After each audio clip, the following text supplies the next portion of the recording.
Chapter 1. The soul transmigration to a different realm in the stillness of the night, within a solitary apartment. A soft yellow glow emanated from a bed. Lying atop the sheets was a solitary soul, Wang Ming, fervently engrossed in his mobile device, his breath fluctuating with excitement as his gaze remained fixated on the screen. Betraying a palpable tension moments later, a notification chimed. Ding! Congratulations, your character has slain Poseidon, the sea god, earning 35,000 experience points. Sea God Inheritance 1, Heart of the Sea God 1. Ding! Congratulations, your character has leveled up, gaining 1 level. Ding! Congratulations, your character has reached level 100 and ascended to divinity. Ding! Congratulations on your divine ascension. Achievement unlocked. Ascended being. Reward. 100 achievement points. Amidst the cascade of notifications, Wong Ming leapt from his bed, exuberantly exclaiming, Haha! I've reached level 100. I have become a god. It was a game he had been passionately playing all day. Titled Douluo Continent, his fervor for the game had culminated in this moment of triumph. What he remained oblivious to was that, at the very instant of his ascension, the heavens roared with thunder, a magnificent bolt of colorful lightning racing toward his room. Wong Ming, rise and shine. This morning, the master from the spirit hall will come to our novice village to awaken our martial spirits. A melodious and gentle female voice roused him from his slumber. Novice village?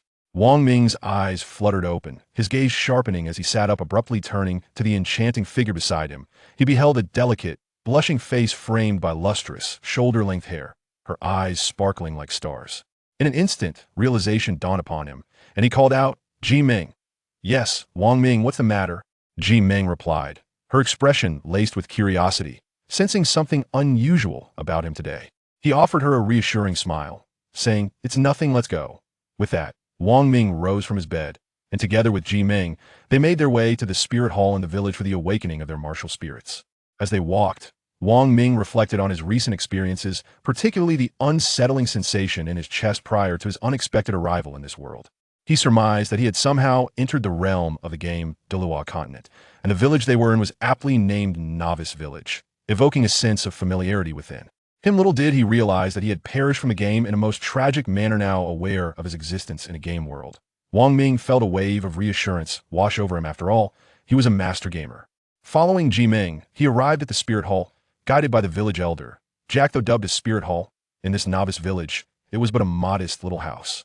The elder rubbed his hands together, a broad smile spreading across his face as he said, Go on in.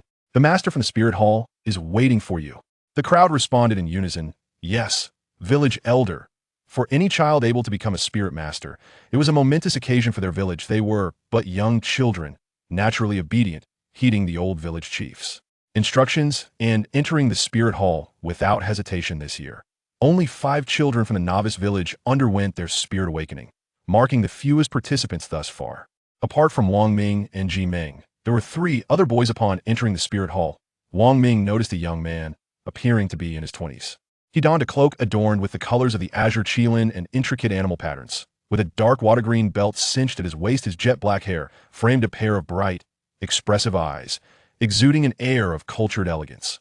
This was the sole master responsible for their spirit awakening. As Wong Ming observed the scene, a sense of familiarity washed over him. It bore a striking resemblance to the spirit awakenings he had experienced in his games.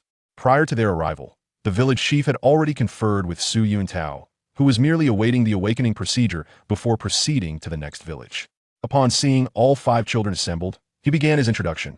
My name is Su Yuntao, a level 26 old master and your guide. I shall now conduct your spirit awakenings one by one. Remember, no matter what transpires, do not be afraid. Wong Ming stood at the back, beside his childhood friend, Ji Meng. She appeared quite anxious, gripping Wong Ming's hand tightly, her grip growing increasingly fervent. As Su Yuntao began arranging the formation for the spirit awakening, Wong Ming couldn't shake the feeling that it mirrored the games he had previously played. There was no discernible difference. Even the formation bore a close resemblance, pointing to the first child. Su Yuntao instructed, You, step forward, do not be afraid, close your eyes, and feel intently. The boy complied, standing in the center. He closed his eyes and began to sense the energy around him gradually. As the soft golden light enveloped him, he became calm, standing there in a daze. Golden specks of light floated up from the black stones beneath him and entered the boy's body. He began to tremble slightly, wanting to call out, yet unable to produce a sound. Extend your right hand. Su Yuntao's emerald gaze bore into the boy. His voice soothing, the boy instinctively stretched out his right hand, causing all the light particles to surge forth. And in an instant, a cleaver materialized in his palm. It appeared not as an ethereal illusion, but as a tangible object. He sighed and remarked indifferently, "A weapon spirit, barely passable." Next, Su Yuntao guided the boy to test his soul power by placing his hand on a crystal ball, yet there was no change whatsoever. Alas, what a pity! Without soul power, one cannot become a soul master. Su Yuntao lamented, shaking his head in resignation. Without soul power, one could not ascend to the rank of soul master. Regardless of the quality of one's spirit, it mattered not. This was precisely why Su Yuntao had refrained from expressing excessive excitement earlier. The child traversed a journey from elation to disappointment, his head bowed low, lost in contemplation. Soon after the awakening of the other two individuals' martial souls commenced. One awakened a rather useless blue-silver grass, while the other manifested a scythe. Zayento pointed at Ji Meng and said with a nonchalant tone, "Is your turn?" Ji Meng responded, stepping forward. Before long, her martial soul began to emerge. A pitch-black scorpion materialized in her hand, its tail quivering as if poised to strike. Zayento's eyes widened in astonishment as he exclaimed, "Black toxic scorpion." The black toxic scorpion martial soul, renowned for its venom that ranked among the top 10 toxins, was indeed enough to leave Zayento in shock. Thus, he hastily urged Ji Meng to assess her soul power. Ji Meng placed her delicate hand upon the crystal ball, which soon illuminated with a brilliant blue light. The radiance expanded from singular point, dazzlingly transforming the crystal into a resplendent gem. Zayento's expression momentarily froze, followed by an incredulous declaration. "Innate full soul power. Innate full soul power," he repeated thrice before regaining his composure. He quickly steadied himself and inquired, "Are you willing to join our spirit hall? By entering our spirit hall, you will gain access to the finest cultivation resources and the best mentors." Ji Meng was taken aback, momentarily at a loss for words. She turned to Wong Ming and declared, "If Wong Ming joins the spirit hall, then I shall join as well." Wong Ming was left speechless, a frown etched upon his face, bewildered by the sudden shift of attention towards himself. Chapter 2. The Awakening of Martial Souls. At this moment, Wong Ming recalled his own origins. He was, in fact, an orphan, raised by the numerous families of the village. The enchanting Ji Meng before him could be considered his childhood companion, with whom he had often played carefree. In their youth, countless memories surged forth, as vivid as if he were reliving them.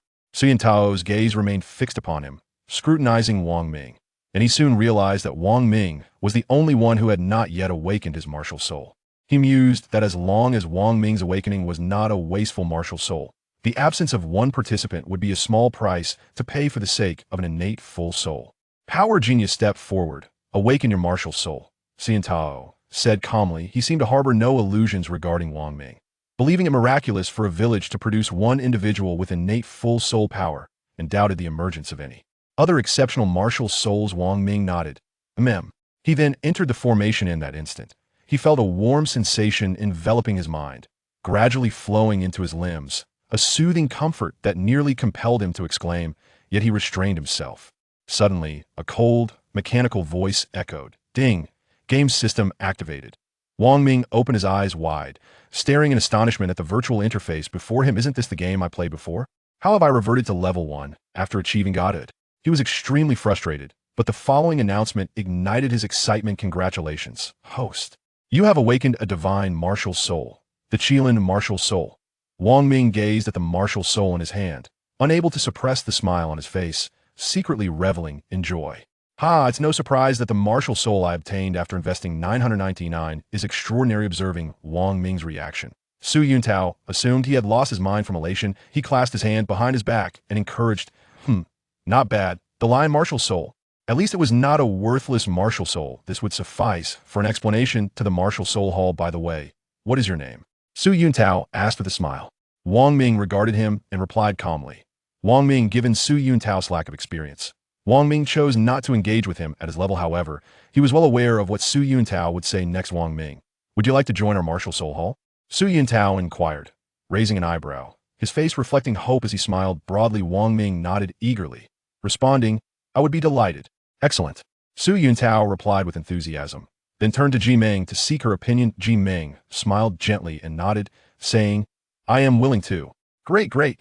Su Yuntao was increasingly delighted, To the point of forgetting to test Wang Ming's soul power level, he walked directly to Ji Meng's side, beginning to elaborate on the merits of the martial soul hall.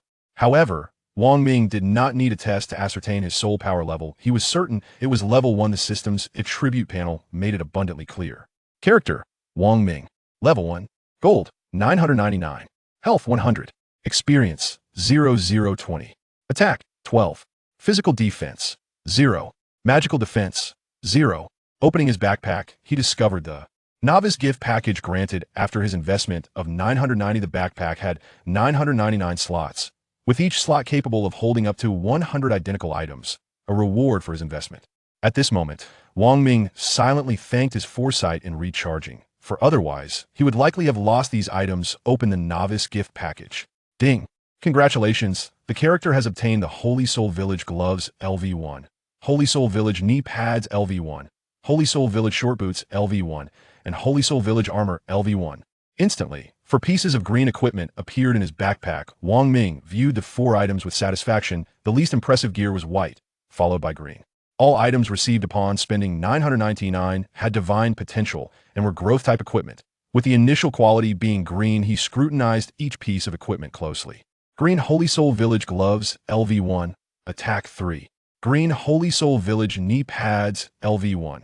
Physical Defense 1. Green Sacred Soul Village Short Boots LV1. Spell Defense 1. Green Sacred Soul Village Armor LV1. Health 30. Wang Ming swiftly donned his equipment, concealing its effects, and his attributes underwent a remarkable transformation. Character: Wang Ming. Level 1. Gold: 999. Health: 130. Experience: 0020. Attack: 45. Physical Defense 1. Spell Defense 1. Gazing at his attributes, Wang Ming nodded in satisfaction, murmuring, "Not bad, not bad." He also possessed an additional 999 gold coins, a reward for his initial recharge, designated for equipment enhancement and breakthroughs. Equipment enhancement involves using gold to elevate levels and thereby augment attributes. Equipment breakthroughs require materials and gold to improve the quality and subsequently enhance attributes. However, both aspects necessitate financial investment. And, as Wang Ming surveyed his modest 999 gold, a shadow of discontent crossed his mind. His initial recharge had been insufficient, yet, upon noticing the sign-in prompt in the upper left corner of the system interface, his frown transformed into a smile. After his recharge of 999, he had ascended directly to VIP 9, and the gold earned from signing in was ample, which had deterred him from further recharging. Thus, Wang Ming hastily completed his sign-in ding. Sign-in successful, gained 50,000 gold. At that moment, an uncontrollable smile spread across Wang Ming's face, nearly bursting into laughter. Meanwhile, Su Yuntao had finished explaining to Ji Meng and was preparing to head to the next village to awaken his martial spirit. He advised them to join the martial spirit hall in the city once they reached level 20. Wang Ming, "Do not lose heart, I will protect you in the future," Ji Meng said, her eyes gently closing, a determined expression adorning her face. Having learned from Su Yuntao about the harsh realities of the spirit master realm and reflecting on Wang Ming's relatively ordinary martial spirit, Ji Meng felt a growing urge to safeguard him. In response, Wang Ming merely smiled lightly and replied, "All right." His spirits already lifted, he felt an eagerness to slay monsters and undertake quests to level up. Upon returning to the Novice village, Wang Ming began searching for the areas where he had previously trained and taken on quests. He approached the meat vendor, who was calling out, "Fresh game, very cheap. Come by." Wang Ming slowly drew closer and inquired of Zhang Feihong, "Uncle Zhang, is there anything I can assist you with?" "It's you?"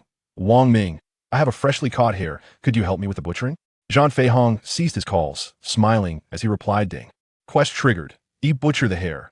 Reward experience 20, gold 1. Chapter 3. Quest completion. Accept?" Wang Ming immediately chose to accept upon noticing the wild rabbit in the adjacent cage. Wang Ming nodded in approval. He then approached the enclosure, extracted a wild rabbit, and wielded a slaughtering knife while casting a reconnaissance spell upon it. Reconnaissance. This spell allows one to assess any creature of level 5 or below. Wild rabbit. Level 1. Health 20. Attack 1. Physical Defense 1. Magical Defense 0. Gazing at the rabbit in his grasp, Wang Ming aimed for its neck and delivered a swift, decisive strike. 20. His attack power ranged from 4 to 5, and given the rabbit's minimal defense, coupled with the precision of a strike to its neck, the creature was swiftly dispatched. Ding! You have slain a level 1 rabbit. Rewards. Experience 1, Gold 1, Rabbit Meat 1. As Wang Ming gazed at the perfectly intact hair meat that had suddenly appeared in his hands, a radiant smile graced his face. How familiar this sensation was. At long last, I can ascend once more. Ding. You have slain a level 1 hare, earning rewards. Experience 1, Gold 1, Hare Meat 1. Ding. You have slain a level 1 hare, earning rewards. Experience 1, Gold 1, Hare Meat 1. In no time, Wang Ming had dispatched all 20 hares, leaving behind a splendid collection of rabbit meat upon the ground. Ding. Congratulations, your character level has increased by 1. In an instant, Wang Ming was enveloped in a shimmering golden light, signifying his ascension to level 2. Note: this golden light is invisible to others. Character: Wang Ming level 2 gold, 51. 019 health, 230 experience, 040 attack, 9-11. Feeling a surge of power coursing through his body, Wang Ming raised an eyebrow and called out, "Uncle Jean, I'm finished." "Well done. Thank you, Wang Ming," Jean Feihong exclaimed, astonished as he beheld the exquisite rabbit meat on the ground. He mused to himself. How had he never noticed before the remarkable talent Wang Ming possessed for butchery? No sooner had Jean Feihong's words left his lips than Wang Ming once again heard the system's prompt. Ding. Butchering a hare. Quest completed. Reward: experience 20, gold 1. Experience 20, 40. Don't mention it, Uncle Jean, Wang Ming replied, his eyes sparkling with excitement. As soon as he finished speaking, he darted away, mentally chanting to himself. Leveling up is of utmost importance. Observing Wang Ming's retreating figure, Jean Feihong murmured, "What is this child thinking? Why did he leave without taking any meat back?" After Wang Ming departed, he made his way to the blacksmith shop nestled within the Novice village. He distinctly recalled this place, for it was here that someone had once acquired the legendary Ruan-pifing hammer technique. Uncle Tang Feihong, the blacksmith, was diligently engaged in crafting weapons and farming tools, the rhythmic sounds of metal clanging resonating throughout the shop. Almost every household in the village would procure their farming implements from him, renowned for their durability and affordability. As Wang Ming stepped inside, he was immediately enveloped by the intense heat radiating from the furnace. "Uncle Tang, is there anything I can assist you with?" he inquired. "Ah, it's you, Wang Ming. Why are you not attending the soul awakening ceremony today? What brings you here?" Tang Feihong paused his work, turning to respond. After speaking, he resumed his blacksmithing, soon commencing the process of quenching the metal. Wang Ming then spoke loudly, "I went and came back after the inspection." "Well, that's good. I have some ores that need to be crushed. If you have time, could you lend me a hand?" Tang Feihong smiled as he spoke. "Sure, Uncle Tang." With that, Wang Ming began his task. He was determined to get it done. Ding. Quest triggered. Crush the ore. Reward: experience 100, gold 5. Accept. However, when Wang Ming approached, he was taken aback. Was this merely some ore? It was clearly a massive pile. Nevertheless, in pursuit of the chaotic wind hammer technique, Wang Ming had to persevere. This was a continuous quest, and only through persistence could victory be attained. He had initially labored for several hours to acquire the chaotic wind hammer technique. Eyeing the heavy hammer beside him, Wang Ming gritted his teeth, approached, and placed both hands on it, exerting force to lift it. With his current strength, he could barely manage it, and the height he could lift it was just over a meter. "Let's go," Wang Ming shouted, raising the hammer and bringing it down with precision onto the ore. Bang! The ore shattered, marking the completion of one piece. Looking at the remaining pile, Wang Ming sighed and said, "All right, let's continue." Bang! Bang! After 20 strikes, Wang Ming was utterly exhausted, slumped on the ground, gasping for breath, his chest rising and falling. Outside, Tang Feihong observed Wang Ming's performance with a hint of a smile. Soon, after catching his breath, Wang Ming resumed his work. Bang! Bang! After every 20 strikes, he needed to rest and regain his stamina, yet he did not give up. By this time, he was drenched in sweat, his clothes thoroughly soaked. While resting, Wang Ming suddenly sensed someone approaching. Turning around, he saw it was Tang Feihong, and he smiled, saying, "Uncle Tang, I'm almost done crushing." Seeing that Wang Ming had already completed half of the ore, Tang Feihong's eyes narrowed with satisfaction, and he said, "Let me teach you a breathing technique.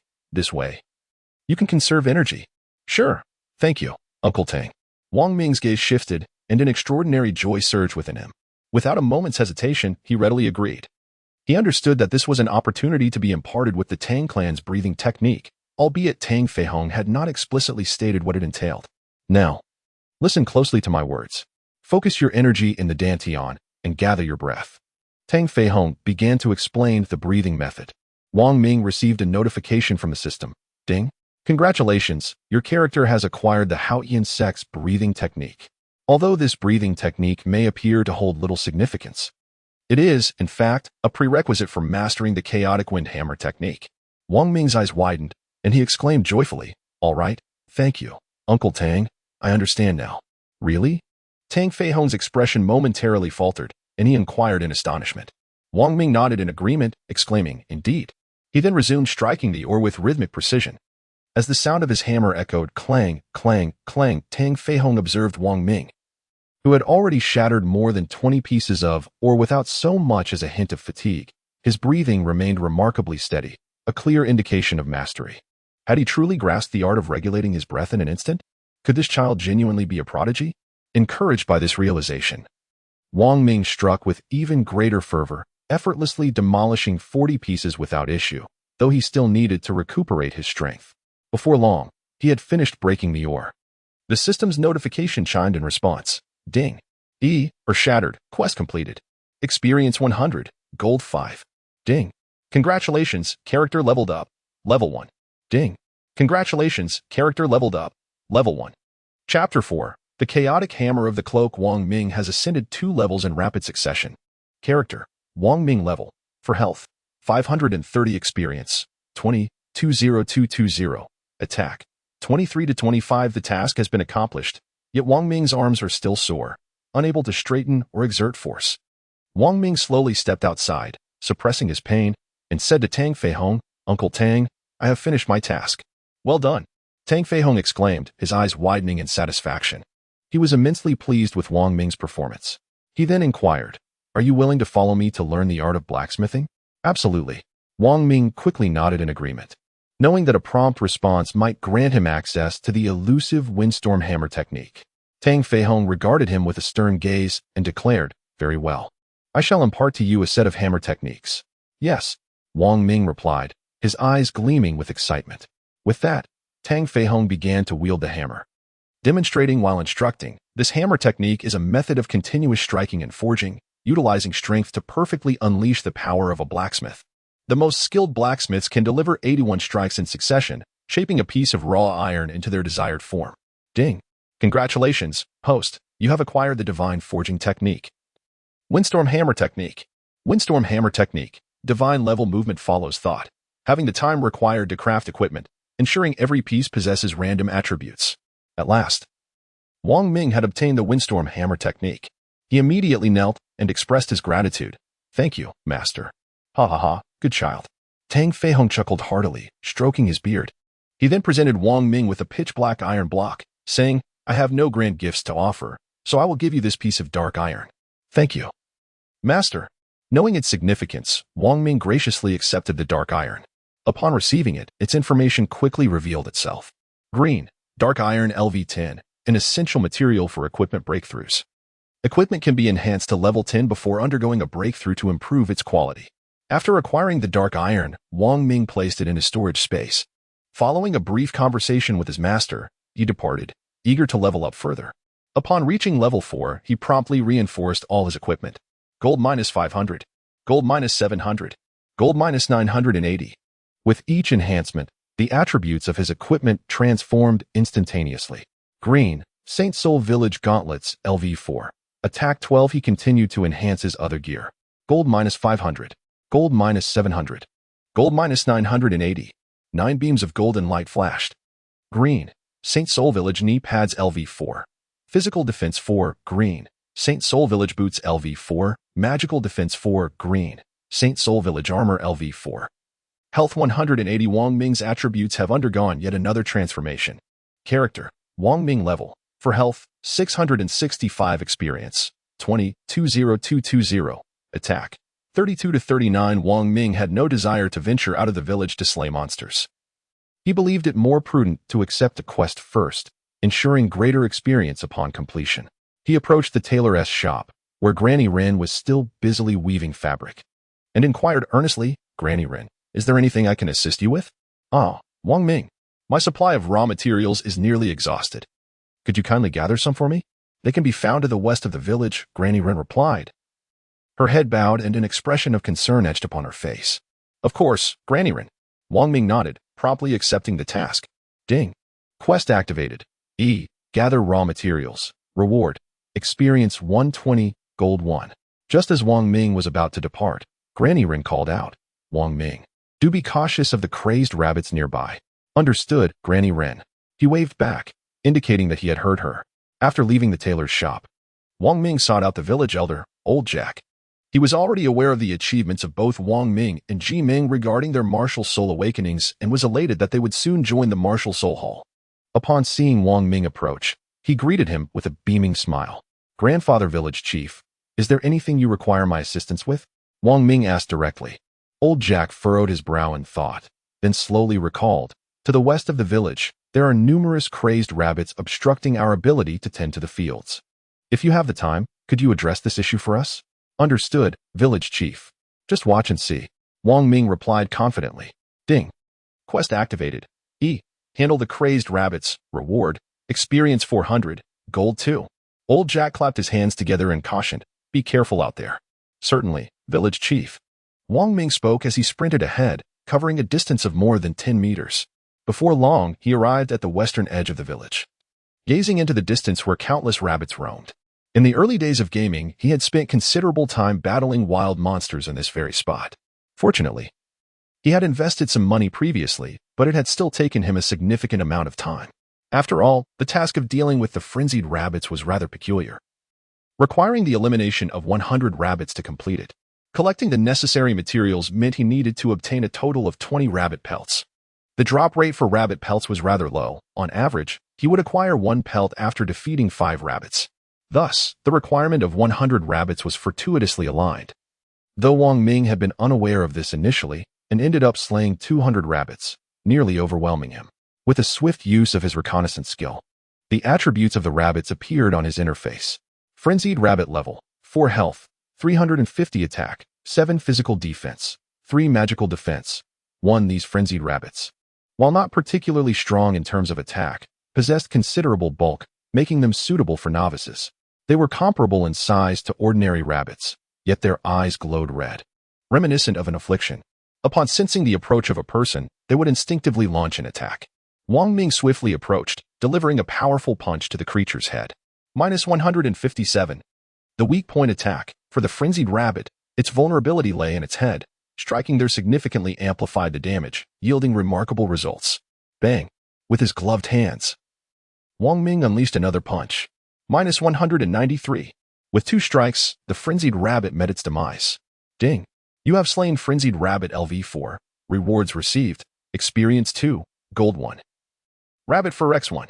Observing the rabbit fur in his inventory, Wang Ming revealed a satisfied smile. It was splendid that the very first one yielded a quest material. The frenzied rabbit is not a soul beast but merely a wild creature, lacking any soul rings, as monsters below level 10 do not qualify as soul beasts. Gazing at the multitude of frenzied rabbits, Wang Ming felt a surge of enthusiasm, exclaiming excitedly, let us go. -176. -125. Although the frenzied rabbits were relatively easy to strike, there were moments when they managed to counterattack. -4. Each time they inflicted a mere 4 points of damage on Wang Ming. Chapter 5. Task Delivery Ding. You have slain frenzied rabbit LV4. Rewards received. Experience 2. Gold 1. Rabbit fur X1. A quarter of an hour later, Wang Ming finally finished dispatching 100 rabbits. Ding. Congratulations on your character's upgrade. Level 1. Upon attaining level 5, Wang Ming also took the opportunity to enhance all of his equipment to the same level. By this time, dusk had begun to settle in. Thus, Wang Ming hastened back, preparing to submit his quest. Character, Wang Ming level, 5 health, 873 experience, 00270, attack, 32 to 39 at the village entrance. He encountered the village chief, Old Jack. Upon seeing Wang Ming approach, Old Jack inquired, Wang Ming, have you managed to drive off the mad rabbits? Yes, chief. Wang Ming nodded affirmatively. Old Jack nodded in return, his face lighting up with joy as he exclaimed, excellent. Here is your reward. Thank you for your contribution to the village. Ah, no need to thank me, chief. I shall take my leave now. With that, Wang Ming began to sprint towards the tailor's shop. Ah, look at that boy, always in such a rush. Old Jack sighed, shaking his head as he watched Wang Ming vanish into the distance. Ding. Quest completed. Eliminate the mad rabbits. Experience 400. Gold 2. Ding. Congratulations on your character's upgrade. Level 1. After submitting this quest, Wang Ming leveled up once more. On his way, he enhanced his equipment, further boosting his attributes. Character: Wang Ming level, 6 health, 1056 experience, 130, 130350. Attack: 48 to 57 gold was plentiful. Daily check-ins rewarded him with several thousand coins. And persistent attendance for 3 days would yield even greater rewards. Before long, Wang Ming arrived at the tailor's shop, where old Granny Ren was still weaving. Granny Ren, I have brought the raw materials for you.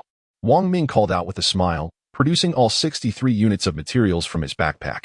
His drop rate had been quite favorable, far exceeding 20 units.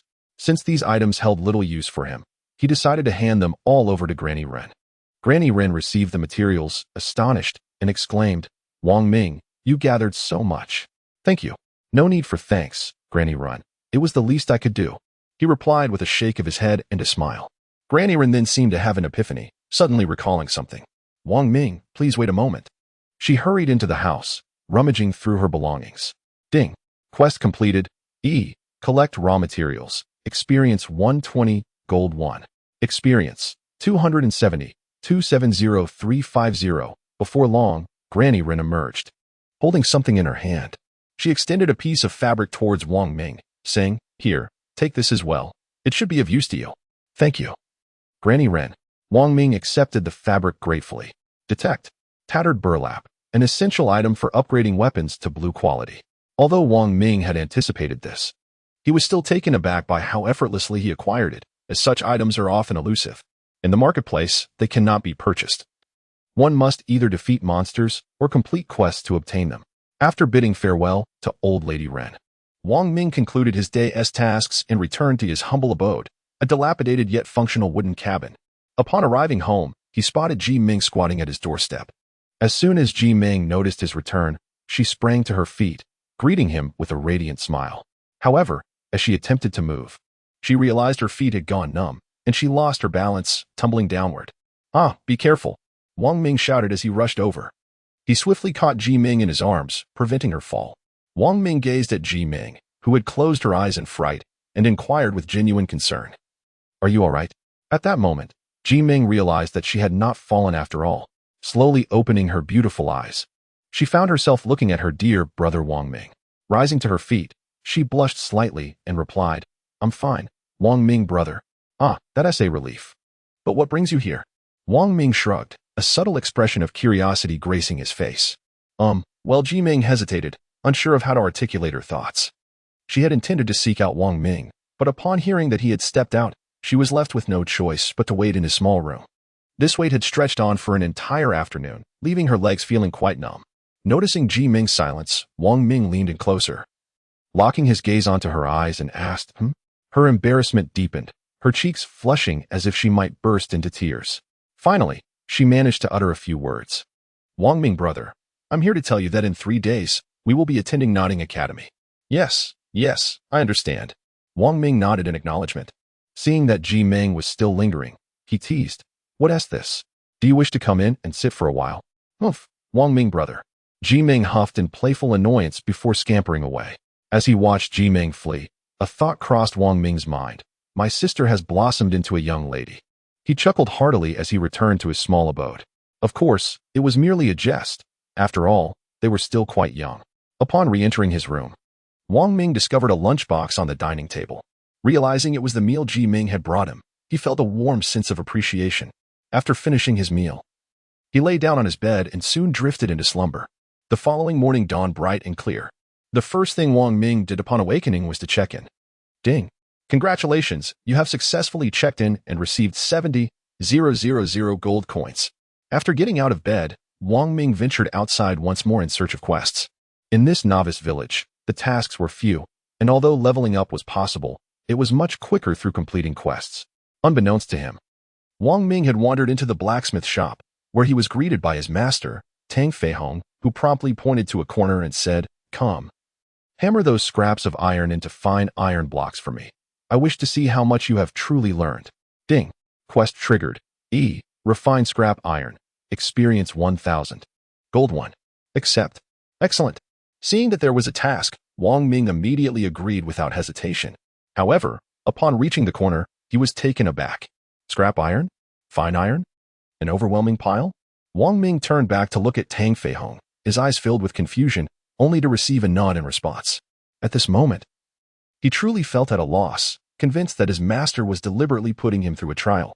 Transforming a pile of scrap metal into a solid piece of iron would undoubtedly take considerable time. It was no wonder his master possessed such high experience. Nevertheless, having accepted the task, Wong Ming resolved not to abandon it. He would persevere with determination. With that thought, he began to hammer away. Clang, clang, clang. Chapter 6, Nottingham Academy. An hour later, Tang Fei Hong observed Wong Ming's actions closely, and to his astonishment, Wong Ming had become remarkably proficient in the art of hammering within just a day. He appeared to be one with the hammer. Tang Fei Hong whispered in surprise. However, Wong Ming was unaware of this.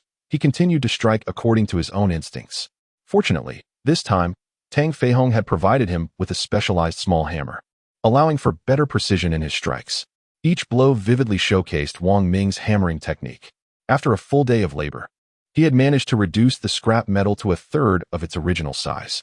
Yet, both his body and spirit were utterly exhausted, compelling him to bid farewell to Tang Fei Hong and return home to rest, promising to return the next day. On the following day, Wong Ming dutifully made his way to the blacksmith shop to continue hammering the piece of iron. Of course, he did not forget his daily sign-in. Ding. Congratulations.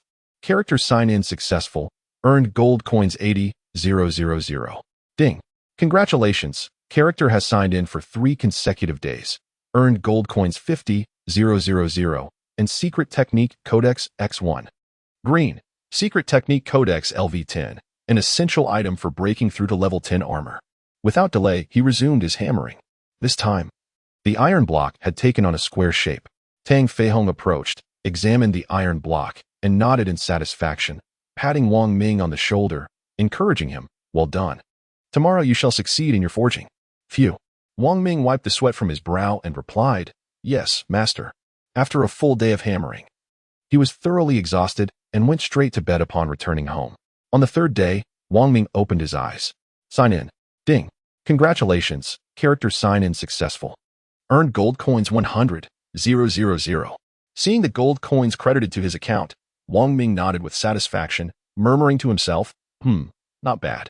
After tidying up, he hurried to the blacksmith shop to begin his day's work. Clang, clang, clang. Several hours later, the iron block began to shine with a dark luster, signaling that it was nearing completion. With a final strike, ding. Congratulations. Character has forged a piece of fine iron, achieving the 100 refinements into steel accomplishment. Rewarded with 100 achievement points. Upon hearing the system's notification, Wong Ming set down his hammer with relief. After 3 days of relentless effort, he had finally completed the task. Wong Ming grasped the dark, lustrous iron, its weight substantial, and presented it before his master, Tang Fei Hong, who was engrossed in crafting iron tools.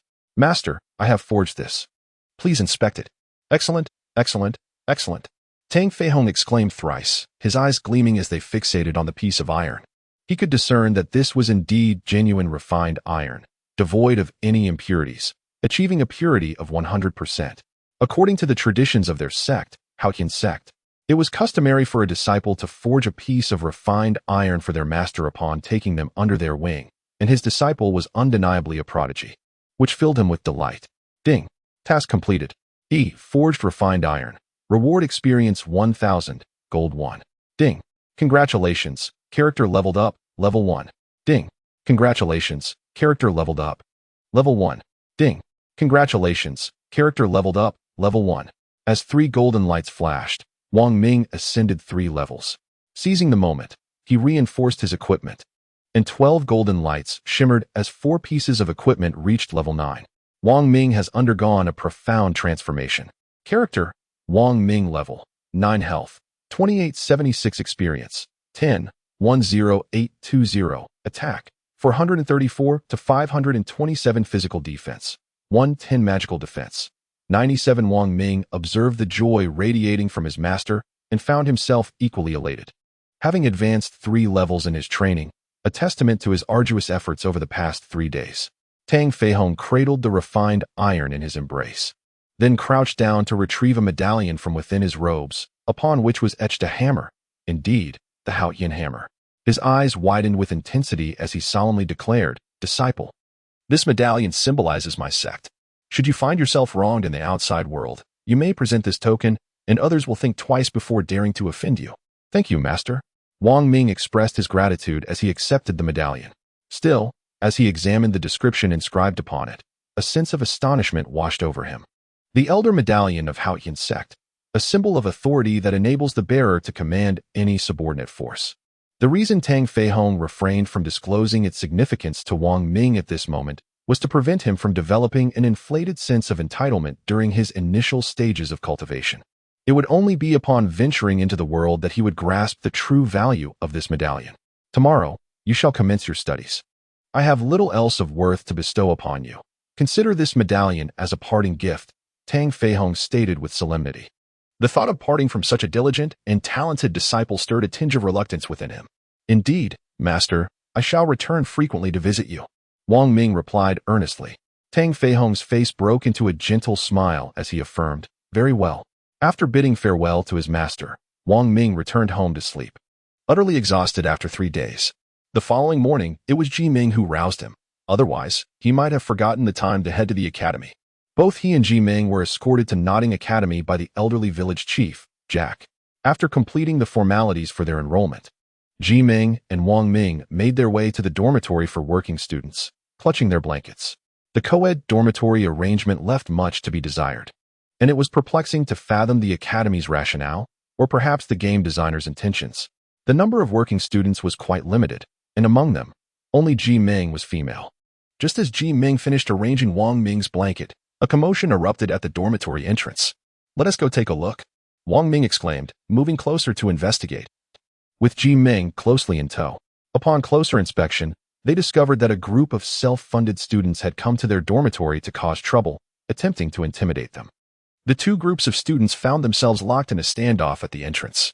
Xiao Yingwu tilted his head and disdainfully remarked, "What's the matter, Wang Sheng? Are you afraid to compete with me?" Wang Sheng.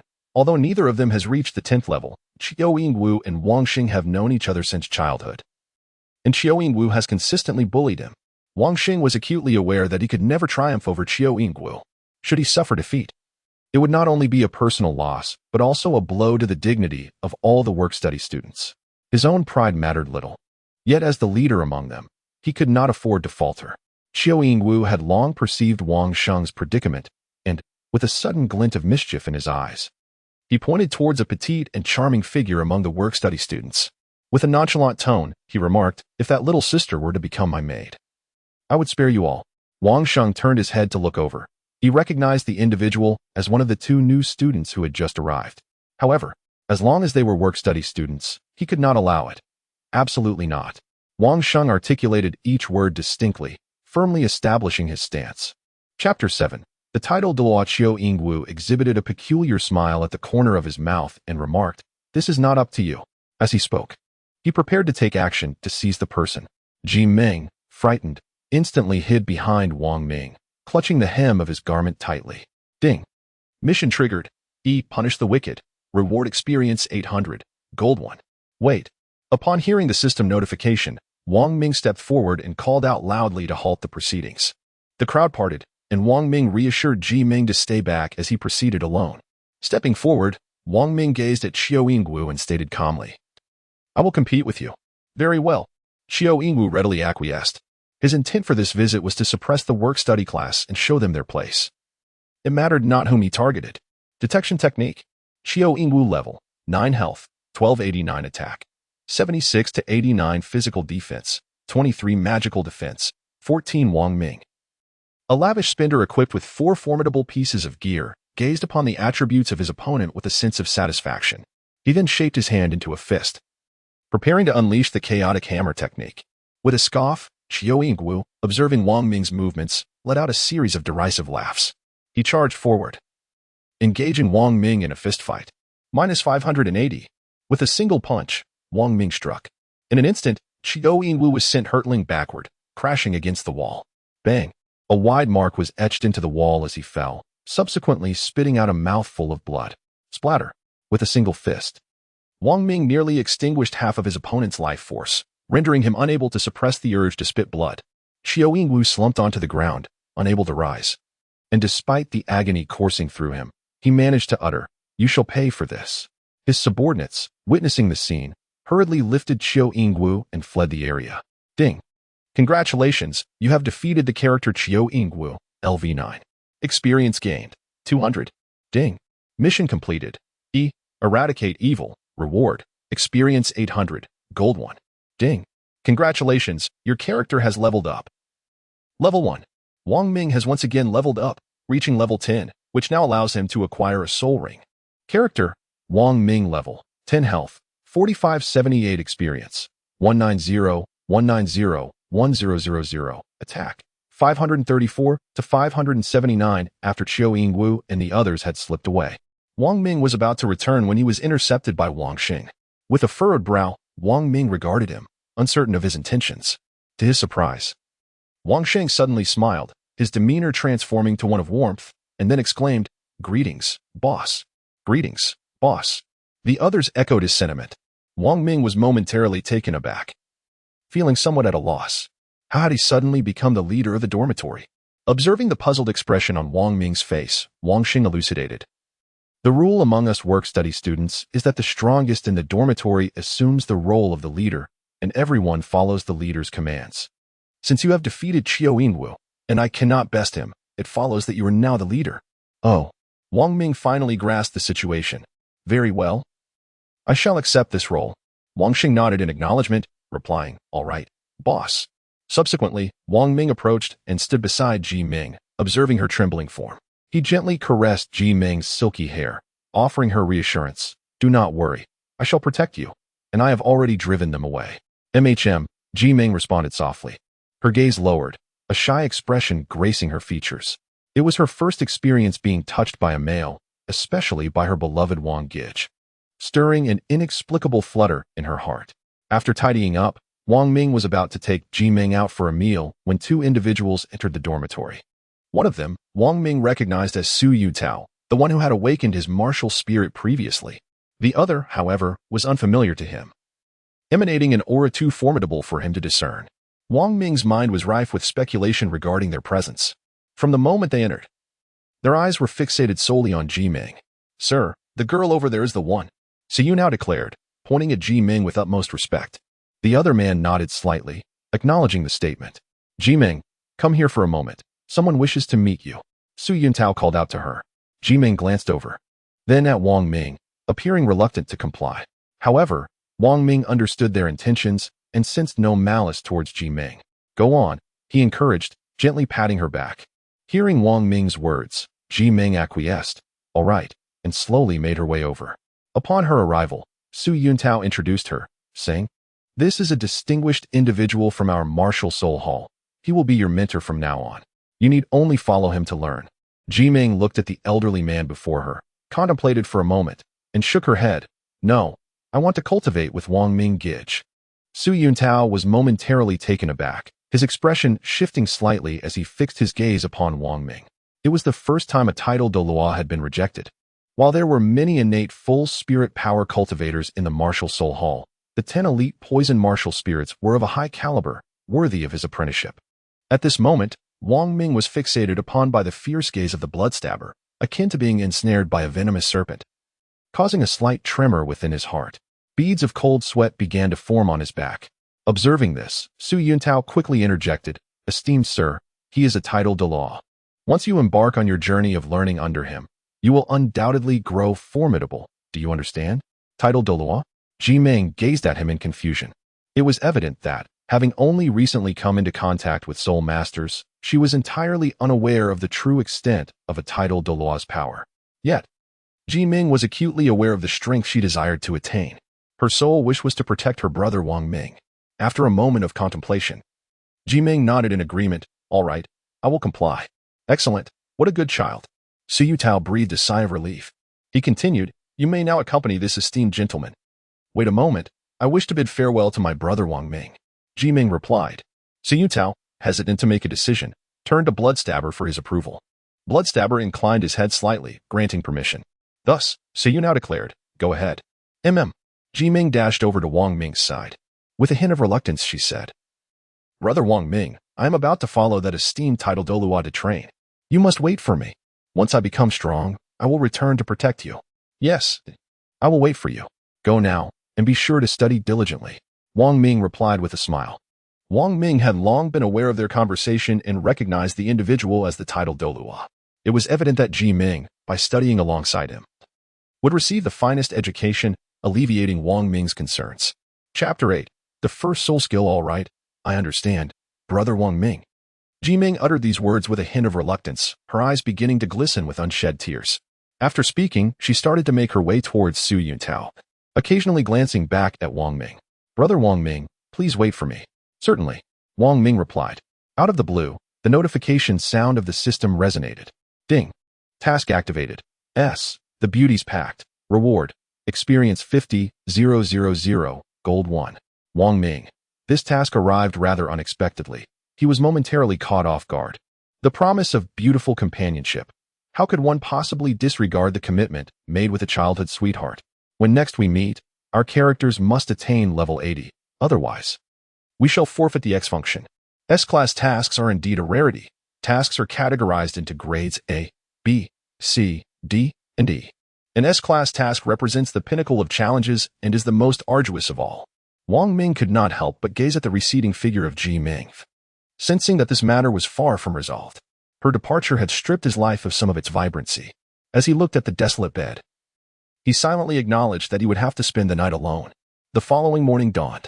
Wang Ming rose early, preparing to venture alone into the soul-hunting forest to hunt soul beasts and acquire his first soul ring. Grasping the small hammer gifted by his master, he set forth towards the forest. Upon reaching the entrance, he encountered a throng of people, all bustling about and calling out, forming teams, in need of 2 battle-type soul masters, selling divine-grade ores.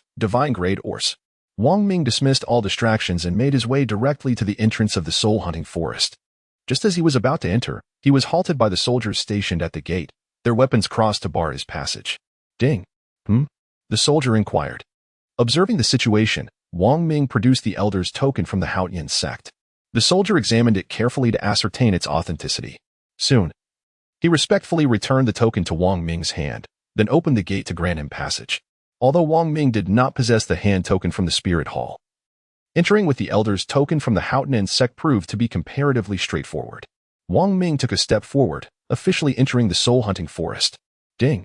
You have entered the secret realm, soul-hunting forest, LV10, LV20. As he passed through the iron gate into the heart of the forest, all the clamor seemed to vanish, and the air transformed into a refreshing and invigorating embrace. Wang Ming initially ventured into the outskirts for hunting, as his level was still quite low, merely at 10. Before long, he arrived at a particular area and observed a soul beast. The vibrant cat lay languidly upon a tree branch, its entire body adorned with a resplendent yellow hue. Employing his reconnaissance skill, he discerned the following. Vibrant cat level, 11 health, 2379 attack, 234 to 256 physical defense, 21 magical defense, 17. Wang Ming stealthily approached, his hand swinging the hammer with fervor, the small iron tool whirling rapidly in his grasp. This hammer, meticulously modified with the assistance of his master, concealed a lengthy chain within, perfectly suited for Wang Ming's current needs. The calico cat lounged comfortably upon a branch, utterly unaware of the hostility emanating from Wang Ming. With a swift motion, the hammer was hurled forth, striking the calico cat with a resounding thud. -700. It instantly deducted a third of the cat's health. The impact sent the creature tumbling to the ground, and as it regained its composure, it emitted a menacing hiss directed at Wang Ming.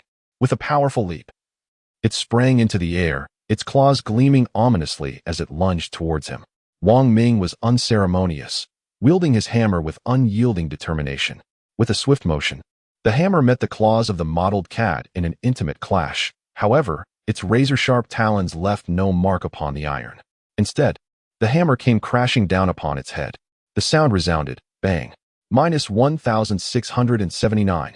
A critical hit coupled with a weak point attack swiftly brought the mottled cat to its demise. With its death, the system chimed in acknowledgement. Ding. You have slain a level 11 modeled cat.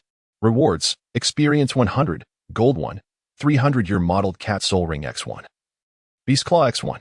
The lifeless modeled cat bore no soul ring. Instead, it directly entered Wang Ming's storage space. There, a soul ring radiating a yellow aura lay quietly.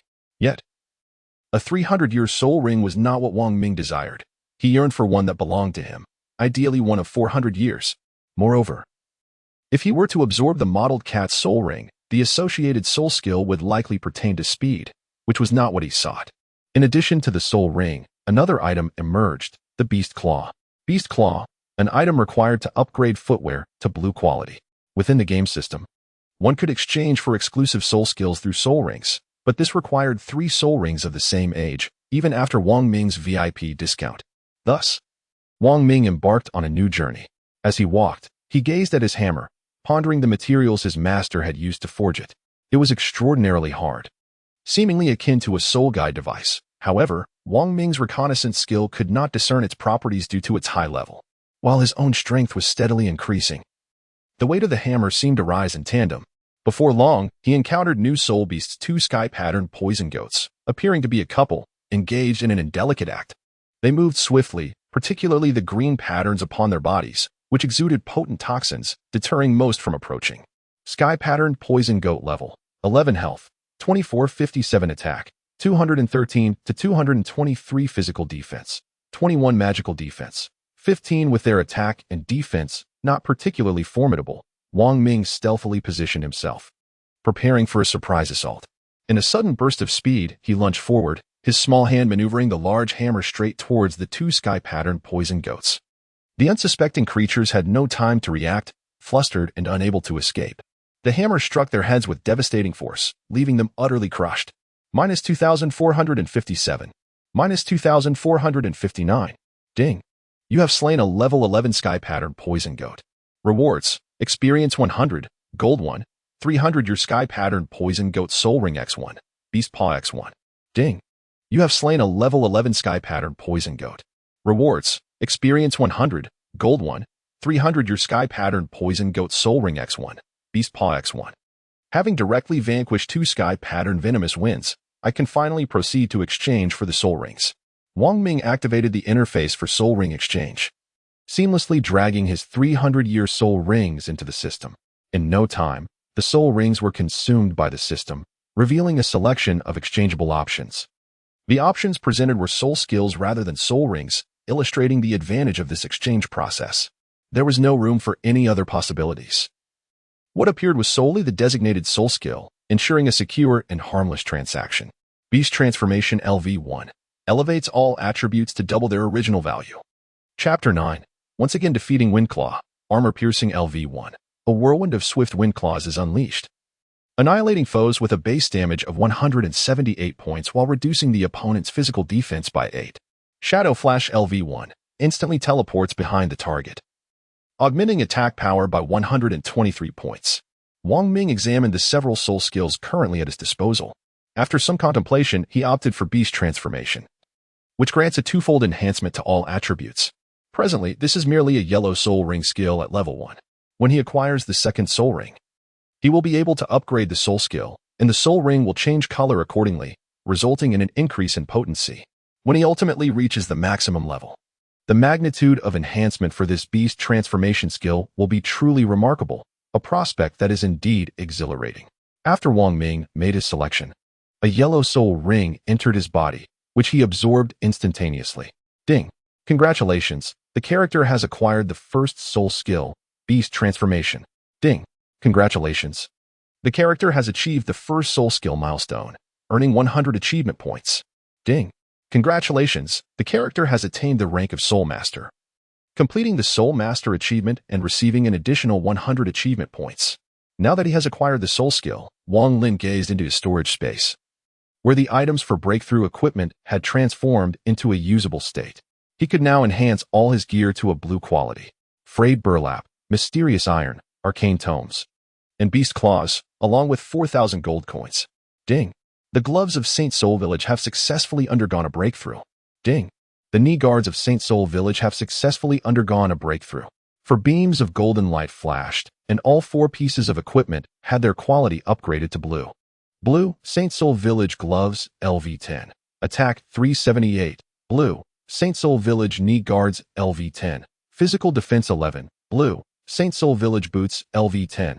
Magic Defense 11. Blue, Saint Soul Village Armor, LV10. Life 405. Wong Ming's attributes have been further enhanced. Character: Wong Ming. Level: 10 health, 5976 experience, 490 for 90, 1000. Attack: 890 to 937. Observing his attributes, Wong Ming displayed a satisfied smile. Having acquired the soul skill, he decided not to linger in the soul-hunting forest any longer. This place, being a secret realm, truly loses a soul beast with each one that is slain. It does not respawn, rendering leveling unnecessary here. Consequently, Wong Ming made his way directly out of the soul-hunting forest and began his journey back to the academy. Upon returning to the dormitory, he discovered that Wang Xing had been waiting for him outside, his face bruised and battered. Boss, you're back. You have finally returned," Wang Xing exclaimed, his expression one of distress. Wang Ming inquired with a puzzled expression, "What is the matter?" To which Wang Xing replied, "Boss, someone is bullying me." According to Wang Xing, today Qiao Yingwu had come knocking once more, delivering a substantial reprimand.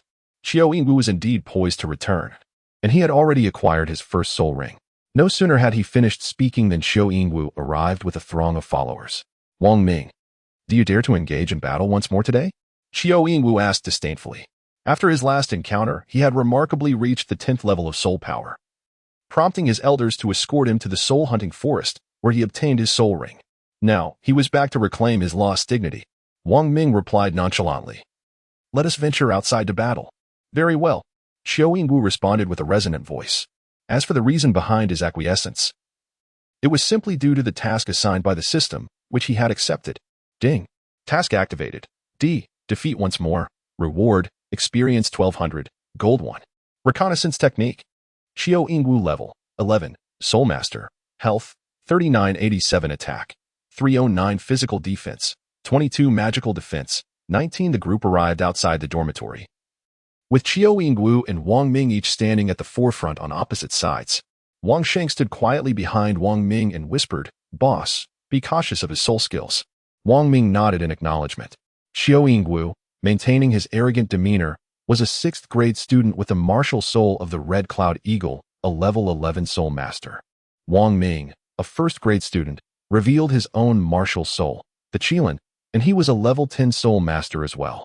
Upon hearing this, a smile involuntarily crept across Qiao Yingwu's lips, as he believed it was absurd that he, a level 11, could struggle against someone of level 10. As he spoke, a crimson glow began to emanate from Qiao Yingwu's body. Within the shimmering red light, the muscles in his arms grew robust, and his eyes transformed into sharp, eagle-like gazes. He lifted his arms, which morphed into a 3-clawed stance, resembling the talons of an eagle. A circle of yellow soul rings rose from beneath his feet, indicating the manifestation of his martial soul. This century-old soul ring was a hard-won treasure, diligently sought by his family's elders from an avian soul beast. However, when a yellow soul ring also ascended from beneath Wang Ming's feet, Qiao Yingwu was momentarily taken aback. A yellow soul ring? A century-old soul beast. Logically, it was exceedingly difficult for a student to acquire a soul ring, let alone a yellow one. Yet, the individual before him had obtained one, leading Qiao Yingwu to ponder the origins of Wang Ming's soul ring. Wang Ming's martial spirit manifested as an entire arm encased in azure scales, enhancing the musculature of his arm and significantly amplifying his strength. "Come on," Wang Ming said with a slight smile. Qiao Yingwu replied, "All right." With that, he dashed forward with remarkable speed, accompanied by a gust of wind. Eagle Strike. Qiao Yingwu unleashed his first soul skill, leaping gracefully into the air and momentarily achieving a state of flight, his claws transforming into talon-like appendages as he lunged at his target. Upon witnessing Qiao Yingwu's aerial assault, Wang Ming showed no hesitation. Beast transformation. All attributes doubled. Wang Ming felt an overwhelming surge of power coursing through him, boundless and inexhaustible. With a powerful punch, his fist, encased in shimmering scales under the sunlight, gleamed brilliantly. Bang! With the doubling of his attributes, there was no way Qiao Yingwu could rival Wang Ming. A single punch sent him flying far away. Once again, Qiao Yingwu was defeated by Wang Ming, a series of numbers appearing above his head. -534. -234. His health bar had dwindled significantly, nearing the red zone. A singular numeral emerged above Wang Ming's head, -134. Such a trivial loss of health was utterly inconsequential to him. Negligible in the grand scheme of things. Xiao Yingwu struggled to rise, stating with a hint of resignation, "I concede." Ding. You have slain Xiao Yingwu, level 11. Rewards: 500 experience, 1 gold. Ding. Quest completed. Defeat D. Again. Rewards: 1,200 experience, 1 gold. Ding. Congratulations, your character has leveled up. 1 level. Ding. Congratulations. Your character has leveled up. 1 level. As 2 golden lights flashed, Wong Ming ascended 2 levels in rapid succession. Listening to the system's notifications, he remarked, "Well, you may leave now." Consequently, Xiao Yingwu hurriedly took his leave, accompanied by his entourage. Having been bested once more by the same opponent, he found it unbearable to remain, hastily deciding to make his exit. "Boss, you're incredible." At that moment, Wang Xing approached, filled with admiration. Chapter 10. The Ascension begins. Wang Ming replied, "It's not bad." However, his attention was entirely diverted from Wang Xing and fixated on his attribute panel. Upon reaching level 12, Wang Ming proceeded to upgrade his equipment. 8 beams of golden light flashed, and all his gear ascended to level 12. His attributes underwent yet another transformation. Character: Wang Ming level 12 health, 6735 experience, 70-701250, attack, 947 to 997. After acquiring his first soul ring, Wang Ming made his way directly back to the academy. Wang Ming has reached the 10th level and acquired his first spirit ring, and now he must contemplate joining a faction. For only by doing so can he enhance his progression. The factions available include the Spirit Hall, the 7 Great Sects, the Northern Tindo Empire, and the Southern Star Luo Empire. His singular ambition is to ascend to the 100th level and attain divinity. Additionally, due to his connection with Ji Meng, Wang Ming has resolved to join the Spirit Hall. After completing his foundational courses, he made his way to the Spirit Hall in Novice City.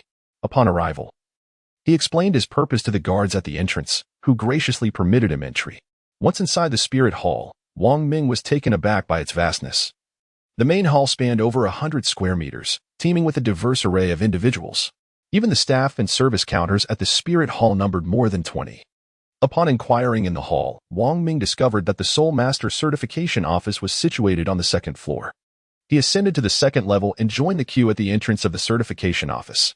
The room was expansive and lofty, spanning approximately 200 square meters, with a massive floor-to-ceiling window that illuminated the space abundantly.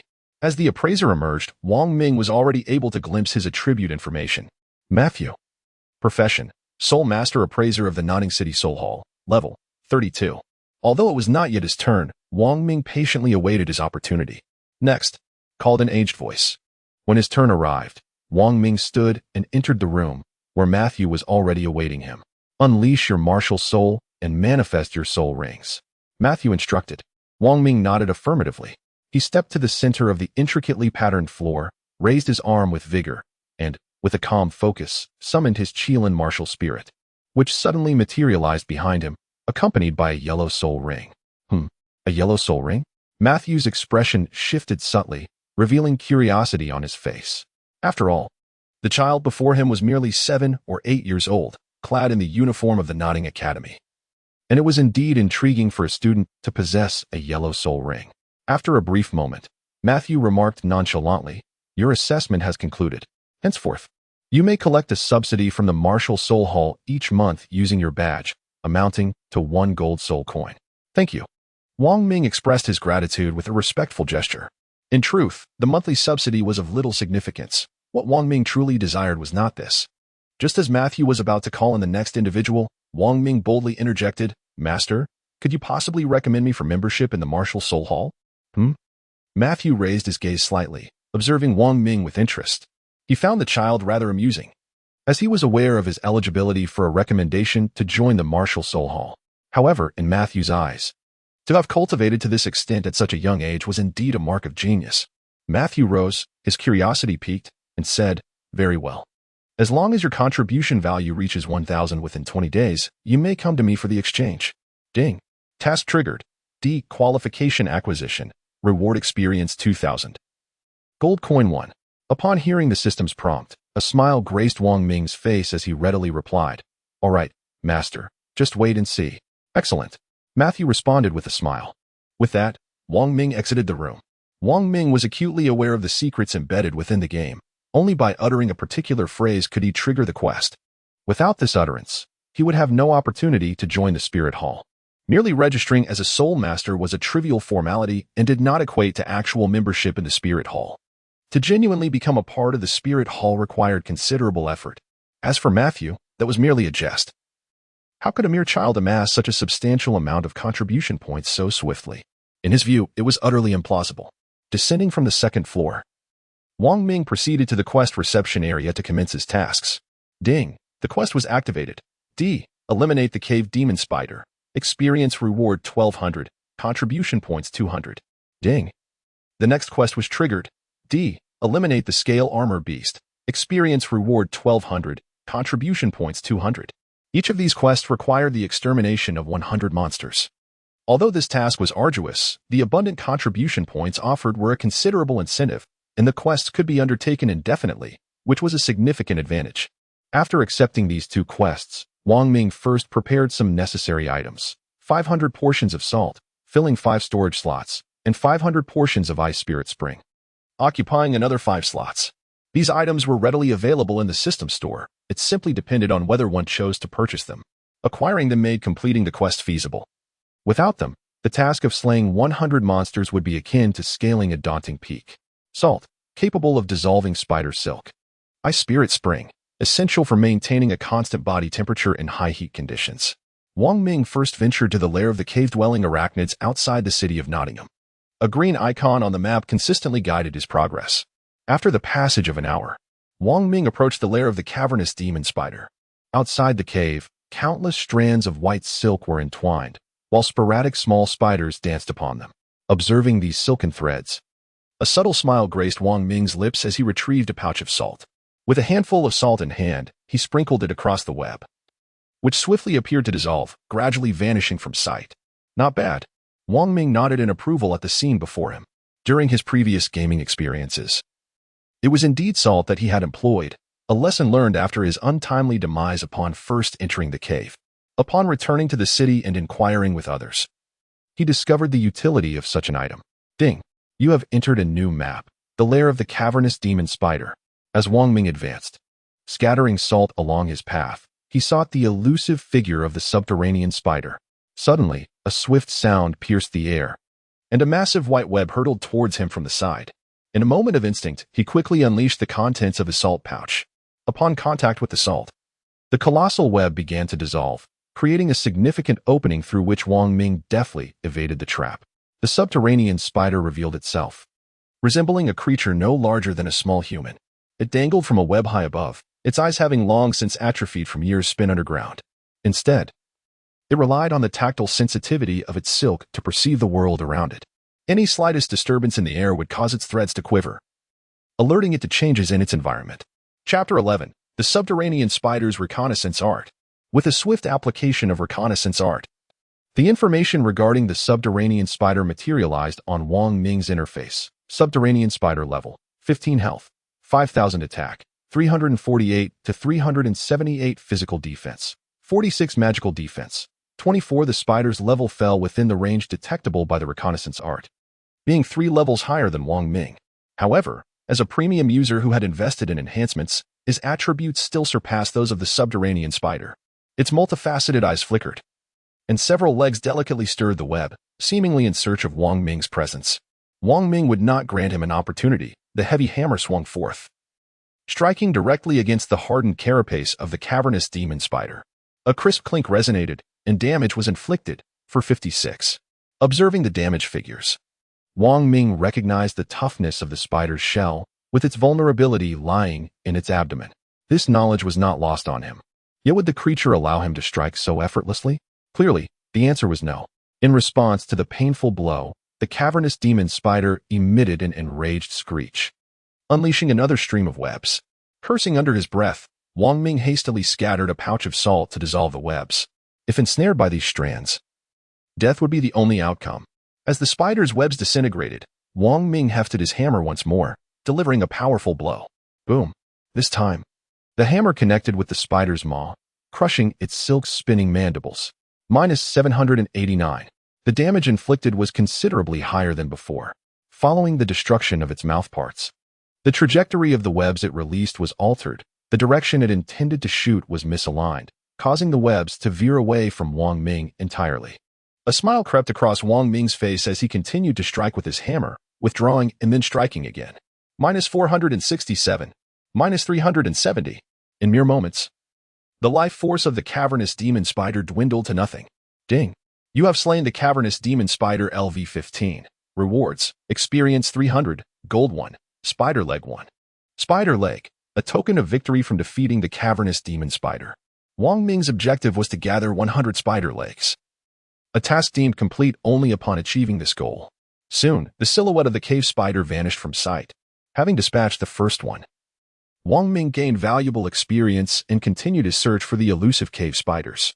With newfound knowledge, he managed to crush the mandibles of nearly every subsequent spider he encountered. After every 8 strikes, he could vanquish 1 cave spider. Ding. You have slain a level 15 cave spider.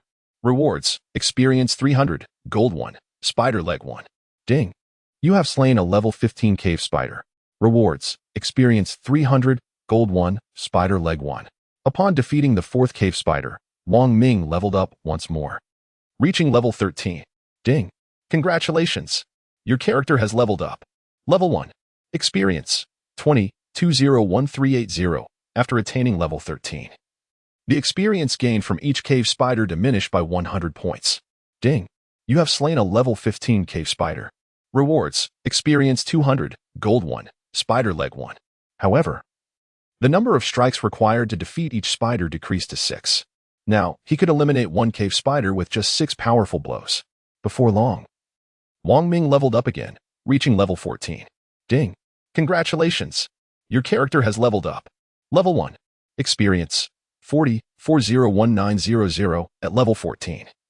The experience earned from defeating level 15 cave spiders was reduced to a mere 100 points. Yet, Wang Ming pressed on, determined to collect a full 100 spider legs. At present, he had gathered 11. Spider legs x 11 Ding.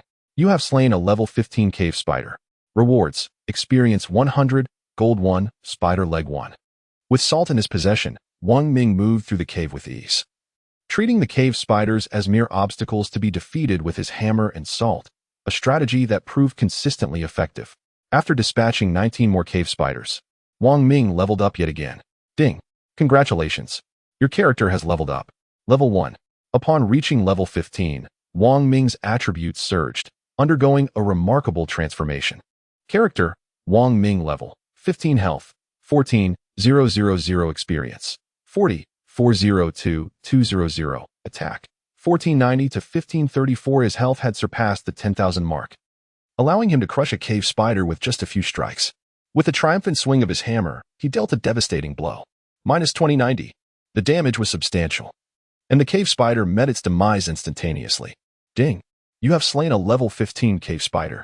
Rewards. Experience 50. Gold 1. Spider leg 1. The experience gained had once again decreased, now amounting to just 50 points. Only by defeating monsters of a higher level could he hope to acquire greater experience. Along the path, nearly all cave spiders had fallen victim to Wang Ming's relentless onslaught. Wang Ming could only advance further into the depths. Soon, he stumbled upon a new breed of monstrosity, the elite cave spider. Level 18, health 8,000, attack 678 to 689, physical defense 80, magical defense 45. In addition to the elite variant, there were also 2 ordinary cave spiders lurking nearby. The trio of creatures fixated their gaze upon Wang Ming, their mandibles oozing with viscous fluid, as though they had not feasted in an eternity. However, Wang Ming remained undaunted, swinging his hammer with determination.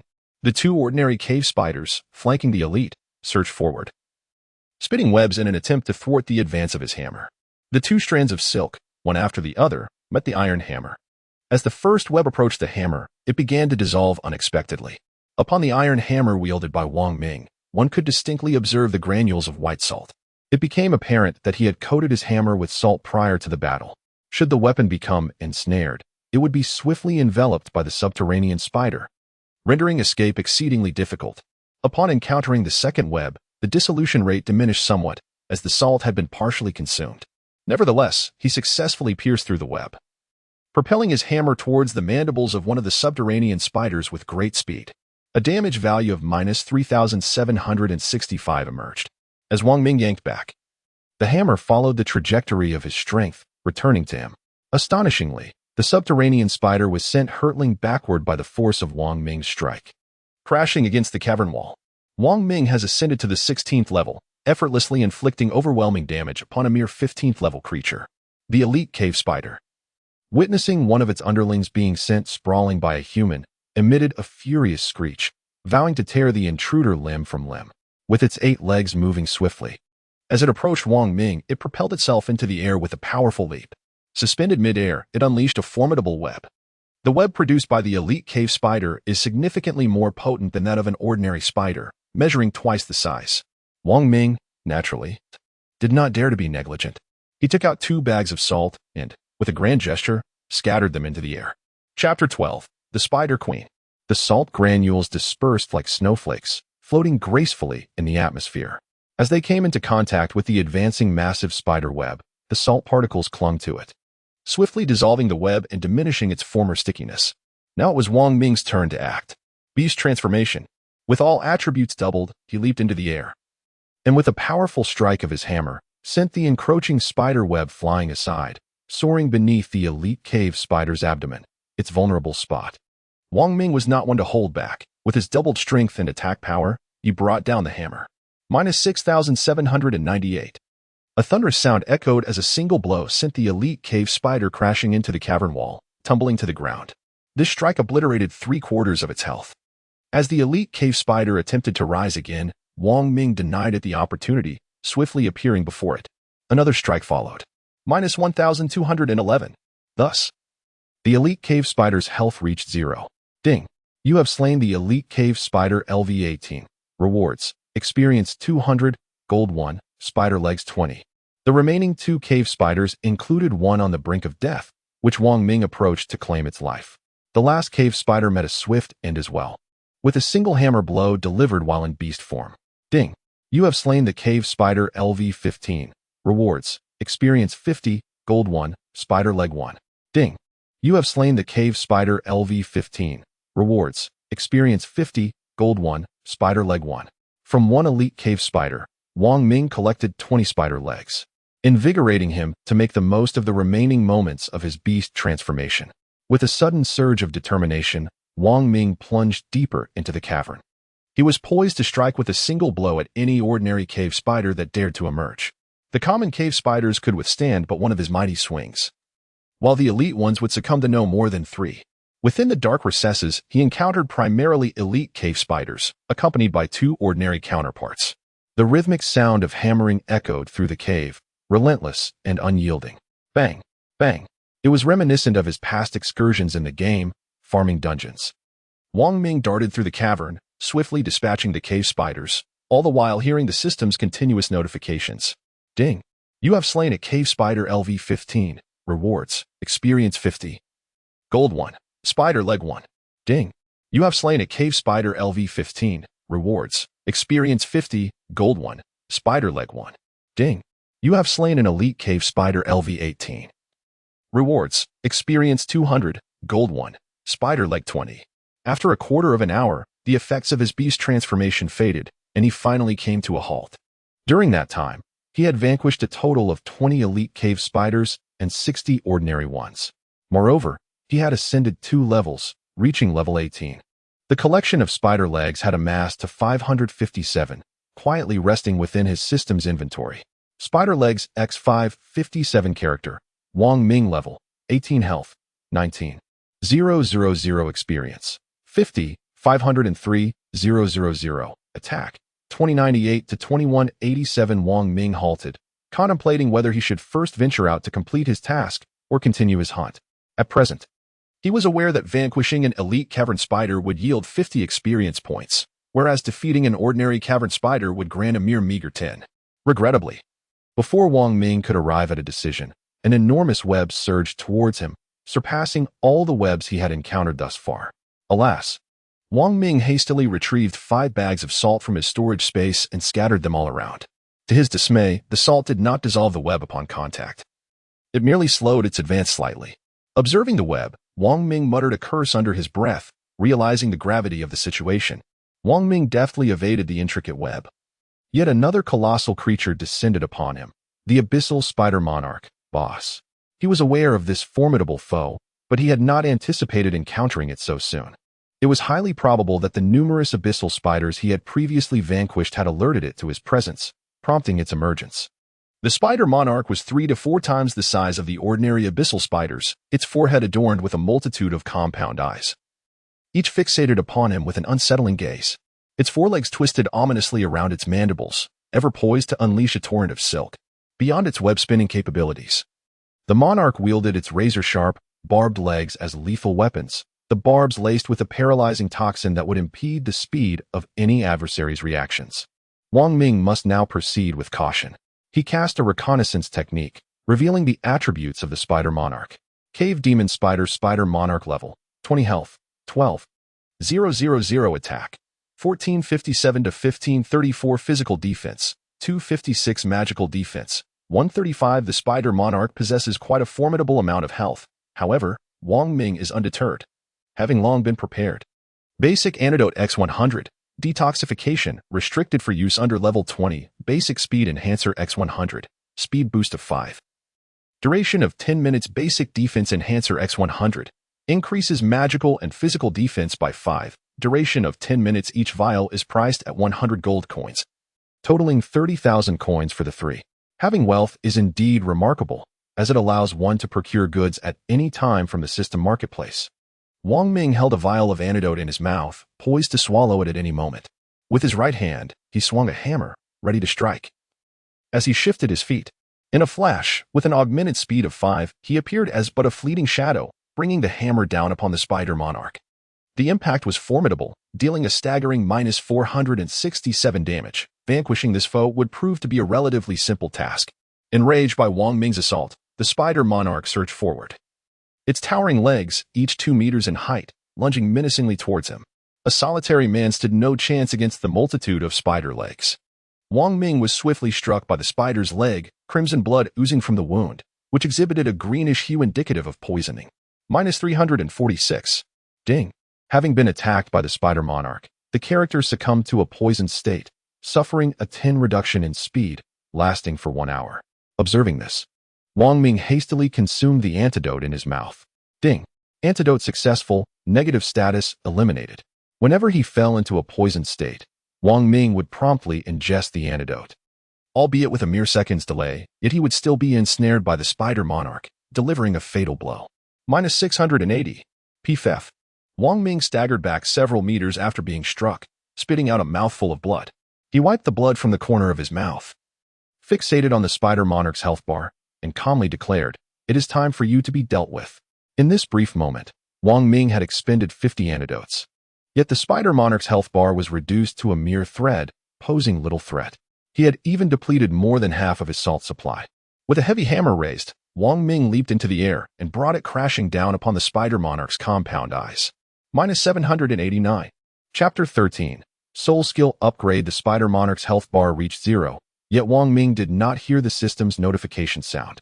Gazing at the lifeless body of the spider monarch, he swiftly leaped back, hastily distancing himself from its corpse. Soon, the corpse of the spider monarch began to swell rapidly, expanding to 3 or 4 times its original size, as if it were on the verge of exploding. Bang! The spider monarch's abdomen ruptured, unleashing countless tiny spiders that scattered in all directions. Upon encountering anything, these minuscule arachnids would detonate, akin to hand grenades. This was the spider monarch's final skill, a mutual demise, releasing countless tiny spiders upon death, which would explode upon contact with objects. Wang Ming had long anticipated this moment, allowing him to flee several meters away, deftly avoiding the lethal spider bombs. At the onset of the game, he had fallen victim to this skill once, leading to his demise. Thus, it was only natural for him to retreat to a considerable distance now, untouched by a single spider bomb. At this juncture, the system's notification finally resonated. Ding! You have slain the Abyssal Spider Queen, level 20. Rewards: Experience 400, Gold 1, Spider Leg 100, Abyssal Spider Fong 1. Ding.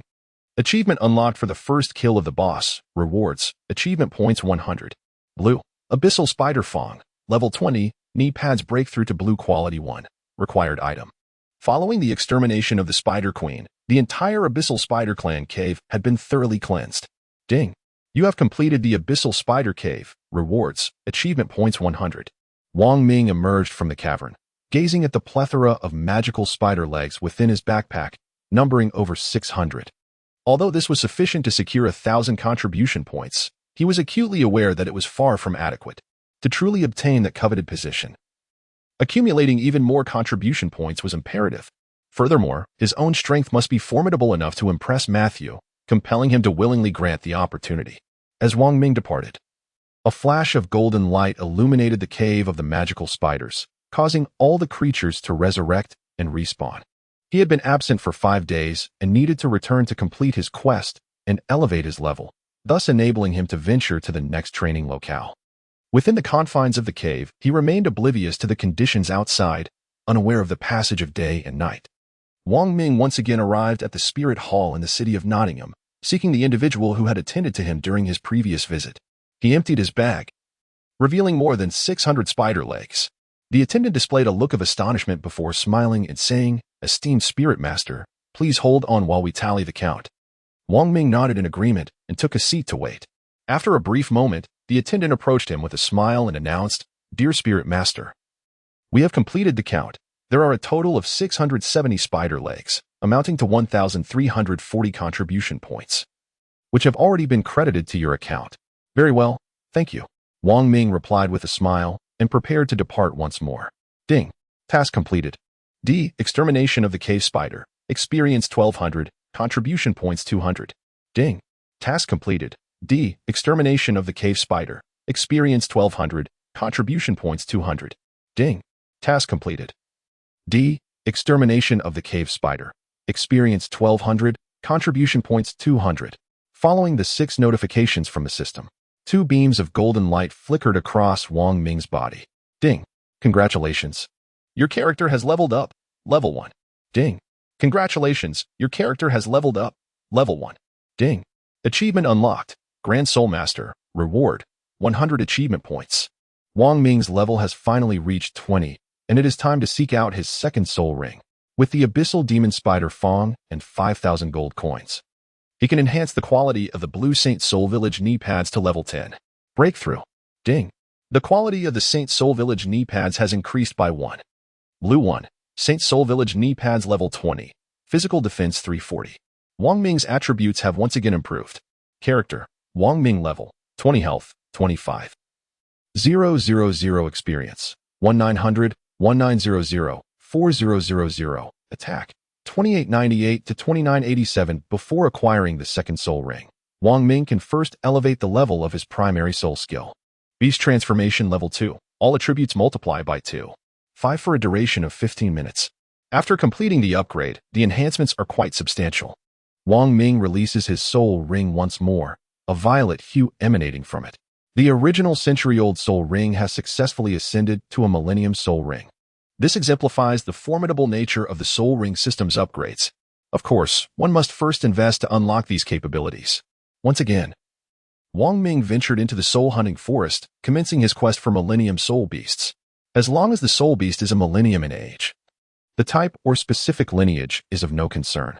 Ultimately, when Wang Ming integrates them into the soul ring system, he must select the soul skill rather than the soul beast's soul ring. This time, he hunted down 3 Millennium Soul Beasts, the Netherwolf.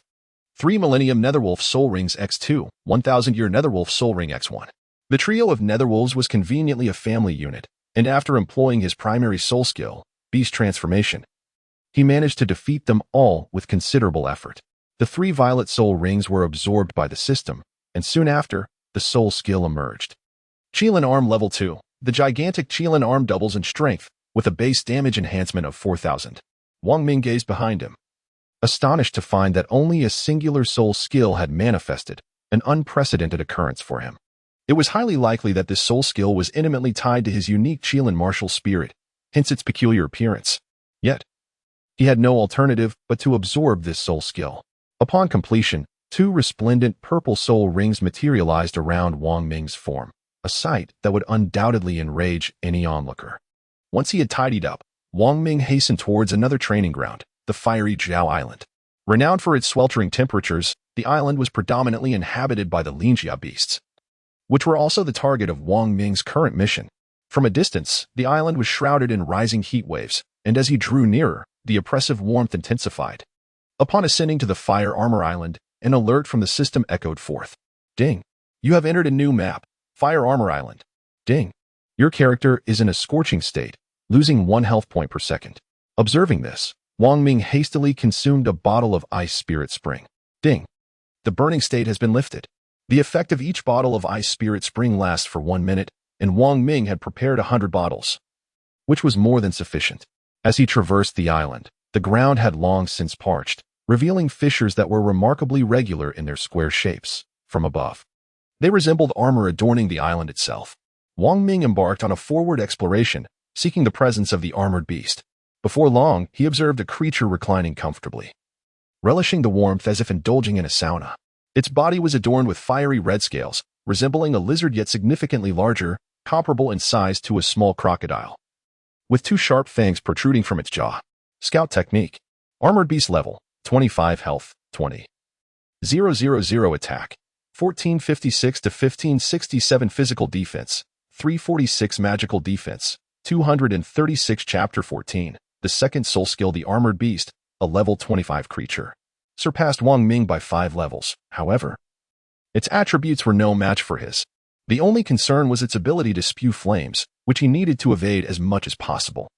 Wang Ming unleashed the chaotic hammer technique, augmented by the embodiment of his martial spirit, enhancing his formidable prowess. With the chaotic hammer technique in play, the iron hammer struck precisely where Wang Ming desired. Damage numbers erupted from the body of the armored Lin beast, minus 3,498. Even a level 25 armored Lin beast was rendered utterly defenseless before Wang Ming, a distinguished VIP. The beast, reeling from the painful blow, found its head askew, releasing 2 streams of breath from its nostrils, even emitting wisps of smoke, a forewarning of an impending fiery eruption. Suddenly, a vivid jet of crimson flame erupted from the beast's gaping maw, sweeping across the surroundings as its head thrashed about. Wang Ming was not entirely able to evade the flames, suffering some burns. Minus 230. Ding. The character has entered a state of burning, losing 5 health points per second for a duration of 2 minutes. 2 minutes at 5 points per second totals to 600 points. Minus 5. Minus 5. Incessant damage numbers emerged from Wang Ming's body. Noticing this, he hastily consumed another bottle of Ice Spirit Spring. Ding. The Ice Spirit Spring was successfully ingested, and the burning status was lifted. At that moment, the armored beast ceased its fiery onslaught, allowing Wang Ming to strike once more. He unleashed the chaotic hammer technique, relentlessly pounding the beast as if it were mere scrap iron, undergoing a rigorous forging process. Damage figures continued to manifest, minus 2,876, minus 3,213. After a flurry of strikes, the armored beast finally succumbed to the ground. Its once formidable armor was now flattened, the previous spikes rendered smooth and devoid of their former sharpness. Ding. The LV-25 armored beast has been slain. Rewards granted. Experience 500, Gold 1, Armored Beast Legs 2. Armored Beast Legs, Quest Token. Slaying 1 armored beast yields 2 legs, along with 500 experience points. However, Wang Ming's objective extended beyond merely acquiring these quest items. He sought other treasures as well, items that monsters were guaranteed to drop, which would enhance the quality of his equipment. After dispatching this particular armored beast, Wang Ming set forth once more, in search of additional armored beasts. The periphery of the island was home to scattered armored beasts. Wang Ming's task was quite straightforward. With just a few strikes, he completed it effortlessly. Ding. He vanquished the armored beast LV-25, earning rewards of 500 experience points, 1 gold coin, and 2 armored beast legs. Ding. He defeated another armored beast LV-25, acquiring the same rewards, 500 experience points, 1 gold coin, and 2 armored beast legs. Upon slaying the 5th armored beast, Wang Ming leveled up once more, reaching level 21. Ding. Congratulations on leveling up. Your level has increased by 1. Experience. 400, 400, for 500. Wang Ming found himself alone upon the island, embarking on a quest to accumulate experience and gather task items. Whenever a flicker of flame appeared on the island, a Linjia beast would inevitably fall to his prowess. Wang Ming commenced his journey from the periphery of the island, venturing deeper into its heart. Along the way, he encountered and vanquished a Lin armor beast, level 25, earning a reward of 400 experience points, 1 gold coin, and 2 Lin armor beast legs. Soon after, Wang Ming discovered an elite variant of the Lin armor beast. Lin armor beast, elite level, 28 health, 35. 000 attack, 2122 to 2210 physical defense, 378 magical defense, 345. A solitary elite Lin armor beast was flanked by 2 ordinary Lin armor beasts. At that moment, the trio reveled in the warm vapors rising from the ground and the intense heat of the sun above, their faces adorned with expressions of blissful enjoyment. Wang Ming concealed himself behind a stone in the shadows, quietly channeling his soul power. The Qilin arm. A colossal Qilin arm descended from the heavens. Its entire surface adorned with resplendent golden scales, the claws glimmering with a radiant golden light. The descending Qilin arm loomed above the 3 armored beasts, which were blissfully indulging in a sauna and utterly unprepared for the impending strike. With a swift motion, Wang Ming unleashed his second soul skill, obliterating them into 3 large pancakes. -35, 000. -20, 000. -20, 000. Then, the system's notification chimed. Ding. You have slain an armored beast LV-25. Rewards granted. Experience 300. Gold 1. Armored beast legs 2. Ding. You have slain an armored beast LV-25. Rewards granted. Experience 300. Gold 1. Armored beast legs 2. Ding. You have slain an elite armored beast LV-28. Rewards granted. Experience 600. Gold 1. Armored beast legs 10. Flamestone 1. A new item has emerged. Flamestone. Flamestone. A material for equipment breakthroughs and synthesis. Wang Ming gazed at the vast chasm that had been carved into the ground, which gradually began to mend itself. The surface, long subjected to the relentless heat of gaseous emissions, had become as resilient as ordinary ore. Yet it was still susceptible to the formidable force of Wang Ming's second soul skill. This underscores the immense power wielded by his technique. After tidying up his belongings, Wang Ming departed, resuming his journey. Along the way, he employed the flame stone to enhance his weapon. Breakthrough. Ding. Nodding Academy Gauntlets Quality 1. Blue 1. Nodding Academy Gauntlets LV-22. Attack 1280. Wang Ming, upon recognizing the formidable damage of his second soul skill, found that he could dispatch elite armored beasts with a single strike, oftentimes without even resorting to his first soul skill to amplify the damage. Perhaps this was the result of his financial investments. With a decisive punch, he swiftly eradicated all the elite armored beasts on the island. Gazing at the vast expanse of the fractured earth surrounding him, Wang Ming murmured, "Boss, it is time for you to emerge." At that moment, Wang Ming had reached the illustrious level of 25, his attributes significantly enhanced, endowing him with the strength to contend with a boss. Shortly thereafter, tremors and a booming sound resonated from beneath the ground. The earth split open, and an armored beast, 5 times the size of a regular one, erupted forth. Upon its emergence, it let out a thunderous roar directed at Wang Ming, its scorching breath palpable in the air. Wang Ming had no choice but to extend his hands in resistance. In a single breath, a surge of damage erupted from his body, an astonishing -21. Wang Ming immediately distanced himself from it and cast a reconnaissance spell. The attributes of the boss became clear. Qilin armored beast, boss level, 30 health, 50.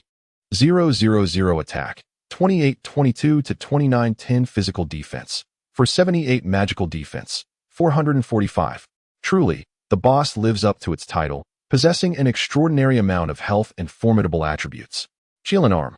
Wang Ming initiated the attack, unleashing his Qilin arm upon the carapace of the Linjia beast boss with tremendous force. The Linjia beast boss sank under the immense pressure exerted by Wang Ming's second soul skill, as damage figures continuously erupted, -278, -239. Despite being pressed down, the Linjia beast boss exhibited its resilience, bracing itself on its limbs, which created 4 substantial indentations in the ground. With a furious roar, the Linjia beast boss defied Wang Ming's second soul skill, forcefully breaking free from its grasp. Chapter 15. Attaining qualification. Enraged beyond measure, the Linjia beast boss sprang into action, its limbs propelling it forward with remarkable speed. As it closed the distance to Wang Ming, it launched a sweeping strike with its tail, hurtling towards him. Wang Ming sought to evade, leaping into the air, but alas, it was too late. He was struck by the sweeping tail of the armored beast boss. Its tail was exceedingly long and remarkably swift, rendering Wang Ming's escape nearly impossible. Minus 1,238. As he was sent hurtling backward, Wang Ming wiped the blood trickling from the corner of his mouth and marveled at the armored beast boss, muttering, "Such damage from a single strike?" A blow inflicting over 1,000 points of damage was beyond Wang Ming's capacity to withstand multiple attacks. He continued to leap, creating some distance between himself and the beast. Beast transformation. All attributes enhanced by 2.5 times. Qilin arm. The first soul skill assisted the second, amplifying its power to 2.5 times its previous strength. With a powerful punch, Wang Ming unleashed a colossal Qilin arm, radiating a dazzling golden light that was exceptionally striking. The Linjia beast boss had no avenue for escape, its massive visage directly absorbing the impact of the blow. Bang! Accompanied by a resounding crash and a cloud of dust, the Linjia beast boss suffered further damage. Minus 10,000. Minus 123. The residual force of the explosion continued to ravage the Linjia beast boss. Wang Ming would not grant it the opportunity to turn the tide, charging forward with a heavy hammer in hand. The chaotic wind hammer technique. The diminutive iron hammer, under the influence of his soul power, swelled in size, yet remained within the grasp of Wang Ming. With each strike, clang, clang, clang, he delivered blow after blow upon the Linjia beast, the boss. Minus 2,312. Minus 2,135. With every impact, the Linjia beast emitted a wretched roar of anguish. At last, driven to the brink, it sought to unleash its flames, smoke beginning to billow from its mouth and nostrils. Wang Ming also took notice and swiftly brought down his hammer upon the gaping maw of the Linjia beast boss. Clang. The skill was successfully interrupted. Minus 2,312. Wang Ming was momentarily taken aback, not anticipating that he would interrupt the release of its skill. The Linger armor beast, in that instant, resembled a creature that had swallowed a ball of flame, choked and in great discomfort. It seemed to be desperately attempting to expel something, as thick smoke billowed from its mouth. Even without Wang Ming's assault, damage numbers continued to manifest around it. Minus 23. Minus 34. Wang Ming's eyes sparkled as he unleashed his second soul skill once more, the Qilin arm. At that moment, the Linjia beast boss finally noticed. But it was already too late, as Wang Ming's fist struck forcefully against its face. A resounding crash echoed, accompanied by the system's notification. Ding! You have slain Linjia beast boss level 30. Rewards: experience 1,000, gold 1, Linjia beast legs 100, flamestones 10, Linjia beast tail 1. Ding! Congratulations! Your character has leveled up, level 1. In addition to the flamestones, new materials were also acquired this time. Linjia beast tail, a material used for enhancing blue quality armor. I can upgrade my armor now, Wang Ming mused as he gazed at the materials in his inventory. Breakthrough. Ding. Nodding Academy Armor Quality 1. Blue 1. Nodding Academy Armor Level 26. Life 3582. With the enhancement of the armor's quality, Wang Ming's overall attributes surged once more. Character. Wang Ming level. 26 life. 38. 000 experience. 900. 900. 5500. Attack. 3123 to 3245 this time. Wang Ming had collected over 500 quest items. Linjia Beast Legs X578. He had spent 4 days on this island, and it was time to complete that quest. With over 2,000 contribution points, Wang Ming had amassed such wealth in merely 9 days. And his soul power had risen from level 12 to 26, which was enough to astonish Matthew. Upon returning to Nottingham, Wang Ming's first destination was the Spirit Hall to submit his tasks. After delivering all the required items, the system chimed. Task completed.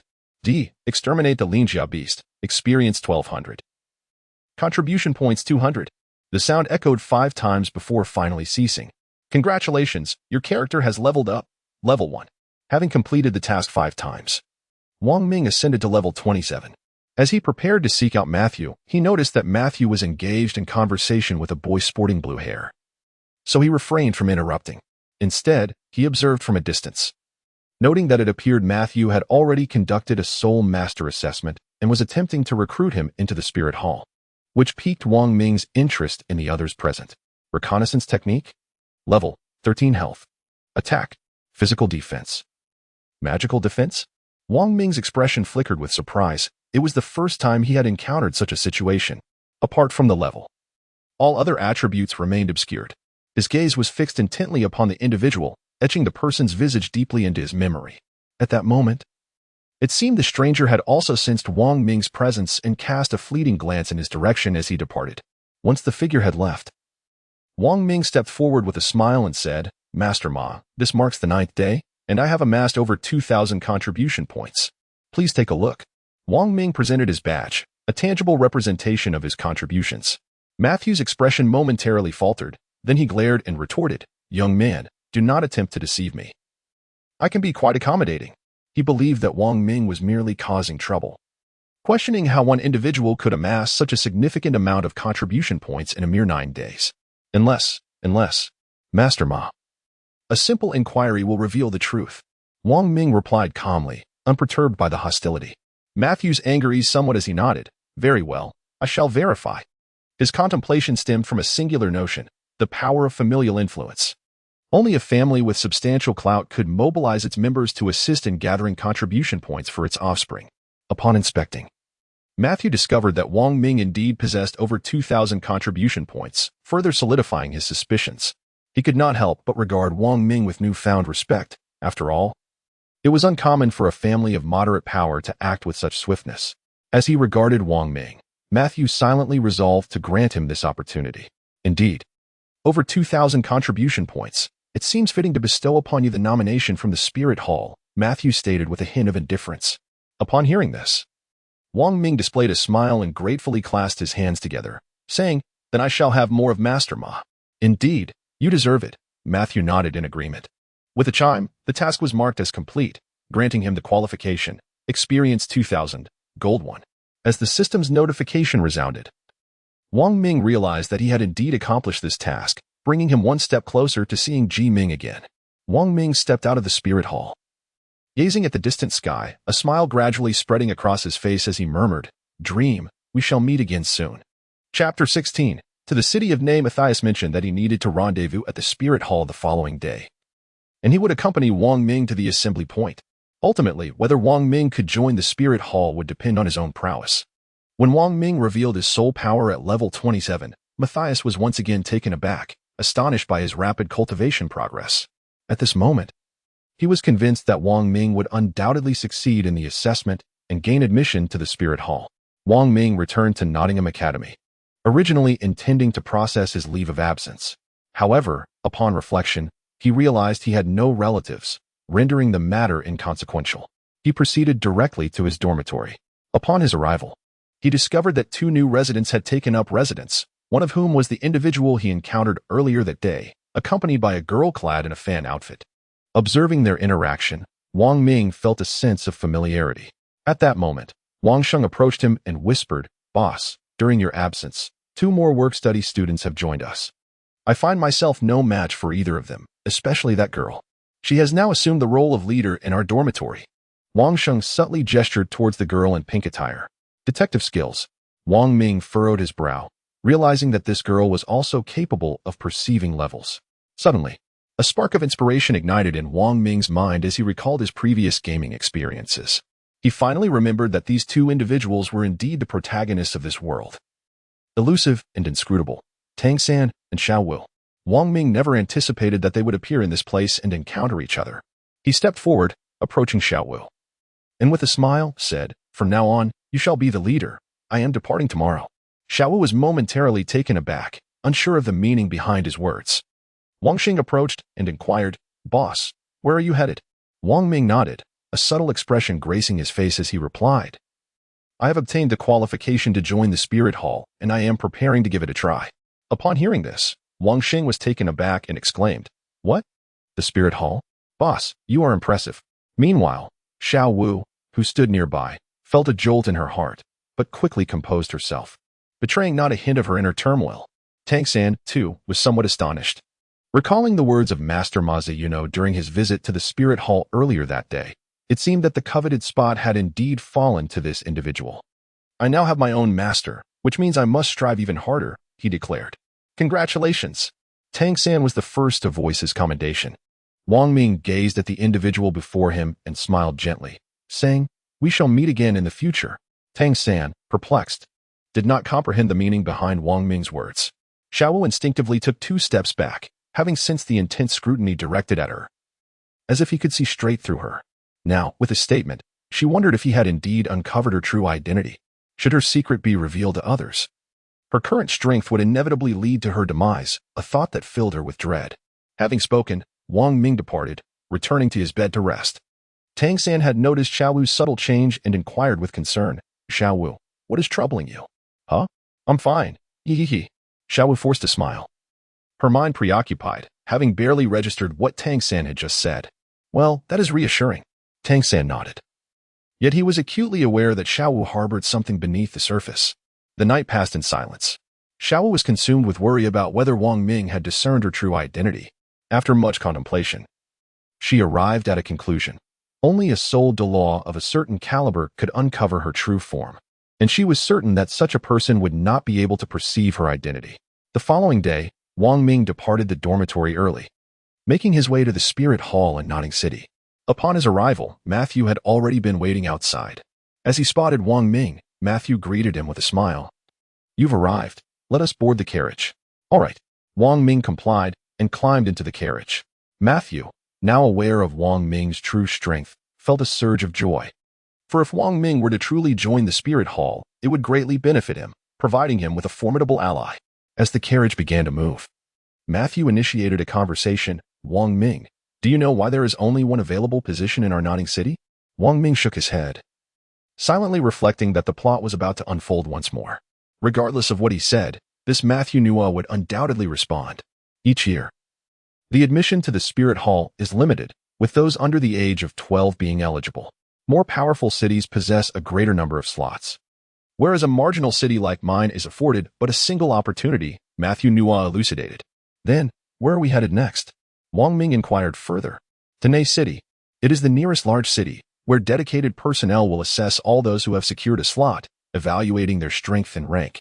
Subsequently, you will again be taken to participate in the examination," Matthew Nua continued. 3 days later, Wang Ming and Matthew arrived at Nei City. Along the way, Wang Ming signed in once and received a piece of mysterious iron thread, successfully enhancing the quality of his short boots to blue one. Breakthrough. Ding. The quality of the Nodding Academy short boots has increased by 1. Blue 1. Nodding Academy short boots LV27. Spell defense 157.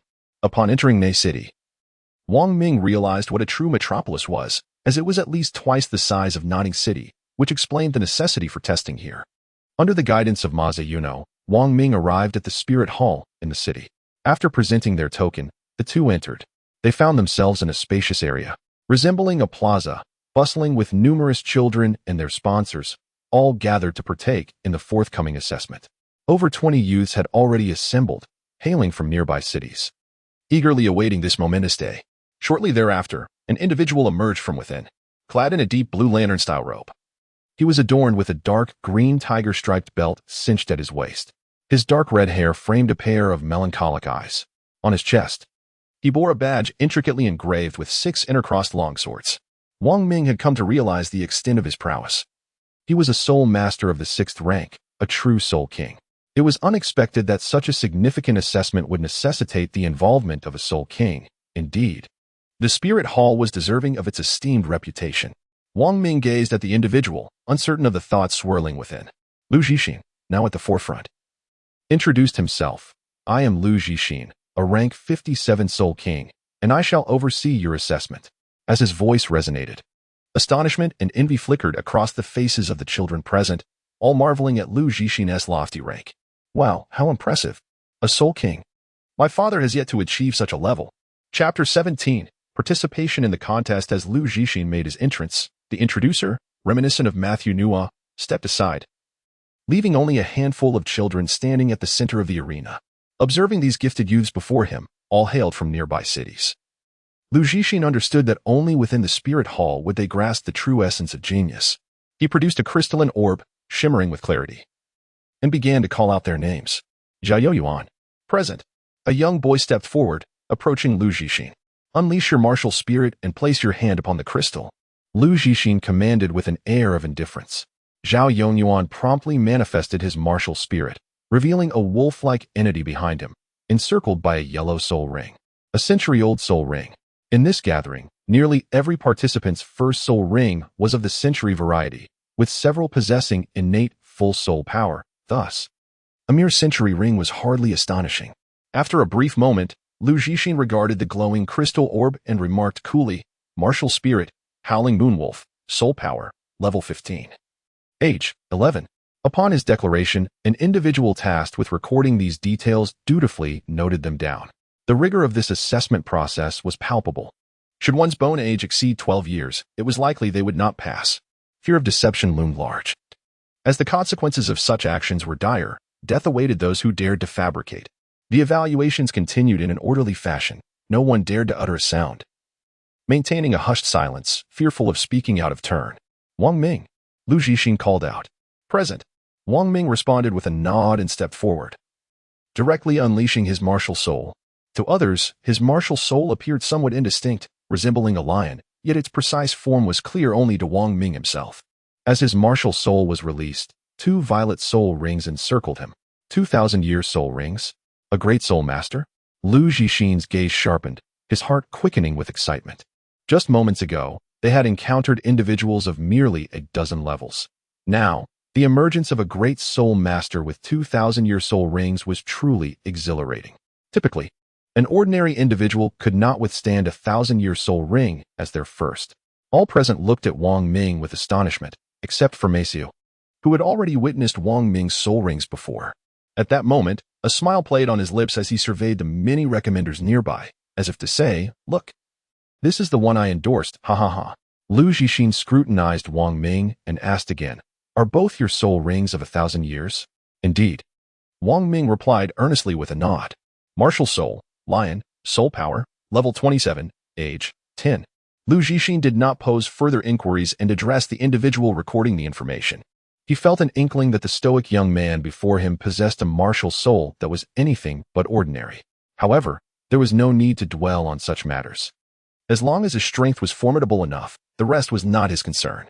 Soon, everyone had completed their assessments, and aside from Wang Ming, no other great soul master had emerged.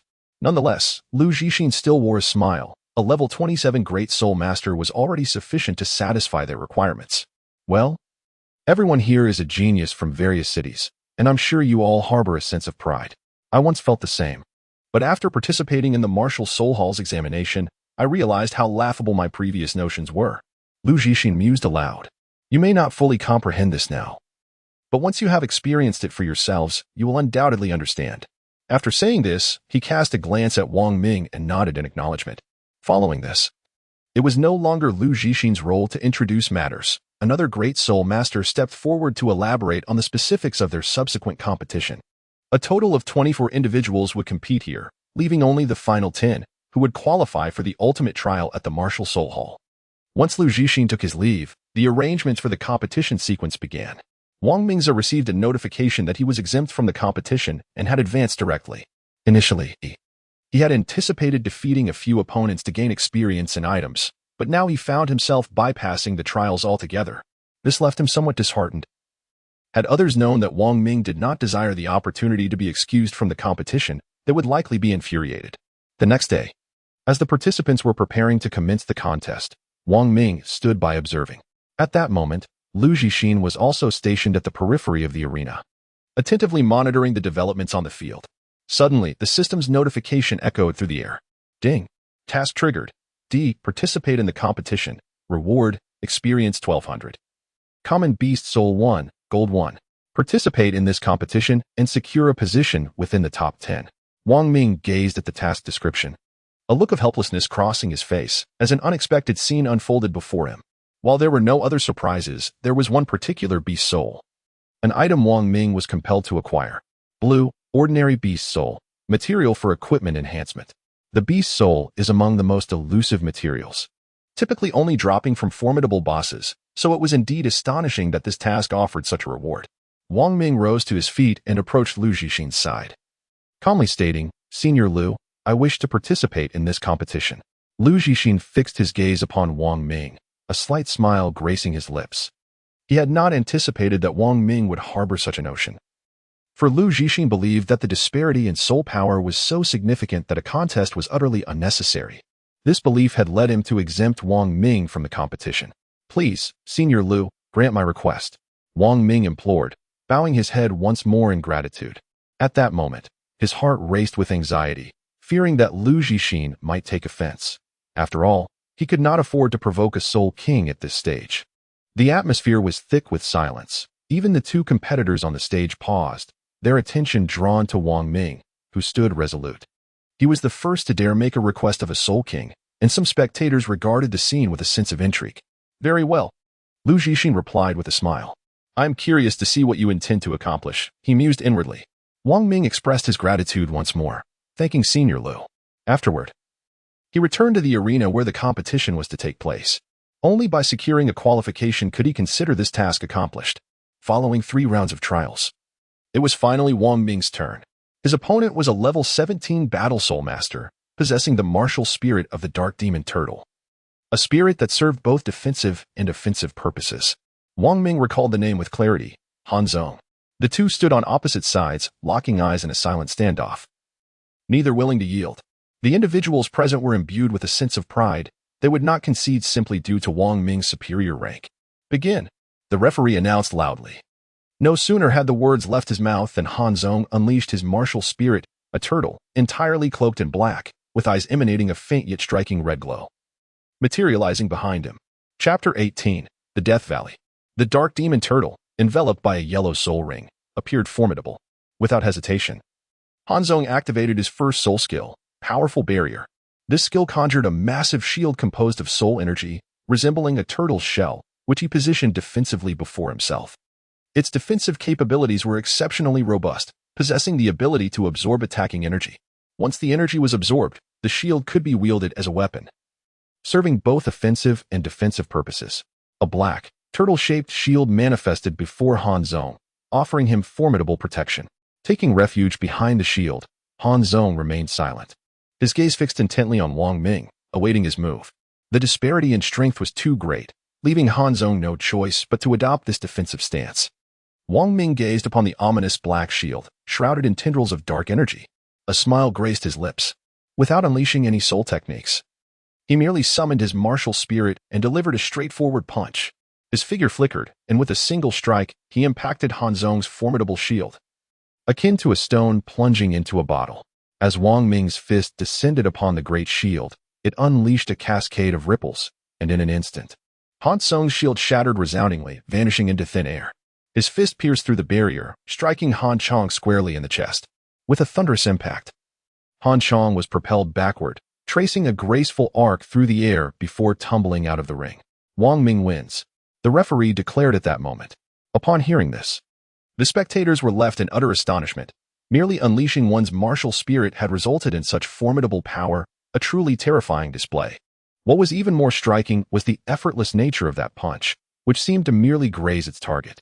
Even now, they felt a chill at the thought of facing Wang Ming. Ding. Defeated Han Chong LV 17. Rewards earned. Experience 50, Gold 1, Xian Iron 1. As the system's reward notification chimed, Wang Ming contentedly clapped his hands and descended from the platform. Sitting atop the high platform, Liu Zixin wore a satisfied smile upon his lips. Wang Ming's prowess only amplifies his advantage. After a few hours, it was once again Wang Ming's turn. As soon as the referee announced the commencement, his opponent boldly declared, "I concede." The referee, momentarily taken aback, promptly declared, "Wang Ming is the victor." They were all hesitant to face Wang Ming as the lessons learned from previous encounters lingered. The toll of defeat had significantly diminished their chances of victory. It was impossible to fully recover in just a few hours. Thus, it was far wiser to concede and focus earnestly on the next contest.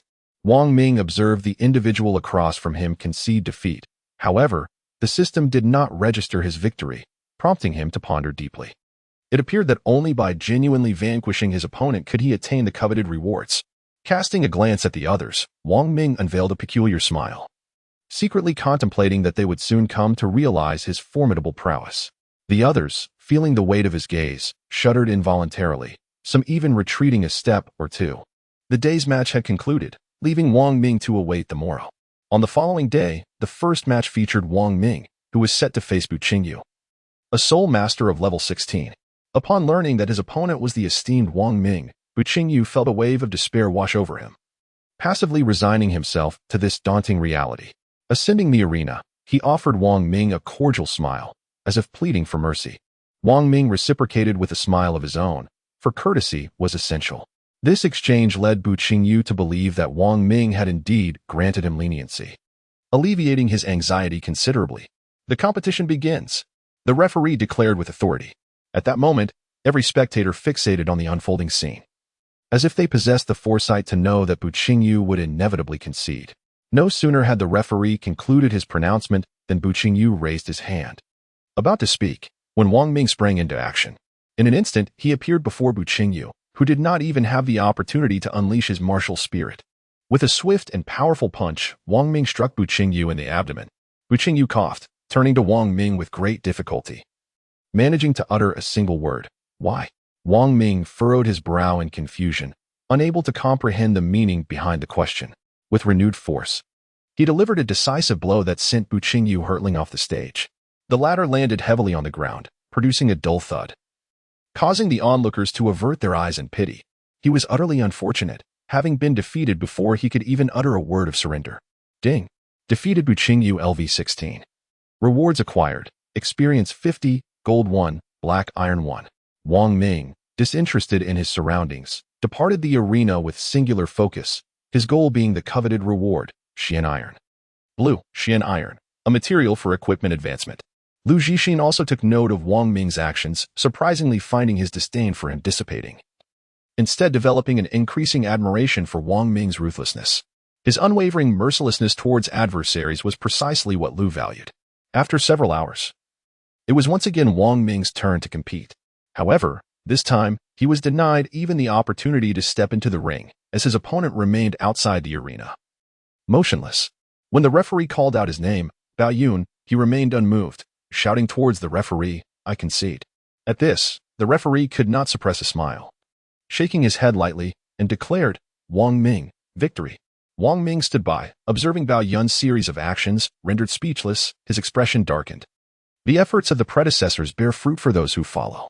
Under Bao Yun's leadership, whenever Wang Ming was encountered, everyone else chose to concede outside the arena, refusing to step into the ring. Thus, Wang Ming ultimately triumphed, securing the first place. Ding. Task completed. D. Participation in the competition. Experience 1200. Common B Soul 1. Gold 1. Simultaneously, the rewards issued by the system arrived. In the past 2 days, Lu Zhixin had also reported the situation from his end, particularly highlighting Wang Ming's 2 Millennium Soul Rings. Achieving the rank of 27 at the tender age of 10 is already a remarkable feat, and possessing 2 Millennium Soul Rings is nothing short of astonishing.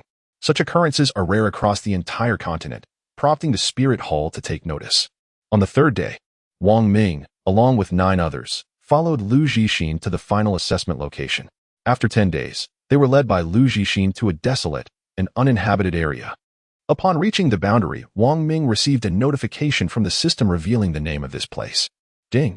The character has entered the Death Canyon, LV20, LV100. Wang Ming had some knowledge of the Death Canyon and, upon hearing its name, understood the dreaded invoked. It was said that even titled Douluos dared not act recklessly within its confines.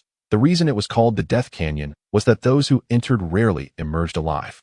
Within lay soul beasts of astonishing levels, some reaching 10,000 years, and even 1,000,000 years, who would dare to be reckless. Wang Ming had not anticipated that their trial location would be here. Chapter 19. Gathering materials under the guidance of Lu Zhixin. Wang Ming and his group of 10 arrived at a clearing. Dozens of individuals, all members of the Spirit Hall, stood guard in this area. Lu Zhixin then halted and declared, "This is the Death Canyon. Once you enter, your fate remains uncertain. If anyone wishes to withdraw now, you may still do so." Upon hearing this, not a single person flinched. Observing their resolve, Lu Zhixin smiled and proclaimed, "Well then, since you have made your decision, venture forth. If you can survive for 3 months and return alive, you will have passed." The 10 exchanged glances, each contemplating the gravity of the situation. Was it truly that simple? Survive for 3 months? Go ahead. Lu Zhixin maintained his smiling demeanor. At that moment, the system's prompt echoed. Ding. Task activated. C. Survive for 3 months. Reward. Experience 5,000. Gold 1. Survive for 3 months in the Death Canyon and make it out safely. Upon viewing this task, Wang Ming realized that the assessment was far from easy. Although he had not participated in such trials before, The difficulty level of this C-grade task indicated that it was not an ordinary challenge. None of the 10 dared to move. Wang Ming boldly stepped forward, striding into the valley of death. The others had no choice but to follow suit. Entering one after another, the entire valley was shrouded in a dense mist, and a moment's inattention could lead one to plummet into the abyss, with no hope of survival.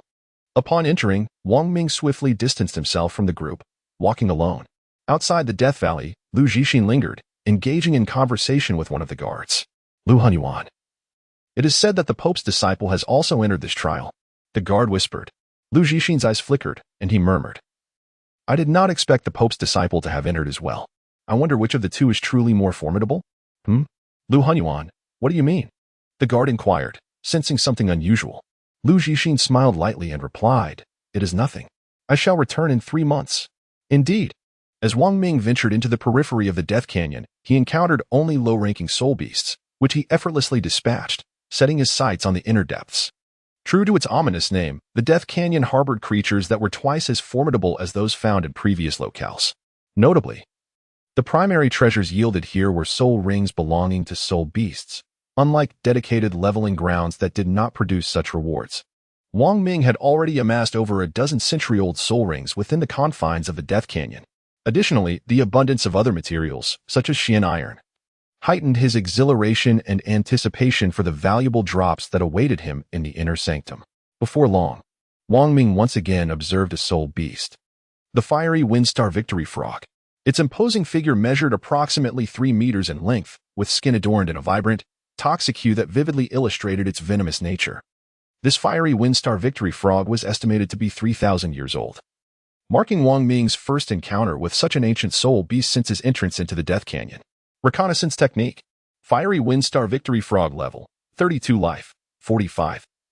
000 attack, 3098 to 3123 physical defense, for 32 magical defense, 378. Wang Ming lay in wait around it, now hesitant to approach this soul beast lightly, once poisoned. The antidote would be a formidable challenge. He first procured 100 bottles of intermediate antidote. Intermediate antidote, capable of neutralizing toxins from soul beasts below level 50. Priced at 1,000 gold soul coins per bottle, it amounted to a considerable sum. However, Wang Ming was affluent and quite audacious. With his daily sign-ins, he received a generous bonus of 200,000 gold soul coins, rendering money merely a figure to him. After securing the antidotes, Wang Ming felt a wave of relief wash over him. He stealthily approached the Windfire Star Victory Frog, inching ever closer. Meanwhile, the frog continued its incessant croaking. Just as Wang Ming prepared to strike, the Windfire Star Victory Frog unexpectedly took the initiative. With a swift turn, it unleashed a jet of black venom aimed directly at the patch of grass where Wang Ming stood. Alarmed, Wang Ming cursed under his breath as he beheld the approaching venom. He could not evade the torrent of poison and could only leap backward, striving to avoid further sprays of venom drenching him. Wang Ming was unprepared for the fact that this Firestar Victory Frog had anticipated his movements, lying in wait for his approach. In this scenario, it would unleash its venom, leaving him with no refuge. Despite his utmost efforts to evade, a stream of dark poison struck his arm. The fabric of his clothing and the skin beneath were swiftly corroded by the toxic substance. At that moment, a symbol of poisoning loomed above Wang Ming's head. Ding! The character has entered a poison state, suffering a decrement of 3,000 health points every second, continuing until his health reaches 0. Wang Ming stared at the system notification, momentarily stunned. 3,000 damage per second? Upon witnessing the damage values emerge above his head, he hastily consumed an antidote. Ding! Antidote successful. The poison state has been lifted. Once freed from the affliction, Wang Ming swiftly distanced himself, cautious of the formidable creature before him, the Firewind Star Frog, refraining from any rash attacks. His gaze remained fixated on it, wary of another potential venomous assault. 3,000 damage in a mere second meant 30,000 over 10 seconds. It was no surprise that many soul beasts feared it. A single spray of its toxin could lead to a swift demise within mere seconds. Beast transformation. Qilin arm. Wang Ming unleashed his most formidable technique. A combination of 2.5 times all attributes in the overwhelming power of his second soul skill. The colossal Kirin arm struck forcefully against the fiery red back of the Windfire Star Victory Frog, resulting in an explosive damage output of -18,000. With a chime, the Windfire Star Victory Frog entered a critically injured state, losing 100 health points per second and experiencing a 20 decline in all attributes. A critically injured state? It seems I am rather fortunate, Wong Ming mused to himself. In this weakened condition, the frog's defensive and reactive capabilities diminished, allowing Wong Ming to inflict even greater damage. Gripping his hammer, Wong Ming deftly evaded the frog's tongue attacks and its venomous assaults. With each swing, he dealt thousands of points of damage. Chaotic cloak hammer technique, he exclaimed, striking flesh with relentless precision. Moments later, the Windfire Star Victory Frog's health was depleted, and it finally succumbed. Another chime echoed, announcing the defeat of the level 32 Windfire Star Victory Frog, rewarding him with 500 experience points, 1 gold coin, a 3,000, your soul ring, a common green agate, a venom sac, and fine cotton cloth. In the Death Canyon, collecting materials for equipment upgrades proved to be remarkably fruitful. Even low-level soul beasts yielded valuable resources. Unlike others, Wang Ming found great pleasure in this place. Within just 3 days of entering, he had upgraded 4 pieces of equipment to Blue 1 quality. Blue 1, Nodding Academy Gauntlets, level 28. Blue 1, Nodding Academy Knee Pads, level 28. Blue 1, Nodding Academy Boots, level 28. Blue 1, Nodding Academy Armor, level 28. In a mere 4 days, he also ascended to level 28. With another goal in mind, to explore the entirety of the Death Canyon's map. The system's upper right corner displayed a map, yet most of it remained gray, indicating unexplored territories.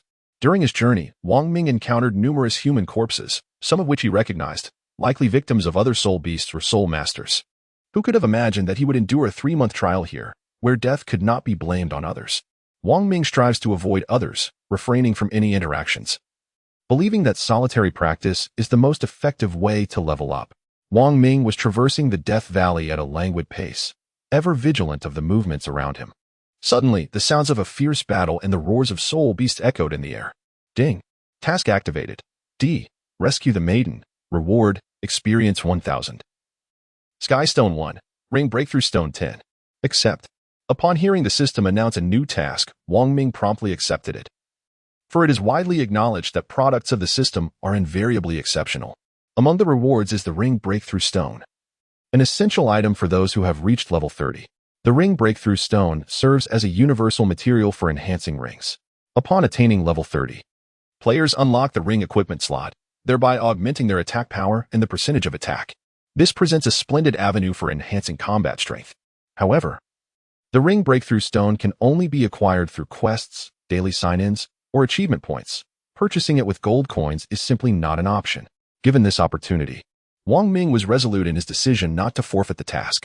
Wang Ming leaped swiftly, weaving through the forest, utilizing the towering trees to propel himself toward the battlefield.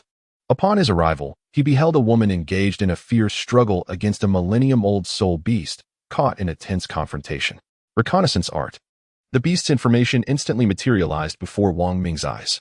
Phantom Leopard level, 32 health, 47,000 attack, 3209 to 3321 physical defense, for 68 magical defense, 346. Yet another 3,000-year-old soul beast. The Phantom Leopard, cloaked in darkness with its jet black fur, possessed eyes that gleamed with an intense vitality. Renowned for its swiftness, it moved like a specter under the cover of night. Fortunately, the hour was still evening. Otherwise, engaging with this Phantom Leopard would have been even more perilous, elevating the likelihood of demise. The girl confronting the Phantom Leopard exhibited considerable prowess, managing to endure for so long. Yet Wang Ming discerned that her soul energy was nearly depleted. Sweat had begun to bead upon her forehead, and her beautiful eyes were furrowed in distress, indicating her profound discomfort.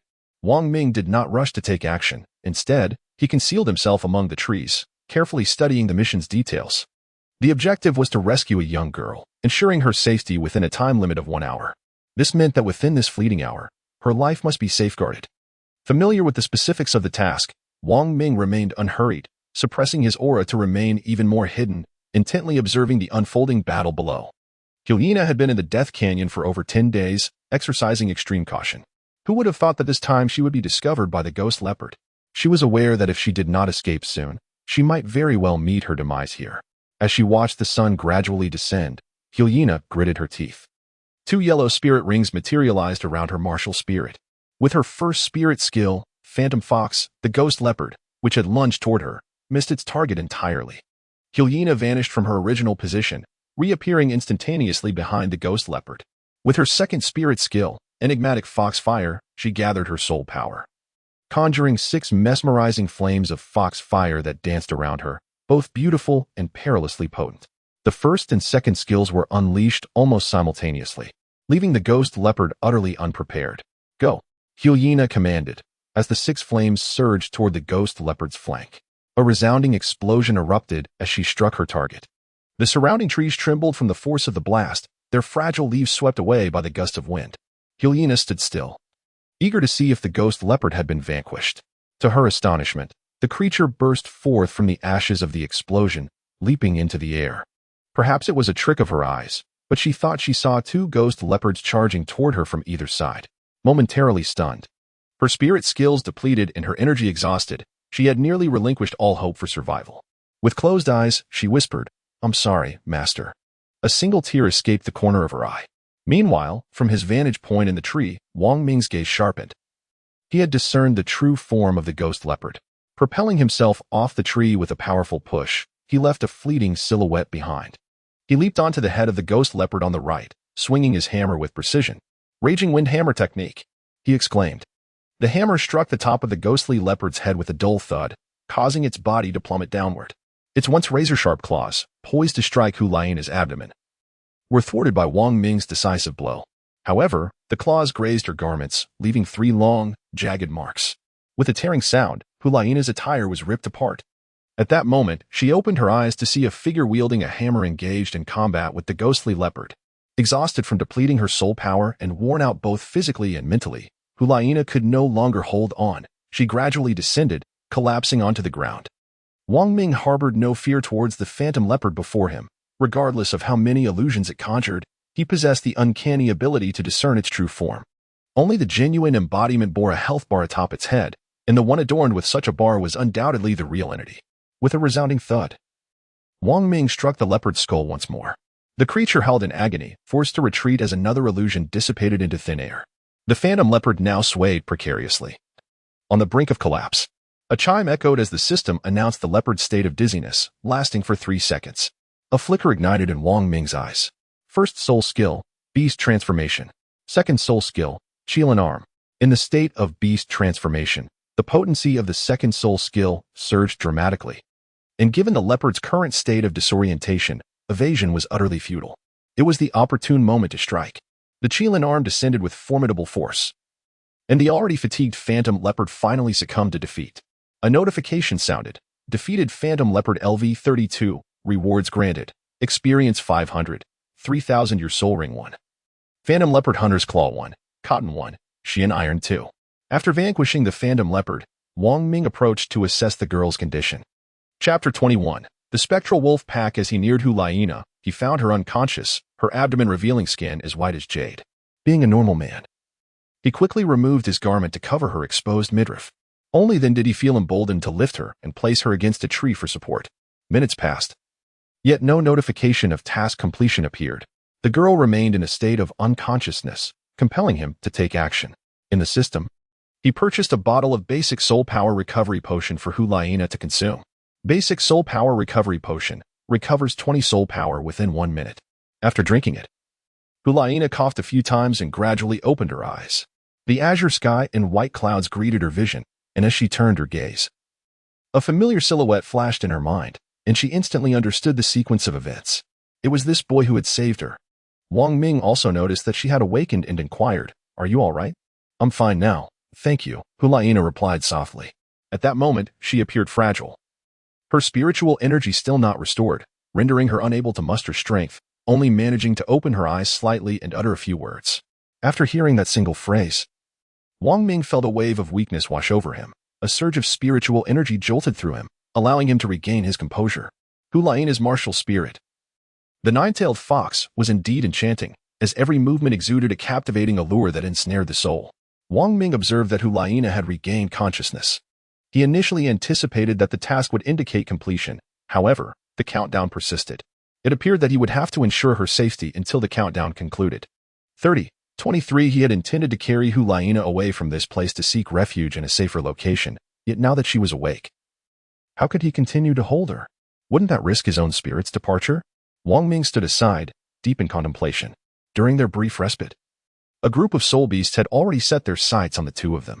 Concealed within the thickets of the forest, these creatures were nearly undetectable, their countless blood-red, glimmering eyes fixated upon them.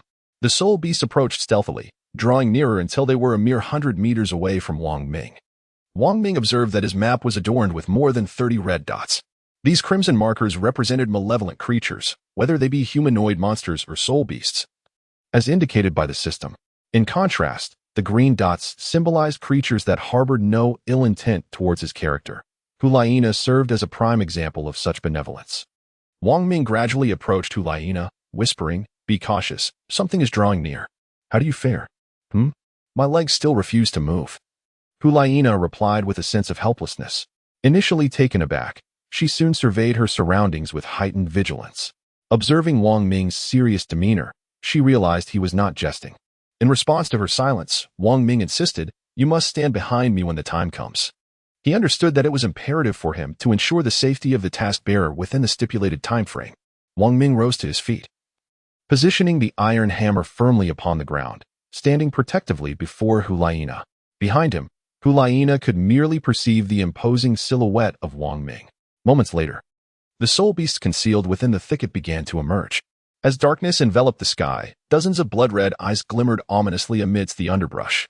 At that instant, even Hulaina felt a sense of paralysis. The sight of numerous soul beasts plunged her heart into despair, convincing her that this encounter was undoubtedly fatal. When she lifted her gaze once more, Wang Ming turned his head as well, smiling reassuringly as he spoke. "Be cautious. I shall protect you. Have no fear."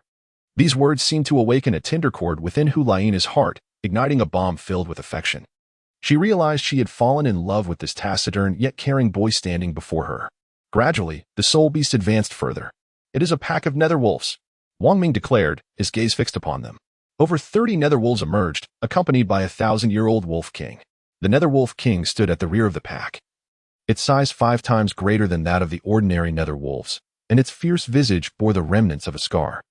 This scar was a memento of the time when its kin were assaulted by humans, resulting in the death of its mother, who was subsequently transformed into a soul ring.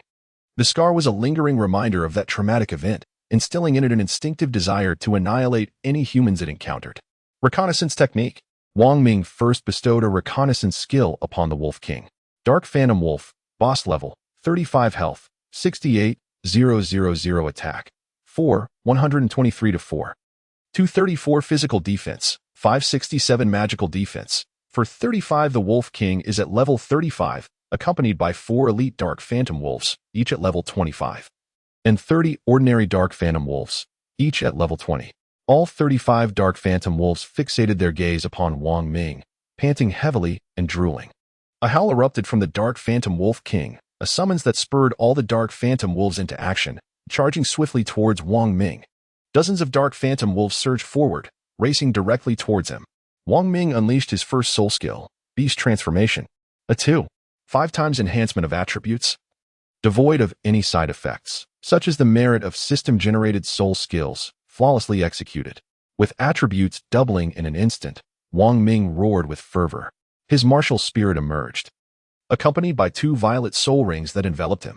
Wang Ming swung the iron hammer in a sweeping motion, accompanied by a few howls. The first 5 or 6 spectral wolves that charged forward were sent flying by the mighty blow. The ordinary spectral wolves were utterly insufficient against Wang Ming, who had already unleashed his first soul skill. A single strike sufficed. This sweeping blow, astonishingly, crushed 2 of the spectral wolves, while the others writhed on the ground, incapacitated by pain. Ding! You have slain a level 20 spectral wolf. Rewards: Experience 10, Xian Iron 1, Century Soul Ring 1, Exquisite Wolf Meat 1. Ding! You have slain a level 20 spectral wolf. Rewards: Experience 10, Xian Iron 1, Century Soul Ring 1, Exquisite Wolf Meat 1. However, despite having driven back the initial wave of spectral wolves, many more surged forward relentlessly towards Wang Ming. He had no choice but to employ the chaotic cloak hammer technique to hasten his strikes. Bang! Bang! -19,000. -19,000. Each swing felled a spectral wolf. Yet, regardless of Wang Ming's formidable strength, he could not evade the onslaught. He had to stand protectively in front of Hulaina. Soon, Several wolves seized the opportunity during his attacks and sank their teeth into his arm and thigh, while others clawed at his chest. Gradually, his body became adorned with bloodstains, wolf bite marks, and claw impressions. In addition to the wounds, blood continued to drip down his body. Seated behind Wang Ming, Hulaina's eyes brimmed with tears. Her teeth clenched softly as she gazed intently at him. Chapter 22. The Spectral Wolf King. As damage numbers continuously emerged from Wang Ming, the impact was fortunately minimal. -76. -43. The Phantom Wolf King remained passive, seemingly biding its time for Wang Ming to exhaust himself before it would strike. Alas, its calculations were flawed. Within a mere 8 minutes, Wang Ming's attributes had surged, allowing him to vanquish over 30 phantom wolves. Even the elite among them lay incapacitated on the ground. However, Wang Ming himself was considerably drained, having lost more than half of his health. Now, only Wang Ming and the Phantom Wolf King remained in the arena, each intently watching the other, neither making a move, while the murderous intent in the Wolf King's eyes was palpable. Wang Ming dared not let his guard down for even a moment. Suddenly, he became acutely aware of his experience points. 4,680, 4,680,4,700. A flash of inspiration struck him, and his pupils constricted sharply. With his heart guiding his movements, he flickered away, not targeting the Phantom Wolf King nor retreating, but rather focusing on an elite Phantom Wolf that still clung to life nearby. In an instant, Wang Ming surged forward and struck down with a powerful blow. Bang! Instantly, the elite Phantom Wolf's head burst apart like a watermelon. Ding! You have slain the Phantom Wolf Elite LV25. Rewards. Experience 50, Gold 50, 1,000 Years Soul Ring 1. Dark Iron 1. Exquisite Wolf Meat 2. Ding! Congratulations, your character has leveled up. Level 1. As the system's notification echoed in his ears, a radiant golden light enveloped Wang Ming, elevating him by 1 level and completely restoring all negative statuses. This was Wang Ming's true objective, to level up. His primary soul skill had a restriction, allowing usage only once within the span of an hour. Without his first soul skill, it would be exceedingly difficult to defeat this ghostly leopard. Wang Ming's recent sweeping maneuver left Gui Bao momentarily stunned. In her heart, Hulaina even suspected that Wang Ming was preparing to flee. However, the reality was quite different. Wang Ming felt all traces of fatigue dissipate from his body, replaced entirely by an insatiable desire for battle. A smile graced his lips as he fixed his gaze upon the predatory figure of the Phantom Wolf King across from him. The wolf's eyes grew increasingly fierce. However, deep within, it sensed that this human was unlike any it had encountered before. The current Wang Ming would not extend any courtesy. First soul skill, Beast Transformation. Second soul skill, Qilin Arm. With a mere thought, both skills activated instantaneously, without the slightest hesitation. Enhanced by the first soul skill, the Qilin Arm became more solid and imposing, exuding a palpable weight. The Qilin Arm descended upon the Phantom Wolf King, resulting in a thunderous explosion. -21,000. The damage figure emerged, revealing a surprising increase following his recent level up. As the remnants of the explosion settled, the Phantom Wolf King appeared utterly disheveled. Patches of fur singed or missing, emanating the unmistakable scent of charred flesh. This spectacle incited a complete fury within the Phantom Wolf King, which howled defiantly to the heavens, unleashing a wrathful roar that resonated across the land. Its eyes brimmed with hatred for Wang Ming, wishing fervently to tear him apart and consume his remains. Ding! The Phantom Wolf King entered a state of frenzy, doubling its attack power. Upon hearing the system's prompt, Wang Ming also noticed that the Spectral Wolf King's eyes glowed a menacing red, having succumbed to a frenzied state. Fortunately, its focus remained solely on him, rather than on the still incapacitated Hulaina. Even as the Spectral Wolf King descended into madness, Wang Ming maintained his attributes at their peak. Despite the formidable health pool of the Spectral Wolf King, it posed no significant threat in Wang Ming's eyes. Commenced the slaughter. With a single strike, he dealt over 2,000 points of damage. Coupled with Wang Ming's doubled speed and the chaotic hammering technique, the damage increased with each passing moment. A fearsome roar erupted from the Spectral Wolf King, which, despite being pushed back relentlessly, remained unwilling to concede defeat. Wang Ming had avenged his entire clan by slaying its nemesis, a solitary wolf, vowing to pursue this vendetta to the death. The blood of the Netherwolf King plummeted dramatically, and seizing the moment, Wang Ming wielded his hammer with the ferocity of a tempest, relentlessly crushing the Netherwolf King until he was ultimately vanquished. With a resounding thud, The boss exploded in a cascade of spoils, and simultaneously, a melodious system notification chimed in Wang Ming's ears. Ding! You have slain the Netherwolf boss, level 35. Rewards: Experience 1200, Gold 800, 3000 Your Soul Ring 1, Xian Iron 1, Netherwolf Claw 1, Refined Gold Ingot 1, Exquisite Wolf Meat 8. Ding! Congratulations! Your character has achieved the first kill of a wild boss, completing the wild first kill achievement, rewarding you with 100 achievement points.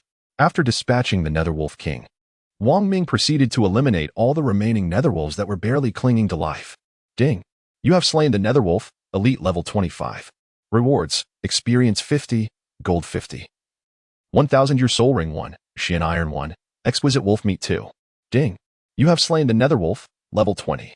Rewards: Experience 10, Xian Iron 1. 100 Your Soul Ring 1, Exquisite Wolf Meat 1. Following this fierce battle, Wong Ming's attire lay in tatters, yet fortunately, all his wounds had healed and scabbed over. Once he had dealt with all the Netherwolves, Wong Ming approached Hulaina and inquired, "Are we ready to leave now? Let us find a safe haven to take refuge." Hulaina nodded softly in response, her gaze fixed intently upon Wong Ming, as if she wished to etch his visage into her memory. Wong Ming assisted Hulaina as they commenced their search for a secluded cave. As he felt the gentle touch on his left arm, a sudden realization struck him, prompting him to recite the Tao Te Ching and channel his soul force, achieving a state of clarity in his mind. Before long, they discovered a hidden cave to take refuge in. After a brief period of silence, both Wong Ming and Hulaina sat quietly, enveloped in an atmosphere of stillness. Hulaina refrained from looking at Wong Ming. The moment she caught sight of his handsome profile, her cheeks flushed with embarrassment, compelling her to keep her gaze lowered. Wong Ming fixed his gaze ahead, intently observing the countdown of his task. 003. 3, 2, 1. Ding! Task completed. D. Rescue the maiden. Experience 1000. Skystone 1. Ring breakthrough, Stone 10. Upon hearing the system's announcement, a smile graced Wong Ming's face. He then stood up and slowly made his way outside. You. Hulaina, taken aback by Wong Ming's departure, found herself momentarily at a loss for words, her emotions swirling within her. Though their encounter was fleeting, a part of her wished to retain his presence. Her voice was barely a whisper, and thus Wong Ming did not hear her, continuing on his path. Chapter 23. 3 months later, the cave was now left with only Hulaina. Her gaze remained fixed on the entrance, lost in contemplation. Moments later, she heard faint rustling sounds, prompting her to quickly seek refuge nearby, wary of the cave's opening. Soon enough, a figure emerged, and upon recognizing him, Hulaina knew it was Wong Ming, identifiable by the large hammer at his waist. For reasons unknown, a flicker of joy ignited within her heart, and a smile spread across her face as she gradually returned to her original position. Wong Ming ventured outside briefly, only to find that the night had deepened. He promptly scattered beast-repellent powder, which, when dispersed in the wilderness, rendered him undetectable to spirit beasts. In the depths of the Death Canyon, even he dared not embark on any risky endeavors. Upon re-entering, he set about lighting a fire, preparing to roast meat.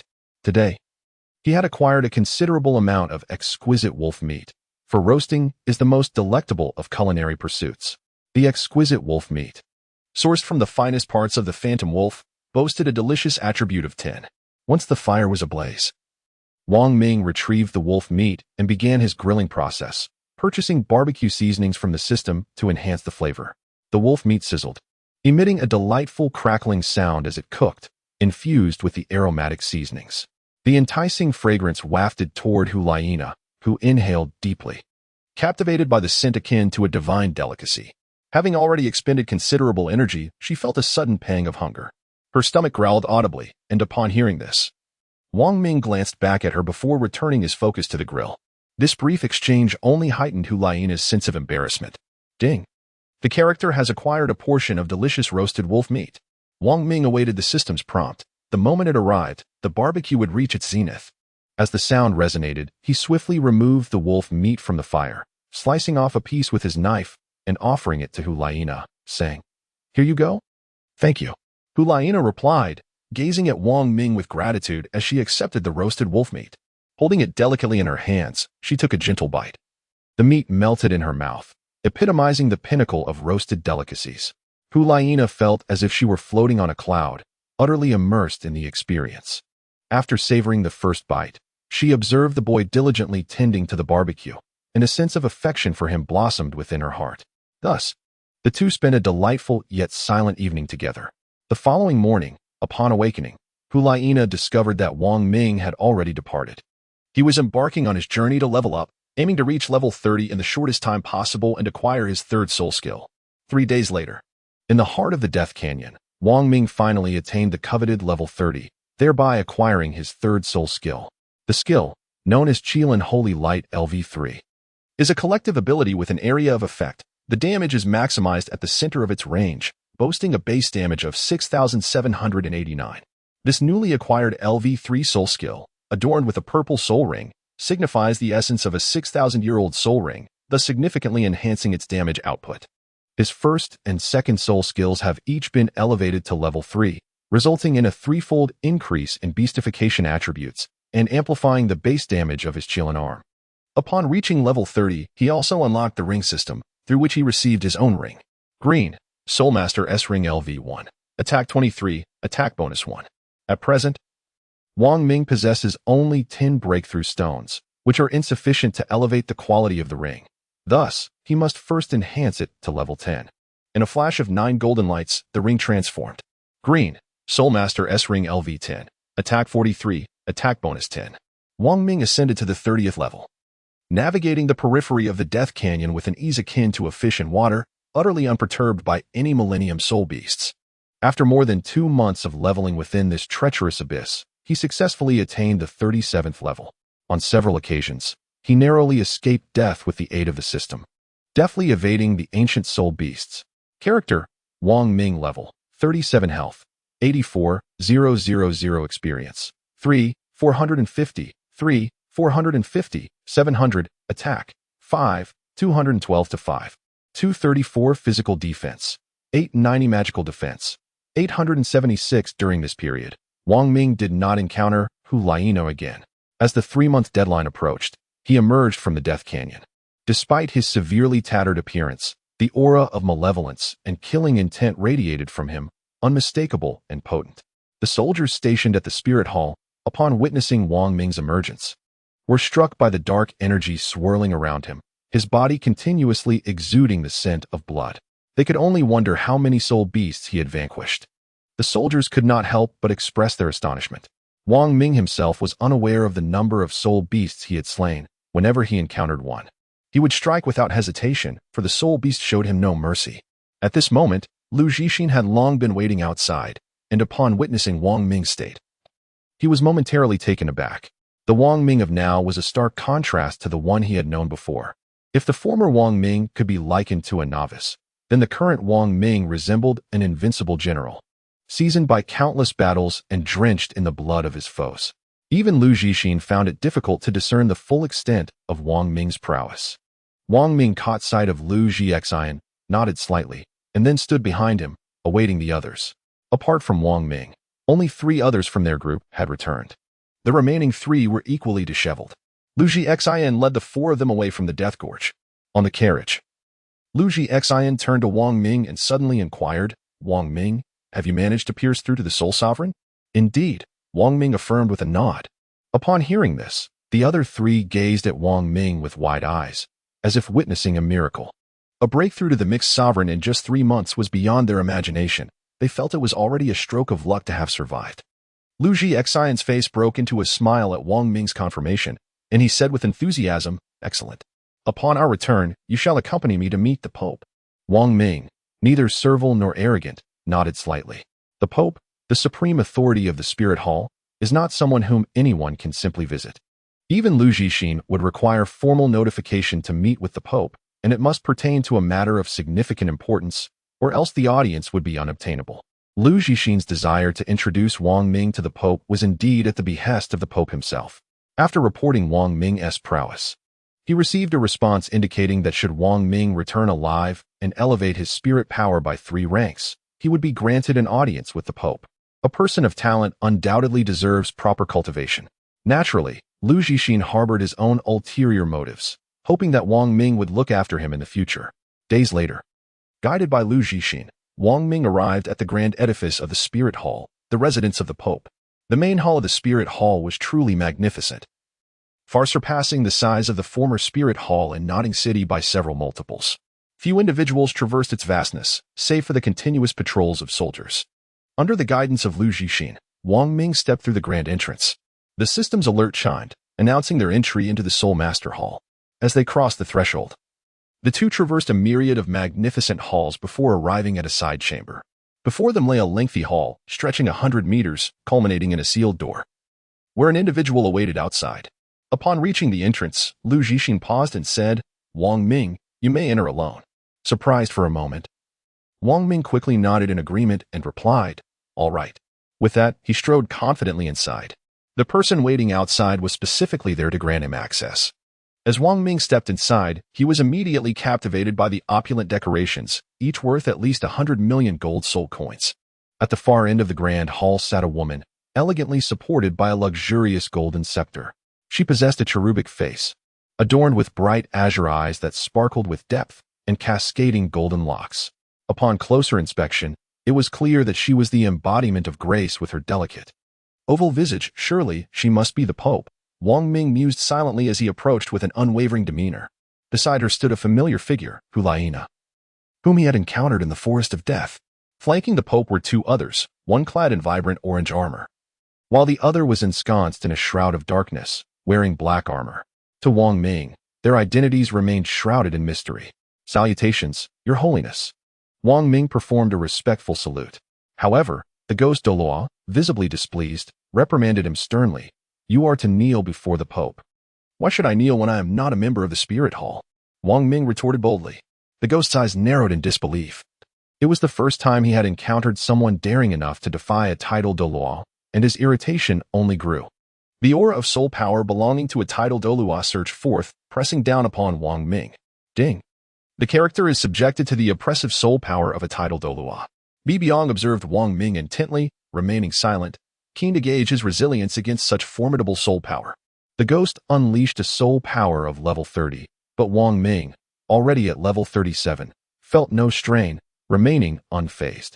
With a slight furrow of his brow, he glanced at Bibi-Dong, who nodded in affirmation, indicating he could continue to exert pressure. Levels 31, 32, and so forth, until level 37, Wang Ming felt no significant burden, easily withstanding the force. However, upon reaching level 38 and 39, he began to sense a slight pressure, yet, the four observers were taken aback. At only 11 years of age, to endure the pressure of a titled Douluo at level 40, what potential lay ahead? The hall fell into an eerie silence. The sound of a pin dropping could be heard, as no one dared to breathe. Hulaina, standing behind Bibi-Dong, was filled with apprehension for Wang Ming. Her small hands clenched tightly, fearing that the ghost might unleash too much force. Beyond level 40, each increment in soul power bore down upon Wang Ming like a colossal stone, every passing second an agonizing trial. Wang Ming gritted his teeth, continuously channeling his soul power to alleviate the burden weighing upon him. The soul power of a titled Douluo is markedly different in its depth compared to that of others. At this moment, the ghostly charm had already unleashed a formidable level 45 soul power, causing the floor beneath Wang Ming to shatter and leaving two deep impressions of his footprints. His back had begun to hunch, as if unable to bear the strain. "Level 46, exclaimed Zhu Douluo, astonishment evident in his gaze as he murmured softly. Wang Ming could no longer withstand the pressure. His martial soul unexpectedly emerged from within him. As soon as the soul manifested, the weight upon Wang Ming's shoulders significantly diminished. He let out a long sigh of relief. At that moment, 3 violet soul rings enveloped him, encircled by a shroud of dark mist. On the seat, Bibi-Dong, Mei, and Yuguan regarded Wang Ming's soul rings with keen eyes. Although they had previously received reports from their subordinates indicating that his first and second soul rings were both a millennium in age, witnessing it firsthand left them astounded. Bibi-Dong's attention was particularly drawn to Wang Ming's martial soul. Her beautiful eyes flickered with insight as if she had discerned something profound. "Enough," Bibi-Dong finally spoke. The moment her voice fell, Mei's oppressive spirit energy dissipated, allowing Wang Ming to finally catch his breath. Should the pressure have persisted, it could have resulted in serious injury to him. Thus, Bibi-Dong chose to halt, for what had transpired was already astonishing. She continued, gazing at Wang Ming with a measured tone, "It appears that your martial soul is an aberrant one, and its level seems impressively high. It is by no means weak. Wang Ming did not respond, merely shaking his head. What does an 11-year-old child truly understand? Even if he were to mention that his martial soul is a Qilin, she might not comprehend its significance. It could just as easily be an aberrant martial soul. What is your current soul power level? Bai Dong continued to inquire. Wang Ming replied, level 37. Bibi Dong was momentarily taken aback. To advance over 10 levels in merely 3 months was a testament to such prodigious talent that she could not help but contemplate taking him as her disciple. After a brief pause, Bibi Dong gazed at Wang Ming with a smile and inquired, would you be willing to become my apprentice? At this revelation, Zhu Douluo, Douluo, and Hulaina were momentarily stunned, their eyes fixed on Bibi Dong. However, upon reflection, they found it unsurprising, attributing it to Wang Ming's exceptional capabilities. Ding. The Pope of the Spirit Hall has initiated a request for apprenticeship. The system's notification chimed. I am willing, Master. Wang Ming exclaimed as he knelt down. Following this, the system's alerts continued. Ding. Successful apprenticeship achieved. Ding. Congratulations on successfully becoming an apprentice, completing the apprenticeship achievement, and earning 100 achievement points. Ding. Congratulations on joining the Force, Spirit Hall. Excellent, excellent, excellent. Bibi Dong exclaimed thrice in delight. Douluo and Douluo promptly congratulated. Congratulations to the Pope on acquiring such a talented disciple. Hulaina, wearing a smile, echoed, Congratulations, Master, on gaining another exceptional apprentice. She felt no jealousy towards Wang Ming. Rather, she was genuinely pleased. Now I am his senior sister. We can be together every day? Hulaina thought, her smile unwavering as she gazed at Wang Ming. Once the apprenticeship was finalized, Bibi Dong dismissed the others, leaving only Wang Ming and herself in the Grand Hall. Regardless of how you obtained your spirit rings, you may venture forth with confidence. The Spirit Hall stands firmly behind you, Bibi Dong assured Wang Ming. Chapter 25. A triad of exclamations. She understood the peculiarities surrounding Wang Ming's 3,000-year spirit rings, particularly why his first spirit ring, originally yellow, had transformed into purple. Ultimately, she could only attribute this anomaly to Wang Ming's mutated martial spirit. This statement was also meant to reassure Wang Ming of the Spirit Hall's goodwill towards him. Yes, Master. Wang Ming nodded in affirmation. He had long desired a formidable backing, and now he had become a disciple of the Pope of the Spirit Hall. A support so solid it was unshakable. He could now confidently unleash his martial spirit and spirit rings without hesitation. The master and disciple engaged in conversation for an extended period. Bibi Dong promised that upon Wang Ming reaching the spirit master rank, she would bestow upon him a piece of soul bone as a token of their first meeting. He was immensely grateful and felt a renewed urgency to elevate his level to 40. After their conversation concluded, Wang Ming exited the Grand Hall, only to find Hulaina waiting for him outside. Junior brother, you have emerged, Hulaina exclaimed. Her hands clasped behind her back as she approached Wang Ming with a lively bounce. Wang Ming was, of course, aware that she was a disciple of Bibi Dong. However, her referring to herself as his junior was something he found rather unacceptable. Intrigued, Wang Ming remarked, hasn't your senior saved you, dear junior? Shouldn't it be the senior brother rescuing the junior sister? Upon hearing his words, Hulaina was momentarily rendered speechless, unsure of how to respond. After a brief silence, she pouted and retorted indignantly, a senior sister is still a senior sister.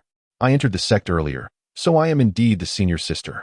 Wang Ming noticed her impending anger and wisely chose to remain silent, departing from the Spirit Hall with a smile. Hulaina followed closely behind. As they stepped out of the Grand Hall, Wang Ming discerned the malice directed at him from a figure ahead, the map indicating a red dot that signified his presence. The individual boasted fiery red hair and was clad in a long crimson robe with a white spider-patterned belt cinched at the waist. His hair flowed like the wind, and his piercing gaze shone brightly beneath his brows, his stature elegant and commanding. Yin had long been aware that the Pope had summoned someone, and upon learning it was Wang Ming, he hastily made his way there. Upon arrival, he encountered the sight of Hulaina and Wang Ming engaged in amiable conversation, which incited his ire. Internally cursing, he questioned, what gives you the right? Yin positioned himself directly in front of Wang Ming, obstructing his path. Wang Ming furrowed his brow, regarding Yin. It was his first visit to the Spirit Hall's main headquarters, and he had no intention of courting trouble. Though he was unafraid of it, Yin boldly proclaimed, let us have a duel. Yin, do not act rashly. You cannot defeat Wang Ming. Hulaina urgently interjected from behind. He was merely a level 27 soul master. How could he possibly contend with a level 37 soul sovereign? Naturally, Hulaina wished to shield him from harm. However, Yin misinterpreted her concern, believing she feared for the safety of this pretty boy before her. Thus, Yin pressed on. What say you? Do you dare? Or will you retreat like a coward? Very well. Wang Ming responded with a resonant affirmation, spurred on by the system's notification that had just sounded. Ding. Quest triggered. Annoying fly. Experience 200. Gold 50. Wang Ming resolutely chose to accept. Meanwhile, Hulaina began to mourn for Yin and then approached Wang Ming, pleading. Wang Ming, please go easy on him. He is my friend. Wang Ming nodded in agreement. This seemingly ordinary scene, however, appeared as a flirtatious exchange in Yan's eyes. Intensifying his resentment towards Wang Ming, his gaze filled with fury. Let us battle. Yin commanded, unwilling to utter more words. Between two men, only a fight would suffice. Flame Lord, Yin growled, and his martial soul manifested behind him. The Flame Lord, an ancient martial soul, remained an unaltered relic of the past, a humanoid flame. Accompanied by a small solitary flame that erupted forth, resembling a fiery being and evoking an aura of ancient mystery. Two yellow soul rings emerged, both being a century old. Wang Ming did not unleash his martial spirit, he merely smiled faintly, and in that moment, the entire trial seemed to come to a standstill. He moved with the swiftness of flesh, appearing before Yin in an instant, delivering a powerful punch. Hulaina failed to perceive Wang Ming's actions clearly, only hearing a resounding thud.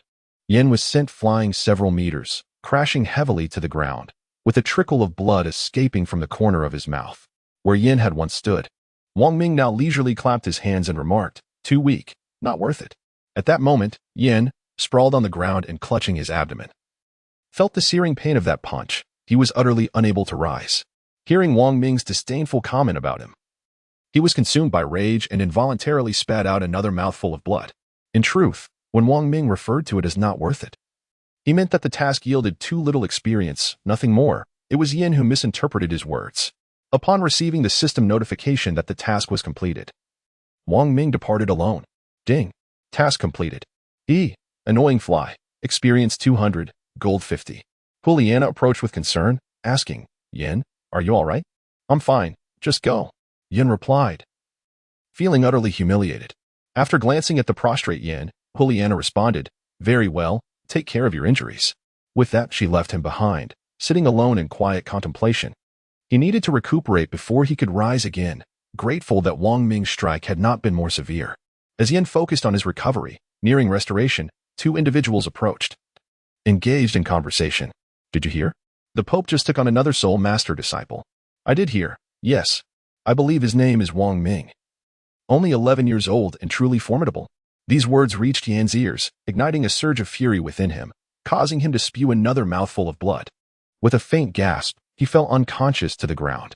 The two individuals, witnessing this, exchanged bewildered remarks. What is wrong with him? Spitting blood all over the place in broad daylight. Let us leave quickly, lest he tries to swindle us. And with that, they hastily departed. Wang Ming was strolling along the path when suddenly, a melodious system notification resonated in the air. Ding. You have defeated Yin LV27, earning rewards, experience 50, gold 50. Dark Iron 1, Fire Essence Stone 1. Puzzled, he wondered why the system had remained silent earlier and only now chose to announce the rewards. Was there a delay in the system? With a furrowed brow, Wang Ming muttered to himself, unable to comprehend the situation. He decided to relinquish his thoughts and continued on his way. He needed to return to his residence and make some preparations. Chapter 26. The 5-year trial as a disciple of the Pope. He naturally had his own place to stay. Hulaina had guided him to his accommodations. Truly, as the headquarters of the Spirit Hall, even a mere room was adorned with such opulence. Wang Ming's room is no exception.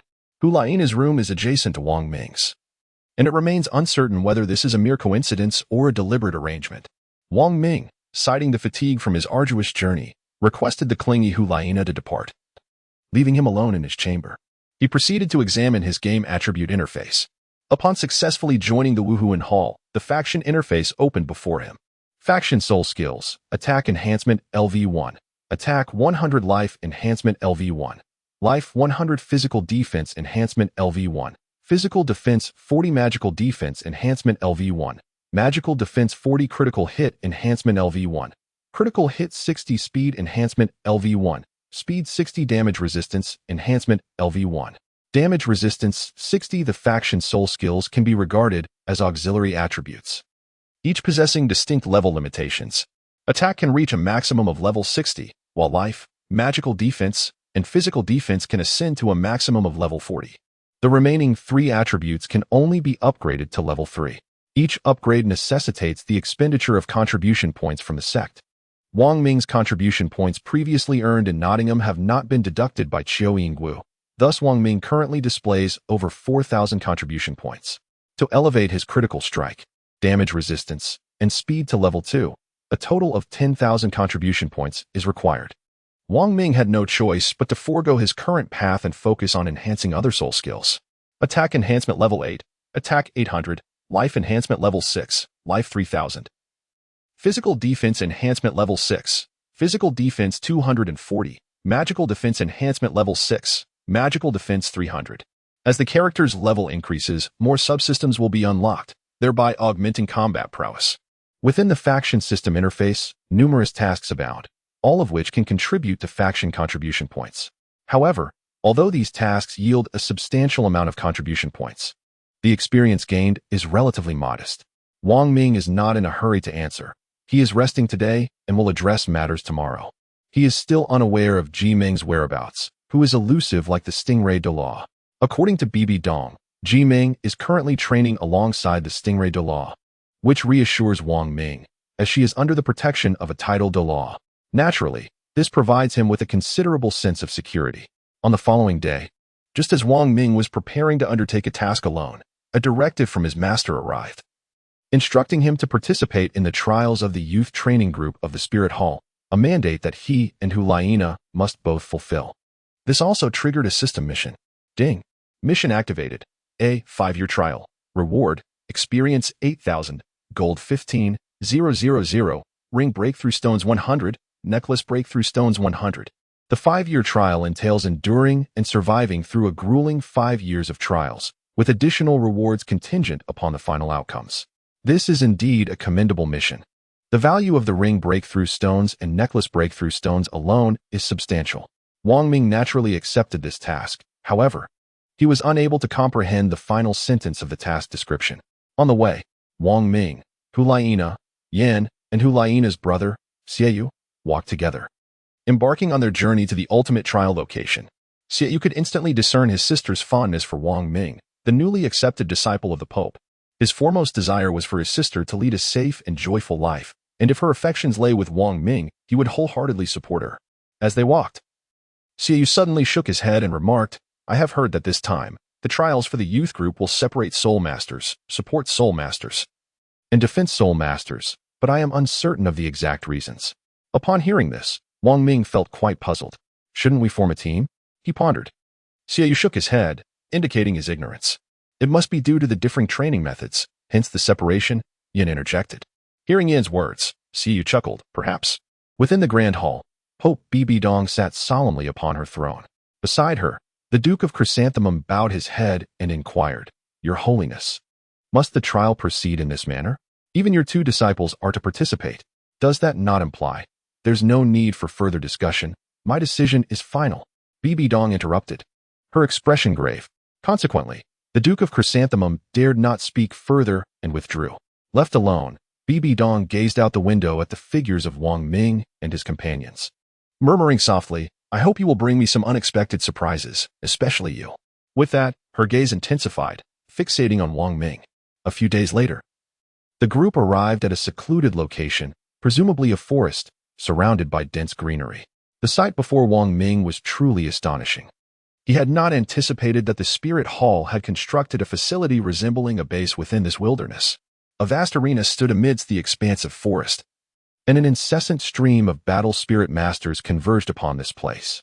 Utilizing his reconnaissance skills, Wang Ming observed that those arriving were indeed solely combat spirit masters.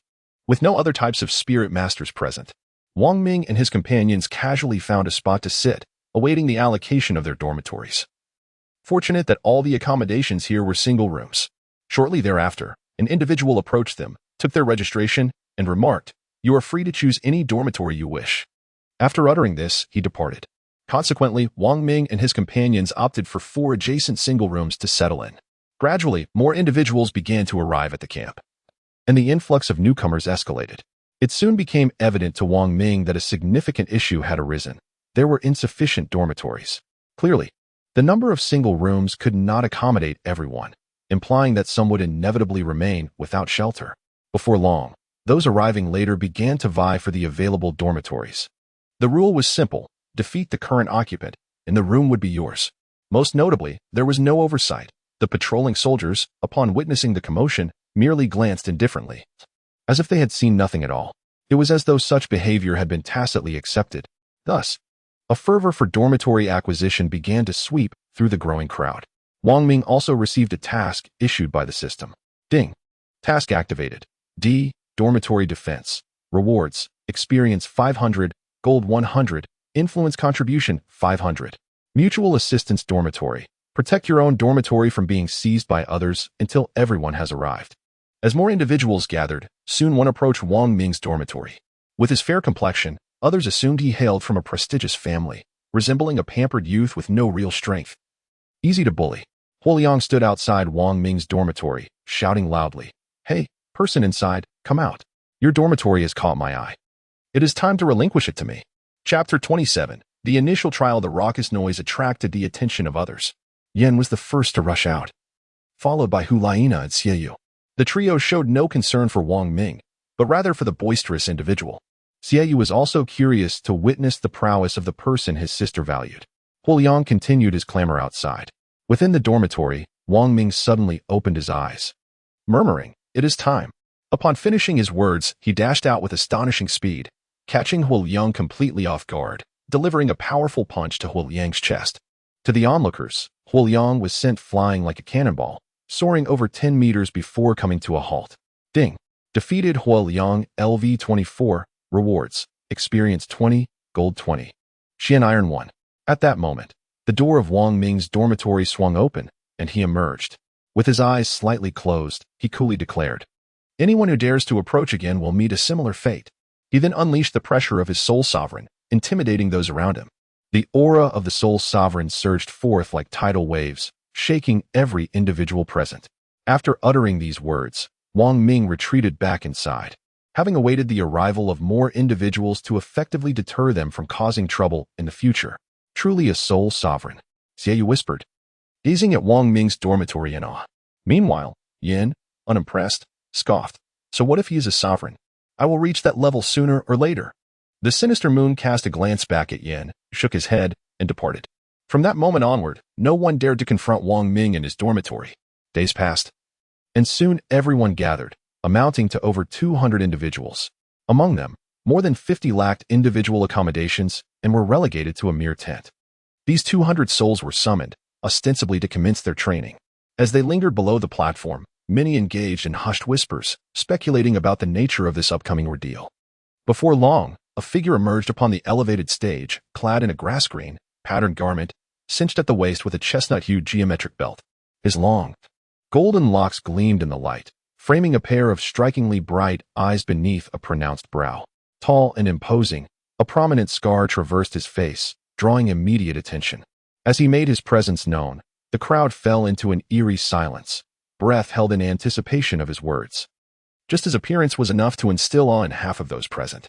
Zhao Yuan, his gaze fierce, addressed the assembly. "I am your instructor, Zhao Yuan, a rank 59 Soul King with the martial spirit of the Abyssal Shadow Bear." As he introduced himself, Wang Ming furrowed his brow in deep contemplation. His map indicated that Zhao Yuan was marked with a red, denoting him as a beast rather than a mere NPC, which typically bore green or gray markings. Upon concluding his introduction, a subtle smile graced Zhao Yuan's lips as he declared, "Let us commence the first wave of selection." Confusion washed over the crowd, their expressions reflecting a lack of understanding. "Begin," Zhao Yuan proclaimed with vigor. At that moment, an oppressive aura of soul power emanated from him, accompanied by an unsettling energy. Instantly, a frigid chill enveloped the space, as if they had plunged into an icy abyss. This aura, devoid of explosive force, sent shivers down their spines, each hair standing on end. It was a fusion of murderous intent and ominous energy. Zhao Yongyuan had claimed the lives of thousands to cultivate this chilling presence. Wang Ming sensed a slight chill, though it was not overwhelming. Suddenly, a notification from the system rang in his ears. Received an assault of killing intent from Zhao Yongyuan LV-59. All attributes decreased by 5. He was momentarily taken aback, astonished that such a presence could wield such influence. Initially, the pressure exerted by Zhao Yongyuan, with only the soul power of level 20, allowed everyone to stand resolutely in place. Every 3 minutes, the intensity of this pressure would escalate by 1 level. Consequently, most believed that Zhao Yongyuan's first test was simply to see how long one could endure his oppressive aura. As the levels of soul power continued to rise, reaching up to 25, someone finally succumbed to the dual effects of Zhao Yongyuan's overwhelming presence and aura, crashing heavily to the ground. After the fall, 2 soldiers approached the fallen individual. Expecting assistance, he extended his hand with a smile. Unbeknownst to him, the pressure that had been imposed upon him had not dissipated. It remained relentless. The soldiers, with expressionless faces and cold gazes, approached him without offering a hand, instead wielding their long spears.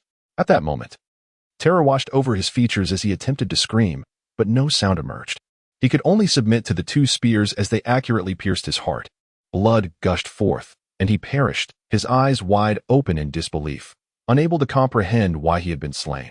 After completing their grim task, the soldiers returned to their posts with an air of calm, as though nothing had transpired.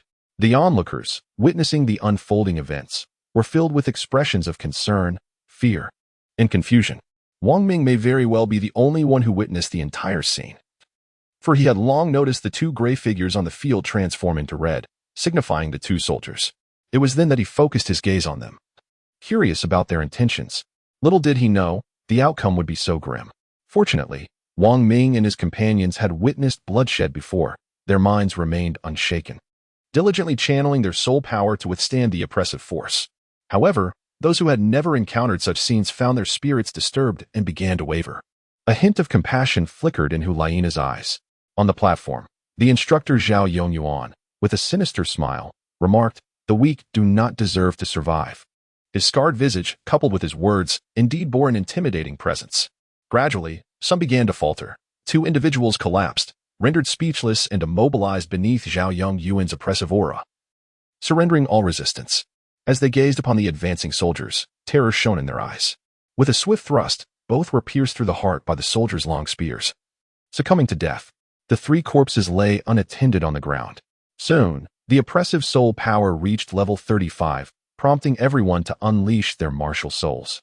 Hulaina manifested her 9-tailed fox, Yin summoned the Flame Lord, and Xiaoyu unveiled his circular blade martial soul. Except for Wang Ming, all others released their martial souls. An array of over 100, each unique, competing for brilliance. Chapter 28. Ascending the mountain continuously, individuals fell beneath the soldiers' long spears. 1, 2, 3. At an unknown moment, Zhao Yoyuan suddenly announced, "All right, 200. No sooner had he spoken than he withdrew his oppressive force. A faint smile gracing his lips as he continued, "Only 200 remain. I find it pleasing." Had they known that Zhao Yongyuan's reason for retracting the pressure was merely his preference for round numbers, their astonishment would have only deepened. With the pressure lifted, many collapsed onto the ground, gasping for breath partly from relief and partly from gratitude that their lives had been spared. Wang Ming remained unperturbed, akin to someone unconcerned. As Zhao Yongyuan's immense pressure persisted at a formidable level of 35, Wang Ming did not even release his martial soul, showing no sign of fear. Beside him, Hulaina tenaciously persevered, striving to withstand the oppressive aura. Beads of sweat continued to glisten on her forehead. With her hands resting on her knees, her breath came in waves, and the faint sound of her labored breathing reached Wang Ming's ears. To his surprise, a delicate fragrance wafted from Hulaina's presence. Wang Ming could scarcely bring himself to gaze upon her. She was simply too enchanting. A single glance could ensnare one's thoughts, easily drawing them into her allure. Hulaina exuded a charm that was effortlessly captivating, though she had yet to master its control. After an hour of respite, everyone gathered for the ascent of the mountain.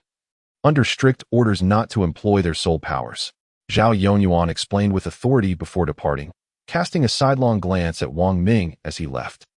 In the wake of his departure, Wang Ming refrained from manifesting his martial soul, fully aware of the implications. Meanwhile, The soldiers began to clear the remnants of the earlier skirmish, collecting the numerous corpses, observing the long trails of blood staining the ground. Wang Ming could not help but shake his head in disbelief, murmuring, "Is this the nature of our first trial?" Among the remaining 200 individuals, most wore expressions of indifference and stupor, struggling to recover from the recent events. During this time, soldiers continuously brought forth wicker baskets, placing them before the group, each filled with heavy stones. "Could it be that we are expected to carry these up the mountain?" Yin exclaimed in astonishment as he surveyed the baskets. Xiaoyu chuckled softly, whispering, "It appears that is indeed the case." An hour passed swiftly, and Zhao Yongyuan returned, addressing them with stern authority. "Carry the baskets up the mountain. Anyone found using their soul power will be executed." None among the 200 dared to defy him, for a greater number of soldiers stood ready, their long pikes aimed at them. Compliance was their only option. "Let us proceed," Xiaoyu urged. Wang Ming nodded in agreement. The other two individuals followed suit, and the four of them stepped forward to respectively shoulder a basket. Wang Ming weighed the burden on his back, a backpack laden with 100 pounds, and glanced up at the towering mountains that seemed to pierce the clouds, their summits shrouded in mystery.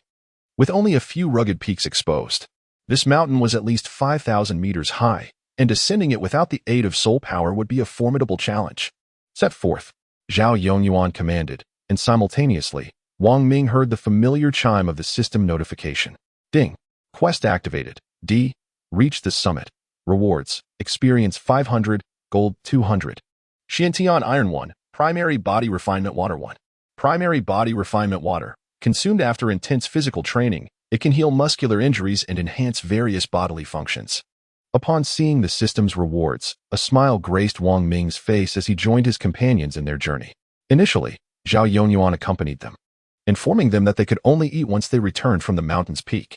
Having said this, he vanished from their sight. The weight of 100 pounds bore down on Wang Ming, and without using soul power, he felt the strain acutely. For a 12-year-old like him, this was indeed a considerable burden. Fortunately, thanks to the system's assistance, his physical condition had significantly improved. In contrast, Hulaina, Xiaoyu, and Yin walked with ease, their breath steady, indicating prior training. Some individuals, however, faltered early on, collapsing to the ground. Those who had previously lived as pampered youths could hardly endure such labor. Upon witnessing someone incapacitated, soldiers swiftly approached, prodding them with long spears to encourage movement. Before long, Wang Ming and his companions reached the base of the mountain. Casting a glance at the imposing peak, Wang Ming coldly declared, "Let us ascend." The other three responded affirmatively, aware that retreat was not an option, and they commenced their climb. Not everyone followed the same path. They dispersed to avoid conflict. Throughout their ascent, Wang Ming remained vigilant, monitoring the system notifications. He discovered that for every 100 meters he traversed while carrying the backpack, a new alert would appear. Ding. Congratulations. Character has gained experience through training. Physical defense 2. Magical defense 2, life 20. To his astonishment, he realized that attributes could increase in this manner, prompting him to appreciate the system's notifications. It was precisely this realization that motivated Wang Ming to engage in further training. While the system's attribute enhancements were fixed, only increasing with each level gained, the benefits derived from his own efforts were directly added to his existing attributes, independent of leveling up. Wang Ming and his companions commenced their ascent from the foot of the mountain. The initial 1,000 meters were relatively flat, but beyond that, the incline began to steepen significantly. He consistently led the way. As the peak grew increasingly formidable, the group found themselves grasping onto trees, relying on their arm strength to continue their climb. Along the way, Wang Ming intermittently heard the system's melodious notifications. Ding. Congratulations, the character has gained experience. Physical defense 2. Magical defense 2, health 20. Ding. Congratulations, the character has gained experience. Physical defense 2, magical defense 2, health 20. Ding. Congratulations, the character has gained experience. Physical defense 2. Magical defense 2, health 20. After 2,000 meters, Hulaina, the only female among them, began to show signs of fatigue. Seeing his sister struggle, Xiaoyu called out to Wang Ming, "Wang Ming, let us take a break." "All right," Wang Ming replied, turning to Xiaoyu after a moment of contemplation. The four of them sought a suitable spot to rest, setting down their burdens. Hulaina, exhausted, plopped down onto the ground behind their packs, stealing glances at Wang Ming.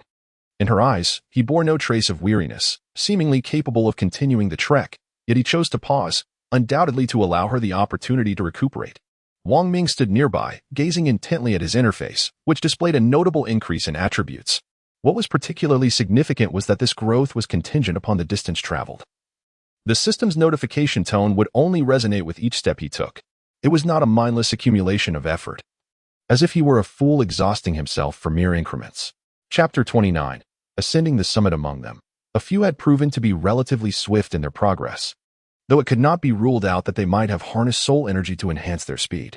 After a brief respite, the four of them set off once more. Wang Ming led the way, followed closely by Hulaina, with Yin and Xiaoyu trailing behind. The ascent of the slope grew increasingly steep, necessitating the use of nearby trees for support with each step taken. After traversing another 1,000 meters, the group paused for a respite. Even Wang Ming began to feel fatigued. The incline was at least 50 degrees, and each step was a torment.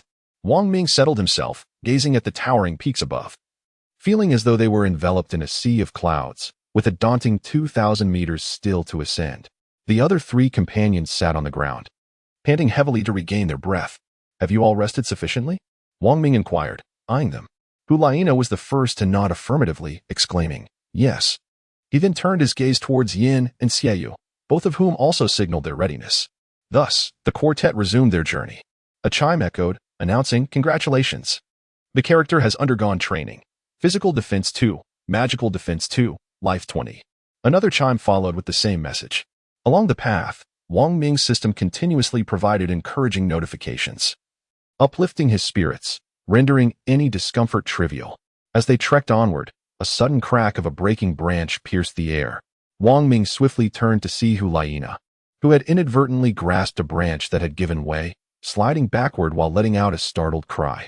Just in time, Wang Ming reacted, deftly seizing Hulaina's arm with one hand while anchoring himself to a sturdy tree with the other, stabilizing her descent.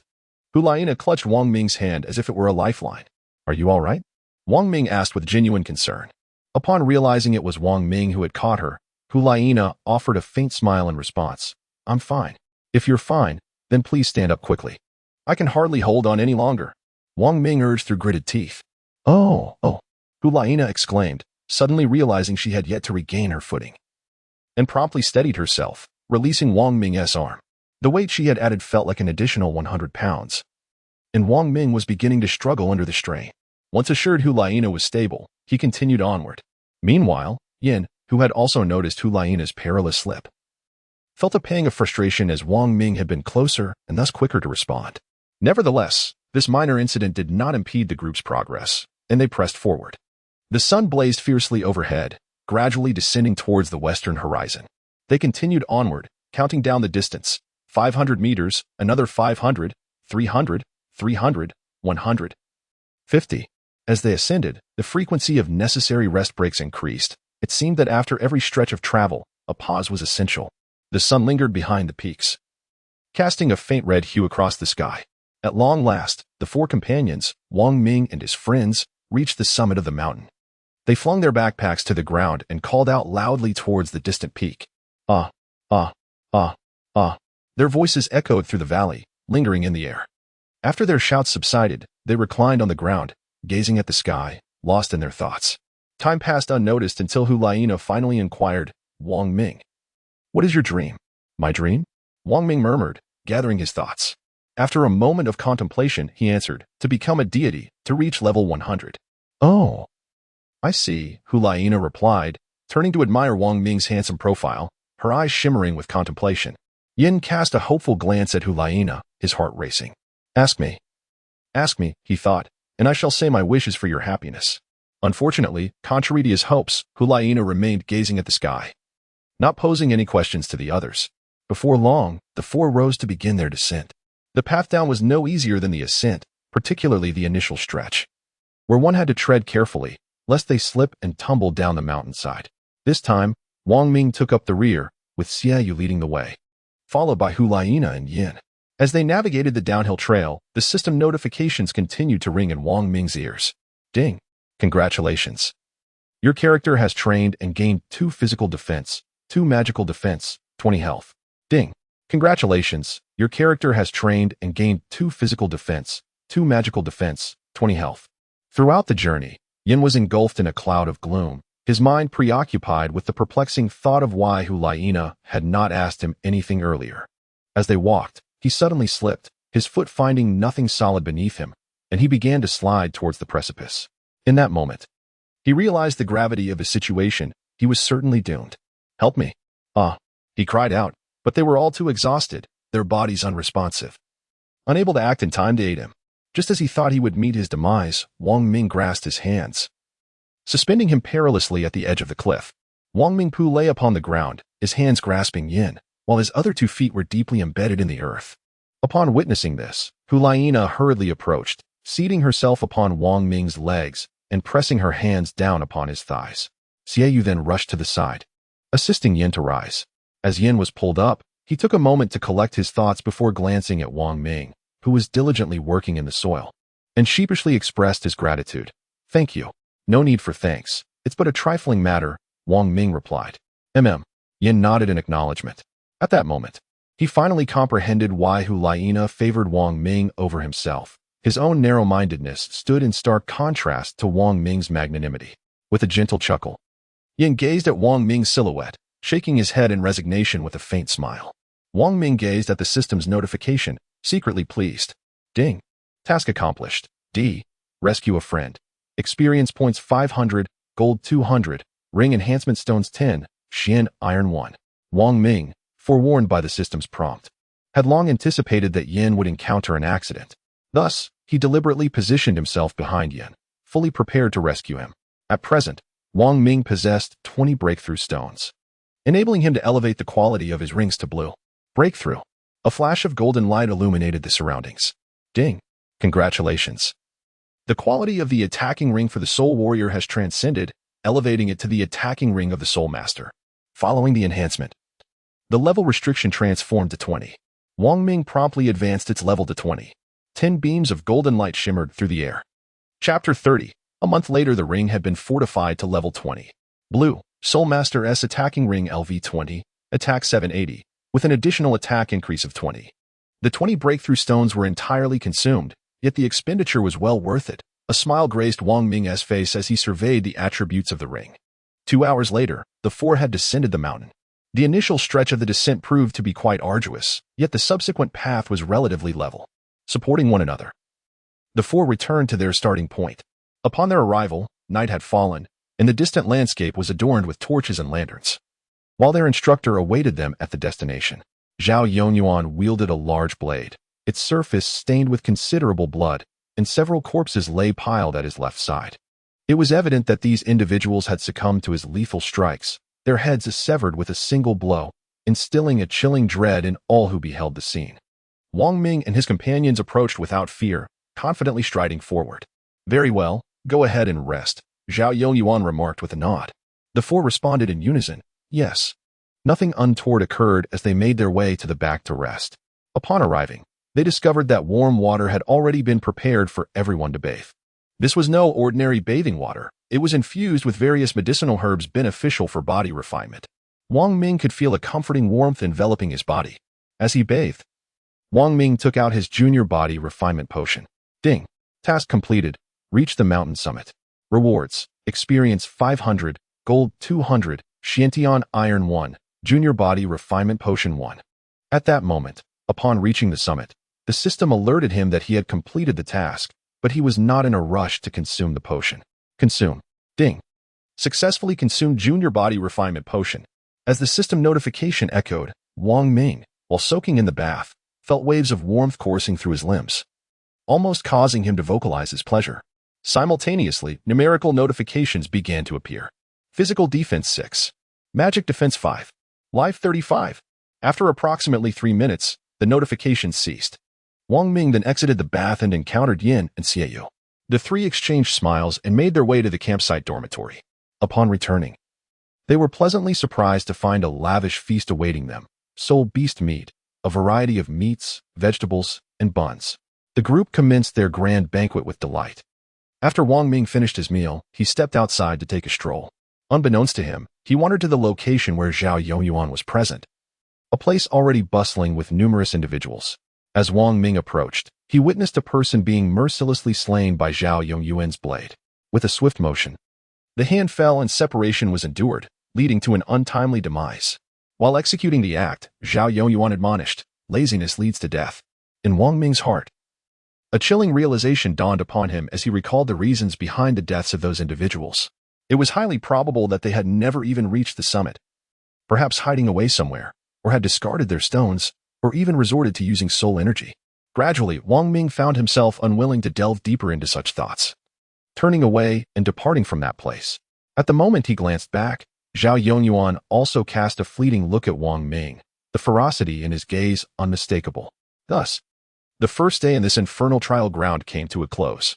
Subsequently, Wang Ming learned that all those who perished were those who had been found out for failing to heed Zhao Yongyuan's commands. Even the slightest infraction, if discovered, would lead to death. On the second day, Wang Ming and the others were once again summoned to the square, only to discover that merely 150 individuals remained. 50 had succumbed during the previous day's ascent. This stark reality underscored the ruthless nature of their instructor, who exhibited a chilling, merciless demeanor, devoid of any compassion. Upon noticing that the square was once again filled with baskets laden with stones, Wang Ming understood that today's task was to climb the mountain once more. A notification chimed. Task triggered. D. Reach the summit. Rewards. Experience 500. Gold 200. Xian Iron 1. Primary Body. Refinement Water 1. The system's task prompt echoed in his mind. Armed with the experience from their first attempt, none dared to cheat this time. All diligently carried their baskets up the mountain. During the ascent, Wang Ming observed that today's attribute enhancements were not as substantial as the previous day, indicating a decline, likely due to his own physical capabilities strengthening. Notifications rang out. Congratulations. Character has trained. Physical defense 1. 5. Magical defense 1. 5. Life 18. This message repeated thrice. Upon returning to the starting point, they found Zhao Yongyuan awaiting them, though this time, no corpses were present. Back in the dormitory, the familiar medicinal baths and sumptuous meals awaited them. The following days unfolded in monotonous tedium, with each day spent bearing stones up and down the mountain, as Zhao Yongyuan devised increasingly inventive tortures for them. Under the hellish torment, some individuals ultimately faltered, yearning for escape, yet they were met with a singular fate, death. After 10 days of climbing, Wang Ming successfully advanced to level 39. Character, Wang Ming level, 39 life, 150, 000 experience, 400, 414, 720, attack, 24, 000, 26, 000 physical defense, 3, 789 magical defense, 3, 567. The ensuing days were drab and uneventful, each marked by the relentless burden of stones ascending and descending the mountain. Wang Ming's ability to enhance his attributes diminished with each passing day. A month later, Yan, Xiaoyu, and Hu Liena each reached the 30th level. Zhao Yongyuan finally adopted a new training method, and the square was no longer cluttered with baskets filled with stones. Take a 3-day break. You all may venture into the nearby forest, returning tomorrow morning. It will be an opportune time to seek your respective spirit rings, Zhao Yongyuan stated coldly. Yes. At that moment, their spirits soared with excitement. They were finally granted respite. Even if it meant resting in the forest, they welcomed it, as long as it meant being away from Zhao Yongyuan. Observing the departing figures of over 100 individuals, a glimmer of coldness flickered in Zhao Yongyuan's eyes as he declared harshly, "Only when you grow stronger can I truly indulge." At that moment, a sinister and repulsive expression twisted across his face. Thus, Wang Ming, Xiaoyu, Yan, and Hu Liena ventured into the nearby spirit beast forest to hunt. Within the span of just a month, their bond had deepened to that of siblings, supporting one another. Naturally, Hu Liena's feelings for Wang Ming transcended mere sibling affection. Xiaoyu naturally assumed the role of the eldest among the four. Wang Ming was the second, Yan the third, and Hu Liena the youngest sister. Chapter 31. Enchanted Wind Blade. With only 3 days available to help the three obtain their spirit rings, the task proved to be quite challenging. Ding. Mission triggered. See, 3 spirit rings. Rewards. Experience 2500, gold 2000, necklace breakthrough stones 20, earth or 1, demon crystal 1. The rewards were indeed substantial. 20 necklace breakthrough stones were enough to entice Wang Ming to undertake this mission. The four navigated through the spirit beast forest, with Wang Ming leading the way. His spirit power was the strongest, allowing him to sense the approaching spirit beasts. Additionally, Wang Ming possessed a game map, Whenever a red dot appeared, it indicated the presence of a spirit beast. The other 3 trailed behind, ever vigilant of their surroundings. 3 individuals, each with a 1,000-year spirit ring. In fact, Wang Ming had numerous 1,000-year spirit rings in his backpack, but they could only be utilized by him, as they were bound to his character upon acquisition. Before long, Wang Ming sensed a massive entity rushing towards them from behind. Be cautious, a spirit beast is approaching. Wang Ming unleashed his martial spirit, issuing a warning. The other 3 nodded in agreement and released their martial spirits in turn, forming a protective circle, vigilant against all directions. Shortly thereafter, Wang Ming noticed a rapidly moving red marker appear on his map, heading straight for them. The underbrush rustled incessantly, sounds flitting from one side to the other. The heads of the group turned in unison towards the source of the noise.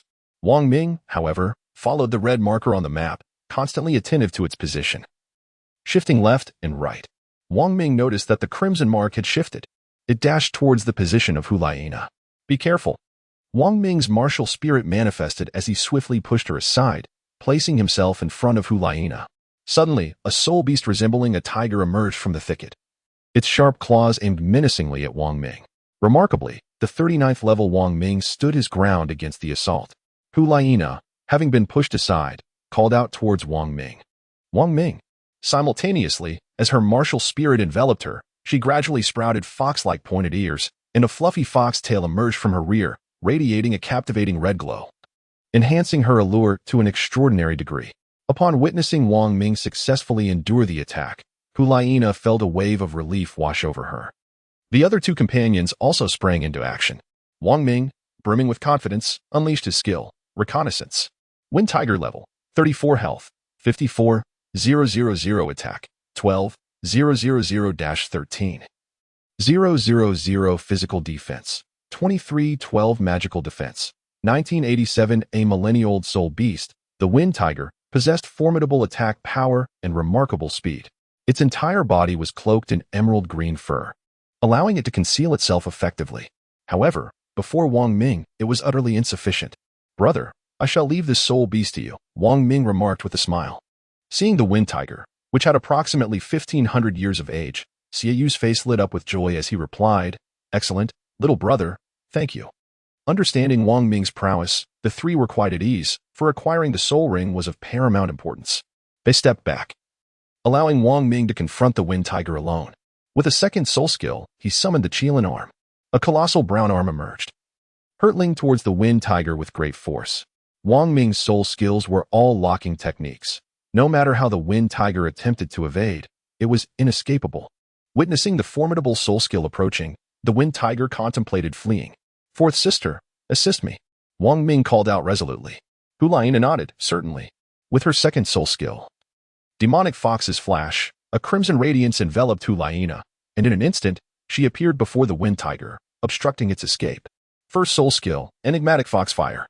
Hulaina concentrated her soul power, conjuring 6 pink flames that surrounded her. "Go." With a commanding shout, the 6 flames surged toward the Wind Tiger. Hulaina's first soul skill was a group attack with an extensive range. Her sudden appearance caught the Wind Tiger off guard, effectively blocking its path. Realizing it was trapped between relentless pursuers and the ferocity of its own kind, the Wind Tiger let out a furious roar. Blade of Wind. Multiple wind blades surged forth, aimed at Hulaina's Foxfire. With a thunderous boom, the clash resonated. In that fleeting moment of stillness, Wang Ming's second soul skill struck. Bang. -43,000. The Wind Tiger was forcefully slammed into the ground by Wang Ming's Qilin arm, leaving it gravely weakened, nearly inscribed into the earth itself. In a single blow, a millennium-old soul beast was vanquished, leaving Hulaina, Yin, and Xiaoyu momentarily stunned. "Elder brother, come here," Wang Ming called to Xiaoyu. Startled for a moment, Xiaoyu regained his composure and responded, "Oh, I'm coming." As Xiaoyu approached, he finally assessed the battlefield. The once mighty Wind Tiger now lay defeated, resembling a lifeless dog, weakly sprawled upon the ground. A slight smirk tugged at Xiaoyu's lips as he remarked, "Thanks, second brother." Wang Ming nodded in acknowledgement. Afterward, Xiaoyu descended to finish off the Wind Tiger, and a purple soul ring gradually emerged from its lifeless form. Xiaoyu settled into a meditative posture, closed his eyes, and began to absorb the soul ring. Wang Ming, Yin, and Hulaina assisted him, allowing him to quietly absorb the soul ring. This wind tiger had indeed brought benefits to Wang Ming when they entered the Soul Beast Forest. Wang Ming soon discovered that his game interface displayed he was part of a team, with himself as the captain, alongside Hulaina, Yin, and Xiaoyu as teammates. When Xiaoyu vanquished the wind tiger, the system issued a notification. Ding. Teammate has defeated Wind Tiger LV34. Rewards: Experience 500, Gold 500, Wind Tiger Tail 1. Several hours later, Xiaoyu successfully absorbed the soul ring, opened his profound eyes, and rose to his feet. Wang Ming and the other two approached, inquiring, "Elder brother, what soul technique have you acquired?" It is also the wind blade. However, it appears to have undergone a mutation. It can transform from 2 wind blades into 18. While the power of the 18 individual blades is diminished, they can coalesce into a singular, formidable blade, possessing unparalleled strength, replied Xiaoyu. With a furrowed brow, Wang Ming pondered for a moment before suddenly inquiring, "The wind blade can split and merge at will, correct?" "Indeed," Xiaoyu replied with a nonchalant smile. "Impressive, big brother," Yin exclaimed. "Big brother." Hulaina chimed in, giving Xiaoyu a thumbs up. Thanks to Wang Ming's remark, they all grasped the formidable nature of Xiaoyu's soul skill. The 18 wind blades could split and merge at any moment, allowing for unexpected and strategic attacks. It was an exceptionally powerful soul skill, further amplified by the Millennium Soul Ring that accompanied it. After assisting Xiaoyu in obtaining the soul ring, Yin and Hulaina found themselves increasingly eager for their own soul rings, their hearts brimming with excitement and anticipation. Chapter 32. The Three-Tailed Fox. The quartet continued their journey through the Soul Beast Forest. After absorbing his 3rd soul ring, Xiaoyu's soul power surged to level 33. With his newfound strength, the overall safety of their group was significantly enhanced. Typically, those venturing into the Soul Beast Forest to hunt soul beasts would opt to form teams, as attempting to hunt alone proved exceedingly difficult.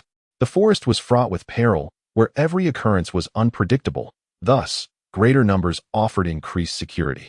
Before long, Wang Ming spotted a soul beast, the three-tailed fox, a millennium soul beast that was perfectly suited for Hulaina, with its snow-white fur and 3 swaying tails. It was a delightful sight, not much larger than an ordinary fox. Hulaina immediately took notice of it and resolved to make it her 3rd soul ring. Reconnaissance technique. Three-tailed fox level, 32 health, 59,000 attack, 9,000, 11,000 physical defense, 4,578 magical defense, 4,322 despite its relatively low level and modest statistics. The three-tailed fox was considered a rare species, exceedingly difficult to encounter. Moreover, references to it in literature were scant. The 4 stood at a distance, refraining from making a move. "Allow me to test its capabilities and see the power of my 3rd soul skill." Xiaoyu suddenly stepped forward and spoke. Wang Ming nodded, gazing at him with a sense of caution. "Be careful, brother," Hulaina echoed, her concern palpable. Her brother was risking everything for his soul ring. How could she not worry? The three-tailed fox spirit remained oblivious to Wang Ming and his companions, lingering in place while teasing the nearby grass. Xiaoyu stealthily approached, his weapon spirit, the circular blade, firmly in his grasp. The three-tailed fox, still toying with the grass, momentarily paused, releasing an invisible, colorless gas from its body. This gas was swiftly inhaled by Xiaoyu, who then directed it towards Wang Ming and the others. Ding. The character is enveloped in the alluring gas of the three-tailed fox. Excessive inhalation may lead to a loss of sanity. Upon hearing the system's notification, Wang Ming was momentarily taken aback, pondering, what? He swiftly sealed his breath with soul power, preparing to alert Yin, Xiaoyu, and Hulaina. Looking ahead, he realized the three-tailed fox had already ensnared Xiaoyu, its eyes glowing with a seductive pink light, shrouded in mystery. It seemed the combination of its gaze and the gas was at work. Xiaoyu's eyes had become unnaturally vacant, his consciousness fading. As if he had lost all sense of self, Wang Ming turned his head to glance at the two again, only to discover that Yin had also succumbed to control, mirroring the condition of Xiaoyu. Upon observing Hulaina, she appeared unaffected and unconfounded. The definitive clue that confirmed Wang Ming's suspicions lay within the team interface of the game, where Yin and Xiaoyu's avatars had turned red, indicating a state of abnormality, while Hulaina remained green. Regarding her immunity to control, Wang Ming could only speculate that it was related to Hulaina's martial spirit. Xiaoyu remained ensnared by the three-tailed fox's grip, slowly creeping forward, while Yin remained crouched in place. At that moment, an unsettling realization struck Wang Ming. He had not anticipated the three-tailed fox to possess such remarkable intelligence. In truth, it had long since detected their presence and was merely awaiting this opportunity to control a few of them, thereby inciting a conflict among Wang Ming and his companions, from which it would ultimately benefit. Such cunning was truly formidable, instilling a sense of dread within Wang Ming. He was immensely grateful for his system, otherwise he would have remained oblivious to this perilous situation. Wang Ming slowly leaned closer to Hulaina's ear and whispered softly, "Be cautious. The two of them have already fallen under the control of the three-tailed fox spirit." As Wang Ming's lips brushed against her ear, Hulaina's ears flushed a deep crimson, her complexion akin to ripe fruit, overwhelmed by shyness. Upon hearing his words, she realized that he bore no ulterior motives, and that she had misinterpreted the situation. She quickly regained her composure, yet the revelation that the two were under control sent a fresh wave of alarm coursing through her. "Do not be agitated, relax. Maintain your demeanor, and pretend we remain oblivious," Wang Ming promptly added. Upon hearing this, Hulaina managed to calm herself, feigning ignorance of the unfolding events. She then quietly inquired, "Second brother, what shall we do now?" At that moment, she found herself at a loss. "We shall keep a vigilant watch on them, allowing them to strike first. You will handle Yan, while I will confront the elder brother." Wang Ming's gaze hardened as he fixed his attention on Xiaoyu. Hulaina nodded softly in agreement, her eyes now focused on Yan, remaining alert to his movements.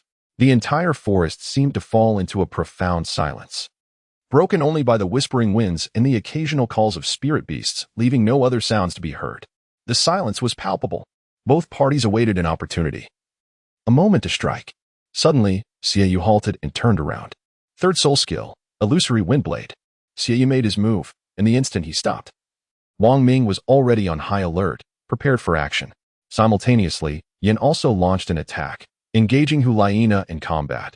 Their strengths were nearly equal, making it difficult to discern a victor. Xiaoyu unleashed his third soul skill, aptly named by Wang Ming, illusory windblade. 2 blades of wind surged forth, suddenly multiplying into 18 as they approached Wang Ming from various directions. The sheer number was overwhelming, rendering it impossible for him to evade them all. Fortunately, the power of the 18 blades had diminished.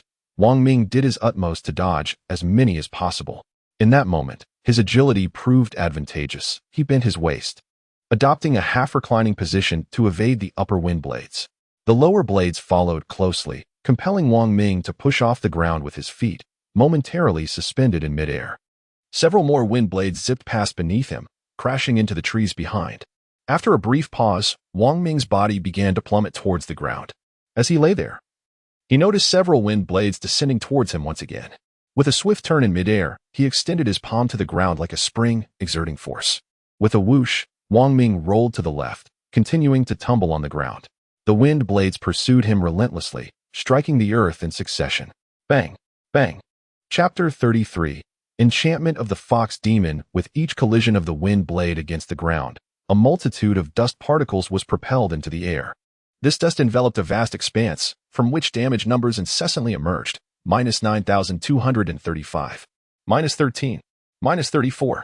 In an instant, the air was thick with dust, obscuring the situation from Xiaoyu's view. The three-tailed fox spirit was equally unaware of the unfolding events. It could only sense through Xiaoyu that Wang Ming had been struck by the wind blades, and not just a few. Through the connection with its controlled subject, it could perceive the emotions of the individual. The three-tailed fox spirit began to swell with pride, believing that it had successfully slain Wang Ming. As it could detect no further signs of life, he must surely be dead. Standing atop a stone, the three-tailed fox spirit suddenly sensed a hint of impending danger emanating from the swirling dust and prepared to leap away. However, it was already too late. Wang Ming's formidable arm, resembling that of a mythical qilin, emerged from the dust in an instant. The colossal beast's paw firmly ensnared the three-tailed fox, pinning it to the ground. "Let us see how you escape now," Wang Ming declared as he stepped forth from the haze, approaching the three-tailed fox. With his eyes already closed, relying solely on his acute perception, he delivered a decisive punch to its fox head. -15,000. Ding. The three-tailed fox has succumbed to a state of unconsciousness. Wang Ming dared not gaze upon the three-tailed fox, for its eyes possessed a mesmerizing power, once ensnared. Escape became an arduous endeavor. Fortunately, Wang Ming had long recognized this truth. As the three-tailed fox succumbed to a faint, Both Xiaoyu and Yin reverted to their original forms. The team interface displayed their avatars, now restored to a vibrant green hue. They paused, cradling their heads in discomfort. Yin exclaimed, "What just happened to me? My head aches terribly. Wasn't I about to attack the three-tailed fox? How did the surroundings end up like this?" Xiaoyu surveyed the surrounding devastated environment and inquired. Upon noticing the three-tailed fox that Wang Ming held, Xiaoyu was bewildered. Shaking his head vigorously, yet unable to recall the events. He could only look helplessly at his sister. Hulaina glanced at Wang Ming, who smiled and nodded at her. It was then that she recounted the recent occurrences to Xiaoyu. Initially intending to test his third soul skill, Xiaoyu was left disheartened by the outcome. "Brother, your third soul skill is truly formidable. Even I could not evade it." Wang Ming consoled Xiaoyu, acknowledging Wang Ming's sincerity. Xiaoyu felt a sense of relief wash over him. Wang Ming has already handed the three-tailed fox demon to Hulaina, allowing her to absorb its soul ring. A purple soul ring emerged from the body of the three-tailed fox. Hulaina then began to sit cross-legged in order to absorb the soul ring. The system notification resonated from Wang Ming's side as well. Ding. Teammate has slain the three-tailed fox LV32. Rewards. Experience 300, gold 500, ordinary beast soul 1. Ordinary beast soul. The material required to enhance equipment to Bluetooth quality. Yin and Xiaoyu were both momentarily ensnared by the spiritual power of the three-tailed fox, depleting their mental energy significantly, prompting the two to take a respite. Meanwhile, Wang Ming remained vigilant, ever watchful of his surroundings, serving as their guardian. Wang Ming sat alone atop the grand tree, vigilantly surveying his surroundings. His gaze descended upon the three individuals below, all with their eyes closed, rapidly recuperating and resting. After the passage of an hour, an expression of exhilaration spread across Wang Ming's face as he glanced down at Yin, murmuring softly, "It seems the third soul ring is within reach." In the distance, a soul beast charged towards them with astonishing speed, trampling the sparse vegetation along its path, creating a cacophony reminiscent of a tank barreling through. Soon, Wang Ming discerned the creature's form. It bore a striking resemblance to a rhinoceros, crowned with a glimmering horn. Towering at an impressive 30 meters, a true behemoth with an extraordinarily robust physique. Reconnaissance technique. Earth rhinoceros level, 35 life, 83,000 attack, 13,000-14,000 physical defense, 7,000 magical defense, 4,890. The Earth rhinoceros charged forward, its horn aimed directly at the three individuals beneath Wang Ming. Wang Ming's figure flickered as he leapt directly beneath the tree, standing before the three of them. With a flourish, he invoked his second soul skill, the Kirin arm. The Earth rhinoceros possessed an astonishing vitality and formidable defense, serving not merely as a shield but as a robust, offensive behemoth. Wang Ming's second soul skill, the Qilin arm, collided with the Earth rhino's charge in a singular moment. A surge of damage numbers erupted from the Earth rhino's body, 6856. Staring at the damaged figure, Wang Ming was momentarily stunned. Its defense was truly formidable. As the impact dissipated, both Wang Ming and the Earth rhino retreated. The Earth rhino stomped its feet fiercely upon the ground, straining to bring its massive form to a halt. Wang Ming pressed one hand against the ground to prevent himself from sliding backward, yet he continued to glide away, the soles of his shoes incessantly scraping against the surface. He was perilously close to colliding with Xiaoyu and Hulaina. Suddenly, both Xiaoyu and Hulaina rose to their feet, pushing him from either side, stabilizing him and halting his retreat. Wang Ming turned back and nodded at them, inquiring if they had recovered. They nodded in response, expressing their gratitude. "Thank you for safeguarding us. Let us, as siblings, confront this soul beast together and test our new soul skills." "Certainly," Wang Ming replied. Observing the excitement radiating from their faces, both had just attained the rank of Soul Master and absorbed their third soul skill, naturally eager to experiment with their newfound abilities. Xiaoyu, in particular, was exceedingly enthusiastic. He had previously encountered the three-tailed fox but had not had the chance to employ his soul skills before being subdued, leaving him thoroughly frustrated. The siblings stepped forward, boldly facing the Earth rhino. The formidable Earth rhino pounded the ground with its forelegs, gathering strength, its eyes shimmering with a crimson glow as it let out a fearsome roar. Xiaoyu and Hulaina exchanged glances and nodded to one another. Third soul skill, illusory wind blades. Xiaoyu concentrated his soul power, unleashing 2 emerald green wind blades that swiftly multiplied into 18 in midair. Momentarily caught off guard by the sight of the 18 wind blades, The Earth Rhino charged forward with its horn. Just as Xieyu's wind blades were about to collide with the beast, Hulaina made her move. Third soul skill, enchanting fox art. With her martial spirit manifested, Hulaina formed a heart shape with her fingers, and a pink heart materialized, growing from the size of her palm to half a meter, hurtling towards the Earth Rhino. At the instant the half-meter heart made contact with the Earth Rhino, it vanished as if it had never existed, absorbed by the creature. At that moment, the Earth Rhino appeared momentarily immobilized, frozen in place. Now, Xiaoyu commanded. The 18 wind blades converged into one, although the size of the wind blade remained unchanged. Its power was amplified 18-fold. A single wind blade surged towards the Earth Rhino's left eye. The creature's hide was exceptionally tough, its thick layer of fat serving as a protective armor. Thus, its eyes remained the only vulnerable spot. The wind blade struck the Earth Rhino's left eye, and blood gushed forth instantly. The blade had pierced through, leaving a deep gash on the left side of its face, blood spilling profusely. -500, -500, -500. The intense pain provoked a furious roar from the Earth Rhino. As its emotions surged, the flow of blood within its body did not diminish. Rather, it intensified. The second soul skill, enigmatic foxfire. Hulaina struck the Earth Rhino once more. Xiaoyu also commenced the release of her soul skill, the circular blade of her martial spirit flying forth to incessantly assault the rhino's wounds. Before long, the Earth Rhino's vitality dwindled to nothing, and it collapsed with a thunderous crash. Xiaoyu and Hulaina ceased their attacks. "The third one is yours. Go ahead," Xiaoyu said, patting Yan's shoulder as she stood beside him. Yan expressed his gratitude with a glimmer in his eyes, saying, "Thank you." "No need for thanks. Aren't we close?" Xiaoyu replied with a gentle smile. A month can be perceived as both long and short, yet within this brief span, the four had shared numerous experiences. And Yan had pondered deeply. He had come to terms with his feelings for Hulaina, no longer harboring envy towards Wang Ming. He simply wished for Hulaina's happiness, believing that was the greatest blessing. Approaching the Earth Rhino, he sought to comprehend it fully. Ding. Teammate has slain the Earth Rhino. LV35. Rewards. Experience 600. Gold 500. Common Beast Soul 1. Beast Claw 2. Common Beast Horn 1.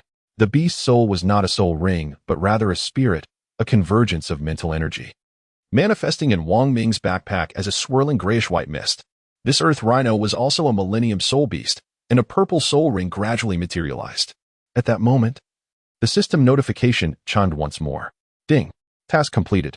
C. 3-person soul ring. Rewards. Experience 2500, gold 2000, necklace breakthrough stone 20, earth or 1, demon crystal 1. As he observed the task rewards being deposited into his backpack, a smile graced Wang Ming's face. "Fourth sister, what exactly is the function of your third soul skill?" Wang Ming inquired, looking at Hulaina with curiosity. Hulaina replied with a gentle smile, "The third soul skill allows me to immobilize the opponent for 1 second, disregarding any rules." Upon hearing this, Wang Ming's expression turned incredulous as he exclaimed, "I never imagined that a soul skill from an exotic soul beast soul ring could be so formidable." Indeed, Hulaina nodded in agreement. In that fleeting second, any number of events could transpire, and being rendered immobile could very well lead to death. Hulaina's tone shifted as she continued, "However, if I encounter someone with greater mental strength, it becomes exceedingly difficult to immobilize them. There are hardly any peers with stronger mental prowess than you." Xiaoyu jested from the side. She then glanced at Wang Ming and added, "Wang Ming is one of them." "Brother." Hulaina playfully pouted at Xiaoyu, urging her to refrain from further comments. "All right, I won't say another word. Is that satisfactory?" Xiaoyu chuckled. With a smile, Xiaoyu responded. Several hours passed, and Yan finally finished absorbing the soul ring. The Earth Rhinoceros he absorbed was at least 2,000 years old, and upon completion, his soul power soared to level 34. Truly worthy of the ancient martial spirit, he became the second among the four in terms of soul power level. Yan's third soul skill, Raging Flame, is a powerful single-target attack that also inflicts continuous damage. Now, all three had acquired their third soul ring and began their journey back to the camp. As the 3-day period had elapsed, Wang Ming and his companions encountered Zhao Youyuan once more. After a few days of absence, Wang Ming sensed an increase in the chilling aura of murderous intent surrounding Zhao Youyuan. Observing the remaining assembly of over 100 individuals, Zhao Youyuan shrugged and declared with satisfaction, "Very well. I hereby announce the forthcoming training mission. For the next 3 months, There will be someone to hone your soul skills and soul power. Simply follow their guidance. With that, he turned and departed without a backward glance, seemingly disinclined towards the individual who would take his place. Soon after Zhao Yongyuan descended, a new figure ascended the platform. Clad in a grass-green satin robe and adorned with a white spider-patterned belt, he possessed long, dark red hair and piercing tiger-like eyes. As he approached, he smiled and introduced himself. Greetings, everyone. I am Murong Tsaija, a venerable member of the Spirit Hall and a scholar of soul spirits. The mention of soul spirits piqued Wang Ming's curiosity, and he murmured to himself while studying Murong Tsaija intently. For the next 3 months, you shall all train under my tutelage. Murong Tsaija continued. At his words, the assembly of over 100 could hardly contain their excitement, eager to express their joy. They had endured a month of grueling training under Zhao Youyuan, laden with stones and scaling mountains. The mere absence of the relentless Zhao Youyuan filled them with relief. Throughout the next 3 months, Murong Tsaija diligently instructed them in various methods to enhance their soul power and to cultivate a deeper understanding of their soul skills. Each individual's soul skill drew his unique insights, and even Wang Ming reaped substantial benefits. Under his guidance, many experienced significant advancements in their soul power, with some even achieving soul fusion techniques. However, for Wang Ming, the enhancement of soul power held little significance. Only experience could propel him to advancement. He was but one level away from reaching the 40th level, thereby attaining the realm of the soul sect. As the individual possessing the highest soul power among the more than 100 participants, Wang Ming garnered significant attention from Murong Tsaija, particularly due to his anomalous martial soul. Murong Tsaija was exceedingly intrigued. While others typically made tangible progress in their cultivation over the course of a month, he had anticipated that Wang Ming would ascend to the 40th level. However, the breakthrough had yet to materialize. Consequently, Murong Tsaija sought out Wang Ming for a discussion. Chapter 35, The Creation of Soul Skills. At this moment, Murong Tsaija and Wang Ming were alone together. Wang Ming, your anomalous martial soul has eluded documentation in countless ancient texts I have perused. It appears that your martial soul is a novel phenomenon on the Douluo Continent. Murong Tsaija remarked, shaking his head in exasperation. His dedication lay in the study of martial souls and soul skills, making Wang Ming's martial soul a momentous discovery that filled him with both helplessness and immense excitement. Wang Ming gazed at Murong Tsaija, a smile gracing his lips as memories of esteemed professors dedicated to scientific inquiry from a previous world flooded his mind. He offered a comforting remark, "Take your time. You will surely find it." Upon hearing this, Murong Tsaija sighed deeply. He then shook his head in resignation, saying, "If it were Master Yu, he would undoubtedly possess some knowledge." Master Yu? Wang Ming's eyes glimmered with curiosity as he pressed on. Murong Tsaija turned his gaze toward the window, reminiscing, "Indeed. Master Yu Shaojiang is the one true master in the realm of martial spirit theory. His understanding of martial spirits is profoundly intricate, leaving individuals like us in awe." Thus, Murong Tsaija began to eloquently recount the remarkable deeds of Yu Shaojiang. In truth, Wang Ming had long surmised it was Yu Shaojiang. Yet he had not anticipated the depth of his influence, with even the offerings of the martial spirit hall holding him in high regard. Wang Ming nodded slightly, contemplating that he would indeed need to gain further insight into him. A month had elapsed, and Wang Ming was still diligently striving towards the completion of a task he had previously triggered. B.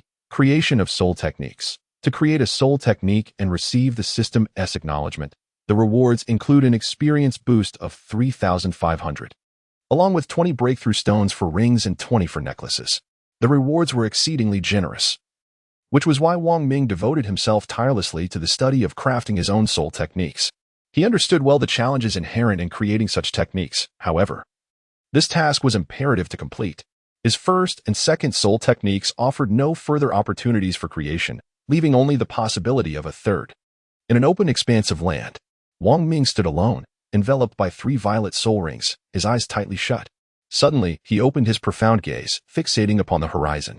Third soul skill, Jilin Holy Light. With that proclamation, Wang Ming concentrated his soul power, summoning a multitude of golden blades of light that cascaded from the heavens, plummeting to the ground like falling stars. The earth before him erupted with a series of thunderous explosions, sending dirt and dust soaring into the air. This was the essence of Wang Ming's third soul skill, a technique he had diligently studied for an extended period without discovering a breakthrough. Fortunately, Murong Tsaija had advised him to attempt to control this holy light. Upon trying, Wong Ming realized the formidable challenge of managing these radiant energies. The sheer quantity made it nearly impossible to grasp them all at once. He could only govern them incrementally through relentless practice. Now, Wong Ming had achieved the ability to control nearly half of the holy light. Observing the pockmarked ground littered with craters, he shook his head and remarked, "There is still more to accomplish." With that, he resumed his training. Days later, a month and a half had passed. Wong Ming remained in that open space. Yet this area was no longer identical to what it had once been. Now, the ground was riddled with deep craters created by Wong Ming's third soul skill. Within a radius of 100 meters, aside from the patch where Wong Ming typically stood, no surface could be deemed level. It was still the same Wong Ming. His eyes firmly shut, standing motionless as the soul power around him continuously gathered and transformed. The third soul skill, Sacred Light of the Qilin. Wong Ming let out a low roar, and hundreds of golden rays of holy light materialized. This time, they merely appeared, suspended in midair, without descending. All the holy light was under Wong Ming's mental control. The light lingered in the air as Wong Ming furrowed his brow. Beads of sweat beginning to form on his forehead. Mastering all this holy light was no trivial task. "Go," Wong Ming commanded softly. Suddenly, the holy light shot upward at an angle toward the sky, soaring rapidly, until moments later, it erupted in an explosion, creating a mushroom cloud that slowly ascended. Observing this, a smile broke across Wong Ming's face, and he exclaimed joyfully, "At last, I have succeeded. Ding. Congratulations on creating a unique soul skill. Please provide a name." Ding. Congratulations on achieving the creation of a unique soul skill. You have earned 100 achievement points. Ding. Task complete. B. Creation of a unique soul skill. Rewards. Experience 3,500. Ring breakthrough stones 20. Necklace breakthrough stones 20. Upon hearing the system's voice, Wong Ming felt elated. Murong Kaisha, who had been watching from the sidelines, approached with uncontainable excitement, exclaiming, "Wong Ming, congratulations on completing your unique soul skill. It's the first time I've seen someone create a soul skill in just 2 months. Impressive," Murong Kaisha praised. Wong Ming smiled gently and said, "Master Murong, you flatter me. Ha ha, there is no need for modesty. I observe that the soul technique you have devised is more powerful than your previous ones and appears to incorporate an assault on the spirit as well." Murong Kaisha remarked with a chuckle before continuing to inquire. Wong Ming was momentarily taken aback, then, filled with astonishment, replied, "Indeed." Just a mere glance allowed him to discern the unique qualities of Wong Ming's self-created soul technique, which was why he felt a sense of surprise. Upon hearing Wong Ming's affirmation, Murong Kaisha's eyes sparkled with excitement as he exclaimed, "Excellent! Excellent! Excellent!" Repeating the word thrice in his fervor. Wong Ming glanced at Murong Kaisha, his expression darkening. At that moment, Murong Kaisha's gaze pierced through Wong Ming as if he intended to unravel him, leaving Wong Ming feeling utterly unnerved. Consequently, Wong Ming hastily concocted an excuse to depart, fleeing from the intensity of Murong Kaisha's presence. Wong Ming aptly named his self-created soul skill Heavenly Light Cannon. The Heavenly Light Cannon, Level 3, boasts a base damage of 6,652 and incorporates a mental attack. Should the target be struck, their mental energy will deplete, consequently reducing their speed. 3 months swiftly elapsed, leading the group to the day of parting with Murong Kaisha. During this period, everyone enjoyed a remarkably comfortable existence. They unanimously agreed that life without the tyrant Zhao Yongyuan was indeed the most splendid. Murong Kaisha stood at the forefront and addressed the assembly. "Today, I bid you a brief farewell as I prepare to depart. Over these past 3 months, your efforts have been evident, and I hope you will continue to train diligently. Keep up the good work." He continued his lengthy speech, but Zhao Yongyuan, standing nearby, could no longer tolerate it. "Hurry up," Zhao Yongyuan snapped, irritation evident on his face. Chapter 36. The two demon bears. Upon noticing Zhao Yongyuan's fierce expression, Murong Kaisha shivered involuntarily and quickly called out to the crowd, "Everyone, keep pushing forward. I shall take my leave." With that, he swiftly made his exit. Zhao Yongyuan then stepped forward, his scarred face contorted into a smile. "Hello everyone, it's good to see you again." The crowd fell silent, their faces devoid of color, not daring to utter a word, even holding their breath. "Hiki." Zhao Yongyuan sneered at their demeanor before declaring, "We shall now commence new training." He paused momentarily. "In the days to come, you will not reside in the camp but rather within the Soul Beast Forest. For over 4 years, you shall dwell there." As his words echoed, a murmur swept through the crowd. "What? Over 4 years in the Soul Beast Forest? Is survival even possible? Indeed. Zhao Yang Yuan's brow furrowed, his expression darkening as he spoke in a somber tone. Do you all wish to perish? Instantly, the atmosphere grew tense. All eyes turned to Zhao Yuan, silencing any further protests. Very well, if that is the case, then you shall enter, he commanded. The soldiers responded in unison. Yes. In an instant, all soldiers aimed their long spears at the group, advancing step by step to drive them into the Soul Beast Forest. Over 100 individuals found themselves compelled to venture into the depths of the forest. Upon entering, they discovered that the Soul Beast Forest was already surrounded by soldiers, preventing any chance of escape. As Wang Ming took his first step into the Soul Beast Forest, he heard the system's melodious prompt resonate in his ears. Ding. Task triggered. B. Survive until the end. Rewards. Experience 8,000. Gold 20,000. Ring Breakthrough Stone 100. Necklace Breakthrough Stone 100. Silk 1. Survive until the end. Lead your team to endure until the last moment, ultimately vanquishing the formidable boss. Wang Ming gazed at the task description, a look of perplexity crossing his face as he murmured, Boss? Is it a humanoid creature or merely a common monster? Let us first find a place to settle, suggested Xieyu. I have no objections, Yin replied. Neither do I, Hulaina added. The trio turned their attention to Wang Ming, who remained lost in thought, pondering the task at hand, oblivious to Xieyu's words. Thus, Xieyu called out again, Wang Ming, Wang Ming. Ah, what is it? Wang Ming finally snapped back to reality, hurriedly inquiring. Hulaina chuckled and shook her head, explaining, My brother suggested we find a place to rest and wanted your opinion. Very well, I agree. Wang Ming responded promptly. Seeing Wang Ming's acquiescence, Xieyou declared, Then let us seek a secluded spot for respite. They were currently positioned on the outskirts of the Soul Beast Forest, a relatively safe area, making it the best choice for locating a resting place. The group began to survey the periphery of the forest in search of an appropriate location to rest. Shortly thereafter, Yin spotted a cave. Look over there, there's a cave. Yin pointed towards a thicket in the distance. The other three followed Yan's gesture with their gazes.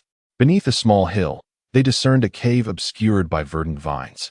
Remarkably concealed, it was nearly invisible unless one looked closely. I will go check it out alone. Wang Ming volunteered first. Xieyou glanced at Wang Ming and said, All right. But do exercise caution. Be careful, Yin added. Hulaina expressed her concern. Second brother, be careful. Wang Ming nodded and then stealthily approached, keeping a vigilant watch on the map displayed in the upper right corner of the system. As he drew nearer, Wang Ming began to notice the enormous footprints of soul beasts on the ground. Wang Ming lowered his head and glanced at a platter of meat, which, along with the several claws before him, bore a striking resemblance to a bear's paw print.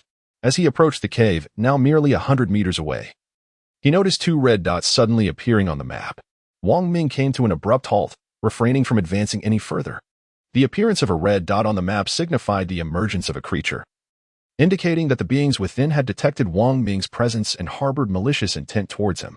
In that fleeting moment of stillness, he summoned his martial soul, completing the manifestation of its power.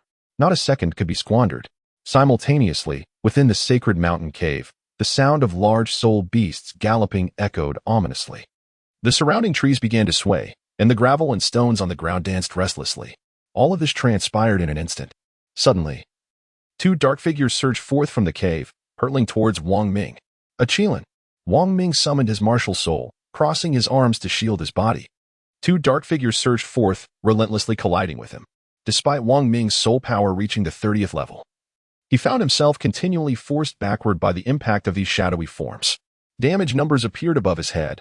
-1,278. -1,109. Wang Ming, leveraging the momentum of his retreat, steadily moved backward until he found himself beside the 3 figures of the evil moon. Second brother, are you unharmed? Hulaina inquired hurriedly as she approached. Wang Ming shook his head, his gaze fixed intently on the 2 soul beasts, exclaiming, It's nothing. Yes, the demon bear.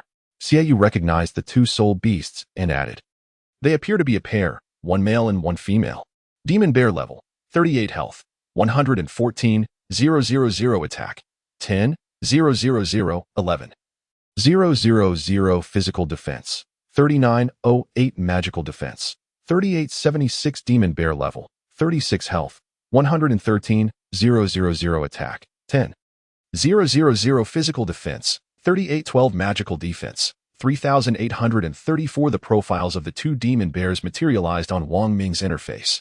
Both bears were shrouded in darkness, standing on all fours, their massive forms measuring 4 meters in height.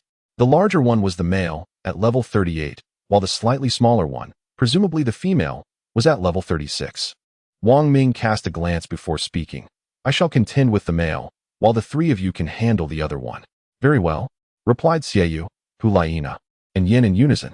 The two magical bears suddenly rose to their hind legs, towering over Wang Ming and his companions, letting out furious roars. Roar, roar. Wang Ming was the first to strike, his figure flickering as he approached the public demon bear, delivering a powerful blow. Bang! Minus 4,987. The demon bear, stung by the impact, covered the spot where the iron hammer had struck with its paw, its eyes blazing with fury as it glared at Wang Ming. In retaliation, it swiped at him with its claw, but Wang Ming was already prepared and deftly evaded, leaving the bear to grasp at nothing but air. Enraged, the demon bear charged after Wang Ming. Chapter 37. Fusion of Soul Techniques. Wang Ming successfully diverted the public demon bear's attention. Meanwhile, the remaining bear attempted to assist, but was quickly surrounded by Xiaoyu, Hulaina, and Yin. The two soul beasts were effectively overwhelmed and divided among the four. Second soul technique, Qilin Arm. Wang confronted the monstrous bear, immediately unleashing his second soul skill. They must swiftly resolve the encounter to avoid attracting the attention of other soul beasts. With a swift motion of his arm, Wang Ming summoned forth his powerful Kirin arm, colliding it fiercely against the clenched fist of the demonic bear. The impact resonated with a staggering minus 15,000 damage. Leveraging his superior level, he unleashed his second soul skill, dealing considerable harm. The demonic bear was sent sprawling by Wang Ming's Kirin arm, crashing into several towering trees before finally coming to a halt. Damage numbers continuously erupted from the bear, minus 346, minus 378. At that moment, as the bear lay on the ground, Wang Ming seized the opportunity to strike again. He would not grant the beast a moment to retaliate, brandishing his iron hammer. With a flourish of the chaotic cloak hammer technique, the hammer moved as if it were an extension of his very arm, striking wherever he desired. The relentless blows rained down upon the bear's body. Minus 4,987, 5,230. Meanwhile, on the other side, Xiaoyu and his companions faced another demonic bear. Despite this creature being 3,000 years old, they maintained the upper hand in their assault. 18 blades of wind unleashed by Xiaoyu consistently battered the bear's rear, leaving it disoriented and unable to comprehend their tactics. The bear's fur was singed and charred by Yan's soul skill, leaving it in a wretched state, now driven to madness. The bear's eyes glowed crimson with hatred towards the three humans before it. Xiaolina activated her third soul skill, the enchanting fox technique, and called out fiercely, attack. Yin and Xiaoyu exchanged determined glances and nodded in agreement, launching their respective assaults. Xiaoyu's 18 wind blades coalesced into a singular, formidable force, growing in size dramatically. Yin, not to be outdone, concentrated his soul power, causing an intense surge that enveloped him in fiery red flames, which danced around him as if numerous small flames were performing a lively dance. His third soul skill, the blazing fire, quickly formed into a compact fireball, radiating an ominous energy that could not be underestimated. With a commanding shout, Yin declared, "Go." The fireball sped towards the demonic bear, leaving a brilliant scarlet trail in its wake. Simultaneously, Xiaolina's enchanting fox technique manifested as a pink heart that struck the bear squarely in the face. In an instant, the bear found itself entranced by Xiaolina's soul skill, coming to a standstill. Following closely behind, Yan's third soul skill and Xiaoyu's converged in rapid succession. The velocity of the wind blades matched that of the fireball, creating a remarkable synergy between the two soul skills. As they collided, sparks flew, igniting a fusion of power. At this moment, Yin and Xiaoyu keenly observed the transformation of their soul skills, sharing a knowing glance and nodding in unison, skillfully manipulating their abilities to maximize the friction and impact. Zing! Zing! Two soul techniques continuously resonated with fervor. Soon, the two techniques remarkably fused into one. The newly amalgamated soul technique transformed into a flaming blade of wind, its power magnified exponentially. This united technique struck precisely at the neck of the demon bear. As the wind blade swept through, it cleaved the bear's neck, severing its head, which fell to the ground, blood gushing forth from the wound in a violent spurt. Even after decapitating the demon bear, the potency of the fused soul technique remained undiminished, soaring past the creature's body, slicing through several massive trees before coming to a halt, resulting in a tremendous explosion of flames. Witnessing the demise of the demon bear, Yin and Xiaoyu finally relaxed, collapsing onto the ground in exhaustion. Their inaugural attempt at merging soul techniques had drained an immense amount of mental energy, leaving them fatigued. Wang Ming had been observing from the sidelines all along, having dispatched the formidable magic bear long ago. Upon his arrival, he witnessed the fusion of the soul skills of Yin and Xiaoyu. "Are you all right?" Wang Ming inquired as he approached Yin, helping him to his feet. Yin shook his head, though fatigue was still evident on his face. "I'm fine. Just a bit lightheaded. Let me assist you inside to rest," Wang Ming replied, guiding Yin into the cave for some respite. Hulaina took it upon herself to help her brother, Xiaoyu, into the cave as well. Afterwards, Wang Ming ventured out alone to tend to the remains of the two magic bears. Ding. Magic Bear LV-38 defeated. Rewards: Experience 50, Gold 8,000. 3,000 Your Soul Ring 1, Magic Bear Paw 2, Exquisite Bear Meat 8. Ding. Teammate defeated Magic Bear LV-36. Rewards: Experience 50, Gold 6,000. 3,000 Your Soul Ring 1, Magic Bear Paw 2, Exquisite Bear Meat 8. The two soul beasts vanquished moments ago had bestowed upon Wang Ming a wealth of rewards. In truth, Wang Ming need not bother with the cleanup. Any entities he had slain or those recognized by the system would gradually vanish within a certain time frame, as if they had never existed. All he needed to do was wait outside for the two carcasses to disappear. Wang Ming approached the formidable magic bear, slain by Yin and Xiaoyu, to examine its wounds. The incision at its neck was remarkably clean. A single stroke had delivered the fatal blow. In addition to the gash, a tantalizing aroma of roasted meat lingered in the air. Wang Ming had also witnessed the explosion, and the destructive power of the fused soul skill far surpassed that of Yan's third soul skill. This was after receiving instruction from Murong Taija. Wang Ming could surmise the formidable power that this fused soul skill was originally meant to wield. Had the explosion occurred within the body of the soul beast, the magic bear would likely have transformed into a mere roasted carcass. Moments later, the forms of the two magic bears gradually faded away, dissipating into nothingness. Wang Ming stepped into the cave. It was only then that he took the time to examine the interior. The air was surprisingly fresh, likely due to several small vents. "Wang Ming, come here," exclaimed Xiaoyu suddenly. Wang Ming hurried over, exclaiming, "Here it is. Look." As he approached, Xiaoyu pointed at the cluster of straw on the ground. Wang Ming observed that within the cluster of straw, apart from two relatively large pits, there was also a smaller one, likely the nest of the cubs belonging to the two magical bears. Wang Ming was momentarily taken aback, his mind already surmising that the two monstrous bears had likely perceived them as a threat to the safety of their offspring, prompting their aggressive behavior. This animosity was inevitable, as the enmity between soul beasts and humans was deeply entrenched and irreconcilable. However, upon their entrance, they found no signs of the little bears, leading them to speculate that the young ones had escaped through another exit. Xiaoyu glanced at Wang Ming, shook his head, and remarked with a sigh, "It must have already departed." "Well, let it go," Wang Ming replied with a nod. "Everything is left to fate." Chapter 38. A dark and stormy night, the four settled down to rest. Wang Ming gleaned insights from the recent conversation between Xiaoyu and Yin regarding the intricacies of their soul skill fusion. During the completion of this fusion, their mental energy proved insufficient, restricting their ability to direct the fused soul skill to strike the magic bear, leaving them unable to detonate it at will. This limitation arose from two factors: their depleted mental energy and their inexperience in executing the soul skill fusion for the first time. However, with further practice, this soul skill fusion will undoubtedly become a formidable asset. Wang Ming also assisted them in selecting a formidable name, Flame Fury Blade. Afterward, Xiaoyu, Yin, and Hulaina enjoyed a sumptuous feast, indulging in Wang Ming's exquisite roasted meat and delicately prepared bear meat. With the presence of Wang Ming's backpack, it was akin to a timeless refrigerator. Wang Ming and his companions had made considerable progress on the first day. The fusion technique of the soul skills between Xiaoyu and Yin was truly remarkable. Moreover, Wang Ming was now on the cusp of reaching level 40, poised to ascend to the realm of Soul Master. The four took turns keeping watch through the night, as darkness enveloped the surroundings. It was now Wang Ming's turn to stand sentinel. He relied heavily on his map. The appearance of a red dot signified imminent danger. Thus, he remained fixated on the map interface in the upper right corner, while simultaneously attuned to the slightest rustle of the wind outside. Outside the cave where Wang Ming and his companions resided, 7 figures clad in black lurked in the shadows, their hands gesturing in what appeared to be a form of sign language. One individual gestured incessantly while the remaining 6 nodded in agreement at intervals. Before long, the 7 had concluded their clandestine discussion and began to disperse, advancing towards the cave.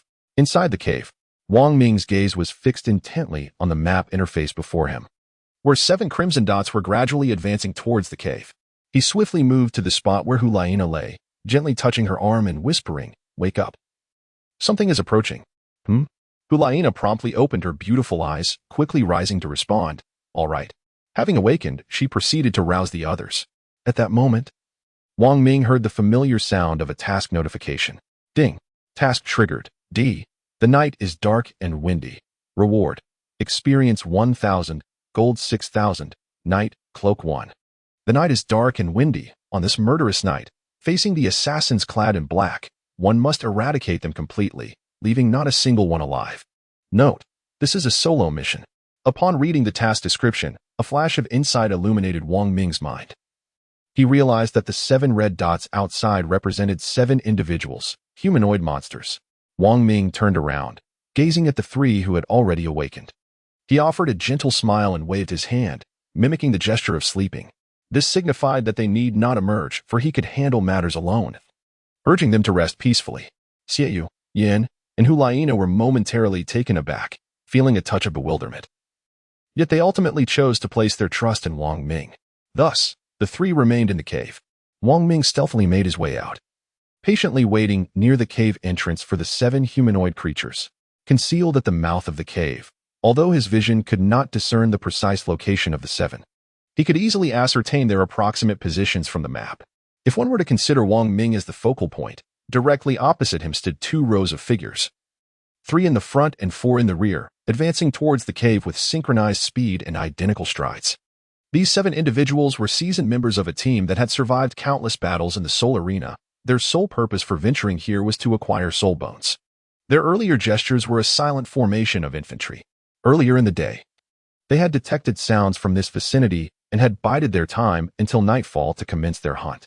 The foremost individual in the trio was a defensive soul master, flanked by 2 agile soul masters, while the quartet behind comprised a control-type soul master, a support soul master, and 2 battle soul masters. Their strategy was to infiltrate and swiftly eliminate those still trapped in slumber while subduing the sentinels. Thus, facing a single guard would prove to be a trivial task for their formidable group. Wang Ming silently calculated the distance between them. 200 meters, 100 meters, 90 meters, 80 meters, 70 meters, 60 meters. At the moment he reached 60 meters, Wang Ming had already drawn forth his iron hammer, beginning to gather his soul power. 50 meters. In that instant, both sides sprang into action. The defensive soul master among the 7 surged forward, closely followed by 2 swift soul masters. 7 figures weaved through the grass. Third soul skill, Qilin's Sacred Light. Since Wang Ming acquired his 3rd soul skill, he had yet to truly wield it in battle. This was his inaugural attempt. Just as the group was nearing the cave entrance, a brilliant golden light suddenly illuminated the area above them, resembling daylight. They all instinctively looked up, and their captain's expression turned grim. Su and I bellowed, "It's a trap. Flee." The 7 of them hurriedly attempted to retreat, but alas, it was too late. A faint smile graced the corners of Wang Ming's lips as he murmured, "I have been waiting for you." 50 meters was the optimal range for his 3rd soul skill. No matter how they attempted to flee, they could not escape its reach. This was the moment he had been anticipating. Countless golden beams of light descended upon the ground, and how could those few possibly evade the onslaught of his soul skill? At this point, unleashing their own soul skills was an impossibility. They could only adopt a defensive stance.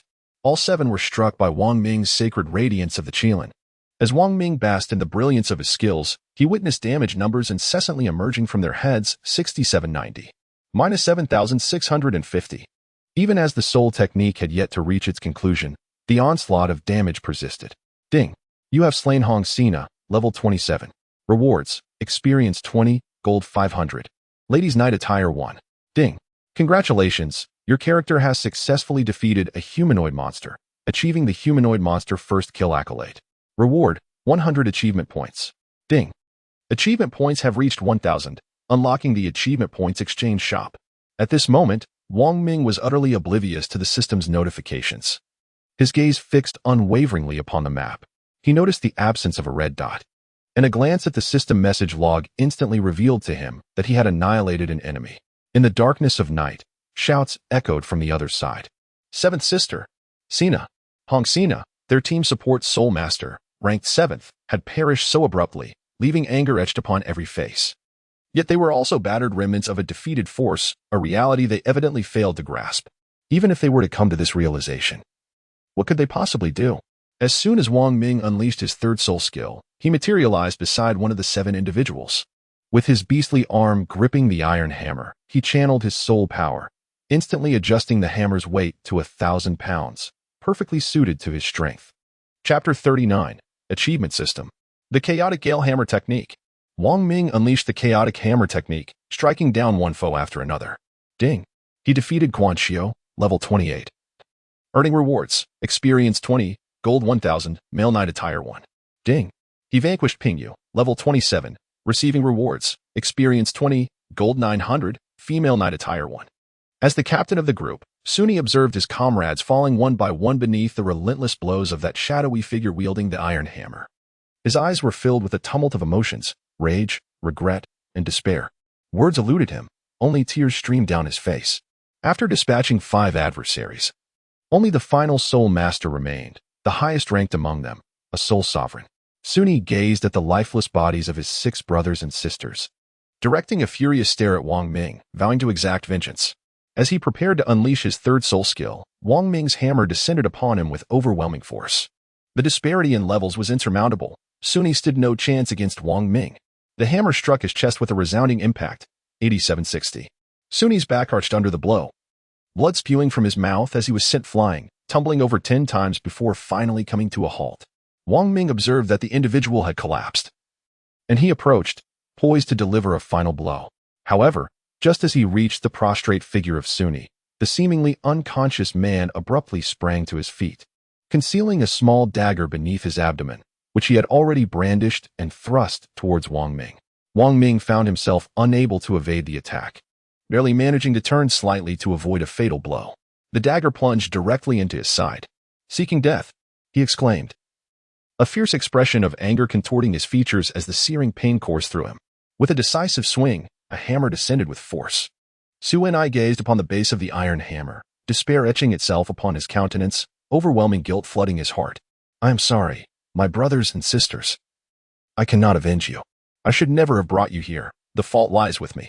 With a sickening thud, Su and I's head burst like a watermelon, blood splattering in all directions. Su and I had fallen. Ding. You have slain Su and I, level 32. Rewards, experience 100, gold 3,000, male knight attire 1, ancient moon dagger 1. Purple, ancient moon dagger, attack 8,000, with a defense penetration effect, chance to trigger bleeding effect. Ding. Quest completed. D, dark and windy night. Rewards experience 1,000, gold 6,000. Knight attire 1. Ding. Congratulations, your character has leveled up. Level 1. Ding.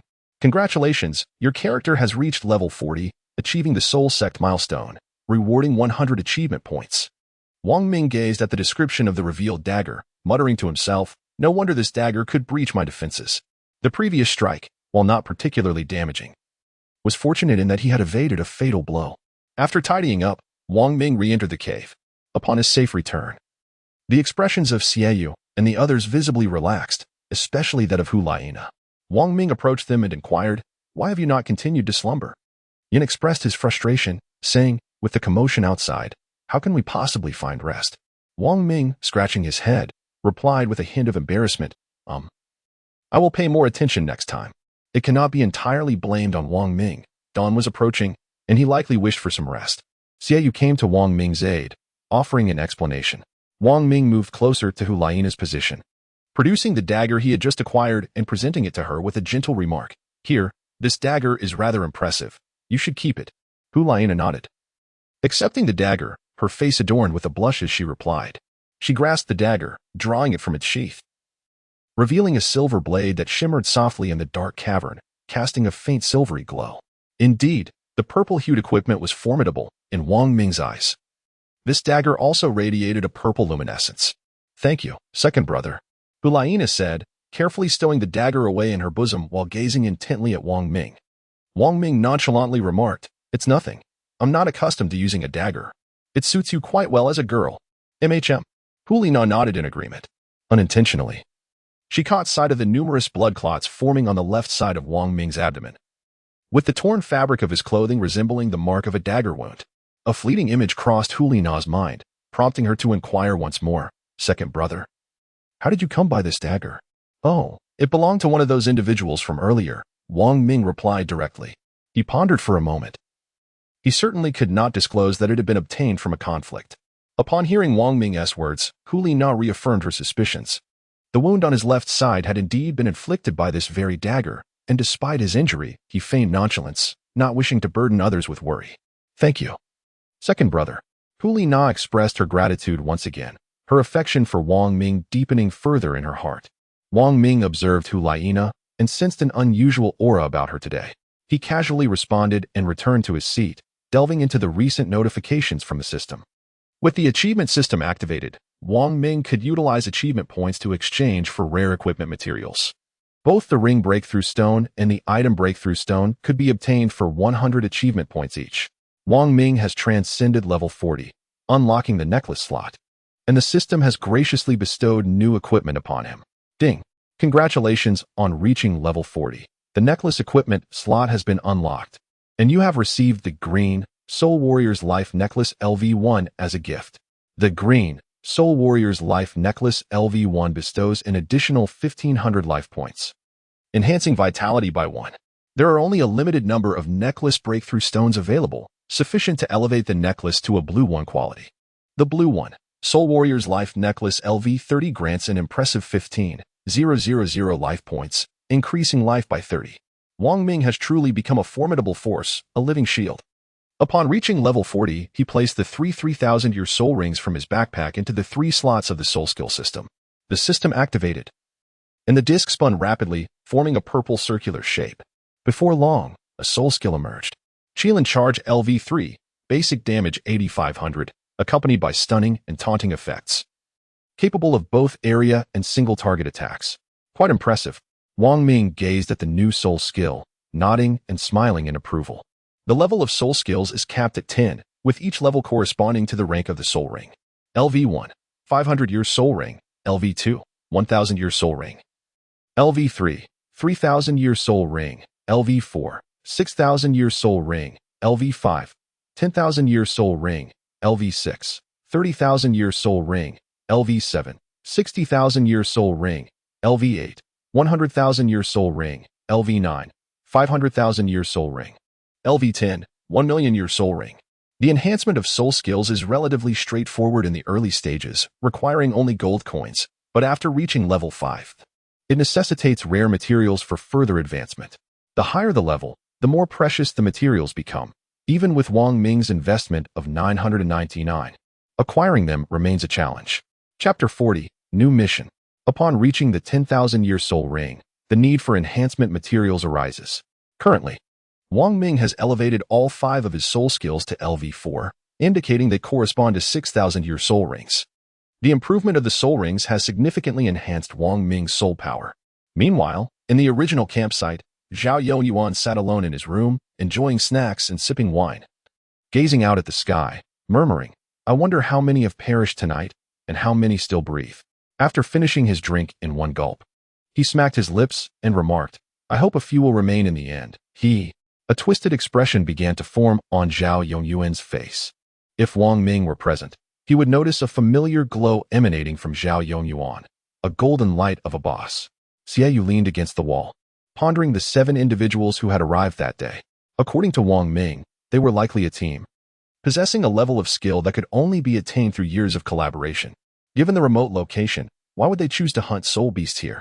Moreover, the Spirit Hall's personnel were stationed outside the Soul Beast Forest.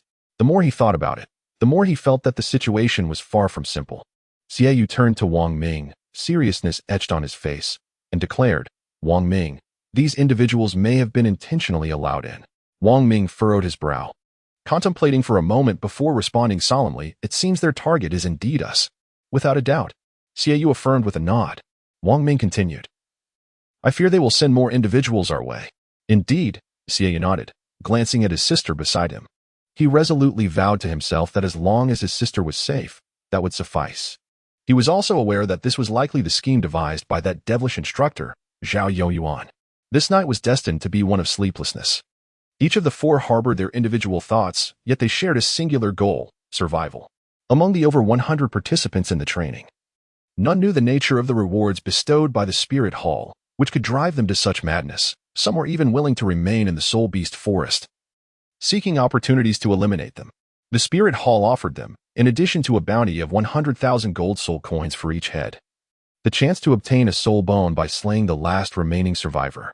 The soul bone was a coveted treasure, desired by many throughout their lives. How could it not incite madness? Each day, new hunters ventured into the Soul Beast Forest to hunt them down. The following day, the first sight that greeted Wang Ming upon waking was Hulaina, busily arranging some fruit. Noticing Wang Ming's awakening, Hulaina said, "You're awake, second brother. Come and have some fruit." Wang Ming replied, rising and stretching. "These are some I gathered yesterday." When Wang Ming inquired about Xieyu and Yin, Hulaina responded.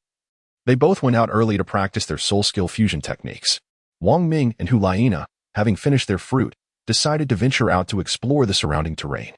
"Let us take a look around," Wang Ming suggested. Remaining cooped up in the cave was not his desire. "All right," Hulaina replied with a charming smile. "Let us go." After taking a moment to conceal the entrance of the cave, they departed, making their way deeper into the Soul Beast Forest. Throughout the journey, Hulaina remained silent, contentedly observing Wang Ming's figure as he walked ahead. She found joy in simply being by his side. After a considerable time had passed, Wang Ming discovered a trail of blood on the ground. Not long after, he stumbled upon a site that bore the marks of a fierce battle. Scattered haphazardly across the earth were 4 headless corpses, their severed heads nowhere to be found. As Hulaina gazed at the lifeless bodies, then turned her eyes to Wang Ming, a wave of gratitude washed over her. Had it not been for Wang Ming's presence, the three of them might have met the same grim fate as those unfortunate souls, reduced to mere headless remains. "Let us proceed," Wang Ming remarked, turning back with a calm demeanor. Hulaina nodded softly, responding with a gentle, "All right."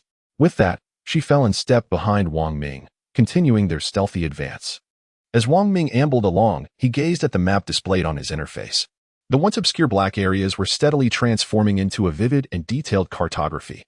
It was at the very moment he stumbled upon a corpse that he inadvertently triggered a new quest. A chime resonated, announcing the activation of the mission. C. Annihilation Assassin. Reward: Experience 500, Gold 1000, Jewelry Breakthrough Stone Chest 1. Annihilation Assassin. For each assassin vanquished, one is entitled to a reward of Experience 500, Gold 1000, Jewelry Breakthrough Stone Chest 1. The Jewelry Breakthrough Stone Chest, when opened, grants one the choice of either a ring breakthrough stone or a necklace breakthrough stone. Wang Ming was acutely aware of the rarity of this task. The prospect of obtaining a ring by breaching a stone treasure chest was sufficient motivation for him to undertake it. Moreover, the promise of a treasure chest for each life taken heightened his eagerness to locate those assassins. Regrettably, on the first day, Wang Ming encountered nothing at all. Wang Ming had no choice but to return to the cave with Hulaina. Upon their arrival, they found Yin and Xieyu already inside. Judging by their appearances, they too had expended considerable energy, likely having engaged in extensive practice of their soul skill fusion techniques. Particularly Yin, who, upon seeing Wang Ming return, was unable to contain his eagerness for the roasted meat Wang Ming prepared, incessantly urging him to cook. Observing his enthusiasm, Wang Ming had no choice but to once again embrace his old craft. Skewered lamb, skewered lamb, skewered lamb. Wang Ming meticulously skewered the meat into kebabs for grilling. Yet his pace of cooking could hardly match the voracious appetite of the other three. Just as he finished grilling a batch of kebabs, a hand, slick with grease, reached out eagerly. Wang Ming struck down with a resounding clap. "Slap. Let go. You've consumed at least over 100 skewers on your own. Moderation is key. Just look at how your belly has swollen," Wang Ming remarked, gazing at Yin with exasperation. Yin, his face flushed with embarrassment, stepped back and replied, "All right. I shall wait for the next round." Wang Ming, he has already obtained the flame, and there is no way to change that. Wang Ming shook his head and handed a skewer of meat to Xieyu and Hulaina. "Thank you, second brother," Hulaina said with a gentle smile as she accepted the skewer, then playfully made a face at Yin. Upon witnessing Hu Liena's mischievous expression, Yin could only lower his head in frustration. He had attempted to grill himself, yet the results were either charred or undercooked. The flavors were either overwhelmingly salty or entirely lacking. Ultimately, he relinquished the endeavor altogether. After satisfying their hunger and thirst, no one reported on their day's activities.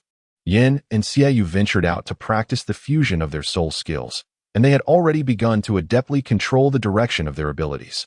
In just a few days, they would be capable of mastering the final step of their soul skills, the explosive conflagration. Chapter 41. Encountering an old friend. Wang Ming and Hu Liena surveyed their surroundings, mentally sketching a rudimentary map of the terrain. When Wang Ming verbalized his thoughts, Hu Liena felt a twinge of embarrassment, as she had retained none of the details, only following him and observing his silhouette. Of course, Wang Ming had not memorized the details either. He relied on the system's map, which manifested automatically. He simply replicated what he had seen. In the days that followed, Yin and Xiaoyu focused primarily on training their soul skill fusion techniques, while Wang Ming instructed Hu Liena to assist them as a protector. Citing his achievement of reaching the 40th level of soul power, he ventured out alone to seek a suitable soul beast and to undertake tasks for leveling up. Wang Ming stealthily traversed the soul beast forest, ever vigilant for the presence of others. He was well acquainted with his former training companions. Locating their movements required merely lurking in their vicinity, as he was certain someone would eventually attempt to strike them down. At that moment, he would seize the opportunity to take action himself. Wang Ming wandered aimlessly within the soul beast forest when, suddenly, he was alerted by the sounds of combat. His ears instinctively twitched, and with a flicker of his gaze, he vanished from his spot, leaping gracefully among the treetops towards the source of the clamor. Upon arrival, he stealthily concealed himself amidst the foliage, keenly observing the situation unfold before him. There, he recognized several familiar faces, 5 individuals in total, all comrades from their previous training sessions, who were currently besieged by a formidable team of 7. This opposing group exhibited flawless coordination, adeptly balancing offense and defense, rendering the 5 utterly incapable of countering their assault. Among them was a familiar figure, Hu Liang, the very person who had once sought to usurp Wang Ming's dormitory during their initial days at the camp, and whom Wang Ming had used to establish his own authority. At this moment, Hu Liang appeared utterly drained, his soul power nearly depleted, and exhaustion was starkly etched upon his face. The remaining 4 displayed equally dismal conditions. Wang Ming concealed himself among the branches, a subtle smile gradually gracing his face, yet he refrained from making a move. Observing the 5 individuals, he noted their dwindling spirit energy, forcing them to huddle together back to back as they were encircled by the advancing 7. The 5 had exhausted all their tricks, and as they beheld the 7 fierce souls drawing near, fear became evident in their eyes. Hu Liang's gaze fell upon the large blades wielded by their foes. He had witnessed the aftermath of their brutality, with heads severed from bodies, and he could almost envision his own fate. Thus, he closed his eyes, preparing to embrace the inevitable arrival of death. Meanwhile, atop the tree, Wang Ming sprang into action, his martial spirit manifesting. 4th soul skill, Qilin charge. Wang Ming leapt gracefully from the tree, landing with poise as he activated his 4th soul skill. Channeling his soul power, 7 majestic Qilin, each resembling his martial spirit, materialized beside him. To onlookers, they appeared merely as lions. The 7 Qilin surged towards the 7 assailants who were besieging Hu Liang, their hearts brimming with delight at the prospect of claiming hundreds of thousands of gold soul coins. Little did they anticipate the emergence of an unexpected adversary, rendering them unable to evade the impending onslaught. Damage numbers erupted above their heads. -7,830, -7,980, -7,690. This was the manifestation of Wang Ming's formidable divine skill, capable of taunting up to 50 monsters simultaneously, and the taunt's effects quickly became apparent. Ding! Taunt successful. Upon being attacked, the 7 adversaries were left baffled. Their singular focus shifted to eliminating Wang Ming, completely disregarding the enticing treasure of gold soul coins that had once captivated them. In an instant, they abandoned their original target and turned their attention towards Wang Ming. Observing their approach, a triumphant smile spread across Wang Ming's lips as he silently reveled, anticipating their advance. He unleashed his 3rd soul skill, Qilin Holy Light. At this moment, Wang Ming unleashed his group attack soul skill once more, and countless golden rays cascaded downwards. The 7 individuals appeared utterly oblivious, their eyes tinged with a crimson hue. as if engulfed in a state of fury akin to that of a family member being brutally slain. Wang Ming is indeed their adversary. By the time they realized the soul skill above their heads, it was already too late. The 7 individuals hastily began to evade, while the defensive soul masters activated their abilities to fortify their defenses. A series of damage notifications accompanied the cacophony of explosions. -5,900, -890, -3,460. The potency of area attacks is formidable, with an extensive range that leaves enemies with no means of escape. Meanwhile, Wong Ming's hammer had long been poised for action. As the duration of the 3rd soul skill elapsed, the 7 sought to distance themselves from Wong Ming and devise a counter-strategy. Yet, would Wong Ming allow them such respite? In a flash, he unleashed his hammer with a flourish, employing the chaotic wind hammer technique. The hammer, ensnared by chains, effortlessly maneuvered around the individuals in front of him. Wong Ming's aspiration was to be the soul support type soul master among his companions, and he was also the one with the most diminished vitality. The heavy hammer struck the chest of that support type male soul master, causing him to spew forth a mouthful of blood and to be hurled several meters away. He collapsed onto the ground, his life force nearly extinguished, yet no sound emanated from the system. Young Master Ming. The others attempted to call out to the support type soul master, but received no response. It was only then that the captain of the 7-member team noticed Wong Ming's soul rings for purple rings. Cursing under his breath, he recognized the insignia of a soul sect. They were merely soul sages, confronted by a soul sect member, and judging by his attire, he was among those who participated in training. How could such a prodigy exist? Having attained the soul sect at such a tender age? Captain Niu Haomiao felt a twinge of regret for having brought them here. One teammate had already perished. He did not wish to collect another. Halt! Niu Haomiao bellowed, hoping to persuade Wong Ming to cease his assault. Upon hearing this, a meaningful smile curled at the corners of Wong Ming's lips as he ceased his attack and withdrew his hammer. Wong Ming gazed intently at Niu Haomiao, eager to discern his forthcoming words. Esteemed Lord of the Soul Sect, we are unsure how we have incurred your displeasure. As you can see, we have not harmed your friend. Might we consider this matter resolved and be spared? Niu Haomiao spoke with his head bowed, adopting a posture of contrition.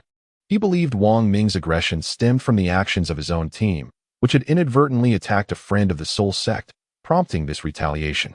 However, he refrained from mentioning the auxiliary soul master of his team, Ji Meng. Despite his silence, a particularly fiery member of the group could not contain himself, shouting, "Captain, why aren't you doing anything?" Silence. Niu Haomiao interjected sharply, cutting off his words. It seemed they were burdened with an inept teammate. Chapter 42. The 7-person team one fears not a godlike adversary, but rather a teammate of swinish incompetence. Fortunately, after Niu Haomiao's rebuke, the individual ceased to speak. Lord of the Soul Sect, we surely did not intend to offend you, and you have already punished us. Might you consider sparing us? Niu Haomiao implored, maintaining a respectful demeanor with his head lowered. He deliberately avoided glancing at the fallen comrade, convinced that Wong Ming was merely a youth, easily swayed by flattery. He believed that by extolling Wong Ming's virtues, the young lord would become increasingly self-satisfied, thereby paving the way for their escape. Preserving his own life was of paramount importance. All else was but fleeting. A smirk of self-satisfaction graced Niu Haomiao's face as he felt he had surmised the situation correctly. Wong Ming had been observing Niu Haomiao, a smile gracing his face, albeit one tinged with disdain. The 2nd soul skill, Karen Arm. Wong Ming, indifferent to his opponent, seized the opportunity to unleash a soul technique while his adversary was distracted. Niu Haomiao had no chance to evade. The distance between them was too minimal, leaving him nowhere to escape. He could hardly fathom that this young child would dare to strike him. The Qilin arm connected forcefully with Niu Haomiao's head, and under the impact of the soul technique, his entire body was launched into the air, plummeting towards the ground. His head became buried in the earth. Yet the force of the Qilin arm did not relent, swiftly burying half of his body as well. -13,000. With his head injured and his body ensnared in the soil, Niu Haomiao felt dazed and powerless to break free, resigned to await his fate. Humph. Thinking you could deceive me just because of my youth? Not a chance. Wong Ming scoffed, observing only Niu Haomiao's legs protruding from the ground. The iron hammer continued its relentless assault, and after several strikes, Niu Haomiao was completely entombed in the earth. Ding. Niu Haomiao LV-35 has been slain. Rewards, experience 100. Gold 5,000, basic storage bag 1. Attack type soul ring LV-31. Niu Haomiao has perished. What he believed would be an easy escape turned into a swift downfall at Wang Ming's hands. The remaining 5, witnessing their leader's demise. 4 of them turned and fled in panic. Only the previously vocal individual remained, charging towards Wang Ming while shouting, "I demand your life for our captain." Noticing this, Wang Ming pointed towards the fleeing members and, addressing Hu Liang sternly, commanded, "Stop them." Oh, yes. Hu Liang finally snapped out of his earlier shock. The 5 swiftly moved to intercept the 4 fleeing individuals. Having been previously bested, they now fought fiercely, emboldened by Wang Ming's support, determined to capture the fleeing members despite their injuries. As for the one charging towards Wang Ming with malicious intent, he was dispatched in mere moments. Ding. Gu Xian LV-33 has been slain. Rewards: experience 100, gold 5,000. Attack type Soul Ring LV-31. Soon, Wang Ming approached to deal with the remaining 4. All were merely great soul masters, posing no challenge to Wang Ming. In a short span, he eradicated them entirely. Ding. Lin Fei LV-28 has been slain. Rewards: experience 100. Gold 3,000, common dagger 1, earth or 1. Ding. Yuan Jing LV-2 has been slain. Rewards: experience 100, gold 3,000, centenary soul technique skin 1. After vanquishing the last 4, Wang Ming turned to Hu Liang, patting him on the shoulder as he said, "Thank you." "Oh, no need for thanks," Hu Liang replied, startled, a shiver running down his spine. He had feared Wang Ming might turn against him, having witnessed his merciless actions throughout. Only after Wang Ming departed did the weight on his heart begin to lift.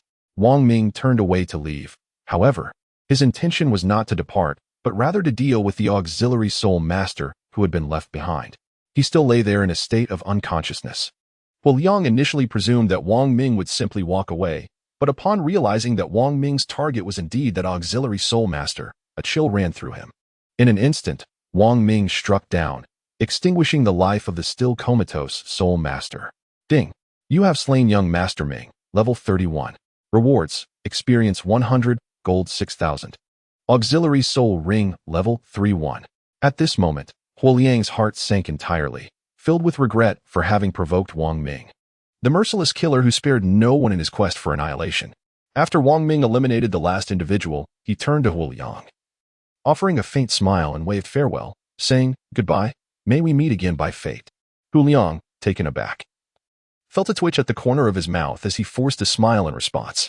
In that fleeting moment when Hu Liang saw Wang Ming turn away, a chilling dread gripped him, for he instinctively believed that Wang Ming would soon turn against him.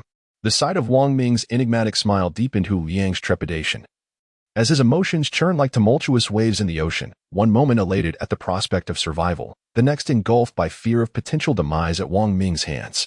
It was until Wang Ming's figure faded from sight that Hu Liang's legs turned to jelly, unable to support his weight, and he collapsed onto the ground, gasping for breath and frantic, desperate heaves, overwhelmed by tears unshed.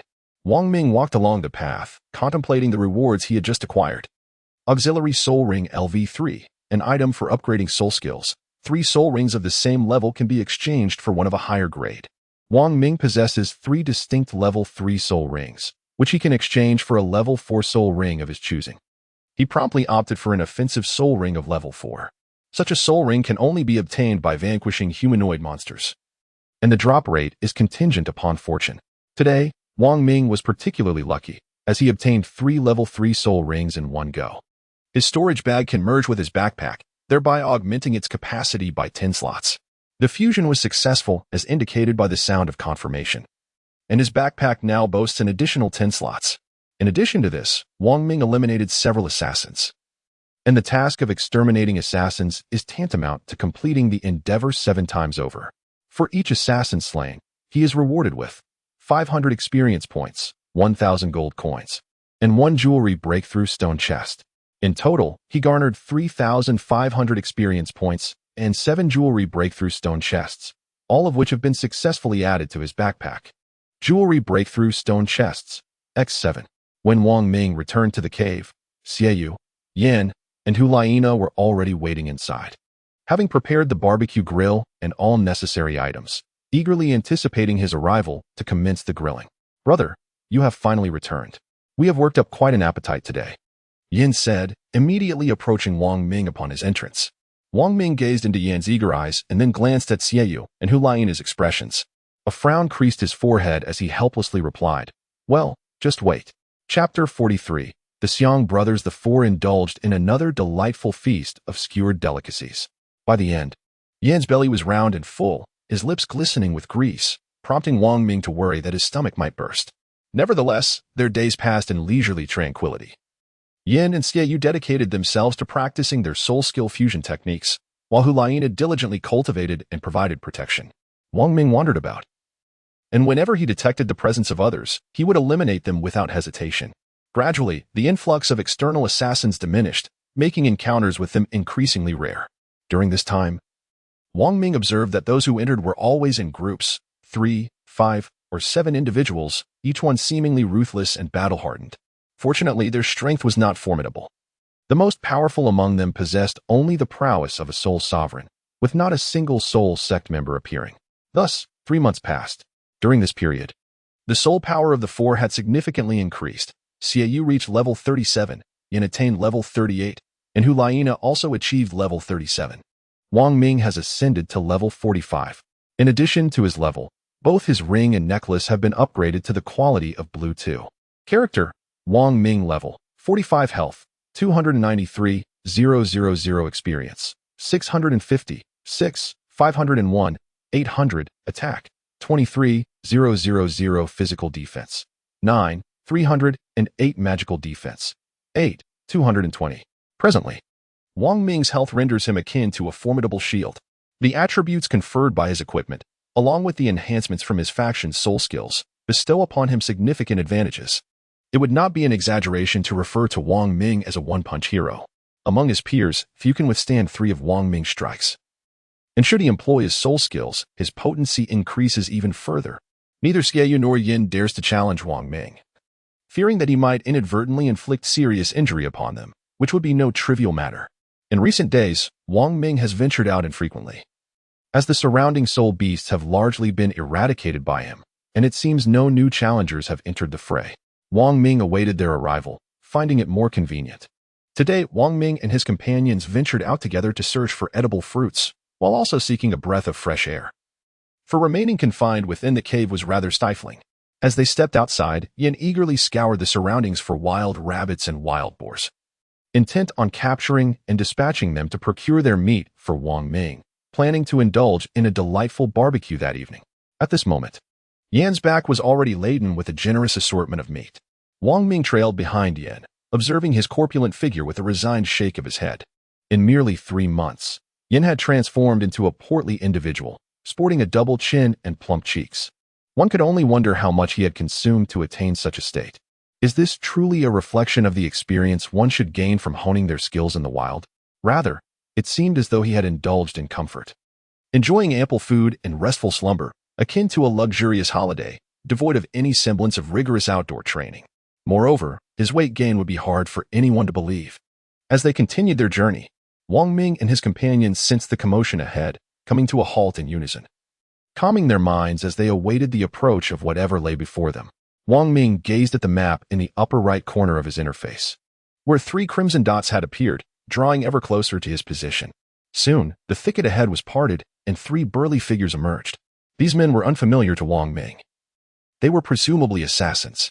Upon closer inspection, there was a certain resemblance among them, suggesting they might be brothers. Utilizing the reconnaissance technique, Wang Ming swiftly discerned their identities. All 3 were soul masters. The one named Xiang Shui possessed the highest soul power level at 47, while the others, Xiang Hao and Xiang Tian, were at 44 and 45, respectively. 3 soul masters, 3 brothers. Wang Ming and his companions observed their opponents with a vigilant demeanor. Wang Ming exchanged a glance with the other 3, and they understood that the trio before them were formidable spirit masters. In an instant, they devised a battle strategy. Wang Ming would confront the individual in the center, while the other 2 would tackle the remaining adversaries. Xiang Tian leered at Hulaina with a lecherous grin, exclaiming, "TSK, TSK, TSK, what a pity for such a beautiful girl. Soon, her head and body shall part ways." Hulaina retorted with a cold snort, asserting her strength. "Let us see the true skill beneath our hands. Brothers, let us conclude this swiftly," commanded the bearded man at the center, Xiang Shui. "Understood, elder brother," replied Xiang Tian. "Aye, elder brother," added Xiang Hao. Their purpose for being here was clear: to acquire gold spirit coins and spirit bones. Each head was valued at a staggering 100,000 gold spirit coins, a sum worthy of their involvement, for they were renowned teams within the spirit arena, known as the Xiang brothers. In unison, the three released their spirit rings, each displaying a gradient of white, yellow, and purple. Behind them manifested their shared martial spirit, the golden horned elephant, which bore a striking resemblance to a typical elephant, save for its gleaming golden tusks. Ah, those golden tusks must be quite valuable, Wang Ming remarked, nodding in acknowledgement of their martial spirit. However, Xiang Tian, who had been silent until now, erupted in anger, his eyes glinting with malice. What did you say? You seek death. He spat. The Xiang family took immense pride in their martial spirit, and any slander against it was intolerable. Brother, do not be enraged. Soon they shall learn the extent of our might, Xiang Shuai urged, gripping his shoulder while glaring at Wang Ming and his companions. Wang Ming let out a light chuckle and declared, "Hee, let the battle commence." Xiaoyu and Hulaina echoed, "Fight." Yin scolded, "Dare to provoke our fourth sister, and I shall make you acquainted with the searing heat of my flames." The four of them summoned their martial souls. Hulaina, Xiaoyu, and Yin each possessed soul rings of yellow, and purple, with the third soul ring being a millennium ring, signifying there were no ordinary prodigies. Although the three brothers of the Xiang family were somewhat taken aback, they remained unafraid, for they were all at the soul sect level. However, when Wang Ming's soul rings became visible, the Xiang brothers gaped in astonishment, exclaiming, "A soul sect with 4 millennium soul rings." 4 violet soul rings encircled Wang Ming's form. Wang Ming observed their astonishment, a hint of a smile gracing his lips as he disdainfully remarked, "Uninformed." With that, he unleashed his fourth soul skill, the Qilin charge. From the outset, he directed this formidable ability solely at Xiang Shuai. A majestic Qilin surged forth, charging directly at him. However, Xiang Shuai was no pushover. With his martial spirit activated, his entire being radiated an impressive aura, his eyes wide with intensity. He invoked his own fourth soul skill, the golden horned elephant charge. Recognizing the immense power contained within Wang Ming's soul skill, he felt compelled to respond with his own, the only technique associated with his singular purple soul ring. In Chapter 44, titled Fiery Explosive Blade, an enormous golden horned elephant manifested around Xiang Shuai. Its robust forelegs lifted off the ground as it trumpeted an enraged roar, charging toward Wang Ming's Qilin. The collision between the two colossal entities generated a tempest, causing the surrounding grass and trees to sway violently in the gusts. The onlookers instinctively shielded their eyes to prevent sand from being blown into them. As the howling wind subsided, Xiang Hao and Xiang Tian opened their eyes, only to witness their elder brother injured, blood trickling from the corner of his mouth. They were astonished that their brother, a formidable soul master at level 47, had been bested by this seemingly insignificant youth, compelling them to re-evaluate Wang Ming's prowess. Wang Ming gazed at the emblem atop Xiang Shuai's head, a faint smile gracing his lips. The system's prompt echoed triumphantly, "Taunt successful." Turning to his companions, Xiang Shuai declared, "You two shall contend with their trio. I will personally deal with him." Xiang Hao and Xiang Tian, accustomed to following their elder brother's commands, nodded in agreement, resolutely advancing towards the remaining 3 adversaries. Had Xiang Shuai not been successfully taunted by Wang Ming, such a decision would have been unthinkable, for the trio of brothers together formed an indomitable force. Yet now, he was driven by a singular desire to confront this audacious youth who dared to injure him.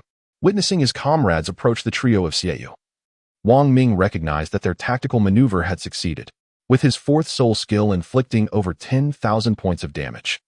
It was evident that his attributes rendered Xiang Shuai an easy opponent. Soon, the two engaged in a fierce melee, both being beast martial soul wielders who relished the raw intensity of close combat.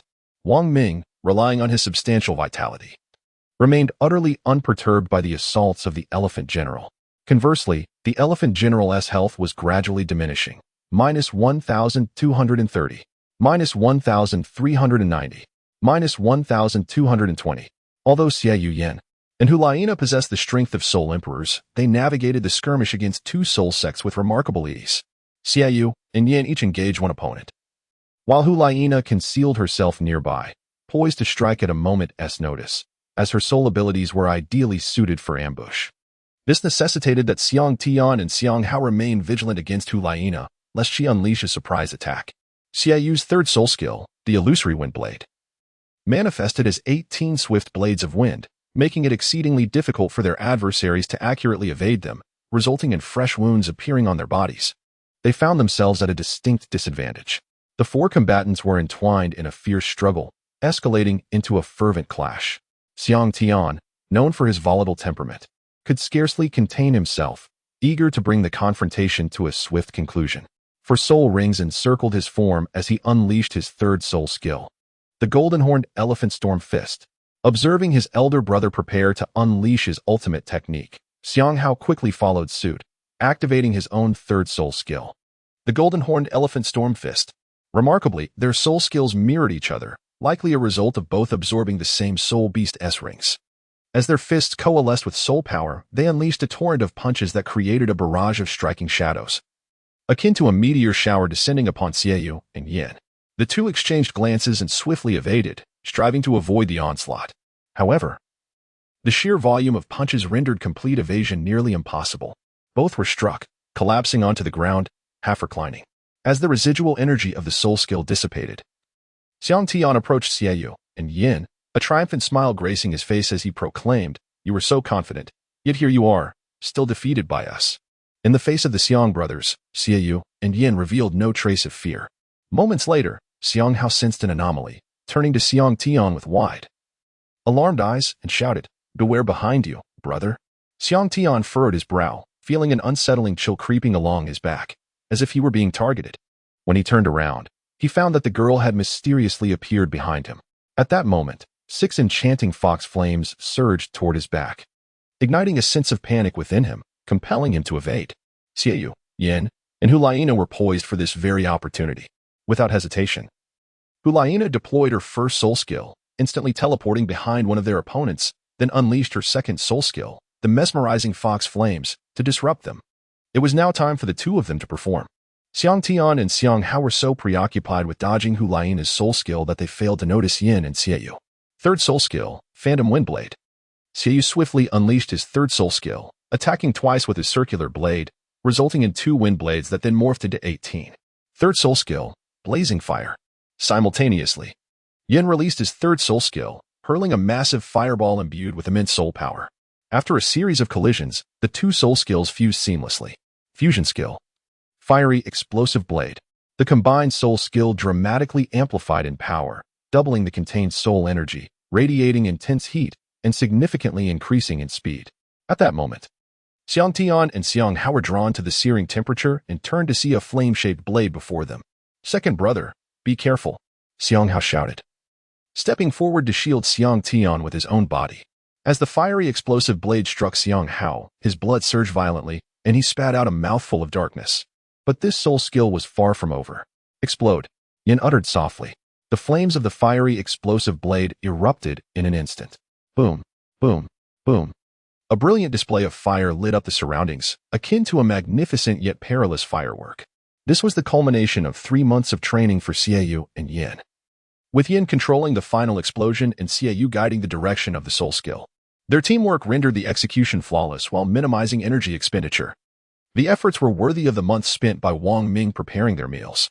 Meanwhile, Xiangshu, engaged in battle with Wang Ming, was drawn by the thunderous explosion. Glancing back, his eyes widened as he beheld his 2 younger brothers engulfed in the flames of the explosion, uncertain of their fate. "Second brother, third brother," Xiangshu shouted, his focus divided. Chapter 45, A New Team First and Second Soul Skill, Qilan Arm. Wang Ming observed Xiang Shuai's distraction and immediately unleashed his second soul skill, the Kirin Arm. With a resounding impact of -16,000, the Kirin Arm struck Xiang Shuai's chest, sending him hurtling backwards. In his flight, Xiang Shuai utilized the momentum to reach his younger brother's side, filled with an urgent desire to ascertain their condition. At that moment, blood began to trickle from the corner of his mouth as he clutched his chest, stifling the tumultuous sensation within. He pulled his 2 younger brothers up and inquired, "Second brother, third brother, are you unscathed?" "Big brother, the third brother, he." Xiang Tian hesitated as he glanced between his elder brother and the third brother. It was then that Xiang Shuai clearly discerned the extent of his third brother's injuries. His back was a gruesome sight, charred and mangled beyond recognition. Almost all the damage had been endured by him alone. The young man appeared utterly exhausted, cold sweat beading on his forehead. He looked at Xiang Shuai and feebly declared, "Big brother, you have always protected me. Now I can protect second brother." Upon uttering this, Xiang Hao succumbed to unconsciousness. Third brother, third brother. Xiang Tian's emotions surged as he shook Xiang Hao vigorously, calling out in desperation to awaken him. Yet, contrary to his hopes, the fusion technique of Xie and Yin, the fiery blade explosion, was no ordinary soul skill. Merely surviving the blow was a stroke of luck. Witnessing his third brother's faintness, the blood that had been lodged in Xiang Shuai's throat could no longer be contained, and he spat out a mouthful of blood. "Poof! You seek death," Xiang Shuai exclaimed, his eyes wide with fury as he glared at Xie and his companions. "Second brother, let us avenge the third brother." Xiang Tian, seizing the moment, laid Xiang Hao on the ground and responded, "Yes, big brother." The two were now thoroughly enraged. After executing the fiery blade explosion, Xie and Yin found their soul power nearly depleted and could no longer continue fighting. Only Wang Ming and Hulaina retained the strength to engage in battle. "Laina, stand behind me and seize the opportunity," Wang Ming urged Hulaina. She nodded in agreement, understood. Meanwhile, Xie and Yin sat behind Wang Ming, meditating to recuperate. Their bond, forged over the course of a year, led them to entrust their lives to him, disregarding the possibility of being ambushed as they focused solely on restoring their soul power. Xiang Tian and Xiang Shuai exchanged glances and simultaneously invoked their soul skills. Fourth soul skill, Golden Horn Elephant Charge. Fourth soul skill, Golden Horn Elephant Crash. Two colossal golden horned elephants manifested before them, enveloping their forms. They then angled their bodies, clasping one arm with the other, and charged forward with their elbows. First soul skill, Beast Transformation. Fourth soul skill, Kirin Charge. In this instance, Wang Ming unleashed his fourth soul skill, summoning two qilin that charged towards Xiang Tian and Xiang Shuai. With an enhancement of all attributes, his combat power doubled. The two qilin collided with the two golden horned elephants, and astonishingly, all four beasts stood their ground, reluctant to yield. Observing this, the two brothers, Xiang Tian and Xiang Shuai, exchanged nods and simultaneously channeled their soul power to augment their soul skills. It was futile, Wang Ming remarked indifferently, as he instantaneously surged his soul power output, resulting in a direct doubling of its potency. It turned out that Wang Ming had not fully utilized his entire soul power in his previous release of the soul skill. Now, with his soul power doubled, his attack strength also doubled. The two qilin managed to break through the two golden horned elephants, causing them to shatter with a thunderous crash. The qilin then surged through the bodies of the golden horned elephants, colliding with the bodies of the two brothers, Xiang Tian and Xiang Shuai. Damage numbers erupted. -21, 000. -23, 000. The damage from the soul skill also doubled accordingly. Wang Ming had already noticed that the vitality of both of them had dwindled to nothing. The brothers Xiang Tian and Xiang Shu were sent hurtling through the air, crashing to the ground and rolling uncontrollably. Once they ceased their tumultuous motion, both managed to rise, only to spew forth a mouthful of blood. They struggled valiantly to regain their footing, yet their bodies betrayed them, rendering them incapable of standing. The brothers Xiang Tian and Xiang Shu were acutely aware that their demise was inevitable. Glancing at their unconscious sibling not far away, a look of resignation crossed their faces as they lamented, "Forgive us, third brother. We are unable to avenge you." With great difficulty, they crawled on their arms, striving to approach Xiang Hao. Wang Ming is not devoid of emotions. He refrained from taking action until the three of them gathered together. Only then did he approach to comprehend their existence. A murderer must inevitably be slain. It is utterly unacceptable to spare the three of them merely out of a fleeting sense of compassion. Wang Ming would never resort to such actions. Ding. The slaying of Xiang Hao at level 44 has yielded rewards. Experience 500, gold 20, 000, attack type soul ring level 41, common emerald stone 1. Ding. The slaying of Xiang Shuai at level 47 has yielded rewards. Experience 1, 200, gold 30, 000, common emerald stone 1, storage bag 1. Ding.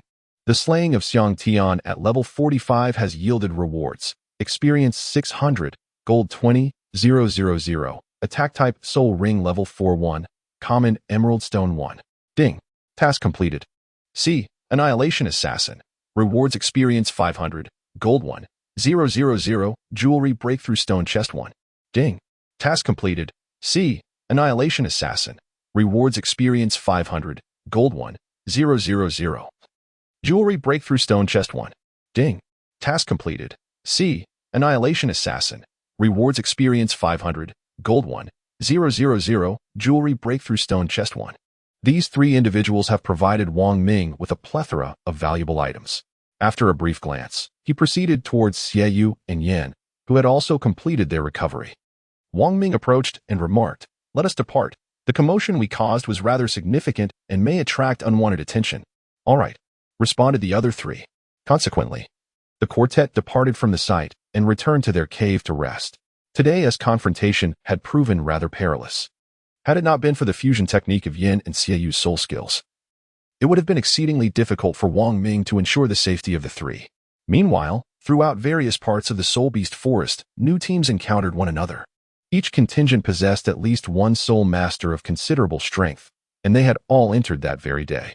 Originally, the three brothers of the Xiang family constituted one of the most formidable teams, boasting 3 soul masters among them.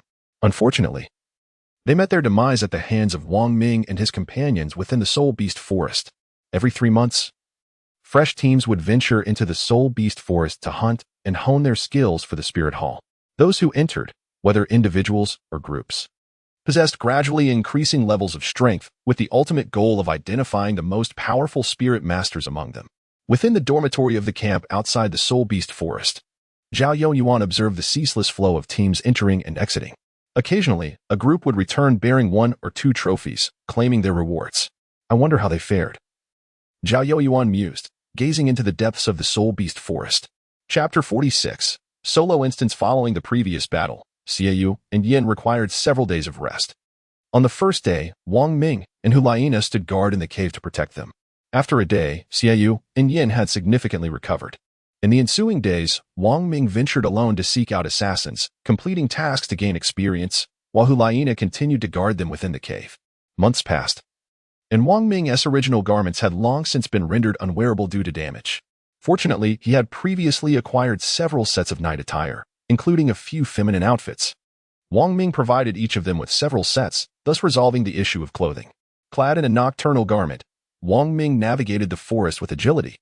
He was eager to swiftly attain level 46, at which point the soul bone system would unlock, revealing the position for the leg soul bone and significantly enhancing his overall attributes. Consequently, he initiated a ruthless mode of extermination within the Soul Beast Forest. Upon encountering hunting parties, Wang Ming did not hesitate to eliminate them. Unlike the situation with the 3 brothers of the Xiang family, other teams did not possess multiple soul sect members. Typically, they were led by just one soul sect member. With Wang Ming's prowess alone, he effortlessly dispatched them. This marked the 5th day since his departure. Ordinarily, he would return after 5 days, yet today he had no intention of doing so. He caught a whiff of an alluring fragrance, a scent so captivating that merely inhaling it left him yearning for more, overshadowing all other distractions in his mind.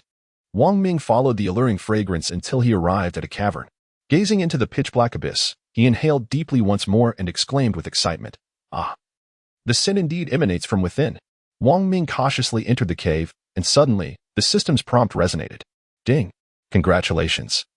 The character has entered the hidden solo instance, the Crimsonite Serpent Dungeon." "Ding!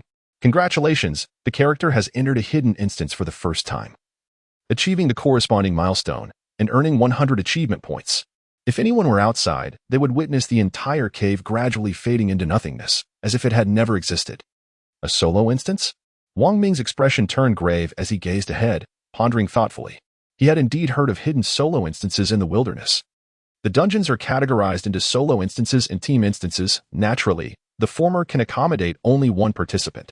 In contrast, the latter requires a full complement of 7 players. Typically, hidden dungeons are known to harbor valuable treasures, which is precisely why they are labeled as hidden. Wang Ming gradually ventured deeper into the cavern, soon encountering a creature from the dungeon. A serpent, adorned with intricate black patterns, slithered forth from the shadows, revealing its form. Its most distinctive feature was the crimson markings encircling its eyes. Scouting skill: Scarletite Serpent level, 25 health, 12,000 attack, 3, 600 physical defense, 1, 800 magical defense, 1, 600. Upon discerning the creature's attributes, a satisfied smile graced Wang Ming's face as he casually remarked, "This dungeon appears quite straightforward. It is merely a level 25 monster." Wang Ming had already drawn his hammer, poised to strike. With a single blow, he intended to eliminate the Crimsonite Serpent.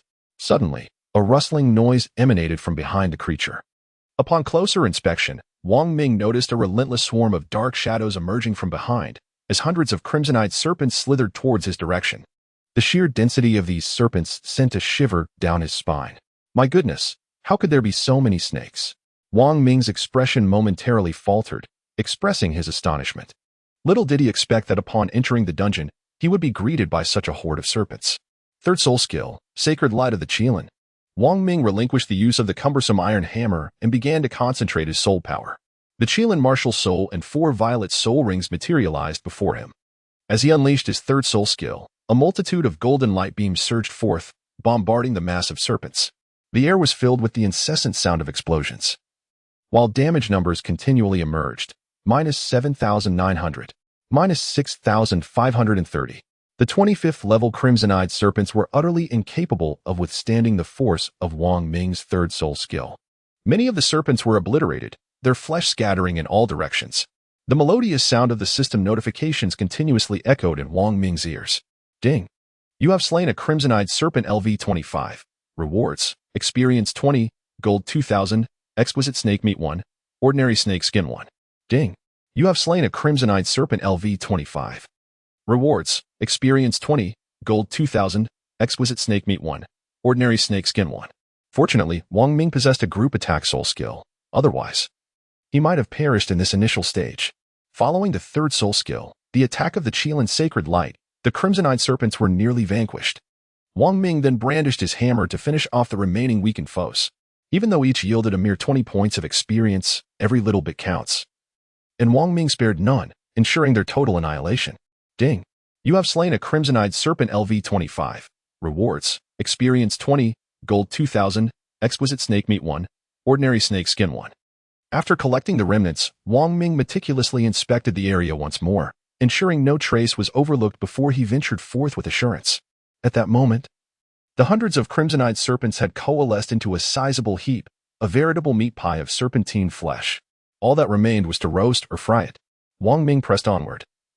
When a green dot unexpectedly appeared on the map, Wang Ming hastened forward and discovered that the green dot marked an elderly gentleman, an NPC. Above his head was a calm depiction of a poison icon alongside his name, Uncle Poisoned by Snake. What troubles you, sir? Wang Ming inquired as he approached him. The elderly man, his complexion a deep shade of purple and visibly weakened, replied with great effort, Young man, there lies a serpent king within. It was its bite that poisoned me, and I am beyond salvation. Should you venture inside, exercise utmost caution. Sir, I possess an antidote. Allow me to administer it to you. Wang Ming responded, retrieving the vial from his backpack. The elderly man coughed twice, interjecting cough. Young man, it is of no use. The venom has seeped into my very bones, and I am beyond remedy. Yet you, young man, possess a truly noble heart. As he spoke, he produced a vial from his robe and handed it to Wang Ming, saying, Here, cough.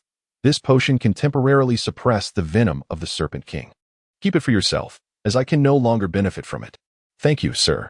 Wang Ming accepted the potion with gratitude. Ding. Congratulations. The character has obtained Snake Venom Suppressing Potion X1. Blue 2. Snake Venom Suppressing Potion can suppress the effects of the Serpent King's venom for 5 minutes, preventing its effects from manifesting. Having uttered these final words, Uncle Poisoned by Snake succumbed to the poison, and soon his body transformed into a cascade of white starlight, vanishing within the cavern. Chapter 47. The Emergence of the Serpent King. It is a rare occurrence for NPCs to appear within a dungeon. When they do, it is typically to convey information or bestow items upon the characters. Thus, Wang Ming engaged in conversation with him, aiming to earn his favor and, in turn, acquire valuable items or information pertaining to the dungeon. Wang Ming glanced at the potion in his hand and set forth once more, delving deeper into the cavern. Before long, he encountered new foes. Once again, it was the crimson-eyed serpent, but this time there were only 2, and their size was several times greater than before. As thick as a thigh. Reconnaissance technique. Crimson-eyed serpent, elite level, 35 health, 125,000 attack, 9, 800 physical defense, 3, 400 magical defense, 3, 210. Both elite crimson-eyed serpents were of level 35. They had also detected Wang Ming, their bodies undulating on the ground as they slithered forward, their forked tongues flickering in and out as they approached him. Wong Ming has already attained level 45, while these two monsters are merely at level 35, 10 levels beneath him. How could they possibly pose a challenge to Wong Ming?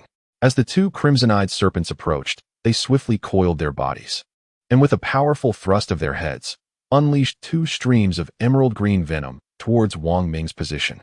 With a swift movement, Wong Ming evaded the attack, causing the venom to splatter onto the ground, whereupon the weeds were swiftly corroded, transforming into a massive black substance. Sizzle. However, some of the venom that splashed onto the ground still managed to reach Wong Ming, leaving several large holes in his black knight attire. A drop of venom landed upon his arm. Wong Ming could only feel an excruciating pain coursing through his arm. Lowering his gaze to his left forearm, he was horrified to see the flesh corroded away, revealing the stark whiteness of his bones beneath. At that moment, the voice of the system echoed in his ears. Ding. Character poisoned. Health decreases by 100 points per second. -100. -100. Upon witnessing this, Wong Ming was somewhat taken aback and hastily consumed the antidote. The mere drop of venom exhibited such potency. This was merely an elite monster. Should he encounter a boss, the toxicity would be unfathomable. Ding. Antidote successful. The poison state has vanished. Aware of the formidable nature of their venom, Wong Ming began to exercise utmost caution, ensuring to keep his distance from their venomous sprays. He unleashed the chaotic cloak hammer technique. Wong Ming reluctantly resorted to the method of spawning monsters using the kite technique and began his pursuit. As he ran, he launched attacks behind him, perpetually circling around the crimson-eyed serpents. -5,780. -6,450. The hammer, equipped with an extensive iron chain and impervious to the corrosive venom, enabled Wong Ming to effortlessly dispatch the two elite monsters. Ding. You have slain the crimson-eyed serpent elite LV-35. Rewards, experience 200, gold 8,000, exquisite snake meat 5. Common snake gallbladder 1, exquisite snake skin 1. Ding. You have slain the crimson-eyed serpent elite LV-35. Rewards, experience 200, gold 8,000, exquisite snake meat 5, common snake gallbladder 1. Exquisite snake skin 1. With the demise of the two elite creatures, Wong Ming finally paused, taking deep breaths to calm himself. Once he had regained his composure, he set forth again, delving deeper into the cave. Along the way, he encountered 3 waves of elite monsters, each pair presenting a challenge. Fortunately, he had learned how to counter them effectively and swiftly dealt with them. Ding. You have slain the crimson-eyed serpent elite LV-35. Rewards, experience 200, gold 8,000. Exquisite snake meat 5, common snake gallbladder 1, exquisite snake skin 1. Ding. You have slain the crimson-eyed serpent elite LV-35. Rewards, experience 200, gold 8,000, exquisite snake meat 5. Common snake gallbladder 1, exquisite snake skin 1. Gazing at the snake meat nestled in his backpack, a smile spread across Wong Ming's face as he murmured to himself. Upon my return, I must treat Yin and the others to some roasted snake meat. Exquisite snake meat X468. As he ventured further into the depths of the cave, the humidity intensified, and the odors grew increasingly pungent. A sharp scent of serpents filled the air. In the heart of the cave, a serpent coiled its body, its forked tongue flicking in and out. Suddenly, it seemed to sense something. Its body began to writhe as it departed from its original position. Wong Ming had traveled a considerable distance, yet no monsters had appeared. He realized that the boss was likely about to descend. His pace slowed significantly as he remained vigilant, carefully watching his surroundings. As he continued on, Wong Ming suddenly perceived a sound reminiscent of something slithering, suggesting a considerable size. From the shadow cast by the cave ahead, he discerned that it was the boss, characterized by its enormous tongue and a serpentine waist as thick as a water barrel. Observing the silhouette, Wong Ming raised an eyebrow in perplexity and remarked, "This is peculiar. Why does it possess 2 heads? Could it possibly be 2 bosses?" The shadow gradually expanded as it approached, until the ultimate boss finally materialized before Wong Ming's gaze, revealing its true form. Astonishingly, the creature bore 2 identical serpent heads atop a single serpentine body. Wong Ming rubbed his eyes and scrutinized the peculiar creature before him. Indeed, it was as he suspected. He briefly wondered if his vision had deceived him, making him perceive 2 heads. Could it be a genetic mutation? Wong Ming pondered as he gazed at the boss. Detection skill. 2-headed crimson-eyed serpent boss level. 45 health. 298,000 attack. 15,000 physical defense. 4,570 magical defense. 4, 390 Confronted by the dual-headed crimsonite serpent. Wang Ming knew he had to exercise greater caution. The two serpent heads hissed menacingly at him, their four sharp, barbed fangs glinting ominously in the light. Invoking a palpable chill. Second soul skill, Qilin Arm.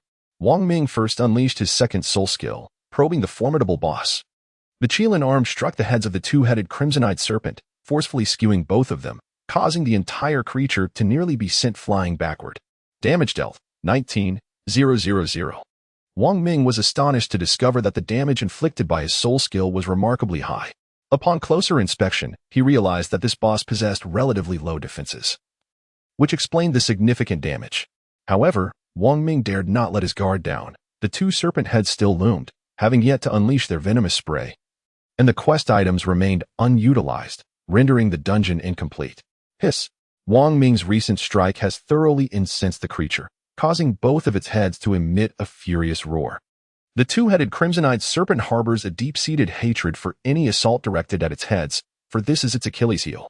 Wang Ming observed the necks of the two-headed crimsonite serpent beginning to exhibit movement, a precursor to the imminent release of venom. He swiftly fled, striving to distance himself from this formidable boss as much as possible. His soul energy gradually coalesced in his legs, preparing him to evade the venomous assault of the double-headed serpent at any moment. The serpent's heads finally opened wide, revealing its venomous fangs, and unleashed a torrent of poison. When Wang Ming beheld the venom before him, his eyes widened momentarily, and the corners of his mouth twitched as he muttered under his breath, "This is toxic." Indeed, the venom was hazardous, but Wang Ming referred to the overwhelming sight before him. Unlike the venom released by other crimsonite serpents, which merely formed a puddle the size of a basketball upon hitting the ground, the double-headed serpent's venom dispersed like a torrential downpour, saturating the cavern above with its noxious spray, rendering it nearly impossible to behold. Although it possessed two heads, the sheer volume of venom it expelled was akin to a relentless rain, leaving no refuge for Wang Ming to escape. He could only grumble inwardly as he faced the deluge of toxic liquid. As the serpent's venom rained down upon him, Wang Ming bore the brunt of its effects. In the areas where the venom made contact with his skin began to emit wisps of white smoke, corroding both his garments and flesh. Wang Ming clenched his teeth, his fists tightly balled, enduring the intense pain. Ding! The system announced that the venom from the two-headed crimsonite serpent inflicted a loss of 5,000 health points per second. Startled by the notification, Wang Ming swiftly consumed the potion he had just acquired. Minus 5,000. Ding! The venom has been temporarily suppressed, lasting for 5 minutes. 5,000 health points per second? What kind of toxin is this? In just 2 seconds, that amounts to 10,000. Even though Wang Ming currently possesses a substantial amount of health, he cannot withstand this for long. This implies that without obtaining the task item, the potion, successfully clearing this dungeon would be utterly impossible. For 29. As time continued to slip away, Wang Ming steeled himself and calmly declared, "I reveal my true strength." The first soul skill, Beast Transformation. In an instant, his attributes doubled, and he felt an overwhelming surge of power coursing through his body, yearning for release. After the first soul skill was enhanced to level 4, the attribute doubling had reached 5 times. The second soul skill, Qilin Arm. In terms of single target attack power, the damage from Wang Ming's second soul skill remains the highest. With the boost from the attribute doubling, the Qilin Arm appeared somewhat transformed, radiating a faint golden glow.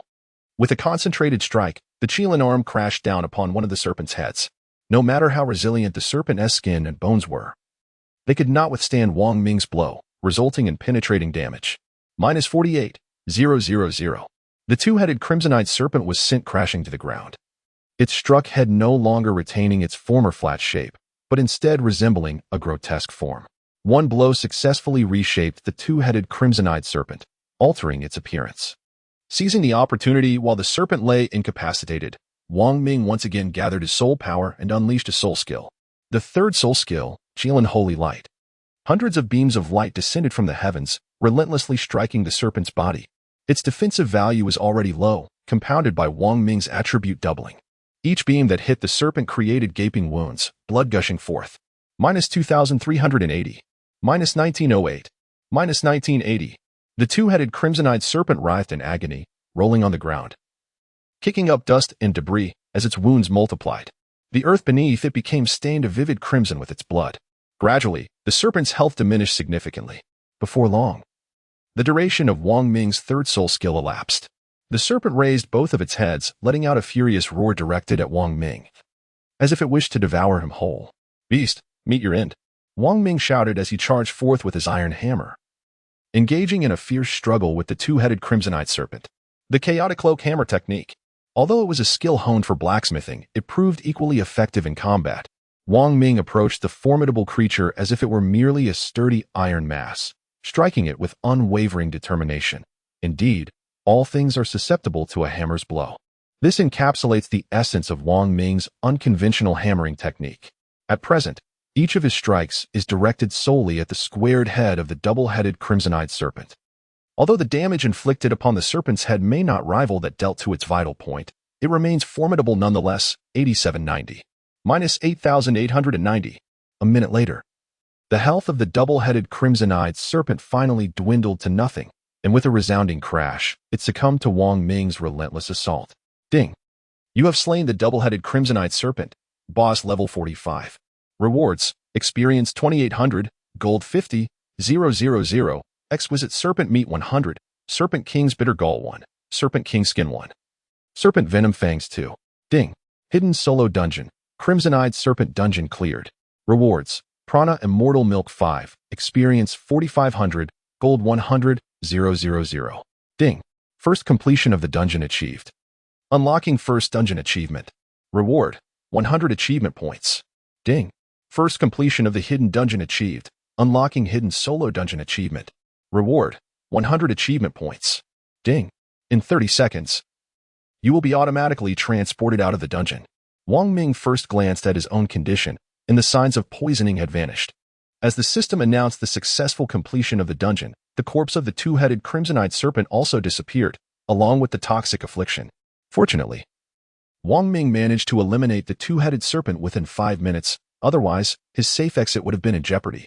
30 seconds later, Wang Ming was transported out of the cave, and upon his emergence, the cavern had vanished completely, as if it had never existed. The hidden dungeon awaited a fated individual. Once triggered by someone, regardless of whether they succeeded or failed, the dungeon would never reappear. Wang Ming glanced back at the entrance of the cave before departing without hesitation. The Bodhi elixir, a substance that enhances the quality of one's soul power, can only be consumed once by each individual, and upon consumption, it increases damage by tenfold. Wang Ming gazed upon the 5 portions of the exquisite porridge of wisdom nestled within his backpack, a sense of belonging already taking root in his heart. He hastened towards the cave he had previously occupied, eager to reunite with Hulaina and the others, having inadvertently lingered for an additional 3 days within the instance. He felt an unsettling apprehension about potential unforeseen events, prompting him to return post-haste. Upon his arrival at the cave, he discerned that the surrounding environment had undergone a transformation, bearing the marks of a recent struggle.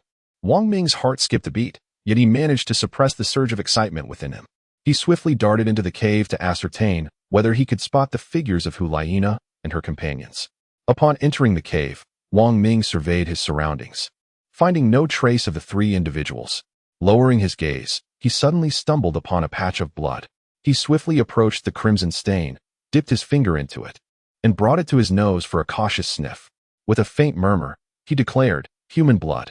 At that moment, a myriad of unsettling thoughts flashed through Wang Ming's mind, leaving him in a state of extreme agitation. His heart was in disarray, a chaotic whirlpool of emotions, and he was overwhelmed with regret. How could I have been away for so long without returning? It is all my fault.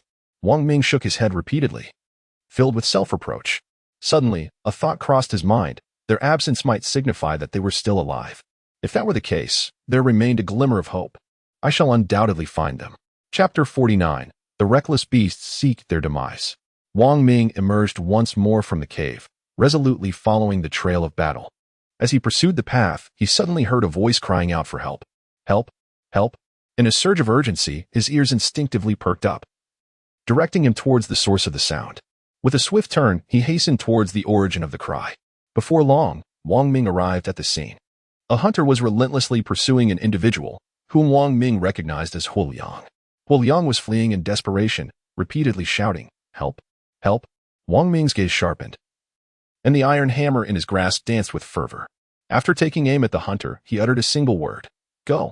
Simultaneously, the hammer soared forth, hurtling towards the hunter lurking behind Huliang. The hunter remained oblivious to Wang Ming's presence until suddenly he sensed something hurtling toward him.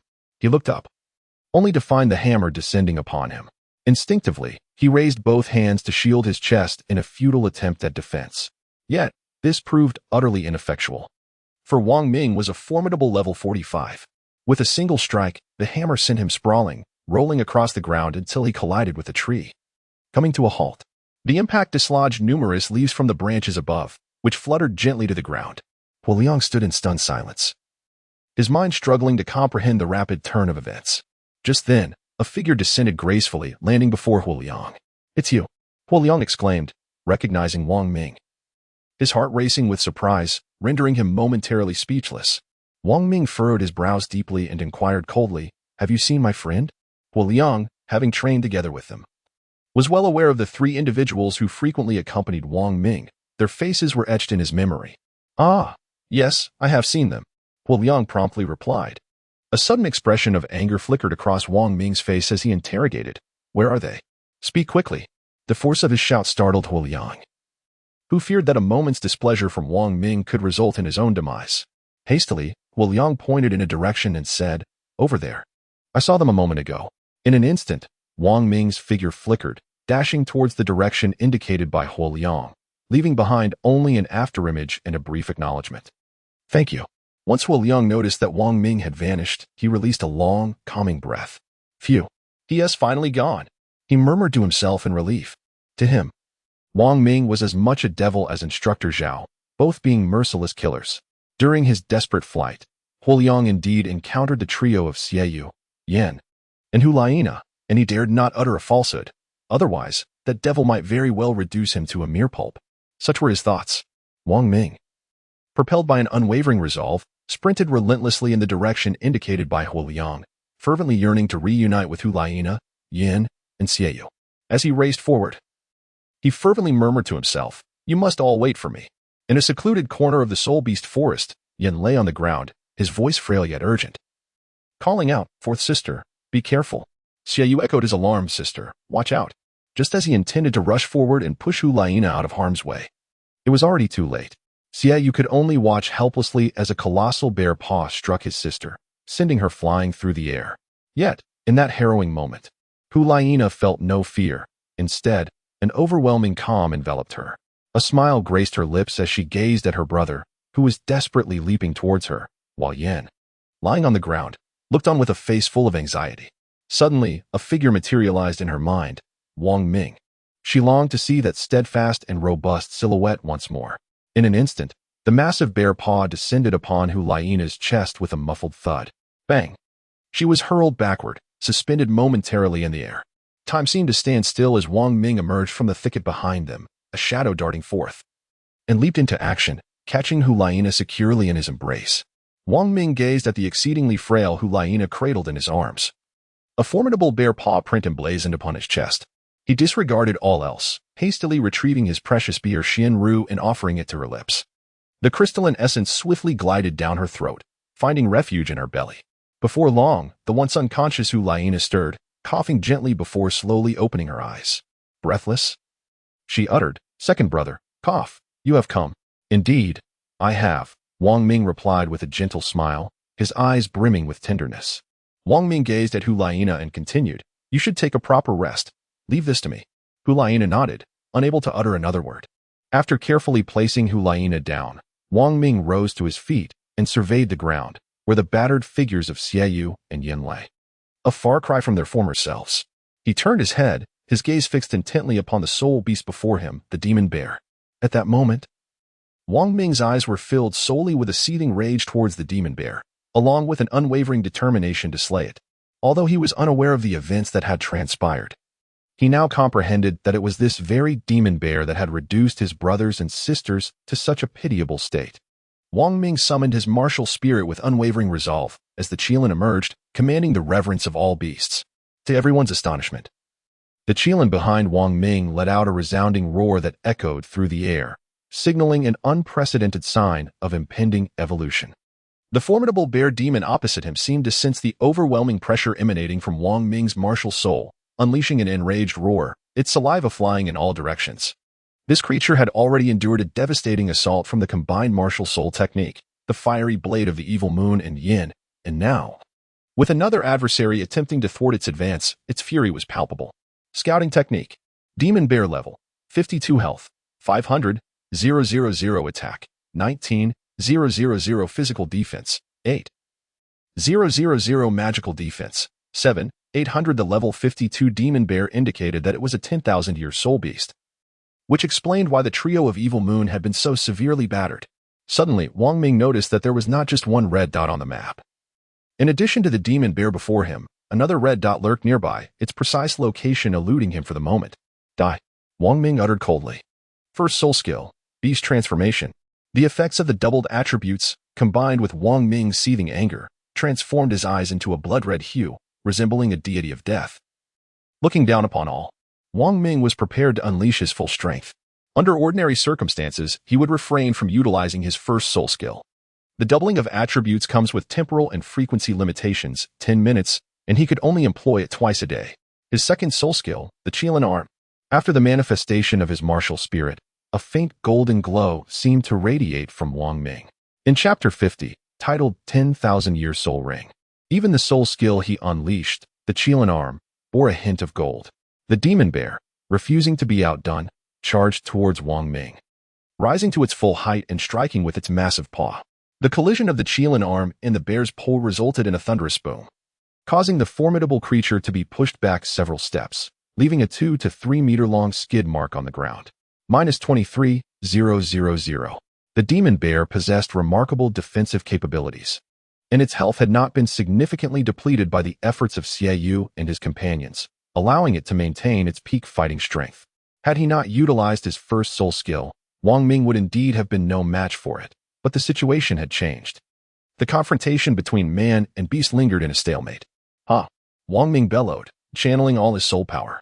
In that moment, the true might of the Qilin arm was unveiled. It transformed from its original brown hue to a brilliant gold, suddenly radiating an intense, blinding light. The Demon Bear could hardly withstand the power of Wong Ming's soul skill. Its paw was repelled, and the Qilin arm descended, delivering a powerful blow to the bear's snout. -58,000. The impact distorted the bear's head, sending a tooth flying, which embedded itself firmly into a distant tree.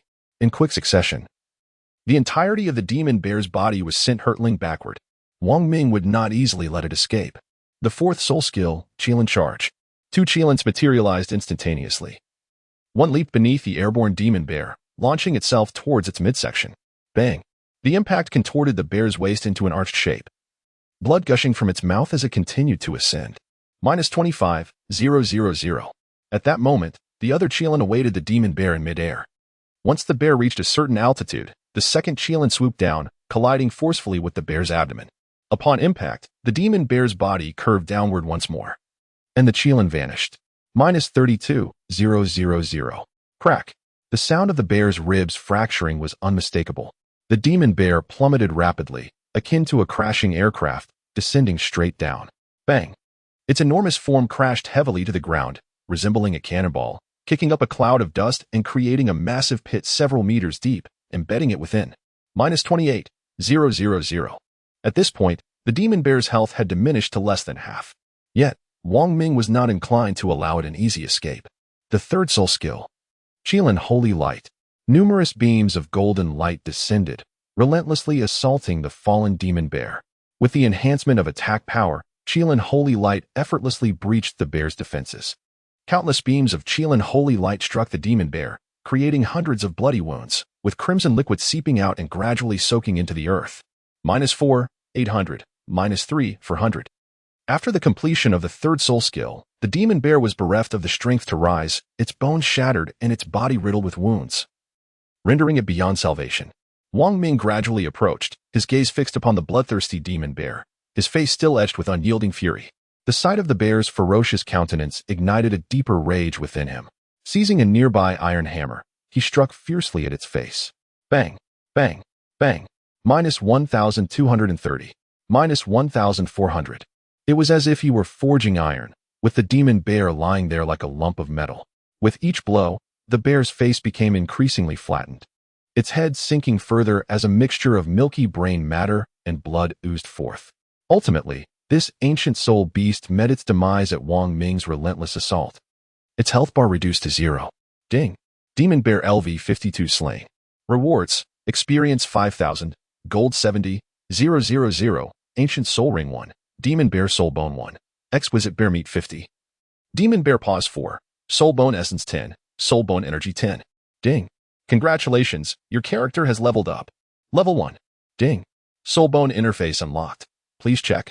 A tremendous bounty. Soul Bone Essence, essential material for enhancing the quality of soul bones. Soul Bone Energy, required material for leveling up soul bones. Both of these materials can only be obtained from soul beasts of 10,000 years or more, or humanoid monsters possessing soul bones. Certainly. Soul bones can also be decomposed into soul bone essence and soul bone energy. Wang Ming, upon witnessing the demise of the demon bear, finally paused and leaped forth. Emerging from the depths of the pit, as he ascended, he cast his gaze towards Xiaoyu and his companions, taking several slow steps in their direction. Xiaoyu and Yin initially anticipated that Wang Ming would approach them, yet his subsequent actions evoked a sense of bewilderment. After a few strides, Wang Ming abruptly halted and darted towards a nearby direction with remarkable swiftness, leaving the two momentarily perplexed. In the blink of an eye, he vanished into the thicket. And after a brief moment, he reappeared, brandishing a soul beast in his grasp, which appeared to be merely a few years old. Wang Ming casually tossed the soul beast beside the trio of Xiaoyu. "Little demon bear," Xiaoyu exclaimed, astonished by the creature. Yin, still somewhat perplexed, furrowed his brows and inquired, "What do you mean, brother? Please enlighten me." Xiaoyu gazed at Yin and asked, "Do you remember what resided in the cave where we currently dwell?" Yin nodded and replied, "Yes, it was the demon bear." As soon as the words left his lips, Yin's expression froze, realization dawning upon him. Anger flickered in his eyes as flames surged in his hands. With a swift motion of his arm, the searing fire incinerated the little demon bear, reducing it to ashes. Ding. Teammate has slain demon bear LV15. Rewards: Experience 10, Gold 200, Exquisite Bear Meat 5. Demon Bear Paw 1. The dust from the little bear was swiftly scattered by the wind. Yin understood that the current predicament was a consequence of the little bear that had escaped previously, returning with its kin to seek vengeance. In truth, Wang Ming had been searching for that hidden crimson dot in the grass, which signified the lurking creature. Thus, he feigned relaxation, intending to lure it into revealing itself.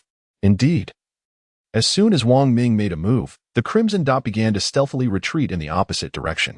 Wang Ming discerned its whereabouts solely by the sound, which enabled him to capture it. Upon realizing it was a demon bear, he was taken aback. On their way back, Xiaoyu recounted the events of the past few days to Wang Ming.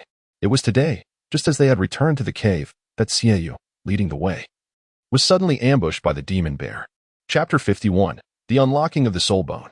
This left a pool of blood within the cave. The other three, upon discovering it was a millennium-old soul beast, had no choice but to flee. After an intense battle, they awaited Wang Ming's arrival. Had he delayed even a moment longer, they would have surely met their demise.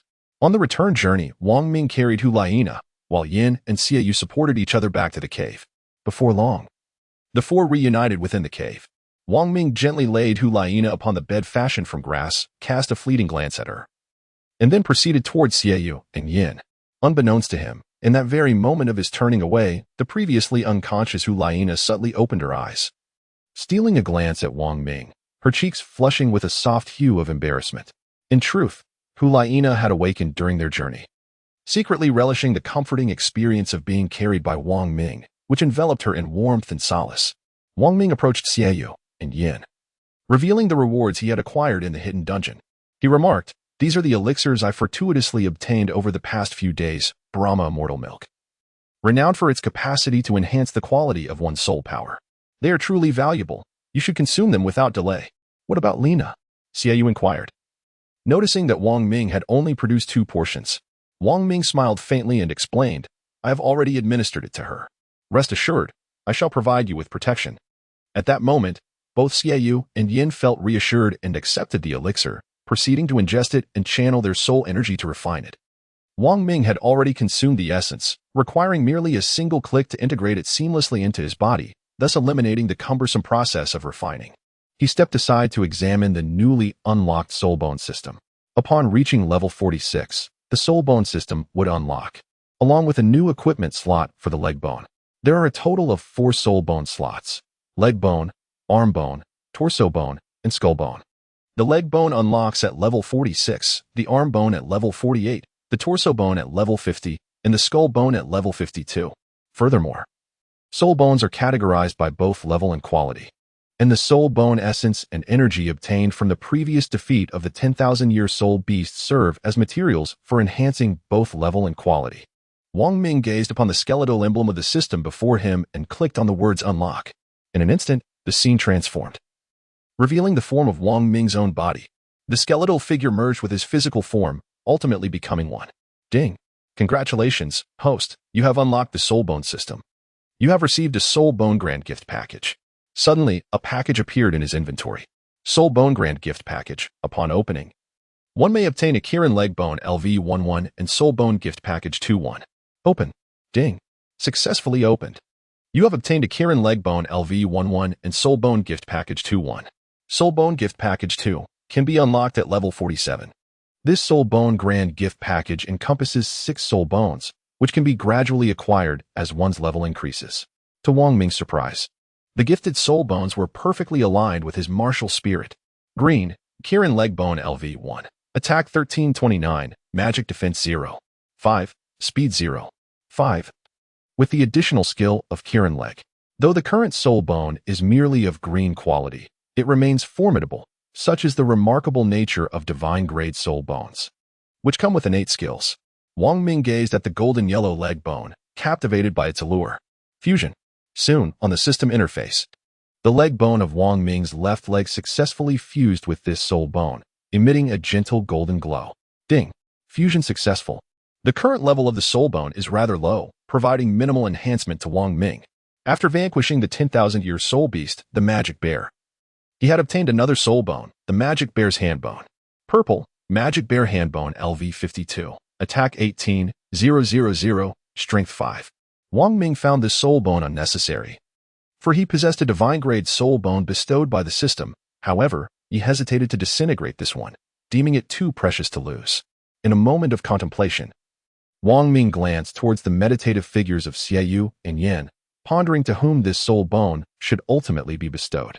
Currently, all of them were merely in their 30s, urgently in need of enhancing their soul power. This soul bone represented the finest opportunity for them. Several hours later, Xiaoyu and Yan had successfully refined their respective energies, prompting Wong Ming to approach them with the soul bone in hand. Both of them noticed the artifact Wong Ming clutched, and Xiaoyu, with a hint of astonishment, inquired, "Wong Ming, is that a soul bone?" "Indeed." Wong Ming affirmed with a slight nod, continuing, "It is the soul bone from the arm of the demon bear." Yan's eyes gleamed with excitement, shimmering as they remained fixed on the soul bone without wavering. Soul bones are not easily obtained, even by the martial soul hall. Naturally, Xiaoyu, Yan, and Hulaina expressed their astonishment. "Wong Ming, are you not going to absorb it yourself?" Xiaoyu questioned, curiosity evident in his gaze.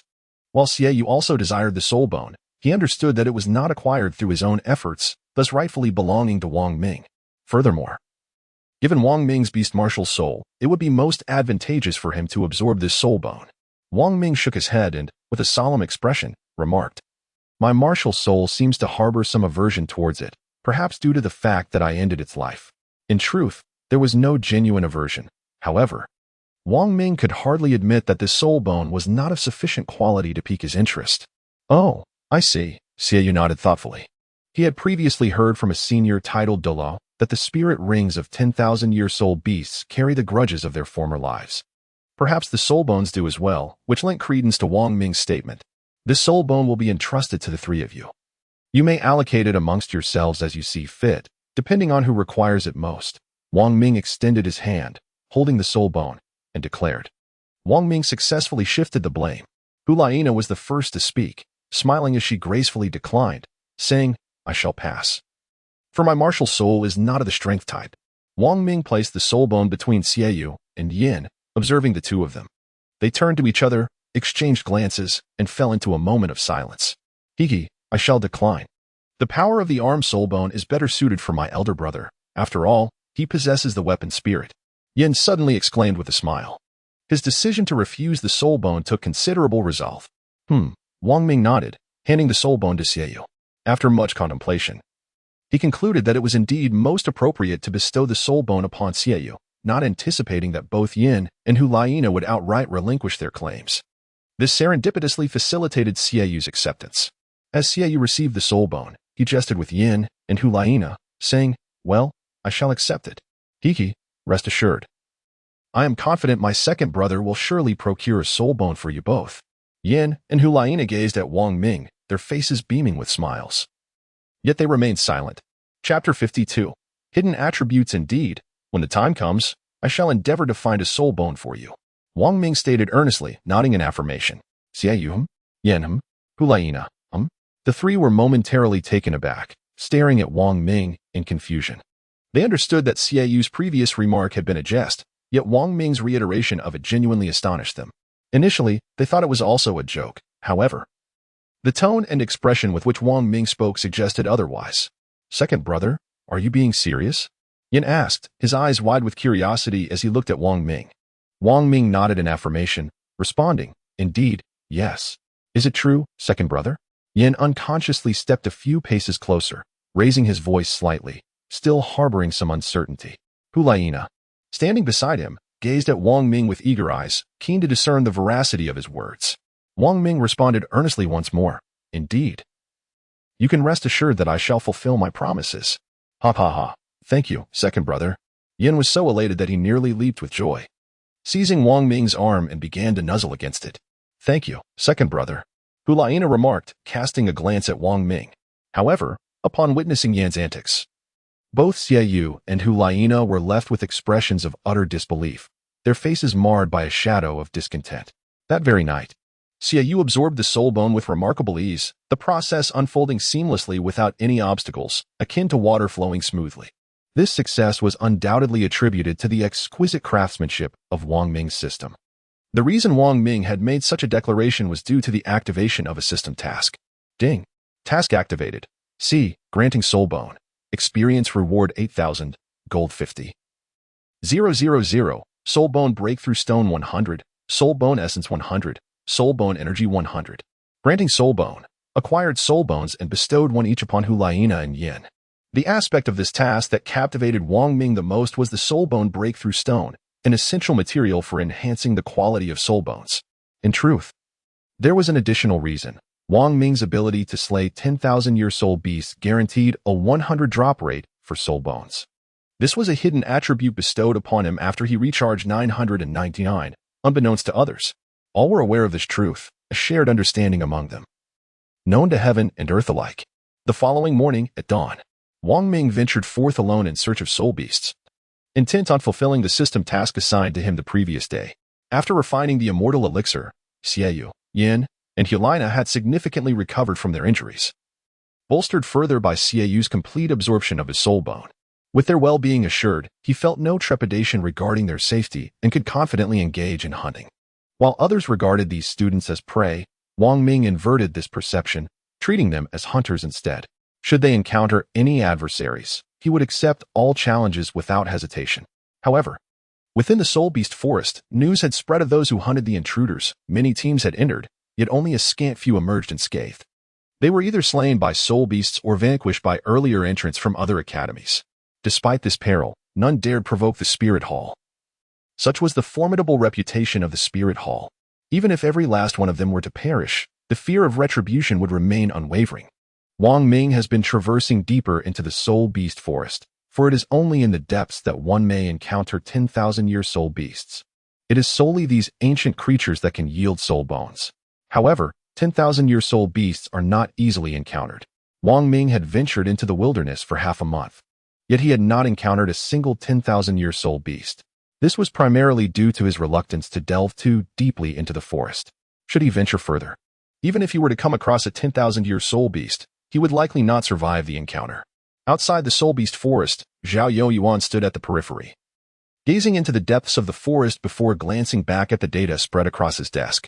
It displayed the likenesses of every individual who had participated in the training, including Wang Ming, Xiaoyu, and others. Many of these images bore conspicuous red crosses, indicating the soul masters who had been confirmed deceased. The remaining images represented those who were still alive or had perished within the Soul Beast Forest. Zhao Yuan picked up several images from the desk, a sinister and eerie smile creeping across his face as he spoke. Hee hee, I wonder how you all are faring? In the flickering light of the candles and the moon, the images revealed the faces of Wang Ming, Xiaoyu, Yin, and Hu Laina. All were from the Spirit Hall's main headquarters. Thus, Zhao Yonyuan felt compelled to keep a close watch on them. However, reports from every hunter who had entered and exited the forest indicated that none had seen them, nor had any trace of their presence been found. This led Zhao Yonyuan to ponder whether the three had been consumed by a powerful soul beast. Nonetheless, he preferred to believe that any team that had encountered them had met with total annihilation, with none escaping. Zhao Yonyuan approached the window, peering into the dimly lit soul beast forest, and ominously remarked, hee hee, only in this way can I ignite my desire for battle. Within the grand hall of the Spirit Hall, Bibi Dong remained seated upon her throne, flanked by the two Douluo, Ghost Douluo and Ju Douluo. How long have my two disciples been training? Bibi Dong suddenly inquired. Ju Douluo, with a calm demeanor, replied, reporting to the Pope, it has been 2 years now. Indeed. Bibi Dong nodded slightly, before continuing, I wonder who will ultimately obtain the purple record medal. Ghost Douluo, shrouded in a veil of black mist, interjected, it's hard to say. A faint smile graced Bibi Dong's lips, and she chose to remain silent thereafter. Wong Ming has been relentlessly searching for over a month. Yet he has yet to encounter a Millennium Soul Beast. Instead, he has vanquished nearly all the Soul Masters around him. He has ascended to level 47 and acquired another piece of the Qilin leg bone. Now, both of Wong Ming's legs possess soul bones, significantly enhancing his speed and leg strength. The soul bone bounty is indeed remarkable. Wong Ming continued his quest within the Soul Beast forest, in search of a Millennium Soul Beast. Suddenly, his attention was drawn to a crimson dot swiftly approaching. Without hesitation, Wong Ming brandished his iron hammer and unleashed his martial soul, preparing himself for the impending encounter. His gaze remained fixed on the direction of the approaching red spot, unwavering in his focus. Soon, he discerned the soul beast rushing towards him, though its speed rendered it a mere blur, appearing as a swirling orb of pure white. For violet soul rings materialized around Wong Ming, revolving incessantly. He activated his second soul skill, the Karen arm. Wong Ming unleashed his second soul skill, the Qilin arm. With a powerful swing of his arm, the golden Qilin arm collided with the swiftly flying white fur ball. Bang! Chapter 53, The Five-Tailed Demon Fox. The white fur ball was repelled by Wong Ming's soul skill, darting aside. At that moment, Wong Ming finally discerned the true appearance of the soul beast before him. It was a white fox, its fur radiating a pristine snow-white hue. Although its physique was relatively small, the 5 strikingly visible white tails trailing behind it were particularly eye-catching. The 5 tails swayed continuously behind it. Scouting technique. 5-tailed demon fox level, 53 life, 28. 7,000, attack, 1. 8,000, physical defense, 6,800 magical defense, 6,700 5-tailed demon fox. Wong Ming furrowed his brow, gazing at the soul beast before him and spoke in a calm tone. He noted the creature's gaze upon him, which seemed to harbor a deep-seated animosity. In that instant, Wong Ming recalled that the 4 of them had previously slain a 3-tailed demon fox, and this 5-tailed demon fox was already a 10,000-year soul beast. Its appearance here was likely a consequence of the lingering scent left by the slain 3-tailed demon fox, which had drawn this ancient creature forth. However, rather than feeling apprehensive, Wong Ming found himself somewhat relieved. The elusive 10,000-year soul beast he had been waiting for over a month had appeared so fortuitously. The 5-tailed demon fox fixed its alluring gaze upon Wong Ming, its eyes brimming with concentrated soul power. It perceived the existence of a mark within Wong Ming's being, a pink fox insignia, an emblem left by the souls of its slain kin, indelible and accompanying its host throughout their life. Within the entirety of the soul beast forest, there existed only 2 members of the 9-tailed fox lineage, the mother and her daughter, a 3-tailed fox. Having wandered away in playful folly, she had searched tirelessly until today. The 5-tailed demon fox now recognized that it was this very human who had taken her daughter's life, and the fury in her eyes intensified. Raising her head, she let out a piercing howl directed at Wong Ming. Wong Ming had no choice but to seal his ears with soul power, striving to shield himself from the creature's piercing shrieks. Nevertheless, he still felt a twinge of discomfort, his brow furrowing slightly as he clenched his teeth, enduring the torment with great difficulty. I never anticipated that the cry of this fox demon would be so shrill, Wong Ming remarked, casting a sidelong glance at the 5-tailed fox demon. Chaotic cloak hammer technique. Wong Ming was compelled to wield a hammer, sending it hurtling toward the direction of the five-tailed fox. As the creature noticed a dark object approaching at an astonishing speed, it cast a seductive glance, ceased its cries, and swiftly evaded to the other side. With the silence that followed, Wang Ming felt an overwhelming sense of relief, as if the entire world had been enveloped in tranquility. Ding.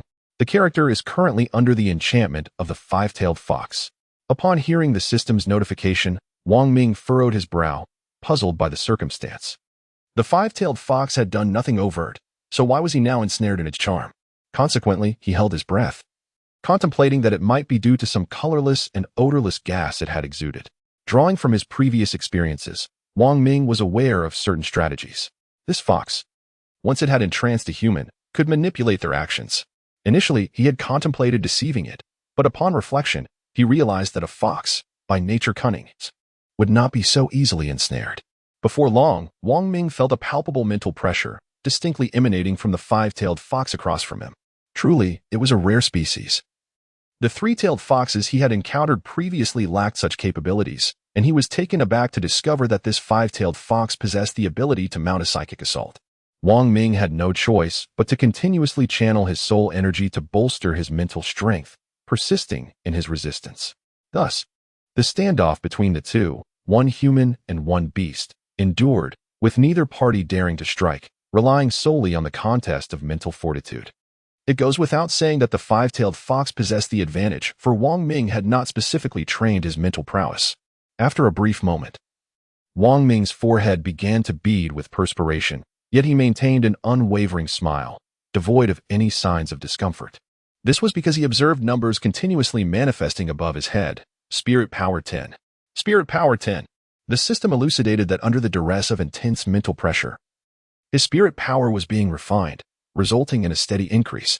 What should have been a visage of distress transformed instead into one of unexpected delight. The five-tailed fox spirit, observing the change in Wang Ming's expression, remained skeptical. Its inherently cunning nature led it to doubt that Wang Ming could withstand its mental assaults. It perceived him as a foolish human, foolishly attempting to deceive it, waiting for an opportunity to strike and eliminate it. When the fox first sensed Wang Ming, a hint of danger emanated from him, dissuading it from engaging him directly. Moreover, the previous charm spell had proven ineffective, failing to subdue this human. Recently evolved into a five-tailed fox, a creature of millennia, it had yet to master the art of mental attacks. Had it possessed such abilities, Wang Ming would have found himself severely compromised. Ultimately, the fox opted to utilize mental pressure, intending to exhaust Wang Ming's soul energy until he was rendered utterly fatigued before making its move to vanquish him. However, the course of events took an unexpected turn. A quarter of an hour passed, and Wang Ming remained adorned with that same relaxed and content expression, while the five-tailed fox found its own mental energy waning, unable to sustain its efforts much longer. In a state of confusion, the fox could not discern the authenticity of Wang Ming's demeanor and hesitated to make assumptions, leading to a stalemate. As it gazed at the ever-increasing numbers and felt a growing sense of ease, the smile at the corners of Wang Ming's mouth deepened. Spirit Power 10. Spirit Power 10. Another quarter of an hour elapsed. With the fox hesitating to act, Wang Ming's joy only intensified. Wang Ming's smile abruptly faded, his lips curling slightly as he focused intently, channeling his soul power while murmuring. First soul skill, Beast Transformation. Fourth soul skill, Qilin Charge. Wang Ming unleashed a soul skill imbued with emotional influence, effectively preventing the five-tailed fox from fleeing for a brief period. Suddenly, a Qilin appeared, swiftly colliding with the fox's frail form. The fox, already weakened and drained of spirit energy, could not evade this soul skill and was sent tumbling away, crashing into a tree before finally landing. Ding! Provocation successful. At that moment, the five-tailed fox was indeed affected by Wang Ming's soul skill. Had it not been for the increase in Wang Ming's mental fortitude combined with the fox's diminished spirit energy, the success of Wang Ming's fourth soul skill would have been uncertain. Chapter 54. Head Soul Bone for Reasons Unknown. The five-tailed fox suddenly found its mind consumed by visions of the very person who had slain its daughter, harboring only hatred for Wang Ming. Its singular desire was to eliminate him, with no other thoughts clouding its mind. The fox, having rolled away, abruptly regained its footing and lunged at Wang Ming with its claws raised. Its eyes glowed crimson, filled with murderous intent. Observing the approaching five-tailed fox, Wang Ming smiled faintly. This was the moment he had been waiting for. The fox's health, defense, and attack were all relatively low. His only concern had been its mental assault, which now posed no threat to him. What was there to fear? Second soul skill, Qilin arm. Under the effects of the first soul skill, the power of the second skill multiplied exponentially. Before the five-tailed fox could close the distance, it was again struck by Wang Ming's soul skill, sent flying. -24,000. The time for attribute doubling was limited, and Wang Ming prepared a series of skills to dispatch the five-tailed fox decisively. Third soul skill, Qilin Holy Light. As the fox was sent sprawling from the previous blow, it finally shook off its earlier fury, only to find Wang Ming's third soul skill descending upon it. Countless golden rays of light bore down on the five-tailed fox. -6, 800. -2, 350. Upon completing the soul skill, Wang Ming charged forward once more, engaging in combat with the five-tailed fox. The clash between the fox's sharp claws and Wang Ming's hammer sparked with intensity, emitting a crackling sound. In the face of Wang Ming's doubled attributes, the fox's strength appeared as inconsequential as that of a tiny ant against an elephant. With a resounding impact, the five-tailed fox was struck down by Wang Ming's hammer. -2, 390. -9, 087. Critical hit. The five-tailed fox ultimately succumbed beneath Wang Ming's relentless assault. Ding. Five-tailed fox LV52 defeated. Rewards. Experience 6, 500. Gold 80, 000. 10,000-year soul ring 1. Quality beast soul 1. Five-tailed fox head soul bone 1. Soul bone essence 50. Soul bone energy 50. Foxtails 5. Silk 1. Cotton 1. After vanquishing the five-tailed fox, Wang Ming swiftly absconded from the scene. Had he lingered even a moment longer, he might have attracted the attention of other high-ranking soul beasts, making his escape far more arduous. Along the way, Wang Ming glanced at the soul bone nestled within his backpack. Astonishingly, it was a skull soul bone. Although he possessed a 100% probability of acquiring soul bones, the odds of obtaining a head soul bone remained relatively low. The five-tailed fox's head soul bone, at level 52, granted an attack enhancement of 1800, a boost to mental attacks of 10, and an increase in mental strength by 15. While the attack increase was modest, the augmentation to mental power was of paramount importance. Upon returning to the cave, Wang Ming had been patiently awaiting the return of Xiaoyu, Hulaina, and Yan. Before long, the trio re-entered the cave. Discovering that Wang Ming had already arrived, they chose not to disturb him, recognizing that they had all just returned and required rest. Although they were unaware of Wang Ming's daily undertakings and deemed it inappropriate to inquire further, they could not help but notice the persistent scent of blood that clung to him upon each return, along with the numerous tattered garments he wore. Thus, it was evident to everyone that Wang Ming was undoubtedly the one among them in greatest need of respite. Wang Ming also noticed the return of the three and thus took out the soul bone he had previously acquired. The headpiece of the five-tailed fox soul bone rested in Wang Ming's palm, emanating a faint white glow that imparted a sense of translucence, revealing an inherent allure. "Lena, look," Wang Ming said with a smile, directing Hulaina's attention to the soul bone in his hand. Hulaina, captivated by Wang Ming's gesture, gazed at the soul bone. Her voice tinged with surprise as she exclaimed, "A soul bone. And a headpiece at that." Both Xiaoyu and Yin wore expressions of astonishment as well. "Big brother, that's impressive," Yin declared, giving Wang Ming a thumbs up, his eyes brimming with admiration. Xiaoyu, still somewhat taken aback, chuckled, "Little brother, I knew you could do it." "Big brother, is this for me?" Hulaina asked Wang Ming, a hint of confusion in her tone. She felt a subtle connection to the soul bone, sensing that if she could absorb it, her strength would significantly increase. Wang Ming nodded and said, "Indeed." Subsequently, he handed the soul bone to Hulaina. Wang Ming gazed at Yin and gently patted his shoulder, saying, "Third brother, this soul bone is perfectly suited for our fourth sister. It belongs to the five-tailed demon fox and bears a connection to her third spirit ring. Therefore, I have given it directly to her. You don't mind, do you? Rest assured, there is no need for you to feel anxious. Trust me, I will soon find a soul bone for you. Second brother, I am not in a hurry. I believe in you." Yin replied earnestly, looking at Wang Ming. Like Hulaina, he had always assumed that his second brother was jesting. Who could have imagined that in such a brief span of months, Wang Ming would indeed acquire yet another soul bone, and a head bone at that? Now, Yin had no choice but to believe Wang Ming's words and trust that he would secure a soul bone for him. What right did he have to make any further demands of Wang Ming? The three of them shared an unspoken understanding. It was evident that Wang Ming had likely been tirelessly hunting soul beasts to obtain soul bones during these past months, which explained his tattered appearance upon returning each time. "Thank you, second brother," Hulaina said, cradling the soul bone in her hands and smiling at Wang Ming. Wang Ming fixed his gaze upon Hulaina, smiling as he spoke. "It's but a trivial matter." Hulaina, with her head bowed, gazed at the dagger adorning her waist and affectionately remarked, "Apart from the soul bone, this dagger was a gift from Wang Ming, which she cherished dearly. Under ordinary circumstances, the dagger remained sheathed." The trio conversed throughout the night. Yet it was only Hulaina who dedicated herself to the absorption and fusion of the soul bone. At dawn, Wang Ming ventured out of the cave alone, inhaling the crisp morning air. In the forest, the early hours were enveloped in stillness, accompanied by the gentle sounds of nature. As the sun rose, the surrounding flora sparkled with dew, radiating vibrant greenery and vitality under the sunlight. Gazing upwards, he beheld vast expanses of clouds. Suddenly, Wang Ming heard footsteps approaching from behind and caught a whiff of a delicate fragrance that stirred his senses. Wang Ming turned his head and glanced back, discovering that it was Hulaina who had arrived, presumably having just emerged after absorbing the soul bone. Wang Ming gazed at Hulaina before him, sensing a subtle yet profound transformation in her presence. She seemed to radiate an enhanced allure, her beauty more pronounced, and every gesture exuding an irresistible charm. "Fourth sister, you appear even more enchanting," he exclaimed, unwittingly allowing his admiration to slip forth. It was only after the words escaped his lips that he realized his remark was somewhat indiscreet. Chapter 55. The fifth soul skill. Upon hearing Wang Ming's words, Hulaina was instantly filled with a sense of bashfulness, lowering her head shyly, uncertain of how to respond.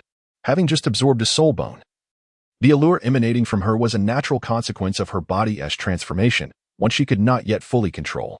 Observing her demeanor, Wang Ming found her even more endearing at that moment, an irresistible urge compelling him to draw closer.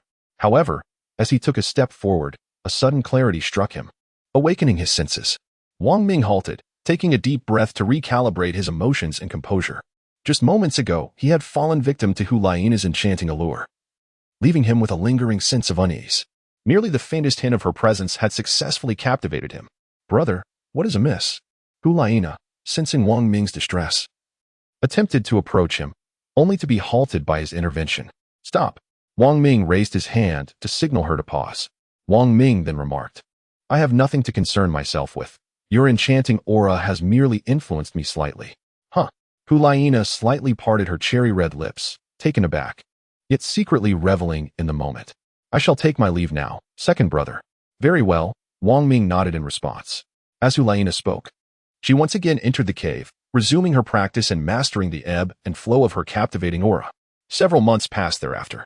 The academy within the Soul Beast Forest became a rare sight, and Wang Ming had not encountered it for quite some time. Even the hunters had been eradicated by Wang Ming, with no new hunters daring to venture in. During this time, he had also procured soul bones for Yen, specifically a set comprising 2 leg bones. The leg bones from the Wind and Cloud Fire Steed were exceedingly compatible with Yan's attributes, significantly enhancing her speed through their combined effects. Wang Ming successfully completed his task and acquired the Soul Bone Breakthrough Stone, subsequently elevating his 2 soul bones to the blue quality. With a notification, the task was marked as complete, granting him experience points of 8,000 gold coins totaling 50,000, along with 100 Soul Bone Breakthrough Stones, 100 Soul Bone Essences, and 100 Soul Bone Energies. His level ascended to 50, the rank of a Soul King, unlocking 2 hand bones and 1 torso bone. Now, aside from the head bone, Wang Ming possessed 5 soul bones, a fact that might incite envy and frustration in others. Blue, Qilin Leg Bone LV22, Attack 16,000, Magic Defense 0. 5, Speed 0. 5, with the accompanying skill Qilin Leg. Blue, Qilin Torso Bone LV21, Life 39,000. Physical Defense 4, Magic Defense 4, with the accompanying skill Qilin Leg. Blue, Qilin Hand Bone LV21, Attack 13,000, Life 4, Critical Hit 2. With the soul skill Qilin Arm, permanently increasing damage by 10. Set attributes: 2-piece effect, defense increased by 2. 3-piece effect, damage reduction of 4. 4-piece effect, life increased by 3, damage amplification by 2. The 2 arm soul bones constitute 1 set, and the two leg bones form another. Currently, Wang Ming possesses only 3 sets, and each set's level is not particularly high, resulting in a weak set effect. Elevating the level of the soul bones proves a formidable challenge, as hunting 10,000-year soul beasts is no simple feat. A high-quality soul bone, once disassembled, can yield considerable soul bone energy and essence, which is why Wang Ming managed to elevate his soul bones to over level 20. In addition to the soul bones, upon reaching the rank of Soul King, Wang Ming acquired a new soul skill, Qilin Golden Light/LV5, concentrating soul power to coalesce golden light into a colossal sword, inflicting tangible damage to those struck, while also severing their mental faculties, leaving them dazed for several seconds. The base damage stands at 28,000. Qilin Headbone increases attack power and weakens those struck, causing damage to the martial spirit. At present, Wang Ming has yet to unlock the head soul bone, which prevents him from accessing the hidden attributes, though he is merely 2 levels away from achieving this milestone. His first soul skill, the beastification attribute, has experienced a quadrupling effect, amplifying all attributes fourfold. Furthermore, the damage of his other soul skills has seen notable enhancements, with his ascension to level 50. All of Wang Ming's equipment has been upgraded to this level, transforming into purple gear.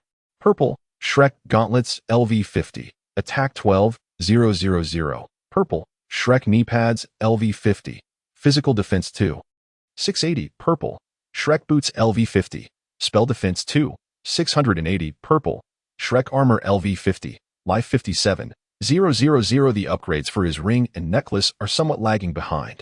Blue 2, Soul Clan Attack Ring LV40, Attack 3, 490, Attack Increase 40. Blue 2, Soul Clan Life Necklace LV40, Life 37,000, Life Increase 40. In addition, reaching level 50 has unlocked new methods for enhancing equipment. Awakening. This process can significantly elevate the attributes of gear and the combat prowess of soul masters, akin to upgrading the stars of the equipment. The materials required for awakening include deep-sea silver and awakening water for rings and necklaces.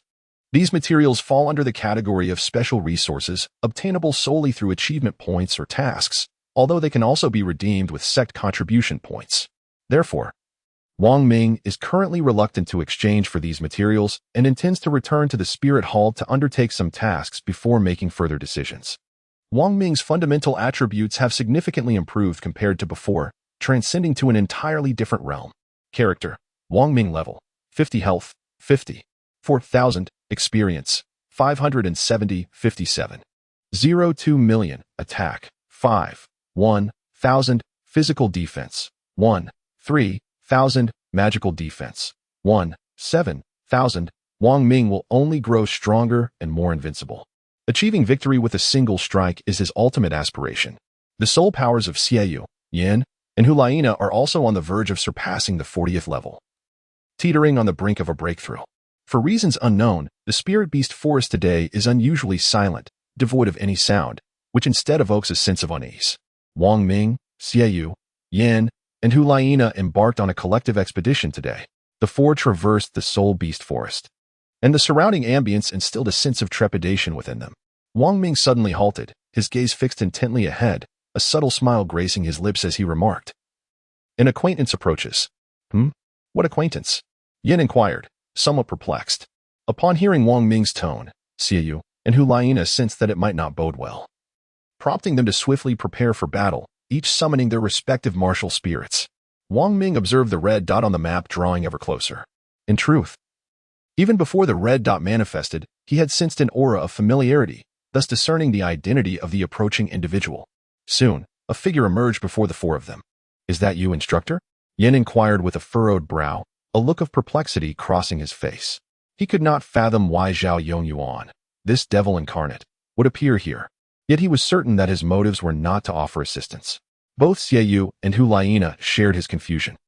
Zhao Yongyuan regarded the quartet with a cold demeanor and remarked, "Ha, I finally found you. I never expected you to still be alive." Chapter 56. Encounter with Zhao Yongyuan. What could Instructor Zhao want with us? Wang Ming inquired, his countenance unchanging, feigning interest. Just moments ago, he had sensed the murderous intent emanating from Zhao Yongyuan, a familiar aura that lingered in his memory. At this juncture, the four of them found themselves ensnared by Zhao Yongyuan's murderous intent, with Xiaoyu, Yin, and Hulaina beginning to feel a sense of oppressive pressure. However, it was significantly less intense than their initial encounter.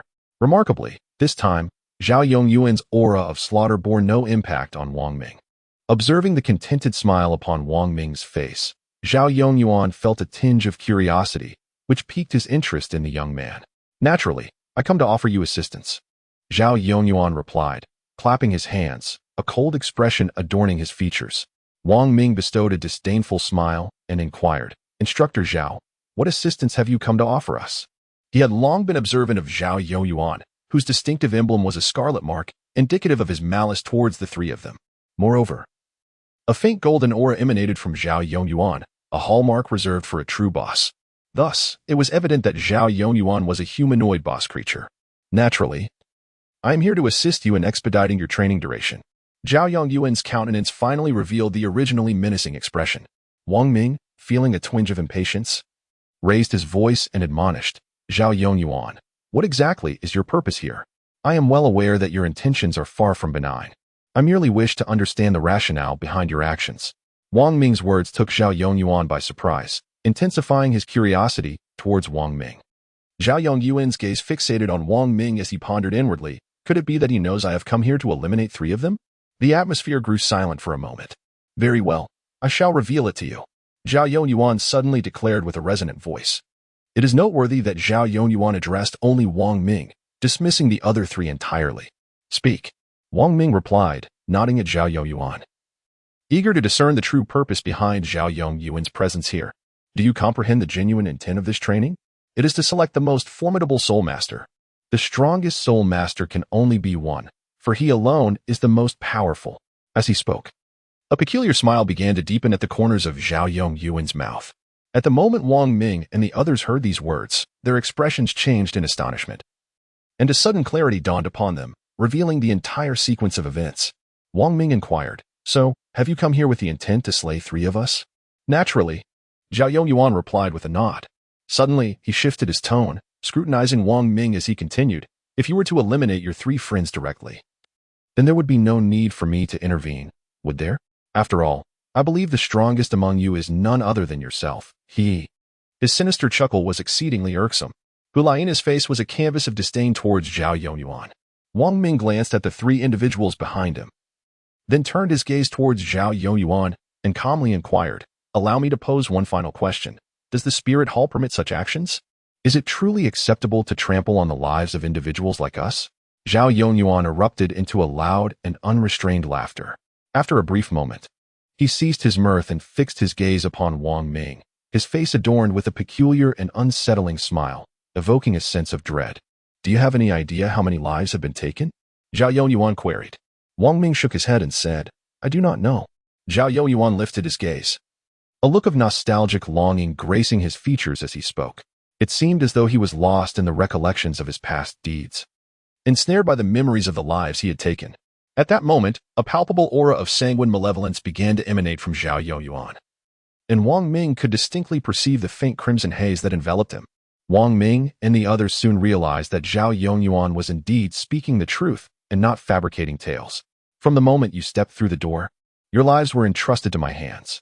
I can take them at will. However, I must spare one formidable individual. This is the constraint imposed upon me by the Spirit Hall regarding indiscriminate killings, Zhao Yongyuan elaborated. I recall a time when I annihilated an entire village. Back then, I was merely at the Spirit Master rank, while my adversary was a Spirit King. Ultimately, I succeeded in slaying that Spirit King. Had it not been for the timely assistance from the Spirit Hall, I would not be ensnared here.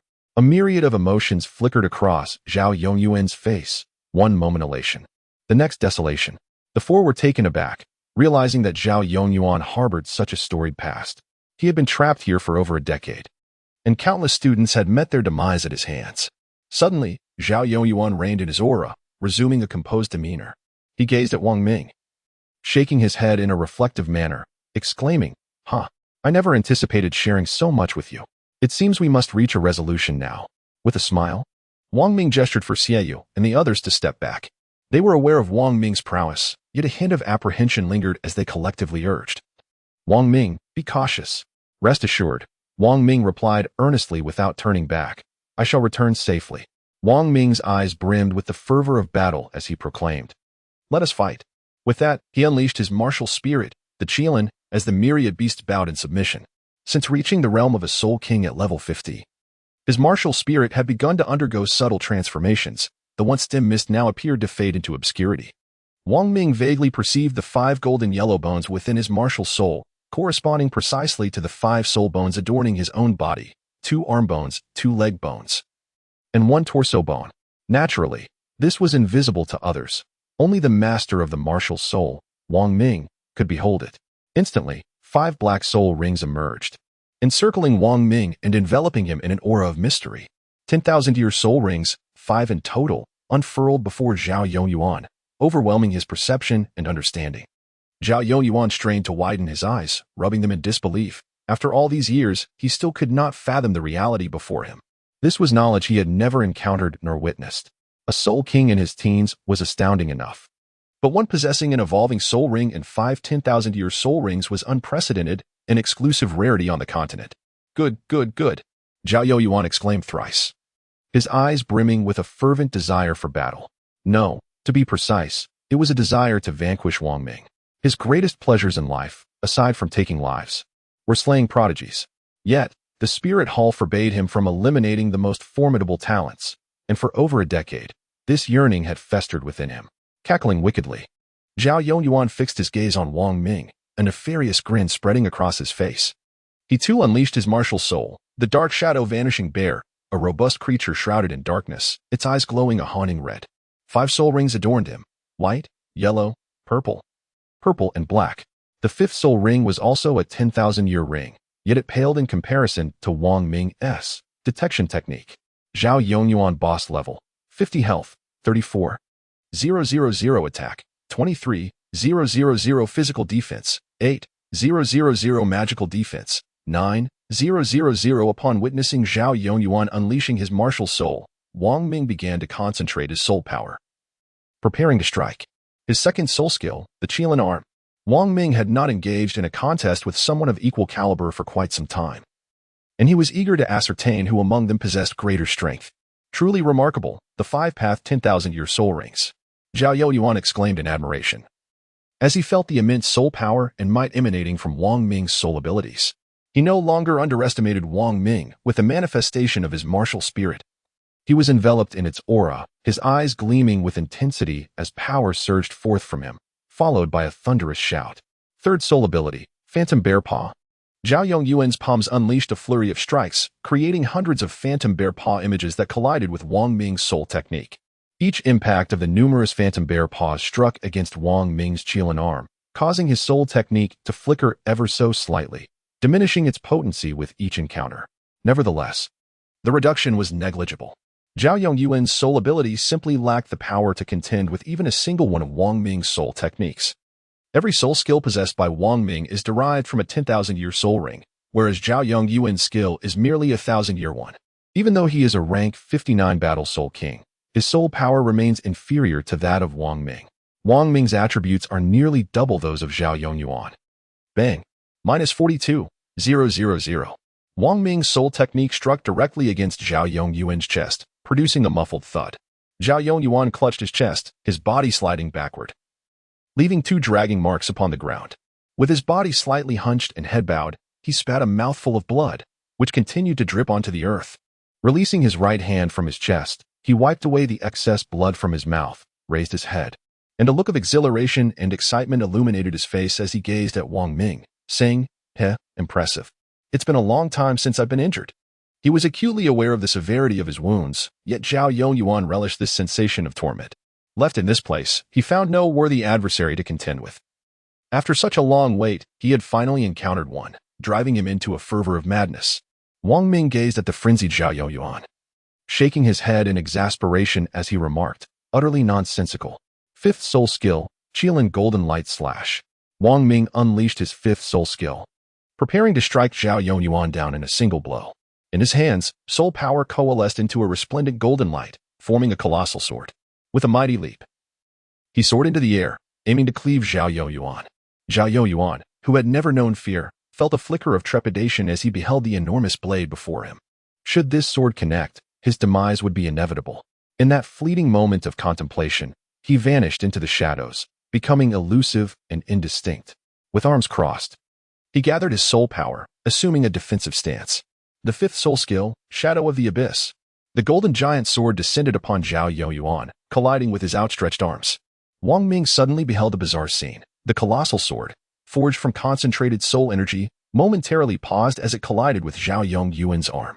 To his astonishment, it then pierced through Zhao's body rather than cleaving him in twain.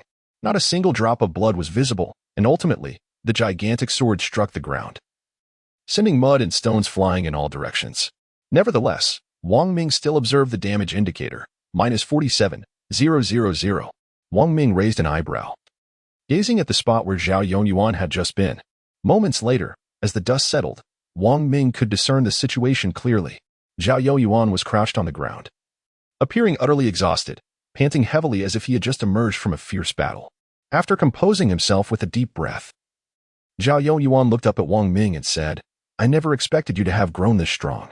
Just moments ago, Zhao Yuan had unleashed his most prized soul skill, which enveloped his body in a shroud of darkness, allowing any energy-based attacks to pass through him and reducing damage by 20%. However, this ability came with a significant drawback. Should the opponent's attack be too formidable, Zhao Yuan would expend an increasing amount of soul power and mental energy. Coupled with Wang Ming's fifth soul skill, which included a mental assault, Zhao Yuan found himself severely drained, suffering from acute mental anguish, as if his head were being gnawed by ants. Wang Ming did not approach Zhao Yuan, wary of any potential counterattacks from the assassin. Being a murderer, Wang Ming remained exceedingly cautious. In an instant, Zhao Yuan's gaze transformed, filled with unwavering resolve. He clenched his fists tightly, striving to suppress the pain coursing through his mind, and suddenly surged to his feet, charging at Wang Ming. His singular thought was to eliminate Wang Ming. However, before Wang Ming, Zhao Yuan proved to be utterly vulnerable. With a fierce determination, he unleashed his second soul skill, the Qilin Arm. Wang Ming unleashed his second soul skill once more, with 5 10,000-year soul rings. His soul power was exceedingly abundant, and he had barely expended any energy. Bang! -49,000. This time, Zhao Yuan was hurled backward, tumbling along the ground. Like an indomitable cockroach, Zhao Yuan rose again after each strike from Wang Ming, relentlessly charging at him. His gaze gradually turned blood red, embodying a state of madness. Knocked down, he would rise again to attack. This cycle persisted, until one fateful moment, he was struck by Wang Ming and sent crashing into a tree. Bang!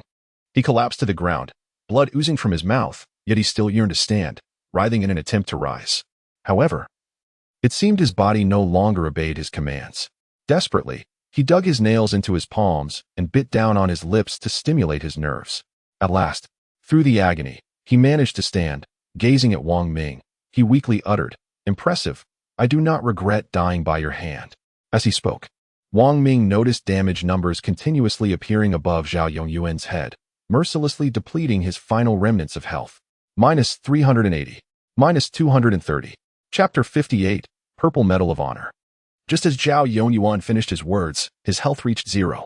Even in death, his expression remained unchanged, and his eyes would not close. The voice of the system echoed in Wang Ming's ear. "Ding! You have slain Zhao Yuan, level 59. Rewards, experience 6,800, gold 80,000, attack type soul ring level 51. Killing intent 1, soul bone essence 500, soul bone energy 500, premium greenstone 2, premium silk 2. Ding! Mission accomplished. B. Survive until the end. Rewards, experience 8,000. Gold 20,000, ring breakthrough, stone 100, necklace breakthrough, stone 100, silk 1. Killing intent, a manifestation of the essence gathered from slaying 10,000 foes. Capable of reducing the enemy's defense by 5. Observing the system's notification, Wang Ming murmured, "It appears my suspicions were correct. The boss referred to was indeed Zhao Yuan." After defeating Zhao Yuan, Wang Ming returned to the side of Xiaoyu and his companions, stating, "Let us proceed." "Very well." The trio responded in unison. Strength dictated all outcomes. Originally, only one could survive the trial, yet Wang Ming single-handedly vanquished instructor Zhao Yuan. Thus, this trial came to a conclusion, signifying that all 4 of them had successfully passed. Within a few days, the 4 received word that they were to exit as the trial had ended. Upon leaving the Soul Beast Forest, they hastened back, for Pope Bibi Dong wished to meet with them. 10 days later, Wang Ming and his companions arrived at the Grand Hall of the Spirit Hall, where they encountered the Pope, who was also Wang Ming's master. Bibi Dong sat upon her throne, flanked on either side by the ghost Douluo and the chrysanthemum Douluo. Wang Ming and Hulaina bowed respectfully, exclaiming, "We pay our respects to our master." Xiaoyu and Yin followed suit, addressing, "We pay our respects to your holiness." Bibi Dong replied with a slight nod. "It has been over 3 years since we last met, hasn't it, Wang Ming?" Bibi Dong continued, specifically addressing Wang Ming, leaving everyone else puzzled as to her true intentions. Wang Ming nodded in acknowledgement, responding, "Indeed, master." "Well then, allow me to witness the extent of your cultivation." Bibi Dong remarked once more. The 4 individuals replied in unison, "Very well." To commence, Yin unleashed his martial soul, the Flame Sovereign. The ancient creature, enveloped in scorching flames, instantly elevated the temperature of the entire room. 3 soul rings appeared, yellow, and purple. "Your Holiness, my soul power has just reached level 40. I have yet to acquire a soul ring," Yin stated indifferently, aware of the need for decorum in the presence of the Pope. Bibi Dong nodded lightly, "Indeed." However, she soon exhibited a hint of surprise, her exquisite eyes narrowing as she inquired, "Have you already obtained a soul bone?" "Yes, Your Holiness," Yin affirmed with a nod. As he responded, Bibi Dong cast a glance at Wang Ming. Among the 4 of them, it seemed that only Wang Ming had the opportunity to acquire a soul bone. Wang Ming gazed at Bibi Dong, his brow arching in a display of reluctant resignation. Next was Xiaoyu, who unleashed his own spirit, wielding a circular blade that glimmered with a chilling brilliance, seemingly razor-sharp. 3 soul rings adorned him, yellow, and purple. "Your Majesty, my soul power has just reached the 40th level.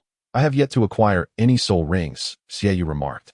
Bibi Dong's beautiful eyes flickered, and she cast another glance at Wang Ming before turning to inquire, "Have you also fused with a soul bone?" "Indeed, Your Majesty," Xiaoyu affirmed with a nod. Bibi Dong's expression now bore a hint of surprise as she noted the astonished looks on both Zhu Douluo and Gue Douluo's faces. Typically, individuals would vie fiercely for a single soul bone, yet within merely 3 years, 2 among them had each obtained one, eliciting envy from onlookers. Following was Hulaina, who summoned her spirit, the enchanting fox. After absorbing a soul bone, her spirit had begun to undergo a transformation as her fox tail gradually morphed into 4 tails. 3 soul rings shimmered, yellow, and purple. As she released her spirit, an alluring aura enveloped the area. Had Hulaina not restrained herself, both Xiaoyu and Yin might have succumbed to her charm. Bibi Dong, observing the mutation in Hulaina's spirit, furrowed her brow and inquired urgently, "Nana, has your spirit undergone a mutation? What soul beast soul bone did you absorb?" "It is the head soul bone of a 5-tailed fox." Hulaina replied with a slight nod. "What?" Zhu Douluo and Gue Douluo exclaimed in unison. 3 soul bones, including a head soul bone from a spirit-type soul beast, left them both astonished. Bibi Dong glanced at the 2, who quickly composed themselves, realizing their previous abruptness. Bibi Dong meticulously assessed Hulaina's spirit and, with a contemplative expression, remarked, "Ah, the soul bone of a 5-tailed fox. It appears your spirit is evolving positively. As for the future transformation, it remains uncertain. Nevertheless, I perceive this as a fortuitous development." After concluding her thoughts, she added, "Hulaina, I commend you." Hulaina smiled and replied, "Thank you, Master. My soul power has also reached the 40th level." He. Following the defeat of Zhao Yongyuan, all 3 had elevated their soul power to the 40th level. Finally, all eyes turned to Wang Ming, the focus of Bibi Dong, Zhu Douluo, and Gue Douluo. Wang Ming unleashed his martial soul, the Qilin. To the onlookers, it appeared as an ordinary sight, a lion shrouded in dim mist. 5 ebony soul rings coiled around his body, encircling him in an enigmatic aura. Wang Ming then remarked, "Just reached level 50.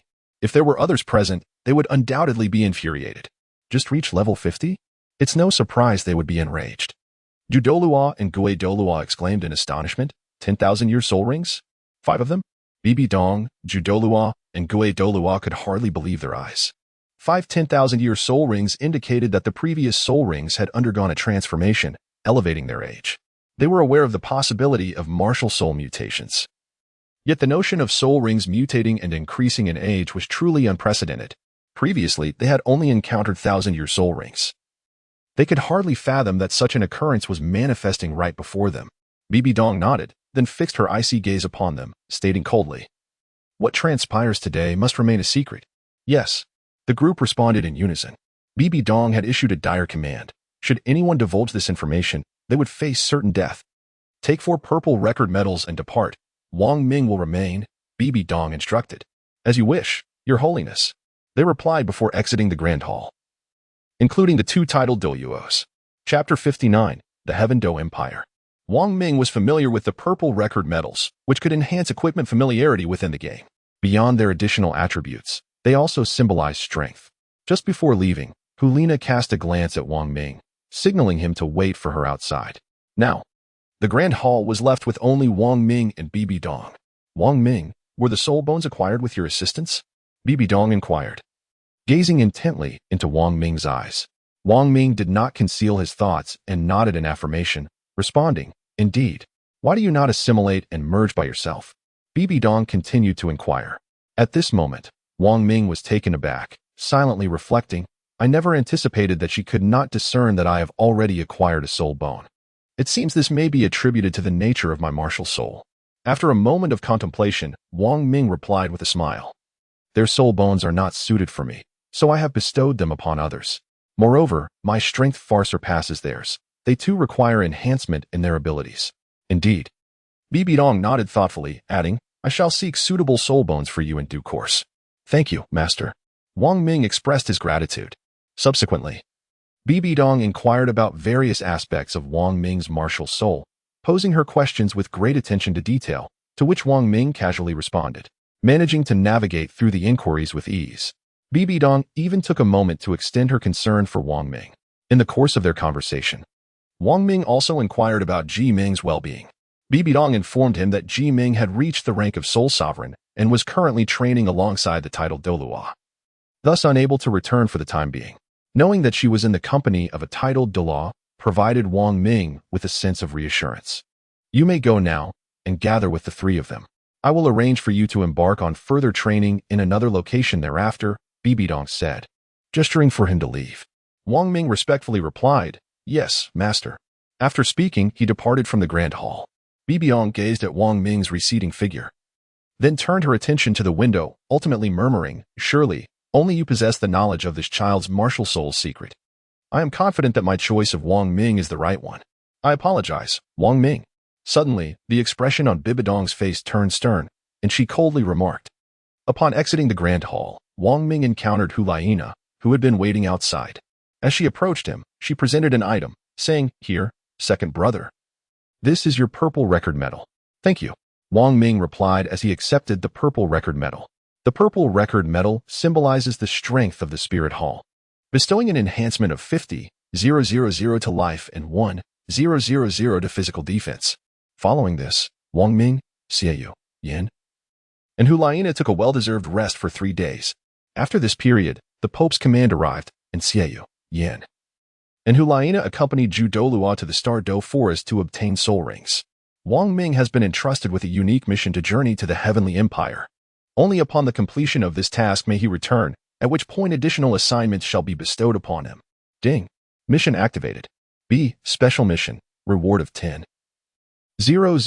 experience points, 100,000 gold coins, and 15,000 influence contribution points.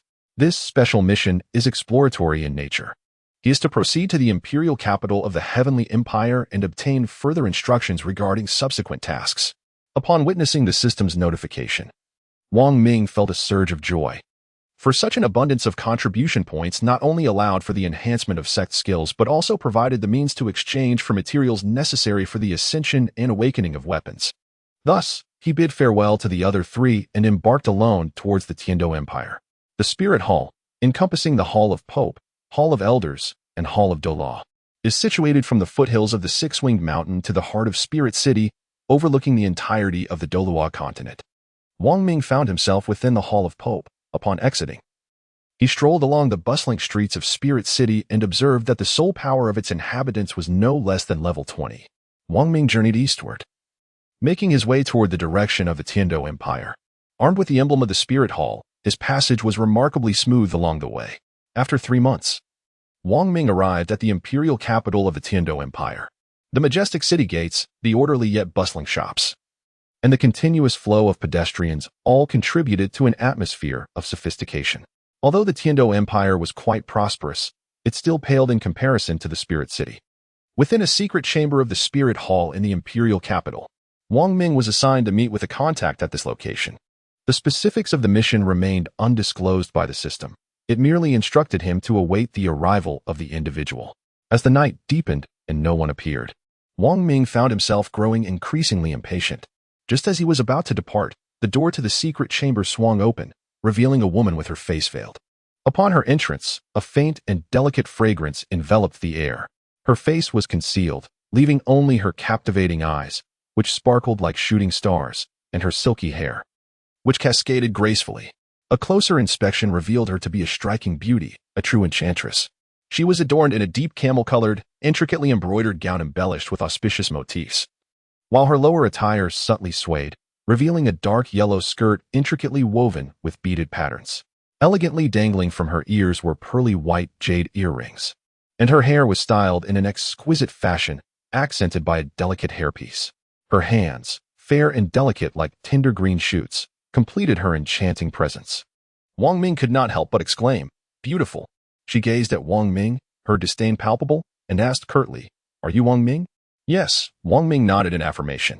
He remained indifferent to the opinions of others. Beauty was beauty, and voicing his admiration would not diminish him in any way. At that moment, Qianren felt a profound disapproval towards Wang Ming.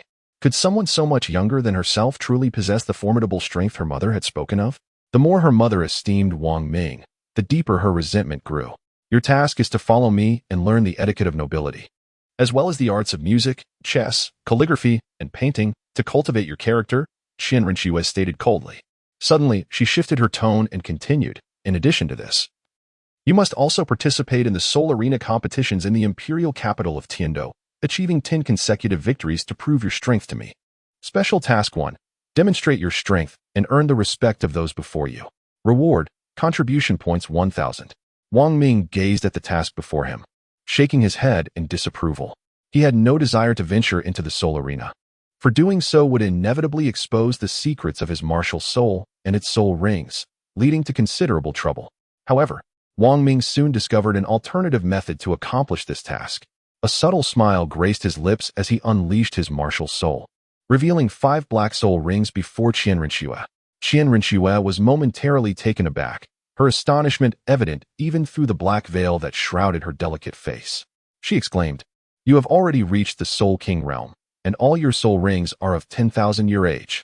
"Indeed," Wang Ming replied with a nod, then, with keen interest, inquired, "I wonder if this suffices to demonstrate my prowess?" Qianren nodded in acknowledgement, though she remained silent, tacitly conceding to his strength.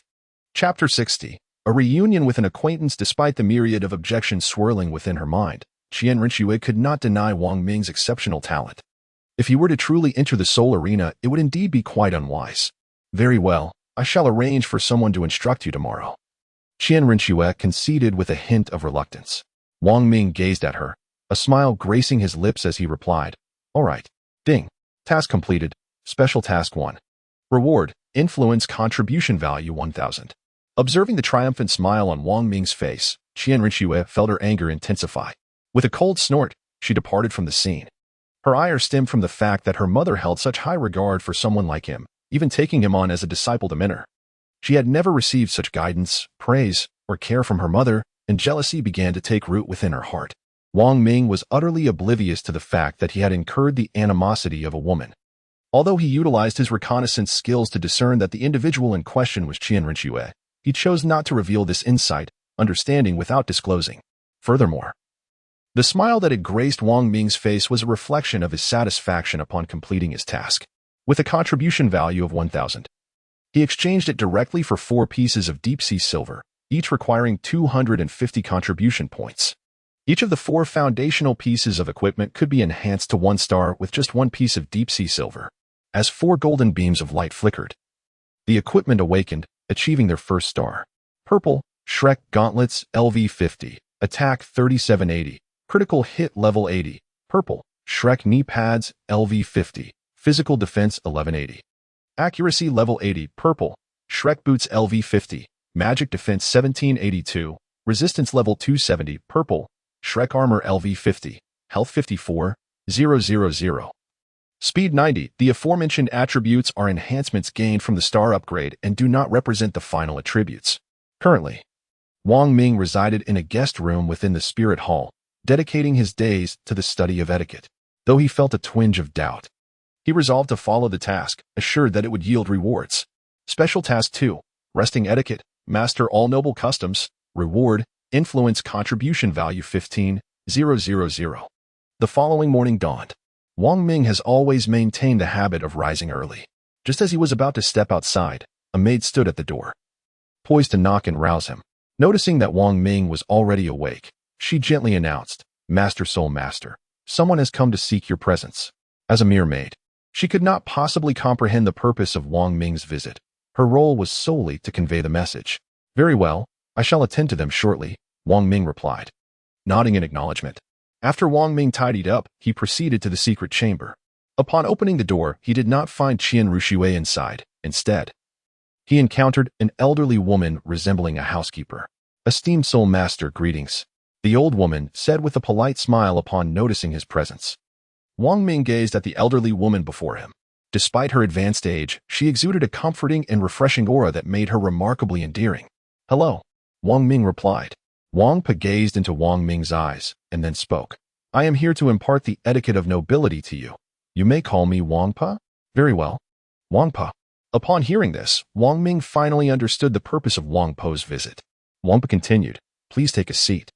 I have heard that you have had no prior exposure to noble etiquette, so we shall commence your instruction from the very beginning." With a nod of agreement, Wang Ming acknowledged her words. Just moments ago, a task notification had appeared on his taskbar interface.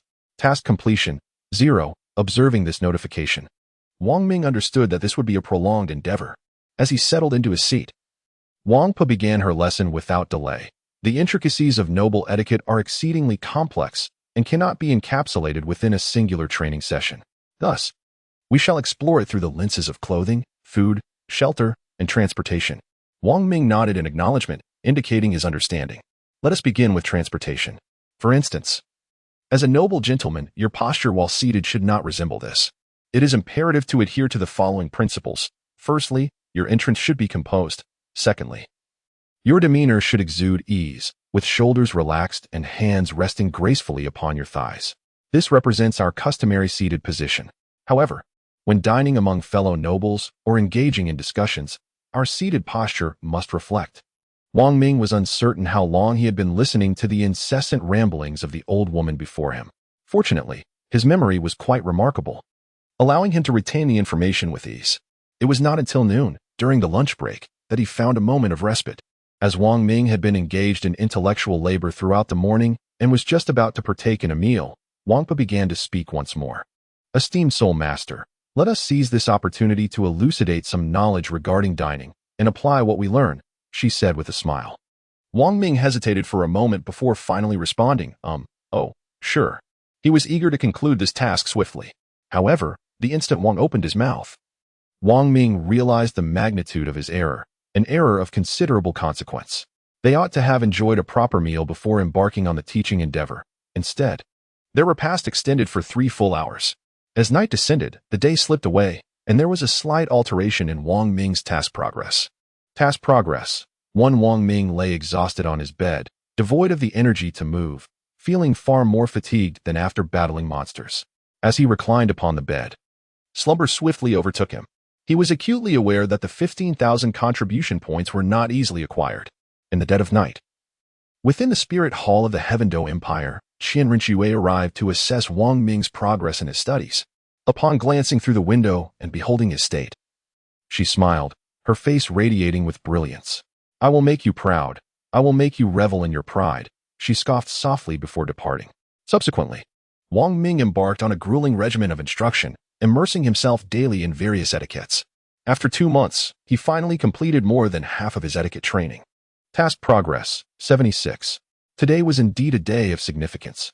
Wang Ming need not engage in study, as he is accompanied by Wang Pa to the tailor shop to commission a garment befitting nobility. The two arrived at the pedestrian street of the imperial capital of the Tiando Empire. Wang Ming had not ventured out for a leisurely stroll in 2 months. He would typically collapse onto his bed from exhaustion and succumb to sleep. This was his first genuine outing to enjoy a day of shopping. Wang Ming and Wang Po walked straight to the tailor's hall. Upon gazing at the resplendent decorations within, Wang Ming discerned that this place was undoubtedly reserved for the nobility. As Wang Ming stepped inside, he encountered a familiar face, Qianrenxue. However, she was not herself at the moment, but rather taking on the guise of Xue Qinghe. Had Wang Ming not been well-versed in the game's narrative and possessed a keen aptitude for reconnaissance, he might have easily been deceived. Chapter 61. A myriad of trials. Though he could not discern the specific attributes of Xue Qinghe, he was able to ascertain his name, Xue Qinghe, Qianrenxue. The system's reconnaissance skill proved to be quite commendable, revealing her true name as well. At that moment, Wang Bo, standing nearby, cautioned Wang Ming, "My lord, that individual is none other than the crown prince of our Tiando Empire, and the other is the 4th prince, Xue Bing." Wang Ming nodded slightly in acknowledgement. Without further ado, he stepped forward, and the system's prompt resonated. Ding. Task triggered. See, a myriad of trials. Reward, experience 1500, gold 20,000, necklace breakthrough stone 50. Ring breakthrough stone 50. See, a myriad of trials. Successfully navigate the challenges before you and bring Xue Qinghe, Qianrenxue, to her knees. Upon hearing the system's notification, Wang Ming grasped the situation and proceeded confidently. As he entered, Xue Bing cast a disdainful glance at him and remarked, "Boss, do you allow just anyone to enter? Even this bumpkin?" In response to this affront, Wang Ming's countenance remained calm and composed. He smiled graciously and continued onward. The proprietor, fully aware of the 4th prince's temperament and the potential trouble he posed, hurried to the entrance to block Wang Ming's path. Wang Bo, recognizing the tension yet unaware of Xue Qinghe's true identity, only knowing he was the crown prince, remained silent, standing beside Wang Ming. "My lord, please consider our establishment." The proprietor lamented, casting a troubled look at Wang Ming. An astute man, the proprietor recognized that although Wang Ming did not appear noble, his companion, Wang Bo, was a familiar face, suggesting that the young man's status was significant. Caught between 2 parties that he could not afford to offend, the proprietor found himself in a dilemma. Meanwhile, Xue Qinghe had not anticipated encountering Wang Ming here, as she had merely come to select a few garments. The brazen actions of her brother fortuitously aligned with her intentions. Fixing her gaze on Wang Ming, Xue Qinghe mused, "Let us see how you extricate yourself from this predicament and ascertain the extent of your learning." Wang Ming maintained a serene smile as he retrieved a token from his backpack, presenting it to the proprietor before him. "I wonder if I am now permitted to enter?" he inquired. "The elder token of the Spirit Hall," the proprietor exclaimed in astonishment upon examining the token in his hands. This was a deliberate ploy by the proprietor, intended for the 4th prince to overhear, thereby averting any potential conflict between the parties involved. After scrutinizing the token, the proprietor offered it with both hands, expressing, "I truly apologize for my earlier rudeness." As he uttered these words, he performed a respectful bow. "Not at all, I can understand," Wang Ming replied, gently pulling the proprietor up, indicating that he had forgiven him. Xue Lang had also heard the proprietor's words. However, he remained obstinate, preparing to speak out again until he was halted by Xue Qinghe. "Junior brother, this individual possesses a connection with the Spirit Hall as an elder. It would be wise not to provoke him," Xue Qinghe cautioned, grasping Xue Lang's shoulder to restrain him. Reluctantly, Xue Lang turned back and nodded in agreement. "Very well." Shortly thereafter, Xue Qinghe approached Wang Ming and spoke softly. "I am the crown prince of the Tiando Empire. I sincerely apologize for the offenses committed by my younger brother." At this moment, he was Xue Qinghe, not Qianrenxue. His actions must align with the responsibilities of Xue Qinghe. "Let us settle our differences amicably, shall we?" Wang Ming suggested with a warm smile. Taken aback by Wang Ming's willingness to reconcile so readily, Xue Qinghe paused for a brief moment before nodding in agreement. Indeed. The two then shook hands, solidifying their newfound accord. Wang Ming grasped his hand, feeling a somewhat delicate softness, despite being a nobleman. Wang Ming found it easier to believe that this was indeed the hand of a woman. After releasing the hand, a smirk appeared at the corner of Wang Ming's mouth as he jested. "Your Highness, it seems your hands are quite well cared for." Xue Qinghe's gaze sharpened, and in an instant, he confronted Wang Ming, his expression shifting to one of solemnity and a hint of anger as he replied, "I hope you will refrain from jesting." "Sir." Chuckling lightly, Wang Ming flashed a proud smile and proceeded inside to select his garments. As he watched Wang Ming's retreating figure, Xue Qinghe felt a tumult within his heart, a disruption that had remained hidden for so many years. Could it be that he had discerned something? Impossible, absolutely impossible. He had never seen my true self. It must be mere conjecture on his part. Wang Ming stepped inside, and Wang Po immediately commenced selecting garments befitting nobility for him. She began measuring his dimensions meticulously, and once completed, she swiftly procured suitable attire for him. Wang Ming stepped into the changing room alone, donning the attire that Wang Po had selected for him. Upon opening the door of the changing room, he emerged. Splendid, truly splendid, Wang Po exclaimed, unable to contain her admiration at Wang Ming's handsome appearance. Xue Qinghe also took note of Wang Ming. His already striking features, enhanced by the new garments, exuded an air of nobility that was irresistibly captivating. The allure, in fact, stemmed from the fact that Wang Ming had vanquished 2 fox demons, leaving behind 2 marks on his body that posed no detriment, but instead amplified his charm. The proprietor approached, offering effusive compliments to Wang Ming. Xue Qinghe cast a glance at him and said, "Let us depart." He and Xue Beng had also concluded that it was time to leave. Wang Ming, having completed his shopping, returned to the spirit hall to commence a day of study. A notification chimed. Task completed. C. Unrelenting trials. Experience points 1500. Gold coins 20,000. Necklace breakthrough stones 50. Ring breakthrough stones 50. The task was successfully accomplished, and today turned out to be the most comfortable day for Wang Ming. In the deep of night, Xue Beng sat alone in the dormitory of the Tiando Royal Academy, gazing out at the night scenery, lost in contemplation, bathed in the silvery moonlight. Xue Beng's expression exuded an air of concealed depth. Another month had passed, and Wang Ming had finally mastered all the noble etiquettes. A notification sounded. Task completed. Special Task 2.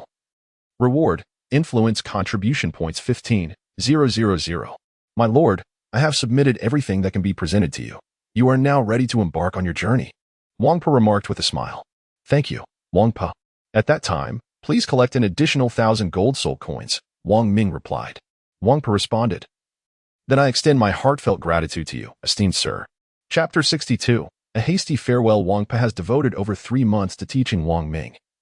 And among all her students, he is the only one who shows her the utmost respect, akin to that of a devoted disciple to a revered teacher. Consequently, Wang Po imparts all her knowledge to Wang Ming, dedicating herself wholeheartedly to his education. After Wang Po departed, Wang Ming gazed at his contribution value, which stood at 15,000, a sum ample enough to significantly augment his combat prowess. First, he exchanged for 2 deep-sea silver, awakening both his ring and necklace, thus enhancing their star ratings. Blue 2, Soul Sect Attack Ring Level 40, Attack 12,000, Attack Increase 6. Blue 2, Soul Sect Life Necklace Level 40, Life 180,000. Life Increase 6. The aforementioned attributes are supplementary enhancements acquired through star rating elevation, rather than the final attributes. Upon exchanging 6 pieces, Wang Ming discovered that further exchanges for deep-sea silver now required 5,000 contribution points per piece, and to elevate to 2 stars necessitated 2 pieces of deep-sea silver, amounting to a consumption of 10,000 contribution points. Consequently, he opted to forego this endeavor. Reflecting on the enhancements gained, Wang Ming deemed them worthwhile. One truly receives commensurate value for one's expenditure. With the remaining contribution points, he directed his efforts towards enhancing sect skills. Attack Enhancement Level 14. Attack 2. 100 Life Enhancement Level 14. Life 30. 000 Physical Defense Enhancement Level 15. Physical Defense 750. Magical Defense Enhancement Level 15. Magical Defense 750. Critical Hit Enhancement Level 1. Critical Hit 60. Speed Enhancement Level 1. Speed 60. Resilience Enhancement Level 1. Resilience 60. The entirety of his 15,000 contribution points was swiftly expended. Faction Contribution Value 65. With his contribution points dwindling to such a meager amount, Wang Ming displayed a wry smile of resignation. Throughout these past 3 months, he had been in a state of concealment and cultivation, uncertain of how his master had discerned his propensity for bloodshed, prompting his presence in this training ground. Remarkably, his understanding of the essence of slaughter had indeed advanced. Essence of slaughter, a potent aura condensed from the slaying of 10,000 foes, capable of diminishing the enemy's defense by 6. Wang Ming has gained a glimmer of understanding regarding the essence of slaughter, honing his skills with increasing proficiency. Particularly, during his studies of dining etiquette, he exhibited an almost frenzied enthusiasm. After 3 months, he embarked on a new phase of learning, delving into the arts of music, chess, calligraphy, and painting, truly embodying the principle of nurturing one's abilities in silence. In the final 3 months, Qian Rinxue did not make an appearance before Wang Ming, occasionally inquiring with others about his progress or secretly observing him as he practiced alone. Even Qian Rinxue could not help but admire Wang Ming's capacity for learning. His prowess was remarkable, mastering all that was required within a mere 3 months. As the 3-month period drew to a close, Wang Ming successfully completed his initial task. Ding. Task completed. B. Special task. Reward. Experience 10,000. Gold 100,000. Influence contribution 15,000. Ding. Congratulations. Character leveled up, level 1. Wang Ming had not heard the voice of the system for quite some time. Although he had been immersed in his studies over the past few months, he could distinctly sense a significant enhancement in his mental acuity. His mind had become remarkably clearer, and he had begun to formulate his own perspectives when confronted with various situations. Overall, he had reaped substantial benefits from this endeavor. After completing this intensive training, Wang Ming received an urgent message from his master, Bibi Dong, requesting his return for a matter of discussion. Wang Ming found himself once again in the clandestine chamber, gazing around with a tinge of nostalgia. After placing a white note on the table, he departed from the location. That night, Qian Rinxue stealthily slipped out of the palace and made her way to the spirit hall. Upon learning of Wang Ming's departure, her face, partially concealed by a veil, began to exhibit a hint of melancholy. Unbeknownst to her, she wandered into the secret chamber and opened its grand door, where she noticed a solitary stone table adorned with a note. With quickened steps, she approached, her heart racing inexplicably, and picked up the note to unfold its contents. Beautiful lady, farewell, and thank you for your care over these many days. In addition to this message, Wang Ming had drawn a smiley face at the bottom. As Qian Rinxue held the note, a smile emerged beneath her veil, and she remarked with a hint of annoyance, "You leave so easily? Well, your childhood friend Ji Meng shall return tomorrow. Do not blame me for not informing you." Ji Meng had been training alongside the porcupine Douluo, who in turn was working with Qian Rinxue, thus she was acutely aware of their connection.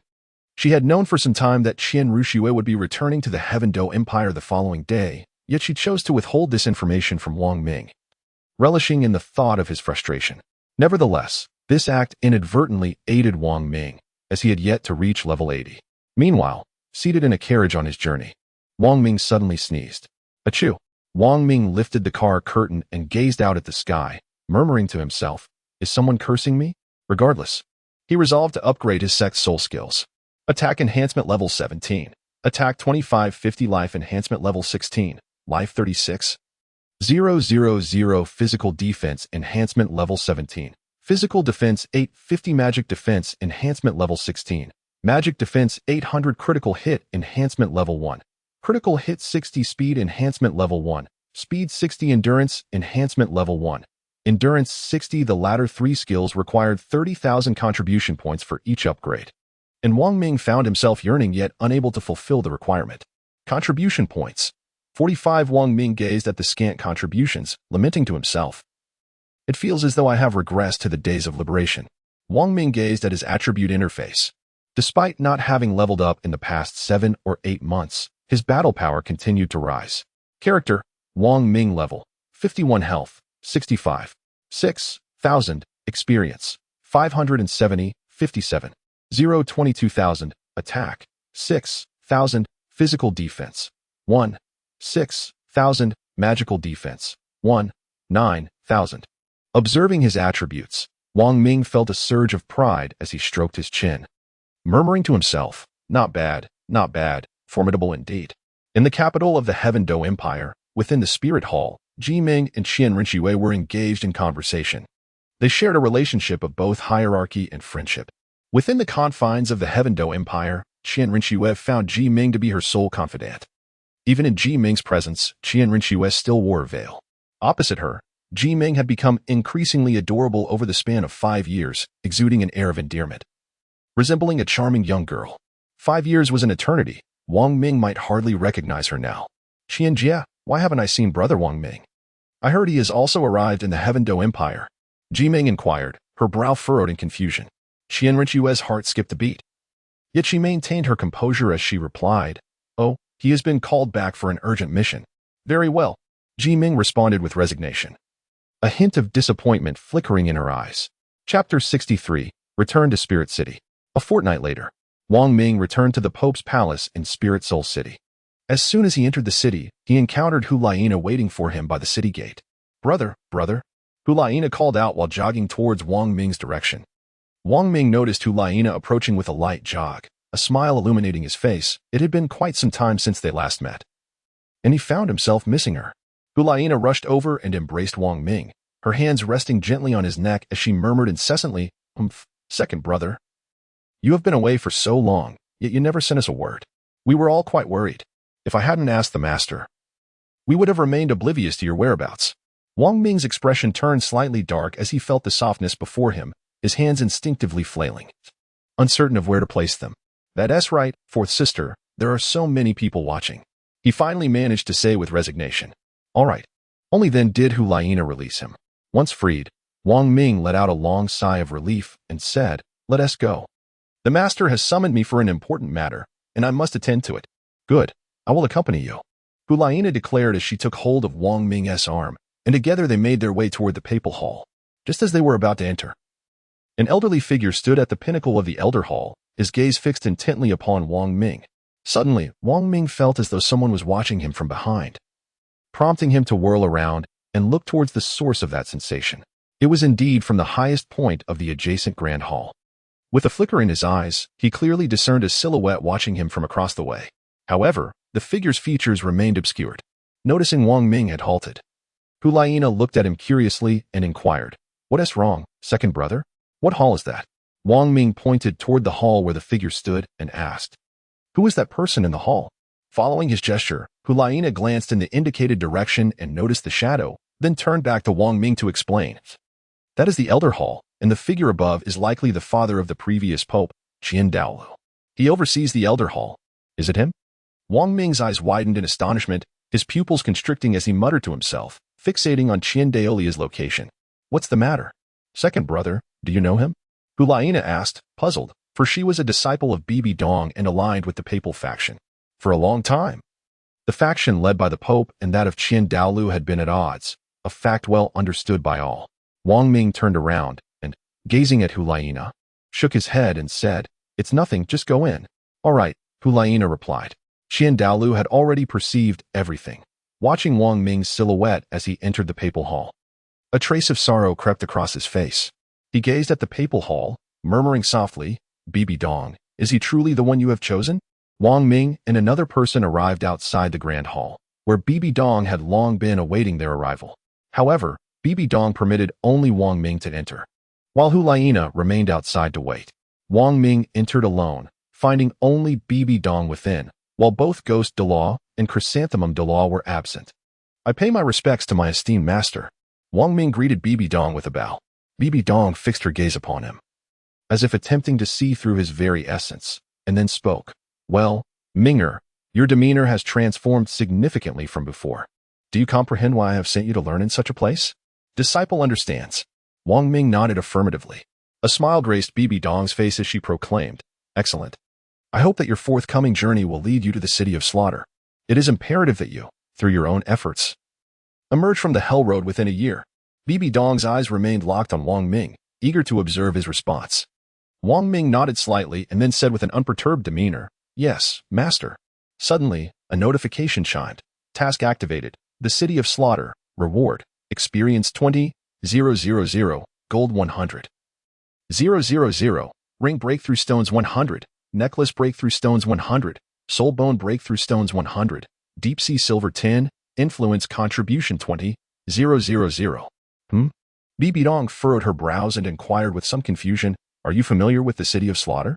She believed that given Wang Ming's few years of cultivation, mostly in solitude, he should be unaware of such a place, which sparked her suspicion.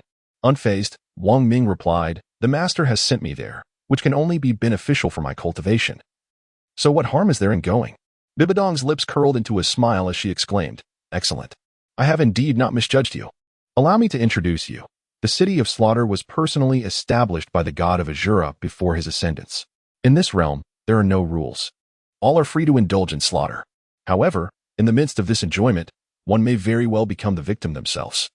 which is the most terrifying aspect of the City of Slaughter. But the true horror of this city lies beyond that. Once a soul master enters the City of Slaughter, their soul power is effectively reduced to zero, and the use of soul skills is strictly prohibited. This means that even titled Douluos must rely solely on physical prowess. Consequently, many titled Douluos are deterred from entering the City of Slaughter, as without their soul skills, they are rendered incapable of combat. To exit, one must achieve victory in 100 battles within the hellish arena before being deemed worthy to traverse the Hell Road, which is the only means to escape the City of Slaughter. Wang Ming gazed at Bibi Dong, who was in the midst of her introduction, and thought to himself, "Forgive me, my teacher. Although I am aware of the truth, having played this game before, I know you would not believe me, so I must remain silent. Minger, once I finish my introduction, will you still dare to venture into the City of Slaughter?" Bibi Dong inquired, her gaze fixed upon Wang Ming. "Absolutely." Wang Ming replied with unwavering resolve, then asked, "Teacher, may I inquire how much time I have to prepare?" "1 month." Bibi Dong responded with a twinkle in her eye, her face adorned with a look of satisfaction. Wang Ming nodded and said, "Understood, teacher. May I step out to prepare?" "Certainly," Bibi Dong replied with a nod. "Very well, master." "Farewell," Wang Ming proclaimed as he turned to leave. Suddenly, Bibi Dong called out to him from behind, "Minger, wait a moment." Wang Ming turned around and saw Bibi Dong presenting a soul bone, specifically an arm soul bone. She said, "Minger, this is the soul bone I promised to you. Take it and absorb it swiftly. It will greatly benefit you in the realm of slaughter." "Thank you, master." Wang Ming expressed his gratitude with a bow. In Chapter 64, The Golden Generation, Return Alive, Bibi Dong continued, and Wang Ming perceived a hint of concern in his master's eyes. Having learned so much about etiquette and emotions, he understood that his master was genuinely worried for him. "Rest assured, master. I will return within a year," Wang Ming assured her with a smile, patting his chest. Bibi Dong nodded gently, replying, "Very well, I will await your return." With that, Wang Ming departed from the Grand Hall. As Bibi Dong watched his retreating figure, a flicker of doubt crossed her mind, and she murmured, was it right or wrong to send him off? Wang Ming emerged from the Grand Hall. Hulaina had been waiting outside. Upon seeing the doors swing open, she approached Wang Ming. "Brother, what did the teacher discuss with you?" she inquired. Wang Ming produced the soul bone he held in his hand and remarked, "I haven't spoken much. I've merely entrusted the soul bone to you, along with a particular task that requires my attention." "Oh, I see," Hulaina nodded, understanding that a special task implied one that she was not privy to, and thus chose not to inquire further. The two of them gradually exited the papal hall together. Wang Ming, however, was preoccupied with the recent events, pondering the true intentions behind Bibi Dong's decision to accept him as her disciple. Was it merely to gather talents? Clearly, her motives extended beyond that. Gazing at the soul bone in his hand, he recognized that it was the essence of a soul beast over 50,000 years old, a testament to Bibi Dong's willingness to bestow such a valuable gift upon him. The blue bear beast's armed soul bone, at level 76, even afforded him the opportunity to venture into the City of Slaughter. Wang Ming ultimately achieved clarity. At least now, his master is his greatest ally, and that suffices. He proceeded to dismantle the soul bone. With a chime, the disassembly was successful, yielding 800 units of soul bone energy, 800 units of soul bone essence, and 500 soul bone breakthrough stones.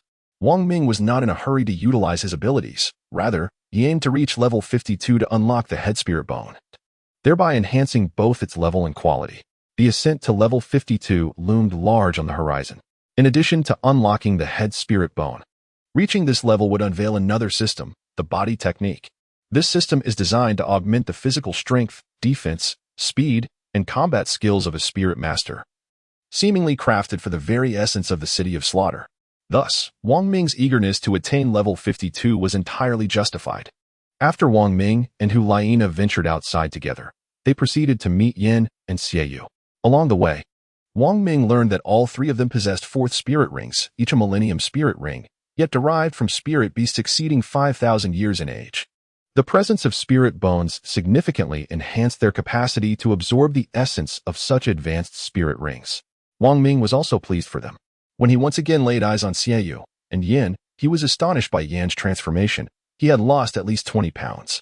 Previously, during their 3 years in the Soul Beast Forest, he had indulged in Wang Ming's barbecues to his heart's content, gaining an unquantifiable amount of weight, leaving his face round and plump.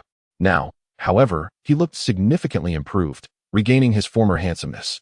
A sudden thought flashed through Wang Ming's mind. To lose weight, one must first consume meat. He shook his head, believing his musings to be misguided. Yin, noticing Wang Ming returning alongside Hulaina, hurried over, grasping Wang Ming's hand and leading him towards the dining hall, exclaiming, "Elder brother, oh elder brother, I have eagerly awaited your return.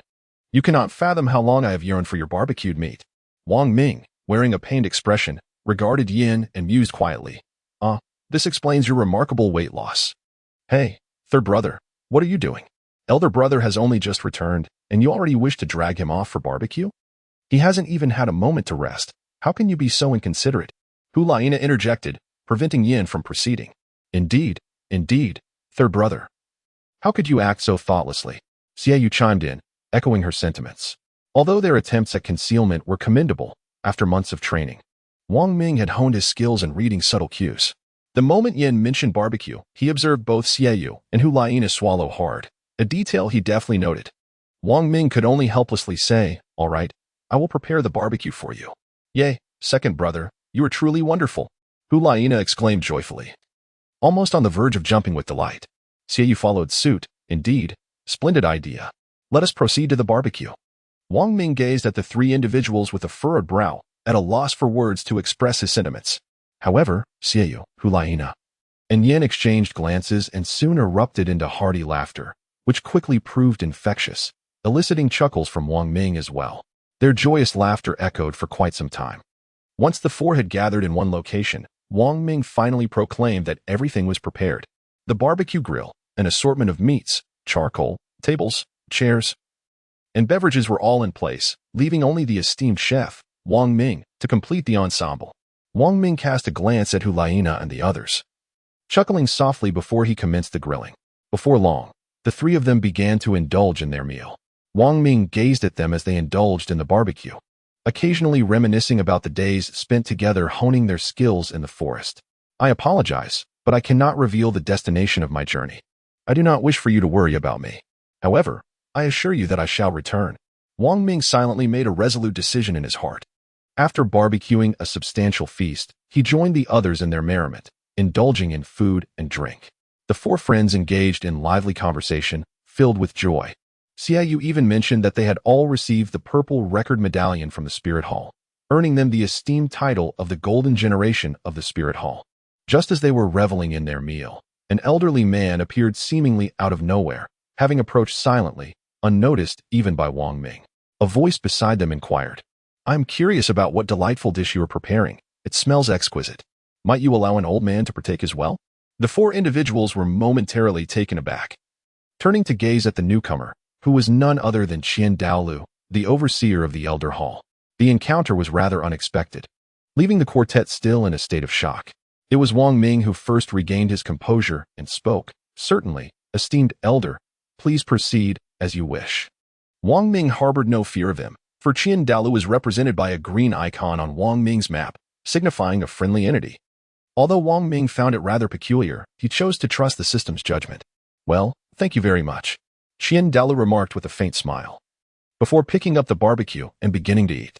As he savored his meal, he exclaimed, Delicious. This is the most delectable thing I have ever tasted in my life." Chapter 65. The six-clawed bat Douluo had initially intended to venture out, but upon encountering Wang Ming and his companions, coupled with the alluring scent of a peculiar aroma, he found himself unknowingly drawn closer. The fragrance was simply irresistible. The delicacies crafted by Wang Ming are imbued with extraordinary attributes, granting a delectable too. Yin, Xiaoyu, and Douluo gazed in astonishment at Douluo, who bore little resemblance to his former imposing and stern demeanor, resembling rather a jovial old man with an affinity for food, his mouth greased with oil. The substantial remnants of barbecued delights were swiftly consumed by him. Wiping his mouth, Douluo nodded in appreciation, saying, "Thank you, young friend. Should you require anything in the future, do not hesitate to seek me." "Certainly," Wang Ming replied, slightly taken aback. With that, Douluo rose, leaping away and vanishing from the sight of the four, exclaiming, "I shall take my leave now. May our paths cross again." Observing the scattered barbecue skewers and the nearly empty table, Wang Ming could not help but shake his head. "Alas, it's all gone." The one most disheartened was likely Yin, who was nearly in tears. Qian Dalu, the limit Douluo, had dined with them, and the unspoken pressure had rendered them too intimidated to partake in the meal, resulting in their collective feast being entirely devoured by Qian Dalu alone. Wang Ming had no choice but to rise and say, "Just wait, I shall fetch some more." He was also pondering the true meaning behind Qian Daoliu's final words. What significance did they hold? Was it an attempt to ingratiate himself with him, or something else entirely? Wang Ming could never comprehend the situation, ultimately deciding to relinquish his thoughts. He believed that confronting challenges as they arose was paramount, and that enhancing his own strength was of utmost importance. After Qian Dalu departed, the four of them were finally able to eat in peace. Yin consumed the most, as if attempting to compensate for the 7 months Wang Ming had been absent and the impending year of missions ahead. Once they finished their meal, the four returned to rest and slumber. That night, Wang Ming distinctly heard sounds emanating from Yan's room next door. The door opened multiple times, and there were footsteps pacing back and forth, likely a result of overindulgence leading to an upset stomach. The following morning, Wang Ming rose early, preparing to embark on a quest to accumulate experience and level up. Wang Ming strolled through the bustling streets of the Soul City, where it appeared that nearly everyone recognized him. The youth regarded him with a gaze filled with admiration. It was at this moment that he recalled the mention of the Golden Generation by Hu Laina the previous day. Wang Ming nodded to himself, exclaiming, "No wonder." As he strolled along, he found himself in the central square of Soul Master City. On one side of the square, there was a task board, allowing individuals to freely accept various missions. B. Clear the cave. Eliminate the 6 clawed bats that have taken residence in the cave outside Soul Master City, as they frequently harm the city's inhabitants. Mission rewards: 120,000 experience points, 15,000 contribution points, and 100,000 gold coins. Wang Ming had perused numerous options, yet this singular task appeared to be the most suitable. Its location was conveniently close, and the rewards were ample, potentially elevating him to level 52. Accepted. With that affirmation, the task was successfully initiated. Upon completion of the task acceptance, Wang Ming ventured out of the Soul Master City, nestled on the mountainside. The city was a mere stone's throw from the cave at the foot of the mountain where his task awaited. Shortly thereafter, guided by the map's indications, Wang Ming arrived at the designated site. Within the task's confines, he found not soul beasts but rather monsters, which, unlike their soul beast counterparts, did not yield soul rings. A gentle breeze wafted by, and standing at the cave's entrance, Wang Ming detected a peculiar odor that caused him to frown slightly. It was likely the Cinnabat guano. Wang Ming unleashed his martial spirit outside before stepping inside, ready to engage in battle. Upon entering the cavern, the intensity of the aroma became increasingly potent, verging on overwhelming. The cavern itself was quite spacious, with an array of peculiar stone formations adorning the ceiling. After traversing a short distance, Wang Ming's attention was drawn to the multitude of black bats densely hanging from the ceiling, nearly 1,000 in number, countless indeed. Reconnaissance technique: 6 clawed bat level, 35 health, 45,000 attack, 6, 890 physical defense, 2, 270 magical defense, 1, 790. These 6 clawed bats were 3 to 4 times the size of ordinary bats, and their distinctive 6 claws provided them with enhanced gripping and attacking capabilities. In this instance, Wang Ming found it impossible to lure the creatures wave by wave. Once he made a move, 1,000 bats would simultaneously spring into action. Wang Ming gritted his teeth and murmured, "Let's do this." With determination, he swung his hammer directly at the center of the 6-clawed bat. The hammer struck true, firmly pressing one of the bats against the cave ceiling, causing its brain to splatter. Minus 45,000. The 6-clawed bat at the epicenter of the attack was instantly slain. Upon impact with the cave's roof, the surrounding rocks were disturbed, beginning to fracture and tumble down, producing a thunderous noise. Boom. In an instant, all the 6-clawed bats were roused, their wings unfurling as they fixed their gaze upon Wang Ming. Suddenly, they all surged towards him in unison. Third soul skill, Qilin Sky Cannon.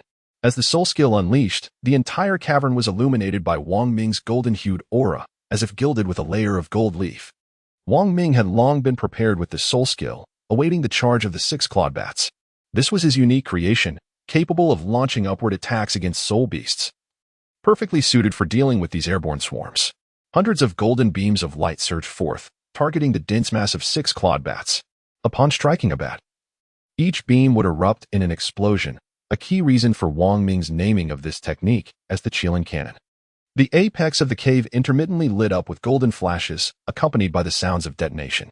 Simultaneously, the anguished cries of the six-clawed bats echoed as their lifeless bodies plummeted from the sky. -13, 000. -14, 000. Ding. You have slain a six-clawed bat LV-35. Earning rewards. Experience 20, gold 8,000, bat claw 1, Xian iron 1. Ding. You have slain a six-clawed bat LV-35. Earning rewards. Experience 20, gold 8,000, bat claw 1, Xian iron 1. The incessant notifications from the system echoed in Wang Ming's ears, persisting until the completion of his soul skill. Originally, over 1,000 six-clawed bats had suffered devastating losses, with a vast expanse of their lifeless forms and shattered stones strewn across the ground. Some had not succumbed to Wang Ming's soul technique, but had instead met their demise from the falling debris. The remaining six-clawed bats were merely a handful of injured and crippled creatures. With a single punch, Wang Ming swiftly dispatched each of his foes. Ding. You have slain the six-clawed bat LV-35, earning rewards. Experience 20, gold 8,000, bat claw 1, Xian iron 1. Ding. You have slain the six-clawed bat LV-35. Earning rewards. Experience 20, gold 8,000, bat claw 1, Xian iron 1. Chapter 66. The Physical Technique System After Annihilating the Six-Clawed Bats. Wang Ming continued his journey deeper into the cavern. Venturing further, he noticed the absence of bats and their droppings along the path. However, the pungent odor lingered, intensifying as he progressed. After traversing for some time, Wang Ming spotted a pile of stones not far ahead, resembling debris that had fallen from the ceiling of the cave. Wang Ming stealthily approached, and upon entering, he gazed at the stones on the ground, momentarily taken aback. These were not mere stones, they were unmistakably colossal bat droppings. Clustered in heaps, Wang Ming suddenly sensed a chill descending from above. In a swift motion, he evaded to the side. A mass of stone plummeted from the ceiling, landing precisely at the spot where he had just stood. Thud. Wang Ming slowly lifted his gaze, only to behold a six-clawed bat suspended above him within the cavern ceiling. The size of a child, its head fixated on Wang Ming, revealing two protruding fangs. Its wings suddenly unfurled, and 6 razor-sharp claws were exposed. With a sudden opening of its mouth, it let out a fierce roar directed at Wang Ming.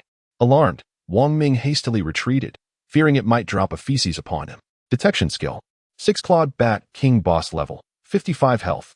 380, 000 attack. 15, 000 physical defense.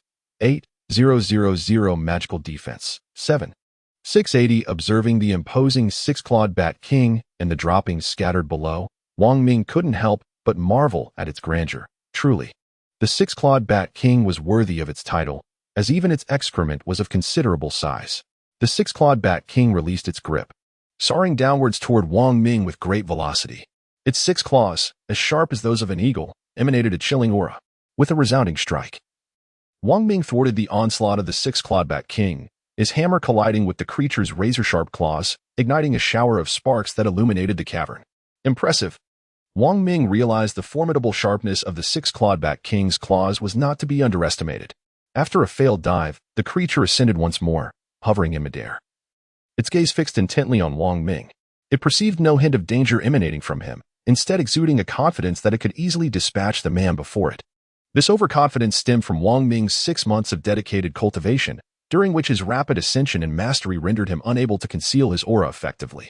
Having fully acclimated to his newfound power after that period of intense training, Wang Ming experienced a significant boost in combat prowess. With a swift invocation of his second soul skill, the Qilin arm, he unleashed a concentrated force towards the six-clawed bat king. -62, 000. The creature, previously suspended in the air, was sent hurtling backwards by Wang Ming's soul technique, crashing violently against the cavern wall. Bang!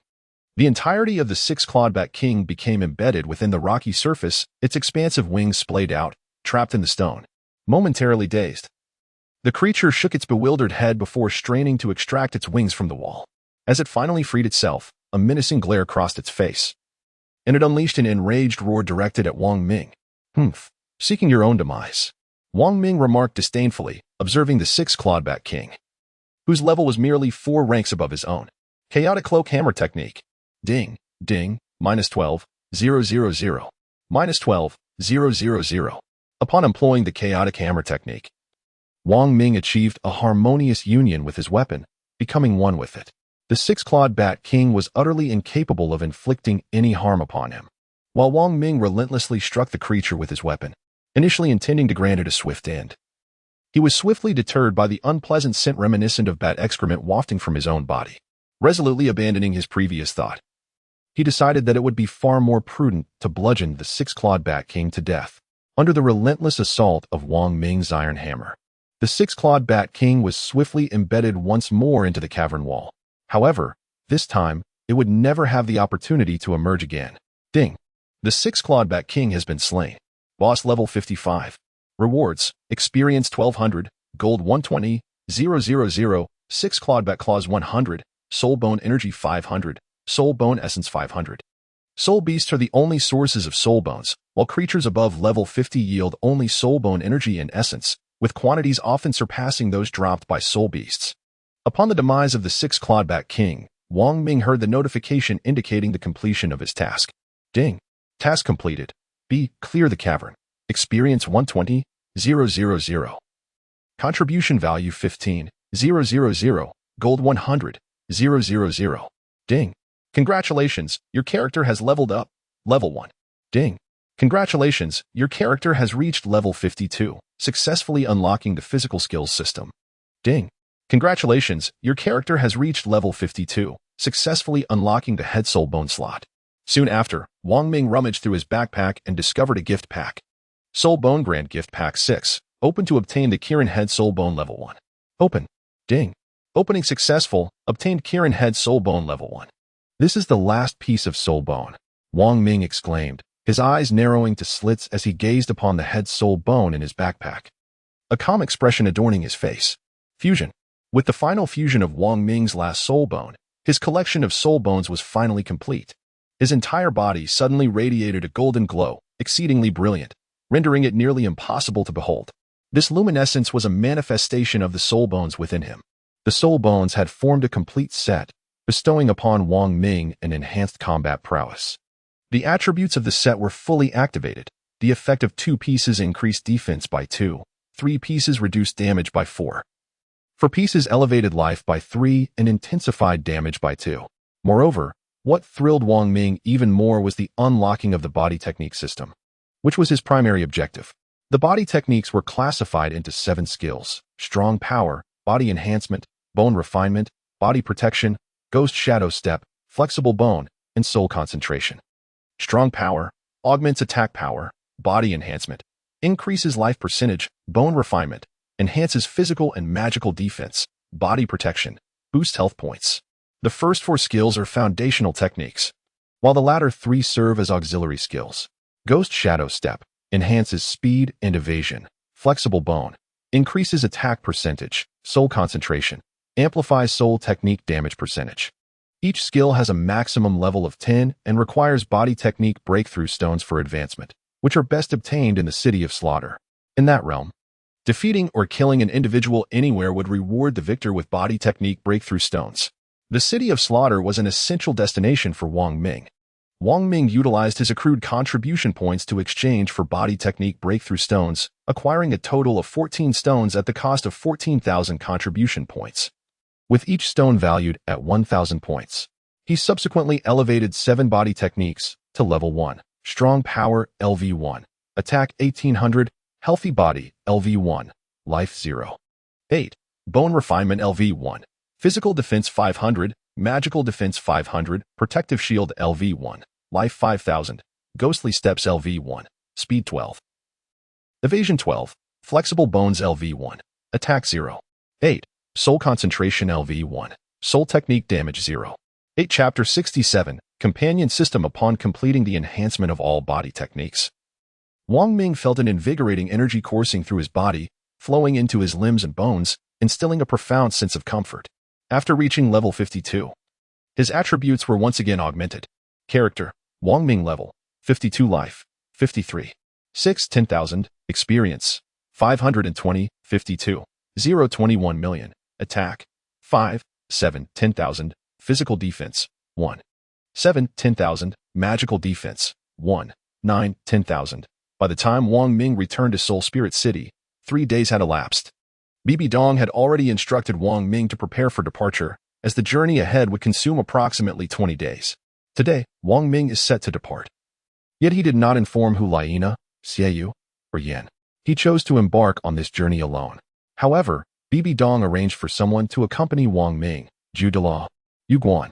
As Wang Ming and Zhu Delaw approached the gates of Soul City, he suddenly heard someone calling out to him, second brother, second brother." It was Hu Laina. Rushing towards Wang Ming from behind, Wang Ming turned around and saw that it was Hu Laina who had arrived. He paused and addressed the nearby Elder Zhu. "Elder Zhu, may I trouble you to wait for a moment?" "Of course," Yu Guan replied with a gentle smile, his fingers elegantly gesturing as he spoke. Wang Ming expressed his gratitude, saying, "Thank you, Elder Zhu." Afterward, he smiled and proceeded forward, encountering Hu Laina. Hu Laina, with both hands resting on her knees, breathed heavily, taking deep breaths to calm herself. Wang Ming gazed at Hu Laina's appearance, amused by her antics. He inquired, "Hee, are you all right?" "I'm fine," Hu Laina replied, waving her hand. "Elder brother, you left today without even informing me." As she uttered the word "I," she paused for a brief moment before continuing with us. Wang Ming turned his head, feeling somewhat perplexed. Did I not already declare it? A year from now, I shall undoubtedly return." His gaze was fixed on Hu Laina, conveying unwavering certainty. Hu Laina shook her head repeatedly, at a loss for words. "No, second brother, that is not it," she stammered, unsure of her own feelings. A tumult of anxiety stirred within her, as she sensed that Wang Ming's current mission was anything but ordinary, possibly fraught with peril. Wang Ming gazed at Hu Laina, patiently awaiting her contemplation. The atmosphere fell into a momentary silence. "Brother, will you truly return after a year?" Hu Laina suddenly lifted her head and inquired of Wang Ming. Wang Ming gazed into Hu Laina's eyes and then nodded, solemnly declaring, "I assure you, I shall return within a year, should the task be accomplished ahead of schedule. I may even return sooner." "Is that truly so?" Hu Laina exclaimed, her eyes widening as she inquired once more. Wang Ming replied with a smile, "Of course." In his eyes, Hu Laina had always been like a little sister he cared for. "Second brother, you should lower your head a bit," Hu Laina then remarked. Wang Ming felt somewhat taken aback, yet he complied, lowering his body slightly. To his astonishment, Hu Laina unexpectedly rose on her tiptoes and planted a kiss upon his cheek, her delicate face instantly flushing a deep crimson as she averted her gaze from him in shyness. Wang Ming was equally perplexed, his hand resting incredulously on the spot where he had been kissed, gazing at Hu Laina in astonishment. "Fourth sister? Second brother, I await your response," Hu Laina said. Her face flushed with embarrassment, her gaze lowered in a modest demeanor. Wang Ming gazed at Hu Laina, uncertain of how to respond, until the system's notification chimed. "All right." Wang Ming finally nodded in affirmation. Hu Laina slightly inclined her head in acknowledgement and replied, "MHM." As for the system's prompt, it was as follows. "Ding. Congratulations on being kissed by a woman for the first time. The partner system has been unlocked. Ding. Task initiated. A. Yearly pact. Rewards include 10,000 experience points, 100,000 gold coins, a 10-point increase in Hu Laina's affection, 50 soul bone breakthrough stones, 50 jewelry breakthrough stone chests, and 50 body technique breakthrough stones." Wang Ming's previous remark was, in essence, intended to convey his acceptance of the task at hand. He genuinely meant it in that manner. So there is no need for further speculation. After conversing with Hu Laina, Wang Ming departed and returned to the location of Yu Guan.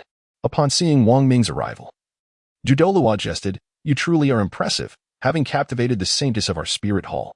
"Elder Zhu, please refrain from mocking me," Wang Ming replied, his expression reflecting discomfort. Yu Guan observed Wang Ming's demeanor and began to chuckle. "Hee. Come now, my boy," he added. "All right, Elder Zhu." The two then set forth on their journey. As they traveled, Wang Ming began to delve into the intricacies of the partner system. He had encountered it before, but never anticipated the elusive conditions required for its activation. The partner system was primarily designed to select companions for characters and included the affection levels of the women known to the character. It could also serve as a means to discern good from evil. Gazing at the entire interface, Wang Ming suddenly recalled his mother's words, "My child, as you grow, be wary of women who may deceive you. The more beautiful they are, the more cunning they can be." The first image that appeared in the partner system was that of Hu Laina. Name: Hu Laina. Dimensions: to be filled by the reader. Affection level: 75, close confidant. An affection level of 100 indicates complete intimacy, while below 60 denote strangers. Levels between 60 and 90 signify close confidants, and those above 90 indicate inseparable partners.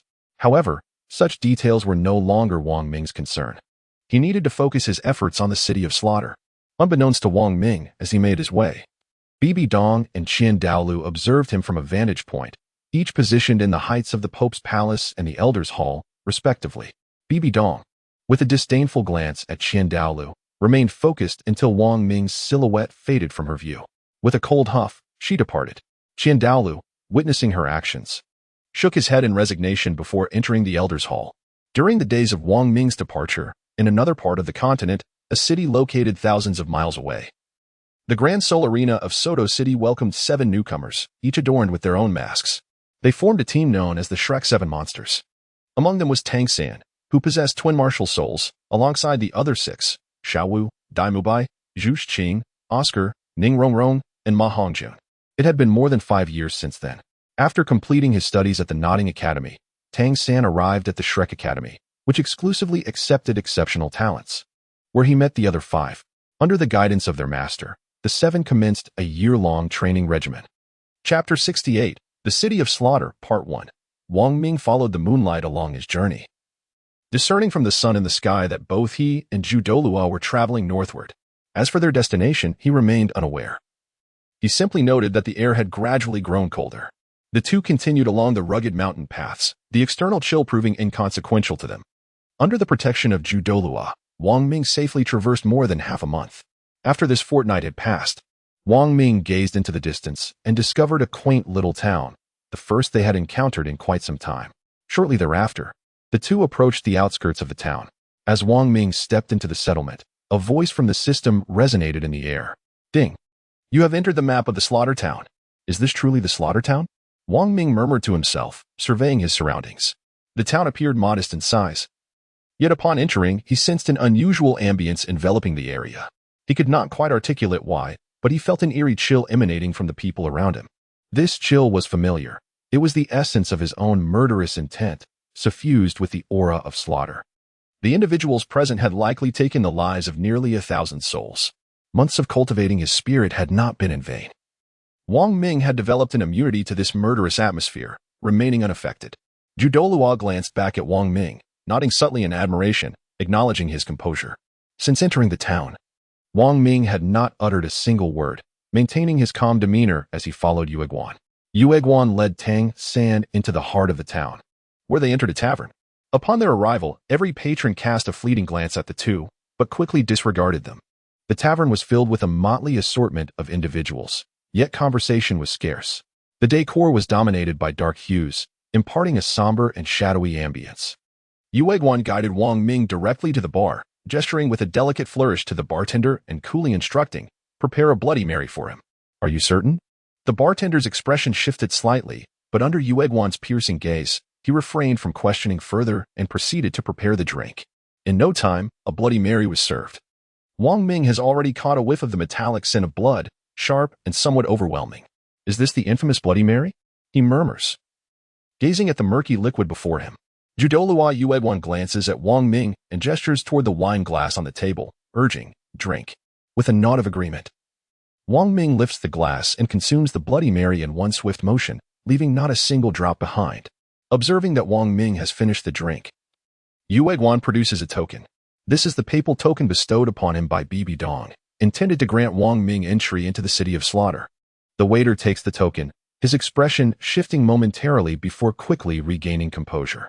He hands the token back to Yueguan and respectfully addresses Wang Ming, saying, "Please, follow me to the back." Wang Ming cast a glance at Yueguan before following the attendant into the rear. They had long received directives from the King of Slaughter, anticipating the arrival of individuals from the Spirit Hall who would escort them directly into the City of Slaughter. The attendant approached a chamber at the back, activated a mechanism, and lifted a heavy iron slab from the ground. Immediately, a vast, shadowy abyss emerged before them. A chilling, bone-piercing wind emanated from the gaping maw of the pit. Wang Ming surveyed the opening and, without a trace of hesitation, leaped down into the chasm.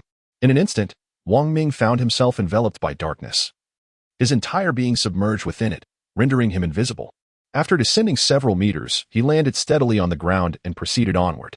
At that very moment, within the bar above him, all the patrons had perished, leaving only one solitary figure, leisurely exiting the tavern while holding a chrysanthemum in hand. After traversing over 1,000 steps, a chilling voice resonated from all directions. Welcome to the city of slaughter, the capital of hell, a realm steeped in bloodshed. Here, you may obtain anything your heart desires, yet the price is your very life. The voice of the system echoed in tandem. Ding. You have entered the secret realm of the city of slaughter. Ding. The use of your character's soul rings has been restricted. Wang Ming's expression remained unchanged as he pressed forward. After rounding a corner, he caught a glimpse of a faint light ahead. Striding purposefully, he seemed to hear a cacophony of sounds. Soon, he emerged from the passageway to find himself confronted by 101 impeccably armored figures. Clad entirely in black armor, their faces obscured by helmets, 100 of them wielded heavy swords. Only one individual sat majestically atop a towering warhorse, which was also encased in sturdy black armor, clearly indicating his status as the leader. With a long spear, he barred Wang Ming's path. You must defeat me to earn the right to enter the city of slaughter, intoned the black-armored knight, his voice as frigid as ice. A chime echoed, signaling the activation of a quest. C. Earn qualification. Reward. Experience 1200, gold 100, 000, body technique breakthrough, stones 10. Very well. Wong Ming readily acquiesced. For the system's rewards included the coveted body technique breakthrough stones. Wong Ming brandished his weapon, a formidable iron hammer. Reconnaissance technique. Scott's attributes were as follows. Life, 300, 000. Attack, 23, 000. Physical defense, 12, 000. Magical defense, 10, 000. Note, levels are not displayed within the City of Carnage. Scott, a battle-hardened individual, had been assigned to guard the gate for this very reason. I am the terrifying knight, Scott, he proclaimed, introducing himself with fervor. Wong Ming replied calmly. The warhorse surged forward with sudden acceleration as Scott, exuding an intense aura of bloodlust, swung his longsword and charged directly at Wong Ming. The soul technique dissipated, yet the essence of the soul remained. Wong Ming concentrated his soul power, channeling it into his iron hammer, which instantaneously became significantly heavier. Wong Ming also sprang into action, wielding his hammer, the chaotic gale hammer technique, the first strike. As Wong Ming's hammer collided with Scott's great sword, a powerful shockwave erupted, sweeping through the air and causing their garments and hair to billow in the wind. The earth shuddered with a resounding impact. 50, 000. The warhorse came to an abrupt halt, neighing loudly as the tremendous force suddenly ceased. Scott, along with his steed, was propelled through the air, tumbling far away. Both he and his horse collapsed onto the ground, the latter convulsing a few times before succumbing to its fate. Slowly, Scott rose from the earth, gritting his teeth against the agony radiating from his arm. The armor that had once encased his right hand, which gripped the spear, lay shattered, and his arm's bones were fractured as well. Do I have the right to enter? Wong Ming inquired coolly, gazing at him. Scott nodded, softly affirming with a murmur, his desire for further conversation extinguished. To utter even a single word would only exacerbate his injuries. Chapter 69, City of Carnage, Part 2. In the dead of night, tranquility enveloped the air. Within a modest apartment, a bed faintly glowed with a yellow light. There lay Wong Ming, a solitary figure, fervently tapping away on his phone, breaths coming in quick succession. His gaze fixed intently on the screen, betraying a sense of urgency. Moments later, a notification chimed. Ding. Congratulations. You have slain Poseidon, the sea god, earning 35,000 experience points. Sea god inheritance 1. Heart of the sea god 1. Another chime followed. Ding. Congratulations. Your character has leveled up, gaining 1 level. Then ding. Congratulations. Your character has reached level 100, achieving godhood. And yet another. Ding. Congratulations. You have attained godhood, accomplishing the divine achievement, and earning 100 achievement points. With a series of notifications ringing from his phone, Wong Ming leaped up in elation, exuberantly exclaiming, Haha.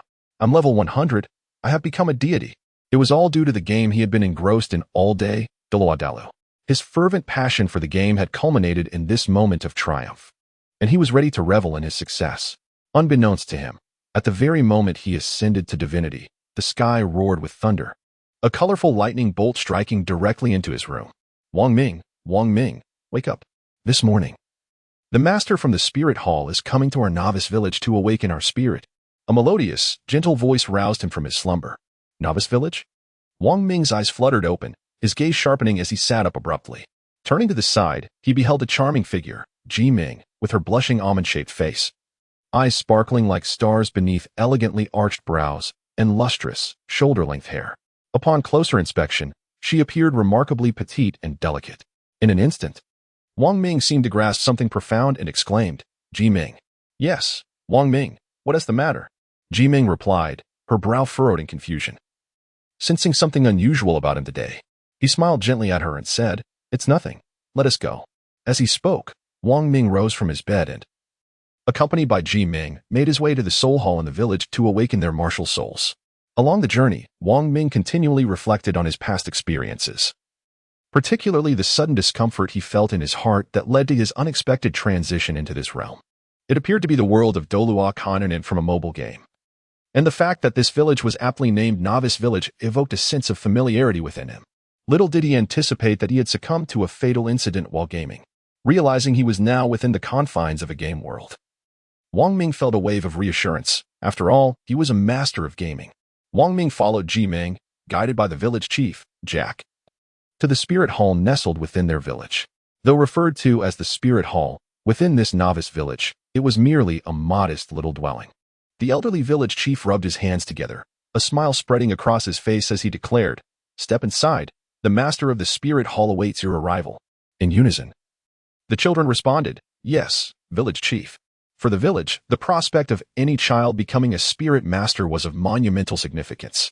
Being mere toddlers, they displayed admirable obedience, heeding the old chief's words and promptly entering the spirit hall.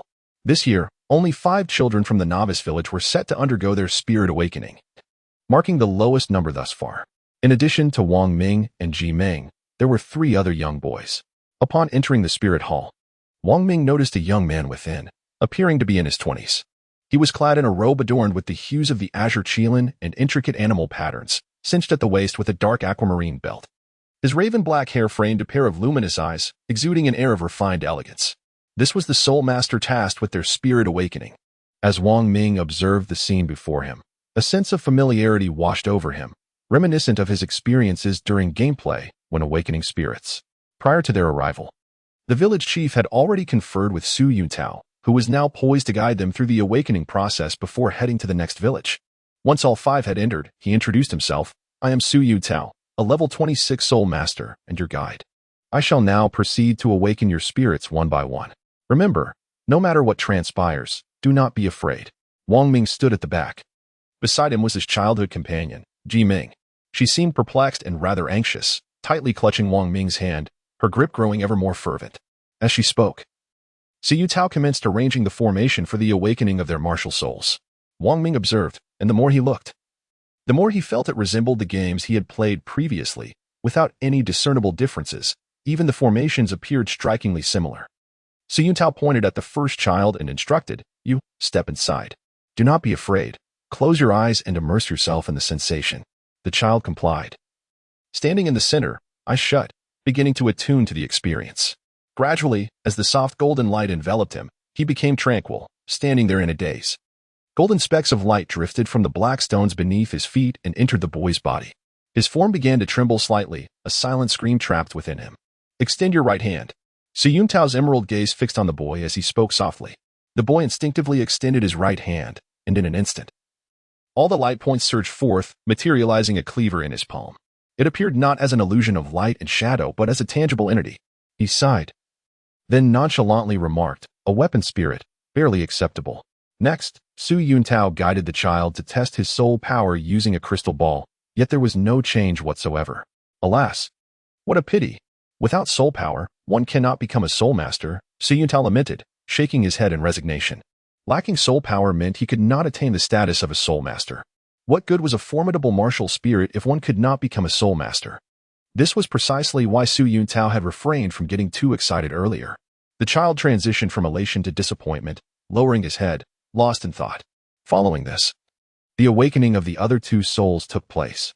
One awakened to the worthless blue-silver grass, while the other manifested a scythe. Su Yuntao pointed at Ji Meng and said, It is your turn. Ji Meng responded, stepping forward. Soon, the awakening commenced, and a black scorpion appeared in her hand, its tail stinger swaying as if poised to strike. Su Yuntao's eyes widened in astonishment as he exclaimed, "A black venom scorpion." The venom of the black venom scorpion ranks among the top 10 toxins. How could Su Yuntao not be astonished? He hastily urged Ji Meng to test her soul power. Ji Meng placed her delicate hand upon the crystal ball, which immediately illuminated with a brilliant blue light. The dazzling blue radiance expanded from a mere point, transforming the crystal ball into a resplendent gem in the blink of an eye. Su Yuntao was momentarily taken aback, then incredulously declared, "Innate full soul power." Innate full soul power. He repeated it thrice before calming his expression, then composedly inquired, "Do you wish to join our spirit hall?"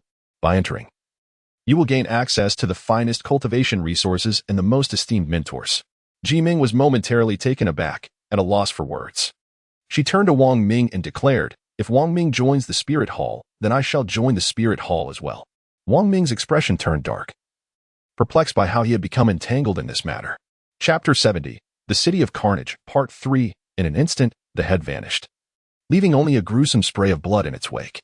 The burly man with a bushy beard collapsed slowly, crashing heavily to the ground. Ding. Killed Xiangshun. Rewards granted. Experience 200, gold 10, 000, body technique breakthrough stones 2, Bloody Mary 5.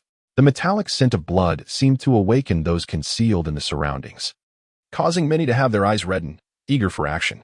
Wang Ming retracted his weapon and surveyed the surrounding red dots, which gradually emerged from the shadows. Approximately 20 individuals slowly stepped forth from the corners, encircling Wang Ming. Their gazes were filled with a menacing intent, as if they were determined to end his life. Wang Ming surveyed the multitude before him and directly utilized the body technique breakthrough stones within the system to enhance his ghostly shadow step. Ding. 10 body technique breakthrough stones were consumed, elevating ghostly shadow step to level 2. With this advancement, Wang Ming glanced at the surrounding individuals, a faint smile gracing his lips, before he unleashed his hammer. In the city of slaughter, only death reigned. There was no room for idle chatter. Words were but a waste. Only strength mattered. The ghostly shadow step activated, moving like a specter among the 20 or so adversaries, relentlessly striking at them. By the time they registered his presence, Wang Ming's hammer had already descended. One strike for each, one strike for each. Wang Ming relentlessly struck their heads, seemingly enamored with the exhilarating sensation akin to smashing a watermelon. The chaotic hammer technique, in conjunction with the phantom step. The more than 20 individuals before Wang Ming swiftly succumbed beneath the weight of his hammer. Ding. Killed Qiancan. Rewards obtained. Experience 200, gold 10, 000. Technique breakthrough stones 2, Bloody Mary 5. Ding. Killed Huyin. Rewards obtained. Experience 200, gold 10, 000, technique breakthrough stones 2, Bloody Mary 5. Moments later, the more than 20 adversaries surrounding him lay lifeless, their blood staining Wang Ming's garments and hammer, rendering him akin to a deity of death. Fortunately, the individuals at the city gate possessed relatively modest strength, allowing Wang Ming to swiftly dispatch them. Wang Ming turned around, casting a faint smile towards a certain spot behind him, before advancing forward with a hammer in hand. In a secluded corner outside the city gates, a woman clad in black gauze was panting heavily. She was the one who had locked eyes with Wang Ming moments earlier. She had intended to discern whether Wang Ming's prowess was genuine or merely a facade of arrogance, yet she was taken aback by the sheer strength he exhibited. In that fleeting glance, it felt as though she had plunged into a profound abyss of darkness, unable to extricate herself. After regaining her composure, the woman in black gauze departed, resolved to report this matter. Wang Ming made his way toward the central slaughterhouse of the inner city. He had just slain 23 individuals, acquiring 46 body skill breakthrough stones. In the city of Carnage, the value of a life was set at 2 body skill breakthrough stones, regardless of whether one was a formidable powerhouse or a feeble being. Wang Ming utilized 40 orbs to elevate the other 4 physical skills. For beams of golden light flashed by, each resulting in a successful upgrade. Strong attack LV2, attack power 4500, resilience LV2, life 2, bone refinement LV2, physical defense 1000, magical defense 1000, guardian LV2, life 12, 000. Along the way, Wang Ming encountered several individuals lacking in discernment, and after effortlessly dispatching them, he proceeded towards the hell arena of Carnage. Most were deterred by the blood and remnants of brains adorning Wang Ming's hammer, refraining from recklessly engaging him. He had arrived at the very heart of the city of slaughter, the Hell Arena. The overwhelming stench of blood emanated from this location, where the sounds of conflict and cries of despair echoed incessantly. Wong Ming retrieved the Bloody Mary from his backpack and, using his identity card, registered for the Hell's Killing Ground. Shortly thereafter, a woman clad in black veils approached him to inform him that he was permitted to participate in the competition. In the Hell's Killing Ground, 10 individuals enter, yet only one shall emerge victorious, necessitating the elimination of the other 9. Among these 10, the difference in the number of victories between the contenders must not exceed 5. Wang Ming, as a novice, is participating for the first time, where the highest among the contenders has achieved 5 victories. 10 individuals have gathered in the arena of hellish slaughter. Wang Ming could distinctly perceive that the aura of slaughter emanating from the other 9 individuals was not as formidable as his own. It could be described as negligible. The essence of slaughter, Wang Ming, from the very outset, unleashed a profound aura of slaughter, thoroughly subduing the other 9 individuals. Part of his motivation for being here was indeed to hone this murderous intent. How could he possibly elevate his prowess otherwise? Ding! The aura of slaughter was successfully released, resulting in a 7 reduction in the enemy's defenses. The remaining 9 instantly sensed the murderous intent emanating from Wang Ming, though they were all newcomers. They were acutely aware that Wang Ming would undoubtedly prove to be a formidable adversary. Exchanging glances among themselves, they swiftly encircled Wang Ming, for they understood that if they did not eliminate him, their survival was all but guaranteed to be in jeopardy. Within Wang Ming's obsidian pupils, a flicker of murderous intent emerged. A chilling and bloodthirsty aura emanated from him, causing the other 9 to shudder in response. Fight! Wang Ming's lips curled into a slight smile as he uttered a single word. In that very moment, he sprang into action. With the ghost shadow step and the chaotic cloak hammer technique, the 9, seasoned veterans of hellish battles, were still capable of summoning their full power in the face of Wang Ming's overwhelming bloodlust. Yet, Wang Ming gradually enveloped himself with enhancements: gear, body techniques, gear awakening, gear upgrades, breakthroughs in quality, jewelry bonuses, and soul bone enhancements. Before him, the 9 were utterly insignificant. On the battlefield, only Wang Ming's silhouette was visible, flashing with such speed that each movement marked the demise of an adversary. -57, 000. -52, 000. Ding. Kill confirmed. Ding Lon. Rewards: experience 300, gold 10, 000. Body technique breakthrough stones X2, Bloody Mary X5. Ding. Kill confirmed. Masyanyu. Rewards: experience 600, gold 10, 000. Body technique breakthrough stones X2, Bloody Mary X5. Moments later, the system chimed 9 times in total. Onlookers were rendered speechless as they beheld Wang Ming, hammer in hand, emerging alone from the fray, leaving behind the lifeless bodies of 9 headless foes. They were astonished, having not witnessed such a swift resolution of conflict in quite some time. Unbeknownst to them, the blood of the fallen was gradually absorbed into the ground.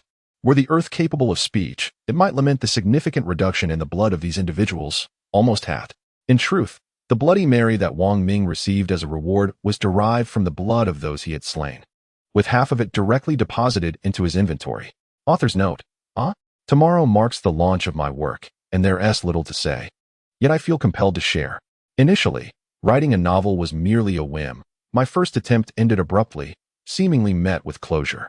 With time on my hands at home, I picked up the keyboard once more, ready to embark on a new literary journey.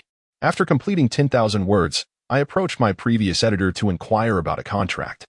He declined, insisting I change my theme. Very well, I shifted genres and crafted another 10,000 words.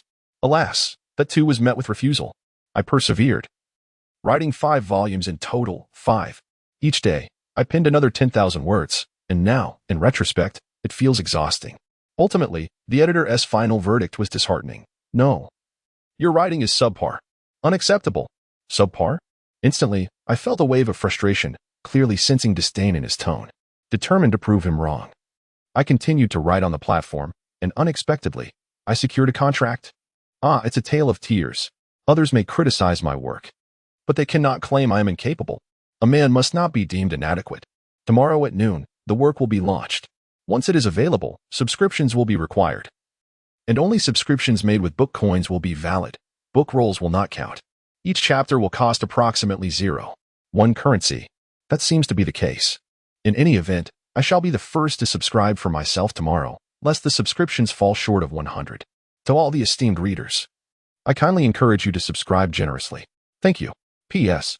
I have prepared 70 chapters. Shall I release 5 or 10 chapters tomorrow? Chapter 71, City of Carnage, Part 4. After effortlessly dispatching 9 adversaries, Wang Ming emerged from the infernal arena of slaughter.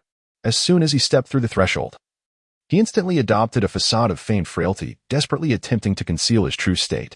His expression appeared nonchalant, yet his hands trembled uncontrollably within the confines of his sleeves. The gazes of numerous onlookers converged upon him, each harboring their own intentions. Once Wang Ming fully extricated himself from the throng, a slight, involuntary smile graced his lips. He then retreated to a secluded corner, where, in a sudden burst, he leaned against the wall and expelled a mouthful of blood. After wiping the blood that trickled from the corner of his mouth, he staggered forward, occasionally leaning against the wall for support. Most of the onlookers outside, who had yet to venture inside, assumed that Wang Ming had unleashed some formidable technique and was now gravely injured, a mere lamb ready for slaughter. His earlier demeanor of calmness had been a deliberate act.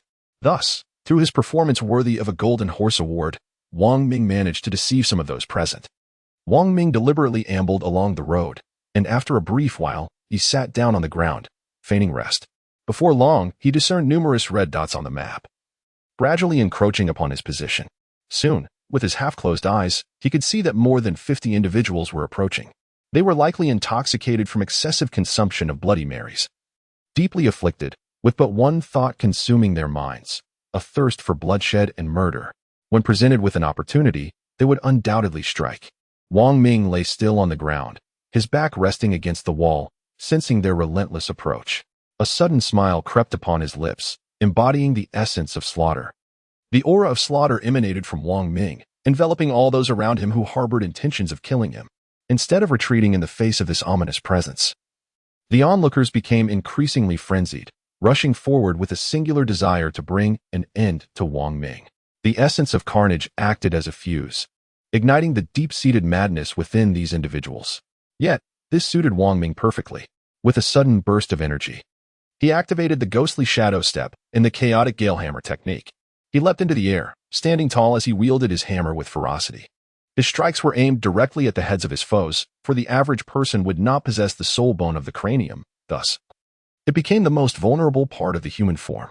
Their blades and firearms struck against Wang Ming's form, merely shredding the outer layers of his clothing.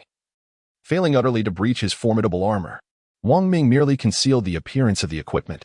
To elevate the physical technique to the second level, one requires 10 breakthrough stones, which equates to 5 head counts. Wang Ming had already upgraded all his physical skills to level 2 by the time he emerged, significantly enhancing his prowess. Now, confronting the 50 individuals was a remarkably simple task. Minus 560, 000. Minus 230, 000. Minus 80, 000. A strike to the head resulted in instant demise, while missed blows still inflicted damage in the thousands. With just a few hammering blows, one could fathom the essence of a person. The entire alley was soon drenched in blood, emanating a gruesome aura, and the acrid scent of blood drove the remaining individuals into a frenzied state. Utterly oblivious to the notion of retreat, in their minds, a voice seemed to beckon, guiding them. Kill, kill, kill, in the city of slaughter.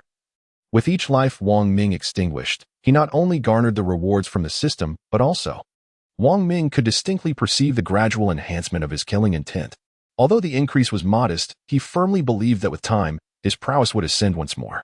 After a quarter of an hour, the 50-odd adversaries surrounding him were finally vanquished. With a satisfied smile upon witnessing the body technique break through stones within his backpack, he departed from the scene and retreated to his quarters for rest. In the inner city of the City of Slaughter, suitable places for respite were reserved either for those who survived the hellish arenas or for those willing to pay the price of Bloody Mary. Throughout the entirety of Douluo Continent, it was unlikely that anyone possessed a complete set of 6 spirit bones as Wang Ming did. Within this hellish arena, he was virtually invincible. Upon advancing his body technique to the second level, further elevation would require the expenditure of 50 body technique breakthrough stones. 2 beams of golden light flashed through the air. Wang Ming first elevated his fierce assault and phantom step to level 3. Observing the dwindling number of physical skill breakthrough stones, he shook his head and sighed. Alas, this is quite challenging.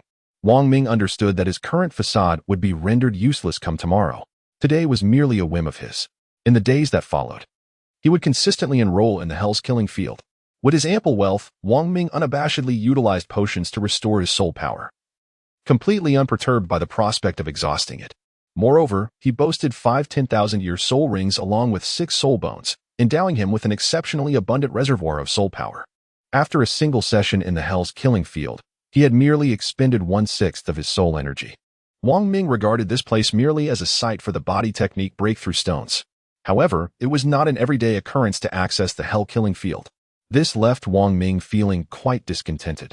He gazed at the multitude of body technique breakthrough stones before him, yet felt unable to engage in combat, which was quite vexing. The more he killed, the more troublesome it would become to gain entry to the Hell Killing Field, resulting in longer waiting periods. For months had passed, and Wang Ming's level had ascended to 58, with all his body techniques reaching level 5, attack power, 150, 000, life, 9, physical defense, 4, 000, magical defense, 4, 000, life, 80, 000, speed, 120, evasion, 120, attack, 10, soul technique damage, 10. Wang Ming has triumphed in 78 battles, and it is becoming increasingly difficult to dispatch him to the hellish arena. Within the inner city of the City of Slaughter, his reputation has begun to spread. The Skull Crusher, Wang Ming. Named for his singular focus on crushing the skulls of his adversaries, few can withstand more than 5 strikes from his hand. After slaying nearly 1,000 foes, Wang Ming's mastery of the art of killing has also ascended. The essence gathered from the slaughter of 10,000 can now be released, diminishing the enemy's defense by 10 and reducing their speed by 8. Presently, Wang Ming strolls through the inner city, with others taking great pains to avoid him, fearful that a moment's displeasure might result in their own demise. In a dark and spacious chamber within the City of Slaughter, there sat an extraordinarily large chair adorned with blue and purple crystals. Everything in the room, aside from this chair, was drenched in a blood-like dark crimson hue. A chilling female voice emerged from the shadows. The great king, the Skull Crusher, has won yet another match. Seated upon the chair was a tall, slender figure, his features obscured by the darkness. He nodded slightly and replied, "I am aware." The woman continued, "Great king, should we not initiate contact with him and invite him to join our City of Slaughter?" The imposing man on the chair inquired, "Do you believe he is a true powerhouse?" Indeed, his soul power seems inexhaustible, and his strength, speed, and physical defense are exceptionally formidable. Within the entire hellish arena, he faces no rivals. Though his skills may not be the most refined, in terms of raw power, he reigns supreme. I have witnessed his battles, and he is indeed impressive," the woman in the shadows affirmed, her tone rich with admiration. The King of Slaughter fell silent for a moment before stating, sadly, "He is a member of the Martial Soul Hall. Then must we?" The woman in the darkness mimicked a throat-cutting gesture. "It is not a matter of whether we should, but rather that we cannot. He was sent by a living god of slaughter, who inquired about his status just last month. We must not act against him." The King of Slaughter replied coldly, a hint of resignation flickering in his gaze. The chilling female voice faltered slightly, "Great king, I fear he may bring unforeseen consequences to our City of Slaughter.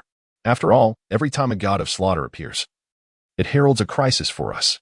Our City of Slaughter's fable wall bears the inscription, 'When the god of slaughter descends, hellish calamity follows.' In previous instances, each emergence of a god of slaughter has wrought considerable damage upon our city. If he truly comes again, I need not elaborate. I simply hope we do not venture into that whispering path." The King of Slaughter spoke softly, a hint of melancholy gracing his visage.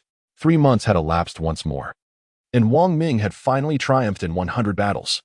On that day, within the Hell's arena, a thunderous sound reverberated as Wang Ming brought his hammer down, shattering the skull of his final opponent. An eerie silence enveloped the entire arena. The sound of a falling pin could be distinctly heard. The murderous intent emanating from Wang Ming's body surged uncontrollably, saturating the entire arena with an atmosphere so palpable that it felt almost tangible, sending shivers of cold dread through all who sensed it.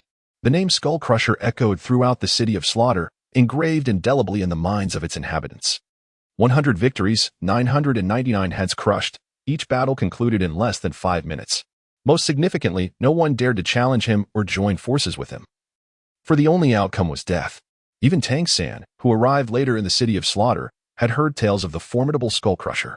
It was whispered that he wielded a hammer and employed the chaotic hammering technique, leading Tang San to suspect that he might be associated with the Houghton sect. Congratulations. Young Skull Crusher. A deep and piercing voice suddenly resonated from all directions. The aura of slaughter emanating from Wang Ming was suddenly suppressed in an instant, all of it being drawn back into his body, forcibly recontained within him. This abrupt reversal caused his complexion to turn ashen. Wang Ming lifted his gaze toward the distance and spoke softly, "Is this the realm of the god of slaughter?" The power of the domain. The essence of slaughter has never constituted a realm. Once the god of slaughter's domain emerges, one must obediently retreat. Soon, a crimson figure descended from the heavens. The king of slaughter, the king of slaughter, the fallen ones surrounding him incessantly screamed, seemingly with no intention of ceasing. Wang Ming looked up to behold the towering figure, entirely enveloped in a vibrant crimson cloak. Even at such a distance, he could still perceive the overwhelming scent of blood. Wang Ming's gaze was fixated on the figure suspended in midair, pondering whether this was indeed the king of slaughter, Tang Chun. I am elated to witness the emergence of a formidable force in the realm of carnage today. After decades of absence, 100 victories have been achieved, and astonishingly, within a mere span of 8 months, this triumph is manifested in this young individual. With his formidable strength and terrifying aura of slaughter, he instills a tremor in your hearts, does he not? My subjects, declared the king of slaughter. Yes, yes, yes, the fallen echoed in a near-manic frenzy. When Tang San next arrives, the king of slaughter shall no longer claim that a century has passed without anyone achieving 100 victories. Observing this spectacle, Wang Ming could not help but feel a sense of lamentation. The individuals here seemed akin to those ensnared in a pyramid scheme, their minds likely having undergone a thorough reprogramming. While others are preoccupied with the pursuit of wealth, they are solely consumed by a thirst for bloodshed. Wang Ming now suddenly feels that striking them on the head is indeed a most prudent choice. The influence of the king of slaughter's domain upon him remains rather negligible. Cranium Crusher, I express my gratitude for rekindling the flame of passion within me. In recognition of your remarkable achievements, I have decided to bestow upon you the esteemed title of God of Slaughter, granting you the honor of becoming a guest elder in our city of carnage. The king of slaughter slightly bowed his head and addressed Wang Ming, observing the system's mission. Wang Ming pondered thoughtfully. One must give to receive.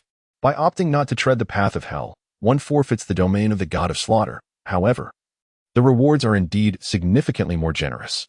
Wang Ming's greatest fear was the covert actions of the king of slaughter. At this moment, he was certain he could not withstand his power. I choose B. After a moment of contemplation, he spoke, "There is no need, great king of slaughter. I choose to traverse the path of hell and become a true and worthy god of death." Cranium Crusher. Are you aware of the peril that the path of hell entails? A human life is but a single thread. The king of slaughter's gaze sharpened as he spoke. Wang Ming chuckled softly and remarked, the king of slaughter, there is no need for further discourse. My fate is of no concern to you, is it? The expression of the king of slaughter shifted slightly, clearly indicating his reluctance to allow Wang Ming to traverse the path of hell. He feared the unpredictable consequences Wang Ming might unleash upon the city of slaughter, yet he was equally apprehensive of the forces that lay behind him. Caught between conflicting dilemmas, the king of slaughter ultimately declared, "Very well, embark upon the path of hell and experience the true essence of despair. Should you indeed conquer this treacherous journey and emerge as the new god of slaughter, do extend my regards to your forebears." His tone turned icy and foreboding. Observing the king of slaughter's insincere pleasantries, Wang Ming felt a surge of irritation. Chapter 73, The Descent into Hell, Part 1. However, one particular matter piqued Wang Ming's attention and concern. On the map, the point marking the king of slaughter was transitioning from a pale gray to a deep crimson. An ominous sign indeed. Wang Ming was not truly afraid. Rather, he felt a sense of apprehension. His decision to choose B stemmed from a belief in the system. The system's indication of a task suggested that, upon making his selection, he would be shielded from any imminent danger. In essence, it implied that the king of slaughter would not turn his wrath upon him. Following the king of slaughter's actions, a dense crimson mist gradually emanated from his being, and the overwhelming aura of malevolence compelled Wang Ming to retreat several dozen meters. It was as if he had been thrust into the very depths of hell, where various sinister energies enveloped the entire arena of carnage in an instant. The fallen spectators, oblivious to the unfolding reality, appeared entranced, their faces alight with fervor and adoration as they gazed upon the king of slaughter. Unbeknownst to them, they were on the verge of becoming sacrificial offerings, destined to unlock the pathways to hell. A sudden red glow materialized upon the king of slaughter, gradually extending towards the audience. As the crimson light made contact with the fallen, they began to fall into an eerie silence, their expressions becoming increasingly vacant. Their eyes reddened and grew bloodshot. Soon, as the red light completely enveloped all the fallen in the arena, anguished cries of torment began to echo relentlessly. Wang Ming gazed upon the fallen, feeling a lingering revulsion despite having taken so many lives. The wretched beings incessantly clawed at their own flesh, fingers raking across their faces, chests, and backs, leaving trails of crimson in their wake. An atmosphere of dread and the metallic scent of blood began to permeate the surroundings. Wang Ming gazed at the scene before him, his scalp prickling with discomfort, an unsettling sight that was difficult to behold.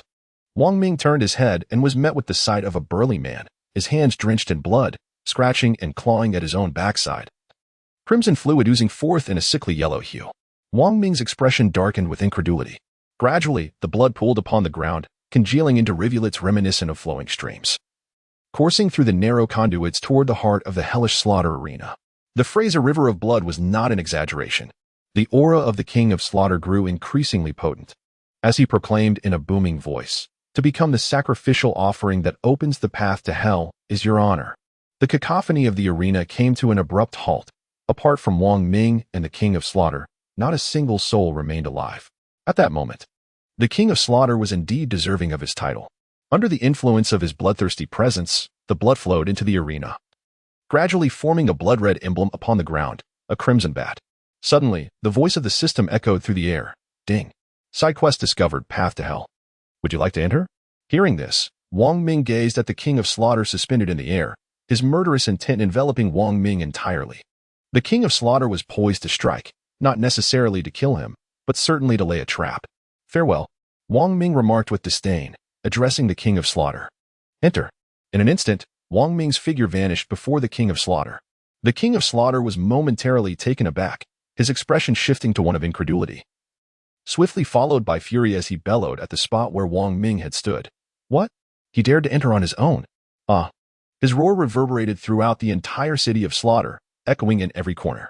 Initially, the King of Slaughter had intended to ensnare Wang Ming within the realm of slaughter, but now he was filled with remorse as Wang Ming had boldly stepped into the abyssal path. Meanwhile, Wang Ming had already entered this treacherous path, a smirk playing on his lips as he remarked, "Heh, the system is indeed formidable. Next time, I shall unleash my full power upon you. Just wait, King of Slaughter." In that fleeting moment of his disappearance, Wang Ming had glimpsed the golden aura emanating from the King of Slaughter, a hallmark of a true boss. Wang Ming surveyed his surroundings, finding himself atop a circular platform, approximately 2 meters in diameter, enveloped in a faint crimson mist. He slowly advanced toward the edge, peering down to behold an abyss of blood-red depths below. Wang Ming hastily stepped back a few paces. Glancing at the map, he followed its guidance and discovered a path, barely wide enough for a single person to traverse, flanked on either side by bottomless abysses. Wang Ming, wielding a hammer in one hand, ventured down the path shrouded in a crimson mist. His vision was limited to a few hundred meters, yet it was fortunate that he possessed a soul bone in his head. Relying on his formidable mental strength, Wang Ming was able to sense the presence of any creatures within a radius of 1,000 meters. After traversing more than 300 steps, Wang Ming sensed the approach of a sinister presence, its numbers considerable, tightening his grip on the hammer in his hand. Soon, the ominous sound of flapping wings echoed through the air, and faintly, he could discern the silhouettes of crimson shapes swiftly drawing near. Before long, the nature of these entities became apparent.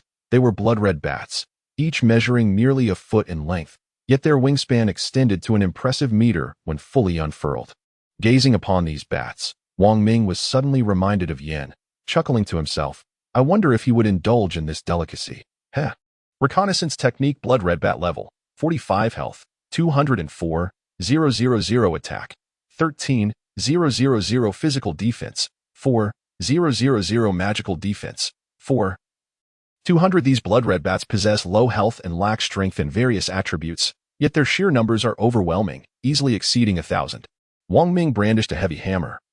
The iron chain unfastened, whirling at high velocity in his grasp, emitting a series of piercing howls as it repelled the oncoming crimson bats. The advancing bats collided directly with his hammer, being mercilessly shattered. -80,000. -59,000. In no time, thousands of crimson bats discerned the peril and surged forth, attacking Wang Ming from all directions.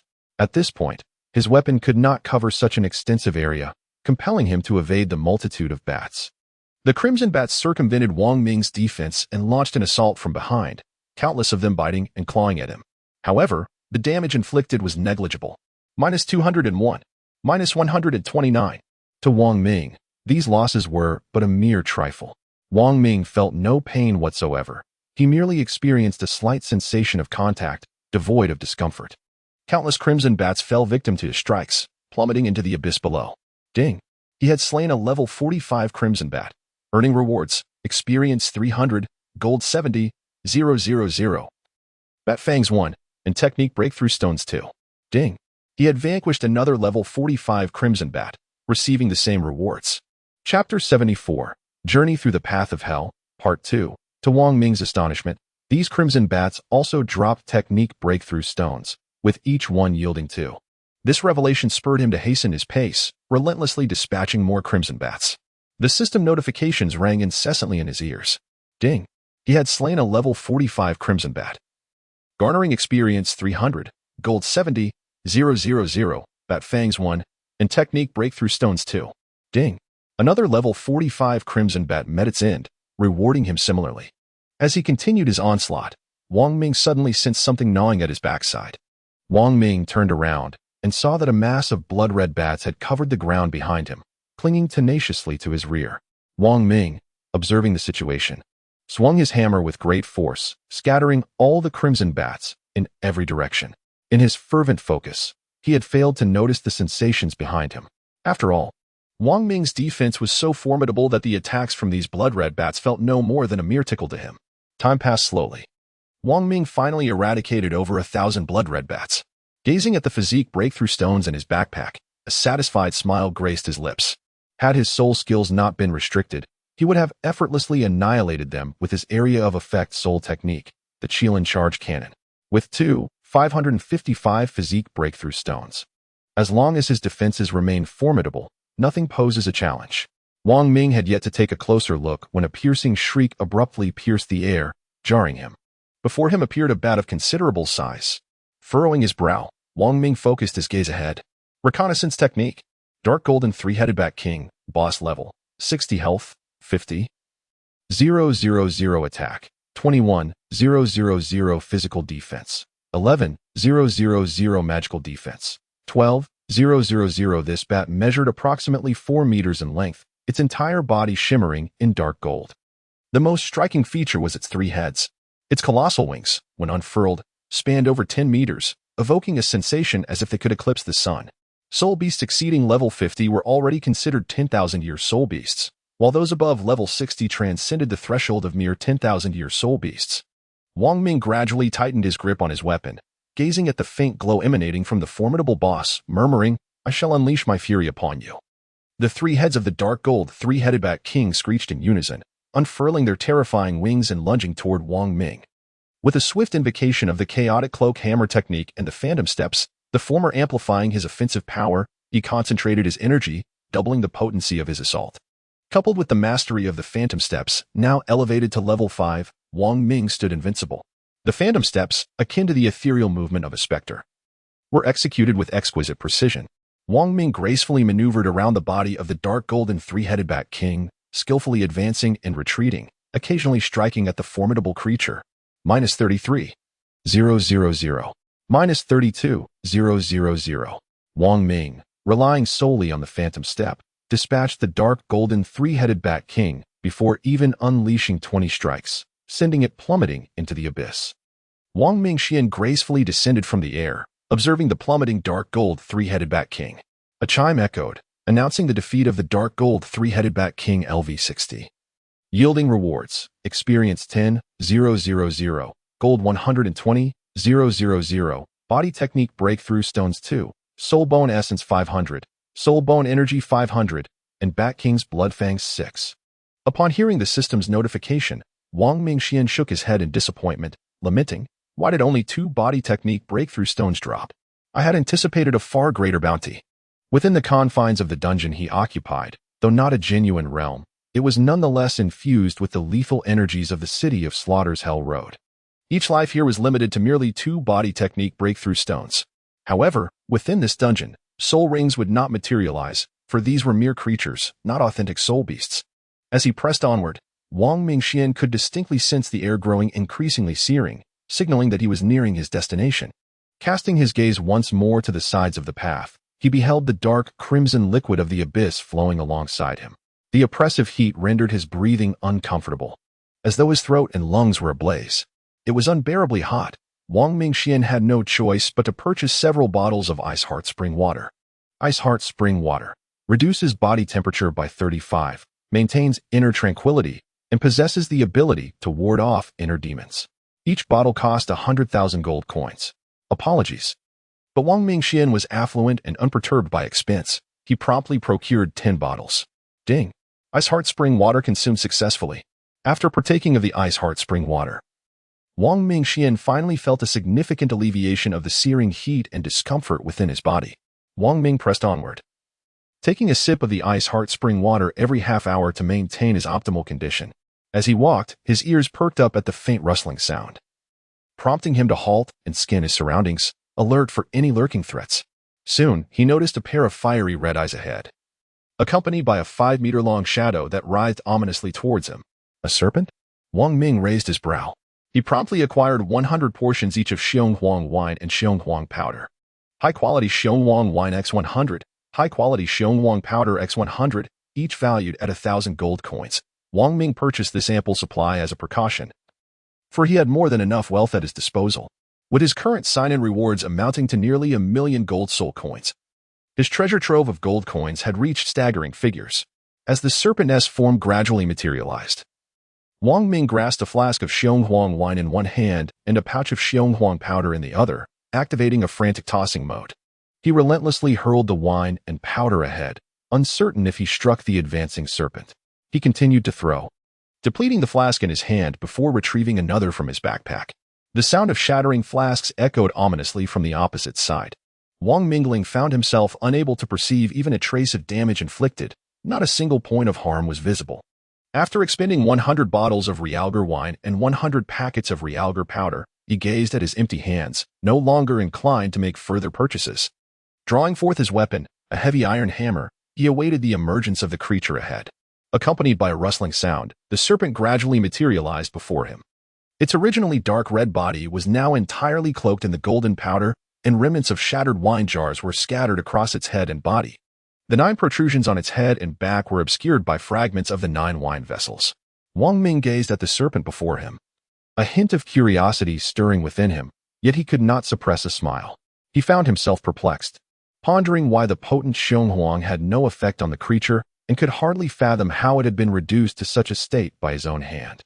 The 10-headed blazing sun serpent, its crimson eyes fixed menacingly upon Wang Ming, radiated fury. In a fit of rage, it hurled numerous jars and bottles at itself.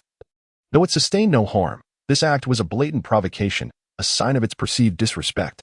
Chapter 75, Journey Through Hell, Part 3. The 10-headed blazing sun serpent unleashed an enraged hiss at Wang Ming, causing the very air around them to tremble, as if the blood coursing through its veins was boiling. Detection technique. 10-headed blazing sun serpent level, 68 health, 670, 000 attack, 310, 000 physical defense, 160, 000 magical defense, 180, 000. This 10-headed blazing sun serpent was no ordinary 10,000-year soul beast. It was at least 50,000 years old. In a swift motion, the serpent launched an assault on Wang Ming, a torrent of fiery crimson light erupting from its gaping maw. Wang Ming could distinctly perceive the intense, serpentine scent emanating from the radiant light. Despite traversing this narrow path, he adeptly evaded the danger, relying on his ghostly steps. Such is the power of physical technique. With an extraordinary boost in speed, Wang Ming leapt into the air, raising his hammer in tandem, soaring directly over the head of the 10-headed fiery sun serpent. Wang Ming struck one of its prominent protrusions with a resounding blow. Bang! The creature's head was shattered by Wang Ming's strike, oozing forth a crimson viscous fluid. Minus 39,000. Utilizing the force of the recoil, Wang Ming deftly returned to the narrow path, landing with poise. The fierce sun serpent, now thoroughly enraged from the painful assault, emitted cries akin to that of an infant. With a powerful thrash of its massive form, its lengthy tail swung towards Wang Ming, accompanied by a fierce howling sound. A faint smile graced Wang Ming's face as he refrained from evading this time, crouching slightly, as if anticipating the arrival of the serpent's tail. The tail struck him with tremendous force, 2098. Strangely, despite the immense impact, Wang Ming remained steadfast, unmoved, and instead, he firmly caught the tail of the 10-headed fiery sun serpent. Wang Ming's weapon has been retrieved, and his arms now encircle the tails of the 10-headed fiery serpent. At this moment, he gazes at the serpent with a peculiar smile gracing his face. The two soul bones on his arms emit a faint golden glow, signifying their activation, amplifying the strength of Wang Ming's limbs. Wang Ming let out a thunderous roar, exerting immense strength as he lifted the entire 10-headed fiery sun serpent. Without hesitation, he turned his head and forcefully hurled it backward. Thus, the 10-headed fiery sun serpent was cast into the air, taking on a linear form, spinning ceaselessly in the sky. Wang Ming took a deep breath and leaped into the air. The chaotic wind hammer technique. 99 returns to 1. The pinnacle of the chaotic wind hammer technique. Wang Ming struck the head of the 10-headed fiery sun serpent with a resounding blow, inflicting a staggering damage of 72,000. Following this powerful strike, the serpent began to plummet rapidly. However, Wang Ming did not allow it to descend peacefully. Utilizing the ghost shadow step, he left behind 4 or 5 dark apparitions in midair, swiftly catching up to the 10-headed fiery sun serpent. With the chaotic gale hammer technique unleashed once more, he relentlessly battered the remaining heads of the serpent.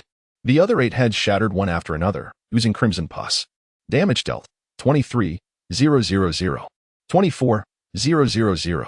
Wang Ming's figure flickered in and out of sight, weaving gracefully around the 10-headed sun serpent, as if multiple manifestations of himself were present.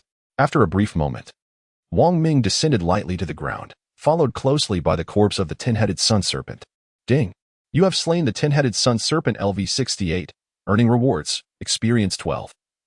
000, gold 170, 000, 10-headed sun serpent inner pill 1, soul bone essence 700, soul bone energy 700, body technique breakthrough stone 2, 10-headed sun serpent venomous fangs 2. Ding! Congratulations, your character has leveled up, gaining 1 level. Wang Ming gazed upon his backpack, which originally boasted 999 compartments. With the enhancement of 10 additional slots for each level gained, his backpack now contained nearly 2,000 compartments. Despite this, half of the space was already filled with materials. Aside from those intended for enhancing equipment, the remainder was meticulously stored by Wang Ming in preparation for crafting concealed weapons after reaching level 60. Now at level 59, he stood on the brink of attaining level 60, and upon the completion of this task, he would unlock the concealed weapon system. Wang Ming continued his advance, encountering no more monsters.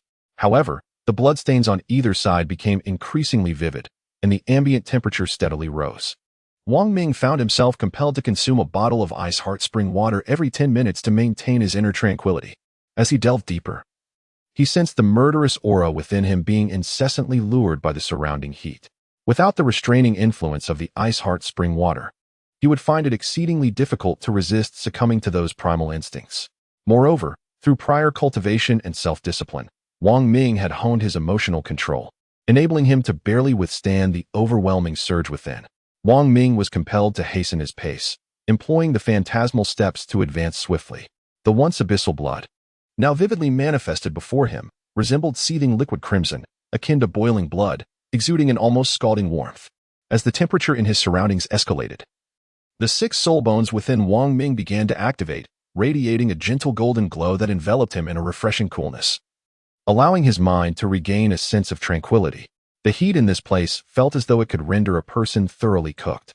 Wang Ming hastened along the path with remarkable speed, aided by the swift steps of the phantom shadow and the enhancement provided by his 2-leg soul bones. Gradually, he discerned the exit, a radiant oval curtain of white light, marking the way out. Wang Ming's gaze flickered as he hastened his pace once more. Upon reaching a point approximately 1,000 meters from the exit, he came to a halt. Before him lay no path, only a vast expanse of blood-red river. The congealed plasma had pooled here, creating a sinister lake. Occasionally, bubbles would emerge from the depths, resembling nothing short of molten lava. This locale emanated the most malevolent aura, and it was no wonder that not a single living being remained in this desolate place. Wang Ming found himself compelled to devise a strategy to forge ahead. Otherwise, accomplishing this task would prove exceedingly challenging. Although his soul skills were constrained in this setting, his martial soul remained operational. However, as his martial soul was of the beast variety rather than a plant type, its utility was somewhat limited. Additionally, the concealed weapon system was not activated. Had it been, the assistance from certain hidden weapons would have facilitated his passage across this formidable divide. This time, Wang Ming had erred in judgment, focusing solely on the urgency of departure. After all, he had made a pact with another individual to ensure the completion of their objective. Wang Ming contemplated the contents of his backpack, noting that he still possessed over 2,000 body technique breakthrough stones, sufficient to elevate the Ghost Shadow Step to level 8.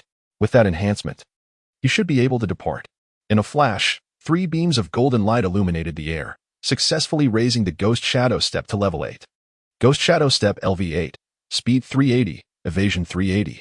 Upon completing the upgrade, Wang Ming felt as though his body had become significantly lighter. He surmised that with a single leap, he could soar a considerable distance. Chapter 76, The Domain of the God of Death with the enhancement of the Ghost Shadow Step. Wang Ming prepared to sprint across the lake. At that moment, he held iron blocks in both hands, all forged from dark iron, the most readily available material for crafting. Wang Ming stepped back 100 meters to provide support, adopting a half-squatting position, as if preparing for a 100-meter sprint. He slightly raised his head, his gaze sharpening as he focused on the distant sea of blood. Bang! It was as if he could hear the echo of gunfire. Wang Ming surged forward, leaving behind only a fleeting shadow, as he sprinted ahead with astonishing speed. Upon reaching the lakeside, he propelled himself into the air with a powerful push from the ground, leaving 2 deep impressions of his feet in his wake. Wang Ming understood that he could not leap across the chasm. As he reached the apex of the parabola, he raised an eyebrow, and his body began to plummet. Below him, the plasma surged and bubbled, resembling a gaping maw eagerly awaiting his descent. When he was 3 or 4 meters above the lake's surface, the dark iron in his right hand was released, landing beneath his feet. Wang Ming lightly stepped on the surface, propelling himself once more into the air. The Phantom Shadow Step. In Wang Ming's hand, the mysterious iron was ceaselessly retrieved, never faltering, and was continuously cast towards his next point of landing. From a distance, one could observe a shadowy figure, akin to a dancer ascending a staircase, perpetually leaping towards the exit of the luminous veil. With a swift whoosh, Wang Ming vanished into the radiant light, his entire being disappearing from sight. At this moment, Wang Ming had arrived in an entirely different realm, surrounded by an expanse of white void, with no one else in sight. It felt as though all the power within him had been sealed, rendering him unable to exert any force. Only countless cold, formless substances were coalescing within his body. A notification chimed. Congratulations! You have completed the dungeon, Hell's Path. Rewards: Experience 18,000, Body Technique Breakthrough Stone 5,000, God of Slaughter Domain 1. Another notification followed. The God of Slaughter domain is merging. Yet another sounded. Task completion confirmed. Rewards: Level 1, Gold 500, 000, Body Technique Breakthrough Stone 500. Then came, congratulations. Your character has leveled up. Level 1. And, congratulations. Your character has reached level 60, unlocking the hidden weapon system. Finally, your character has attained Soul Emperor status, achieving the Soul Emperor milestone. Reward: 100 achievement points. The system's voice echoed continuously in his ears as Wang Ming patiently awaited the complete merger of the God of Slaughter domain. The system assured him that the fusion process was remarkably safe, with no unforeseen incidents to worry about. Gradually, a domain formed around Wang Ming, coalescing from the essence of Slaughter, seamlessly incorporating the original concept of Slaughter itself. A notification chimed. The God of Slaughter domain has successfully merged. Another followed. You have received the title, God of Slaughter. God of Slaughter domain, a realm formed from the purest essence of Slaughter. Within this domain, the enemy's attributes are diminished, with the exact reduction determined by the opponent's strength up to a maximum of 99. God of Slaughter. Equipping this title activates the attribute, Attack Power 2. Upon reading the description of the God of Slaughter domain, a long-lost smile graced Wang Ming's face. After such an extended period, he had finally reaped a reward. A notification resounded. Countdown. 5 seconds until teleportation from the dungeon. 5, 4, 3. In a flash of white light, Wang Ming vanished from his location.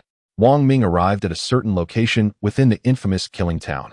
Just as he was about to exit the town, he caught sight of a familiar figure ahead. Ju Daw, Yuguan. Ju Daw also noticed Wang Ming.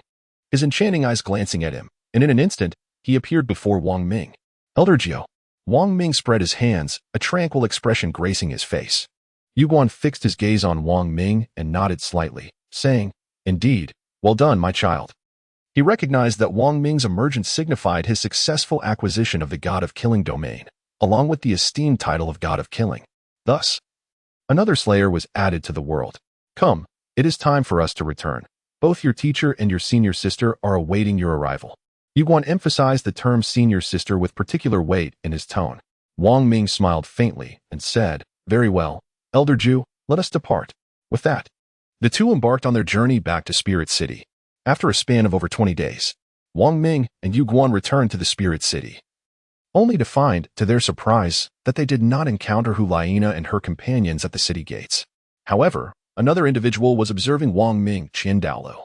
The moment they set foot into the Spirit City, the system's voice resonated. Ding. Mission accomplished. A City of Carnage. Rewards, experience 20,000, gold 100,000, ring breakthrough stones 100. Necklace breakthrough stones 100, soul bone breakthrough stones 100, deep sea silver 10, influence contribution 20,000. Wang Ming's backpack was once again filled with an abundance of materials. Before long, the two arrived at the entrance of the papal hall. "Go in, your teacher is waiting for you inside," Yuguan said, gazing at Wang Ming. "All right," Wang Ming nodded. And with that, he opened the grand door and stepped inside. Wang Ming entered the grand hall, where Bibi Dong awaited him with an air of anticipation. Upon catching sight of Wang Ming, she felt a slight urge to rise from her seated position, yet ultimately chose to remain where she was, greeting him with a warm smile. "Minger, you have returned." "Indeed, master, I have returned." Wang Ming noted a subtle fluctuation of emotions in Bibi Dong's gaze. Her beautiful eyes narrowed, as if attempting to peer into his very soul, and she spoke softly, "Unleash your God of Death domain. Let me see it." "Yes, master." God of Death domain. As the domain was unleashed, the temperature in the vicinity plummeted, enveloping Bibi Dong in an invisible aura. Wang Ming observed that his teacher seemed unaffected by his domain of the God of Slaughter. Instead, a latent power within her began to emerge. In an instant, Bibi Dong also unleashed her own domain of the God of Slaughter, swiftly countering Wang Ming's influence. Noticing this, Wang Ming retracted his domain and inquired, "Teacher, do you also possess the domain of the God of Slaughter?" "Indeed, your domain is merely in its nascent stage. With diligent practice, you will undoubtedly attain a level of proficiency comparable to mine," Bibi Dong replied with a slight nod. "Yes, teacher," Wang Ming responded, though a sense of confusion lingered in his mind. What could be the matter? Could it be that the system's integration was inferior to his own? That shouldn't be the case. It appears I need to train even harder. "Minger, you may go outside now. It seems Nana and the others have returned," Bibi Dong remarked. Gazing out the window, Wang Ming nodded and said, "Yes, teacher, I shall take my leave now." Bibi Dong responded, "Indeed." With that, Wang Ming departed. Bibi Dong gazed at Wang Ming as he exited, murmuring to herself, "I never expected that Ming's domain of slaughter would rival my own. Were it not for my superior soul power, I might very well fall short in comparison." Chapter 77. The reunion of 4. Bibi Dong had merely deceived Wang Ming with her earlier words, wishing to temper his pride. Over the past few years, he had encountered little adversity, with every endeavor unfolding smoothly, and her insistence on teaching him etiquette was solely to refine his character. As Wang Ming had just exited the papal hall, he beheld 3 figures approaching him with haste. It was none other than Hulaina, Xiaoyu, and Yin. Wang Ming approached them, and upon closer inspection, he noticed that the 3 individuals before him were clad in tattered garments, their eyes betraying a hint of fatigue. It was evident that they had just returned from a mission and had hurried to meet Wang Ming. As Wang Ming laid eyes on Hulaina, a notification echoed through his mind. Ding. Task completed. A yearly pact. Rewards. Experience 10,000, gold 100,000, Hulaina's favorability 10, soul bone breakthrough stones 50, jewelry breakthrough stone chest 50, physical technique breakthrough stones 50. Ding. Task completed exceptionally. Additional reward. Hulaina's favorability 5. Brother, you have returned. Hulaina was the first to speak. Wang Ming nodded and said, "Yes, I have returned." "Second brother, look, during your absence, I have lost quite a bit of weight," Yin remarked, gesturing to his own belly beside him. Wang Ming, Xiaoyu. Hulaina was also amused by Yan's antics, covering her face with a playful smile. Hee hee. Let us go. We shall eat and converse. Wang Ming shook his head in resignation. All right. Xiaoyu and Yin echoed in unison. The three turned their gaze towards Hulaina. After casting a glance at Wang Ming, Hulaina smiled and said, You all go ahead. I need to take care of something first, then I will join you. Very well. Wang Ming nodded in agreement. He was well aware that girls cherish beauty. However, it seemed he had overlooked another saying. A woman adorns herself for the one she wishes to please. Consequently, Wang Ming, Xiaoyu, and Yin departed directly, returning to the location of their previous barbecue. Once Wang Ming had prepared the food, the two immediately began to indulge in the feast. Throughout the past 9 months, the trio had been engaged in various tasks and training. The martial soul fusion technique of Xiaoyu and Hulaina had begun to take shape, significantly enhancing their strength. All three were on the verge of breaking through to the Soul King realm. When they inquired about Wang Ming's progress, he merely smiled lightly and replied, I simply completed a task akin to your own training and cultivation. Brother, what is your current realm? Yin asked, setting down the skewer in his hand. Wang Ming responded directly, the Soul Emperor. What? Xiaoyu gazed at Wang Ming in astonishment. Ahem, what? The Soul Emperor? Yin was so shocked that he nearly spat out the food in his mouth, but fortunately managed to cover his mouth with his hand at the last moment. Observing this, Wang Ming began to explain, I just reached level 60 and have yet to acquire a soul ring. Throughout their journey, Wang Ming had been accompanied by the tulip Douluo, and in order to protect his secrets from being divulged, he had refrained from absorbing any soul rings.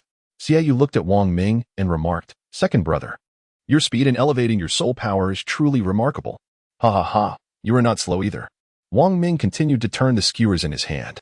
Meanwhile, Hulaina approached. She wore a deep lemon-yellow gown on top, complemented by a deep royal blue peacock pattern skirt adorned with floral designs. Over it, she draped a light blue cape intricately embroidered with a double bird motif. Her elegantly styled hair was adorned with several feminine hairpieces, and she sported ear pendants made of dyed chalcedony, accentuating her slender waist and graceful figure.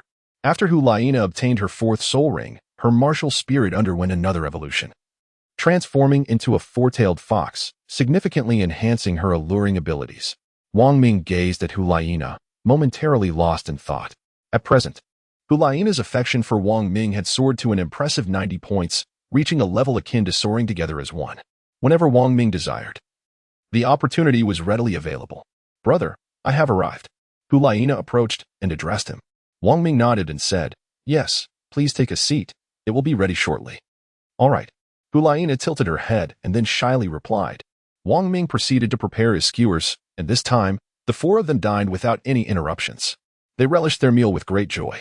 Second brother, has His Holiness assigned you any other tasks this time? Yin inquired, contentedly stroking his belly. Wang Ming shook his head resolutely, declaring, No, that's splendid. I can indulge in copious amounts of barbecue once again. Yin exclaimed, his shoulders shrugging in delight, a jubilant expression illuminating his face. Xiaoyu joined in the laughter, equally eager to partake, for Wang Ming's skewers were truly delectable, never failing to entice one to consume more. Hulaina, with her gaze cast downward as she savored her meal, also exhibited a radiant smile. The 4 of them had not gathered together for a proper reunion since their return from the Soul Beast Forest, and this occasion presented a perfect opportunity. After their meal, Wang Ming excused himself under the pretext of seeking a soul ring, departing alone with the intent to return after a brief interval. In truth, he did not venture far, merely aiming to confound the others. To reach the esteemed level of 60, Wang Ming's foremost requirement was to acquire a soul ring. Placing the 3 10,000-year black soul rings he had previously obtained onto the soul skill exchange wheel. As the 3 rings spun incessantly, they coalesced into a singular black circle.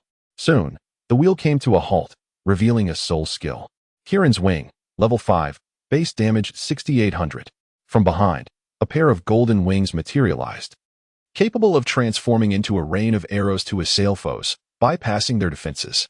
The arrow rain could detonate at will, inflicting area damage, and could also serve as a flight skill, with the duration of flight contingent upon the amount of soul power possessed. Kirin Legbone accelerates speed to nearly half the speed of light. Thus, Wang Ming acquired his 6th soul skill, Kirin's Wing. Each arrow's damage surged beyond 6,000. And once all arrows were unleashed, the resultant devastation was unimaginable. After enhancing this skill, Wang Ming elevated all his soul skills to level 6. The process consumed a substantial amount of gold, along with various materials, including 6 attack-type soul rings at level 5, all of which were collected within the City of Slaughter. And the quantity was not insignificant. The beastification attribute multiplied 5-fold, yet the duration was truncated to merely 2 minutes, with each ability able to be released twice, separated by no less than 5 seconds. All other soul skills also saw enhancements. Each soul ring was now derived from 30,000-year soul beasts, significantly amplifying his soul power. Gazing into his backpack, he noted the soul bone breakthrough stones, body technique breakthrough stones, deep sea silver, soul bone energy, and soul bone essence. Wang Ming resolved to exhaust all his resources in a bid for a grand resurgence, elevating his combat prowess. Purple, Soul King's attack ring level 51, attack 4580. Attack bonus 51, purple, Soul King's life necklace level 52, life 88,000, life bonus 52 chapter 78, the hidden weapon system, purple, Shrek gauntlets level 60, attack 17,000, purple, Shrek knee guards level 60, physical defense 4321, purple, Shrek boots level 60, magical defense 4562, purple, Shrek armor level 60, life 190,000, with all 4 components and 6 soul bones upgraded to level 50. The enhancements were as follows. Purple, Qilin skull level 50, attack 7800.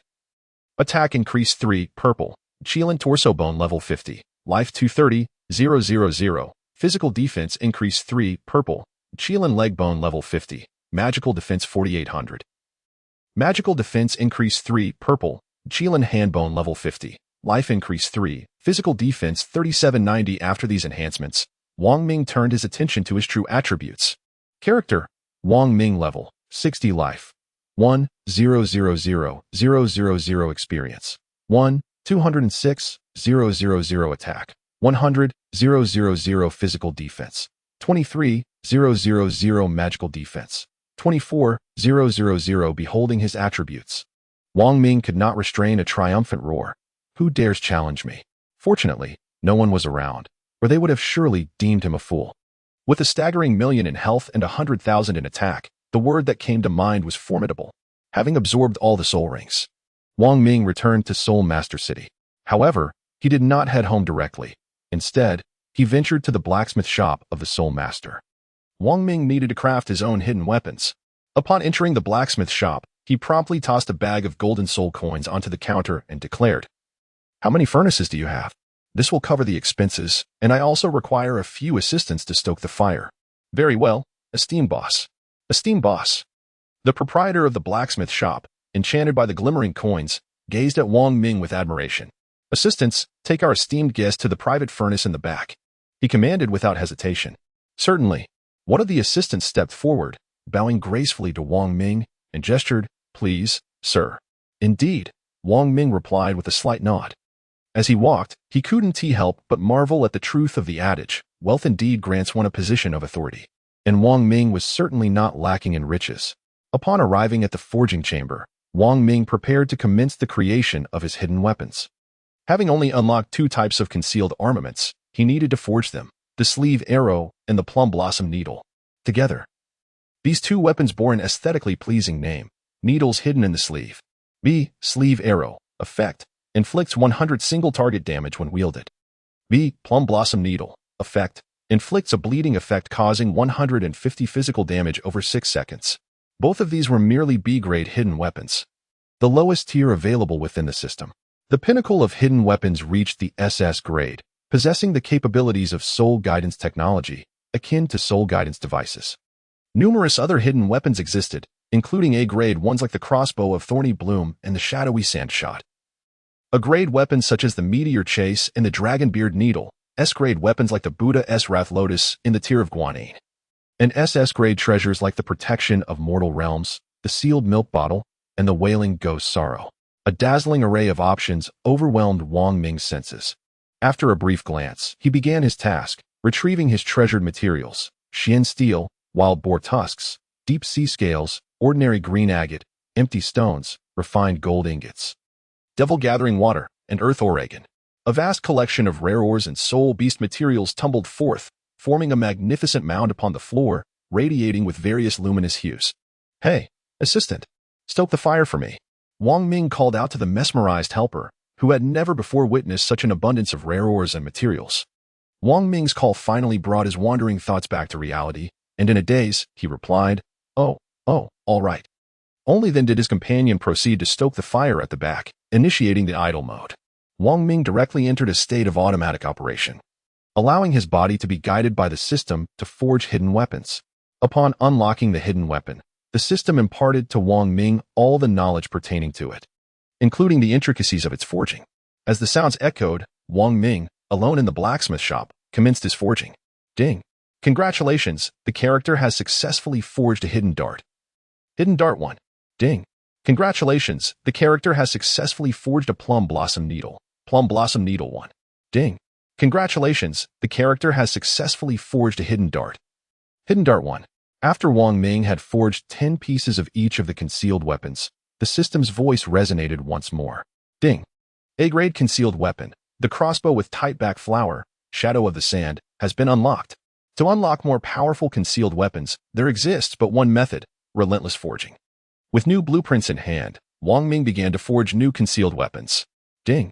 Congratulations, the character has successfully forged the crossbow with tight back flower. Crossbow with tight back flower 1.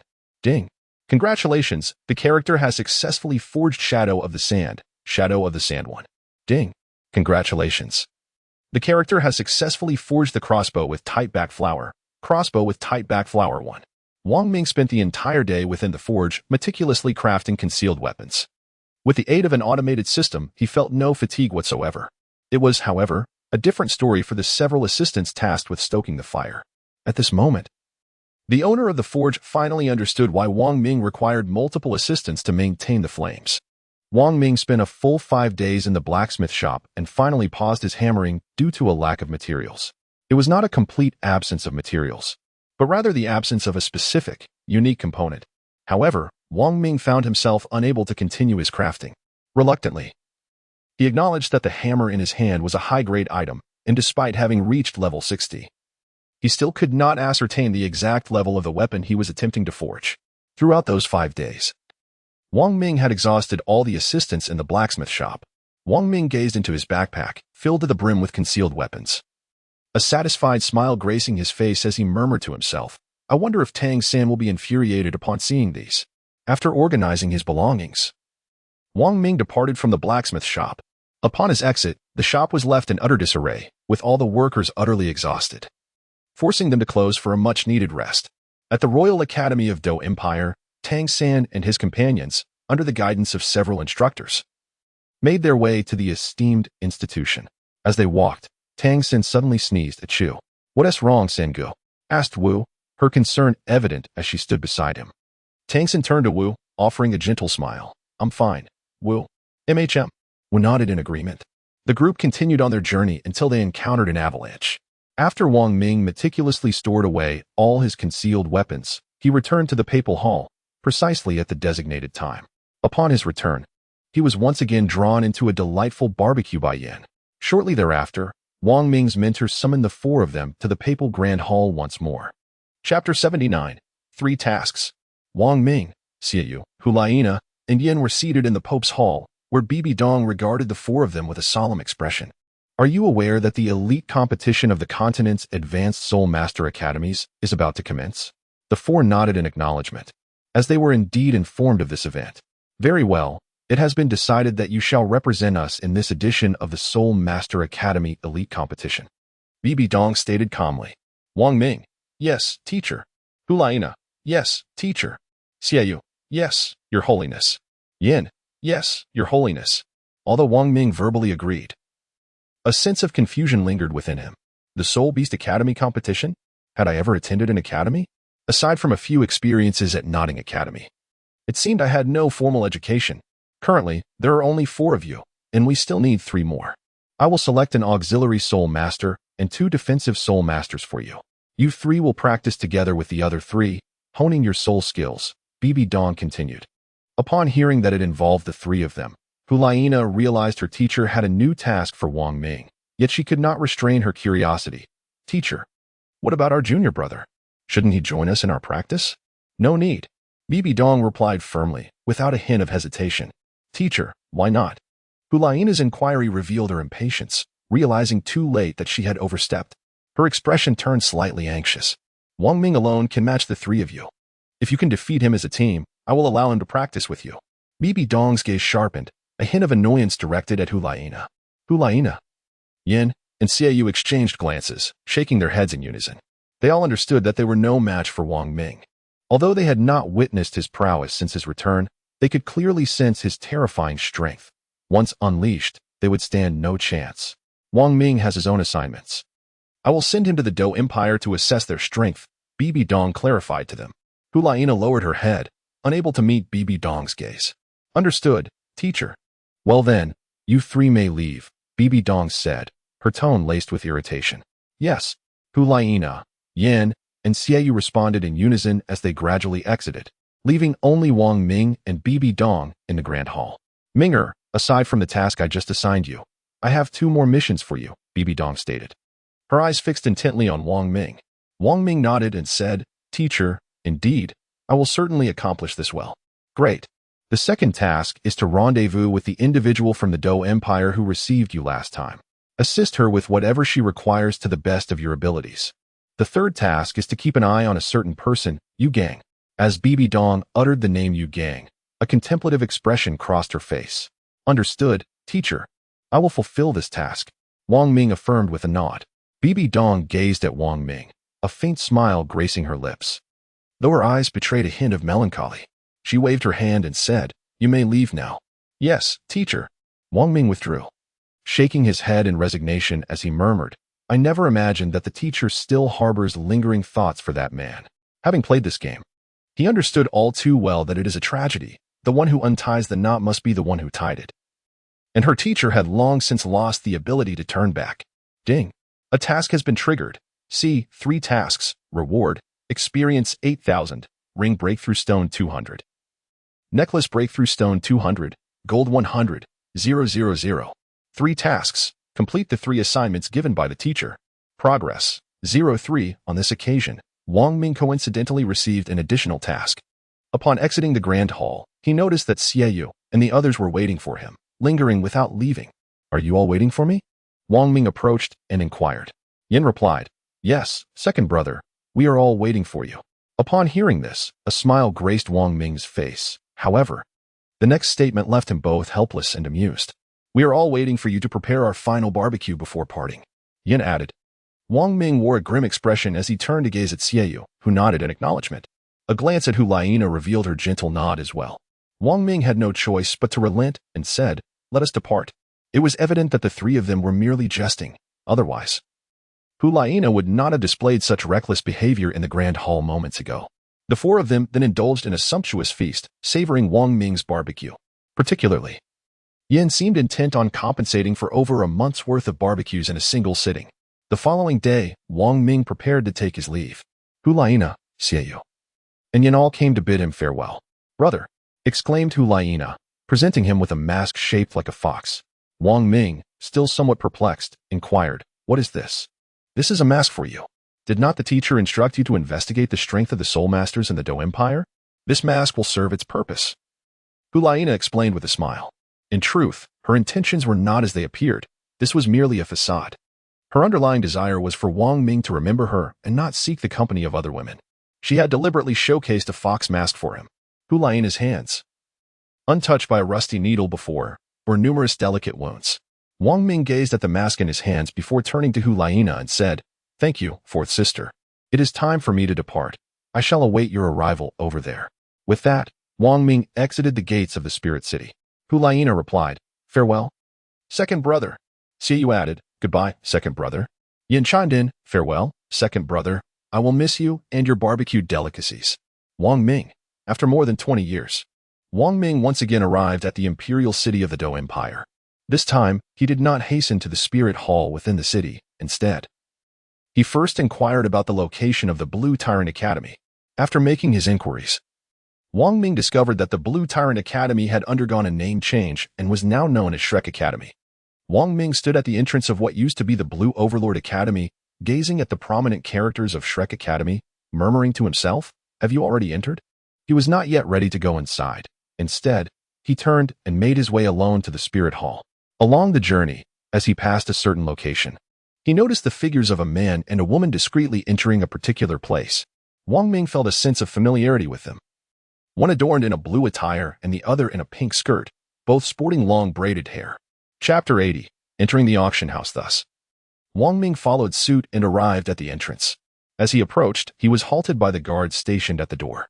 A young girl stepped forward and inquired, "Sir, may I assist you with something? Is this the auction house?" Wang Ming asked, gazing at the girl. She nodded gently and replied, "Yes, indeed, esteemed guest." Upon hearing this, Wang Ming solidified his thoughts. The system's notification chimed in as well. Ding. Task triggered.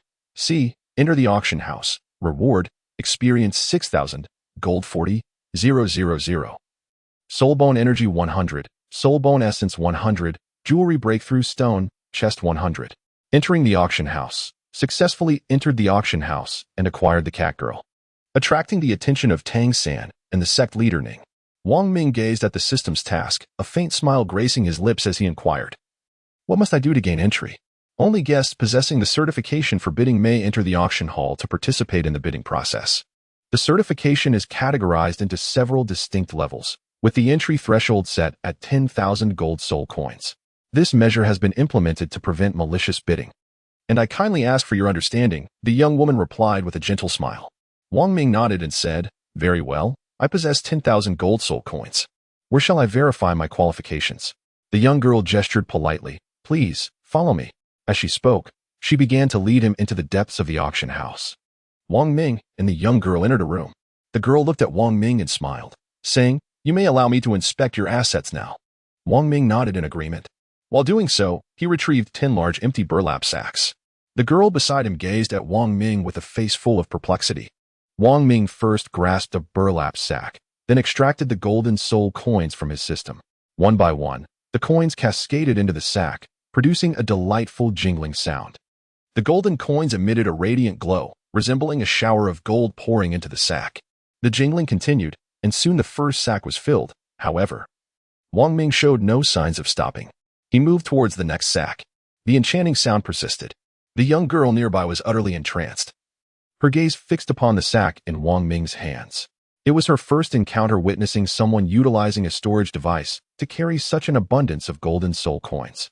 Typically, individuals employed gold soul coin value cards to demonstrate their wealth. The third, fourth, and soon the 10th sack was also filled to the brim. Wang Ming approached the young woman and inquired, "Have you counted if it amounts to 10,000 gold soul coins?" The girl, being well-trained, quickly composed herself and smiled. "Dear guest, it's unnecessary. I trust that you possess 10,000 gold soul coins. Allow me to guide you to the auction house." "Very well," Wang Ming nodded in agreement. As they proceeded, he also retrieved the 10 large sacks of gold soul coins back into the system. The girl led Wang Ming into the auction house. Inside the auction house, there was no sense of opulence or extravagance. The floor was adorned with creamy white marble, and the surrounding walls were embellished with various relief sculptures. The limited colors of the sculptures lent a simplistic yet vibrant charm, exuding an air of elegance. In addition to the sculptures, there were wall-mounted display cases showcasing an array of porcelain and armor, creating a comfortable and refreshing atmosphere reminiscent of a grand museum. As they walked, the young woman explained many of the auction house's rules to Wang Ming, one of which was the prohibition of inquiring about the client's identities. Fortunately, Wang Ming had refrained from asking about the previous two individuals, as they would not have disclosed any information. "Esteemed guest, this is the auction house. You may enter and partake in the auction at your leisure," the girl said before departing. Wang Ming entered the auction hall, where the atmosphere bore a palpable sense of decline. At the heart of the venue stood the auctioneer and the display platform for the items. Surrounding him were numerous spectators, their eyes fixed on the proceedings. At this moment, Wang Ming had adorned his face with a fox mask, which could be regarded as an accessory in its own right. The mask bore the stain of Hulaiina's blood, bestowing upon it an additional attribute, charisma 2. With the mask in place, Wang Ming stepped into the auction hall. And despite his already handsome features, he attracted the gaze of many women present. Wang Ming deliberately chose a relatively elevated spot with fewer people around. Surveying his surroundings, he quickly identified the individuals he sought: the esteemed leader of the Seven Treasures Glazed Tile School, Ning Fengji, accompanied by the sword Douluo, Chen Xian. Their identities were easily recognizable. However, he noticed only the two of them, with Tang San and Xiao Wu conspicuously absent. It appeared that they were still engaged in the appraisal of the auction items and had yet to join the gathering. Consequently, Wang Ming settled into his seat, gazing toward the entrance, patiently awaiting the arrival of Tang San and Xiao Wu. Shortly thereafter, he observed a couple entering hand in hand. Although both were masked, Wang Ming could discern that they were indeed Tang San and Xiao Wu. Moreover, with his reconnaissance skills, it was a simple matter to confirm his suspicions. Upon their entrance, Tang San felt a piercing gaze directed at him from behind. Turning to investigate, he found himself locking eyes with Wang Ming. Wang Ming also noticed Tang San's gaze. A subtle smile graced his lips before he averted his eyes. Tang San recognized a flicker of familiarity in Wang Ming's eyes, yet the memory eluded him. San Ge. What is the matter? Wu inquired, tugging at Tang San's sleeve. He looked at her and replied, It's nothing, let us proceed. Wu nodded. And the two of them entered. Wang Ming gazed at their retreating figures, murmuring to himself, It has been 6 or 7 years since we last met, and I never imagined you would still take notice of me. He understood that Tang San had sensed a hint of peculiarity. However, after several years, a mere pair of eyes could not discern Wang Ming's true identity. After Tang San and Wu descended the stage, he fortuitously encountered Ning Fengji and engaged in conversation. Wang Ming was seated, patiently awaiting the arrival of the goods he desired. Suddenly, a flamboyantly dressed server approached, closely positioning herself beside him. With a dreamy gaze, she softly inquired, Esteemed guest, would you care for some tea? Although Wang Ming appeared to be dressed modestly, his presence alone signified affluence. Coupled with the allure bestowed by his mask, it was hardly surprising that a server approached him for assistance. Leave. Wang Ming uttered a single word, emanating a faint aura of menace that instilled fear in the approaching attendant. Overwhelmed by this aura of violence, the server became momentarily paralyzed. Perceiving Wang Ming as a harbinger of death, as if ensnared in a hellish nightmare. Once Wang Ming retracted his menacing presence, the server's garments had become drenched, and his face had turned ashen with terror. Chapter 81. The product Catgirl. The female server, now acutely aware of Wang Ming's formidable nature, hastily retreated from his vicinity. Simultaneously, as Wang Ming released that fleeting aura of danger, Chen Xian, who was beside Ning Fengji, furrowed his brow and turned to glance in Wang Ming's direction. He had sensed a potent but ephemeral aura of violence. Nevertheless, it swiftly dissipated, leaving him only with a vague sense of its origin. What is it? Ning Fengji inquired. Having noticed Chen Xian's reaction, Chen Xian shook his head. Nothing. Meanwhile, the auctioneer below commenced the introduction of a new item. Soon, a square object concealed by a curtain was pushed onto the stage by guards. What we are about to auction is a rare item. I urge everyone to pay close attention, especially the esteemed gentleman. The auctioneer raised his voice at the last phrase, his face adorned with an intrigued smile. Feel free to speculate on what this item might be. I shall reveal that the starting bid is 100,000 gold soul coins, with each subsequent bid not falling below 10,000 gold soul coins. The auctioneer endeavored to elevate the atmosphere of the auction to a crescendo. In a brief moment, the majority of the male attendees were transfixed, their eyes gleaming with anticipation as they gazed at the item concealed by the crimson curtain. With a signal to the guards, the auctioneer proclaimed, Now, esteemed guests, please observe closely. As he spoke, 3 guards simultaneously pulled aside the red curtain, unveiling the item within. As the curtain fell away, a sturdy black cage was revealed, within which a young girl was curled up. The girl was mostly bare, save for a dark garment covering her modesty, seemingly by design. Her curled posture obscured her features, yet her flawless physique drew the fervent gazes of countless male patrons. Perhaps the guests were bewildered as to why such a girl commanded such a lofty starting price, prompting the auctioneer to elaborate further. Meanwhile, Wang Ming's attention was not on the catgirl on display, but rather on Tang San and Ning Fengji. Esteemed guests, the bidding is now open. Shortly thereafter, the auctioneer proclaimed in a resonant voice. No sooner had he spoken than a rotund merchant with a plump visage placed a bid of 110,000. After making his bid, he did not hesitate to bestow a kiss or two upon the attendants flanking him. 130,000, called out a distinguished male guest. At this moment, Ning Fengji made his move, pressing the button in his hand. The auctioneer exclaimed, A white guest has bid 160,000. This was not the first time he had expressed such astonishment. Although the white guest represented the lowest tier of bidders, they were still capable of considerable expenditure. A red guest then bid 170,000. 170,000, is there no further increase? The auctioneer inquired, surveying the room. Naturally, he hoped for a higher sale, as it would yield a greater commission for him. Ning Fengji once again raised the ante, elevating the price to 180,000. 180,000, splendid. The white guest has bid 180,000 gold soul coins. The auctioneer exclaimed once more. Suddenly, an elder seated in the red zone sprang to his feet, admonishing, I shall see who dares to contest me. Wang Ming, indifferent to the proceedings, awaited the moment of Ning Fengji's triumph, at which point he would act. Soon, the Prince of Snow in the red zone took note of Ning Fengji, letting out a cold snort before refraining from further bidding. 18,000 gold soul coins.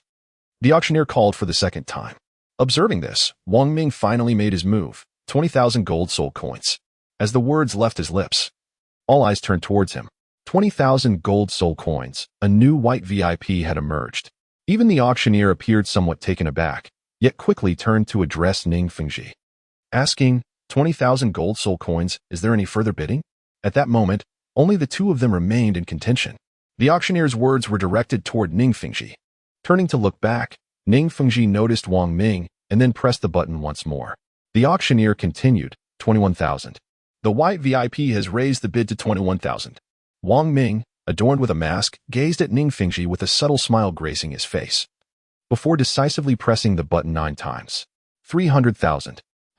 300,000 gold soul coins. The bid has soared to 300,000 gold soul coins.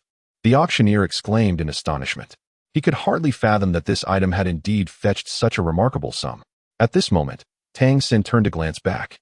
Meeting Wang Ming's eyes, he discerned nothing amiss within them and felt reassured that Wang Ming would not commit any unsavory acts against the cat girl. Ning Fengji appeared to sense something as well, choosing to refrain from further bidding. 300,000 gold soul coins, going twice. Upon hearing the auctioneer's call, Wu grew anxious. Tugging at Tang San's sleeve, third brother, it's the second time. Fear not, Wu. I observe that gentleman's eyes are clear. He is likely not the sort you suspect. Tang San reassured her. After all, it was not his own money at stake, and he felt it prudent to say little more, merely offering a smile toward Ning Fengji. Ning Fengji added, indeed, that young man is merely a white poodle, of considerable standing. He must be a good person. At these words, Wu fell silent. 300,000 gold soul coins, going thrice, sold. The auctioneer declared upon receiving no further bids. With a definitive strike of the gavel, the item was now Wang Ming's. Following the auction, Wang Ming prepared to settle the payment, his task accomplished, with only the transaction remaining. Both Ning Fengji and Tang San etched Wang Ming's figure into their memories. Wang Ming arrived at the backstage of the auction house, presenting his identification badge to the attendant. Please hold on a moment, the female attendant replied with a smile. You may hand me your stored value card for payment. No, I only possess gold soul coins. Wang Ming replied, shaking his head. The attendant's expression momentarily faltered. Then she responded, very well, that works too. She found it somewhat peculiar, wondering how much 30,000 gold soul coins could possibly amount to. Soon, Wang Ming produced 10 large sacks filled with gold soul coins, which he laid out before them. The attendant gazed at the 10 bags overflowing with coins, her face contorted with disbelief as her lips twitched. All right, please wait a moment while we tally the amount, she said. Wang Ming nodded, patiently awaiting their count. The 10 sacks he had just emptied conveniently amounted to 30,000, a calculation he had made prior to the transaction. Before long, someone brought out the Catwoman. Wang Ming had not had the chance to observe her closely earlier, but now he perceived that she indeed possessed a certain allure. She resembled the Catwoman of cosplay more than ever, every movement exuding an enchanting charm. The Catwoman's peculiar, dual-colored eyes fixed on Wang Ming, brimming with anger. She regarded those who would buy her as no better than scoundrels and had no intention of being courteous. With a feline-like growl, she hissed at Wang Ming.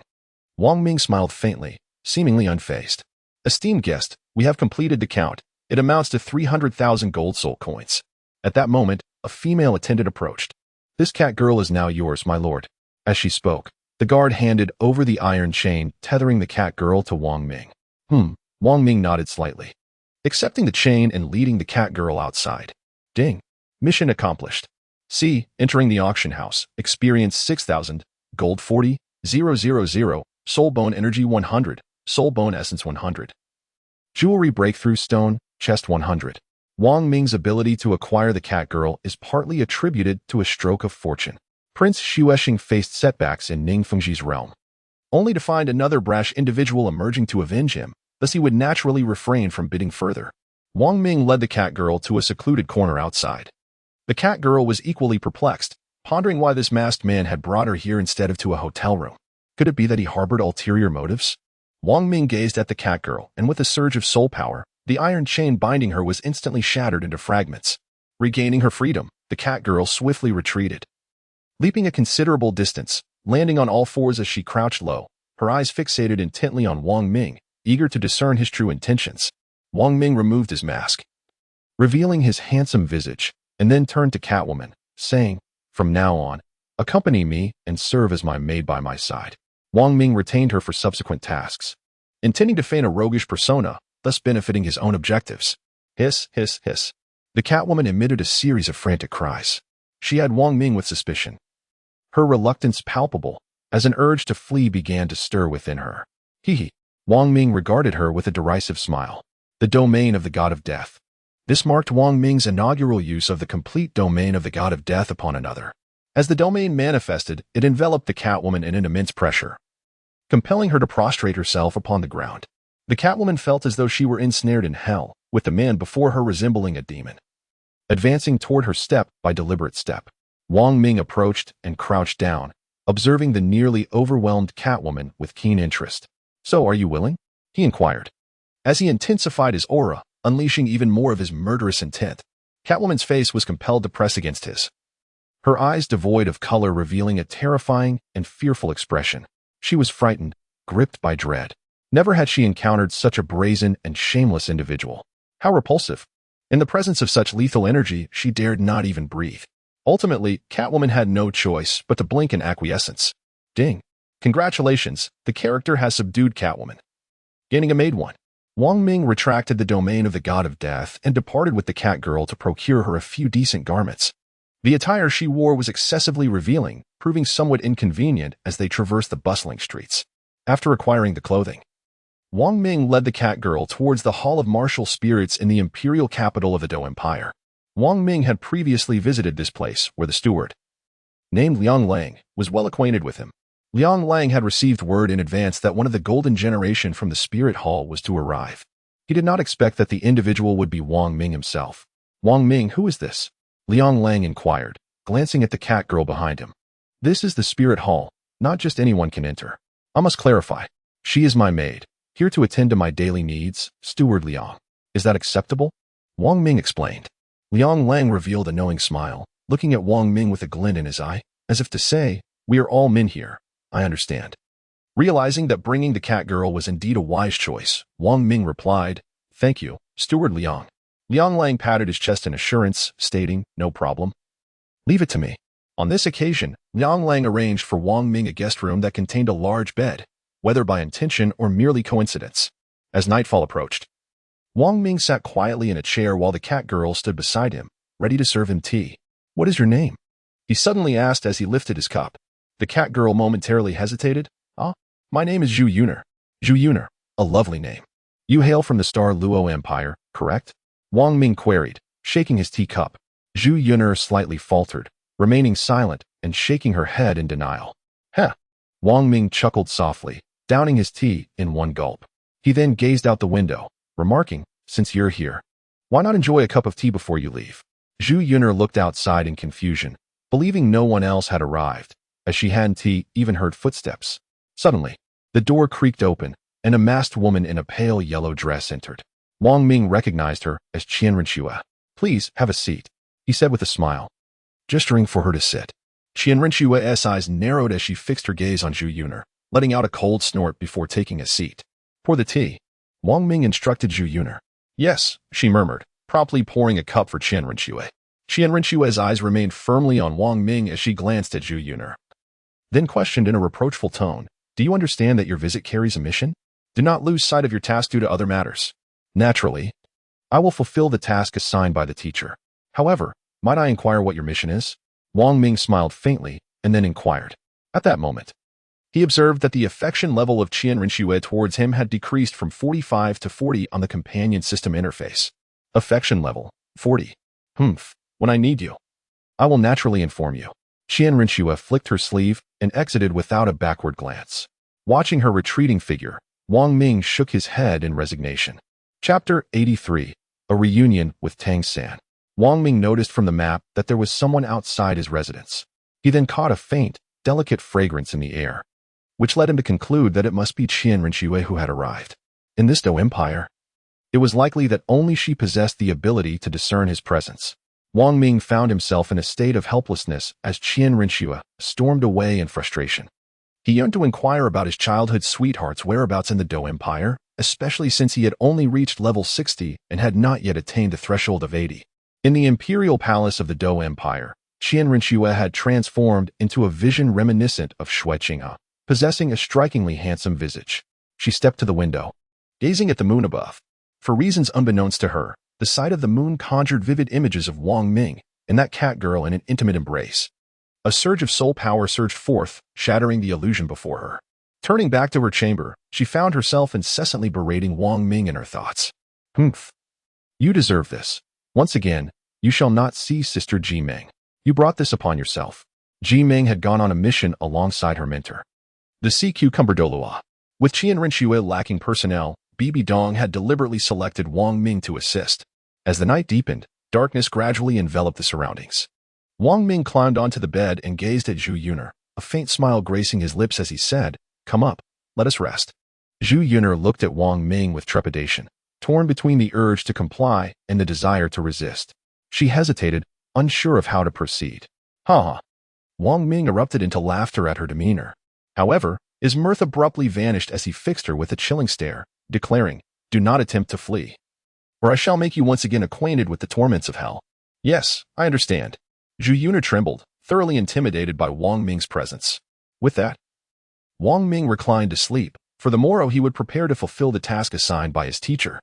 His earlier teasing of Zhu Yuner had merely been a moment of jest. Being from the Douluo Empire and having connections to Zhu Qing's, she might serve as Wang Ming's pivotal point to break through the challenges posed by the Shrek 7 monsters. The following day, upon rising, Wang Ming discovered Zhu Yuner slumbering at the table. He gently pinched her ear and, after blowing softly into her ear, said, "Awaken, lazy cat," provoked by Wang Ming's antics. Zhu Yuner melted into a heap on the floor, her ears drooping and her cheeks flushed with embarrassment, unable to meet his gaze. Having spent the previous night in constant fear of a sudden attack from Wang Ming, she had refrained from sleep until the early morning hours, when exhaustion finally overtook her. Zhu Yuner found herself perplexed by the man before her. While she felt compelled to submit to him, she was also bewildered by his intentions, as he seemed to acquire garments for her rather than seeking to exploit her. "Let us depart for a meal," Wang Ming remarked nonchalantly before stepping out of the room. Zhu Yuner followed suit. After their meal, the two ventured forth once more, returning to Shrek Academy, Lamba Academy. As Wang Ming arrived, he coincidentally encountered Tang San, who had just been defeated by Talon's father. The two were retreating in a rather disheveled state. Upon Wang Ming's arrival, both Tang San and Wu noticed him. They could not help but be drawn to the peculiar cat girl accompanying Wang Ming, whose presence effortlessly attracted the attention of those around. Tang San and Wu instantly recognized Zhu Yuner as the cat girl from the previous day. "Brother San, look, it's that girl from yesterday," Wu exclaimed, pointing at Zhu Yuner. Tang San gazed at Wang Ming, slightly nodding, as he felt an uncanny sense of familiarity upon observing Wang Ming's features. Wang Ming approached Tang San, his face devoid of any expression. Wu also noticed Wang Ming's actions and, with a hint of concern, inquired, "Brother San, what should we do?" "It's nothing. Let's just observe.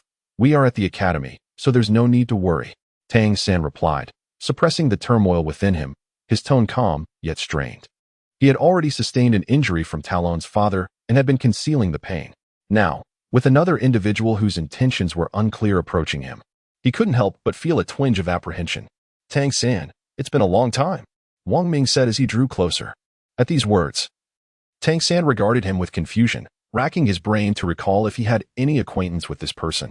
Ultimately, despite his efforts, he could not remember and simply shook his head, replying, "I'm sorry, do I know you?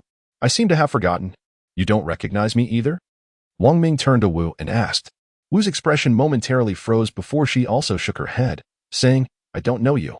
Wang Ming's words led Wu to believe he had disowned her true identity, causing her some concern. "Ah, we met 7 years ago at Nottingham Academy. I always knew we would meet again. Have both of you forgotten?" Wang Ming explained with a smile. At that moment, Tang San and Wu suddenly realized, their memories beginning to resurface. "It's you," Tang San exclaimed, his excitement palpable. In his fervor, however, the injuries he had been suppressing became unbearable, and he promptly coughed up a mouthful of blood. "Sengu, what has happened to you?" Wu asked, her brows furrowing deeply, her face reflecting her anxiety. At this moment, Wang Ming stepped forward and said, "He has already sustained an injury and has been enduring the pain until now. I possess a remedy that can heal him, but it is imperative to find a tranquil place for him to take the medicine." Wu raised her head, gazing at Wang Ming. After a brief silence, she replied, "Very well, follow me." Wang Ming nodded in agreement, and the two of them proceeded alongside Wu into Shrek Academy. The four individuals arrived at a room where Wu gently laid Tang San upon the bed. Wang Ming directly purchased a bottle of premium internal injury recovery potion on his way, costing 100,000 gold soul coins per bottle. His principle was to buy nothing but the best. After all, who could blame Wang Ming for his indulgence given his wealth? Wang Ming produced a potion and handed it to Wu, saying, "This is specifically designed to treat internal injuries. After consumption, he should regain consciousness swiftly." Wu accepted the potion but hesitated to administer it to Tang San. In her recollection, the individual before her had joined the spirit hall, and her perception of the spirit hall was already unfavorable. Thus, she found herself conflicted. Wang Ming swiftly discerned Wu's hesitation. "If you doubt me, I can consume this medicine first." However, every second of delay only exacerbates Tang San's condition. Wu glanced at Wang Ming, then at the unconscious Tang San lying on the bed, and finally at the vial in her hand. With a firm resolve, she approached Tang San. Her concern clouded her judgment. Wang Ming's previous words were deliberately provocative, yet they were intended for the benefit of both of them, and indeed, for Wang Ming himself. Chapter 84. A single move to defeat the enemy. Wu, holding the medicine Wang Ming had provided, stepped closer to Tang San and poured the liquid into his mouth. Just as Tang San finished the last drop, the door burst open. "Tang San, what has happened to you?" A shadow clad in black rushed in and swiftly approached Tang San's side. Wang Ming, upon seeing, recognized it was Tang San's teacher, Yu Gang. Observing that Tang San had fallen unconscious, Yu Gang turned to Wu and inquired, "Wu, what has transpired with San?" Wu replied with a somber tone, "Just now, Tailong's grandfather confronted San, and he had no choice but to engage in a fight. Although San emerged victorious, he sustained injuries." Yu Gang's gaze then shifted to the empty vial in Wu's hand, and he calmly asked, "What do you have in your hand?" "It is the healing potion he received for San," Wu stated earnestly, holding up the empty bottle. At this moment, Yu Gang became aware of two other individuals in the room, a man and a woman. The woman's form piqued his interest, for Yu Gang was indeed a researcher of martial souls, and the study of a mutated martial soul was intriguing. In contrast, the man beside her appeared exceedingly ordinary, so much so that Yu Gang found it suspicious. He turned to Wu and asked, "Has anyone tested this potion?" Wu shook her head, indicating that no one had. "Wu, how could you be so careless? What if something were to happen with this potion?" Yu Gang admonished her with a hint of reproach. Wu lowered her head, acknowledging her mistake. Wang Ming interjected coolly, "What you were saying is not entirely right." He understood that while Yu Gang's admonition was directed at Wu, it was also meant for him. Wang Ming could not simply stand by. Even Zhu Yuner, who was beside them, found it hard to tolerate the lack of gratitude displayed by Yu Gang. At that moment, the other members of the Shrek 7 monsters arrived. Flinder, Lu Erlong, and Zhao Wujie. Zhao Wujie bellowed, "Who dares to poison our San?" He had only heard a few indistinct words outside and had misinterpreted them. Meanwhile, Yu Gang's gaze shifted to Wang Ming. "Ha!" Wang Ming chuckled softly, shaking his head. Zhao Wujie, known for his fiery temper, charged forward, throwing a punch without unleashing his martial soul, relying solely on his physical strength. His fist hurtled toward Wang Ming, who merely smiled as he effortlessly caught Zhao Wujie's fist with his right hand. It was at that moment Zhao Wujie realized that despite the might of his punch, this young man stood unyielding before him. Suddenly, a smile appeared on Wang Ming's face, followed by a sharp pain in Zhao Wujie's fist. Zhao Wujie was taken aback as the young man effortlessly lifted him with one hand, propelling him into the air and crashing through the ceiling, sending him flying out. Flinder and Lu Erlong, witnessing Zhao Wujie being subdued in a single move, had no choice but to proceed with caution, unleashing their martial souls and preparing for battle. "Ha! Are you planning to overwhelm us with sheer numbers?" Wang Ming taunted. "Shrek Academy is nothing extraordinary." Wang Ming scoffed, a hint of disdain in his smile. The primary reason he was able to defeat his opponent with a single move was largely attributed to his superior physical skills, coupled with Zhao Wujia's underestimation of him. Believing that a young man could not pose much of a threat, the other 4 members of the Shrek 7 monsters reacted with disbelief. What did you say? Wang Ming's words seemed to provoke Lu Erlong, who was already preparing to strike, her hands crackling with brilliant lightning. Flinder was also poised for action. Ahem, teacher. Please refrain from fighting. Suddenly, Tang San's voice cut through the tension. Everyone turned their gaze toward him, realizing that he had awakened. Wu rushed to his side. Concern etched on her face as she asked, Brother San, you're awake. Are you all right? I'm fine, much better now, thanks to that brother's potion. Tang San replied, casting a grateful glance at Wang Ming. He had merely been unconscious, fully aware of the events unfolding around him. After consuming Wang Ming's potion, he could distinctly feel his injuries rapidly healing. In such a short time, he was nearly restored to full health. It was then that Tang San comprehended the rare value of the potion. Despite his earlier unconsciousness, he had felt a twinge of worry. As soon as Tang San finished speaking, it became clear to everyone that this was indeed a misunderstanding. Flinder and Lu Erlong withdrew their martial spirits, while Yu Gang approached Wang Ming to offer an apology. I am truly sorry, brother. My earlier actions were rather abrupt, and I sincerely apologize.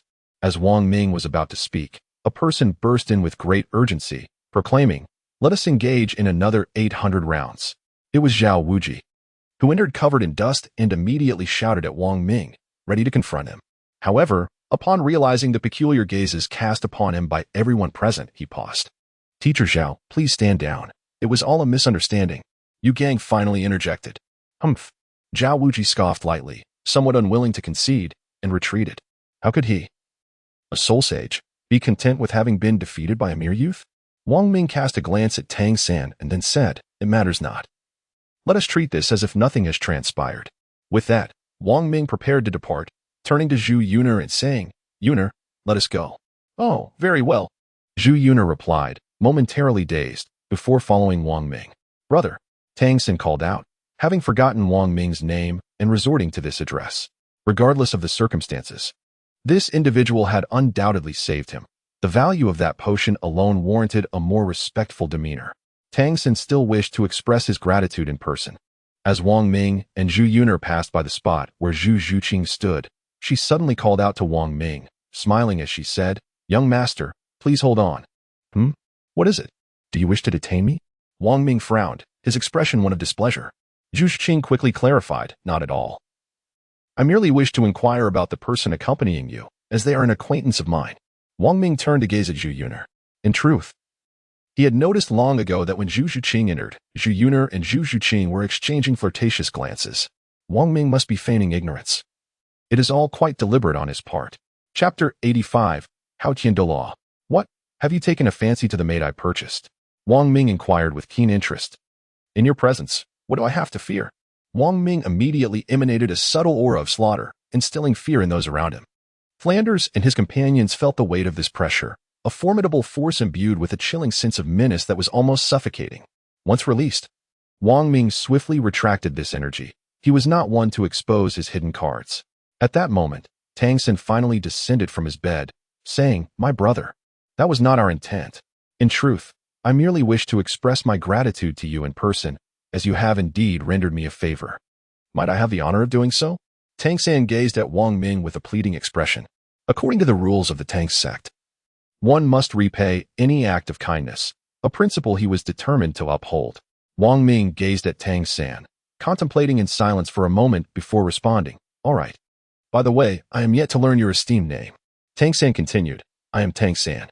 Those who were here earlier are my mentors and friends. I sincerely apologize for the earlier incident.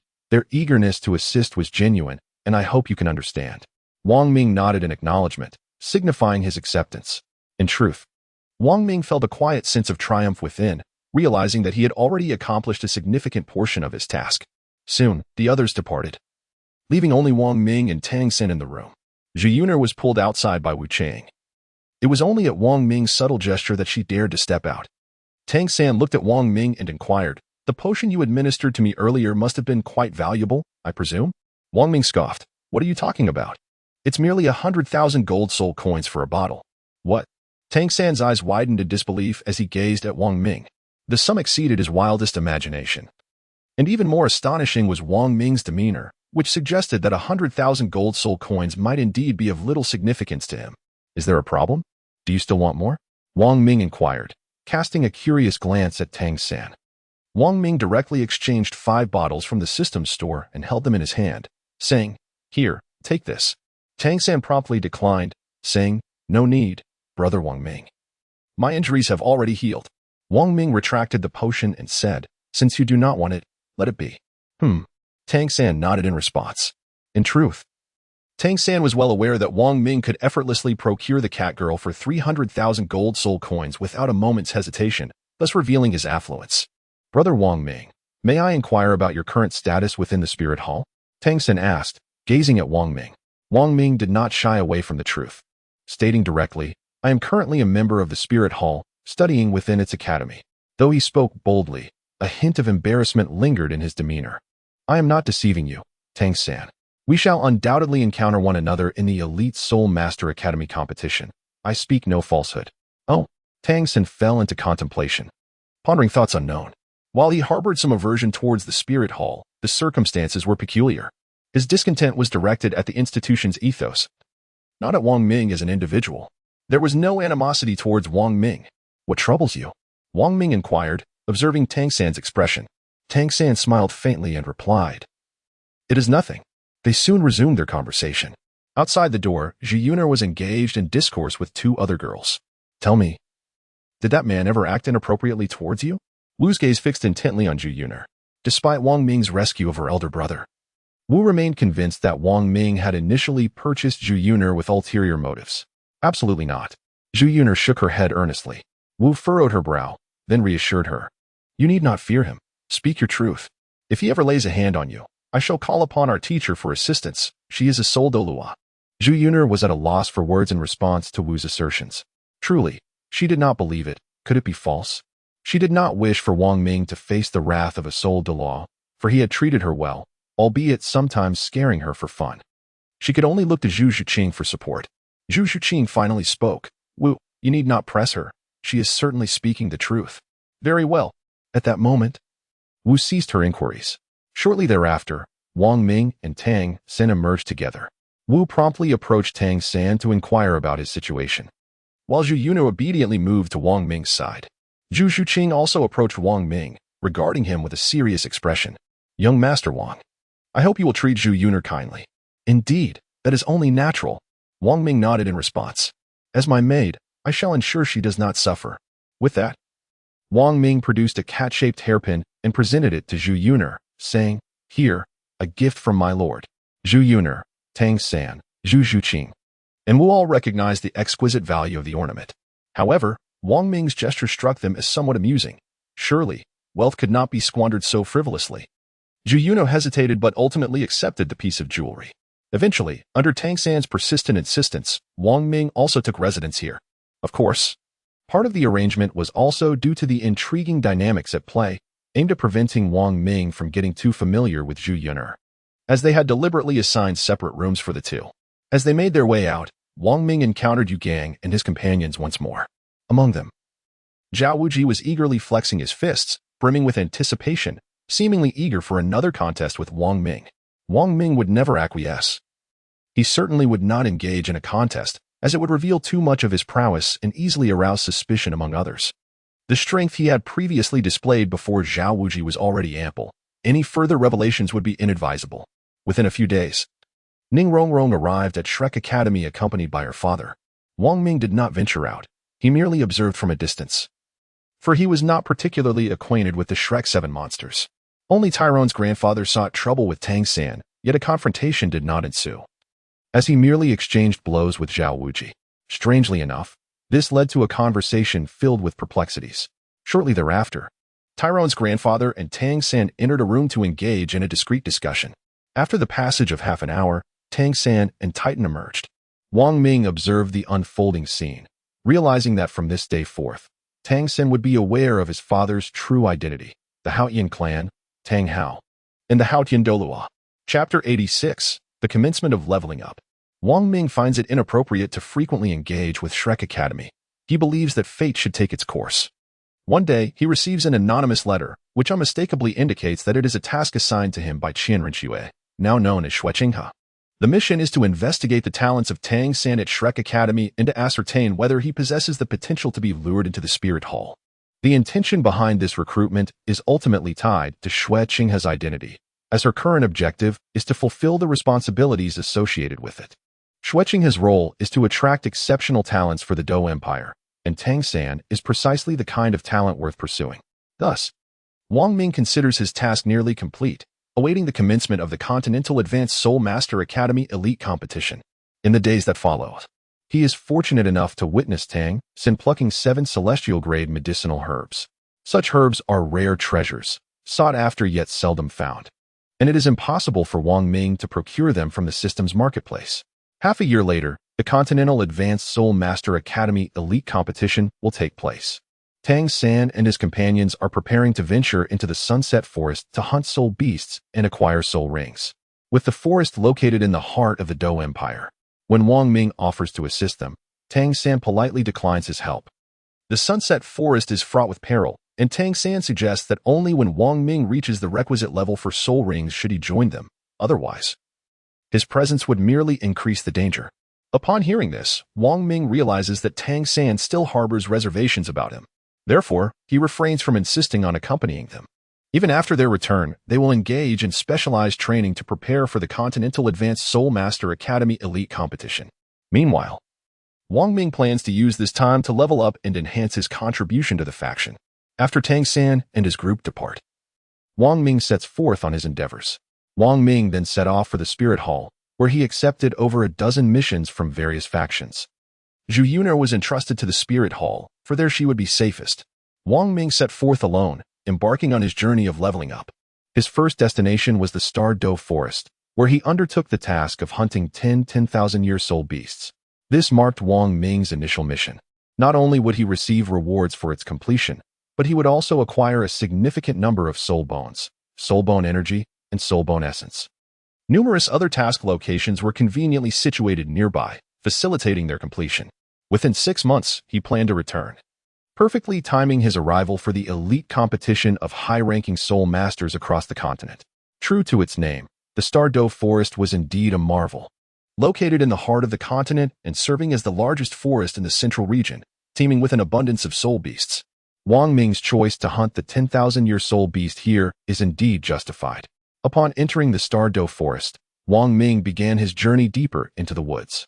The likelihood of encountering a 10,000-year soul beast is considerably higher in the outer fringes of the forest. Wang Ming arrived at the boundary between the outskirts and the interior of the Starry Forest, a prime location for the emergence of ancient soul beasts. Before long, he encountered 2 ancient soul beasts, the Nether Spirit Cats. They appeared to be a male and a female, for when Wang Ming first set eyes upon them, they were engaged in a playful exchange. The Nether Spirit Cats were entirely black, their size comparable to that of a tiger, with striking emerald eyes that stood out prominently. The 2 cats fixed their gaze upon Wang Ming, circling around him and gradually encroaching upon his space. Utilizing his reconnaissance technique, Wang Ming swiftly obtained information regarding the 2 creatures. Both were level 64 soul beasts, with an age approximating 30,000 years. In unison, the 2 Nether Spirit Cats launched an assault on Wang Ming, pouncing towards him from both the front and rear. Wang Ming exhibited a demeanor that was neither hasty nor sluggish as he brandished his weapon, a formidable hammer. Simultaneously, he unleashed the domain of the God of Slaughter. The God of Slaughter's domain enveloped the 2 surrounding Nether Spirit Cats with an immense aura of carnage, causing their attributes to diminish significantly. Even their speed was greatly reduced. With a firm grip on the iron hammer, Wang Ming executed a swift turn, delivering a powerful blow to the 2 Nether Spirit Cats, which let out a mournful cry before being sent flying. -26,000. -24,000. His second soul skill, the Qilin arm, activated. As the hammer was retracted, Wang Ming's hand struck down upon the 2 Nether Spirit Cats, the energy coalescing into 2 formidable Qilin arms that collided with the creature's chests. Bang! Bang! -73,000. -69,200. The dull thuds resonated as the 2 Nether Spirit Cats were propelled even further away. Observing the 2 felines, a smile graced Wang Ming's face as he swiftly darted towards one of the Nether Spirit Cats and struck its skull, bringing an end to its existence. Splurt! Ding! You have slain a nether spirit cat LV64. Rewards acquired. Experience 10,000. Gold 83,000. 10,000 years soul ring 1. Left hand bone of the nether spirit cat 1. Soul bone essence 600. Soul bone energy 600. Premium beast soul 1. Nether spirit cat claws 2. After Wang Ming struck down one of the spectral cats, he incited the wrath of the remaining one. It unleashed an enraged howl, disregarding its own physical pain. Its form flickering as it left behind afterimages while charging towards Wang Ming. Utterly reckless. Wang Ming's gaze sharpened, and he uttered a terse remark. With a mighty swing, he struck the oncoming spectral cat with precision. Too slow. Within the domain of Wang Ming's lethal prowess, the spectral cat's speed advantage was rendered utterly ineffective. This time, the spectral cat collapsed to the ground, unable to rise again, merely turning its head to gaze at the other spectral cat, tears welling in its eyes. Wang Ming approached and ended its life. Ding. Vanquished the nether spirit cat LV64, receiving rewards. Experience 10,000. Gold 83,000. 10,000 your soul ring 1. Right hand bone of the nether spirit cat 1. Soul bone essence 600. Soul bone energy 600. Premium beast soul 1. Claw of the nether spirit cat 2. Remarkably, under the influence of the 100% drop rate for soul bones, the 2 nether spirit cats yielded a pair of hand bones, 1 for each hand. Wang Ming did not decompose them, leaving them intact for an uncertain time when they might prove useful. With this, he accomplished 1/5 of his first task and instantly vanished from his location in search of his next objective. A few days later, within the capital of the Dou Empire, at the Spirit Hall, Qianrenxue arrived to assess Wang Ming's progress on his mission. Disguised as Xue Qinghe, she learned of Tang San's existence from his teacher, Ning Fengji, and thus specifically summoned Wang Ming to engage with him. Upon reaching the exterior of Wang Ming's room, she utilized her spiritual perception to ascertain that there was only one person inside. Consequently, she burst through the door, only to find the cat girl from before, tidying the bed as if preparing for slumber. Ji Meng turned around and recognized her as the visitor from the last time. Their eyes met in silence, and the room fell into a tranquil stillness where even the sound of a falling needle could be heard. Chapter 87. Escape from Peril. Where is Wang Ming? Qianrenxue inquired, her eyes slightly closed, an icy expression gracing her features. She believed that Wang Ming had not departed but had merely stepped out temporarily. Upon his return, he would undoubtedly share the bed with this cat girl. Wang Ming would certainly not abandon this delicate cat girl. Ji Meng glanced at Qianrenxue and remarked, Wang Ming has gone out alone, likely on a mission, and will not return for approximately 6 months. Qianrenxue's brow furrowed slightly as she fixed her gaze on Ji Meng's eyes, sensing her sincerity. Without uttering another word, she departed. Qianrenxue then inquired with the steward, Liang Lang, and upon confirming that Wang Ming had indeed left, she fully believed Ji Meng's words. 4 months later, Wang Ming has nearly completed his mission in the Starry Forest, having acquired over 10 soul bones, one of which belongs to a 100,000-year soul beast. He intends to reserve this particular piece for Hulaina, Xiaoyu, and Yan. Wang Ming has ascended to the illustrious rank of 66, amassing a considerable amount of influence contribution points, which he has devoted entirely to enhancing his faction skills. Attack enhancement level 23, attack 3450, health enhancement level 22, health 50. 000 physical defense enhancement level 24. Physical defense 1200, magical defense enhancement level 24. Magical defense 1200, critical strike enhancement level 2. Critical strike 120, speed enhancement level 2. Speed 120, endurance enhancement level 2. Endurance 120. The latter 3 attributes have been elevated to their utmost potential, reaching the pinnacle of level 2, the maximum achievable level. With half a year having elapsed, Wang Ming is also preparing to return.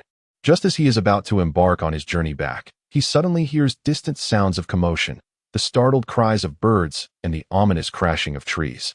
Wang Ming sensed that a colossal entity was about to arrive.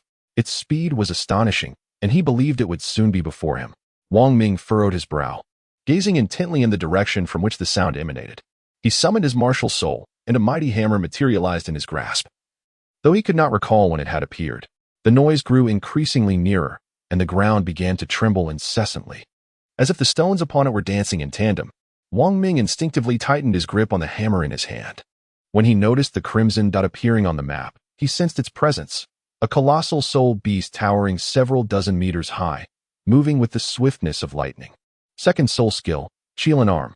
Although Wang Ming could not yet see the soul beast, he was acutely aware that it would descend upon him in an instant. He had no choice but to unleash his soul skill. With a powerful strike of his left hand, the enlarged Qilin arm surged forward. A shadow of black and crimson materialized, and in response to Wang Ming's soul skill, it retaliated with a punch of its own. The collision unleashed tremendous force, sending a ferocious gale sweeping towards Wang Ming. Wang Ming felt an immense force approaching from ahead, accompanied by a fierce gale that struck directly against his chest. He was compelled to retreat, coming to a halt only after staggering back several meters. Wang Ming's feet, along with the heavy hammer, dragged long trails across the ground as he bowed his head low. He slightly raised his gaze, peering ahead, while blood began to seep from the corners of his mouth. Before him stood a soul beast that had existed for 100,000 years, the Titan Great Ape. The Titan Great Ape had long been aware of Wang Ming, having lingered in the Douluo forest for 4 months, during which it had slain countless 10,000-year soul beasts. It had initially anticipated departing after eliminating one. But it seemed that its intent was not merely for soul rings, but rather for the thrill of slaughter. At last, the Titan Great Ape could contain itself no longer. It moved to confront Wang Ming with deadly intent. Its eyes glowed crimson, fixated upon Wang Ming as it pounded its massive chest with its hands, letting out a furious roar directed at him. Detection technique. Ding. The level is too high to display. Upon hearing the system's message, Wang Ming became increasingly convinced of his assumptions. The soul beast before him was indeed the Titan Great Ape. Due to its elevated level, he was unable to access its attributes. Ding. Task triggered. A. Escape. Reward. Level 1. Gold 300. 000. Random Soulbone 1. Soulbone Energy 1000. Soulbone Essence 1000. Soulbone Breakthrough Stone 350. Escape. Successfully flee the Douluo forest while being pursued by a 100,000-year soul beast. Wang Ming wiped the blood from the corner of his mouth, gazing at the task he had just triggered, murmuring to himself, "This is indeed the first time I have been injured and felt such pressure." Just moments ago, Wang Ming had lost 20,000 health points. Minus 20,000. With just 50 more punches, his demise would be inevitable. Wang Ming realized that he had not exerted his full strength. He had yet to employ his first soul skill. The Titan Great Ape was equally perplexed, as its most formidable attack had failed to annihilate the human before it, which only fueled its anger further. Wang Ming gazed at the Titan Giant Ape and calmly remarked, "Heh, let us wait and see." With those words, he executed the ghostly shadow step, and in an instant, his figure vanished from sight, reappearing at a distance. The direction he chose led him away from the Douluo forest. A furious roar erupted from the Titan Giant Ape. Incited by Wang Ming's actions, it dropped onto all fours and relentlessly pursued the path Wang Ming had taken. Trees along the way were obliterated by the Titan Giant Ape, resembling a colossal tank that annihilated everything in its path. Wang Ming's soul force surged continuously, while the 2 Kirin leg bones began to exert their influence, allowing him to leap from tree to tree within the vast forest. Utilizing the phantom shadow steps, he bounded onto one tree and, in the blink of an eye, appeared on another. Shadows flitted incessantly among the trees, embodying the essence of the phantom shadow steps, swift as a specter, leaving only traces behind. Wang Ming glanced back, only to find himself drawing perilously closer to the Titan Giant Ape. A soul beast that had existed for 100,000 years was far beyond his capacity to withstand. His only option was to flee. The ground trembled incessantly as the Titan Giant Ape grew increasingly impatient in its pursuit. As he continued to run, the Titan Giant Ape, passing by a colossal tree, effortlessly uprooted it with its right hand. The tree was thus held aloft like a mere chopstick, ready to be consumed. The Titan Giant Ape swung the tree around, aiming it squarely at Wang Ming, who, still desperately fleeing, became acutely aware of the massive tree hurtling toward him at an alarming speed. Wang Ming was compelled to halt his pace, pivoting swiftly as he began to channel his soul power into his arm. With the invocation of his second soul skill, the Qilin arm, his arm expanded to an enormous size, shattering the colossal tree into splinters. In an instant, Wang Ming vanished from his initial position, resuming his frantic flight. However, due to the brief moments of hesitation, the gap between him and the Titan Giant Ape had significantly diminished. The Titan Giant Ape, right on his tail, commenced a furious barrage of hurled trees, forcing Wang Ming to either dismantle the massive trunks or evade the relentless assaults of the Titan Giant Ape. Thus, the distance between Wang Ming and the Titan Giant Ape continued to shrink relentlessly. Wang Ming realized that continuing in this manner was not a viable solution. A mere few hundred meters separated him from the beast. The colossal titan ape behind him leapt forcefully from the ground, soaring into the air directly above Wang Ming. Wang Ming felt as though the sunlight above his head was being obscured by something. As he slightly raised his gaze, he happened to catch sight of the titan ape looming directly above him. Its colossal form had entirely eclipsed the sun, and suddenly, Wang Ming noticed something he ought not to have seen. A spark of inspiration ignited within Wang Ming's mind. The third soul skill, Qilin Charge. This was Wang Ming's soul's self-created soul skill, and he now fully comprehended the advantages of having devised it. A radiant golden light, accompanied by the roar of the Qilin, surged forth towards the titan giant ape looming above him. Observing Wang Ming's soul skill, the titan giant ape displayed an expression of disdain upon its simian visage. Wang Ming, however, remained unfazed, harboring a cold smirk within. Let me demonstrate the might of my Qilin Charge cannon. The power of this soul skill was indeed not formidable, as evidenced by the meager damage numbers inflicted upon the titan great ape, 790, minus 482. Yet, the titan great ape was oblivious to the fact that my true intention was not to strike it, but rather to target another location entirely. Hundreds of golden beams of light surged forth, and under Wang Ming's precise control, one of these beams shot towards a specific destination. In this instance, Wang Ming relinquished control over the other beams, focusing solely on this singular one, greatly amplifying its power. The lone beam directed itself towards the spot Wang Ming had his sights set on, directly making contact with that ebony object. Simultaneously, the titan great ape sensed something amiss. Its heart racing, and its dark, crimson visage momentarily shifting. A faint smile curled at the corners of Wang Ming's lips as he uttered a single word: explode. The sacred light erupted forth, appearing diminutive before the titan great ape's colossal form. Yet, astonishingly, its power was unexpectedly immense. The titan great ape's face contorted in agony, releasing a sound akin to that of a being grievously wounded, reverberating throughout the Douluo forest. Numerous soul beasts within the forest paused their activities, lifting their heads to gaze in the direction from whence the sound emanated. Even Wang Ming, who stood closest, could scarcely endure the piercing shriek. Covering his ears and hastily sprinting away, utilizing the ghost shadow step, he sought to distance himself from the titan great ape's range of attack. Realizing Wang Ming's intent to flee, the titan great ape's roar abruptly ceased, its eyes brimming with fury, a palpable rage etched across its features. It had reached a point where it was determined to eliminate Wang Ming at all costs. With its massive hands clenched into fists, it descended upon Wang Ming's location with tremendous force. Bang! The fist struck the ground, causing the very earth to tremble, and in an instant, debris erupted as two enormous craters were formed. Fortunately, Wang Ming managed to evade the brunt of the attack, though he was caught in the aftermath, several stones striking his back. Seizing this moment of upheaval, Wang Ming distanced himself further from the titan great ape.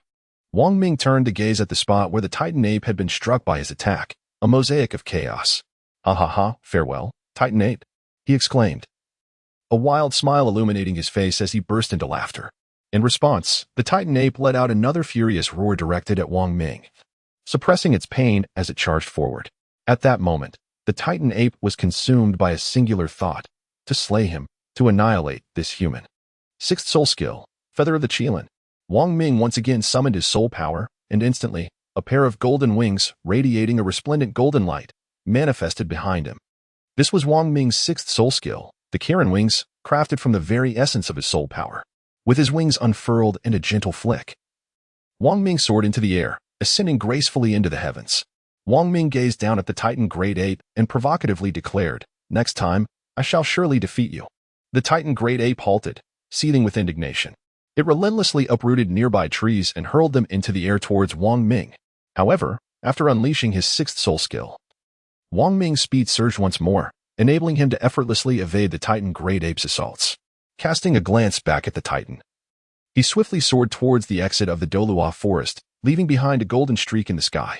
The titan great ape, watching Wang Ming's retreating figure, pounded its chest in a display of pin-up fury.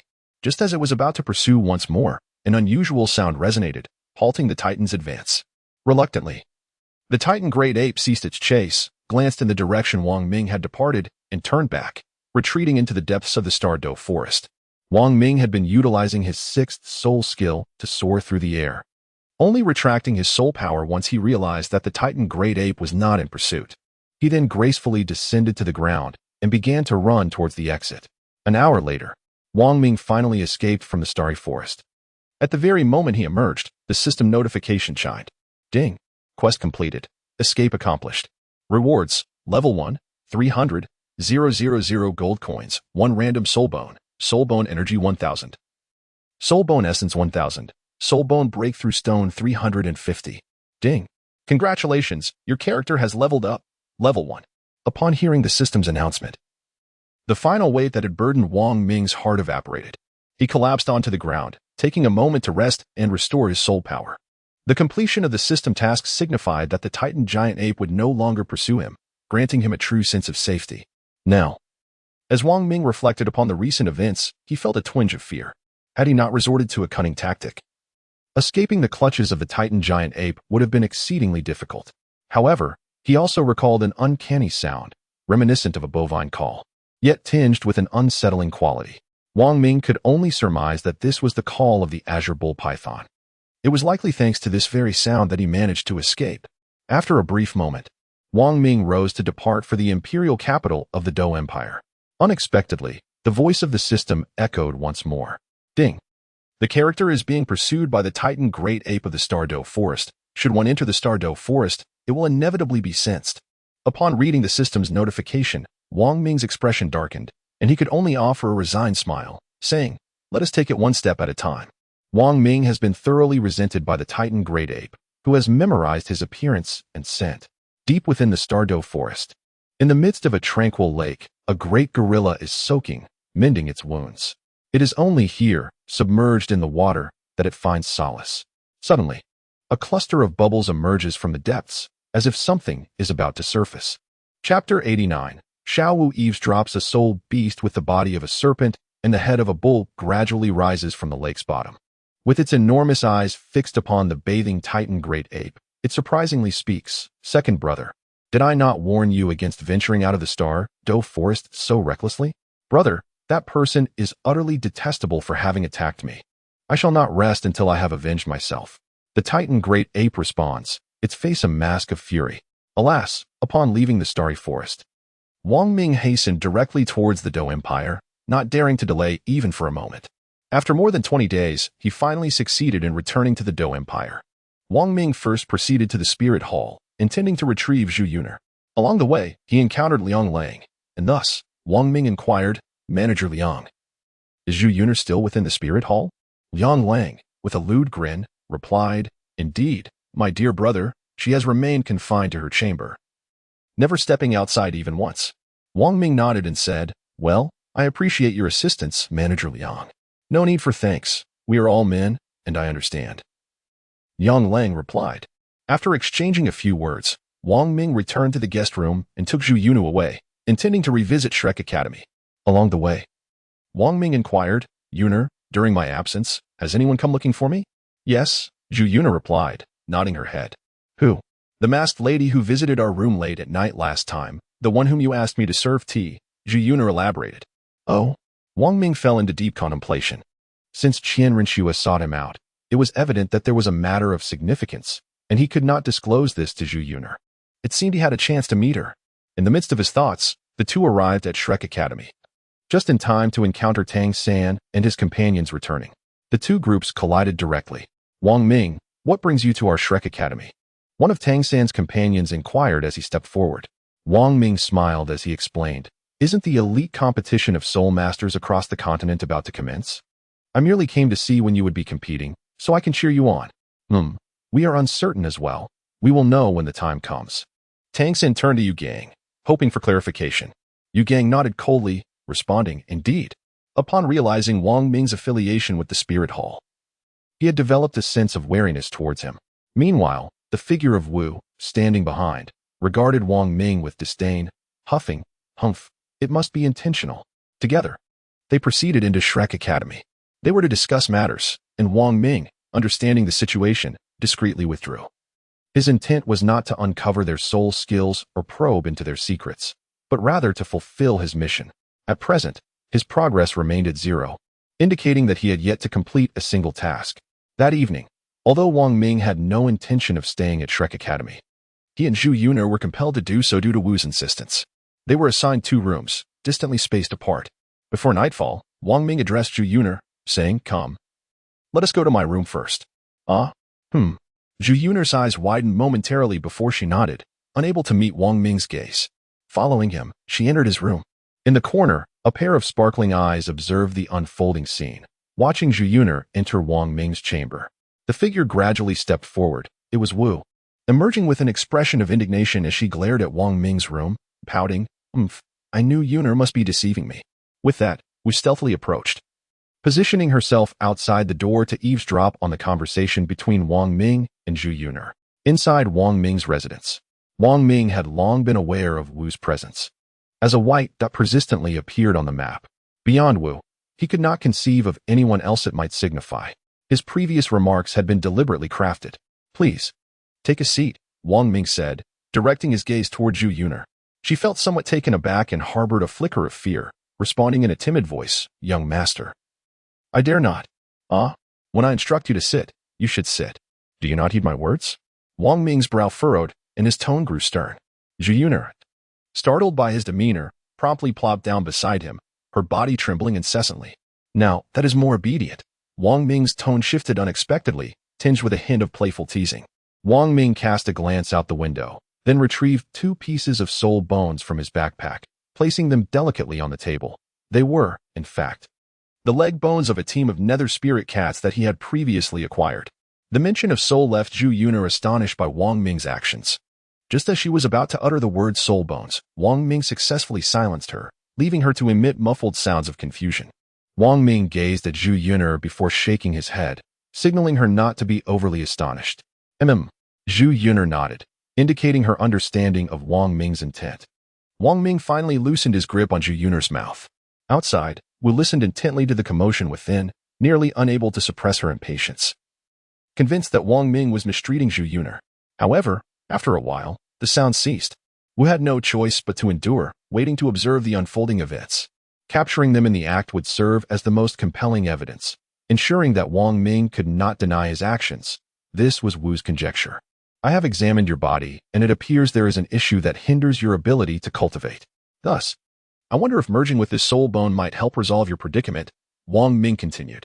The words within the parentheses were deliberately spoken in a hushed tone, cloaked by his soul power, ensuring that Wu could not overhear. With that, Wang Ming presented the soul bone. Zhu Yuner gazed at the pair of leg soul bones before her, sensing a connection to them, as if they could genuinely assist her in overcoming her cultivation difficulties. "My lord, I cannot accept this," Zhu Yuner protested, pushing the soul bone back. Wang Ming then extended the soul bone towards her, exclaiming, "You must take it. You truly must." Zhu Yuner was acutely aware of the value of soul bones, although she was uncertain of the age of the soul beast from which it was derived. She understood that each piece was a rare treasure, difficult to come by. Moreover, this was a pair of soul bones, which heightened their rarity and value even further. The individual before her, despite occasionally displaying a fierce demeanor and sometimes teasing her, had ultimately been the one to rescue her from her plight, proving to be a remarkably kind man. Chapter 90. The competition begins thus. Zhu Yuner was reluctant to accept Wang Ming's soul bone. If she were to accept it, she truly would be at a loss as to how to repay him. "I really cannot accept it, my lord," Zhu Yuner reiterated in a delicate tone.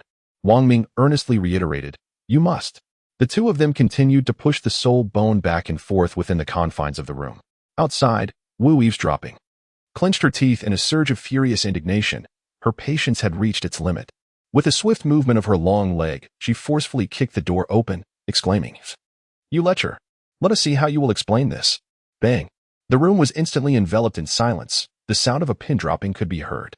Wu's eyes widened in disbelief as she surveyed the scene before her. Contrary to her expectations of finding them entwined on the bed, they were instead at the table, both holding a piece of soul bone, their expressions filled with confusion as they gazed back at her. Wu was momentarily stunned, at a loss for words, stammering, You are not on the bed," Wang Ming observed with keen interest and inquired, "What is this? I must have entered the wrong room." "Farewell," replied Wu, pouting in regret. After uttering these words, she hurriedly departed, her expression a flurry of anxiety. A knowing smile graced Wang Ming's face, hinting at deeper implications. Wang Ming turned his head to look at Zhu Yuner earnestly, and said, "The soul bone is yours now. I can sense a connection between you and the soul bone. It may indeed prove beneficial for you." As your strength increases, it will also be advantageous for me, will it not? With that, he firmly placed the soul bone into Zhu Yun'er's hands. Beyond this reason, Wang Ming was also laying the groundwork for future events. Although Wu would not misunderstand the relationship between him and Zhu Yun'er, she would undoubtedly mention the two soul bones. She would find it hard to believe that he would bestow such exceedingly precious soul bones upon Zhu Yun'er. You may absorb the soul bone here. I shall protect you. Wang Ming continued. Zhu Yun'er nodded and softly replied, She contemplated deeply, resolving that regardless of whether she could cultivate after absorbing the soul bone, she must earnestly serve Wang Ming until her last breath. Even if Wang Ming were to ask her to extract the soul bone again, she would willingly comply. As she spoke, Zhu Yun'er began the process of absorbing the soul bone. Sitting cross-legged on the bed as the two soul bones enveloped her in a swirling mist of darkness. The fusion of soul bones is an exceedingly intricate and time-consuming process. However, the soul bones dropped by Wang Ming's system lacked the lingering resentment of a 10,000-year-old soul beast, making absorption significantly easier. The two-leg soul bones gradually merged and were absorbed by Zhu Yun'er. Strangely, she emitted sounds akin to a cat's meow, her expression reflecting immense enjoyment. This caused a tingling sensation in Wang Ming's heart, ultimately leading him to use his soul power to shield his hearing. As the night passed, clear sunlight streamed through the cracks in the window. Zhu Yun'er had successfully absorbed the two soul bones and slowly rose from the bed, making her way toward Wang Ming. Wang Ming gazed at her, his eyes drawn to Zhu Yun'er's fair and delicate legs, sensing that they appeared different than before. Indeed, they seemed more enchanting, more exquisite, long and graceful. Wang Ming stroked his chin, nodding in affirmation. As Zhu Yun'er approached, gratitude shone in her eyes. She bowed and expressed, "Thank you, my lord, for bestowing upon me the soul bone. I am at a loss for how to repay your kindness and generosity, so I can only pledge to serve you for a lifetime in gratitude for your immense favor." "Well, it is good that you can cultivate now," Wang Ming replied, assisting Zhu Yun'er to her feet. His system had indicated that Zhu Yun'er had been successfully subdued, now becoming a younger sister to him. Without external influences, she would be incapable of betrayal. Zhu Yun'er's martial spirit was the nether spirit cat, and after acquiring two soul bones, her soul power had reached level 10, necessitating the acquisition of a soul ring. Wang Ming escorted her directly to the soul-hunting forest of the city's soul master point, in search of a 300-year-old soul beast's soul ring for her to absorb. With the aid of two soul bones, her physical prowess underwent a significant enhancement, rendering the absorption of a 100-year soul ring a trivial matter. Furthermore, her abilities in various aspects were no less formidable than those of Zhu Zhuqing of the same rank. And in fact, she surpassed them. After absorbing the first soul ring, Zhu Yun'er's soul power surged to the 15th level, bringing her tantalizingly close to the rank of a great soul master. Upon their return, Wang Ming and Zhu Yun'er discovered that Tang San and the others had already departed for the Great Soul Arena in Do City to partake in the preliminary matches.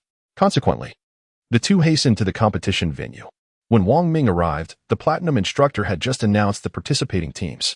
In the first round of the preliminaries, Songhui Academy faced off against Sixing Academy, Oakland Academy contended with the Radiant Flame Academy, and the Royal Fighting Academy went up against Shrek Academy. Wang Ming, leveraging his esteemed position within the Spirit Hall, secured an advantageous vantage point to observe the unfolding battle of Shrek Academy. Soon after, the two teams emerged, however. Tang San chose not to deploy the full complement of the Shrek 7, sending only himself, Wu, and Dai Mubai into the fray. The strength of the Royal Academy's second team paled in comparison to that of the first, rendering their defeat at the hands of Tang San and his companions inevitable. With the announcement from the referee, the first round of the preliminary matches commenced. Both teams unleashed their martial spirits, and as Wang Ming had anticipated, the Royal Academy's second team could not withstand even a minute against Shrek Academy. The match concluded in a resounding victory within that brief span. Moreover, Tang San's dark 10,000-year spirit ring gained recognition through this contest.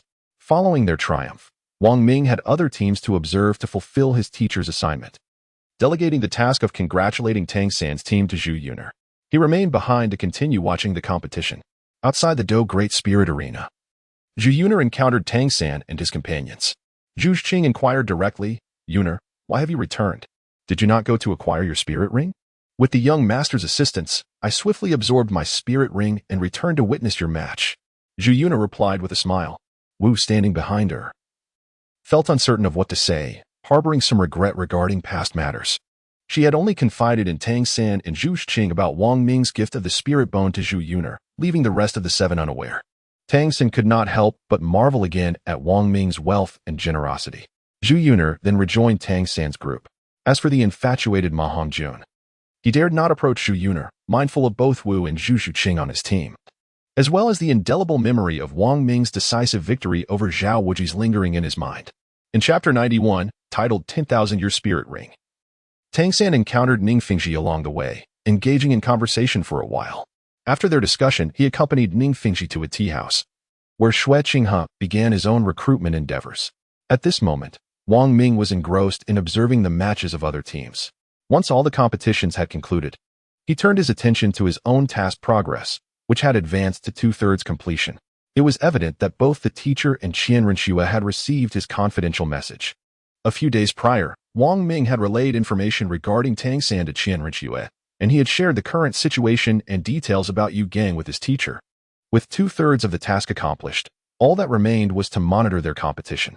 For the next few days, Wang Ming devoted himself to watching the battles in the Soul Arena, fully committed to fulfilling his mission.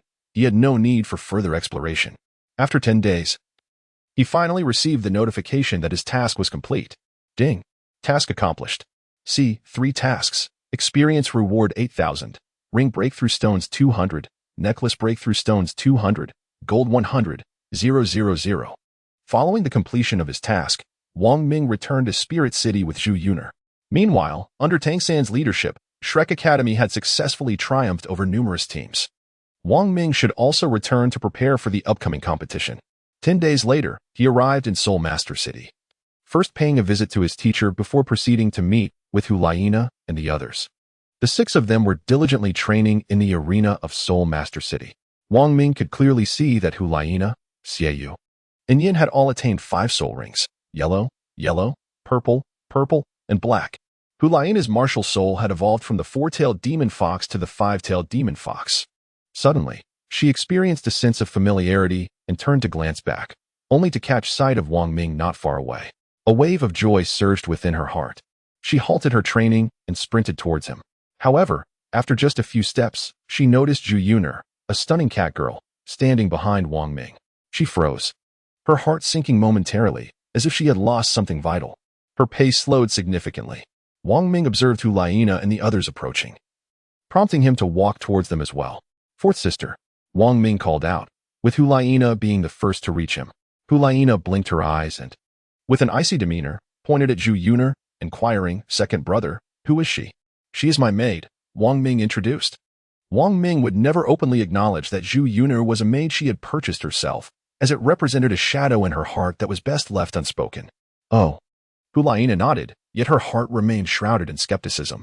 There was no trace of a smile on her face, her gaze cold and unwavering as it fixed upon Zhu Yuner. Women understand one another best, and Zhu Yuner instantly discerned Hulaina's thoughts, instinctively retreating a few steps. Xiaoyu and Yin followed closely behind. Xiaoyu patted Wang Ming's shoulder and exclaimed, "Second brother. Brother, let us indulge in some barbecue delights, ha ha ha."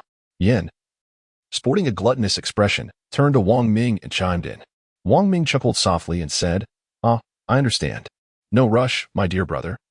Allow me to introduce you to the other members of our team."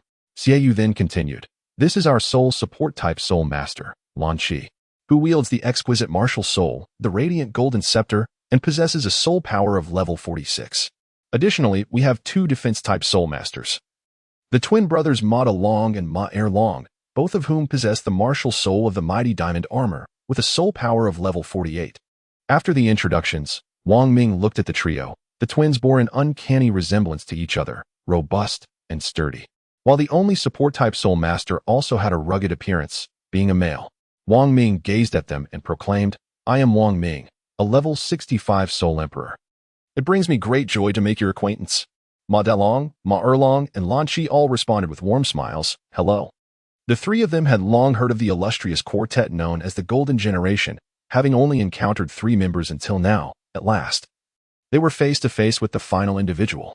Upon hearing Wang Ming announce his soul power level, they were taken aback, astonished by his formidable prowess. A level 65 soul sage, such strength seemed both awe-inspiring and unattainable. Zhu Yuner, standing behind Wang Ming, was equally startled, her face displaying a look of astonishment. She had initially thought that Tang San and his team were extraordinary, yet it turned out that her own young master's team was even more remarkable. Upon closer inspection, if Wang Ming himself was such an exceptional figure, then it was certain that his team would not be lacking in prowess. After exchanging a few familiar words, the 8 of them made their way to the barbecue area together. Along the way, Hulaina kept her gaze fixed on Zhu Yuner, remaining silent and deep in thought, her mind seemingly preoccupied with unspoken reflections. Upon arriving at the designated spot, Wang Ming retrieved the meat from his backpack. The meat provided by Wang Ming is imbued with an exquisite flavor attribute, and the forthcoming barbecue promises to enhance these attributes even further. Zhu Yuner, aware of her position as a maid, diligently assists Wang Ming in his endeavors. Meanwhile, the other 6 indulge in the barbecue and engage in conversation.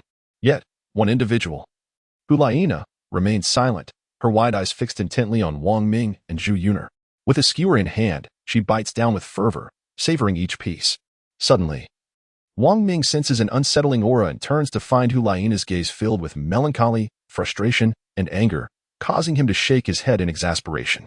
He resolves to hasten his cooking, preparing more to join in the meal. Brother, during your expedition to the Dou Empire, did you encounter any formidable teams or individuals? Yu inquires abruptly.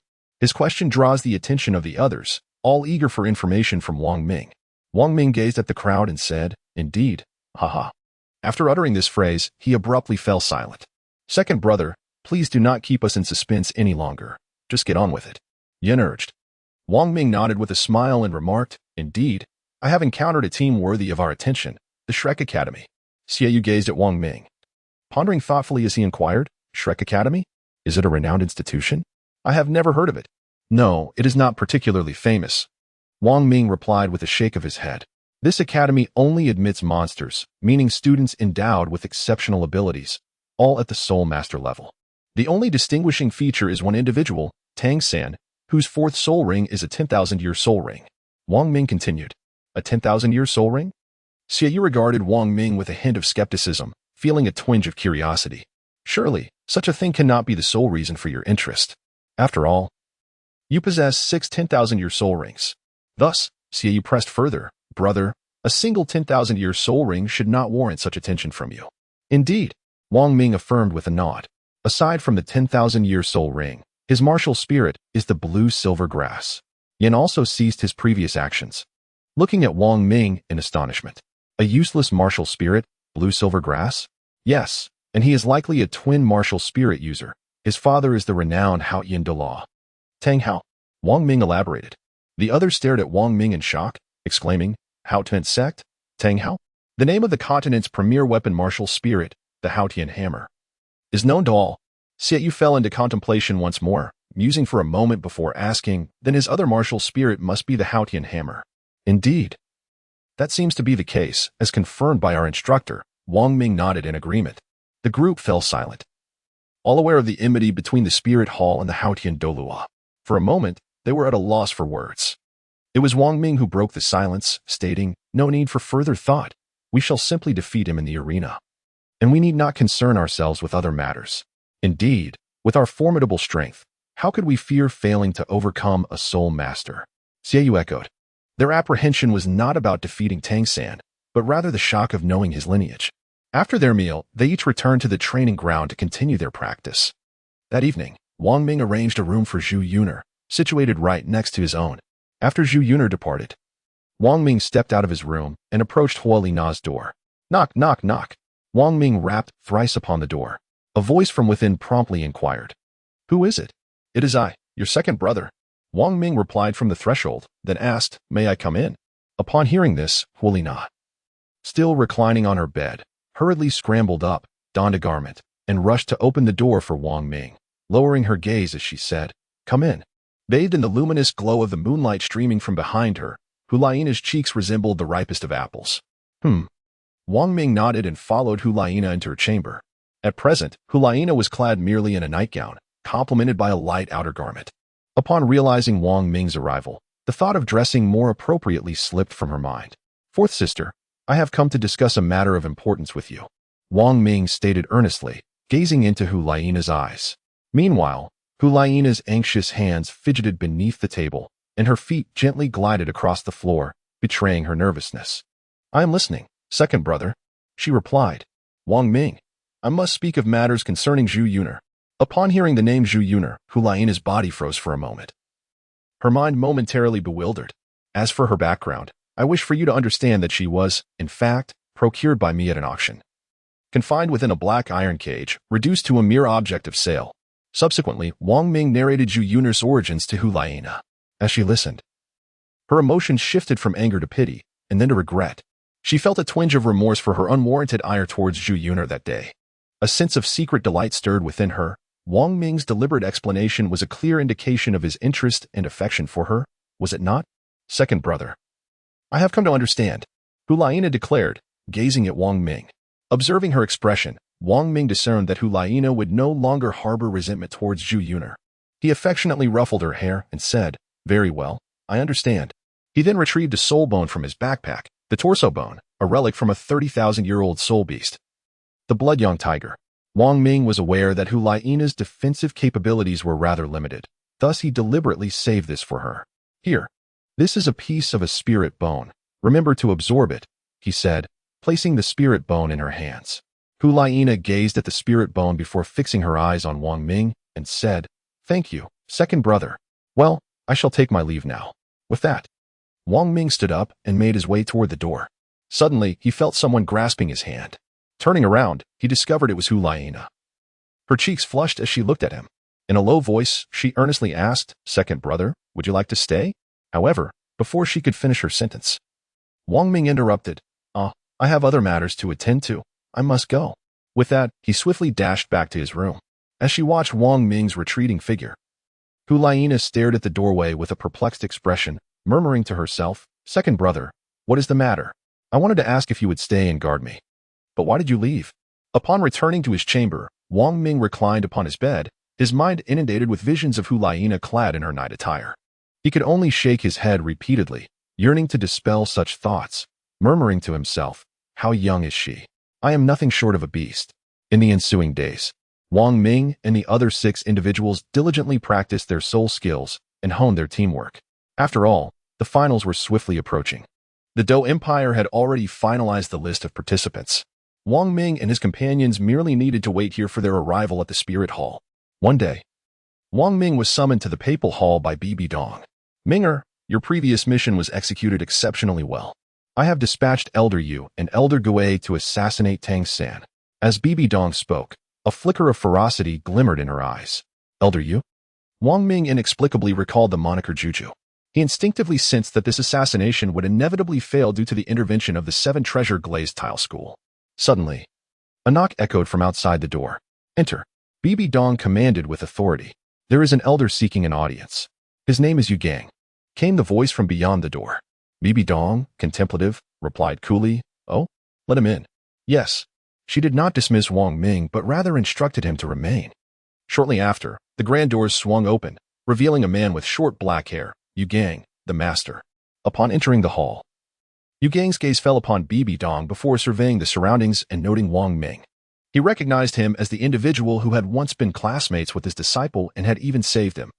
Initially assuming Wang Ming was merely a student of the Spirit Hall Academy, he was taken aback to find him present in the Papal Hall.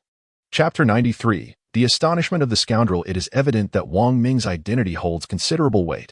Wang Ming gazed at Yu Gang, who remained silent yet offered a faint smile in return. Yu Gang reciprocated with a gentle smile before continuing to walk forward. You have arrived, Bibi Dong softly remarked, observing Yu Gang's approach. However, the master's expression grew strained as he looked at Bibi Dong with a deep inquiry. Yes, I have come. Are you well? A subtle smile graced Bibi Dong's face as she replied, above all others, what could possibly be amiss? As the sovereign of the Spirit Hall, even the emperors of the 2 great empires must show me deference. Do you truly believe I could be in any distress? Bibi Dong. I am aware of the burdens you carry, Yu Gang sighed, responding with a note of resignation. Bibi Dong? That name is nearly forgotten to me. Please refer to me as the Pope, or simply Your Majesty. I am no longer the naive Bibi Dong of your. Wang Ming stood by, listening to the conversation between the two, as if he had stumbled upon a momentous secret. Yet, he remained composed, silently awaiting the unfolding dialogue. What brings you to seek me after 2 decades? Bibidong's tone retained its characteristic calmness. Your Holiness, I come with a request, Yugong replied. Oh. Bibidong regarded Yugong with keen interest. You dare to seek my aid? Time indeed transforms one's character. Your Holiness. I wish to know how you overcame the trials of the dual spirit, Yugong inquired, pausing for a moment. Bibidong's pupils narrowed slightly as she responded nonchalantly. This is for your disciple, is it not? Upon receiving Wang Ming's information, she had already deduced that Tang San might possess dual spirits. Coupled with Yugong's recent question, it confirmed her suspicion regarding Tang San's abilities. Her resolve to eliminate him solidified. You seek knowledge for your disciple, Tang San, do you? Bibidong fixed her gaze on Yugong, questioning him. Yugong did not conceal his intentions and replied directly, indeed. He possesses dual spirits like you, and his 4th spirit ring is a 10,000-year-old one. I aspire to cultivate him into a formidable powerhouse. Bibidong chuckled softly and glanced at Wang Ming. A 10,000-year spirit ring, a formidable powerhouse. You intend to cultivate a rival against me, do you? She probed further. Yugong's voice grew firmer, his tone deepening. I assure you, if you reveal how you achieved it, my disciple shall never oppose the spirit hall. Ah, it seems there are matters even you, a theorist, remain unaware of. However, Yugong, you are too late. I have dispatched 2 titled Douluos to eliminate your disciple, Tang San, Bibidong said, a hint of a smile gracing her lips. Upon hearing this, Yugong's body trembled violently. His eyes fixated on Bibidong as he exclaimed, What did you say? I have sent individuals to eliminate your disciple. He is beyond salvation this time, Bibidong replied coolly. Yugong lunged forward, grasping Bibidong's shoulders, his eyes turning bloodshot with rage. Master! Wong Ming prepared to intervene, but was swiftly deterred by Bibidong's gesture. She shook her head at Wong Ming, signaling him to refrain from approaching. Given Bibidong's strength, she was more than capable of handling the futile attempts from Yugong. Noticing the fierce glint in Yugong's eyes, she paused momentarily and asked, Does he truly hold such significance for you? Yes. Yugong replied resolutely. If anything were to happen to Tang San, I would go to any lengths to obliterate the spirit hall. I have no children. Tang San is my son. His voice grew somber, each word laden with gravity. Ah, Yugong, I never imagined you could be so desperate. Do you recall how you left me all those years ago? Bibidong remarked with a hint of amusement. For the sake of my sister, how amusing, truly amusing. You refused to accept me simply for her sake. While my ascension to the papacy is indeed attributed to you, I harbor a deep-seated loathing for you. You are the person I despise most in my life.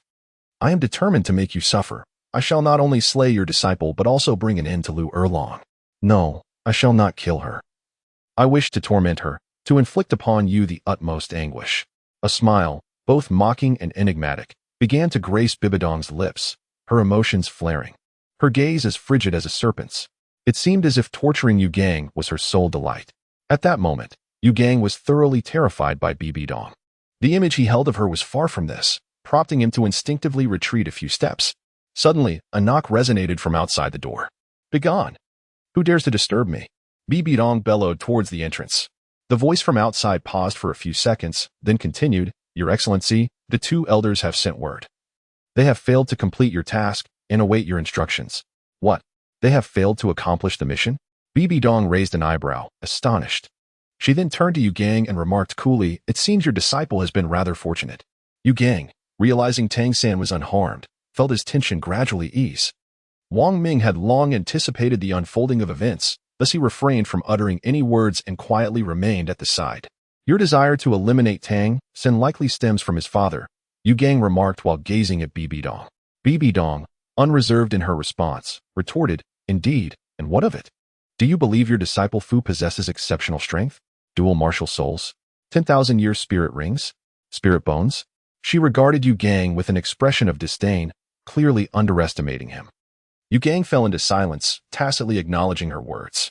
Minger, unleash your martial soul and allow Master Yu to witness your prowess, Bibidong suggested, turning her gaze toward Wang Ming. Wang Ming nodded. Yes, teacher. The Qilin emerges, bringing tranquility to the town. Note, this is a line Wang Ming conceived himself.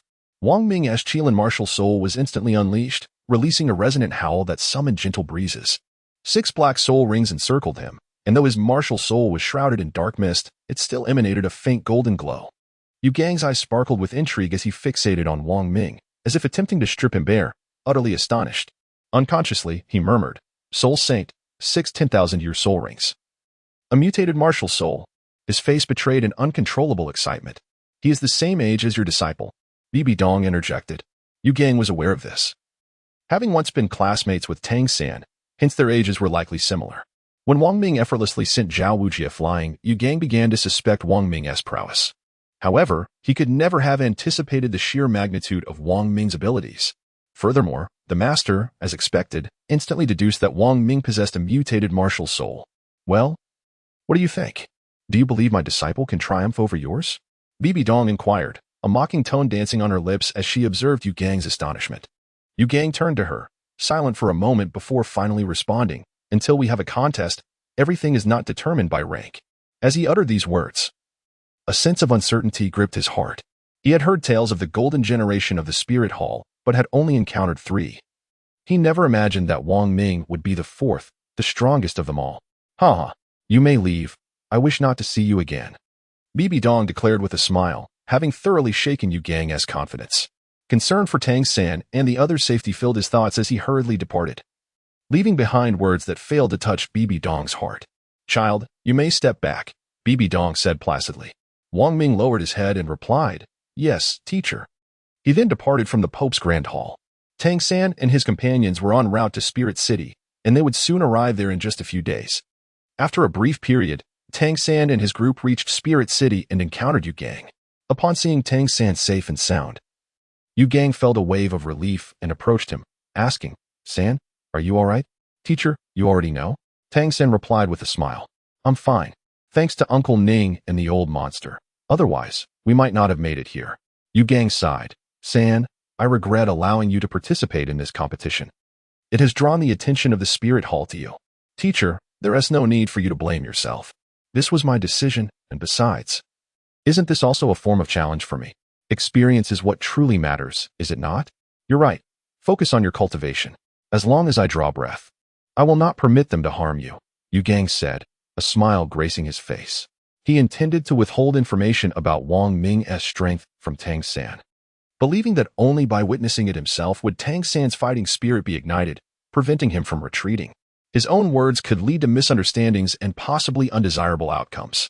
As the finals approached, Yu Gang summoned all team members to discuss strategies regarding the matter of Pope Bibidu not sharing the dual spirit cultivation method with him.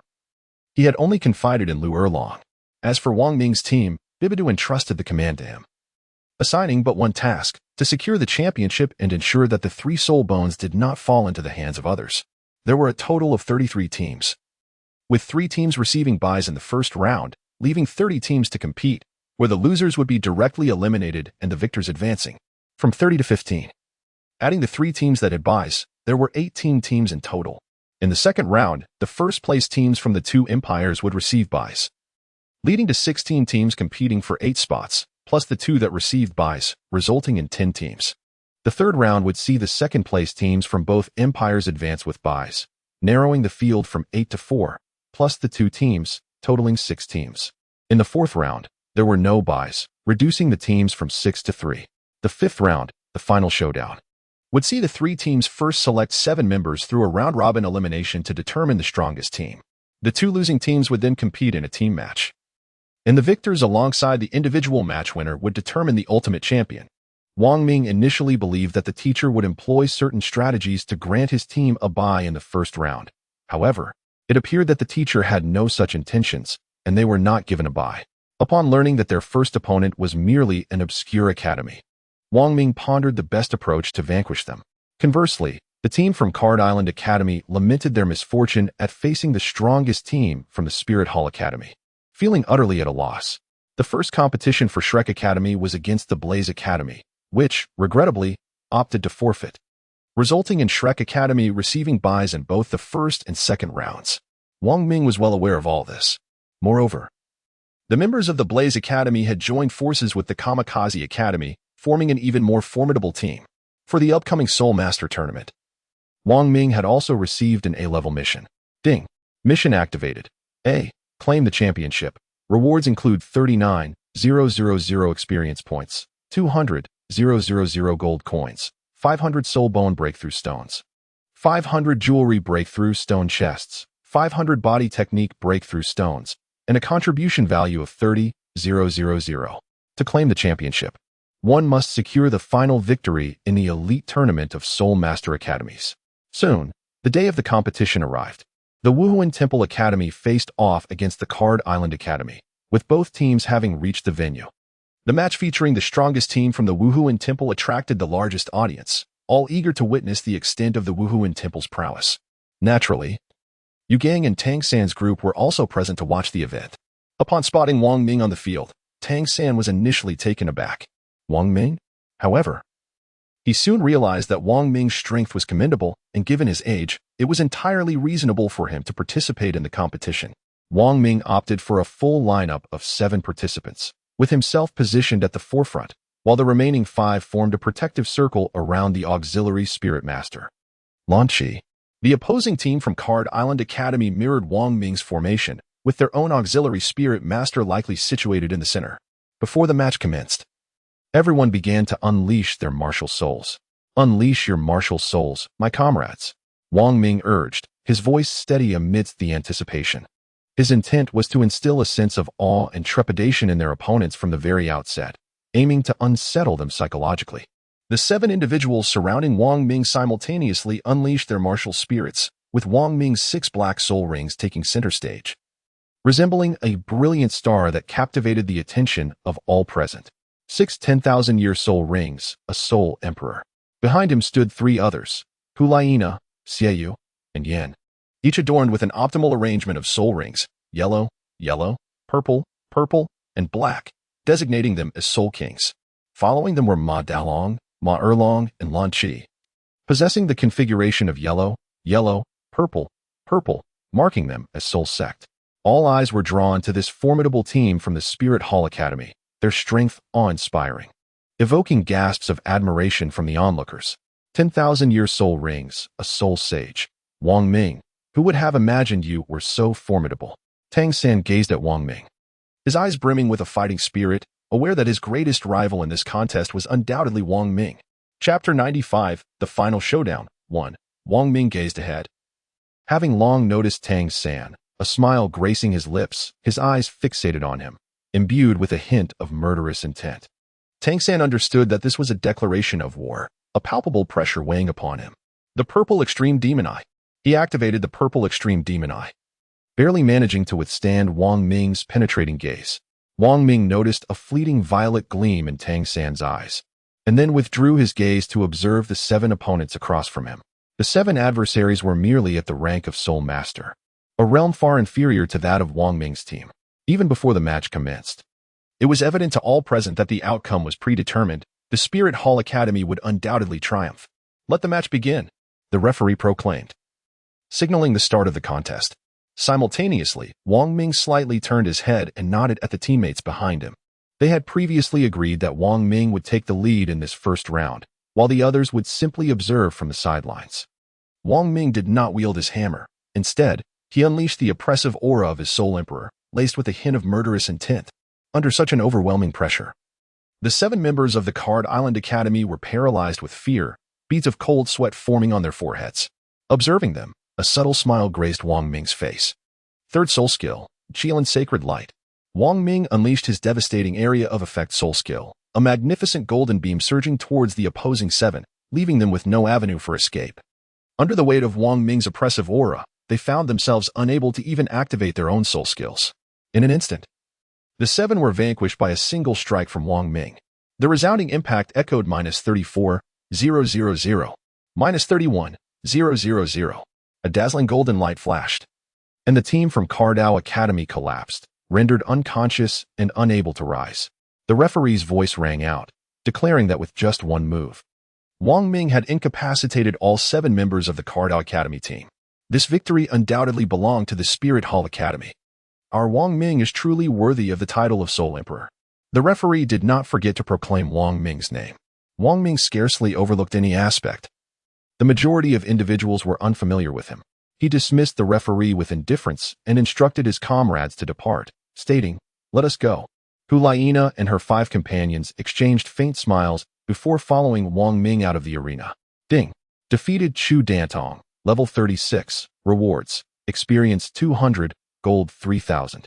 Spirit Crystal 1, Black Iron 1. Ding. Defeated Diao Xian, level 38, rewards, experience 200, gold 3000, Spirit Crystal 1, Black Iron 1. Wang Ming listened intently to the 7 prompts from the system. After leaving the venue, he turned back to glance at Tang San. It was truly astonishing. This was the only instance since the inception of the competition where a single strike had vanquished an entire team. It was swifter and more formidable than Tang San and his companions' 1-minute victory. Following the conclusion of today's match, Yu Gang gathered the 7 of them together. His expression grave as he spoke. You all witnessed it, did you not? The power of the Spirit Hall Academy, a Soul Emperor, 3 Soul Kings, and 3 Soul Ancestors. Most terrifying of all is that Wang Ming, possessing 6 10,000-year soul rings. Indeed, we saw it, teacher. Ma Hongjun chimed in, somewhat relieved. I never imagined Wang Ming could be so formidable. Tang San, what are your thoughts? Yu Gang inquired, directing his gaze at Tang San. Tang San nodded. Addressing the remaining 6, although Wang Ming's strength is formidable, there appears to be a lack of synergy between him and his teammates. We, on the other hand, are the Shrek 7 monsters, united as one. I firmly believe that we are not without the chance to defeat Wang Ming. He felt no trepidation towards the challenge, rather. He was invigorated by the prospect of battling alongside such powerful adversaries. Yes, Brother San is right. We are not afraid of that Wang Ming. Wu immediately asserted her stance. Daimo Bai placed a hand on Tang San's shoulder, affirming, I support Brother San as well. After all we've endured, isn't it for the sake of claiming the championship? We cannot let our fears deter us now. Ma Hongjun added, yes, Brother San, I stand with you. One after another, the 6 expressed their solidarity, their hands coming together as they exchanged smiles. Nearby, Yu Gang wore a satisfied smile. Everything unfolded as he had anticipated. Tang San's reaction upon realizing Wang Ming's strength exceeded his own expectations. Indeed, excellent point. As far as I know, their team has barely been cohesive for over 6 months and lacks the extensive training time you all possess together, Yu Gang remarked, offering further encouragement to the 7 of them. Today, Wang Ming has merely unveiled a single technique, concealing his true prowess with remarkable depth. Apart from this, the other 6 participants have not unleashed even a single soul skill, leaving no discernible clues as to their abilities. It is precisely the unknown that instills the greatest fear. Yu Gang cannot help but marvel at Wang Ming's ingenuity. In truth, Wang Ming intends to convey that, until encountering Tang San and his companions, he could easily handle matters single-handedly. Following today's contest, tomorrow is a rest day, offering a moment to recuperate. It also serves to determine the teams for the second round.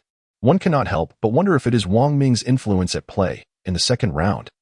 The opponents of the Wuhuan Temple Academy remain a team devoid of any soul sections. In this round, Wang Ming employs his 3rd soul skill once more, dispatching all 7 adversaries, while Shrek Academy continues to enjoy a bye. In the 3rd round, Wang Ming again faces several members of the opposing team alone. Even with 1 soul sect member present, he still concludes the battle within 30 seconds, securing victory for himself and Shrek Academy. As for the 4th round, the Wuhuan Temple Academy confronts the Royal Academy of the Dou Empire, led by the captain Yu Hang. Wang Ming finds it somewhat challenging to defeat them single-handedly, as there are many vulnerabilities that could be exposed. 4th sister, lend me a hand. Wang Ming calls to Hulaina. Of course, 2nd brother. Hulaina replies. With her 3rd soul skill, the Enchanting Fox technique, Hulaina demonstrates the transformation of her soul skills following her martial soul's mutation. In addition to a physical attack, it also serves as an area of effect assault. Upon release, a pink luminescent veil envelopes the opposing 7, diminishing all their attributes by 50%. Though the effect lasts a mere 30 seconds, it is ample time for Wang Ming. Ghostly Shadow Step. Wang Ming's form merely lingered as a fleeting shadow before he stepped into the pink luminescence, a manifestation of allied prowess that bore no harm to him. However, the same could not be said for others. With a swift gesture, he summoned his hammer, the Raging Gale Hammer technique, into his grasp. Outside the veil of pink mist, onlookers found it impossible to discern the events unfolding within, obscured by the vibrant curtain. Chapter 96, The Final Showdown 2, Within Mere Moments. An individual was ejected from the pink fog, hurtling backward until they succumbed to unconsciousness. 1, 2, 3, 6 individuals had been expelled, leaving only the captain, Yu Hang, still ensnared within the enigmatic haze. Wang Ming remained unaffected within the confines of the arena, employing the ghostly shadow technique. rendering him virtually undetectable. The combat efficacy of the Royal Academy had diminished by 50%, making it exceedingly challenging to discern Wang Ming's whereabouts. After 3 seconds, the final contender, Yu Hang, soared out of the pink mist. Ding! Yu Hang, LV42, has been defeated, earning the following rewards: Experience 400, Gold 6,000, Spirit Crystal 1, Mysterious Iron 1. Simultaneously, Hulaina retracted her soul skills, and Wang Ming's figure gradually became visible, his iron hammer no longer in hand. The battle concluded once again in 30 seconds, enveloping the entire venue in an eerie silence, devoid of any utterance. Even the referee had not yet declared the outcome, only prompted to announce it by Wang Ming himself. Wang Ming paused, casting his gaze towards Tang San in the distance, once again revealing a serene and gentle smile. The proximity of their impending confrontation was palpable. This time, they had inadvertently exposed one of Hulaina's spirit abilities, prompting an inevitable vigilance from their opponents. However, Wang Ming and his companions were not inclined to rely solely on a single spirit ability as their trump card. The 7 descended from the arena, preparing to indulge in a well-deserved day of rest, for tomorrow would herald the ultimate battle. The third contender arrived swiftly, as if it were merely yesterday. The final trio consisted of Shinfeng Academy, Shrek Academy, and Wuhuan Hall Academy. Wang Ming gazed at the teacher upon the high platform. In addition to the task of securing victory in the championship, the teacher had bestowed upon him a rather peculiar assignment: to severely injure Tang San. He felt a sense of helplessness, for he could not accept this daunting task. The game system explicitly forbade the forced demise of NPCs, and Tang San was a pivotal character within the game. Thus, the system would not permit Wang Ming to harm him significantly. Consequently, this task was deemed invalid by the system. Should Wang Ming inflict serious damage upon Tang San, he would face the wrath of the Thunder Sect, with a high likelihood of death. In this realm, death could very well be permanent, with no possibility of resurrection. This predicament placed Wang Ming in a difficult position. Yet he found solace in the knowledge that Tang San's father, who would appear, allowing him to feign a situation without repercussions. It was likely that the teacher would not hold him accountable. In the ultimate showdown, Dong continued to target Shrek Academy, forcing them to forfeit the first half of the contest and directly enter the loser's bracket. Similarly, Kamikaze Academy chose to concede, also entering the loser's bracket. Thus, what was originally a personal competition transformed into a team battle. In the afternoon match between Kamikaze Academy and Shrek Academy, Tang San unleashed the true form of his martial soul, the Haotian Hammer. Everyone was aware of the secret behind Tang San's dual martial souls, one of which was the Haotian Hammer, the foremost weapon martial soul in the Douluo Continent. This revelation only intensified Bibidong's murderous intent towards Tang San. Tomorrow, after today, would herald the decisive battle between Shrek Academy and the Spirit Hall. The 7 stood in the Hall of the Pope. Mingos, do you have confidence in defeating Tang San tomorrow? Bibidong inquired, her gaze fixed upon Wang Ming. Although Wang Ming had attained the level of a 65th rank Soul Emperor, Tang San wielded a martial soul in its true form that could only be accessed by a soul saint, making him an opponent not to be underestimated. Wang Ming, brimming with confidence, declared to his teacher, "Master, your disciple is resolute. While I may not be able to severely wound Tang San, I am certain I can emerge victorious against him." This assurance, Wang Ming felt, was within his grasp. "Very well, should you fail, you shall venture into the mysterious abyss for 3 years of training," Bibidong remarked nonchalantly. Upon hearing this, the other 6 members of the Evil Moon team instantly paled. For the mysterious abyss? 3 years? Even a single year there could lead to certain death, let alone 3. Wang Ming, upon hearing this, could not help but smile faintly. Pondering whether the Mijuang Grand Canyon was yet another new map, he wondered if there might be places suitable for leveling up.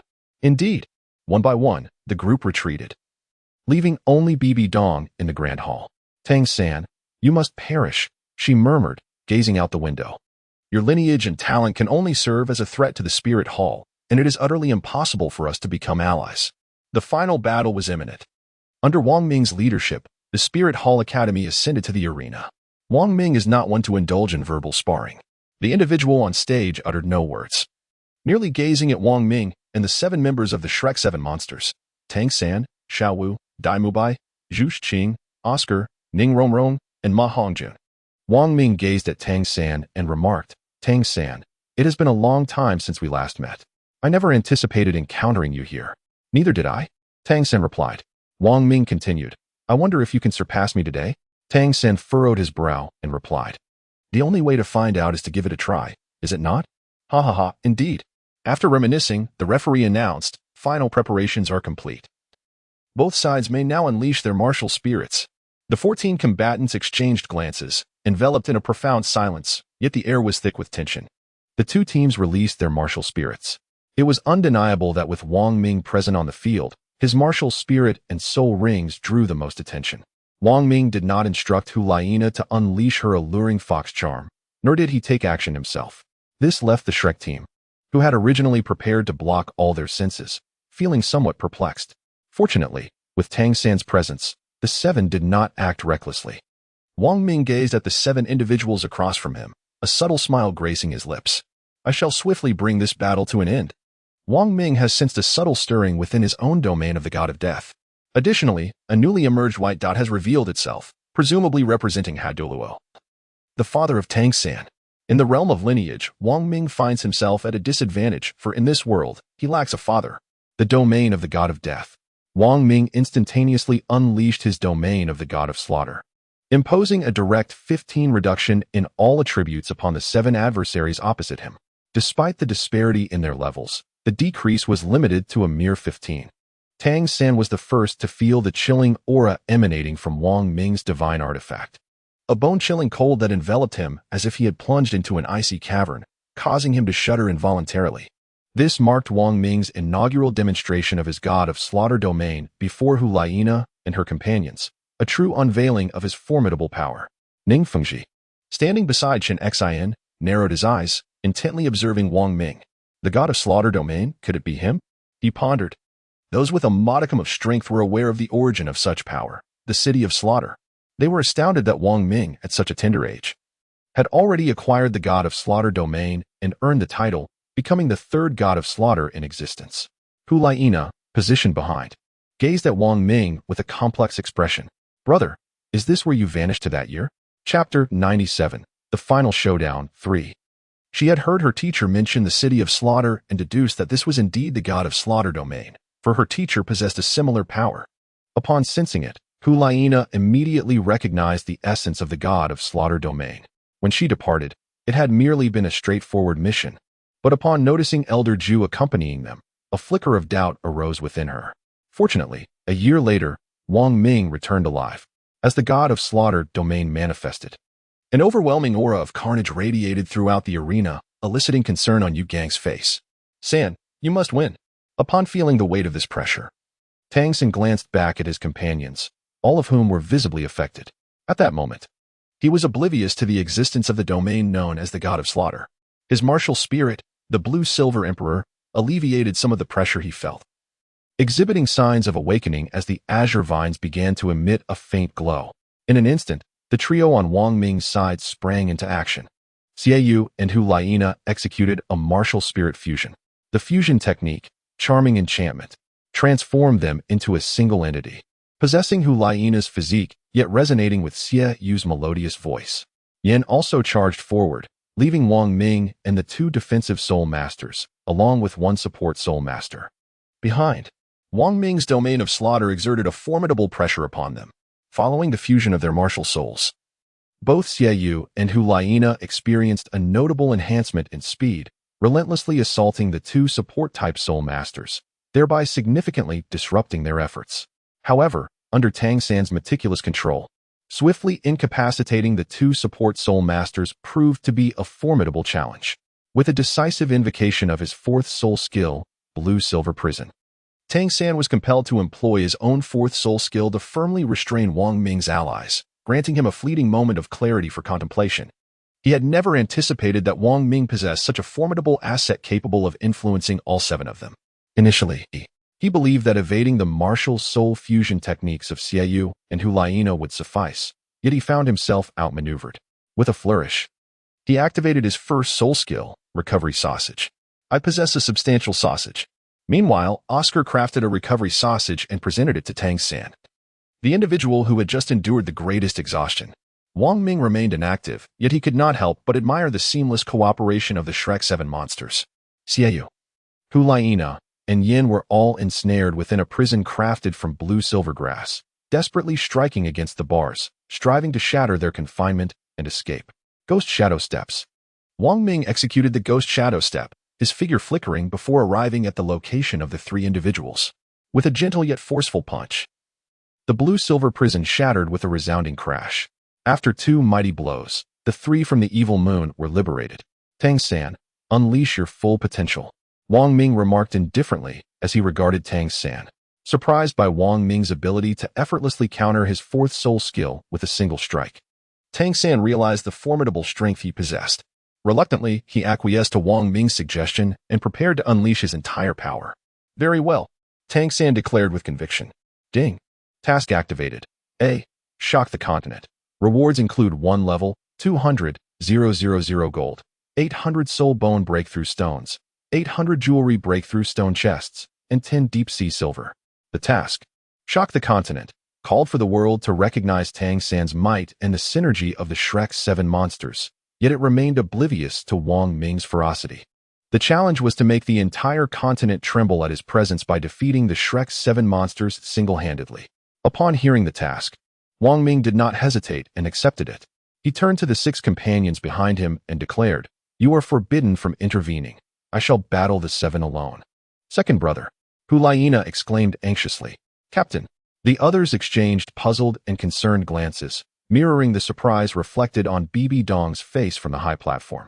She too was curious to witness the full extent of Wong Ming's capabilities, having only seen him in training without knowledge of his complete strength. The surrounding onlookers were astounded by Wong Ming's bold decision. "Do not worry," Wong Ming reassured them with a smile, stepping forward with determination. Positioning himself before the 7 from Shrek Academy, Wong Ming gazed steadily at the 7 individuals before him and calmly declared, "Tang San, let us engage in battle."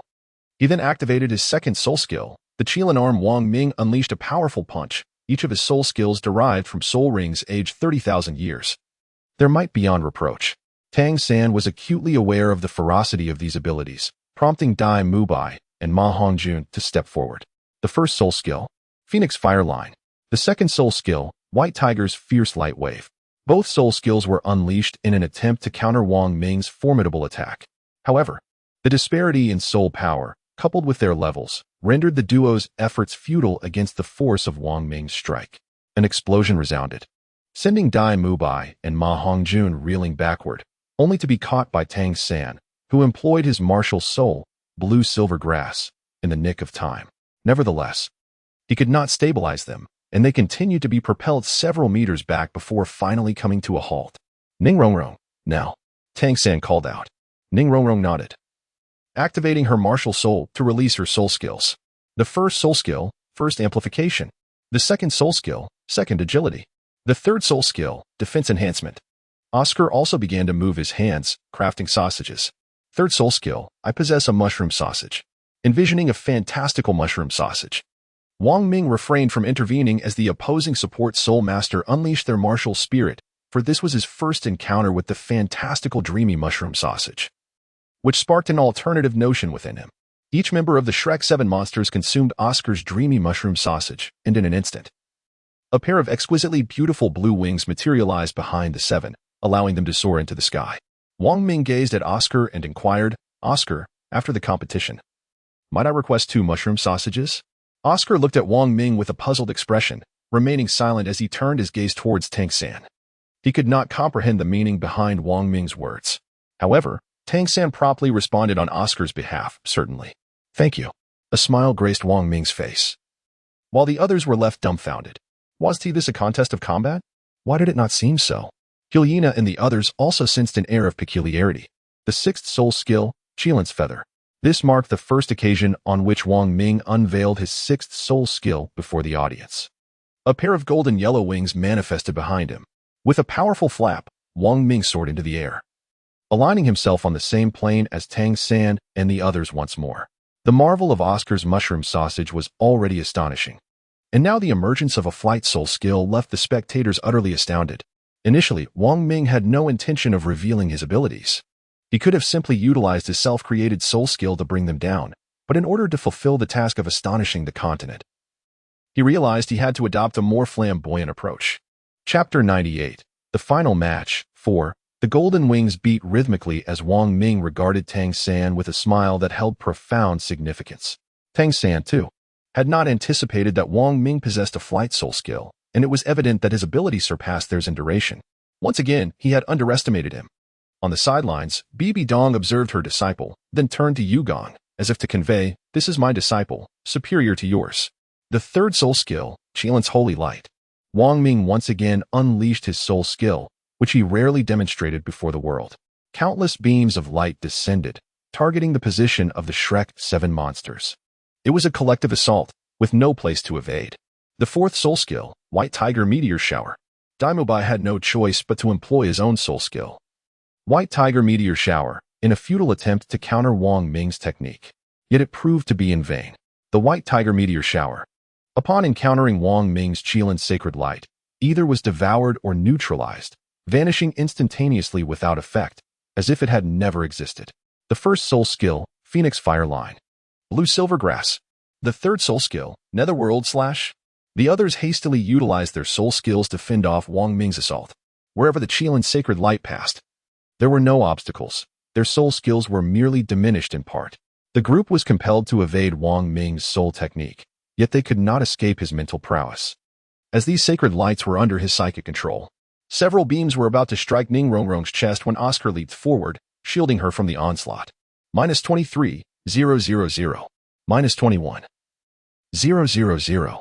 Damage numbers erupted. The 7 members of Shrek Academy were gravely injured, spewing blood, and were brought to the ground by a single soul skill from Wang Ming. The combined technique of the Shrek 7 monsters was utterly powerless against Wang Ming's overwhelming strength. Ding. Defeated Oscar LV43. Rewarded. Experience 20,000. Gold 200,000. Ring Breakthrough Stone 50. Body Technique Breakthrough Stone 100. Soulbone Energy 100. Soul Skill Essence 100. Oscar had already lost consciousness, rendered incapable of further combat. Wang Ming was taken aback by the substantial rewards that accompanied the defeat of the protagonist. The remaining 6 individuals, supporting one another, gradually rose to their feet. Gazing at Wang Ming, who still hovered in the air, Tang San wiped the blood from the corner of his mouth and looked up, exclaiming, "Wang Ming, you are truly formidable." A faint smile graced Wang Ming's lips. He had not even unleashed his full potential. He had retracted the domain of the god of death and refrained from utilizing his beastification soul skill. Otherwise, a single strike would have assured their inevitable defeat. At last, Tang San summoned his external spirit bone, the 8 spider lances. 8 appendages resembling spider legs extended from his back, enabling him to soar once more with the aid of the mushroom sausage. Ghost Shadow Illusion. Tang San executed his Ghost Shadow Illusion, causing onlookers to perceive only a flickering afterimage appearing in place. Ghost Shadow Steps. To his surprise, Wang Ming displayed a remarkably similar technique, exhibiting a proficiency that rivaled Tang San's. Purple Extreme Demon Eye. Tang San was compelled to activate his Purple Extreme Demon Eye to discern Wang Ming's position. He quickly realized that even under the scrutiny of his Purple Extreme Demon Eye, Wang Ming's speed showed little sign of diminishment. Second soul skill, Qilan Arm. As Wang Ming launched a powerful punch, Tang San unleashed all 8 of his spider spears in a simultaneous attack, resulting in a fierce collision. The two engaged in relentless combat mid-air, ultimately compelling Tang San to resort to another martial soul, the Haotian Hammer, just to contend with Wang Ming. The other 5 members were rendered ineffective. The intensity of the battle left them unable to intervene, forcing the rest of Shrek Academy to guard against any underhanded tactics from the Spirit Hall Academy. Soon, the time for Tang San's mushroom intestines expired, and he descended, landing firmly on his own martial soul, the blue silver grass. Upon touching the ground, Tang San immediately coughed up a mouthful of blood. "Pooh, third brother, are you all right?" Wu rushed over, concerned. Tang San wiped the blood from the corner of his mouth, a smile gracing his face as he calmly replied, "Wu, I'm fine." Tang San, prepare to receive my attack. 6th soul skill, Kirin's Feather. With that, the feathers from the double wings on Wang Ming's back shed, coalescing behind him. Yet, he remained suspended in the air as the feathers gradually transformed into golden arrows, all aimed at Shrek Academy. "Go." With a command from Wang Ming, a flurry of feathered arrows shot towards Tang San and his companions, resembling a cascade of golden meteor showers. This represented the full manifestation of Wang Ming's 6th spirit ability, of which flight was merely one aspect. The group expressed their astonishment, It was overwhelmingly powerful. The ability to fly was already a formidable feat. Yet Wang Ming's spirit technique not only allowed for flight but also for offensive capabilities. Yu Gang observed Wang Ming suspended in midair with a grave expression. It seemed this spirit ability could soar until his soul power was entirely depleted, and its potency was not to be underestimated. Could it be that he possessed a flying-type martial spirit? Lu Erlong exclaimed in surprise, inquiring further. Indeed, Yu Gang affirmed with a nod. In the face of this torrential downpour of arrows, Wu Yi resolutely positioned himself in front of Tang San, declaring with heartfelt determination, "Third brother, it is my turn to protect you." He invoked his fourth spirit ability, Invincible Golden Body, granting him immunity to all attacks for 3 seconds.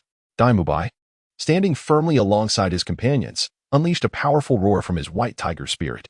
First spirit ability, White Tiger Shield. Countless arrows rained down upon the six, forcing them to stagger backward. Although Wu was currently immune to damage, the sheer force of the onslaught was too great for an ordinary person to withstand. Tang San could only watch as Wu's body trembled under the relentless impact. A flash of golden light appeared. 12,000, -14,000. The barrage of arrows eventually ceased, leaving Wu exceedingly weakened, his eyelids fluttering as if he might succumb to unconsciousness at any moment. The other 5 lay prostrate on the ground, though not unconscious. They were utterly drained of strength. Only Tang San remained with a sliver of energy to continue the fight. Wu. Tang San gazed anxiously at Wu in his arms, his eyes reflecting a deep concern. Lan Qi, save her. Wang Ming called out to Lan Qi. Lan Qi looked at Wang Ming, perplexed. What? Wang Ming unexpectedly resolved to rescue his enemy himself. I command you to save her, he declared, his gaze icy and a hint of murderous intent seeping through his demeanor. Lan Qi was thoroughly frightened, compelled to unleash his soul technique to save Wu. The others stood in stunned silence, bewildered by Wang Ming's inexplicable actions. Perhaps only Wang Ming understood that this was a course he had no choice but to take. Chapter 99. Tang San's father in Wang Ming's eyes. The sky was already shrouded in thunderclouds, dark and foreboding, with silver lightning flickering within the ominous mass, poised to strike at any moment. Wang Ming realized that the injury to Wu must have been severe, prompting the system to consider imposing a punitive judgment upon him. Thus, he had no choice but to call upon Lan Qi to attend to Wu's wounds. As Wu's condition improved, the ominous storm clouds above gradually dispersed, revealing the once brilliant sunshine. Noticing that the system's dark clouds had quietly lifted, Wang Ming finally breathed a sigh of relief. Tang San observed the flush returning to Wu's face and expressed his gratitude to Wang Ming, saying, "Thank you." Regardless of Wang Ming's motives for rescuing Wu, Tang San felt compelled to convey his appreciation. Aware that he had lost this round, he rose to his feet and addressed Bai Dong. "We concede." Wang Ming raised an eyebrow in surprise. He had not anticipated that his actions would lead Tang San to willingly acknowledge defeat. "Wang Ming, our contest is far from over. I look forward to our next battle," Tang San proclaimed as he turned to face Wang Ming. Wang Ming gazed at Tang San and responded affirmatively. Indeed, he was aware that Tang San's martial soul, the Haotian hammer, had yet to be unleashed in its true form. And Wang Ming was genuinely eager to witness the might of the continent's foremost weapon martial soul. Although Tang San had recently activated his martial soul's true form the day prior, he was still unable to do so today. Ding. Task completed. A. Shock the continent. Rewards. Level 1. Gold 200, 000, Soul Bone Breakthrough Stone 800, Jewelry Breakthrough Stone Chest 800, Deep Sea Silver 10. Ding. Task completed. A. Claim the championship. Rewards. Experience 39, 000, Gold 200, 000, Soul Bone Breakthrough Stone 500, Jewelry Breakthrough Stone Chest 500, Body Technique Breakthrough Stone 500. Influence Contribution Value 30, 000. Ding. Congratulations, character level up. Level 1. Ding. Congratulations, character level up. Level 1. Ding. Congratulations, character level up. Level 1. Wang Ming ascended 3 levels in a flash of brilliance, reaching level 68. The conclusion of this match came as a complete surprise to all present, who had already awakened. And Tang San and his companions were preparing to take the stage. On the elevated platform, Bibi Dong pointed her staff directly at Wu and calmly commanded, "Elder Ju. Elder Gue, apprehend that girl." In an instant, a wave of astonishment swept through the crowd as they hurried to shield Wu. Tang San, Dai Mubai, and Ning Rongrong Once steadfast allies, could not stand idly by while defending their comrade. Wang Ming, upon noticing his teacher's furious gaze directed at him, recognized the displeasure stemming from his recent attempt to rescue Wu. With a reluctant smile, he found himself standing before Tang San. Tang San, I apologize. I cannot defy the will of my master. Yu Gang's eyes were fixed on Bibi Dong, astonishment etched across his face. Your Holiness, what is your intention? At that moment, Ning Fengji intervened, obstructing the advance of both Zhu Douluo and Gui Douluo. He addressed Bibi Dong. Your Holiness, should we not clarify the situation before apprehending anyone? Such arbitrary actions seem rather rash.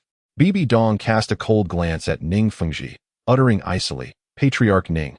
Should you continue to hinder our spirit hall from capturing the soul beasts, the seven treasure glazed tile sect will find itself at odds with us. Soul beast? Ning Fengji's brow furrowed as he turned his gaze toward Wu. A transformed soul beast? I have ample reason to apprehend her, do I not? Patriarch Ning? Master Yu Gang? Bibi Dong added with a sly tone. What do you mean? Yu Gang exclaimed, his expression one of disbelief. He comprehended the implication behind Bibi Dong's words, but found it hard to accept. Only beings that had existed for 100,000 years could possess the ability to transform. Suddenly, it dawned on him. When Wu acquired her spirit ring, there had been no witnesses. It was revealed that she was, in fact, a transformed soul beast of 100,000 years. Wu remained remarkably composed, showing no signs of distress despite the many eyes upon her. At this moment, her face bore only a subtle chill, coldly regarding Pope Bibi Dong. With a piercing gaze, Bibi Dong scrutinized Wu. If my intuition serves me right, you must be that elusive fish that slipped through the net. Wu did not shy away, her eyes filled with resentment as she stared back at Bibi Dong. Indeed, you are correct. I am the very fish that escaped. Bibi Dong let out a cold laugh, surprised at how readily she had come forward. Wu, what is the meaning of this? Daimubai, momentarily, could hardly believe the truth of the situation. Tang San organized Daimubai's inquiry. Dai, there's no need to ask. He then turned his attention to Wu, their eyes locking as a radiant smile broke across his face. Wu, I have long known you were not human but a rabbit. Have I not? Third brother. Wong Ming observed the two individuals in their intimate exchange as the emotional drama unfolded. The 7 members of Shrek Academy, along with their teacher, stood resolutely in front of the dancer. At long last, Bibion issued her command. Attack. In an instant, she unleashed her martial soul, displaying 9 soul rings, 2 yellow, 2 purple, 4 black, and 1 red. The resplendent red ring, signifying 100,000 years, captivated the attention of numerous titled Douluos.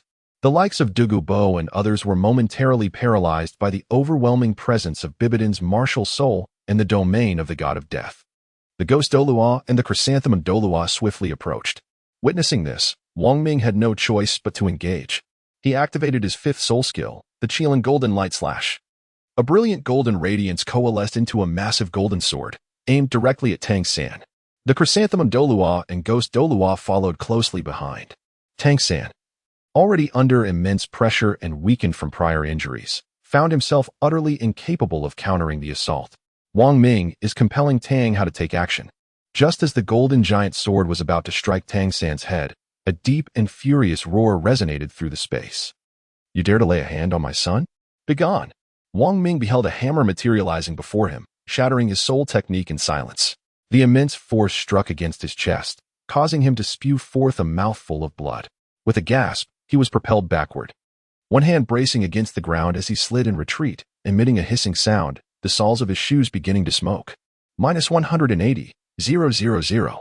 Wang Ming could only feel the pain in his hands as 4 deep scratches marred the ground, etched by his palms and feet. He lifted his head, blood trickling from the corner of his mouth, and beheld a man clad in gray, appearing to be in his 50s, murmuring to himself, the Haotian hammer is indeed formidable. Most notably, despite his tattered attire, the man wielded a black Haotian hammer that instilled fear in all present. It was Tang Hao, the Haotian Douluo. Chapter 100. Wang Ming faces punishment. You are quite impressive.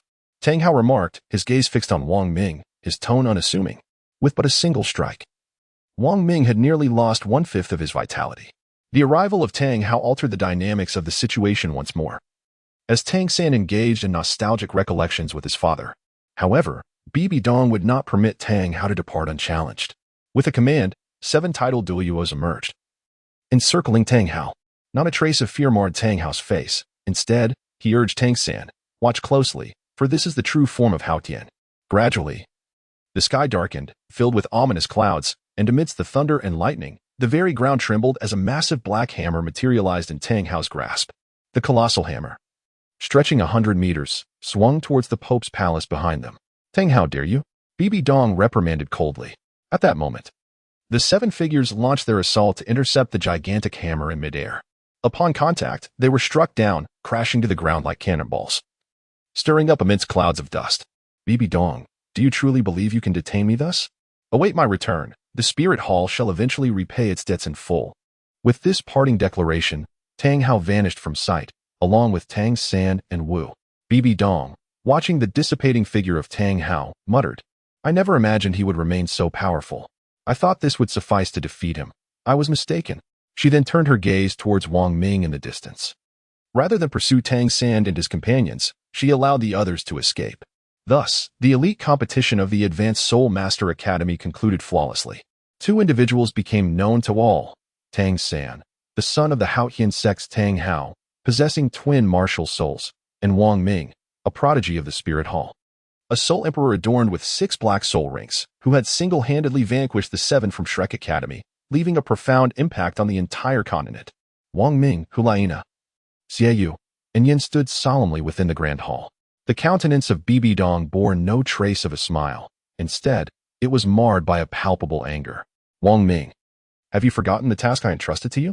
How could you dare to rescue our adversary? Absolutely not, Wang Ming replied, knowing that the truth he held was one he could not share with them. Even if they were to learn of it, would they believe him? Then you have also allowed Tang San to escape, failing even to complete the mission of severely injuring them. Henceforth, your soul bone shall be forfeited, bestowed instead upon Xiaoyu and the others. The fury etched on Bibi Dong's face showed no sign of abating. Wang Ming remained silent, uttering not a single word. Observing his demeanor evoked in Bibi Dong a complex blend of affection and resentment. Wang Mingfu is exceptionally formidable, demonstrating strength across all facets, and his prowess is beyond reproach. Previous battles have validated that his choices were indeed correct. Wang Ming, you must accept punishment. Do you have any objections? Bibi Dong inquired, gazing at him intently. None, Wang Ming replied, his expression unwavering. Bibi Dong calmly responded, very well. Then you shall undergo training in the mysterious Abyss Canyon for 3 years. Yes, master, Wang Ming answered, maintaining his composure. However, Hulaina, Xiaoyu, and Yin began to express their concerns. Master, my junior brother has committed no grave error.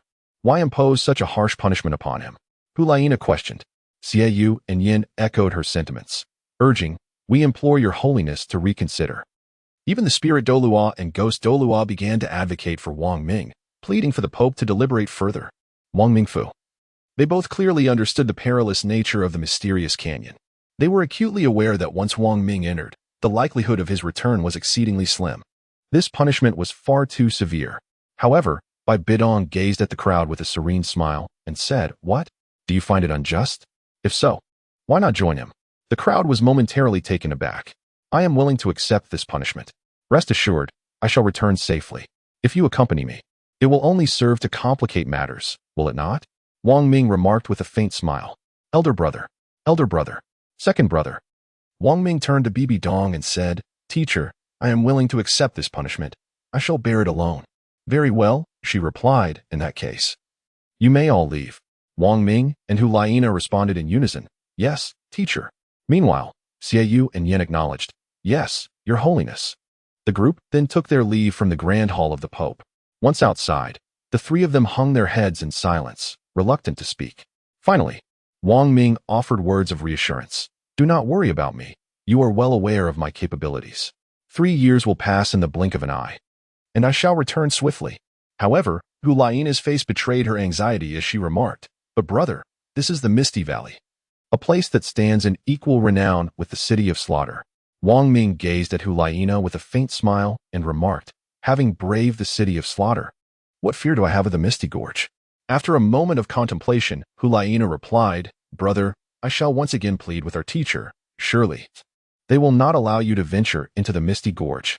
Dear sister, you must not provoke the Pope further. I have already interceded on your behalf. To plead again may only incite the Pope's ire, resulting in a harsher punishment for Wang Ming, interrupted Xiaoyu. grasping Hulaina to prevent her from making another appeal.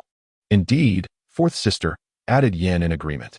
Hulaina halted her steps, glanced back at Wang Ming, and then, disheartened, turned away. She realized that her previous decision was misguided. She lowered her head, unable to meet Wang Ming's gaze, lost in her own thoughts. Do not worry. Rest assured, my abilities have yet to be fully unleashed. Wang Ming reassured them once more. In the end, the trio chose to trust in Wang Ming, believing he would return safely. Days later, Douluo sought out Wang Ming, preparing to escort him to the Misty Gorge. Wang Ming felt quite pleased as he quietly departed. Suddenly, Douluo presented a soul bone to Wang Ming, stating, "This is a soul bone selected for you by the Pope, the skeletal remains of a 50,000-year-old soul beast." Wang Ming accepted the soul bone, aware that his teacher was not devoid of emotion. Perhaps this was all in pursuit of securing a soul bone for himself. "Please convey my gratitude to the teacher," he stated. "Indeed, Wang Ming, this has been specially prepared by the Pope. The Misty Canyon is fraught with peril.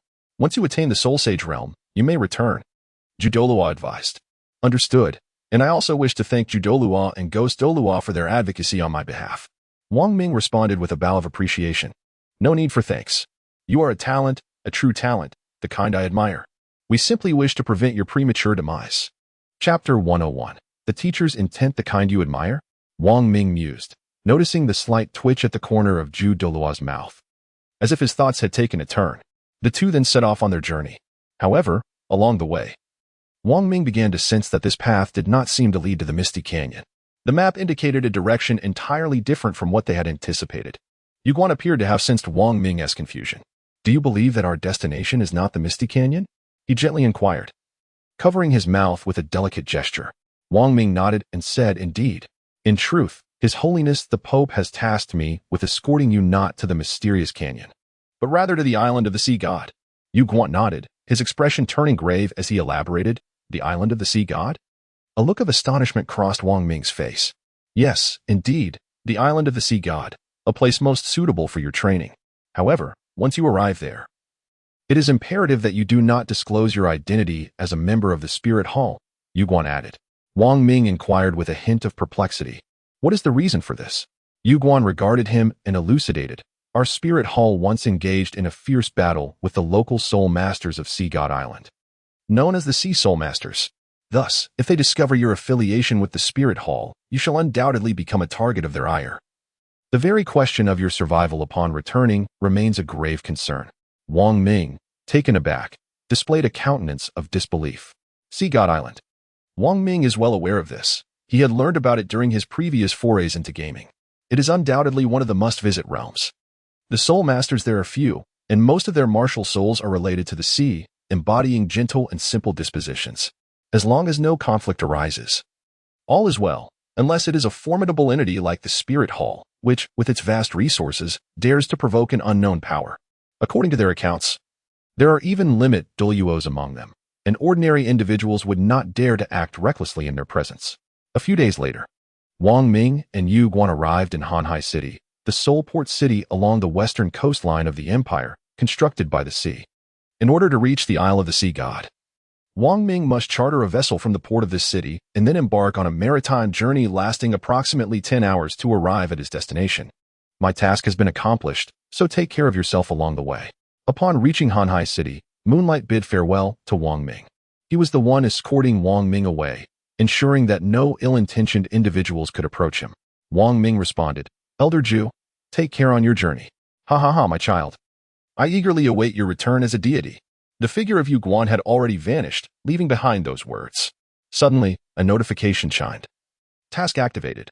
S. Attain divine status. Reward level 2, gold 1, 000, 000, treasure chest for jewelry breakthrough 1, 000, soul bone breakthrough stone 1, 000, physical skill breakthrough stone 1, 000, faction contribution value 200, 000. At that moment, Wang Ming finally comprehended why his teacher had not activated the task when he was to traverse the mysterious canyon. It was primarily because Bibi Dong never intended for Wang Ming to venture into the mysterious canyon, but rather to the Sea God Island. Wang Ming entered Hanhai City, a magnificent settlement perched upon the mountains by the sea. It is a marvel to ponder who possessed the extraordinary capability to construct such an impressive city. Once inside, one can witness the most distinctive feature of this coastal metropolis, an abundance of seafood, including many varieties that Wang Ming had never even encountered before. Wang Ming purchased an abundance of items along the way, stowing them in his backpack, intent on treating his friends to a seafood barbecue upon his return. As evening descended, he casually chose a modest inn to spend the night. Lying alone on the bed, memories of the days spent with Hulaina and the others flooded his mind. Although barbecues were a frequent occurrence, it was those moments that brought him the greatest joy. That night, Wang Ming fell into a deep, restful slumber. As dawn approached, Wang Ming has already boarded the vessel and is en route to the island of the sea god. The journey has been remarkably smooth, devoid of any incidents. With the waters calm and serene, it remains uncertain whether it is due to the absence of nobility aboard or merely the fortuitous luck of Wang Ming that they have not encountered any pirates. After several days, the ship came to a halt. As the captain had previously informed Wang Ming that he could only take him to the vicinity of the island of the sea god. Surrounding the area are numerous formidable sea spirit beasts, and the vessel is not permitted to approach any closer. The remainder of the journey must be undertaken by Wang Ming alone. Wang Ming ascended to the deck, gazing at the vast expanse of the ocean in the distance. A smile gracing his face, he pondered whether he would ever have the chance to share this view of the sea with Nana. As a quintessential homebody who had never beheld the ocean, he understood the profound romance of experiencing such beauty with a beloved companion. With a flourish, he invoked his sixth spirit skill, the feather of the Qilin. Golden wings unfurled majestically from his back, and with a series of powerful flaps, he soared into the air, leaving the deck behind. In mere moments, he covered a distance of over 1,000 meters. The captain, noticing the golden avian figure in the distance, exclaimed, "What is that magnificent golden bird?" Wang Ming soared to great heights, deliberately avoiding the troublesome sea spirits that could impede his journey. His speed was remarkable. Coupled with the soul energy restoration potions, his consumption of soul power was minimal. Gazing down at the ocean from his lofty vantage point, Wang Ming observed a plethora of sea spirits, each more peculiar than the last. Before long, he caught sight of an island in the distance, murmuring to himself, "Surely, that must be Sea God Island." With that thought, he accelerated once more, transforming into a golden streak of light. In an instant, Wang Ming arrived at a pristine beach on Sea God Island. Ding! The character has entered the secret realm, Sea God Island. Wang Ming deliberately chose a secluded spot. Surrounded by a beach shimmering with a faint silver glow under the sun, the sea stretched out in a uniform hue, while seagulls soared gracefully above.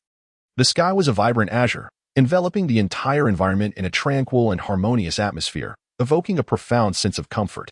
The Sea Soul Masters are classified into different ranks, ascending from white robes, yellow robes, purple robes, black robes, to red robes, each corresponding to the colors of their respective soul rings. Wang Ming stepped inside and soon encountered an individual clad in yellow, a person of considerable standing. With a mere glance, they discerned that Wang Ming was not a Sea Soul Master. Aware of the circumstances, Wang Ming refrained from making any aggressive moves and instead articulated his purpose. "I have come to partake in the trials of the sea god." After a brief exchange, the individual in yellow led Wang Ming to a sacred pillar, the Sea Dragon Sacred Pillar. Here, Wang Ming came face to face with a titled Douluo residing on this island. The Sea Dragon Douluo. The Sea Dragon Douluo informed Wang Ming of the prerequisites for undertaking the sea god's trials, which involved traversing the vast expanse known as the sea within the sea. This formidable stretch, exceeding 200 meters in length, was guarded by the mightiest of the 7 sacred pillars, the Sea Dragon Douluo, a level 95 titled Douluo. Chapter 102. The Sea God's Trial. A blue halo illuminated the Sea Dragon Douluo's back, and soon the Sea Dragon Sacred Pillar emanated a radiant glow. Centered around the Sea Dragon Sacred Pillar, a blue barrier enveloped the entirety of the sea within the sea, restricting its height to merely 10 meters and curtailing aerial soul abilities. Upon reaching the Sea Dragon Sacred Pillar, "You shall be deemed worthy to accept the Sea God's trial," resonated the deep voice of the Sea Dragon Douluo. Ding. Task activated. B. Sea Dragon Sacred Pillar. Rewards. Experience 50,000, Gold 500,000, Soul Bone Breakthrough, Stone 500. Soul Bone Energy 500, Soul Bone Essence 500, Jewelry Breakthrough Stone Chest 500, Body Technique Breakthrough Stone 500. Upon hearing the system's notification, Wang Ming couldn't help but smile. Truly, This was the legendary Sea God Island, a sanctuary for experience accumulation and a revered place for leveling up. The rewards were astonishingly bountiful. Wang Ming gazed at the seemingly tranquil surface of the sea, then cast a glance at the sea dragon Douluo opposite him. In an instant, Wang Ming sprang into action. Ghost Shadow Step. Wang Ming did not unleash his martial soul, nor did he employ any soul skills. He traversed the vast ocean relying solely on the strength of his physical body. Sitting opposite him, the sea dragon Douluo's eyes gleamed with intrigue towards the individual before him. Wang Ming, relying on the Ghost Shadow Step and two-leg spirit bones, astonishingly traversed the surface of the sea. Soon, the sea dragon Douluo initiated an assault to thwart Wang Ming's passage across the vast ocean. A wave, resembling a mighty sea dragon, surged forth, emitting a roar akin to that of a dragon, as if possessing the power to shake the very earth. Wang Ming gazed calmly at the surging waves of the sea dragon, his speed unwavering as he allowed the great maw of the sea dragon to engulf him, vanishing into the azure depths. The onlookers clad in white and yellow cast scornful glances, deeming Wang Ming's actions as self-inflicted folly, believing he would surely be crushed. To their astonishment, as the waves receded, Wang Ming's figure re-emerged, having swiftly arrived before the sea dragon's sacred pillar. The others regarded him with incredulity, unable to comprehend the spectacle before them. It seemed that only Wang Ming and the sea dragon Douluo truly understood the gravity of the situation. When the tidal force struck his body, it was as if it had collided with an iron plate, unyielding and merely pausing for a fleeting moment. Subsequently, Wang Ming stood before the sea dragon's sacred pillar. You have yet to unleash your martial soul's power, relying solely on your physical prowess to traverse these treacherous waters. It has been ages since I encountered someone so intriguing. You possess the qualifications to undertake the sea goddess trial. The sea dragon Douluo's eyes reflected a blend of admiration and surprise. Wang Ming respectfully replied, Your Excellency, you flatter me. He stepped forward and said, Allow me to see what level of assessment you possess. The sea dragon Douluo gestured with his hand and responded, Indeed. Wang Ming stepped forward. Standing before the sea dragon Douluo, the sea dragon Douluo turned to face the sea dragon's sacred pillar, then slowly raised his hands, a look of reverence adorning his countenance. He brought his hands together at his chest, palms facing each other with a half-foot gap between them. And a gentle blue light began to materialize at the center of his palms. This azure luminescence gradually filled the sea dragon Douluo's hands, and with a sudden brilliance, the blue radiance erupted, enveloping the entire vicinity of the seahorse sacred pillar. The azure light flickered before the seahorse sacred pillar and, following the pillar's intricate patterns, ascended gradually, reaching the pinnacle in an instant. Simultaneously, the sea dragon Douluo turned to Wang Ming and pointed. A pale blue beam of light burst forth from the sea dragon's sacred pillar, instantly engulfing Wang Ming, who found himself submerged in the embrace of the luminous column. The colors enveloping Wang Ming began as white, transitioning through yellow, purple, black, and red. Much like the hues of a soul ring, the transformation halted upon reaching red, only to abruptly shift to a brilliant golden hue. Instantly, a radiant golden pillar surged forth into the heavens, captivating all present, including sea dragon Douluo, who stood in awe. It had been many years since a top-tier assessment had graced their midst, with even the black-level evaluations having occurred a mere 33 times. Only 7 individuals had triumphed. The revered guardians of the 7 sacred pillars, all esteemed title Douluo. Among them, Wang Ming stood as the mightiest, a title Douluo of level 95. As Wang Ming completed his examination, Sea Dragon Douluo felt an inkling that this individual was destined for the black-level assessment. To his astonishment, it was indeed a top-tier evaluation. And furthermore, a 9th level one. As the crimson glow gently faded, Wang Ming's figure re-emerged. At that moment, the gazes of those around him transformed from disdain and scorn to admiration and reverence. Seahorse Douluo slightly bowed, addressing Wang Ming with respect. Young master, may I inquire your full name? Wang Ming, came his composed reply. He found no surprise in this exchange on the island of Sea God. The higher the level of trials one conquered, the greater the respect one commanded. The significance of a top-tier assessment was enough to warrant the serious attention of Sea Dragon Douluo. Wang Ming, during the recent trial, became acutely aware of his challenge, the 9 trials of the Qilin. He could distinctly perceive a golden Qilin brand emblazoned upon his forehead. With a chime, a task was activated.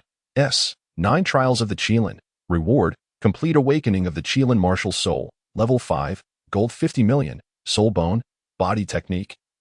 All elevated by 1 level. This reward was indeed bountiful. Such assessments only manifested after the successful completion of the preceding trial. The first trial of the Qilin, triple divine light of the sea god.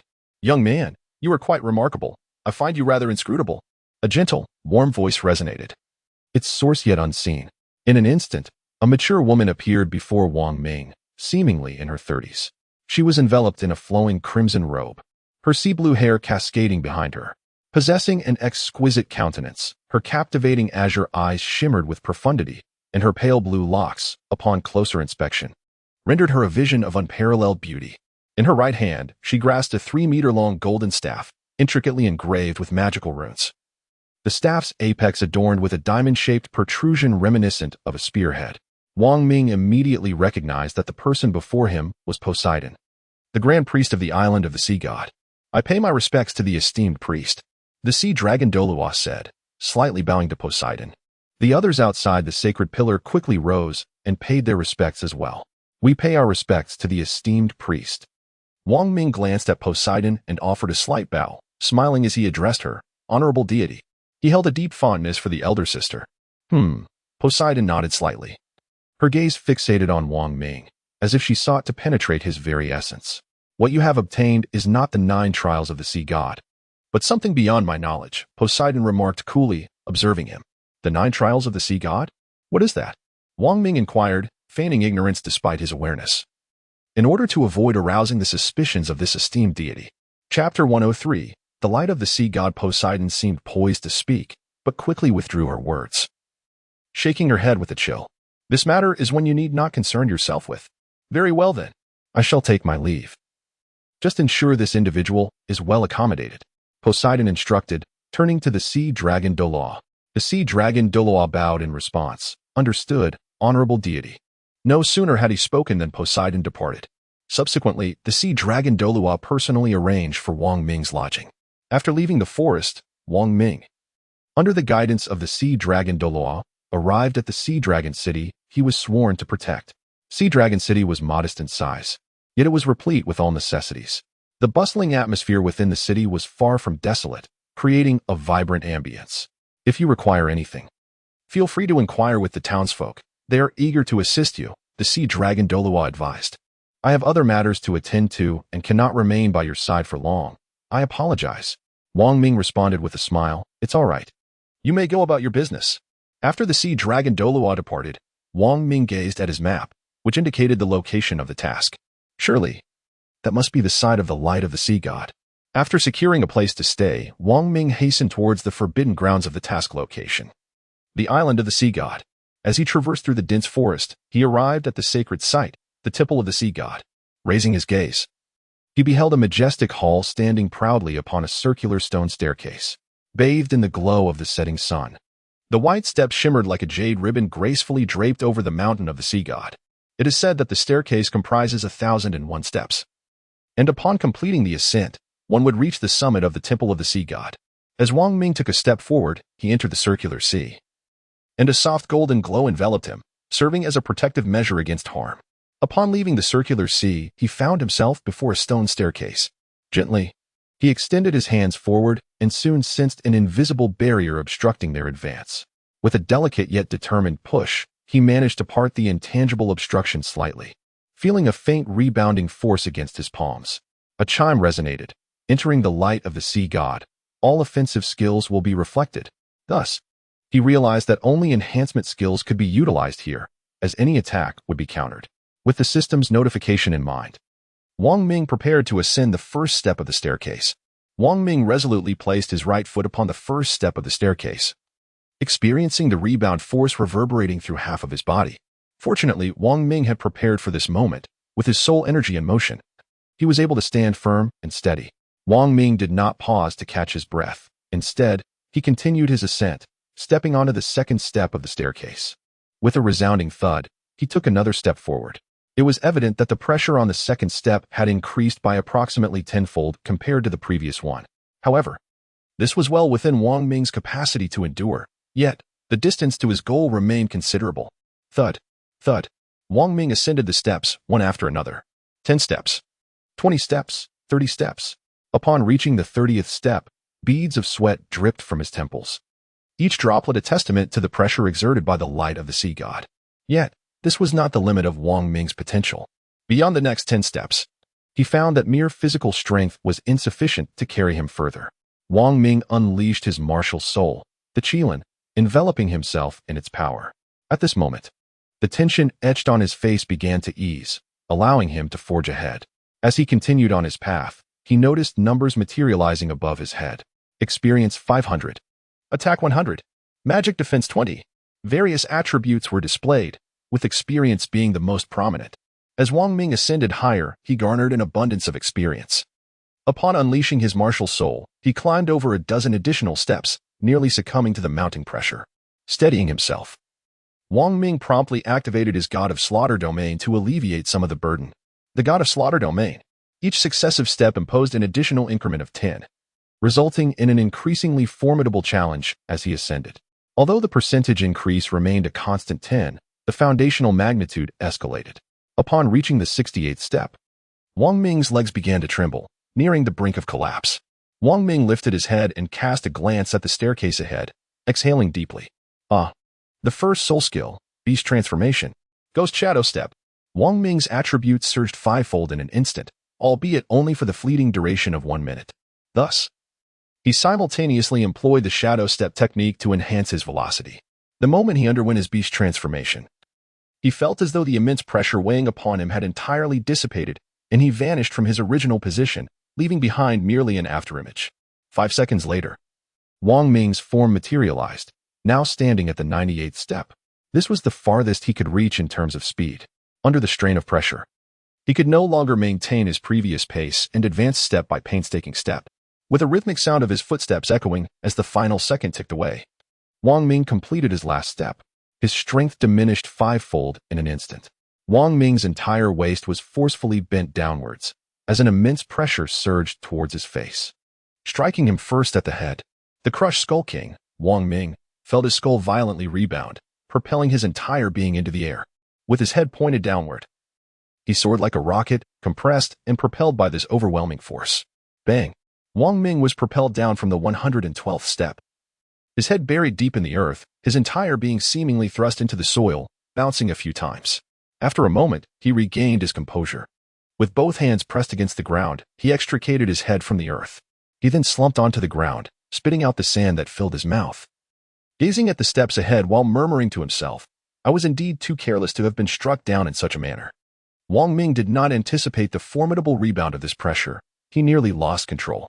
Upon crossing the threshold of the sea god's light for the first time, Wang Ming ascended to the 112th step, a feat unparalleled in history. This remarkable achievement also included those who would follow, such as Tang San and his companions.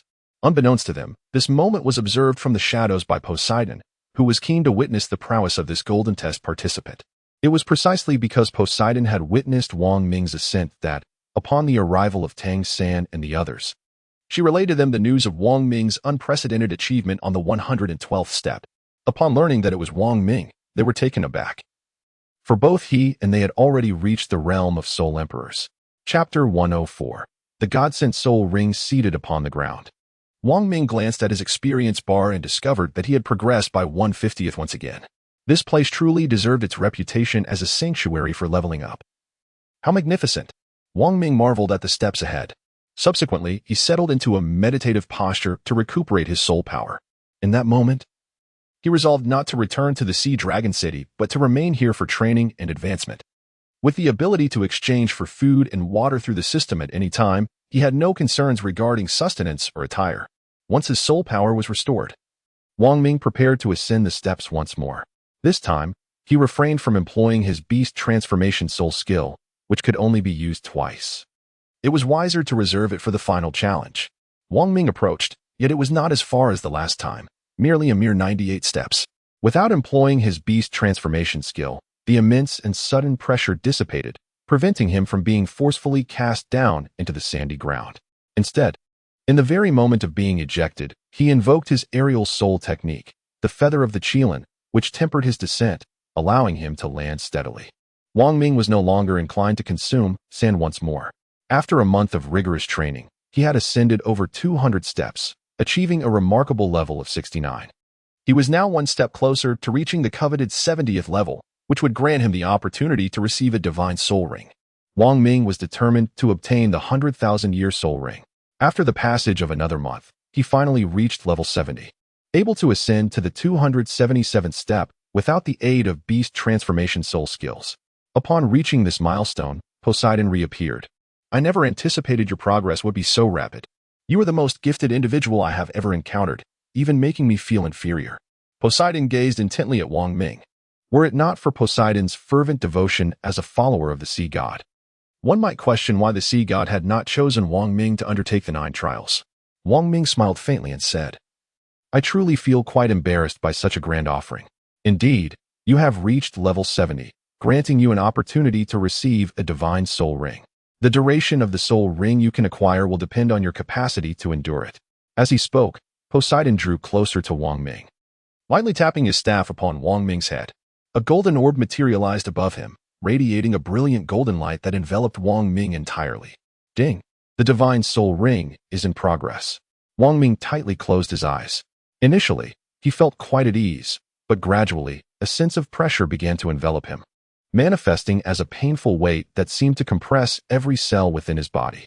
A spectrum of colors enveloped him: white, yellow, purple, and black, each hue representing the age of his soul rings. As the black deepened, the pressure upon Wang Ming intensified correspondingly. At this moment, the advantage of possessing soul bones became evident. He was endowed with 6 complete soul bones, which alleviated a significant portion of the burden he bore. The black continued to darken progressively. Wang Ming began to furrow his brow, beads of sweat cascading down his forehead like a torrential downpour. His teeth clenched tightly, and his hands involuntarily tightened into fists. As the black glow transformed into a crimson hue, Wang Ming did not waver. He persevered under the immense pressure of the 100,000-year soul ring. Gradually, his perspiration took on a deep crimson shade, a mixture of sweat and blood. Wang Ming desired far more than merely a 100,000-year spirit ring. The higher the age of the spirit ring he could attain, the more beneficial it would be for him, particularly given his immense consumption of soul power due to his soul skills. After a brief moment, he could no longer endure the strain and collapsed onto the ground. Gasping for breath, his breaths rising and falling tumultuously. Ding! The divine spirit ring has been successfully acquired. He has obtained a 100,000-year spirit ring. Although the system merely acknowledged it as a 100,000-year spirit ring, Wang Ming was acutely aware that it was, in fact, at least a 150,000-year spirit ring. It has been a long time since such a remarkably gifted terrestrial soul master has emerged. Poseidon remarked, gazing at Wang Ming in astonishment. Wang Ming, now devoid of strength, could merely muster a faint smile in response to Poseidon. Upon the completion of this sentence, Poseidon vanished from sight. It was only a few days later that Wang Ming fully regained his vitality. Upon reaching the illustrious level of 70, Wang Ming attained a crimson soul ring and the true embodiment of his martial spirit. Furthermore, he unlocked the external soulbone system. Ding! Congratulations on your character reaching level 70. The external soulbone system is now unlocked. Ding! You have been awarded the external soulbone, Qilin Twin Wings. Wang Ming was well aware that recharging 998 would yield splendid rewards. Unlocking the external soul bone granted him the exquisite addition of the Qilin wings. This winged external soul bone enabled him to soar effortlessly, complementing his 6th soul skill to form a magnificent quadruple wing transformation. The external soul bone had been thoroughly integrated by Wang Ming and elevated to a violet grade, enhancing his speed by 10, defense by 5, and attack by 5. Other soul rings had ascended to level 7 with the 7,000-year soul skill, while only the 7th soul skill reached level 8, corresponding to a 100,000-year soul skill. Once he had recuperated, Wang Ming embarked on further trials. What delighted him most was that the attribute of his first soul skill, beast transformation, had doubled to 6 times its original potency, gaining yet another enhancement. With the ascent of his level, Wang Ming could now ascend the 300-level ladder without even employing his first soul skill. Wang Ming's ambition is to ascend to the 333rd step. Merely 30 steps away, he had previously attempted to reach the 301st step. Although it was within arm's reach, the pressure he experienced was thrice that of before, prompting him to retreat. Wang Ming intends to utilize his beastly transformation soul skill to surge straight to the 333rd step. Upon reaching the 333rd step, he found himself drained of considerable soul power, necessitating a return for rest, as he deemed it prudent to strategize before advancing once more. This time, He took a full day to recuperate. When Wang Ming set foot on the first step again, the oppressive sensation had vanished, and he felt as though he were walking on level ground. It was not until he reached the 50th step that he began to sense a modicum of pressure, compelling him to harness his soul power to withstand it. Wang Ming advanced step by step, traversing the 100 steps, then the 150, and subsequently the 200 steps. Upon reaching the 300th step, he paused, consumed a soul power restoration elixir, and began to recalibrate his state. At this moment, Wang Ming bore only a slight sheen of perspiration upon his forehead, yet he did not experience any overwhelming discomfort. Qilin's twin wings. Wang Ming unleashed his external soul bone, and a pair of magnificent golden wings materialized upon his back. Bathed in sunlight, they shimmered with a resplendent golden hue, captivatingly radiant. The external soul bone, akin to a soul bone, alleviated a considerable amount of the oppressive force upon Wang Ming. In Chapter 105, titled Demonic Soul White Shark, this dazzling golden brilliance symbolized wealth in Wang Ming's eyes, a representation of affluence. Such luminescence could not be attained without substantial investment. After adjusting his state, Wang Ming gazed upward at the 33rd step ahead and exhaled deeply. The first soul skill, Beast Transformation, Shadowy Step. The sixfold attribute enhancement brought forth by the Beast Transformation made the pressure on Wang Ming seem to vanish in an instant. The lingering shadow of Wang Ming remained in place, while he himself had already ascended to the 330th step. In but a fleeting second, sweat poured from his brow, drenching him thoroughly. Faced with these 3 daunting steps, Wang Ming dared not to advance recklessly. He could only proceed with utmost caution, one step at a time.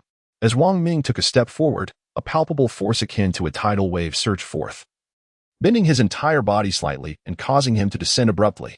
Gritting his teeth, he managed to halt his fall, and immediately thereafter, he advanced with a second step.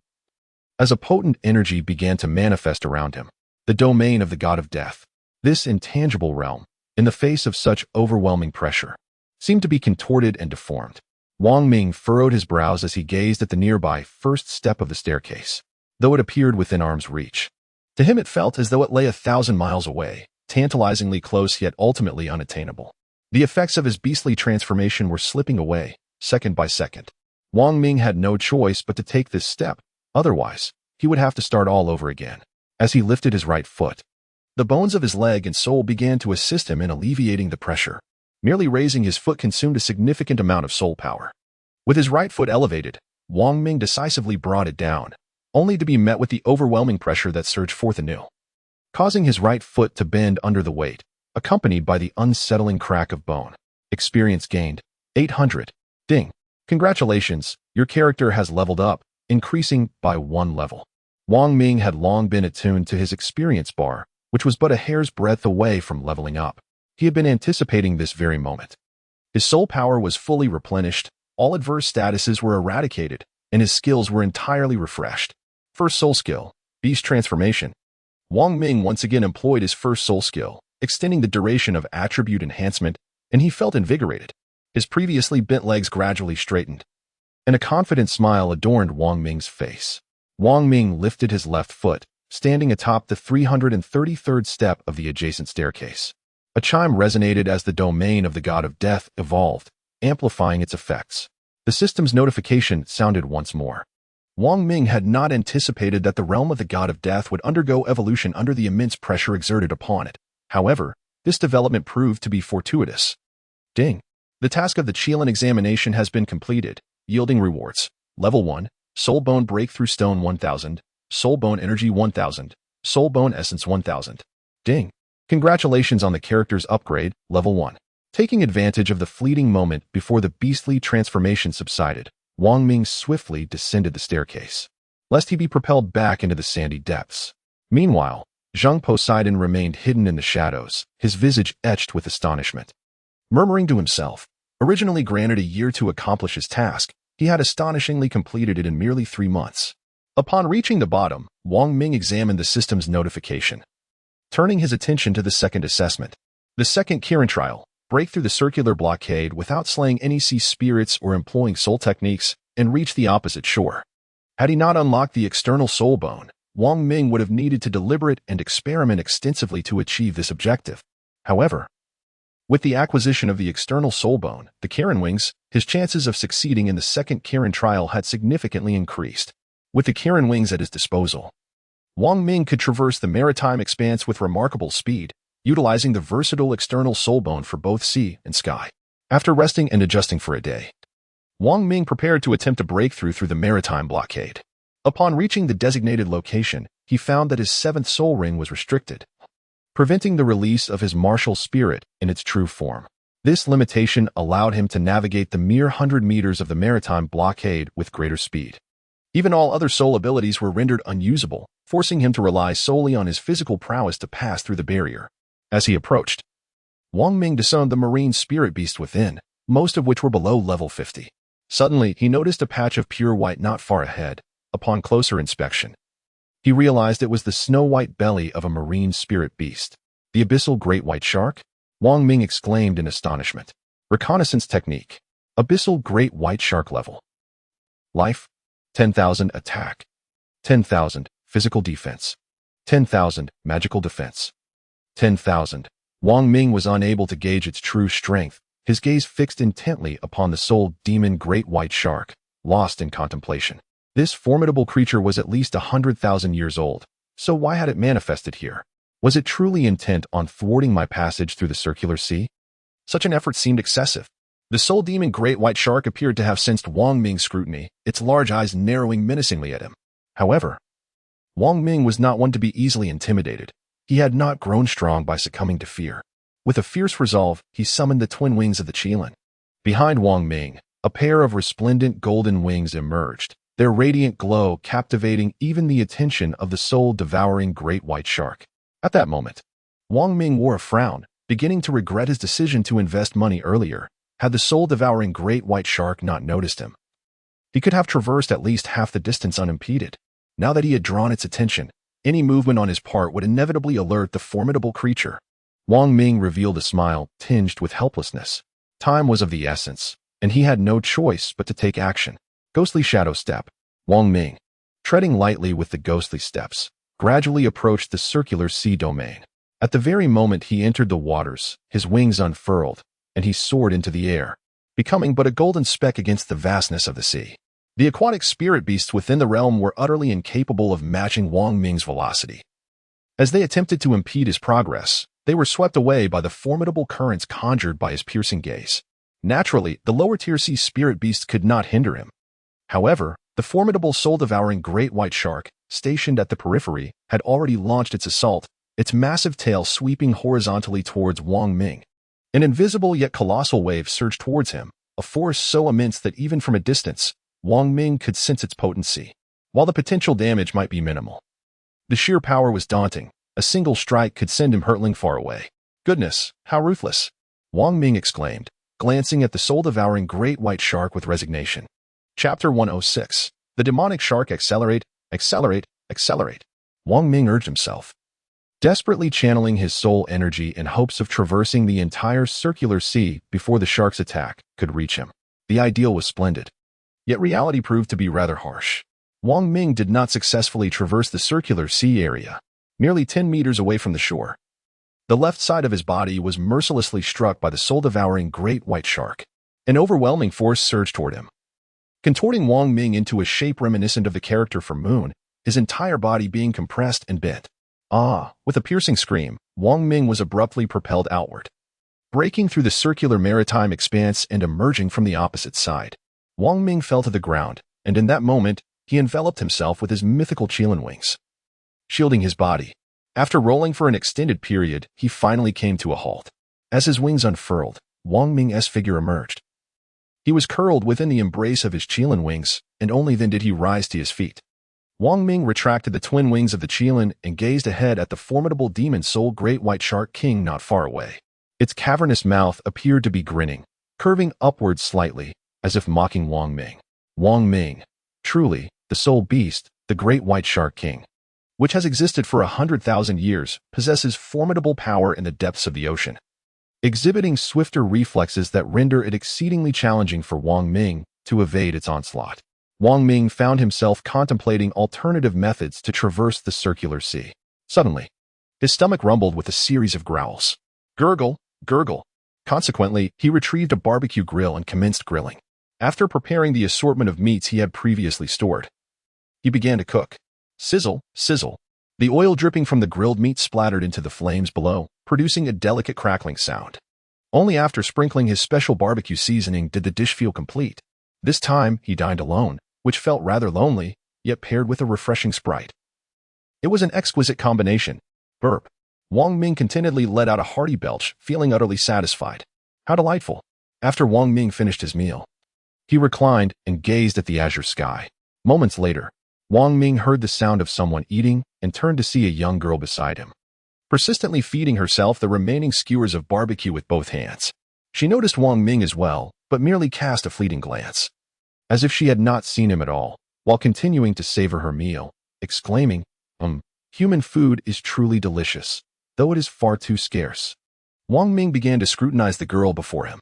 Her long, slate blue hair complemented her matching azure eyes, and her figure boasted a marvelous silhouette with perfect curves. However, when he caught sight of her face, his admiration faltered. She was utterly disregarding any semblance of decorum, devouring her food ravenously. Such a beautiful girl. Yet she pays no heed to her appearance, Wong Ming mused, shaking his head in disbelief. Surveillance technique. Demonic soul Great White Shark King level. Life. 10,000 attack. 10,000 physical defense. 10,000 magical defense. 10,000. Upon seeing this system information, Wong Ming was momentarily taken aback. He turned to glance back at the circular sea area, only to find that the demonic soul Great White Shark King had vanished without a trace. Could she truly be the demonic soul Great White Shark King? Wong Ming pondered aloud, gazing at the girl before him. The remnants of her barbecue were quickly devoured by the girl, who then pointed at Wong Ming and exclaimed, "Hey, human, what is your name?" "Huh, Wong Ming," he replied after a brief moment of surprise. The girl's face lit up with realization as she looked at him and stated, "My name is Bai. You can call me Bai? All right," Wong Ming responded. Somewhat bewildered, I took a few steps closer and gazed into Wong Ming's eyes, declaring, "I like you, Wong Ming." Wong Ming was once again taken aback, his expression one of utter bewilderment. "You like me? A soul beast likes me? 100,000-year-old soul beast." He was astounded. "I also enjoy the food you prepare. It is quite delicious." "What is this called?" I inquired, pointing at the leftover skewers on the ground. "Barbecue," Wong Ming replied. As a soul beast, Bai possessed no understanding of love. She believed that her fondness for Wong Ming's grilled delicacies equated to affection for him. This was her reasoning, a logic befitting a 100,000-year-old soul beast. This left Wong Ming in a state of confusion, utterly at a loss. Wong Ming gazed at the girl named Bai before him, her eyes shimmering with a glimmer of hope that seemed oddly familiar. Was it not reminiscent of the way Yin looked at him each time he returned? That gaze unmistakably conveyed a yearning for barbecue. "So, Bai, do you still wish to indulge in barbecue?" Wong Ming inquired tentatively, observing her reaction. Upon hearing his words, Bai's eyes instantly sparkled with delight as she fervently nodded, exclaiming, "I want to eat it. Yes, I do." Just moments ago, she had caught a whiff of Wong Ming's barbecuing, a fragrance so enticing that it surpassed even the meal she had enjoyed during her time with the sea god. Wong Ming approached the barbecue grill and said, "Then I shall prepare some more for you to enjoy, shall I?" "Certainly, certainly," Bai replied, nodding in agreement. As they spoke, Wong Ming busied himself, resuming the art of grilling. As Wong Ming tended to the barbecue, Bai began to indulge in the feast, savoring each bite with great delight. Remarkably, her belly showed no signs of swelling, as she continued to eat voraciously. Wong Ming found himself compelled to hasten his pace, employing 2 barbecue grills in the process. "Bai, over there, that box of green bottles contains delightful beverages. You may indulge freely," Wong Ming remarked. "Oh, let me give it a try," Bai responded, striding over to seize a bottle of Sprite. Uncertain of how to remove the cap, Bai surveyed the bottle's exterior, at a loss for how to proceed.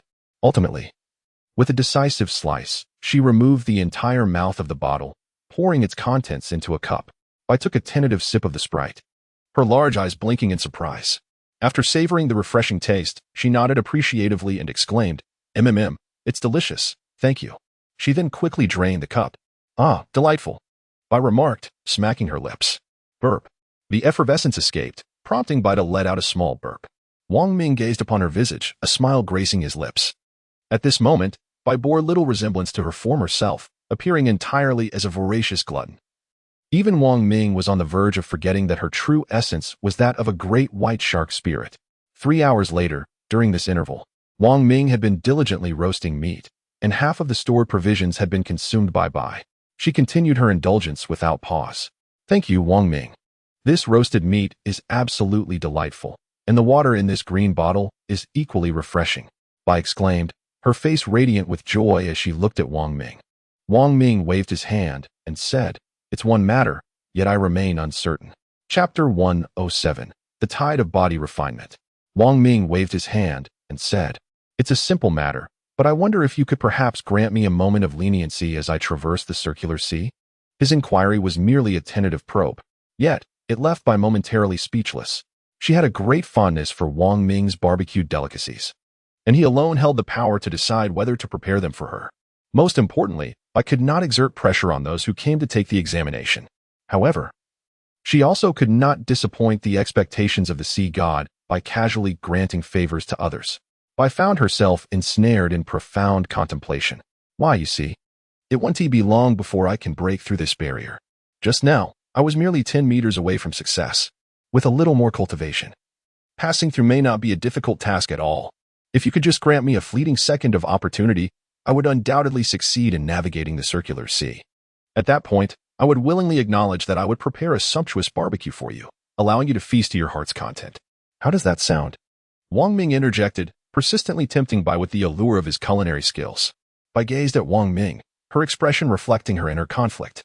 Wang Ming's lips curled into a subtle smile as he added, I shall offer you an additional 5,000 crates of Sprite. What do you think?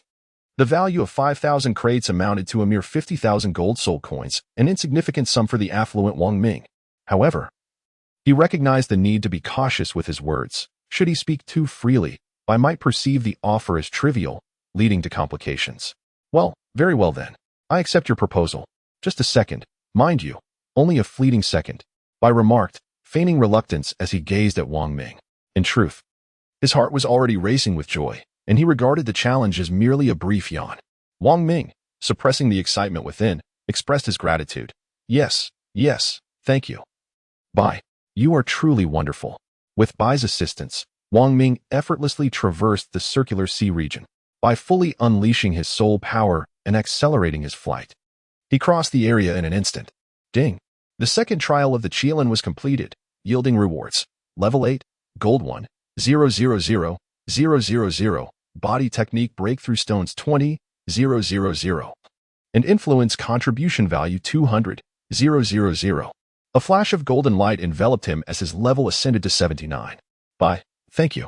Wang Ming turned to Bai, who transformed back into human form and stepped forward. No need for thanks. Just remember the barbecue, she giggled. Rest assured, I shall ensure it. Wang Ming pledged, patting his chest. The third trial of the Qianlin, Triple Tide Body Refinement, under the relentless waves of the Fury Abyss, requires enduring for 12 hours at a time. With a duration of 1 year, Wang Ming was acutely aware of the formidable nature of the third examination. Under Bai's guidance, he arrived at the Abyss of Wrath. However, prior to commencing his assessment, Wang Ming fulfilled his promise to Bai, treating them to 5,000 bottles of Sprite and a hearty barbecue feast. This time, he had expended several 100,000 gold soul coins to procure meat from the system for the grilling. He operated 3 barbecue grills simultaneously, and it was only after half the time had passed that Bai was finally satiated. The 5,000 bottles of Sprite vanished in an instant.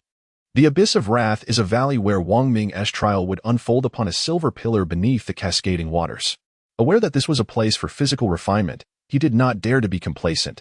He devoted all his body technique breakthrough stones to enhancing his physical skills. Strong Power LV8. Attack 1800 Healthy Body LV8. Life 6. 8 Bone Refinement LV8. Physical Defense 1200. Magical Defense 1200 Guardian LV8. Life 390. 000. Ghostly Step LV8. Speed 90. Evasion 90 Flexible Bone LV8. Attack 6. 8 Consolidated Soul LV8. Soul Technique Damage 6. 8 with the consumption of all the body technique breakthrough stones. Wang Ming felt that the enhancement of his skills was indeed worthwhile. Wang Ming leaped gracefully onto the silver pillar, promptly closing his eyes. Soon, the tides began to crash against him from all directions, relentlessly washing over his form. Despite his defenses soaring to unprecedented heights, he could still perceive the sting of pain. Every inch of his skin felt as though it were being torn asunder, and due to the sheer volume of water, no blood was visible. Wang Ming was resolute in his determination to persevere without pause, intent on enduring for a continuous 12 hours. Simultaneously, numbers occasionally manifested above his head. Experience 500. Physical defense 20, magical defense 20. Wang Ming gritted his teeth, enduring the excruciating pain that coursed through his body while continuously consuming restorative potions. His injuries were caught in a relentless cycle of healing and being torn open anew. Time passed, 1 hour, 2 hours, 3 hours. During this period, I visited once, only to find Wang Ming still immersed in his trial, showing no signs of retreat. Thus, she departed. The thought of seeking help never crossed Wang Ming's mind. It was a matter of survival. Either he would live or he would perish. Under such immense pressure, he persevered, enduring for 7 hours. When 12 hours had elapsed, Wang Ming leaped once more, emerging at the water's edge. He collapsed onto the ground, then exerted himself to roll over, lying on his back. It was deep into the night, the sky adorned with countless stars, and Wang Ming gazed upward, slowly drifting into slumber. The following morning, it was Bai who came to rouse him, bringing with her a plethora of healing potions.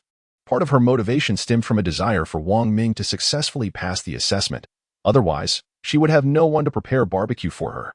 Additionally, Bai found Wang Ming to be quite admirable and trustworthy, which she appreciated. In the days that followed, Wang Ming dedicated himself to 12 hours of tidal body refinement, interspersed with rest. Before long, he would share delightful moments of barbecue and sprite with Bai. Simultaneously, the city of Slaughter welcomed a new contender, Tang San, the king of slaughter. He had heard of Wang Ming, the cranium crusher. Upon hearing the name Wang Ming, Tang San immediately thought of the individual he was acquainted with. He had learned from his father that Wang Ming also possessed the domain of the god of slaughter. It was at this moment that Tang San discovered Wang Ming's title as the Cranium Crusher. Determined not to lag behind Wang Ming, he embarked on his own path through the hellish slaughter arena. Half a year passed. Wang Ming has become significantly more adept at facing the tidal body refinement. His skin now so resilient that even the tides cannot penetrate it. His level has risen to 79.5. Over the course of 6 months, the bond between Wang Ming and Bai has deepened, with them referring to each other as brothers, resembling a fraternal connection. Wang Ming had also instructed Bai in the beer. Yet she seemed to have a particular fondness for Sprite. She preferred Sprite over beer. Half a year had passed, and Wang Ming successfully completed 3 assessments. Chapter 108, The Malevolent Orca. Ding. The 3rd assessment of the Qilin has been completed. Reward, Level 3, All Physical Skills 1, Gold 10 million. Ding. Congratulations on the character's level up, Level 1. Ding. Congratulations on the character's level up, Level 1. Ding. Congratulations on the character's level up, Level 1. Although the level rewards from this assessment were modest, Wang Ming gained significant advancements in her physical skills, elevating them all to Level 9. Wang Ming has been on Ocean God Island for nearly a year and a half, initially believing he would return after 3 years. Yet he has only completed 3 trials thus far. He remains uncertain if he will be able to return within the promised time frame. On the final day of the year, Bai was particularly waiting for Wang Ming to emerge from his trials. Bai, I understand your intentions. But how about we enjoy a feast together after I complete the 4th trial? Wang Ming inquired, gazing at Bai. After merely finishing the 3rd trial, he learned that the 4th challenge involved slaying the malevolent orca. The 4th trial, as decreed by Qilin, required him to collaborate with Bai to hunt the malevolent orca king. Bai readily consented, saying, Indeed, my waiting here signifies just that. It was later that Wang Ming discovered Bai and the malevolent orca king were sworn enemies. For the orca king had slain Bai's brother. Bai, let us proceed. Bai, the formidable great white shark king, led all of the great white sharks. Their adversary was none other than the malevolent orca king and all of its minions, a soul beast aged over 100,000 years. Having spent a year together, Bai was well aware of Wang Ming's formidable prowess. The very fact that he had bravely persevered for 12 hours in the perilous rage showcased his remarkable strength. With Wang Ming's involvement, Bai's confidence in vanquishing the malevolent orca king was further bolstered. The two made their way to the shoreline. Wang Ming observed as hundreds of soul demons great white sharks awaited the arrival of their king along the shoreline. Wang Ming, shortly, you may ascend onto my back. Bai remarked, gazing at him. All right. With a graceful leap, Bai plunged into the ocean, transforming into the form of a soul demon great white shark. and Wong Ming swiftly mounted him. At Bai's command, all the soul demon great white sharks surged forth, moving in unison towards the depths of the sea. Their triangular dorsal fins prominently displayed above the water's surface. Wong Ming, do you believe we can defeat the malevolent Orca King this time? Bai inquired suddenly as they swam onward. Wong Ming responded, a hint of perplexity in his voice. Wong Ming jested, what is the matter? Are you afraid of death? Bai, I fear not death, and you must refrain from calling me Bai. Only Lord of the Sea is permitted to do so. Bai retorted with a slight shake of her body, a hint of annoyance in her tone. Ha. Wong Ming laughed, as he often enjoyed teasing Bai by calling her Bai. I am concerned for my kin. Should we fail in this endeavor, the malevolent Orca King will undoubtedly spare none of my people, and I shall be deemed a traitor to my clan, Bai replied, her voice laced with a touch of apprehension.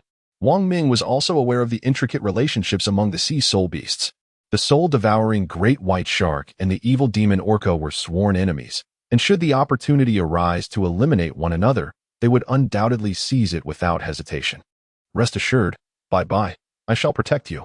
After all, we have shared a sprite together, Wong Ming assured, thumping his chest confidently. Ha, splendid.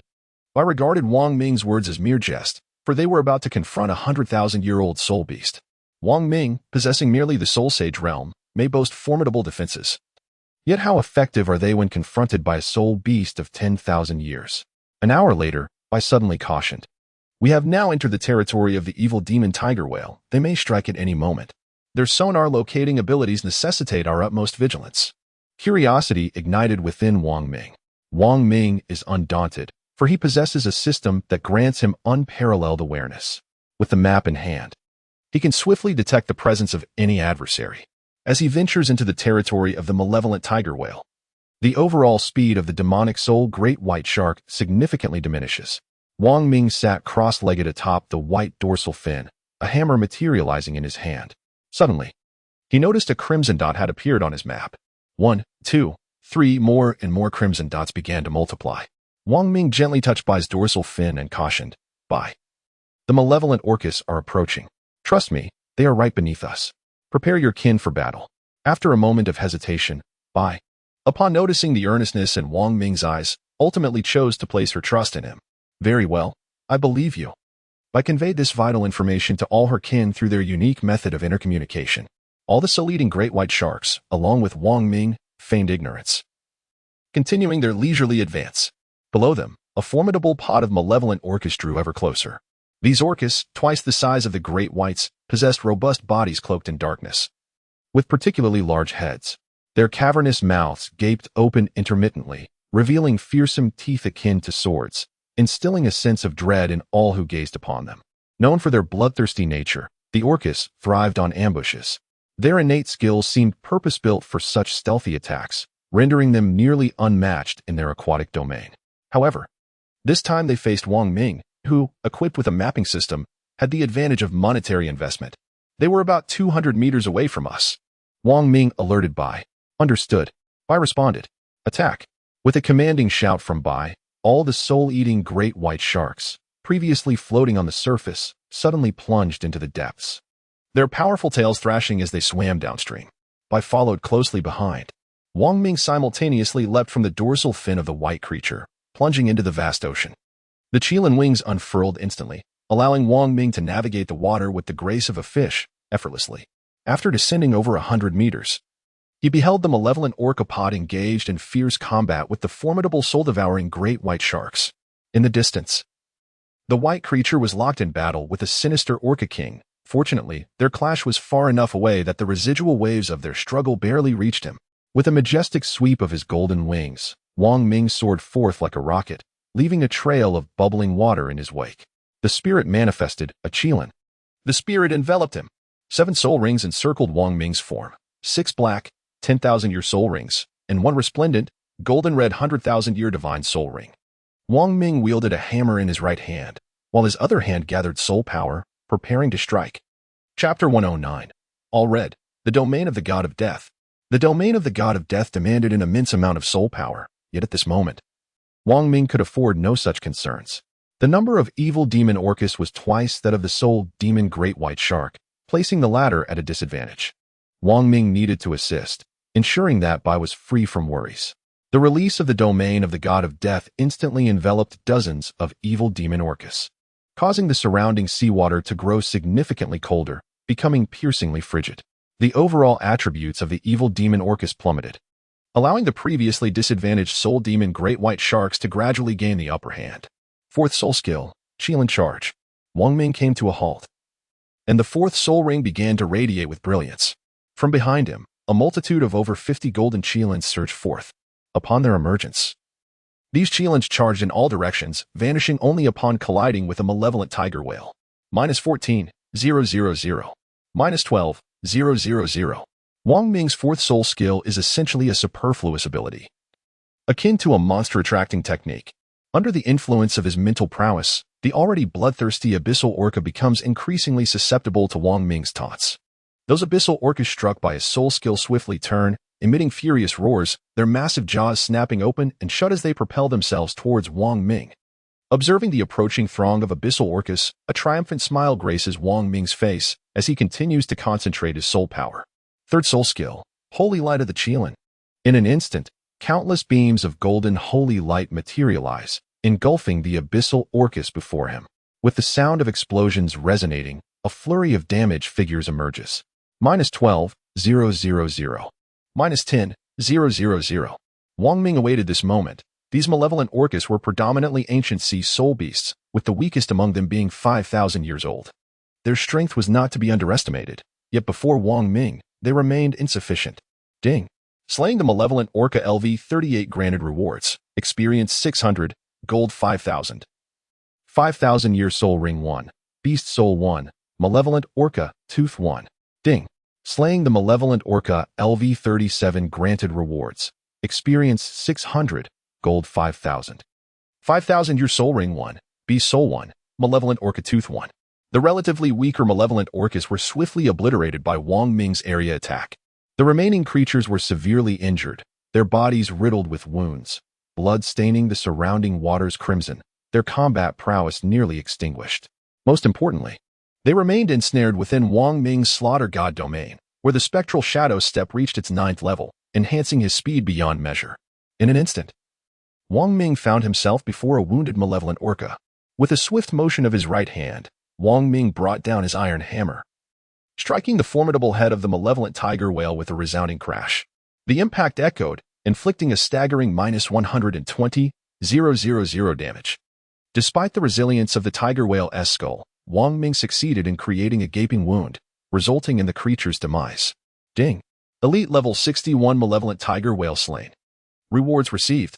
Experience 2,500, gold 20, 000, eternal soul ring 1, quality beast soul 1, malevolent tiger whale left leg bone soul bone 1, malevolent tiger whale fangs 2. Soul bone energy 200, soul bone essence 200. Creatures exceeding level 60 are classified as eternal soul beasts, ensuring the drop of soul bones. After dispatching one, Wang Ming swiftly proceeded to eliminate the next. Bang, bang. Unbeknownst to him, ever since his time in the City of Slaughter, Wang Ming had developed a penchant for smashing the skulls of soul beasts, possibly having become a habitual practice.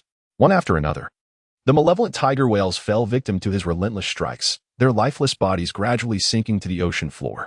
As time passed, a faint scent of blood began to permeate the surrounding waters. Ding. Elite level 65 malevolent tiger whale slain. Rewards received. Experience 3,500, gold 30, 000, eternal soul ring 1. Quality beast soul 1, malevolent tiger whale right leg bone soul bone 1, malevolent tiger whale fangs 2, soul bone energy 500, soul bone essence 500. Ding. Elite level 67 malevolent tiger whale slain. Rewards received. Experience 4,200, gold 40, 000, eternal soul ring 1, quality beast soul 1. Malevolent tiger whale right leg bone soul bone 1, malevolent tiger whale fangs 2, soul bone energy 800, soul bone essence 800. Before long, Wang Ming had completely eradicated the 50 or so malevolent tiger whales. Yet, his thirst for slaughter remained unquenched under the influence of the god of slaughter's domain. He found himself increasingly enamored with the thrill of the hunt. Wang Ming commenced his endeavor to assist the other soul great white sharks.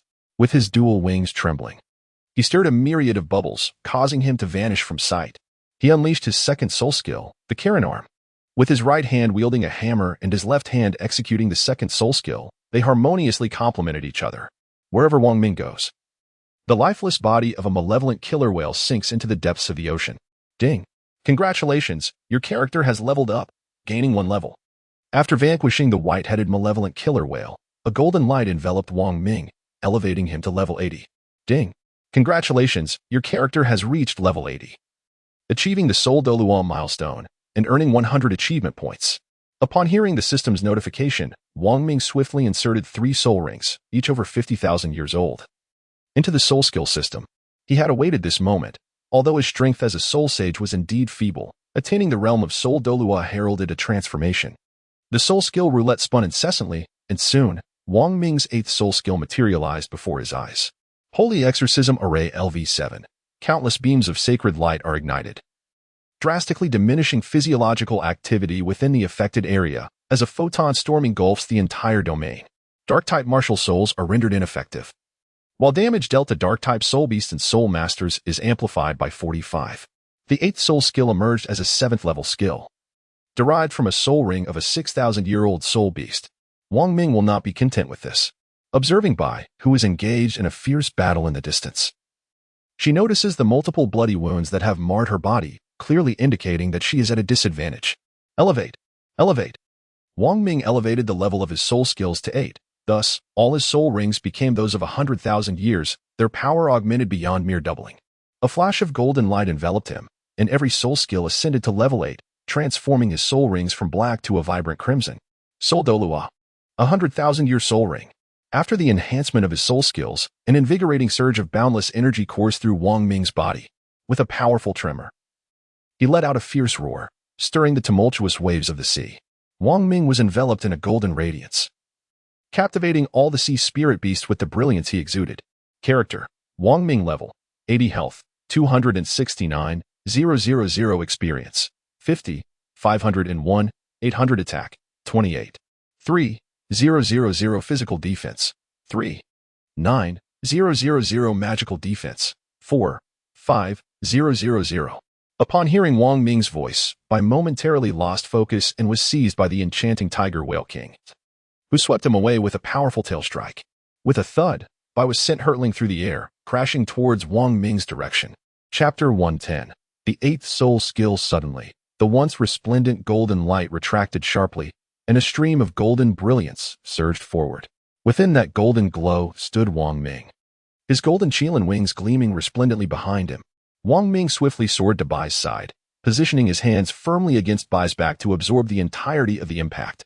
The wings on his back flapped vigorously, augmenting the resistance. The force of the impact was transmitted through Wang Ming into the ocean behind him, generating colossal waves upon the surface.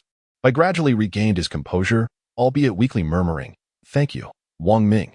"No need for thanks, let us vanquish it together," Wang Ming replied, turning his gaze towards the distant malevolent Orca King. It was engulfed in an unprecedented rage, for Wang Ming alone had slaughtered over 100 of its kin, including 50 ancient soul beasts. "All right, let's fight." Bai, invigorated once more, braced himself for the impending battle. Before Wang Ming and Bai could charge forward, the malevolent Orca King had already lunged at them.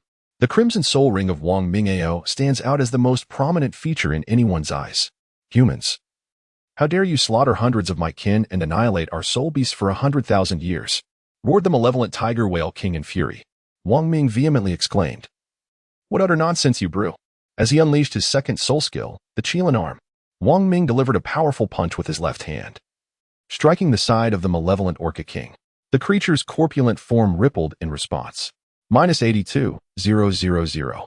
Wang Ming remained unable to ascertain the level of the malevolent demonic Orca King, yet he could perceive that its health bar was still diminished by a fraction. The demonic Orca King, suddenly in pain, lashed out with its colossal tail, aiming directly at Wang Ming's position. Ghostly shadow step. However, Wang Ming deftly evaded the attack and returned to Bai's side.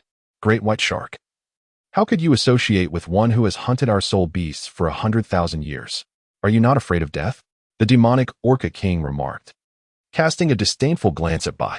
Bai was aware of Wang Ming's soul rings. They had previously been black, yet now they shimmered a vibrant red, indicating a 100,000-year soul ring. Though she had not witnessed Wang Ming slaying a 100,000-year soul beast, Her faith in him was unwavering. Yet, she couldn't ignore the fact that he could easily poison any of her food and drink, especially since he had been chosen by the sea god to partake in the trials. Get lost. Our target is you, and you cannot escape your doom. Bai roared. With that, she charged forward, engaging in fierce combat with the demonic Orca King. The two immense sea soul beasts clashed violently in the ocean, causing chaos on the surface, while other sea soul beasts kept their distance, fearing the collateral damage. Wang Ming is not one to lag behind. The seventh soul skill, the true embodiment of his martial spirit. In an instant, Wang Ming was enveloped in a golden radiance, from which emanated a captivating roar.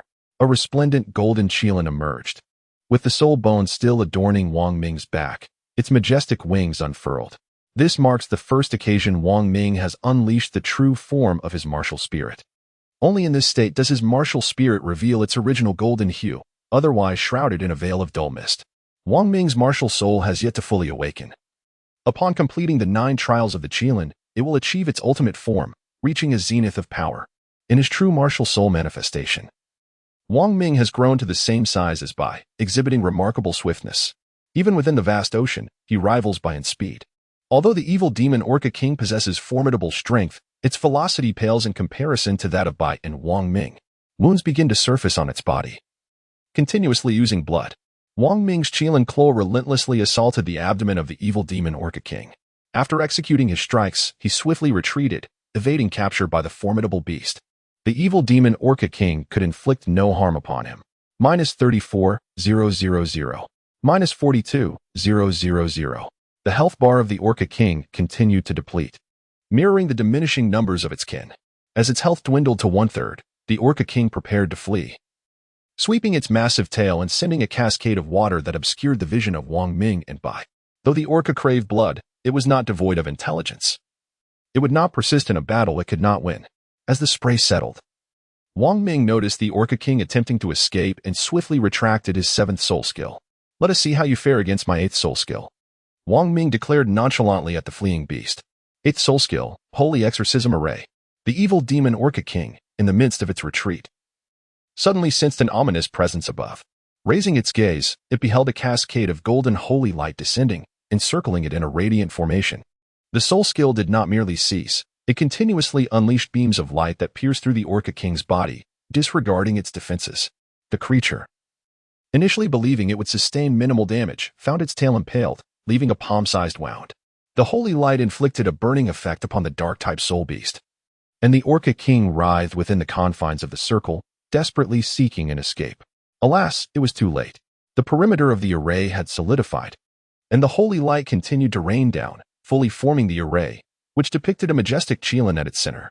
Kill, Wang Ming uttered with determination. Wang Ming's 8th soul skill, the Sacred Demon Extermination Array, had finally been officially activated. Within the formation, a sudden surge of golden light erupted, and a colossal golden beam pierced the heavens, enveloping the evil demon whale king in divine radiance. The damage read -103,000, -112,000. The evil demon whale king within the array emitted continuous wails, for the 8th soul skill inflicted persistent damage that would not vanish in an instant. When Wang Ming's soul skill dissipated, he did not hear the system's notification sound, indicating that the evil demon whale king was not yet entirely vanquished. However, in the eyes of Wang Ming and Bai, it appeared as though the evil demon whale king's body was slowly sinking to the ocean floor, exposing its black belly, devoid of any life, truly resembling death. The other evil demon whales began to flee in panic, believing their king to be dead. Bai seemed to share this sentiment and prepared to turn away, prompting Wang Ming to follow suit. In that fleeting moment of turning, the soul power in Wang Ming's hand began to quietly coalesce. 5th soul skill, Qilin Golden Light Slash. A radiant golden sword had already formed in Wang Ming's grasp, and he swiftly pivoted to strike at the location of the evil demon whale king. Chapter 111. Qilin's 5 trials. Bai watched in astonishment.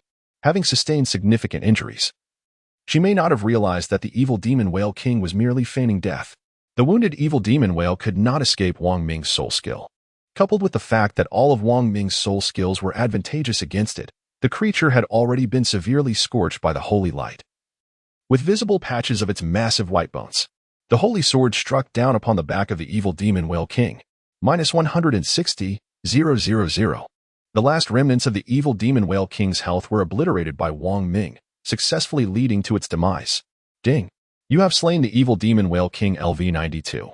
Rewards: Experience 150, 000, Gold 10, 000, 10,000 Year Soul Ring 1.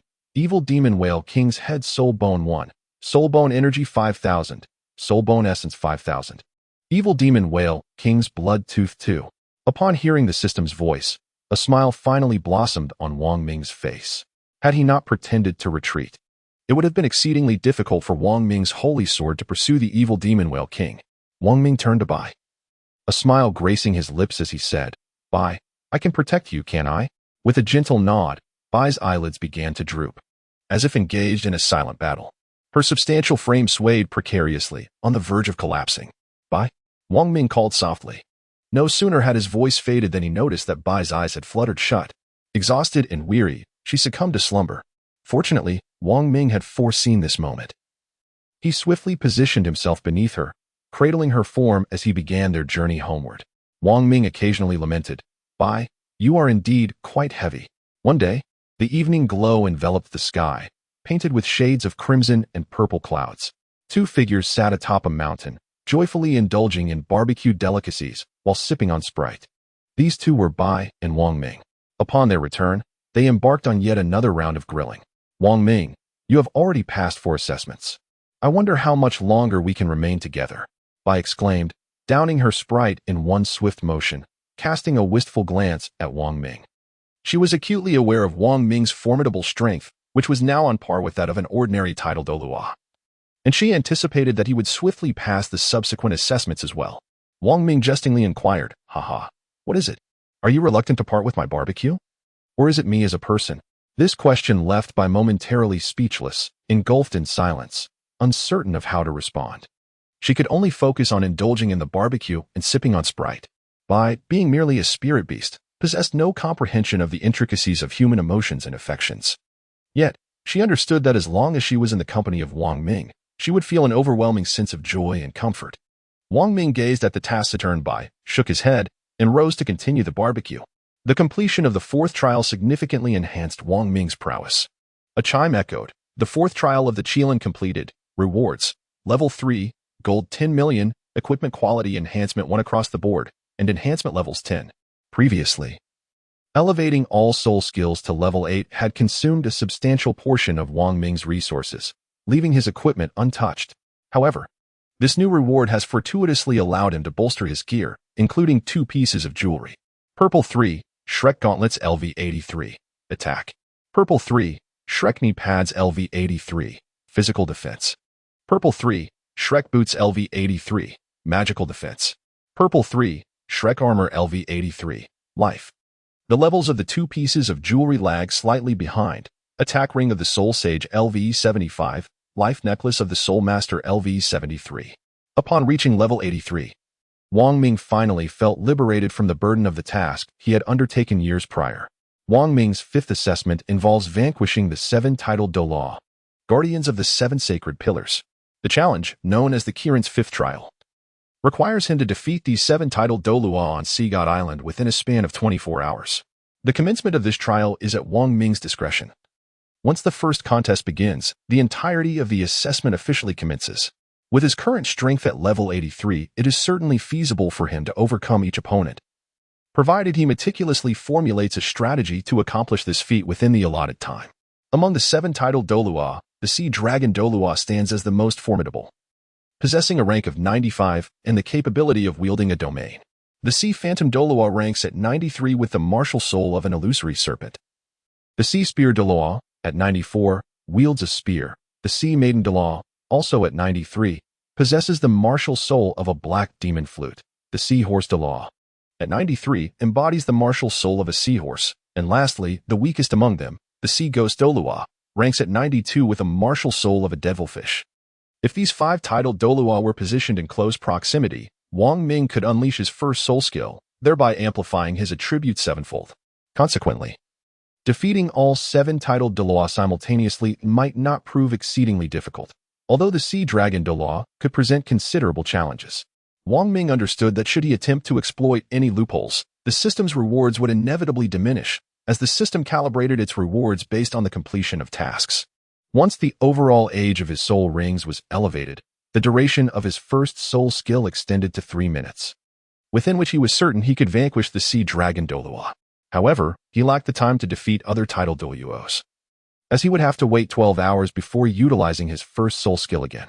Ultimately, Wang Ming found himself at an impasse, unable to conceive any further strategies.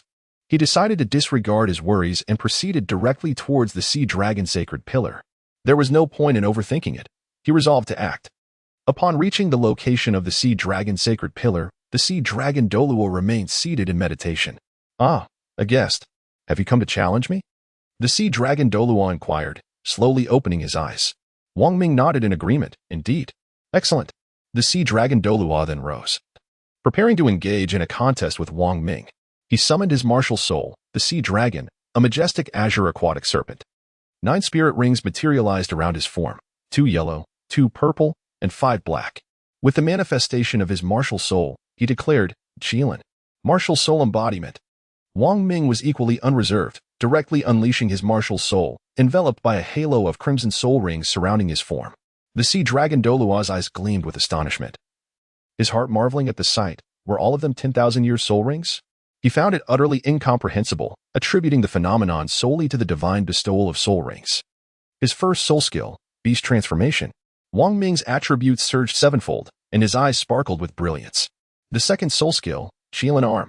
Sea dragon Douluo, take heed. Wang Ming cautioned Sea dragon Douluo. Chapter 112, The 6 Trials of Qilin. Unfortunately, Sea dragon Douluo's attention was solely focused on Wang Ming's soul rings. Could a title Douluo of level 95 truly fear a single strike from a soul Douluo? However, it is often the case that carelessness leads to one's downfall. As Wang Ming unleashed his soul technique, the Kirin arm, the sea dragon Douluo finally felt the immense power that was capable of overwhelming him. This attack represented a staggering 7-fold increase in damage, and it was entirely physical in nature. The Kirin arm, propelled by a force akin to a gale, struck towards the chest of the sea dragon Douluo. Remarkably, he scarcely had time to activate his own soul technique, enduring Wang Ming's assault head-on. Fortunately, he crossed his arms in front of himself, channeling his soul power to mitigate the impact. The formidable force of the Kirin fist collided with his hands, causing the sea dragon Douluo to stagger backward, inching ever closer to the edge of the platform, until he ultimately had no choice but to step off, retreating from the battlefield. Only after evading Wang Ming's soul technique could he finally claim to have endured the brunt of it. Even now, his hands ached from the strain. "I concede," he declared, looking at Wang Ming with a calm demeanor. Wang Ming gazed at the sea dragon Douluo in astonishment, struggling to fathom the veracity of what he had just heard. "I concede. I have departed from the domain of the sea, and my strength is insufficient to match yours. It is only natural for me to surrender," the sea dragon Douluo elucidated to Wang Ming. Wang Ming nodded, still astonished that he had effortlessly secured victory over his neighbor.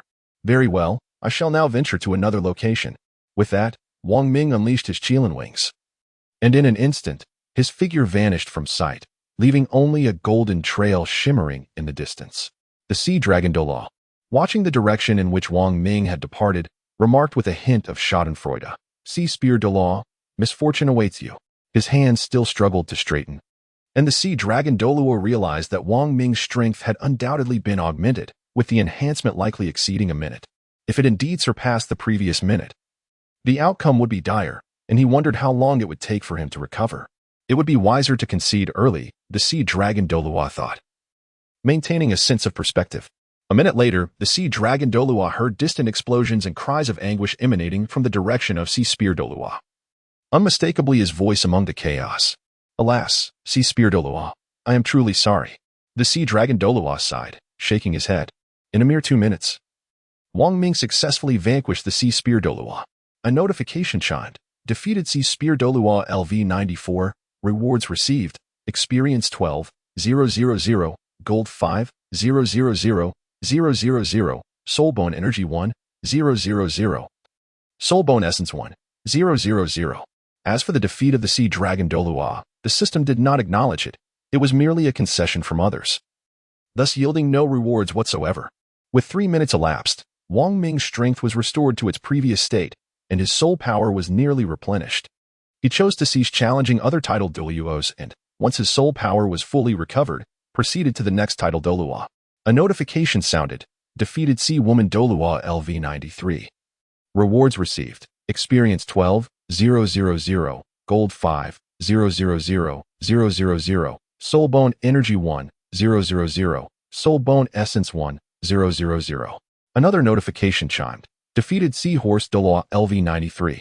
Rewards received. Experience 12, 000, Gold 5, 000, Soul Bone Energy 1, 000, Soul Bone Essence 1, 000. Yet another notification echoed. Defeated Sea Star Douluo LV93. Rewards received. Experience 12, 000, Gold 5, 000, Soul Bone Energy 1, 000, Soul Bone Essence 1, 000. Wang Ming consecutively vanquished 3 titled Douluos, resulting in yet another elevation in his rank. Ding! Congratulations on the character's advancement. Level 1. However, when Wang Ming encountered the Sea Maiden Douluo, that tenacious and loquacious fairy, he expended a considerable amount of energy to subdue her. Her incessant chatter seemed unending, and her skill in mind-reading posed a significant challenge. It was only by unleashing the domain of the god of slaughter that he could disrupt her mind-reading abilities and ultimately triumph over her. His next destination was the Sea Illusion Holy Pillar. Ding! Upon defeating the Sea Illusion Douluo LV93, rewards were bestowed. Experience 12, 000, Gold 5 million, Soul Bone Energy 1, 000, Soul Bone Essence 1, 000. Ding! Defeating the Sea Ghost Douluo LV92 yielded similar rewards. Experience 12, 000, Gold 5 million, Soul Bone Energy 1, 000, Soul Bone Essence 1, 000.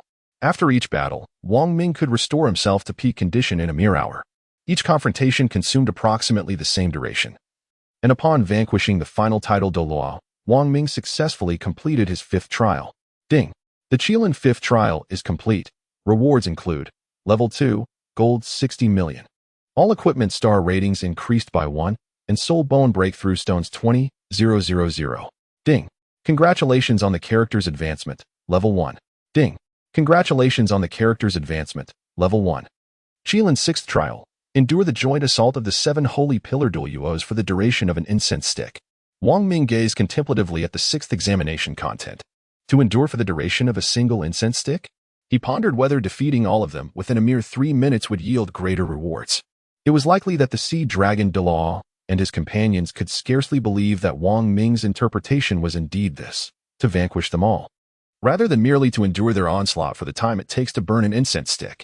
One day, the 7 titled Douluo from Sea God Island gathered together. Sea Dragon Douluo, Sea Mirage Douluo, Sea Spear Douluo, Sea Maiden Douluo, Sea Horse Douluo, Sea Star Douluo, and Sea Ghost Douluo. The 7 titled Douluo fixed their gaze intently upon Wang Ming, the very individual who had challenged them the previous day.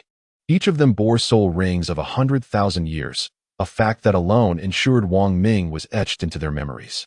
Yesterday, they had suffered somewhat at Wang Ming's hands, and the thought of uniting to give him a proper thrashing brought them a sense of glee.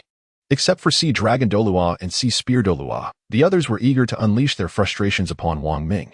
They had never witnessed the full extent of Wang Ming's powers, amplified 7-fold, and thus remained unafraid. However, Sea Dragon Douluo and Sea Spear Douluo, having experienced it firsthand, shared a tacit understanding not to inform the others, secretly wishing for them to encounter Wang Ming's formidable strength themselves. As time passed, Sea Spear Douluo still felt sore all over, and Sea Dragon Douluo's arm was no better. "Hee, brother, today I shall truly give you a good beating," Sea Maiden Douluo remarked with a playful smile as she looked at Wang Ming. Wang Ming gazed at the Sea Spirit Douluo with an impassive expression, a faint smile gracing his lips as he said, "Very well. If you can reach me, I shall allow you to strike." The referee for this match was Poseidon Douluo. "Bosisi, let the battle commence," Bosisi proclaimed loudly, simultaneously igniting an incense stick. Chapter 113, Swift Resolution. First Soul Skill, Beast Transformation.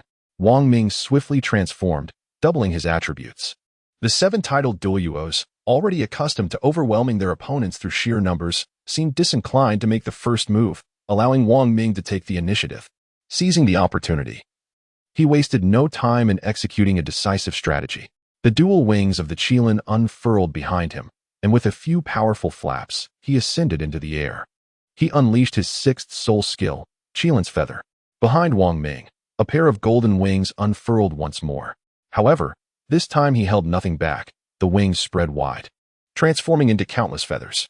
In an instant, the golden feathers morphed into golden arrows. Go! With a commanding voice, Wang Ming unleashed a torrent of countless feathered arrows directed at the positions of the seven titled Douluo. Due to the doubling of all attributes, the damage inflicted by this soul skill multiplied sevenfold, as did the quantity and potency of the arrows. The seven titled Douluo were momentarily stunned upon witnessing the soul skill that Wang Ming had released. They had encountered this skill before, yet never had it manifested such formidable power and sheer volume. It was a sight that sent shivers down their spines.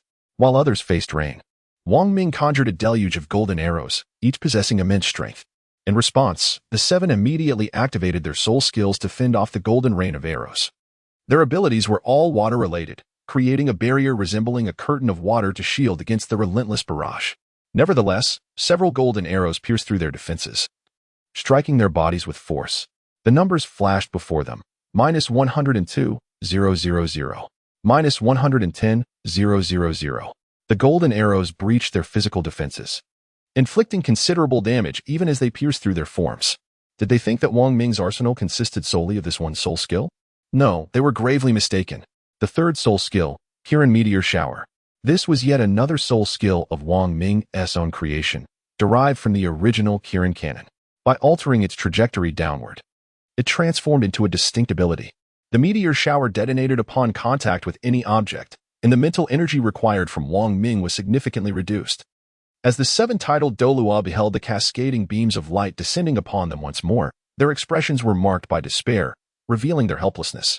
Should they lower their defenses, they would be left exposed to the onslaught of the soul skill, inevitably suffering hits that would diminish their combat capabilities. Hovering in midair, Wang Ming observed the seven titled Douluo in silence, continuing to unleash his soul skills, thinking to himself that they were truly oblivious to the impending doom. The sixth soul skill, Kirin's Wing. Another wave of golden arrows fell upon them. What? How could his soul power be so abundant? Does he not fear depleting it? The Sea Maiden Douluo exclaimed in astonishment. The Sea Dragon Douluo and the Sea Spear Douluo exchanged glances with her, shaking their heads in resignation. Wang Ming seemed to possess an almost frenzied strength. Of the two who had witnessed it, a single strike had caused them such pain that they still felt it. His power was formidable, and it appeared that only a super Douluo could stand against him. The other five had also experienced his might, their bodies now adorned with wounds. The recent barrage, reminiscent of a meteor shower, compelled them to channel greater soul power to withstand Wang Ming's onslaught. As a minute passed, beads of cold sweat began to form on the foreheads of the seven titled Douluos. His strength was overwhelming, especially as it was a collective assault. Strikingly, Wang Ming had yet to employ his domain. It remained uncertain whether he was aware of the Sea Dragon Douluo's possession of a unique domain or simply wished to conserve his soul power. He had not utilized his domain at all, relying solely on his soul techniques to bombard them, leaving the seven titled Douluos in an exceedingly passive state. After facing Wang Ming for just 2 minutes yesterday, I had already conceded defeat. Today, my entire body still ached, and having endured this again, I estimate that I will require several months of recuperation to recover, the Sea Spear Douluo remarked, gazing at the Sea Maiden Douluo with resignation. His own body was in tatters, with not a single unscathed area, and the same could be said for the Sea Maiden Douluo, whose scales had been significantly dislodged by Wang Ming's strikes. Haha, I am fortunate. With a single blow, I conceded outright, and now my hands are numb.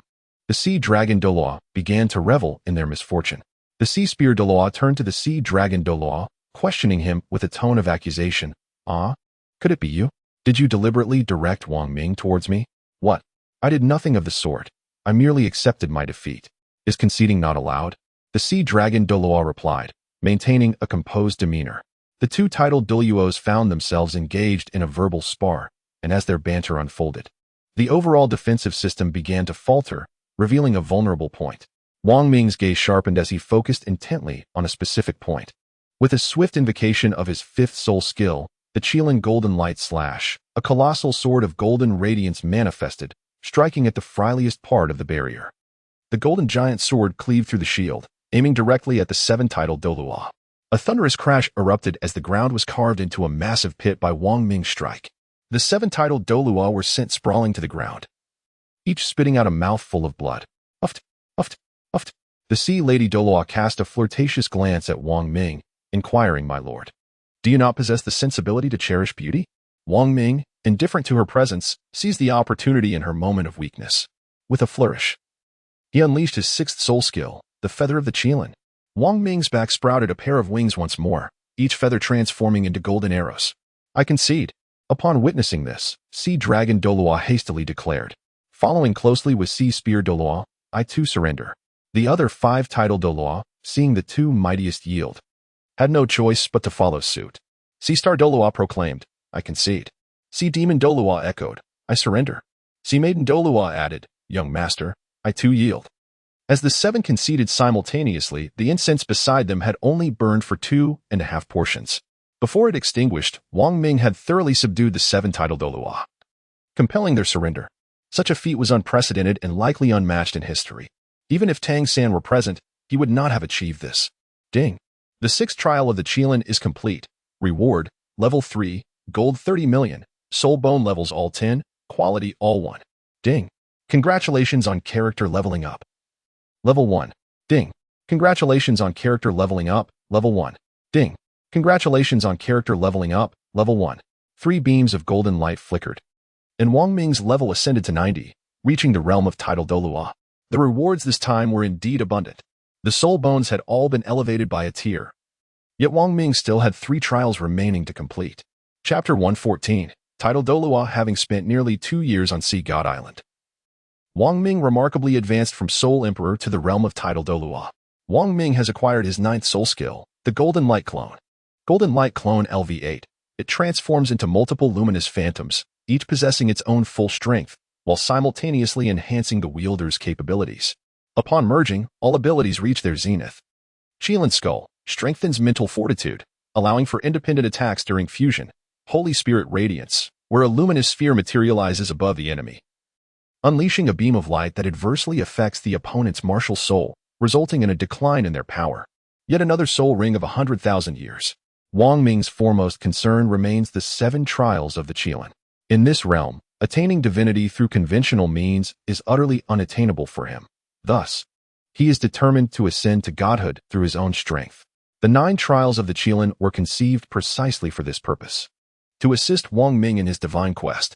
The 7 trials of the Qilin entail embarking on a journey to the mysterious Abyss Canyon to seek the Sword of Qilin. Wang Ming had not anticipated that he would ultimately need to venture to the Mizing Grand Canyon. To embark on this journey, the system imposed an additional requirement. He must reach level 92. He was uncertain as to why the system mandated this condition. Yet he understood that such stipulations were never arbitrary. There must be something formidable that necessitated his elevation to level 92 before he could proceed. Now, Wang Ming was poised to depart from Sea God Island. In their final moments together, he and Bai shared a silent meal of barbecued delicacies and sipped on Sprite. Bai promised Wang Ming that when the heir of the sea god re-emerged, he would seek the opportunity to visit him. After 2 years, it was time for Wang Ming to return. As Tang San stirred trouble upon Sea God Island, whispers of Wang Ming would once again resurface. Above the sea, Wang Ming soared with his Qilin wings. This time, he did not rely on a vessel. With the support of his Qilin wings and immense soul power, he was able to traverse the vast ocean. Wang Ming suddenly heard some commotion below and lowered his altitude slightly to take a look. To his astonishment, he spotted a band of pirates in the midst of robbing a passenger ship. The owner of that vessel was, in fact, an acquaintance of Wang Ming's, the very same individual who had ferried him to the island of the sea god. At that moment, the system's voice resonated in his ears. Ding. Mission triggered. B. Exterminate the pirates. Rewards. Experience 12,000. Gold 1,000,000. Soul Bone Essence 2,000. Soul Bone Energy 2,000. Accept. Wang Ming readily accepted the task at hand. Swiftly approaching the scene where the boat owner and the patrons were encircled by the marauding pirates, the boat owner noticed an object looming above, seemingly drawing closer, and pointed with one hand, exclaiming, "Golden bird." "What golden bird? You think you can divert my attention? No way." Heidel cursed vehemently. In the very midst of those words, Wang Ming had already descended upon the deck of the vessel. That golden bird you speak of must be me. A voice resonated from behind Heidel. Heidel slowly turned to face the source of the voice, and there stood Wang Ming, his Kirin wings unfurled behind him. Indeed, a golden bird, Heidel remarked with a teasing tone. Wang Ming deemed him a character devoid of intellect. What, do you wish to play the hero? Heidel approached Wang Ming with a dismissive expression. Wang Ming nodded slightly, and in an instant, a hammer materialized in his grasp. With a swift motion of his arm, the hammer struck precisely upon Heidel's head. Bang! The melon burst. Just like that, the pirate leader fell to Wang Ming's decisive blow. Ding! Heidel LV-65 has been slain. Rewards: Experience 2500, Gold 20,000, Attack Type Soul Ring LV-61, Soul Bone Energy 600, Soul Bone Essence 600. In the midst of the other pirates' frantic attempts to flee, their screams echoed through the air as Wang Ming unleashed the domain of the god of death, subduing all the pirates to prevent any from escaping. The domain of the god of death surged forth, enveloping the entire ship, plunging all within into an abyss of terror, as if they had fallen into an ice cellar. Overwhelmed by a sense of carnage, some were so gripped by fear that they knelt, paralyzed on the ground, unable to rise. What followed was Wang Ming's moment, the king of crushed skulls. Wang Ming systematically eliminated every pirate, one by one, ensuring that none escaped his grasp. With each defeat, a notification chimed. Defeated Hai Lianghan, level 45. Rewards: Experience 2000, Gold 20,000, Attack Type Soul Ring level 41. Then, defeated Hai Yifan, level 45. Rewards: Experience 2000. Gold 20,000, Attack Type Soul Ring level 41. All passengers aboard the ship bore witness to Wang Ming's ruthless display, leaving them in a state of dread, their scalps tingling with fear. They dreaded the thought that Wang Ming might be a merciless killer, capable of extinguishing their lives as well. Fortunately, their apprehensions proved unfounded. Once he had vanquished the last pirate, he unfurled his wings and soared away into the sky. The captain, gazing at the distant golden figure, suddenly realized. So the golden bird is a person, and a good one at that. A notification rang out, indicating the activation of a new quest. B.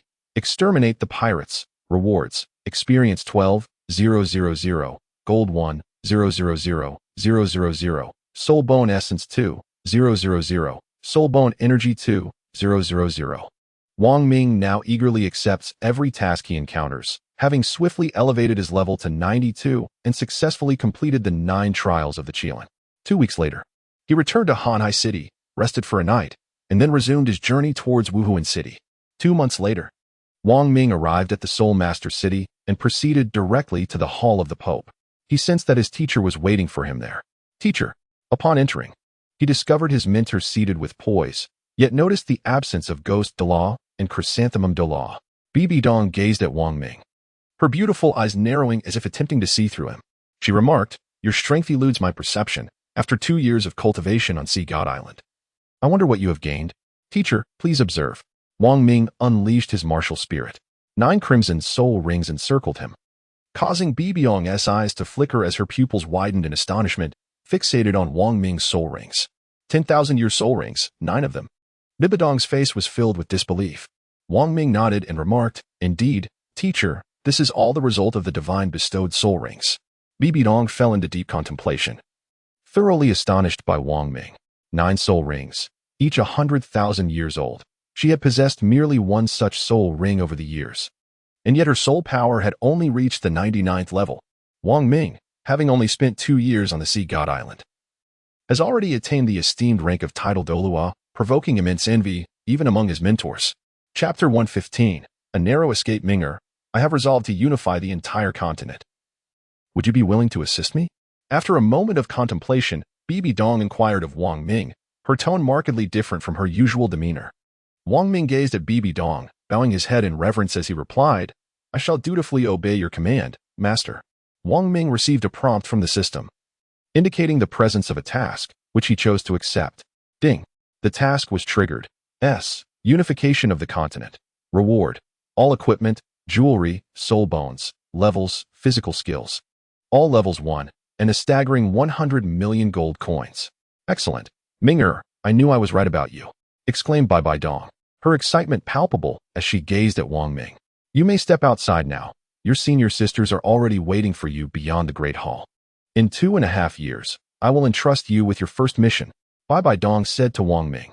Yes, master, Wang Ming replied before stepping out. Unification of the continent, you say?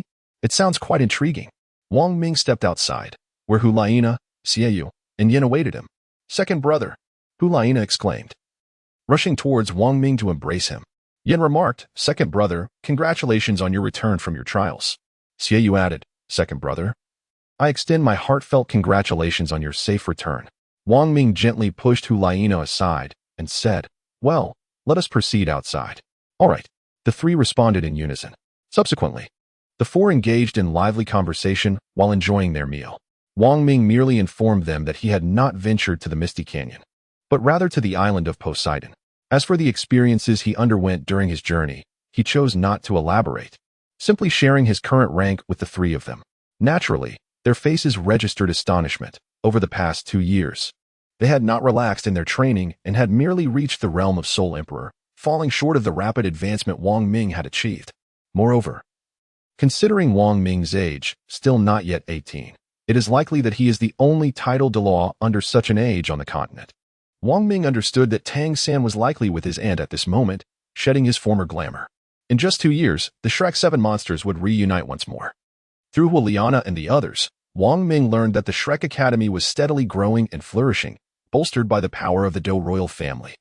Although they had not claimed the championship title in the Soul Master competition, their second-place finish, along with the remarkable feats of the 7 prodigies, remained etched in the memories of many. Upon Wang Ming's return to the Spirit City, just as he was preparing to undertake his tasks, he felt an unusual twitch in his left eyelid, soon followed by a similar sensation in his right. Although he found this peculiar, he dismissed it and continued on his way, eager to accept a mission and level up. Stepping out of his room, he was greeted by the sight of 2 striking figures approaching him. One of them was Hulaina, though her expression seemed less than joyful, tinged with a hint of resentment. The other figure, at first unrecognizable to Wang Ming, revealed herself upon closer inspection to be Ji Meng. It had been nearly 8 years since they last met, and the transformation was remarkable. Ji Meng had blossomed into a charming young woman. Her round face, exquisite features, and flowing black hair adorned with a striking red dress made for a delightful sight. Brother Wong Ming, Ji Meng exclaimed, running towards him with unbridled enthusiasm. Ding. Task completed. Beauties packed. Reward. Experience 50, 000, gold 30, 000, 000. With a smile, Wong Ming approached her, and as they reunited, Ji Meng leaped into his embrace, her voice sweetly plaintive. Oh, brother Wong Ming, it's been so long since I last saw you. Do you know how much I've missed you? Last time you went to the Dou Empire, I didn't get to see you before you left. Hearing Ji Meng's words, a slight twitch played at the corners of Wong Ming's mouth as he felt a wave of relief wash over him. Fortuitously, he thought to himself, how fortunate that we did not cross paths then. I was only at level 60 at that time. Wong Ming held on to her, his clothes dampened significantly by the embrace. It was then that he noticed Hulaina across from him, gazing at him with an intense look, as if she wished to devour him with her eyes. It was evident that she was displeased, and the cause of her ire was undoubtedly Ji Meng. Ah, Ji Meng, perhaps it would be best to release me for now. As we are indeed face to face, Wong Ming said, pulling Ji Meng away with a firm grip. Hulaina observed the interaction between Wong Ming and Ji Meng in silence, merely letting out a cold huff. Earlier that morning, she had encountered a younger sister obstructed in the Spirit City, and upon approaching, she found Ji Meng to be quite endearing, prompting her to inquire further. To her astonishment, she discovered that Ji Meng was Wong Ming's childhood companion, someone with whom he had shared innocent moments of youth. While those details were secondary, the primary concern was that the seemingly innocent Ji Meng had divulged their shared childhood experiences to Hulaina. How could Hulaina not be incensed? The mere thought of it ignited her anger, an emotion she could not suppress. Have you had breakfast? Wong Ming inquired, attempting to keep Ji Meng from pressing against him. No, Ji Meng replied, shaking her head. Wong Ming grasped Ji Meng's hand and said, very well, let us go. I shall take you to breakfast. He then turned to Hulaina with a smile, adding, Nana, do join us. However, Hulaina, in a fit of petulance, evaded his attempt to take her hand. Declining his invitation, Wong Ming had no choice but to relent. The three of them proceeded to an inn, where they ordered 3 breakfasts. During this time, Wong Ming learned from Ji Meng that she had been training alongside the spirit Douluo, the porcupine, for the past few years, and her soul power had reached level 62. Attaining the realm of the Soul Emperor. Even Wang Ming himself was taken aback, realizing that he had coincidentally avoided encountering Ji Meng on 2 occasions.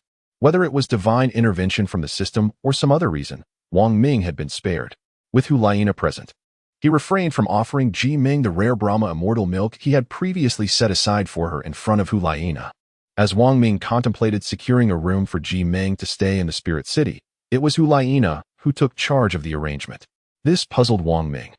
Were they not supposed to be at odds with one another? In truth, Hulaina was contemplating a different matter altogether.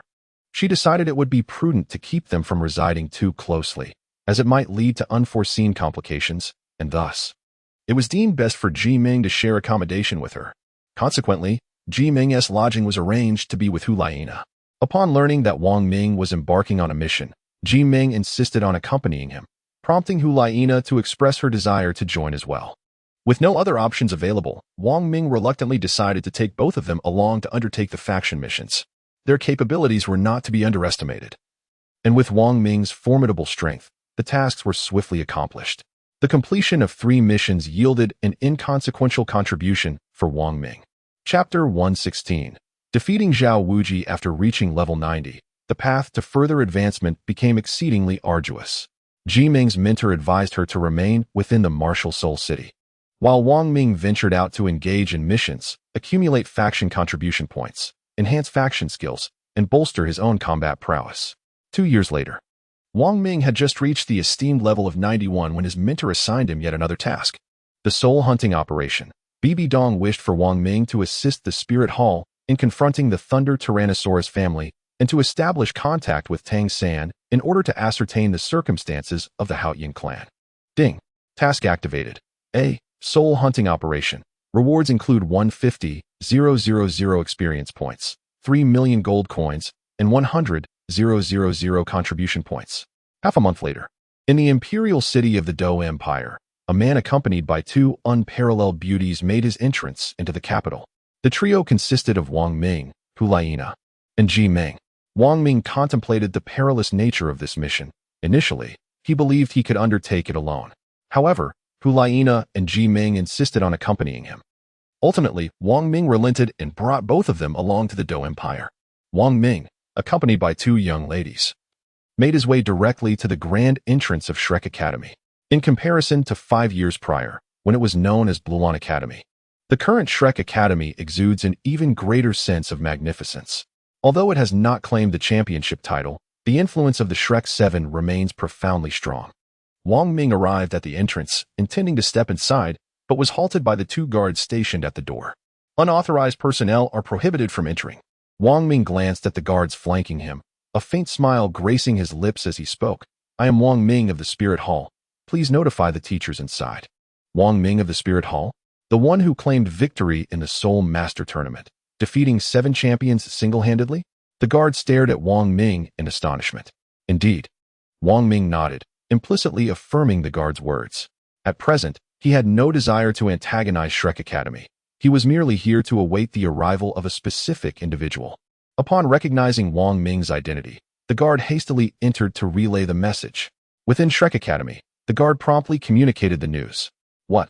Wang Ming has arrived? Very well. I shall avenge our previous grievances, Zhao Wujia declared angrily, rushing out of the room. Flender, poised to intervene, called out, Zhao, wait, but was interrupted by Yu Gang. You. What do you mean by this? Why do you not stop Zhao Wujie? Flender inquired, his brow furrowed in confusion. Lu Erlong also regarded Yu Gang, eager for an explanation. Yu Gang raised an eyebrow and replied, Wang Ming hails from the Spirit Hall. He is a rather enigmatic individual. We remain uncertain whether he is friend or foe. And with 5 years having passed, we know not the extent of his power. Allowing Zhao Wujie to gauge Wang Ming's strength could be beneficial. Indeed, Yu Gang continued, moreover. Today marks the 5-year agreement established by those peculiar individuals. They may return at any moment. Lu Erlong nodded in agreement with Yu Gang. Flender. Though still concerned for Zhao Wujia, who had been unceremoniously thrown out of the room by Wang Ming relying solely on brute strength 5 years prior, relented. Very well.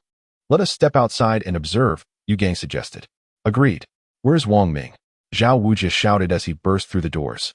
Unmoved king. It has been quite some time. Wang Ming greeted Zhao Wujie with calm composure. Wang Ming had noted Zhao Wujie's approach well in advance.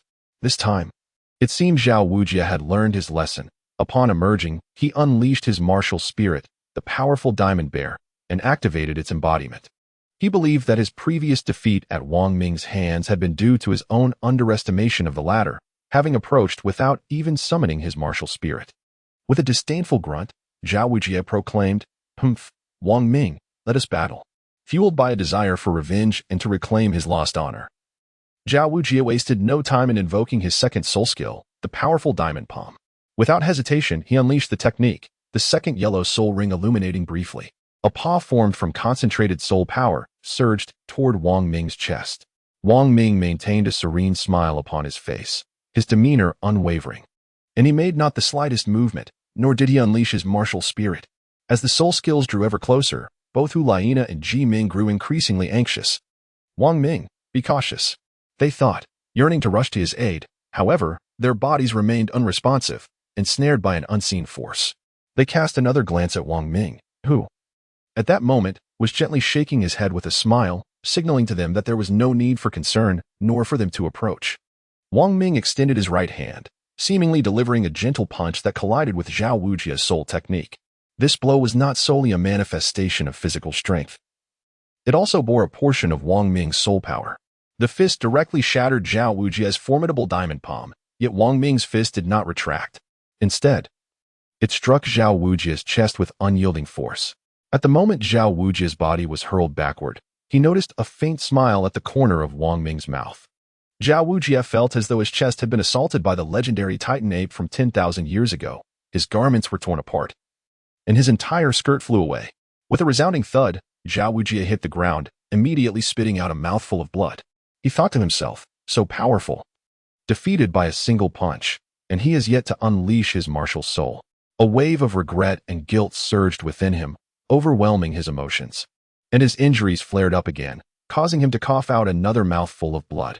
At that moment, Flandra and the other two had just arrived and witnessed Zhao Wujie spitting blood. Flandra rushed over, lifting Zhao Wujie and inquiring, "Are you all right?" "I lost again." "This time it is truly a loss."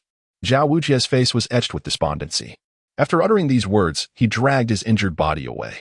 Yugong exchanged glances with his companions, nodding slightly, and the three of them stepped outside together. Once outside, they regarded Wang Ming, scrutinizing him alongside the two women by his side. One of them they recognized as Hulayina, while the other remained unfamiliar to them. "What brings you here, Wang Ming?" Yugong was the first to break the silence. Wang Ming gazed at the three individuals before him and inquired, "Is there nothing of consequence?" "I merely wish to ascertain whether Tang San is present at the academy." "Not here," Lu Erlong replied curtly, showing no semblance of cordiality towards Wang Ming. Under the influence of Yugang, she harbored a distinct aversion towards him. "Oh, Master Yu. Is this the manner in which Shrek Academy treats its guests? Just now, the unmoved king attacked me without provocation, and I have chosen to show leniency," Wang Ming remarked, directing his gaze at Yugang. Chapter 117. The 5-year period. Yugang fell into a contemplative silence. Indeed, Wang Ming had just held back. Had he unleashed his full strength and struck at the heart of Zhao Wujie, the latter would undoubtedly have met his demise. It was true that Zhao Wujie had acted recklessly, considering his nature as a warrior and the regard for Tang San. I trust you will not hold it against him. Although Tang San is currently absent from the academy, he shall return in a few days. You may take residence in our academy and await his return, you added. Wang Ming nodded in agreement. Very well, that works. He turned to Flander. Please arrange accommodations for them. Yugang glanced at Flander, while Lu Erlong frowned, subtly reminding Yugang, as if questioning why he had informed Wang Ming about Tang San's impending return. Yugang slightly shook his head, gently halting Lu Erlong, and whispered, "Rest assured." Wang Ming responded with a faint smile, exuding a sense of calm. "Thank you, Master Yu." With that, Wang Ming led Hulayina and Ji Meng into Shrek Academy. As Wang Ming entered the academy, he naturally drew the attention of many curious gazes. Acclaimed alongside the illustrious Shrek 7 monsters, he was regarded as an even more formidable entity. The students within were well aware of his striking appearance. "Look, there goes Wang Ming, the champion of the recent Soul Master competition," said one. "Indeed, he single-handedly outshone the Shrek 7, exclaimed another. "How impressive. I've heard that all his soul rings are black, each a millennium in age." I wonder if we will have the honor of witnessing such magnificence. Wang Ming heard a cold snort and turned to see a stout figure with fiery red hair before him. Ma Hongjun, it has been quite a while, Wang Ming exclaimed, gazing at him. Upon hearing Wang Ming's voice, Ma Hongjun shivered slightly, his lips twitching as he replied, well, I have something to attend to, so I shall take my leave. With that, Ma Hongjun hastily slipped away towards the entrance of the academy. Wang Ming watched as Ma Hongjun slipped away, shaking his head and exclaiming, I have no intention of harming you, so what is there to fear? Once Lu Erlong and Yu Gang distanced themselves from Wang Ming. She inquired, why did you behave that way just now? You do not comprehend, Yu Gang replied, shaking his head. Wang Ming possesses formidable strength. I believe he could easily defeat Zhao Wuji in a single blow. You likely lack such prowess yourself. Moreover, it seems he is not here to provoke trouble. With his abilities and influence, if he sought conflict, he would not have approached so courteously. As for his relationship with Tang San, we remain uncertain. So it is prudent for us to observe for the time being, Yu Gang elaborated. In truth, his primary reason remained unspoken. That is to say, once Tang San returns, his father, the title Douluo, may also come back, and at that point, there would be no need to fear Wang Ming and his mentor, Bibi Dong. Lu Erlong nodded in sudden understanding. Ah, I see now. Yes, we shall await the return of Tang San and the others, when they come back. Dai Bai and Zhu Shiqing will accompany them. With their presence, Wang Ming will not act rashly, Yu Gang added. Wang Ming did not head to his lodging, but instead wandered within the Shrek Academy. It is indeed peculiar. He had never before spent time in such a prestigious institution. Coincidentally, after stepping out, Ma Hongjun encountered Dai Bai and Zhu Shiqing, and soon after, Ning Rongrong arrived at the academy's entrance, with Tang San following closely behind. However, due to the inheritance of the Blue-Silver Emperor's bloodline, the four found it somewhat difficult to recognize Tang San at first. It was only upon witnessing his martial soul and soul skills that they confirmed the identity of this strikingly handsome young man as indeed being Tang San. The five began to reminisce at the academy's entrance. Tang San, Wang Ming is here again, right inside the academy, Ma Hongjun suddenly exclaimed. Tang San furrowed his brow, gazing at the academy's gate. Wang Ming? During his years in the city of slaughter, he had frequently heard of Wang Ming's exploits, which resonated like thunder in his ears. He recalled that Wang Ming had once deliberately held back during their confrontation, as if he had an inkling that his father would emerge. Furthermore, Wang Ming had also rescued Wu, and Tang San felt compelled to express his gratitude. Let us enter. Since he has come to seek me, it is likely that he has matters to discuss. Coincidentally, I have some inquiries of my own, Tang San replied. Dai Bai placed a hand on Tang San's shoulder and said, Indeed, let us proceed together. Zhu Shiqing and Ning Rongrong chimed in. Yes, we shall go in together. Come on, third brother, I support you. Ma Hongjun added enthusiastically. Very well. The five of them entered in unison. The gathering of 5 members of the Shrek 7 monsters naturally drew considerable attention, and Wang Ming, who had been exploring the academy, also took note of their presence. Tang San noticed Wang Ming as well. Their gazes locked in a fierce, silent battle, reminiscent of their last encounter. That clash had not reached a true conclusion, as Tang San had merely chosen to concede. The tension between them remained palpable as they approached each other for a formal meeting. Wang Ming, it has been 5 years. Has it not? Tang San was the first to break the silence. Indeed, 5 years, Wang Ming replied with a hint of nostalgia. The moment he chose to join the Spirit Hall, Wang Ming had anticipated the inevitable confrontation with Tang San. Tang San then inquired, You are the Skull Crusher, are you not? Wang Ming. Indeed. Wang Ming was aware that Tang San had ventured to the city of slaughter and recognized that he was the Skull Crusher, which was entirely reasonable. However, when Tang San observed that Wang Ming displayed no hint of astonishment upon learning of his identity as the Skull Crusher, he found it somewhat peculiar. Could it be that he sensed my own possession of the god of slaughter domain? Tang San pondered, though he chose not to dwell on it further and continued to inquire. Is there a particular reason for your visit to our Shrek Academy? Indeed. The first reason is simply to see you. The second is to inform you that after Oscar's return, please convey to him that I shall seek him out to request the enchanting mushroom sausage. Wang Ming elucidated. Now that you have returned, I shall take my leave. Wang Ming departed from Shrek Academy, accompanied by Hulaina and Ji Meng. Tang San, observing Wang Ming's retreating figure, remarked softly, He has grown stronger once more. Indeed, replied Ma Hongjun. I heard from the guards that Wang Ming defeated teacher Zhao without even releasing his martial soul. Tang Xin murmured to himself. He has become this powerful already? His resolve to grow stronger solidified once again. Chapter 118. The Commencement of Elimination. Wong Ming strode directly out of Shrek Academy. Yu Gang, perched high atop a building, gazed at Wong Ming's departing figure, murmuring to himself. What could his intentions possibly be? Even someone as astute as Yu Gang could not fathom Wong Ming's true motives.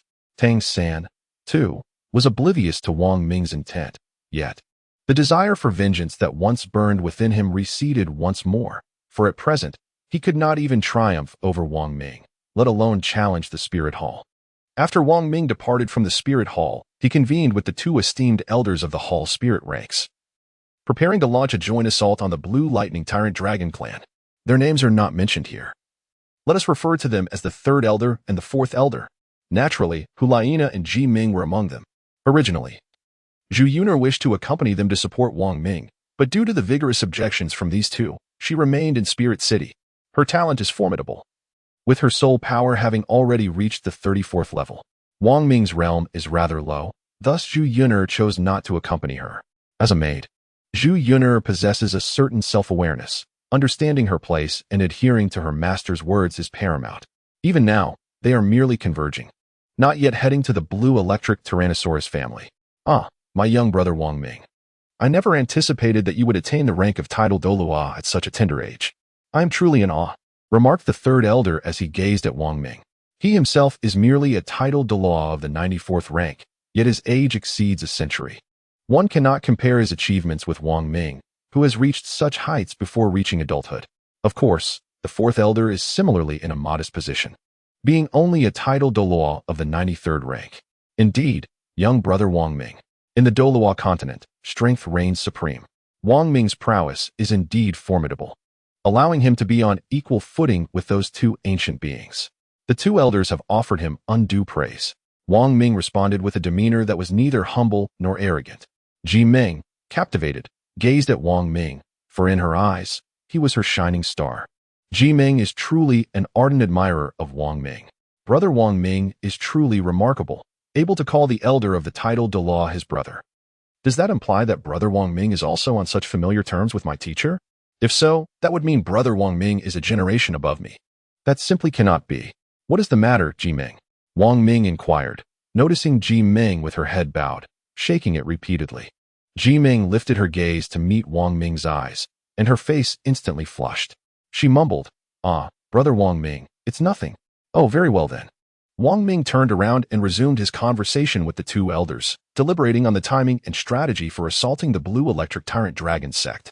However, the elders informed Wong Ming that His Holiness the Pope had already made all the necessary arrangements. They merely needed to proceed to the designated location at the appointed time to launch the attack. Upon hearing this, Wong Ming was taken aback, plunged into deep contemplation. He truly realized how profoundly his mentor had concealed her intentions, and it was highly probable that she had infiltrators even within the ranks of the Blue Electric Tyrant Dragon family. Wong Ming even contemplated whether the other two sects among the upper three sects also harbored their own spies, akin to Bai Bai Dong. A few days later, precisely after Tang San had departed for the Haoyan sect, Wong Ming, accompanied by two elders, set forth towards the domain of the Blue Electric Tyrannosaurus family under the cover of night. Wong Ming, accompanied by two other elders, prepared to launch an assault on the Blue Lightning Tyrannosaurus family with a formidable force of 8,000 individuals. It was his first encounter with such a massive gathering, and he marveled at the might of the Spirit Hall. 8,000 warriors surged forth, densely packed, towards the stronghold of the Blue Lightning Tyrannosaurus family, led by Wong Ming along with the third and fourth elders, and supported by over a dozen Spirit Hall worshippers, all of whom were at the Soul Douluo level. The display of power was indeed impressive, and the scale of the operation was monumental. After an hour's journey, they arrived at the abode of the Blue Lightning Tyrannosaurus family. The midnight hour was eerily quiet, the surroundings enveloped in stillness, occasionally punctuated by the croaking of frogs and the chirping of crickets, lending an air of tranquility to the scene. The Blue Lightning Tyrannosaurus family boasted the Blue Lightning Tyrannosaurus spirit, renowned for its ability to transform into a dragon, earning it the title of the foremost beast spirit, rivaled only by the Evil Eye White Tiger spirit. Bibi Dong had entrusted Wong Ming with the mission of annihilating the Blue Lightning Tyrannosaurus family, leaving no survivors. Every single one was to be eradicated.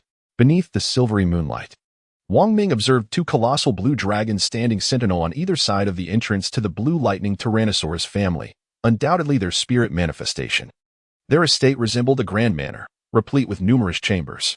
The third elder glanced at the time and murmured, "We shall soon make our move. When the moment arrives, we will charge in, and the gates will open automatically. There is no need to concern ourselves with the formation. Our sole focus is to vanquish our foes." After exchanging glances with the fourth elder, Wang Ming nodded and said, "Very well. Very well. You two, during the battle, stay close to me so that I may have the time to rescue you." He turned to Hu Liena and Ji Meng, urging them. "Understood." Both replied, fully aware that this was not the time for stubbornness, as they were about to confront the Blue Lightning Tyrant Dragon clan. They had no intention of causing trouble for Wang Ming. In such circumstances, doing so would only jeopardize him further. The third elder, counting down the seconds in his mind, declared, 3, 2, 1, charge. At his command, everyone surged forward towards the location of the Blue Lightning Tyrant Dragon clan. They had long since unleashed their martial spirits, eagerly anticipating the confrontation. A dense throng of 8,000 individuals rushed towards the entrance of the Blue Lightning Tyrant Dragon clan, with the majority pressing forward while some encircled the clan to prevent any escape from the Spirit Hall's blockade. Upon reaching the gates, they found them unguarded and wide open. The members of the Spirit Hall surged straight inside. Wang Ming and the two elders traversed the air, entering the inner sanctum of the Blue Electric Tyrannosaurus family. Simultaneously, the Seven Treasure Glaze Tile sect was embroiled in a similar conflict.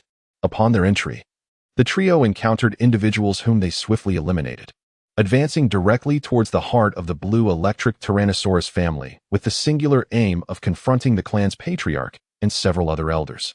Before long, two titled Douluos emerged from a chamber, blocking the path of Wang Ming and his companions, intent on halting their massacre of the Blue Electric Tyrannosaurus clan members. "Who dares to slaughter the people of my Blue Electric Tyrannosaurus family?" A profound and resonant voice echoed suddenly. In an instant, an individual appeared before Wang Ming and his companions, radiating with a brilliant blue electric aura. Chapter 119, The Blue Electric Thunder Dragon. 1. Behind the trio of the Blue Electric Tyrannosaurus family loomed a majestic blue thunder dragon, its form crackling with electricity as it roared menacingly at Wang Ming and his companions. This was the martial soul of the Blue Electric Tyrannosaurus, the foremost beast martial soul of the continent. Soon after, 11 additional elders gradually materialized behind the trio. The Blue Electric Tyrannosaurus family was home to one titled Douluo, namely Yu Yuanjin, the patriarch and father of Yu Gang. Additionally, there were 3 elders at the Soul Douluo level and 10 other venerable elders: Yu Qi, Yu Guanjin, Yu Changke, Yu Minghao, Yu Wu, Yu Jingji, Yu Guang, Yu Huanshui, Yu Yuan, and Yu Jing. Scout technique. Wang Ming was directly detected by the system. As for the patriarch of the Blue Electric Tyrannosaurus, Yu Yuanjin, he is a titled Douluo of level 95. Elders. "How about I handle Yu Yuanjin?" Wang Ming inquired, glancing at the 2 elders beside him. Wang Ming remained at the 91st level, eager to ascertain his prowess against the formidable 95th level titled Douluo, Yu Yuanjin. The 3rd and 4th elders exchanged glances, communicating silently. Their purpose for coming was to confront the mighty Yu Yuanjin, and they were taken aback that the Pope's disciples sought to engage in battle with him. The gap of a single level after achieving title Douluo was not easily bridged. However, upon further reflection, they concluded that swiftly dispatching the nearby Soul Douluos to assist Wang Ming would indeed be a prudent strategy. The 2 elders responded in unison, "Very well. Thank you." A trace of a smile graced Wang Ming's face. As they spoke, the 2 elders joined the fray with the others. The battlefield was left with only Wang Ming and Yu Yuanjin, neither having yet made a move. "You are from the Spirit Hall, are you not?" Yu Yuanjin inquired, gazing at Wang Ming. Wang Ming did not deny it. "Well then, let us battle." Yu Yuanjin assumed a dragon claw stance and declared, "All right. Spirit unleashed, Qilin." The Qilin martial spirit of Wang Ming materialized behind him, instilling a sense of trepidation within Yu Yuanjin's own martial spirit. To Yu Yuanjin's eyes, Wang Ming's martial spirit remained obscured in a shroud of mist, revealing only a semblance of a lion. However, what truly astonished him was not this vague apparition, but rather the 9 crimson soul rings, each spanning 100,000 years, encircling Wang Ming. Title Douluo, 100,000-year soul ring, 9 in total. Each utterance from Yu Yuanjin was laced with incredulity. In stark contrast, he could only survey his own array of 2 yellow, 2 purple, and 5 black rings. Lacking even a single 100,000-year soul ring, he appeared woefully inadequate before Wang Ming. You must be Wang Ming, the second disciple of the Pope Bibi Dong. Yu Yuanjin's gaze was fixed intently upon Wang Ming, as if attempting to penetrate his very essence. Yet, such an endeavor was futile. He recalled that the Pope had recently taken on a male apprentice, who, at a young age, had already attained the rank of soul saint. But that was 5 years prior. Considering he possessed 6 black soul rings, with one being a 1,000-year ring, 5 years had passed. It seemed that only he could have achieved such remarkable feats. Wang Ming nodded in affirmation, saying, "You guessed correctly. Let us engage in battle." Martial soul manifestation. Both individuals possessed beast martial souls, and they immediately approached each other to exchange a punch. What appeared to be a simple confrontation was, in fact, immensely powerful. The blue lightning flickered incessantly in Yu Yuanjin's hand. With just one punch, he was nearly on the verge of defeat, compelled to unleash his full soul power. "Ha!" Yu Yuanjin roared, as the blue lightning Tyrannosaurus behind him emitted a chilling dragon's roar. A hint of a smile graced Wang Ming's calm and composed face. He had not exerted his full strength in this punch. With a powerful sweep of his arm, Wang Ming unleashed a colossal surge of soul power directly towards Yu Yuanjin's fist. In an instant, Yu Yuanjin was sent reeling back by Wang Ming's strike, stumbling backward for several paces before finally coming to a halt. A tumultuous sensation began to stir within his chest, accompanied by a faint ache. "I never anticipated you had grown this formidable," Yu Yuanjin remarked after regaining his composure, gazing at Wang Ming. "It is merely unfortunate that you have allied with the wrong party, choosing the Spirit Hall." Wang Ming's eyes glimmered with a hint of disdain as he remarked, "Heh, meddling in affairs that do not concern you. It is not your place to admonish me." Wang Ming is not one to engage in idle chatter. He prefers to act rather than speak. This is the principle he abides by. His second soul skill is the Qilin arm. With a decisive flourish, Wang Ming propelled his formidable Kirin arm towards Yu Yuanjin, each of his strikes embodying the power of a soul skill equivalent to 100,000 years of soul rings. Wielding an immense force, the sixth soul skill, Dragon Breaking Roar, Yu Yuanjin dared not face Wang Ming directly. Instead, he concentrated his soul power and unleashed a thunderous roar. Summoning a blue lightning dragon that surged forth from behind him, its tail swaying to meet Wang Ming's soul skill head-on. As the fist of Wang Ming's Kirin arm collided with the dragon's claws, the lightning dragon was shattered by the sheer force of Wang Ming's blow, radiating an ethereal blue light reminiscent of lightning. Yet, the potency of Wang Ming's soul skill was not entirely negated, still hurtling toward Yu Yuanjin at an alarming speed.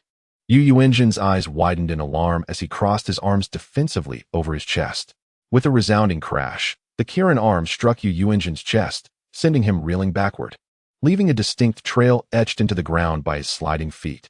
-180,000. Gasping, Yu Yuanjin clutched his chest, bending over as he coughed up a mouthful of blood. Raising his head cautiously, he regarded Wang Ming with trepidation, realizing that a mere casual punch had drawn blood from him. Surveying his surroundings, he noted the pervasive smoke of battle.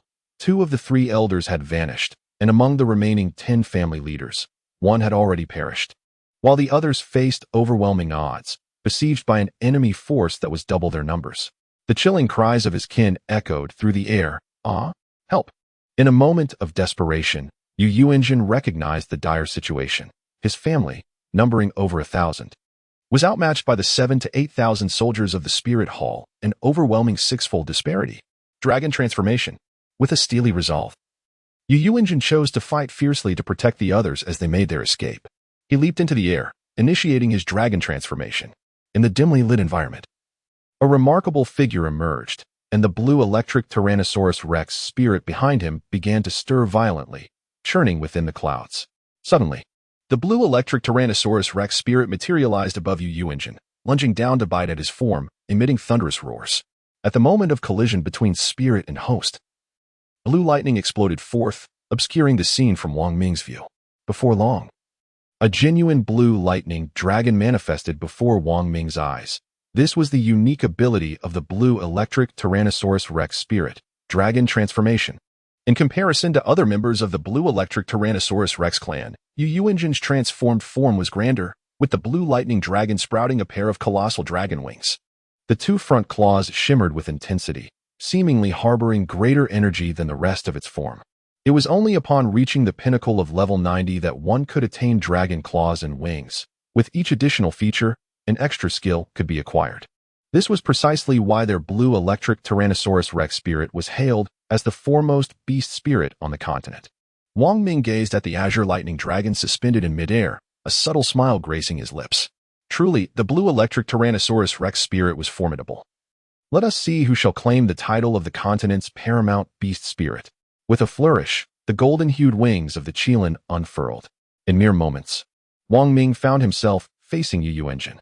With the activation of his sixth soul skill, Qilin's feather, a multitude of golden feathered arrows materialized, soaring toward the dragon's form.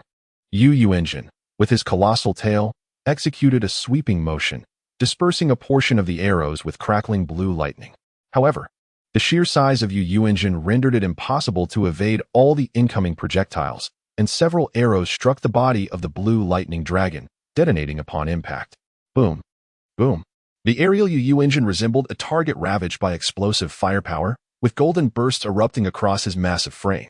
-18, 000. -17, 000.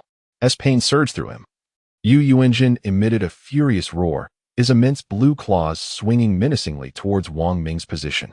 In an instant, the two claws, crackling with dreadful electricity, lunged forth. Fifth soul skill, Qilin Golden Light Slash. Wang Ming retained his serene smile as he gazed at Yu Engine, the golden sword in his hand having successfully coalesced. With a decisive strike. With a thunderous roar, Wang Ming summoned a colossal golden sword that descended from above, clashing against the two swiftly approaching dragon claws. As the resplendent sword of light collided with the two azure lightning dragon claws, an eerie silence enveloped the moment. No sound emerged. And it was as if both soul skills had been obliterated from existence. Yet, in that fleeting instant, where the two individual soul skills had vanished, a dark point emerged, gradually expanding into a wave that erupted outward in all directions. Wang Ming could distinctly perceive the immense force, evidently the culmination of two individual strength. It was highly likely that the combined powers had inflicted damage upon the spatial integrity, resulting in a cataclysmic explosion akin to a black hole, which amalgamated their energies and subsequently unleashed them. Wang Ming was acutely aware of the terrifying power, yet the two of them could not evade it. Nor did they have the luxury of time to employ their soul skills for defense. They could only summon their soul energy to protect themselves. The first soul skill, Beast Transformation. Wang Ming's first soul skill, Beast Transformation, was executed in an instant, amplifying his attributes eightfold, including his defense. When the energy wave enveloped Wang Ming, it merely tickled him, causing a negligible loss of several thousand health points. However, for Yu Engine, the situation was far more dire. His colossal dragon form was hurled into the distance, crashing heavily to the ground and demolishing numerous structures. The areas affected by the energy wave were left in utter ruin. With every building reduced to mere debris, nothing remained intact. Those with weaker powers suffered grievously, bleeding from their orifices and perishing instantly.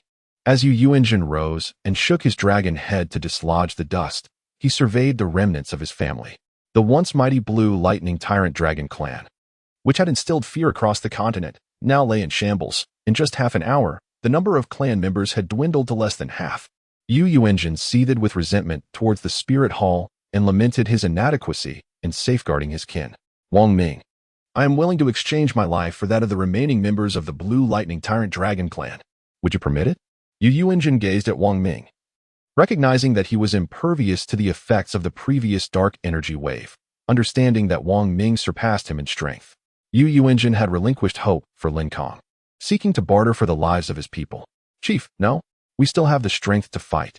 The Blue Lightning Tyrant Dragon clan can still stand and fight.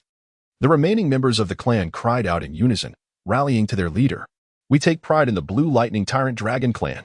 Upon hearing Yu Engine's call, the others halted and responded fervently to their chief. I cannot defy the master's command, Wang Ming uttered softly, before launching into action once more, his magnificent golden wings unfurling as he dove towards Yu Engine below.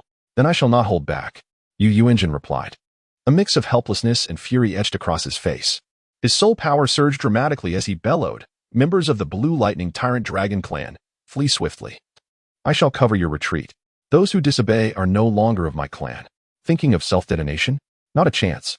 Wang Ming observed Yu Yuanjin's intentions.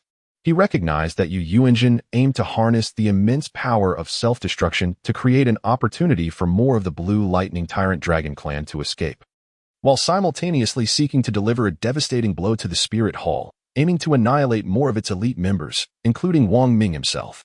Wang Ming would never allow him to self-destruct. Hu Liena and Ji Meng were engaged in battle not far from him. Should he self-detonate, Wang Ming would be unable to reach them in time, resulting in a significant likelihood of their immediate demise and, at the very least, severe injuries. The sixth soul skill. Feather of the Qilin. Wang Ming once again unleashed the Feather of the Qilin in the air, sprouting a pair of wings behind him, transforming into a being with 4 wings, elevating his speed to yet another level. Phantom Step. The Phantom Step leaves only an afterimage. Wang Ming leapt continuously, leaving behind several golden trails in the air, while the 2 pieces of Qilin leg bone accelerated relentlessly. At this moment, Wang Ming resembled a fleeting streak of light, his figure eluding even the keen gaze of Yu Yuanjin. The octuple enhancement of all attributes propelled Wang Ming's speed to an extraordinary zenith, rivaling that of a level 99 limit Douluo. Before the energy could coalesce in Yu Yuanjin's chest, Wang Ming had already arrived before him. Second soul skill, Qilin Arm. Wang Ming delivered a powerful blow, akin to a Qilin's arm, striking Yu Yuanjin squarely in the chest. The concentrated soul power he had gathered was instantly dispersed, returning to various parts of his body. Yu Yuanjin's dragon transformation was shattered by this single punch, reverting him back to his human form, where he lay weakly upon the ground. With his fifth soul skill, the Qilin Golden Light Slash, the immense golden sword once again coalesced in Wang Ming's grasp. He raised it high above his head and then swung it downwards, proclaiming, "Die! Chief! Chief! Chief!" The cries resonated from all directions, as countless individuals turned their gaze towards Wang Ming, heedlessly rushing towards his position, one after another. The golden giant sword descended forcefully upon Yu Yuanjin's body, compounding his already grievous injuries. Wang Ming unleashed a series of soul techniques in rapid succession, leaving Yu Yuanjin with no opportunity to react. The ground bore a gash several meters deep, a testament to the ferocity of the attack. Almost all members of the blue electric Tyrannosaurus family believe their leader to be deceased, their minds consumed by a singular thought: to avenge their fallen chieftain. They charged forward with reckless abandon, roaring fiercely as they sprinted towards Wang Ming, heedless of any obstacles in their path. Wang Ming turned around, his gaze fixed upon the approaching throng of over 100 members of the blue electric Tyrannosaurus family. A sinister smile crept across his face as he chuckled softly. How foolish. He unleashed his ninth soul skill, Golden Light Doppelganger. Wang Ming unleashed his immense soul power, and soon, radiant golden light began to emanate from behind him. In a dazzling flash, a multitude of golden clones surged forth from his back. In total, there were 91 golden clones, each possessing all of Wang Ming's attributes, albeit incapable of utilizing soul skills. Each clone was capable of independent combat, controlled by the system, yet could also heed Wang Ming's commands, making them an essential soul skill for group battles. This was Wang Ming's ninth soul skill, the Golden Clone. However, the longer the clones remained active, the more soul power Wang Ming expended. The 91 clones formed a line and engaged in battle with the members of the blue electric Tyrannosaurus family across from them. On the battlefield, the air was filled with shimmering golden light, and wherever it shone, a foe was destined to perish. The third and fourth elders, who initially intended to assist Wang Ming, were momentarily taken aback upon witnessing his ninth soul skill, realizing that their intervention was no longer necessary. Wang Ming's essence remained in place as he ventured into the desolate ruins where Yu Yuanjin lay. At this moment, Yu Yuanjin was utterly weakened, stripped of his earlier imposing presence.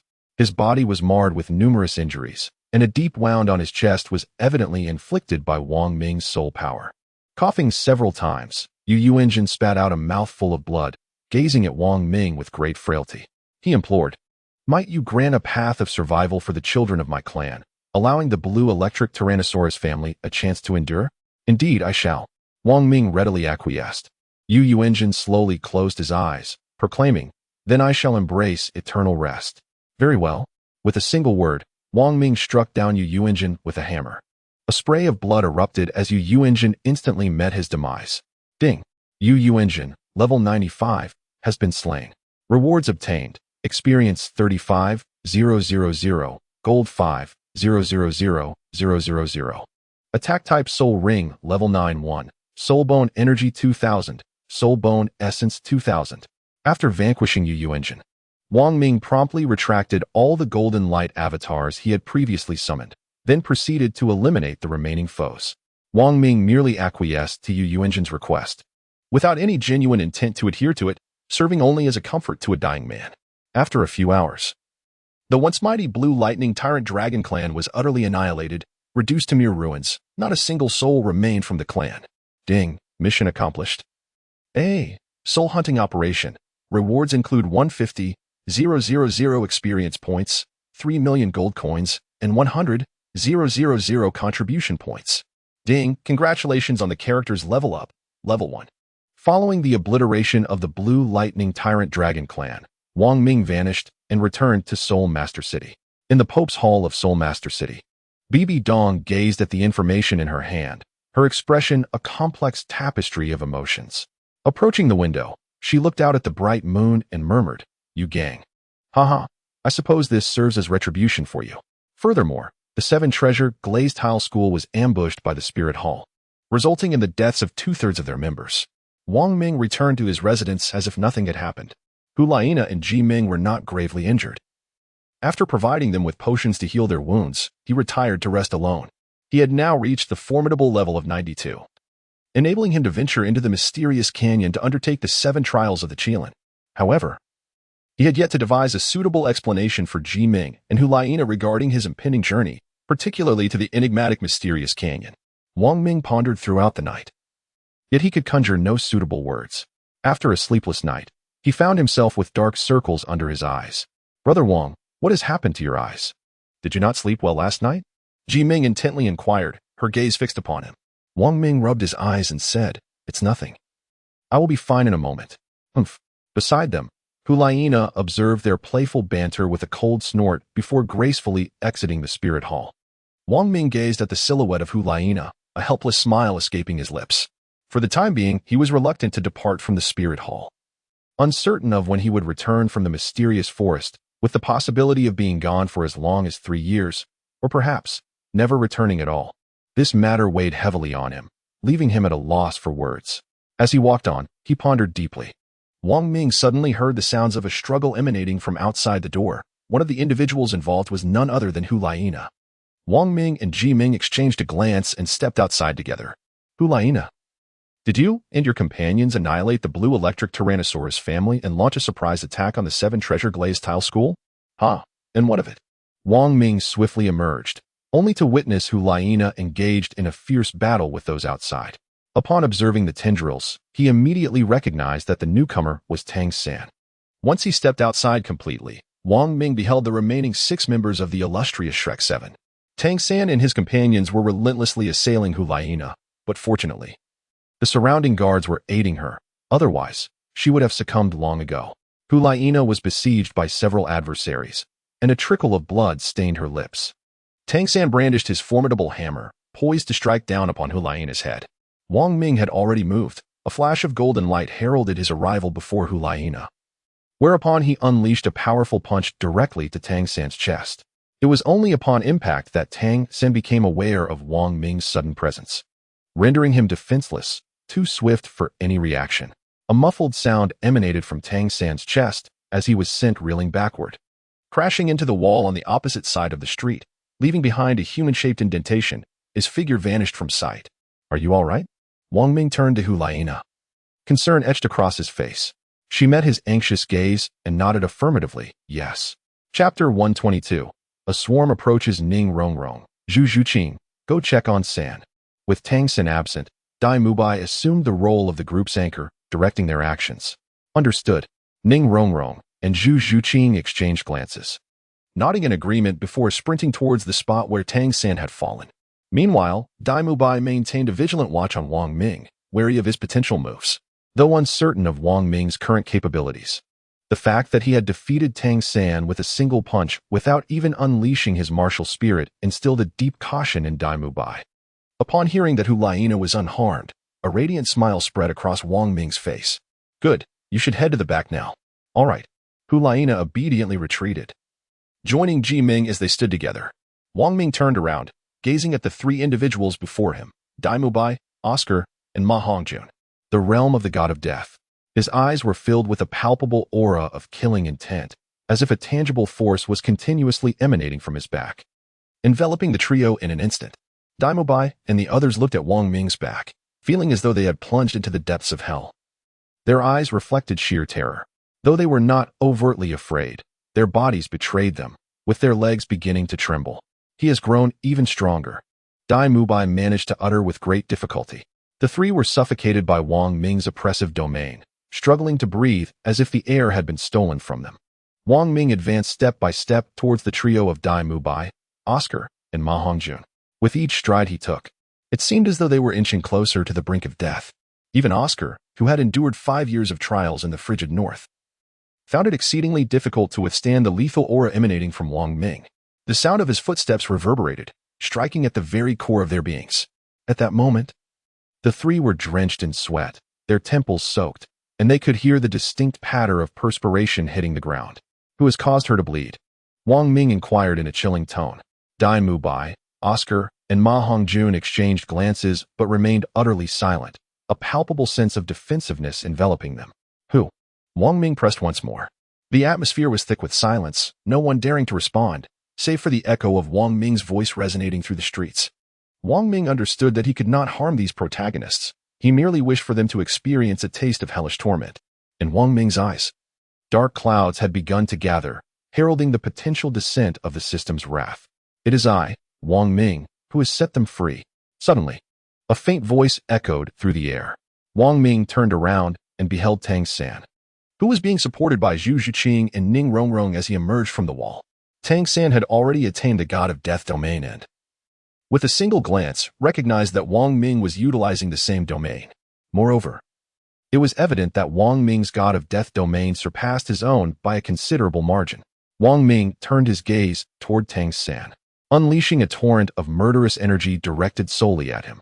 Ning Rongrong and Zhu Zhuqing, standing beside Tang San, felt an icy, piercing wind sweep past, as though they were ensconced in a frigid cavern. You too, go to Big Brother die. Now, Tang San urged, pushing the two women away. He resolved to face Wang Ming's domain of slaughter alone.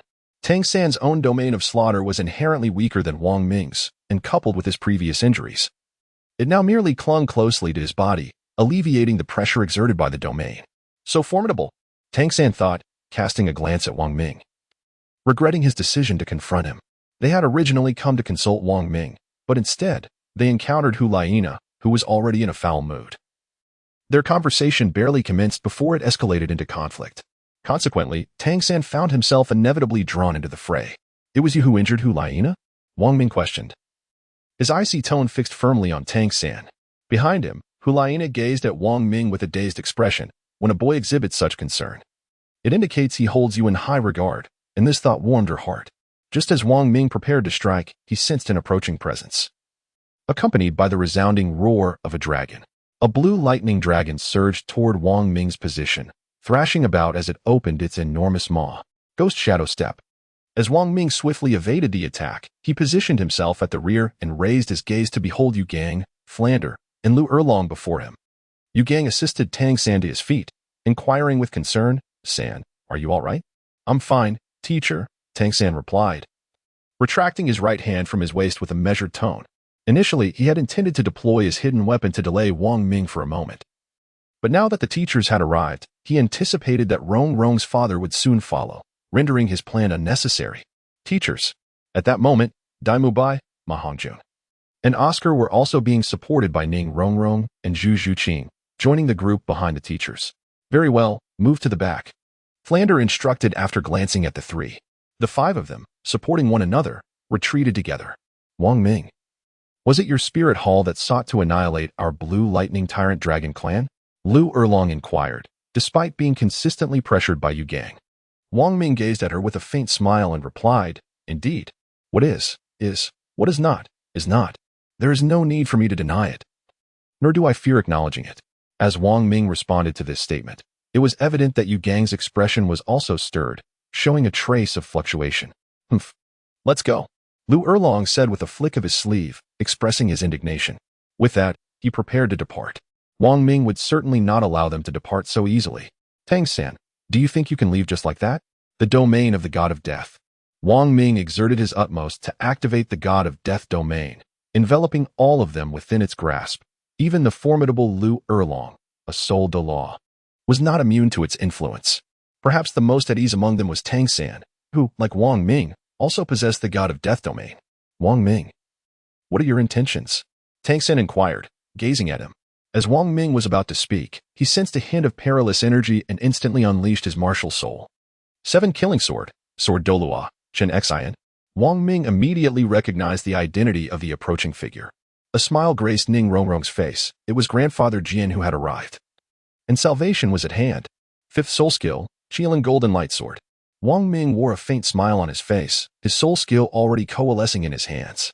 The collision between the Qilin Golden Sword and Chen Xian's 7 Killing Sword resulted in a resounding explosion in the high skies, reverberating throughout the entirety of the Dou City. Chapter 123, The Arrival of the Crown Prince. This commotion was certainly heard within the Spirit Hall as well, prompting 2 elders to react immediately. Upon hearing the sound, the 2 elders soared out from the Spirit Hall and arrived at Wang Ming's side. Wang Ming, is everything all right? The elders inquired, their concern evident. Should anything happen to Wang Ming, the Pope would undoubtedly hold them accountable. Wang Ming replied, it's nothing, merely the arrival of guests. Guests? The 2 elders lifted their gazes in slight confusion towards the heights. Instantly, they recognized him, the sword duelist, Chen Xian. Naturally, Chen Xian was acutely aware of the unusual activities of the Spirit Hall, having previously launched a surprise attack on their sect, and now his indignation was palpable. Yet, he was restrained by Ning Fingji's counsel. This was not the opportune moment to act. Should they engage, it would ultimately be to their detriment. Chen Xian's sole intention was to safely escort Shrek and the others back, particularly when Chen Xian beheld Wang Ming adorned with 9 crimson soul rings. He was momentarily taken aback. The others from Shrek stared at Wang Ming in astonishment. How could one individual possess 9 soul rings of 100,000 years? Was this even human? Yu Gang seemed to discern the underlying significance. During their last encounter, Wang Ming had merely possessed 6 black 10,000-year soul rings. Yet now all had transformed into rings of 100,000 years. He noted that one of the rings was of brilliant gold, a divine bestowed ring, undoubtedly acquired from that particular place. Presently, Wang Ming was likely comparable to a titled Douluo of 95. Both parties were on the verge of confrontation, locked in a tense standoff, each waiting for the other to make the first move. Suddenly, a sharp voice pierced the air, proclaiming, the Crown Prince has arrived. Everyone turned to see Xueqinghe Qianrenxue approaching, seemingly to mediate the impending clash between the 2 factions. Wang Ming was acutely aware of his purpose. Fulfilling the responsibilities inherent to his identity as Xueqinghe was precisely what he was meant to undertake. The arrival of Xueqinghe further amplified the burgeoning imbalance between the 2 parties. Your Highness. Wang Ming also slightly bowed and said, I pay my respects to the Crown Prince. After all, having studied etiquette, he would not forget such decorum. Especially since it was not yet the time to sever ties with the Dou Empire. May I ask if you could, for my sake, transform hostility into harmony? Let today's matters be settled amicably. What do you all think? Xueqinghe glanced at both parties and inquired. Wang Ming did not respond immediately, after a moment of contemplation. He replied, very well, for the sake of the Crown Prince, let us put today's matter to rest. Xueqinghe then turned his gaze towards Tang San. Your Highness. We have no objections. Yu Gang interjected. Xueqinghe smiled and declared, then it is settled. Today's affair shall be resolved amicably, and everyone may return home. For there is nothing more to discuss. However, in her heart, Qianrenxue was cursing Wang Ming, thinking, humph, Lecher has found 2 new women, and still expects me to grant him face? What a farce. Just wait and see how I deal with you in the future. In Qianrenxue's eyes, Wang Ming remained oblivious to the fact that he belonged to Xueqing, and it was unlikely he would ever realize it. Eventually, she would have ample opportunity to make him pay. Tang San, remember, you owe me a favor. Wang Ming called out as he watched Tang San's retreating figure. Tang San paused for a moment upon hearing Wang Ming's words, but then continued on his way. Thus, the news of Wang Ming possessing 900,000-year soul rings became known to others. Xueqinghe merely offered Wang Ming a professional smile before departing, all the while internally berating him. Ah, you insufferable Wang Ming, just wait and see how I will deal with you. Ji Meng, observing Xueqinghe's silhouette, murmured, why does he seem so familiar? After Wang Ming arrived, he looked at Ji Meng and Hu Liena and said, let us proceed inside. I shall tend to your injuries. All right, Hulaina responded softly, following Wang Ming into the premises. Ji Meng, not pondering further, returned to the spirit hall. Originally, the group intended to enjoy a leisurely outing, but their enthusiasm had been thoroughly dampened. Back at Shrek Academy, the returning individuals were engaged in earnest discussion within the hall, with even Tang San, despite his injuries, attentively listening. He understood the favor Wang Ming had bestowed upon him, which was the mercy of sparing his life. Wang Ming clearly had no intention of killing him. If he had truly desired Tang San's demise, given his formidable strength, a single soul skill could have easily extinguished Tang San's life. Regardless of his possession of a 100,000-year spirit ring, which would have proven of little consequence. What good were hidden weapons if there was no opportunity to employ them? Tang San suddenly realized that in the face of absolute power, all his knowledge and skills became futile. San? Yu Gang called out to Tang San, but received no response. Dai Mu Bai, recently, prodded Tang San and said, San, the master is calling you. Yes, master, I'm here. Tang San finally regained his focus and replied. Yu Gang, observing Tang San's distracted demeanor, understood what troubled him and spoke earnestly. San, do you comprehend why Wang Ming possesses 9 spirit rings of 100,000 years? Master, how could I possibly know? Tang San shook his head in response. At that moment, he was so disheartened that he had no desire even to speculate. It was evident that Wang Ming had ventured to see God Island. For only there could divine spirit rings appear, a place where miracles could manifest. Yu Gang explained to Tang San. His words served a dual purpose, to ignite the spirits of the remaining members of Shrek 7 and to inspire Tang San to regain his composure. With Wu having made her sacrifice, only 6 members of Shrek 7 remain. Due to Wang Ming's influence, Hulaina did not encounter Tang San. Thus the events in Stardow Forest were averted. See God Island? Miracles? Tang San murmured to himself. Suddenly, he turned to Yu Gang with urgency and asked, Master, do you have a method for the miracle of reviving Wu? Indeed. Yu Gang replied after a moment's contemplation, nodding in affirmation. Although Tang San had learned of the method to resurrect Wu, the time required was far too lengthy. He could not afford to wait. He needed a miracle. Yu Gang, of course, was unaware of the true nature of Sea God Island and whether it could indeed harbor the miracle to revive Wu. However, for Tang San's sake, he felt compelled to respond in the affirmative. Very well, Master, I understand. Upon hearing this, Tang San's face once again regained its confidence. He rose and departed, seeking solitude for contemplation. It was during this moment of introspection that he finally comprehended that a solitary strength was insufficient to contend with the spirit hall. He required greater power. Chapter 124.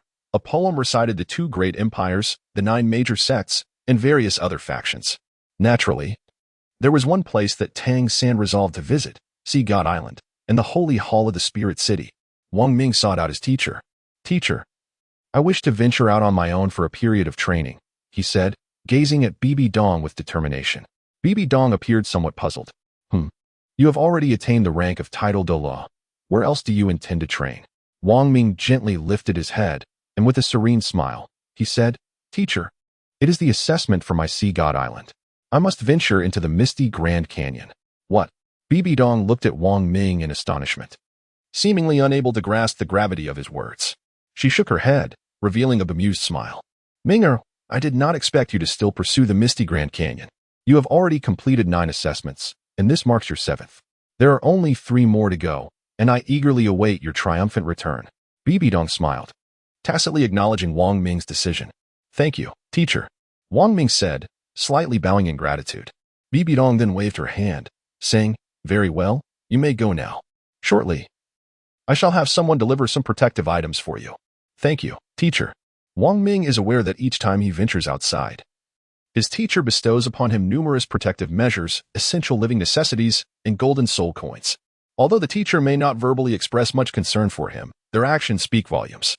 After Wang Ming stepped down, he summoned both Ji Meng and Hulaina. Brother Wang Ming, is there something you wish to discuss with us? Ji Meng inquired with her large, expressive eyes fixed upon him. Hulaina also turned her gaze towards Wang Ming. Wang Ming smiled faintly and gazed at the 2 women, saying, It's nothing much. I merely wish to take both of you on a flight. Ji Meng inquired, Flight? Hulaina, lost in her thoughts, lowered her head. Her face flushed with embarrassment, and softly murmured, This is rather bold of me. Thud. Wang Ming directly tapped Hulaina's forehead, asking, What are you pondering? I intend to carry both of you aloft, soaring high with my soul skill. At this, Hulaina's face flushed deeper, a sight to behold. Ji Meng, covering her mouth, chuckled softly. Hee hee, fortunate I did not step out. Ji Meng, what did you just say? Wang Ming suddenly inquired as he turned around. Ji Meng stammered in reply. It's nothing. Very well, let us depart. You two stay close to me. Wang Ming calmly commanded. All right. The two women responded in unison.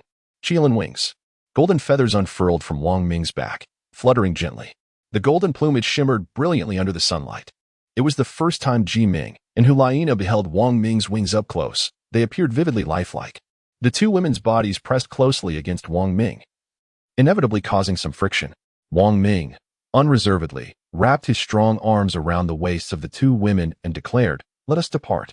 With a vigorous flap of his powerful wings, he soared into the sky, carrying them aloft, etching a white cloud's trajectory across the azure expanse. Above, in the elder hall, Qian Douluo took note of Wang Ming, a smile gracing his countenance as he chuckled. If only I were young again. Youth is indeed a splendid thing. Wang Ming's destination was the highest peak in the distance, as a young man accompanied by two young women soared through the sky. Hulaina and Ji Meng, both experiencing such heights for the first time, gazed around in wonder, resembling two enchanted maidens. Brother Wang Ming, it is nearing dusk. Where are we headed? Ji Meng suddenly inquired. Wang Ming spoke cryptically, merely responding with, when the time comes, you shall understand. Oh, Ji Meng replied. Hulaina turned her head sideways. Unable to meet Wang Ming's gaze, she feared her thoughts had wandered astray. Could it be? After a brief quarter of an hour, the three successfully descended to the surface, arriving at the pinnacle of a mountain peak. Wang Ming gently placed the two girls down and retrieved a blanket to spread upon the ground. He then invited, please, lie down. Oh, brother Wang Ming. Is it really time already? It's not even dark yet. Ji Ming's face flushed with embarrassment, tinged with a hint of shame. Wang Ming's expression darkened. He had not anticipated that Ji Meng would also misinterpret his intentions. Meanwhile, Hulaina was stifling a laugh beside him. Oh, please stop laughing. I merely wished to bring you here to appreciate the scenery, Wang Ming lamented, as he took a seat. Was it truly so difficult to invite others to enjoy the view? Wang Ming reclined directly upon the ground, his eyes fixed upon the vast expanse above, as dusk approached. Ji Meng and Hulaina exchanged a glance before lying down on either side of Wang Ming. Thus, the three of them lay upon the earth, gazing into the distant sky. Wang Ming had not experienced such comfort in a long time. He could scarcely recall when he last enjoyed such days. Brother Wang Ming, why have you suddenly brought us here? Ji Meng inquired, her confusion evident. I merely wish to show you the beauty of dusk. We have spent so much time together. Yet I have not taken you out for a proper outing. I truly apologize. Wang Ming replied, his gaze fixed on the sky, imbued with a sense of regret. Both were aware of their mutual interest. Wang Ming was simply reluctant to admit it. Wang Ming was utterly oblivious to the path that lay ahead of him, questioning the authenticity of it all. As Wang Ming spoke, Ji Meng and Hulaina fell into silence, momentarily at a loss for words, uncertain of how to proceed. The sun gradually descended beyond the horizon, casting a warm hue across the sky. The heavens resembled a canvas, upon which the vibrant evening glow painted with a magical brush. The setting sun slowly vanished from sight, while the surrounding light was gradually supplanted by darkness. The once radiant sun, having seemingly grown weary, allowed the earth to succumb to a profound stillness, as all noise faded away and tranquility enveloped the scene. The fleeting beauty of the world, reminiscent of a splendid banquet, is but a transient spectacle, as the most exquisite of moments cannot be retained. The rosy visage bids farewell to the mirror, much like flowers parting from the trees. Wang Ming gazed at the evening glow and found himself reciting a poem, lost in contemplation. Wang Ming, do you have something to share with us? Hulaina suddenly disrupted the tranquility. Wang Ming nodded. Indeed. I shall soon embark on a journey to the mysterious canyon, he stated calmly, as if it were a matter of little significance. What? Where are you going, Wang Mingage? Ji Meng exclaimed, her eyes wide with astonishment as she gazed at him. The two young women, upon hearing his words, immediately sat up, looking at Wang Ming with hope that he would clarify his intentions. Chapter 125. The mysterious canyon. It's nothing of great importance. I merely need to venture there to complete my trial on Sea God Island, Wang Ming explained, sitting up to elucidate to Ji Meng and Hulaina. Wang Mingage, is it truly necessary for you to go there? Ji Meng asked, her eyes glistening with tears, her voice soft and pleading. She had not anticipated that their reunion would be so fleeting. and the prospect of parting once more was something Ji Meng was reluctant to face.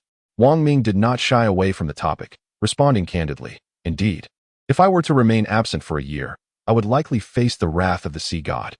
At that time, it might be, Wang Ming, go forth. I shall await your return." After a prolonged moment of contemplation, Hulaina finally spoke, her gaze steady upon Wang Ming, as if she had resolved something of great significance within her heart. Naturally, the reason for Hulaina's sentiments remained known solely to herself. With a gentle smile, Wang Ming replied, "Thank you, Nana." Although he was unaware of the reasons behind Hulaina's lack of intervention this time, he felt grateful for her understanding. "It's nothing," Hulaina said, shaking her head slightly. Despite her earlier words, a heaviness lingered in her heart, as if something was constricting her, causing discomfort. "Brother Wang Ming, I will wait for you too," Ji Meng said, wiping away her tears. Wang Ming gazed at the two women, patting his chest in assurance. "Rest assured, I am already a titled Douluo of rank 92, and I possess 9 soul rings of 100,000 years each. The mysterious Abyss Canyon is nothing. It cannot hinder me." Ji Meng and Hulaina nodded in agreement, albeit with an understanding of the unknown perils that awaited them. They were acutely aware that those who ventured into the canyon either never returned or came back devoid of consciousness, with no recollection of their experiences. It is the unknown that poses the greatest danger. "Let us depart. It is growing dark," Wang Ming declared. Indeed, Wang Ming once again lifted the two young ladies into his arms. As the majestic wings of the Qilin unfurled, he ascended into the skies, soaring towards the Spirit City. Upon their return to the Spirit City, the trio promptly retired to their respective chambers to rest. In the dead of night, as Wang Ming lay in bed, he was suddenly startled by the sound of his door being opened. Wang Ming's eyes suddenly opened wide, with a slight turn of his head. He discerned the identity of the visitor. It was Hulaina. What could she possibly want at this late hour? Wang Ming pondered, uncertain of her intentions, and thus remained silent. Feigning sleep, Hulaina quietly opened the door and gently closed it behind her, then slowly approached Wang Ming's bedside. Bathed in the soft glow of moonlight filtering through the window, Wang Ming distinctly observed Hulaina shedding her garments. The scene is best left to the imagination. To his astonishment, Hulaina lifted the covers and slipped into Wang Ming's bed. Wang Ming could distinctly perceive the encroaching warmth.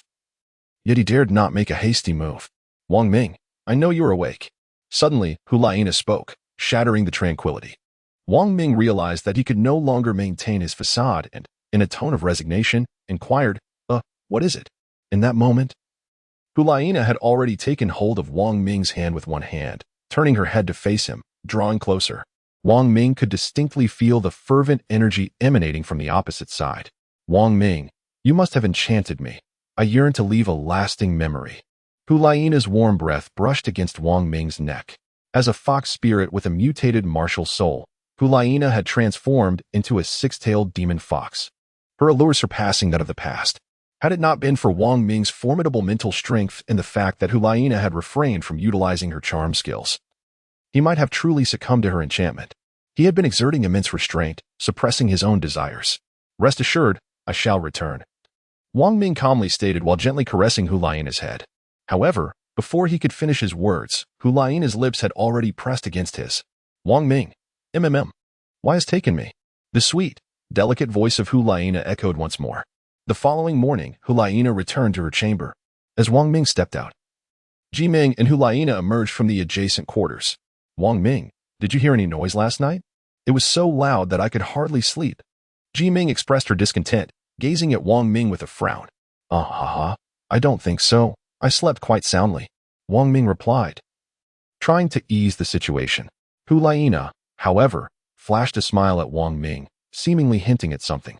Ji Meng approached Hulaina, scrutinizing her closely before circling around her for a while, finally exclaiming, "Sister Nana, you seem to have become even more beautiful." Not at all. You are quite lovely yourself," Hulaina replied with a gentle smile. At that moment, Zhu Yuner also stepped out and walked over to Wang Ming's side. "Young master." "Good morning." Wang Ming turned around and, upon noticing the dark circles under Zhu Yuner's eyes, inferred that she too had likely spent a sleepless night. "Good morning," he replied before hastily departing from this battlefield devoid of conflict. As for Yin and Xiaoyu, they had long since relocated to another place, unwilling to coexist with Wang Ming, as it was too painful for them. A few days later, amidst the farewells from Hulaina and Ji Meng, Wang Ming departed from Soul Master City, intending to journey alone to the mysterious Mist Canyon. Venturing to the mysterious Mist Canyon alone was a decision Wang Ming made for himself. It was, after all, a personal trial, and he believed it was best to undertake it alone. Wang Ming, guided by the directives of the system map, commenced his journey towards his ultimate destination. Along the way, he encountered numerous soul beasts, all of which he effortlessly dispatched, thanks to his formidable prowess. After a month of travel, Wang Ming finally arrived at the mysterious canyon. From a distance, he could perceive only a veil of white mist enveloping the gorge, intermittently pierced by the distant cries of ancient soul beasts. Faintly, he discerned towering azure trees that pierced the clouds, emerging from the shrouded mist, while the rest of the surroundings remained a complete enigma to him. Wang Ming arrived at the confluence of the mysterious canyon, precisely where the system map indicated. Wang Ming unleashed his martial soul, the twin wings of the Qilin unfurling behind him as he took his initial step. Thud. As Wang Ming ventured half of his body into the elusive Grand Canyon, he realized that the perception from the outside starkly contrasted with the reality within. Outside, visibility was utterly non-existent, rendering the interior shrouded in obscurity. However, upon stepping inside, he found that the mist had dissipated, revealing an ordinary landscape. Consequently, Wang Ming placed his other foot inside, and with a chime, his character entered a new realm, the enigmatic Grand Canyon. Upon entering this enigmatic space, Wang Ming surveyed his surroundings, becoming acutely aware of the peculiar stillness that enveloped him, sending a chill down his spine. The entire canyon exuded a somber ambience. Is it true that those embroiled in a situation are often blind to its nuances while onlookers possess clarity? As Wang Ming took another step forward, he noticed on his map the gradual emergence of red dots, which began to form a semicircular arc, encircling him in an ominous embrace. Wang Ming gazed into the distance, where an array of soul beasts began to materialize: shadow moonwolves, nether wolves, and phantom leopards. The diversity of soul beasts was overwhelming, rendering Wang Ming unable to discern their identities. Suddenly, a cry echoed from above, and he beheld a multitude of flying soul beasts circling overhead, occasionally emitting furious roars as they awaited the opportune moment to strike. "Let us engage in battle," Wang Ming calmly uttered, surveying the soul beasts surrounding him. In Wang Ming's right hand, a hammer of indeterminate rank had materialized, while his wings flapped vigorously behind him, propelling him into the air. His speed was remarkable, leaving behind a trail of shimmering golden light as he soared. With each moment of pause, a flying soul beast fell victim to his might, crashing to the ground. The instant any such beast struck the earth, the scent of its spilled blood attracted nearby soul rings, which converged upon the fallen creature, relentlessly tearing at its flesh. In an ephemeral moment, it was reduced to nothing but a bloodied patch of earth, devoid of even a single bone. In the vast expanse of the sky, Wang Mingfei found himself invulnerable to the terrestrial soul beasts, who were utterly powerless against him. He unleashed a relentless slaughter upon the aerial soul beasts.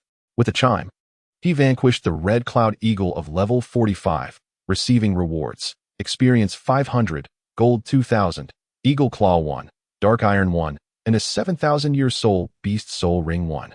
Another chime resonated as he defeated the red cloud eagle of level 42, earning rewards: experience 500, gold 2000, eagle claw 1, dark iron 1, and a 6,000-year soul beast soul ring 1.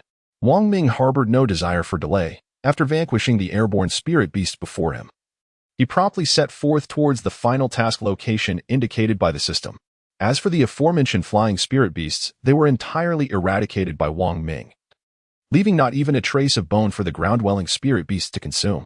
During his flight, Wang Ming encountered numerous airborne spirit beasts, yet many were outpaced by his swiftness, falling victim to his strikes before they could even discern his form. Wang Ming was accelerating through the air when he soon discovered the location of the Qilin sword, seemingly positioned at the very heart of the mysterious canyon. Suddenly, a flash of red light streaked before him. Instinctively, Wang Ming raised his hand to block it, only to feel a sharp pain as his right hand was grazed, causing blood to flow and drip down. The crimson figure swiftly dove towards the fallen drop of blood, catching it and consuming it. Wang Ming glanced at his wounds. They were neither deep nor shallow. Raising his gaze ahead, he beheld a colossal eagle, adorned in resplendent scarlet feathers, fixating its piercing eyes upon him. A gaze imbued with an insatiable yearning for his flesh. Wang Ming, being a titled Douluo, possesses flesh and blood that can be considered a remarkable source of nourishment. The Red Cloud Eagle King before him naturally covets this, desiring to consume Wang Ming. However, it appears to have miscalculated its target.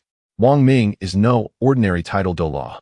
The Scarlet Cloud Eagle King is also a soul ring of 100,000 years, at the formidable level of 91. Wang Ming did not anticipate that shortly after his arrival, he would encounter a soul beast that had existed for 100,000 years. The Crimson Cloud Eagle King soared high above, diving down towards Wang Ming. In its eyes, Wang Ming resembled a human bird with wings. He unleashed his second soul skill, the Qilin arm. Wang Ming, unyielding as ever, unleashed his colossal Kirin arm, colliding fiercely with the beak of the Red Cloud Eagle King, producing a resounding explosion that reverberated through the air, sending shockwaves in all directions. Astonishingly, Wang Ming's punch distorted the once formidable beak of the Red Cloud Eagle King.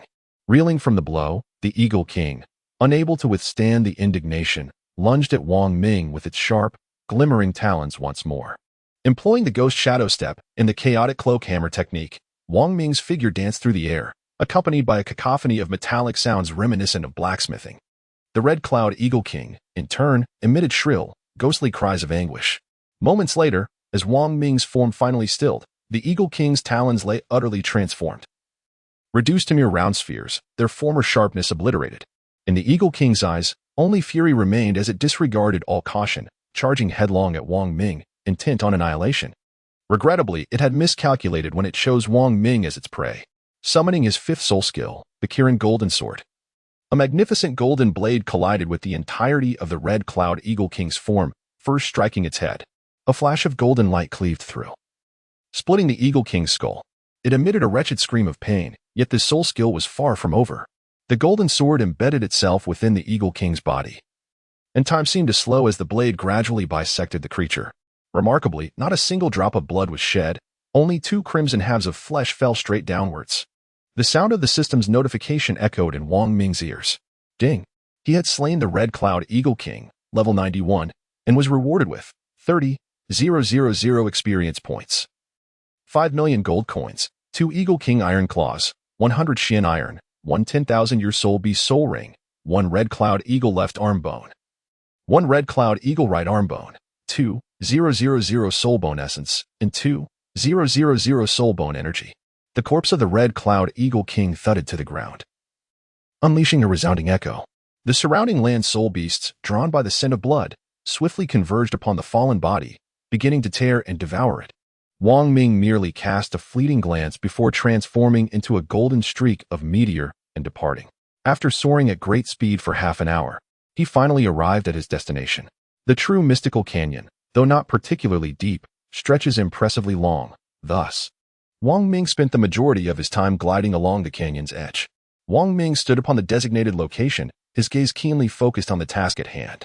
Before him lay a valley, where a golden sword resided, its luster absent, evoking the impression of a mere imitation. Chapter 127, Blood of the Qilin. It appeared untouched, as if it had never been unsealed.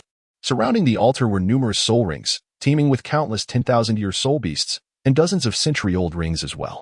It is no wonder that some who ventured into the mysterious canyon never returned. To traverse this perilous terrain with freedom, one would likely need the aid of flight soul techniques or possess an external soul bone akin to Wang Ming's. Moreover, substantial soul power is essential, once depleted. One would face the myriad soul beasts lurking below. Wang Ming stood in the void, his head bowed, his gaze fixed intently upon the altar nestled within the canyon. The surrounding soul beasts seemed to shy away from the altar, as if they were struck by an innate fear of the Qilin sword resting upon it. Wang Ming had no choice but to venture to that place and give it a try. The twin wings of the Qilin behind him flapped incessantly, providing a boost as he activated his sixth soul skill, Qilin's Feather. Behind Wang Ming, a pair of Qilin wings emerged once more, their 4 wings beating incessantly. Whoosh, whoosh. Wang Ming resembled a golden meteor, plummeting through the air, leaving sparks in his wake as he traversed the surroundings. His velocity, fueled by an all-out power output, surpassed that of any ordinary tidal Douluo, even when he encountered several 10,000-year and millennium flight soul beasts along the way. They could not lay a single claw on him and ultimately let him escape. In that fleeting moment of their bewilderment, Wang Ming had already surged 1,000 meters ahead. Any attempt to pursue him would be in vain. As Wang Ming approached the altar, the surrounding soul rings turned their gaze towards his position. The collective attention of myriad beasts fixated upon him. Strangely, they seemed reluctant to intervene, instead observing him as if witnessing a captivating spectacle. The reason for their presence was this sword, which emitted a unique aura capable of aiding their cultivation. The soul beasts had indeed attempted to approach this sword before, but upon reaching a certain proximity, they quickly learned that any further advance would lead to annihilation, turning them into mere ashes. Hence, they dared not approach the sword any closer. Previously, several humans had sought to possess this sword, yet they all met the same fate, reduced to ashes. Thus, the soul beasts believed that Wang Ming would inevitably share the same fate. Wang Ming, engrossed in his journey, remained oblivious to the gaze of the spirit beasts. As he approached a distance of 300 meters, an inexplicable sensation washed over him, as though he had surmounted some unseen restraint. Though the feeling was subtle, he could still perceive its presence. In the eyes of the spirit beasts, Wang Ming effortlessly transcended the boundaries they feared, leaving them momentarily stunned and bewildered. Upon entering the center of the altar, Wang Ming observed that the surrounding soul beasts did not charge towards him, allowing him to exhale a sigh of relief. Few, fortunately. They all dare not enter. Wang Ming stepped into the center of the altar, gazing at the sword embedded in the middle of the sacrificial platform. It was undoubtedly the coveted artifact for this mission, the Qilin sword. Though the blade was entirely adorned in a resplendent golden hue, it emitted no radiance whatsoever, instead presenting an aura of dullness. Upon the blade, a Qilin was intricately carved, its lifelike features so vivid that its eyes seemed to engage in a silent exchange with Wang Ming. Wang Ming extended his hands to grasp the hilt of the sword, preparing to draw it forth. Yet, no matter how much force he exerted, the blade remained utterly immovable. Suddenly, a chime resonated. The Qilin sword is incomplete. Please restore it.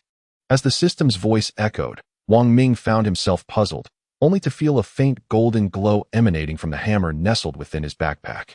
Could it be that this hammer constitutes the missing piece? A wry smile tugged at Wang Ming's lips as he uttered in resignation. Wang Ming extracted the hammer from his backpack, and as soon as it was freed, it soared from his grasp, hovering above the Qilin sword. Both the Qilin sword and the hammer began to emit a gentle golden glow.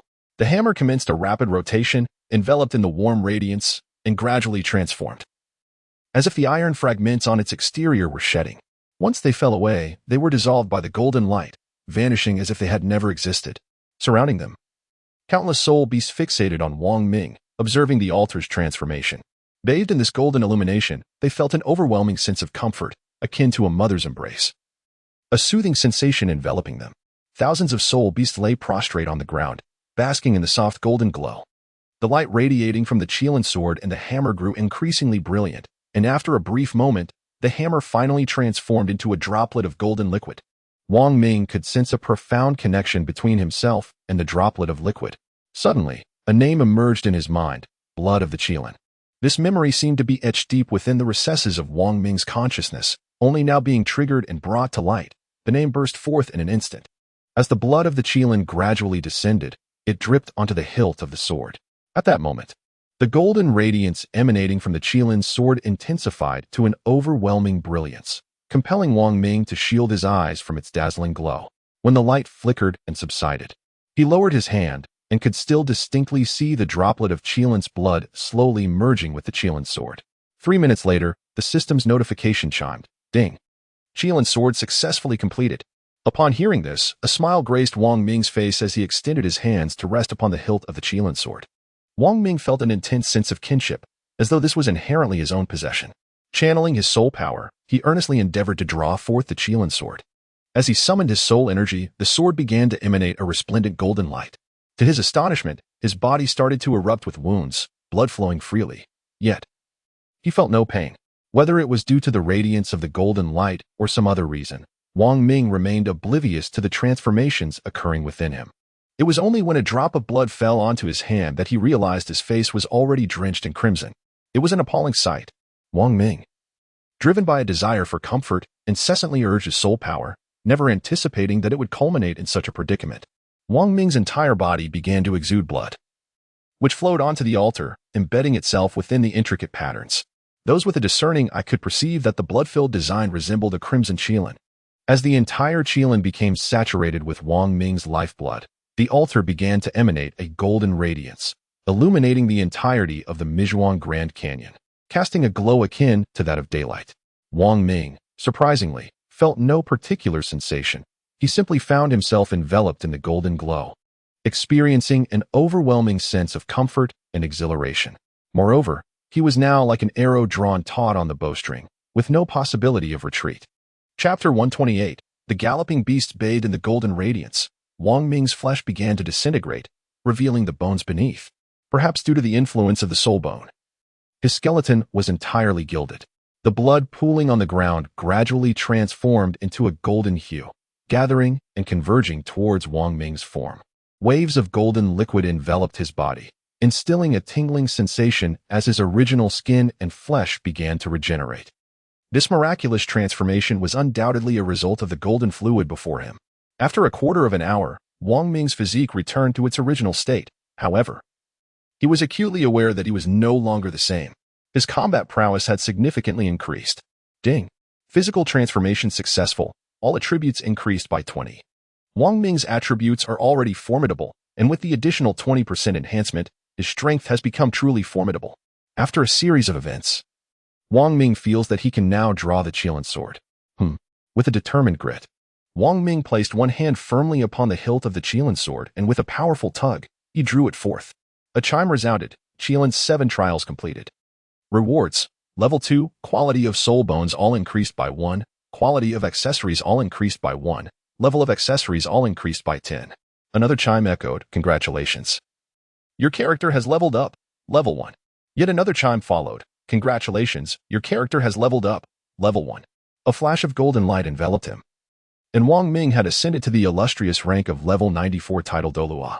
Although the Qilin sword was meant to radiate resplendently, Wang Ming chose to conceal its effects. Wang Ming could clearly perceive the familiarity of this Qilin sword. With a level of 94, it appears capable of growing alongside him. Its level corresponds directly to Wang Ming's own. Qilin sword, a divine artifact, the roar of all beasts. Wang Ming heard a thunderous roar, a sound emanating from the myriad spirit beasts surrounding him. Upon witnessing Wang Ming extracting their swords, the spirit beasts would not let this affront go unpunished, for he was severing their source of livelihood. However, the spirit beasts dared not act recklessly, hesitating to strike. Wang Ming wielded the Qilin sword, gazing at the soul beast before him with a hint of triumphant satisfaction. Soon, several 10,000-year soul beasts hurled a few weaker 1,000-year soul beasts into an area they had long feared to approach. Upon being cast into the arena, the unfortunate soul beast crashed heavily to the ground, not disintegrating into dust, yet it remained sprawled on the ground, convinced of its demise, tightly closing its eyes, unwilling to rise. After a moment, the Jiao crocodile realized it was still alive, opened its large eyes, and slowly stood up, joyously leaping in front of the opposing soul beast, perhaps celebrating its survival. Suddenly, the Jiao crocodile perceived an unsettling detail. The soul beast across from it regarded it with an odd expression, seemingly filled with pity. Could it be pity for being cast into this place? How kind everyone is. Yet, in the next heartbeat, its perspective shifted drastically as its head was severed in a flash of sword light, falling away in an instant. The Jiao crocodile seemed to comprehend its fate as it beheld its headless form. Resigned, it closed its eyes once more. Ding! The notification echoed. Jiao crocodile LV61 slain. Rewards acquired. Experience 2,000. Gold 2,800. 10,000-year soul ring 1. Jiao crocodile head soul bone LV61 1. Soul bone essence 200. Soul bone energy 200. The sword light that had just struck was unleashed by Wang Ming, who, surveying the blade in his hand, nodded in approval. Quite satisfactory. The soul beasts now understood that the barrier of the altar had dissipated. They had but a singular objective, the longsword in Wang Ming's grasp, the very blade that promised them ascension. Wang Ming gazed at the countless soul beasts charging towards him from all directions. The sheer multitude of these creatures was indeed quite terrifying. Qilin's dual wings. Wang Ming unfurled his wings behind him and soared into the air. However, he did not ascend directly from the canyon, but chose to remain within its confines. Wang Ming's current task is to eliminate all the soul beasts within the valley, which constitutes the essence of the Kirin 8 trials. The Kirin 8 trials mandate that he must vanquish every soul beast in the valley within 10 minutes. The moment Wang Ming makes his move, the countdown commences. Wang Ming hovered in midair, the twin wings of the Qilin beating rhythmically. In his grasp was the Qilin sword, and he unleashed his 5th soul skill, the Qilin golden light sword. Now, empowered by the Qilin sword, his fifth soul skill soared to threefold its previous magnitude, manifesting as a colossal sword spanning 1,000 meters, coalescing in the high skies. With a swift motion of his right hand, Wang Ming summoned a radiant golden sword that cascaded down from a height of 1,000 meters. The encroaching soul beasts, unable to evade his formidable assault, found themselves trapped in an inescapable predicament, ultimately crushed to their demise. As the colossal golden blade struck the ground, it erupted once more, illuminating the surroundings with a blinding brilliance. The weaker soul beasts, overwhelmed by the golden light, let out agonized cries before vanishing entirely within its glow. Ding! You have slain the LV-62 bone-corroding venom monkey. Rewards: experience 2,200, gold 2,900, 10,000-year soul ring 1. Bone-corroding venom monkey hand soul bone LV-62 1. Soul bone essence 200, soul bone energy 200. Ding! Slain. Ding! With each strike, the delightful chime of the system echoed in Wang Ming's ears. However, he was far from finished. He invoked his third soul skill, Sacred Light of the Qilin, followed by his sixth soul skill, Qilin's Feather. Ding! Slain. Ding! Soul beasts under 100,000 years were utterly incapable of withstanding Wang Ming's onslaught, and even those at the 100,000-year mark suffered grievous injuries from his might. 5 minutes later, only the 100,000-year soul beasts remained, valiantly enduring, while all others had been eradicated by Wang Ming. His level was now approaching 95. Gazing upon the multitude of 100,000-year soul beasts before him, Wang Ming muttered a curse. Damn, let's go. He activated his ninth soul skill, Golden Light Clone. With a flurry, numerous golden clones emerged from behind him, each possessing his full strength and attributes, albeit unable to utilize soul skills. Yet, they surpassed the strength of the 100,000-year soul beasts. Throughout the valley, 94 golden figures flickered incessantly, engaging in combat with the formidable foes, and with each passing moment, 100,000-year soul beast after another was sent crashing to the ground, ultimately slain by the swords held by the golden clones. Flying soul beasts that soared above, witnessing the spectacle below, hastily quickened their pace to escape. The scene was terrifying. A single individual had toppled thousands of soul beasts in the gorge. Ding! You have slain the LV-92 silver-winged wolf. Rewards: experience 30, 000, gold 3, 000, 000, 10,000-year soul ring 1, silver-winged wolf hand soul bone, LV-92 1. Soul bone essence 900, soul bone energy 900. Ding! Slain. Ding! For minutes later, as the last 100,000-year soul beast fell, Wang Ming's 8th assessment concluded, successfully completing the evaluation. Chapter 129, Becoming a Father. Ding! The 8th Qilin trial is complete. Rewards: Level 2, all body skill levels 1, gold 30 billion. Ding! Congratulations. Character leveled up, level 1. Ding! Congratulations. Character leveled up, level 1. Wealth has become a tether. The rewards bestowed this time are remarkably abundant. The items that fell have nearly overwhelmed Wang Ming's inventory. He expended a staggering 100 million gold soul coins to augment the capacity of his backpack. With considerable effort, he managed to stow away all of his possessions, while the lower-tier soul bones were disassembled, transforming into soul bone essence and soul bone energy. Having accomplished the task, Wang Ming is left with one final assessment, the Qilin 9 trials. Qilin 9 trials: eliminate all 10,000-year soul beasts within the mysterious canyon. Presently, Wang Ming stands as a level 96 title Douluo. Character: Wang Ming level 96 life 2, 890, 000 experience 5, 200, 000 attack 400, 000 physical defense 180, 000 magical defense 190, 000. The final assessment must be completed within the span of 1 year. Wang Ming gazed at his attributes, shaking his head as he calmly declared, I am truly invincible now.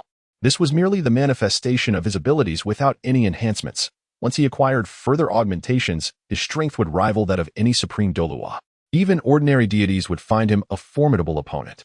In pursuit of his final task, Wang Ming commenced a relentless hunt throughout the Misty Canyon, sparing no 10,000-year soul beasts. Days later, he successfully ascended to the 97th level. Ding! Congratulations on leveling up, level 1. However, the vastness of the Misty Canyon suggested that this endeavor might indeed require a full year to complete. Gradually, a human soul beast radiating golden light began to emerge within the canyon, hunting the 10,000-year soul beasts. Any soul beast that beheld him chose to flee rather than engage in combat. During Wang Ming's sojourn in the Misty Canyon, Tang San subdued the clans of Strength, Agility, Control, and Destruction, all of which joined the Tang sect he established. Shortly thereafter, he unveiled the true identity of Shueqinghe, dismantled the schemes of the Spirit Hall, and secured the support of the Dou Empire, once again escalating the tensions between the Spirit Hall and the two major empires, as well as the 9 great sections. At this moment, Tang San and his companions were en route to Sea God Island to undertake the Sea God's trials. In the Spirit Hall city, Hulaina, Ji Meng, and Zhu Yuner were engaged in conversation. Meanwhile, Qian Renxue, under the encouragement of Qian Douluo, was undergoing the trials of the divine emissary. Hulaina, animatedly chatting, was in a proud yet mischievous mood, diligently working on an embroidery project, while Ji Meng assisted her. Zhu Yuner stood nearby, pouring tea and attending to their needs. Upon completing her embroidery, Hulaina admired her work, murmuring, "Hee hee, I wonder when you will be suitable to reveal yourself." Her gaze fell to her other hand, which gently caressed her burgeoning belly. "Humph, I wonder when brother Wang Ming will return. Our child is nearly due." Ji Meng pouted, expressing her dissatisfaction. Deep down, she too longed for Wang Ming's swift return, yet he had been gone for a year, and whether he would come back remained a mystery. Throughout this year, they had heard no news of Wang Ming's whereabouts, as if he had vanished into thin air. Merely half a month after his departure, Hulaina discovered she was pregnant with his child. "Sister Ji Meng, there's no need to fret. I have faith that Wang Ming will return soon," Hulaina consoled, continuing to caress her belly. Ji Meng pouted, unwilling to respond further. In the Misty Canyon, the triumphant laughter echoed. "Ha! I have finally vanquished them all." In midair, Wang Ming erupted into uproarious laughter. After 8 arduous months, he had finally accomplished his mission, during which he had ascended to a higher level. Ding! Character has completed the Kirin 9 trials. Reward: Level 1, Jewelry Breakthrough Stone, 20,000, Soul Bone Breakthrough Stone, 20,000, Gold, 3 billion. Ding! Congratulations, character leveled up. Level 1. A flash of golden light enveloped Wang Ming, who had now attained the rank of 90, the title Douluo. Ding! Mission completed. Kirin 9 Trials. Reward: Complete Awakening of Kirin Martial Soul, Level 5, Gold, 50 million, Soul Bones, Body Techniques, all elevated by 1 level. Ding! Congratulations, character leveled up. Level 1. Ding! Congratulations, character leveled up. Level 1. Ding! Rewards exceeding level range will be converted into attributes. Ding! Complete Awakening of Kirin Martial Soul in progress. At this moment, Wang Ming found himself once more bathed in golden radiance, a soothing sensation enveloping him from head to toe, heralding the full awakening of his martial soul. Wang Ming's martial soul gradually emerged, the original gray mist slowly dissipating until it vanished completely. The martial soul officially manifested before Wang Ming, radiating a golden brilliance. Enveloped in a resplendent golden glow, Wang Ming could sense his martial soul, and it seemed as though the name of his martial soul had already formed in his mind: Holy Light Qilin. Ding! The complete awakening of the martial soul was successful. Martial soul, Holy Light Qilin. Ding! Congratulations, the character has reached level 100, achieving the milestone of 100 levels, and earning 100 achievement points. Ding! Congratulations. The character's martial soul has fully awakened. The system's notifications continued to sound, yet Wang Ming found himself too preoccupied to listen. His heart raced with urgency as he soared through the skies, swiftly departing from the Maze Canyon and making his way towards the Martial Soul City.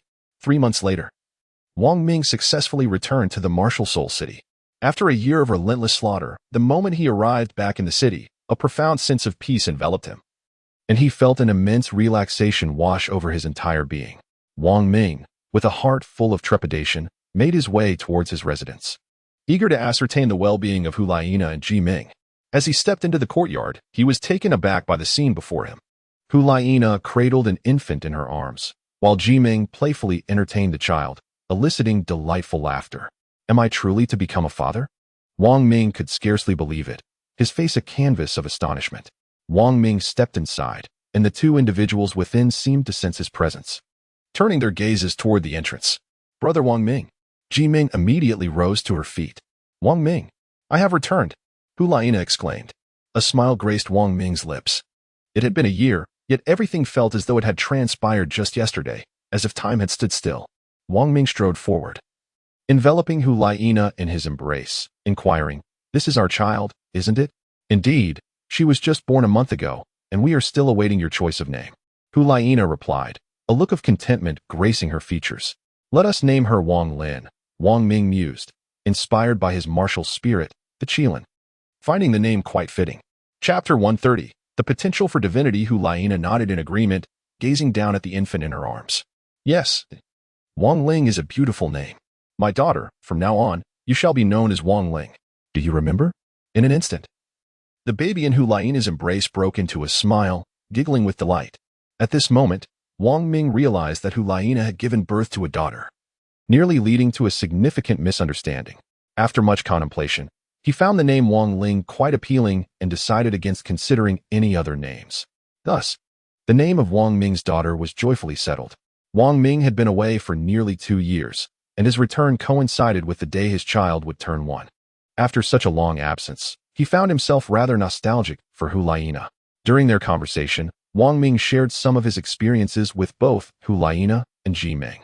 Wang Ming surely bypassed the perilous matters directly, failing to disclose the genuine dangers lurking within the mysterious canyon to the two women. After a brief conversation, Wang Ming departed, making his way to the Cathedral of the Pope. Wang Ming has just returned and has yet to pay a visit to his esteemed teacher, the Pope, in the Grand Hall. Wang Ming stepped into the Grand Hall and discovered his teacher gazing up at the heavens. An expression of profound solitude etched upon her features, evoking an instinctive sense of compassion. After 2 years apart, Wang Ming felt that his mentor appeared to be burdened with even greater sorrow. "Teacher, I have returned," he called softly, upon recognizing Wang Ming's voice.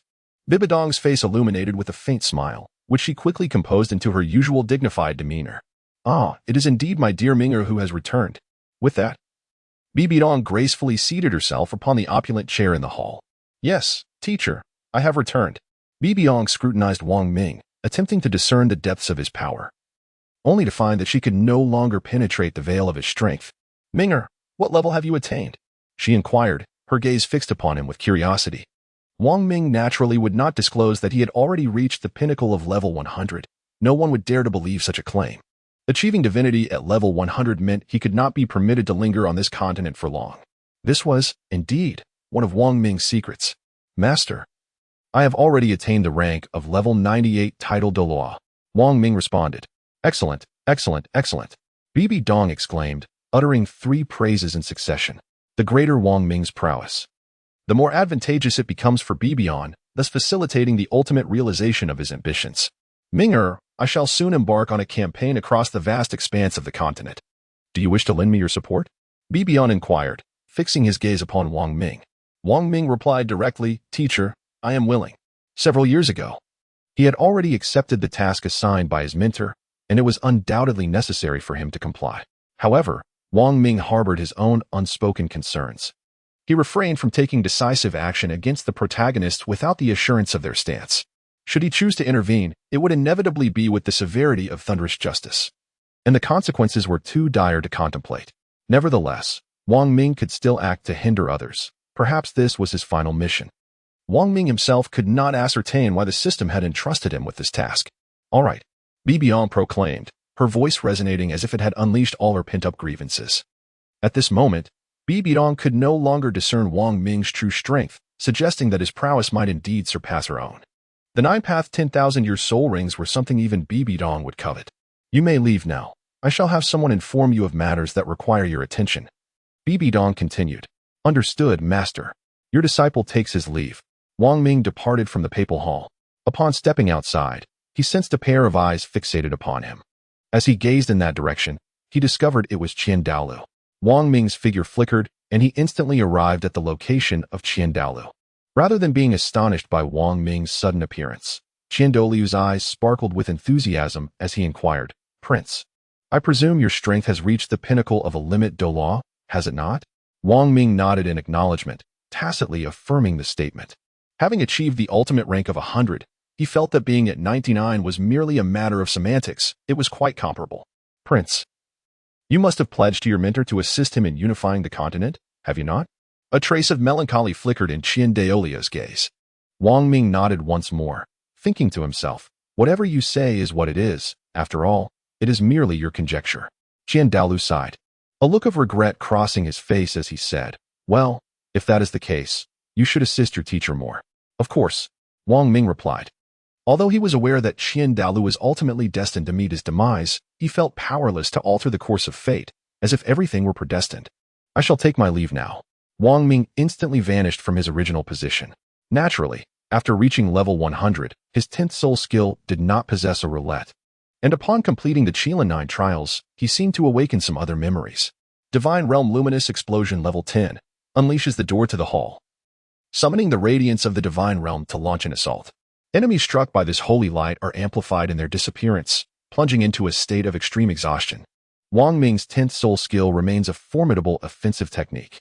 Ever since he reached the pinnacle of level 100, he has been plagued by an incessant feeling of being observed, which has left him rather uncomfortable. Wang Ming nurtured a profound desire to elevate his own prowess. Presently, all his physical skills had reached their zenith, his equipment was also at its maximum level, and even the star ratings had been enhanced to perfection by Wang Ming himself. Strong Power LV10, Fitness LV10, Bone Refinement LV10, Body Protection LV10, Ghostly Shadow Step LV10, Soul Condensation LV10. Divine. Holy Light Qilin Gauntlets LV100. 0. Divine. Holy Light Qilin Knee Pads LV100. Divine. Holy Light Qilin Boots LV100. Divine. Holy Light Qilin Armor LV100. Divine. Holy Light Qilin Attack Ring. Divine. Holy Light Qilin Life Necklace. Upon the true awakening of Wang Ming's martial spirit, it seemed as though all his equipment transformed as well. He invested all his accumulated resources into enhancing the combat capabilities of his other systems, propelling his attributes to a terrifying level. Character: Wang Ming. Level 100. Life 1008, 10,000. Experience 0 million. Attack 65, 10,000. Physical defense 36, 10,000. Magical defense 36, 10,000. Moreover, Wang Ming received the most crucial information regarding his ascension to divinity. Wang Ming is unable to inherit the divine position of any deity, thus, he must ascend to godhood through his own efforts. Having reached the pinnacle of level 100, he possesses the fundamental strength required for deification. However, to truly become a god, he must complete one final task, the slaying of a deity. Only by vanquishing a god can Wang Ming substantiate his qualifications for genuine divinity. Chapter 131, The Blacksmith's Rank. Wang Ming harbored no desire to attain divinity too soon. Once he achieved such a status, he would be compelled to depart from Douluo Continent within a year, venturing into the divine realm. This was a prospect he wished to avoid, especially as his child was merely 1 year old, and he was reluctant to leave Douluo Continent for the time being. That night, under the pretense of wanting to share a bed with his child for the first time, Wang Ming boldly slept alongside Huliana. Throughout the night, the others present seemed to have found little rest. Thus began Wang Ming's journey as a devoted father. One day, Bibi Dong summoned Wang Ming for a meeting. Wang Ming entered the papal hall and beheld the concealed weapon, the Zhuge divine crossbow. In that instant, a spark of insight illuminated his mind, and he surmised that this must indeed be the spoils of victory contributed by the 7 treasure glazed tile sect to the spirit hall. This was none other than the ingenious contraption crafted by Tang San, the Zhuge divine crossbow. "Minger, you have arrived. Come. Examine these weapons and see if you can discern their intricacies." Bibi Dong called out to Wang Ming. Wang Ming replied, "Yes, teacher." He then approached the Zhuge divine crossbow, feigning interest as he examined it. In truth, he was well aware of its true nature and understood its intricate structure. Our blacksmiths could not reassemble these weapons after disassembling them. What a pity. If only we could mass-produce them. A look of regret crossed Bibi Dong's face. After observing for a while, Wang Ming spoke eloquently, "Teacher, I believe I can successfully reassemble it." Really? Bibi Dong's face displayed a look of astonishment. Wang Ming gazed at Bai Dong, who nodded slightly as he began his task. In that moment, Wang Ming resembled a deity with 1,000 hands, skillfully assembling over 100 components of the Zhuge divine crossbow in mere seconds. 3 seconds later, a flawless Zhuge divine crossbow re-emerged in Wang Ming's grasp. "Excellent!" Bai Dong exclaimed loudly, then added, "Minger, how did you master this?" "It was taught to me by an elder from my village." Wang Ming casually attributed the skill. "Oh? Which village?" Bai Dong inquired. "Newbie village," Wang Ming replied candidly.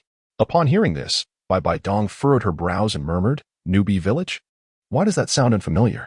She then turned to the nearby ghost Douluo and Chrysanthemum Douluo, both of whom shook their heads, indicating they had never heard of it.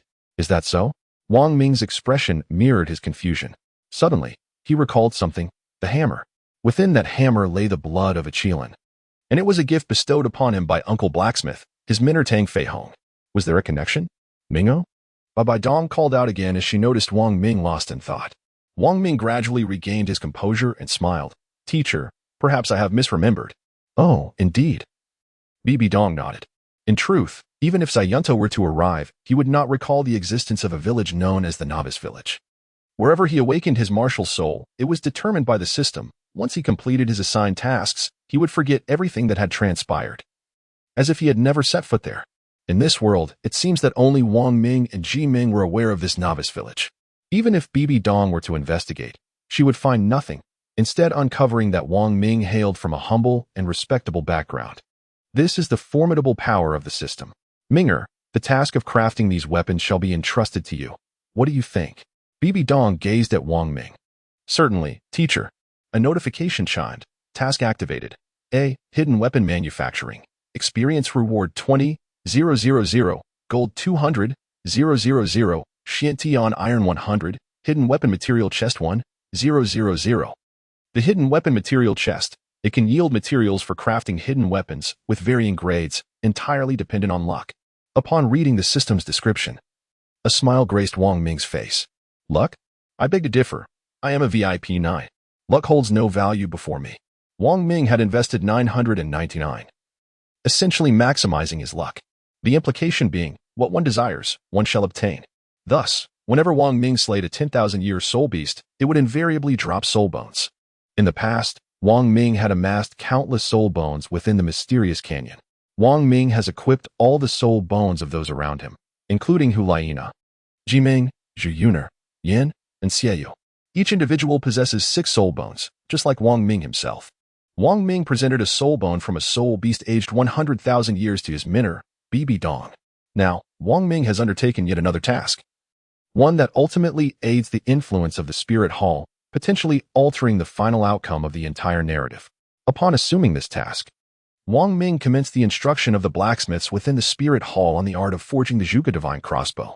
In addition to this formidable weapon, he also imparted knowledge of several other concealed armaments to the blacksmiths of the Spirit Hall. To the outside world, Wang Ming proclaimed that these were his own innovations, bestowing upon them the name of hidden weapons. The blacksmiths were categorized by rank: junior blacksmith, intermediate blacksmith, senior blacksmith, blacksmith artisan, master blacksmith, grandmaster blacksmith, and divine blacksmith. Wang Ming is currently merely at the level of a master blacksmith, and there are numerous concealed weapons that he has yet to unlock for crafting. Seizing the opportunity presented by this task, he has begun to forge his own hidden weapons, honing his blacksmithing skills, and embarking on the creation of SS-grade concealed arms.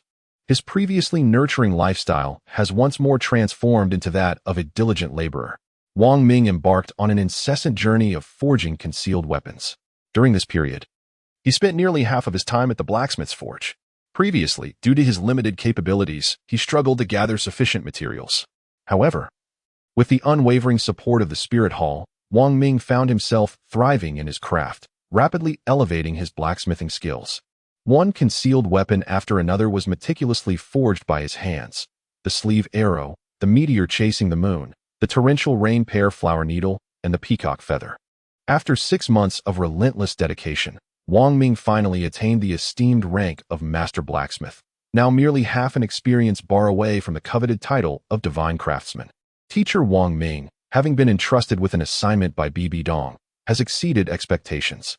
Ding. Task completed. A. Hidden weapon manufacturing. Experience 20,000, gold 200,000, Xiantian 100. Hidden weapon material chest 1,000.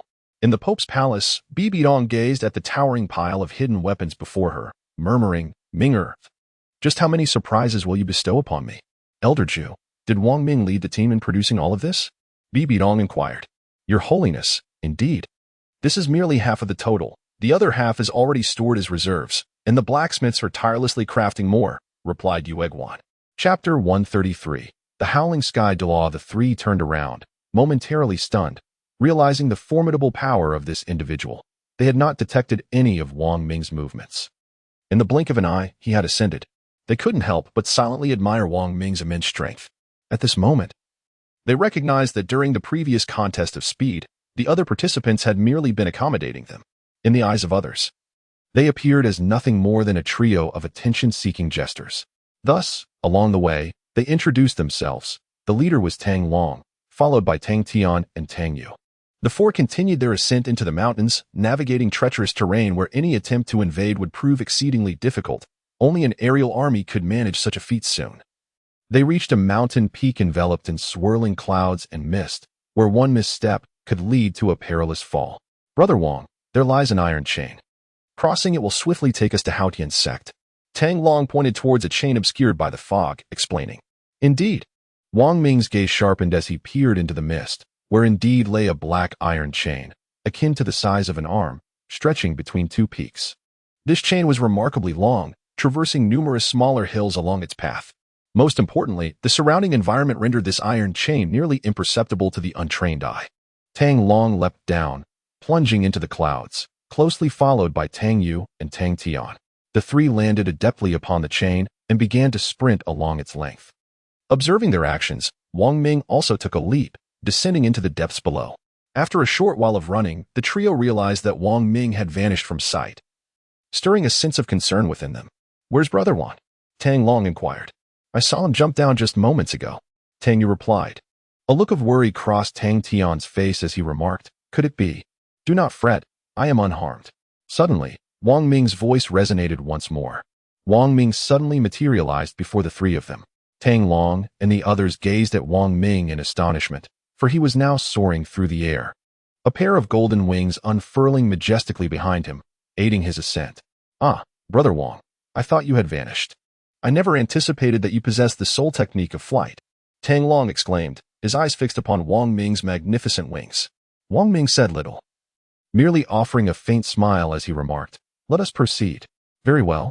Wang Ming smiled, for they had misconstrued the nature of his abilities. What they perceived as a soul skill was, in fact, genuine wings with feathers that appeared vividly lifelike.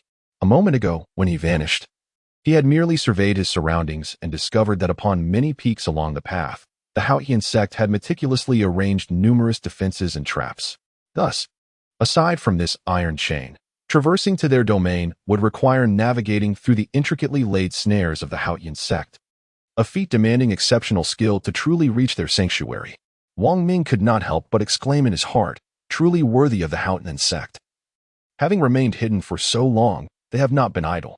They have crafted so many formidable obstacles.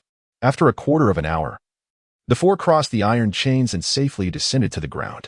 The moment Tang Long and the others landed, they breathed a sigh of relief, as if a great weight had been lifted from their hearts. Unlike Wang Ming, they were constantly preoccupied with the fear of plummeting. Traversing the iron chains was, for them, a psychological trial. Upon reaching solid ground, they beheld a castle-like structure that seemed to be embedded in the mountainside in the distance. Brother Wang, that is the Haotian sect. Let us proceed inside. Tang Long pointed out the distant castle. All right, let us go. The four approached the castle's entrance. The guard stationed there immediately recognized Tang Long and the others. Tang Long, have you just returned? The guard inquired. Tang Long replied, indeed. We just want to fetch a guest. Ha ha ha, splendid. Do enter quickly. Very well. Reconnaissance technique. Wang Ming observed that even the guards stationed at the entrance were of at least level 50, each exuding a formidable strength, truly skilled in their craft, befitting the reputation of the Haotian sect. However, before the martial soul temple, even the Haotian sect appeared insufficient. Wang Ming followed the three individuals into the inner sanctum of the Haotian sect. Upon entering, Tang Yu and Tang Tian departed, leaving Tang Long to escort Wang Ming further inside. Tang Long guided Wang Ming to the threshold of a room and remarked, you may enter. Someone awaits you. Awaiting me? Wang Ming inquired, somewhat perplexed. Tang Long nodded affirmatively. Indeed. Yes. Very well. Though Wang Ming felt a tinge of confusion, he nonetheless stepped inside. Upon opening the door, he entered alone and was met with the sight of an adult man, his piercing eyes gleaming with vitality, bearing a striking resemblance to Tang San's father. Wang Ming discerned at a glance that the man before him was Tang Xiao, the esteemed leader of the Haotian sect, known by the title Xiao Tian. Upon seeing Wang Ming, Tang Xiao exhibited a slight surprise, but promptly inquired, "How did you come by this elder's token?" "It was bestowed upon me by my blacksmith master," Wang Ming replied calmly, without reservation. Tang Xiao mused, examining the token meticulously, occasionally producing sounds of contemplation. After a moment of reflection, he asked, "Is the individual who granted you this token still alive?" "I do not know. I have been unable to trace his whereabouts. My visit to the Haotian sect is in hopes of uncovering information about my master," Wang Ming responded, shaking his head. Tang Xiao regarded Wang Ming with a look of deep contemplation. "Since you seek knowledge, I shall share with you the information I possess," he finally declared. "Thank you very much, sect leader." Wang Ming expressed his gratitude. When Wang Ming uttered these words, a profound smile emerged on Tang Xiao's face. "I recall it was over 30 years ago, a time when I was but a child. I vaguely remember a disciple of my father, who for reasons unbeknownst to me, ultimately departed from the mountain gate. In the days that followed, I distinctly remember my father frequently murmuring that name, Tang Fei Hong, was it not, Wang Ming?" Wang Ming furrowed his brow, a flicker of surprise coursing through him. The astonishment did not stem from the mention of Tang Fei Hong's name, but rather from the revelation of his true identity.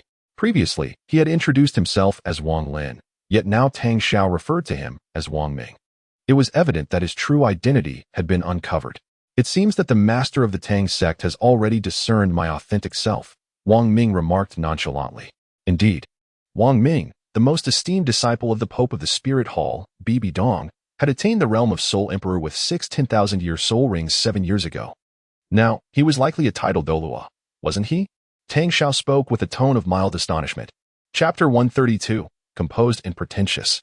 "Yes. Let these hidden weapons be initially allocated to the Angel Legion, and any surplus should be distributed to the other main forces.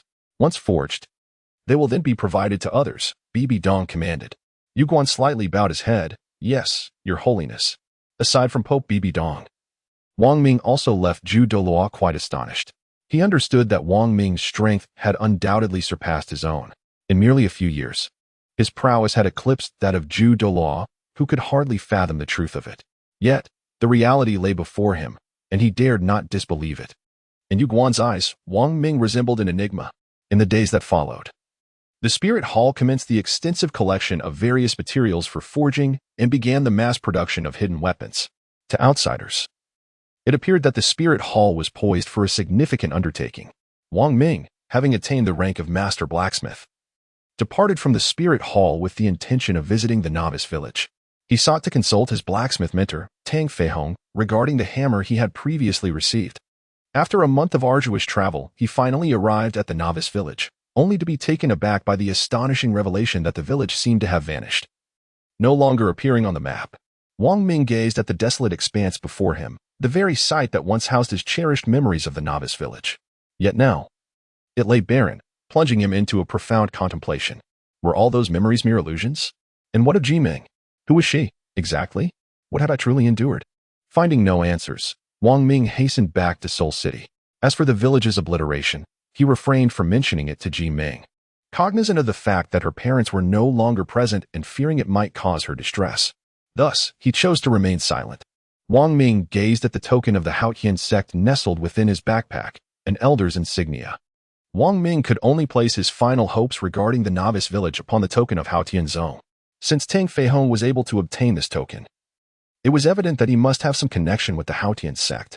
Upon returning to Wuhuan City, Wang Ming swiftly sought out information pertaining to the Haotian sect. Aiming to discover their secluded sanctuary, he yearned to investigate further. Upon learning of Wang Ming's intentions, Bibi Dong entrusted him with the gathered information. Days later, Wang Ming finally learned the location of the Haotian sect and promptly departed from Wuhuan City, setting his course for the Haotian sect. However, the information he possessed was merely a rough estimate, revealing only that the sect was situated in proximity to the Tiando Imperial City. A few days later, Wang Ming arrived at the Tiando Imperial City and commenced a meticulous search. Fortunately, thanks to the functionality of the map, he was able to navigate with ease. By keeping a vigilant eye on the System S map, once he reached a specific location, it would naturally be marked on the map. Wang Ming had been soaring in the skies, circling around the vicinity of the heavenly Dual Emperor City, moving from the inner realms to the outer edges. After several hours, he finally discerned the distinctive inscription on the map, the 3 characters representing the Haotian sect. Upon seeing these characters, Wong Ming realized that he was now quite close to the Haotian sect. Moments later, Wong Ming arrived at a quaint little mountain village, a place where no one would ever believe that the illustrious Haotian sect could possibly reside. After a simple application of makeup, he descended from the heavens. His appearance was likely well known to many, so as a precaution, Wong Ming chose to disguise himself slightly. Upon entering the village, a burly man approached him and said in an irritable tone, "You are not welcome here. Begone at once." Wong Ming remained indifferent, merely extracting the elder token of the Haotian sect from one of the backpacks. He held it in his hand and displayed it briefly to the burly man. Upon seeing the token, the man promptly apologized, stating, "I was unaware that you were an elder of the Haotian sect. I sincerely apologize and hope you can understand." Wong Ming waved his hand and said, "It is of no consequence." With the token of the Haotian sect, Wong Ming's identity was unequivocally validated.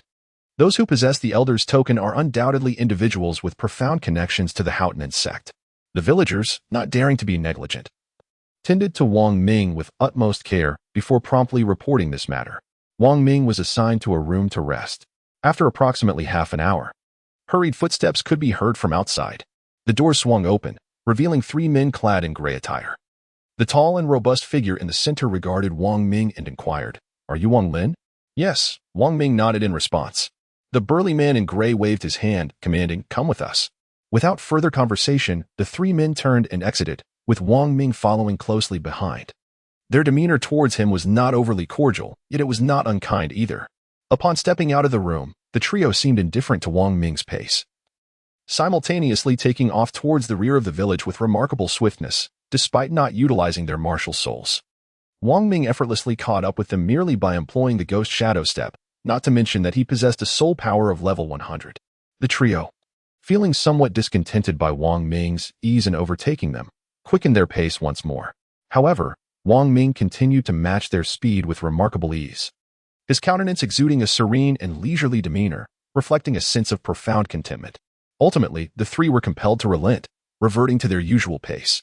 Beads of perspiration began to form on their foreheads, and when they glanced at Wong Ming, he merely observed them with a smile, remaining silent. Before long, the quartet arrived at the base of a mountain. Though the mountain was not particularly tall, its steepness was striking, resembling a vertical plane.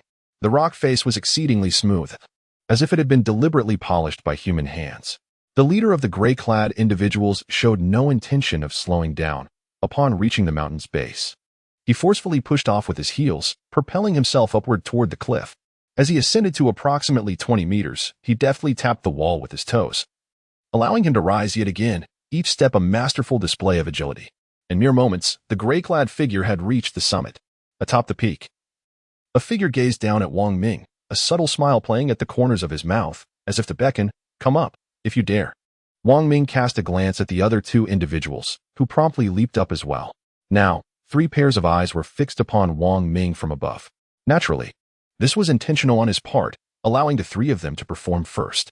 Wong Ming gazed at the 3 individuals, a faint smile gracing his lips, as he leaped gracefully into the air, his figure flickering like a phantom.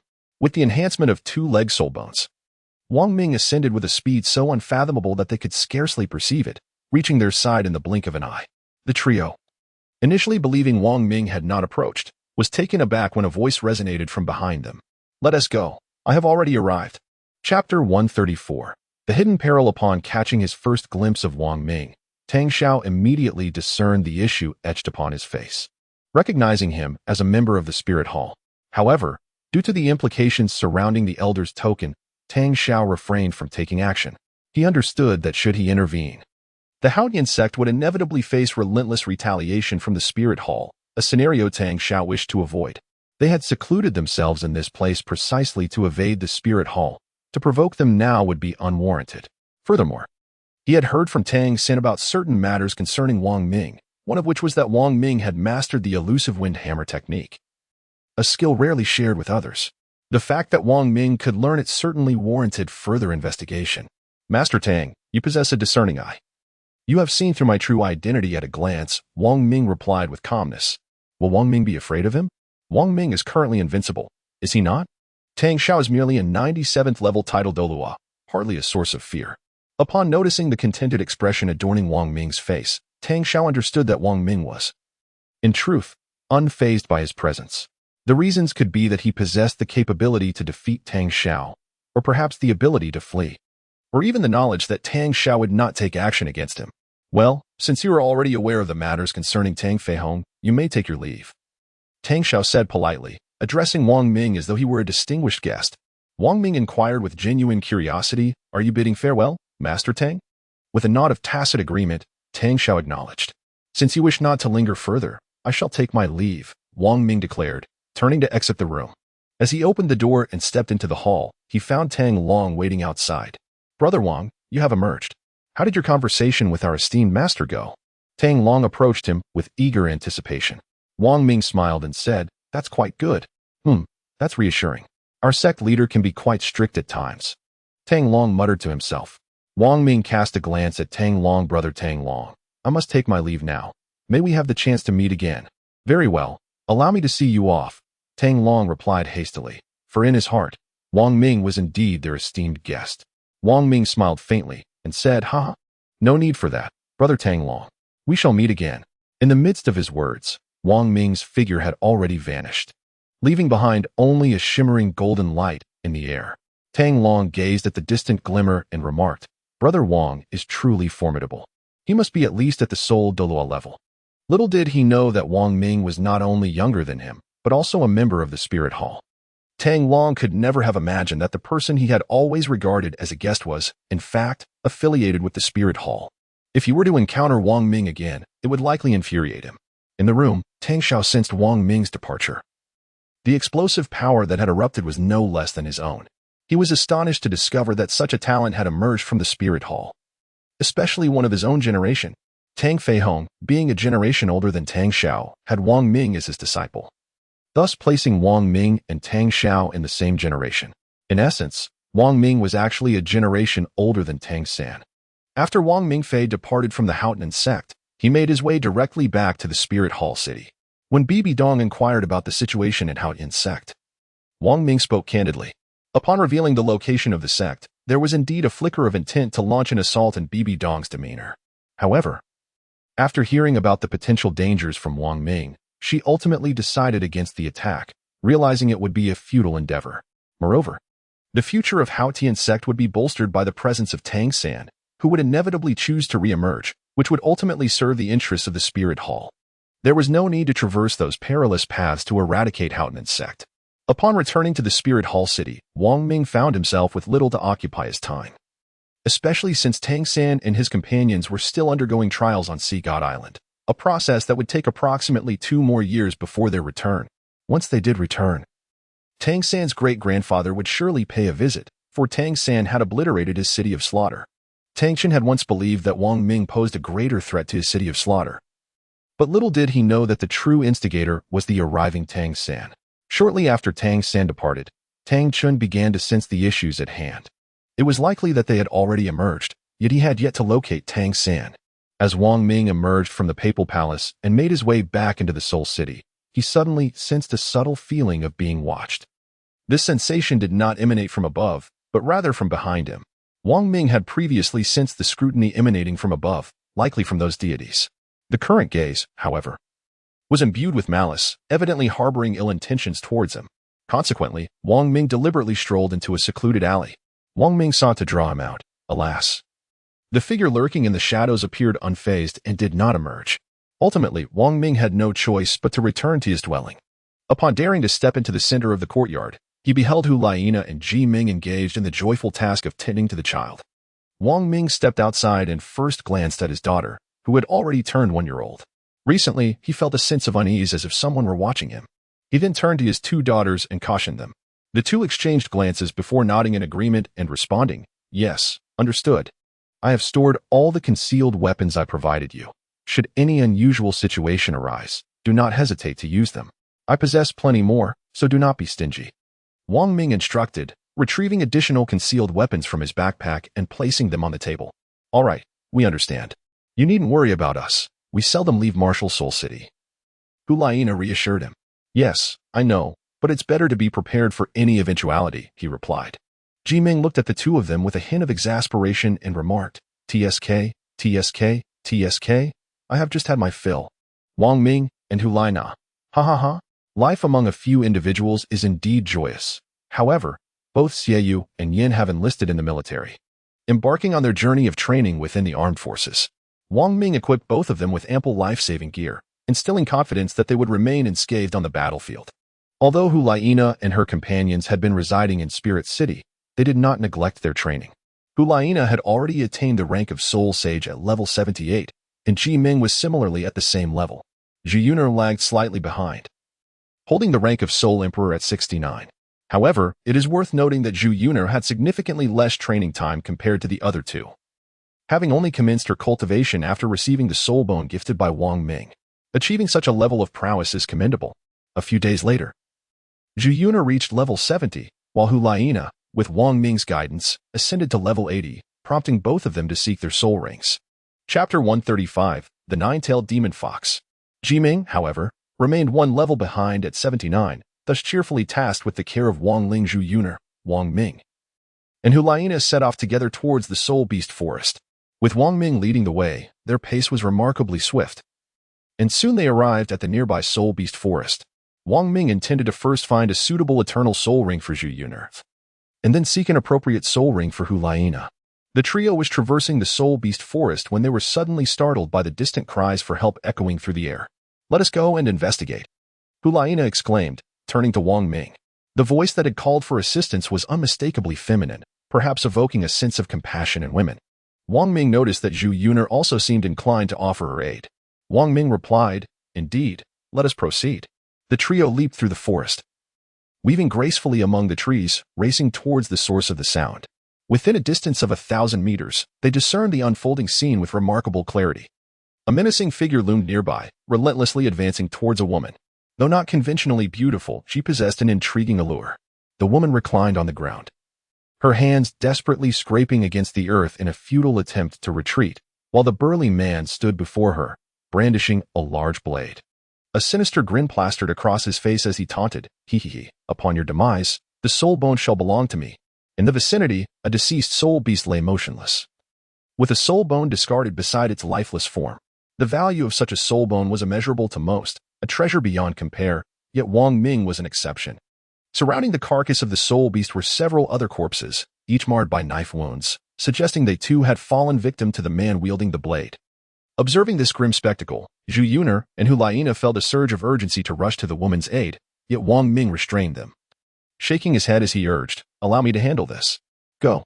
Wang Ming unsheathed his Qilin sword and with a swift stroke, unleashed a brilliant beam of sword energy that surged forth with a force capable of tearing through the air, aimed directly at the man who was shouting.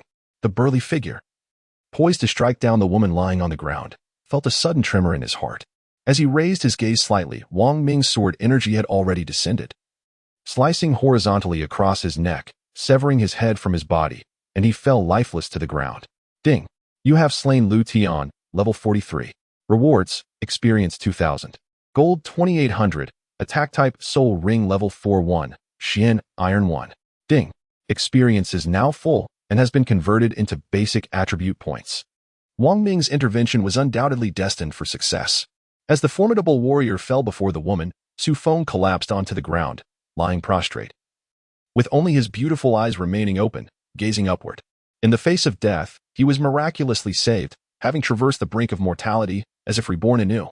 Soon, Wang Ming and his companions arrived at Su Feng's side. Just as Zhu Yuner and Hulaina prepared to assist him, Wang Ming acted decisively. With a swift motion of the Qilin sword, he unleashed a wave of sword energy directed at the prostrate Su Feng.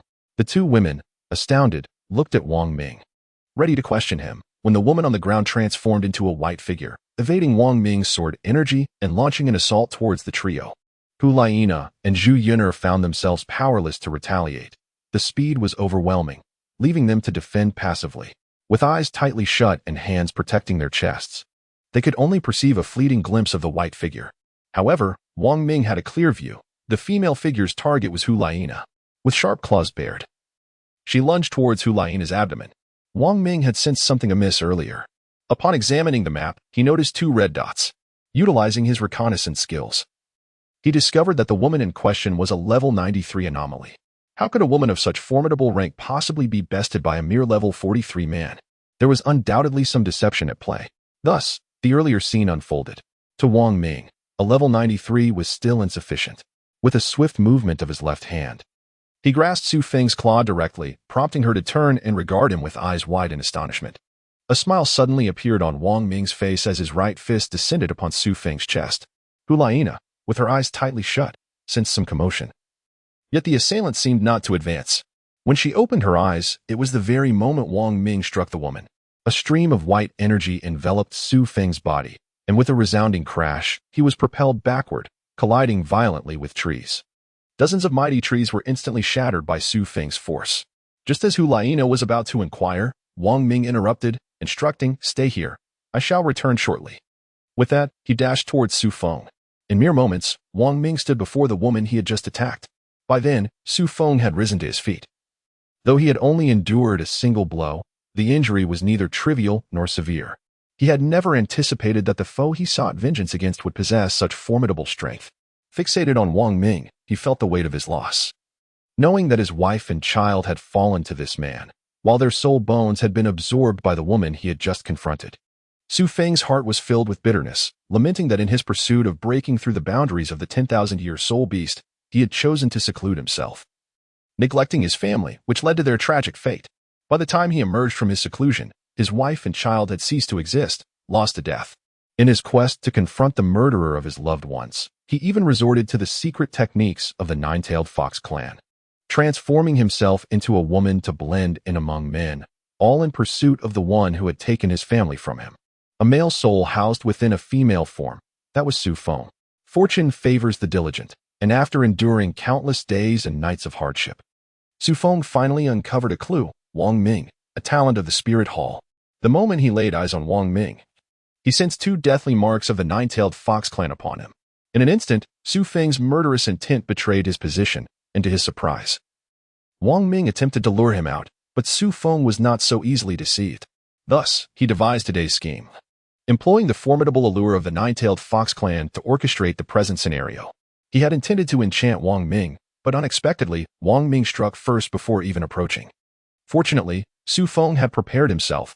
He aimed to eliminate Hulaina in a fit of rage, yet Wang Ming proved too powerful, leaving him unable to intervene. And he was sent flying by Wang Ming's might, sustaining further injuries. Chapter 136, The Red Soul Ring glaring at Wang Ming. Su Feng's expression twisted into a snarl as he declared, "It is you who murdered my family. I shall kill you to avenge my wife and child." Wang Ming, slightly perplexed, pondered the situation. He recognized that the individual before him was a soul beast, a nine-tailed fox. However, he had not anticipated that he had slain her family. Did she not possess a female form? In a moment of contemplation, Wang Ming found himself surrounded by a gathering of soul energy. As Su Feng became enveloped in a soft, white, fluffy substance, completing her transformation into a beast, Su Feng was determined to reclaim her beast form and engage in a fierce battle with Wang Ming. Moments later, she finally assumed her true essence, that of a nine-tailed fox. Towering at over 10 meters, her 9 colossal white tails swayed with a graceful rhythm. Su Feng opened her beastly maw and let out a furious roar directed at Wang Ming. At this juncture, she had transcended the notions of life and death, willing to accept anything in her pursuit of vengeance for her beloved wife and child. "Silence!" Wang Ming bellowed. "How dare a century-old soul beast act so brazenly in my presence? Unleash the martial spirit, holy light Qilin." Wang Ming unleashed his martial soul, a radiant golden Qilin materializing behind him. Accompanying this magnificent sight were his 10 crimson soul rings, each 100,000 years old. The expression on Su Feng's immense fox face was one of sheer astonishment. This expression swiftly morphed into a blend of helplessness and regret as he murmured to himself, "Could it be that I am truly unable to avenge my wife and child?" Su Feng understood that he was no match for someone possessing 100-level prowess. The 100,000-year soul rings plunged him into despair. His gaze was filled with hopelessness, yet he steeled himself, gritting his teeth and vowing, "Even if I cannot kill you, I shall take my wife with me." With a mighty roar, Su Feng summoned his 9 tails. His entire beastly form began to tremble violently, and suddenly, one of his tails vanished. From his back emerged a fox identical to him, except it possessed only 1 tail. 1 fox became 2, then 3. And in the blink of an eye, 9 foxes appeared. This was the secret technique of the nine-tailed fox clan, allowing them to manifest 9 identical copies of themselves, each possessing the same strength as the original, a feat achievable only by reaching the level of a 100,000-year soul beast. The target of the 9 foxes was not Wang Ming, but rather Hulaina. Su Feng knew that Hulaina was Wang Ming's wife, and he wished for Wang Ming to experience the anguish of losing his loved ones. The 9 foxes charged towards Hulaina from various directions. Impudent, Wang Ming disowned the Nine-Tails' intentions and began to gather his soul power. Qilin's wings. 4th soul skill, Qilin charge. Wang Ming had not utilized his 4th soul skill for an extended period, but at last, this seemingly superfluous ability revealed its true potential. 9 radiant holy light Qilins surged forth instantaneously, and upon the full awakening of Wang Ming's martial spirit, these Qilins astonishingly sprouted wings, elevating their speed to an extraordinary level. The 9 holy light Qilins swiftly pursued the 9 snow-white foxes, and with a distinct advantage in levels, they quickly caught up with their quarry. The formidable momentum struck each of the ethereal foxes, and under the influence of Wang Ming's mental prowess, their murderous intent towards Hulaina was entirely redirected towards him. The 9 foxes were knocked to the ground, yet swiftly regained their footing and charged towards Wang Ming. Their intended target had successfully shifted. As the 9 foxes drew closer, Wang Ming's gaze sharpened. The domain of the god of death. A boundless aura of slaughter enveloped every corner of the surroundings, ensnaring the foxes within its grasp, preventing their escape and averting further harm to Hulaina. Under the immense pressure of the domain of the god of death, the attributes of the 9 demon foxes began to diminish. I shall see how you evade this time. Phantom steps. The figure of Wang Ming vanished in an instant, leaving the 9 fox spirits utterly unable to discern his whereabouts. They could only huddle together, backs pressed against one another, gazing intently in a singular direction. With a swift motion, he unleashed his 2nd soul skill, the Qilin arm. Suddenly, Wang Ming materialized above them, accompanied by the majestic golden radiance of his soul skill. The colossal Qilin arm. The 9 fox spirits collectively directed their gaze upward, realizing too late that escape was no longer an option. With a thunderous crash, the ground trembled as if quaking beneath the force, and in an instant, clods of earth were sent flying in all directions.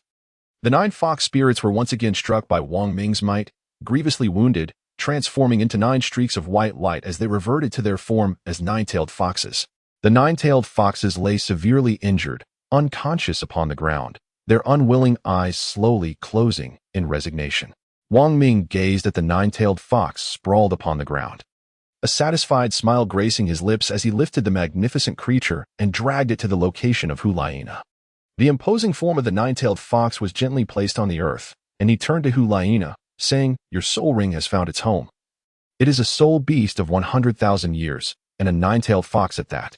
It has just reached the threshold of 100,000 years. Considering you possess 6 soul bones and have previously absorbed the spirit of its kind, you should be able to successfully assimilate its spirit through Wang Ming's tireless modifications." Hulaina's physique had significantly improved once more. Excellent. Hulaina nodded at the 9-tailed fox lying before her, drawing forth her dagger and striking down towards the creature's head. A crimson soul ring, imbued with the essence of 100,000 years, ascended from the carcass of the 9-tailed fox. Without hesitation, Hulaina sat cross-legged upon the ground, commencing her absorption of the soul ring. Wang Ming's decision not to slay the 9-tailed fox was, in essence, to facilitate Hulaina's absorption of its soul ring. The 9-tailed fox, in its naivety, could scarcely fathom that it had unwittingly offered its life as a sacrifice. Its soul ring was precisely what Hulaina required. Wang Ming and Zhu Yuner stood nearby, safeguarding Hulaina. Zhu Yuner occasionally stole glances at Hulaina. Despite her numerous attempts, Wang Ming always caught her in the act. The prospect of a 100,000-year spirit ring, though she was merely his maid, filled her with envy. However, Wang Ming did not regard her as a mere servant, but rather as a cherished companion.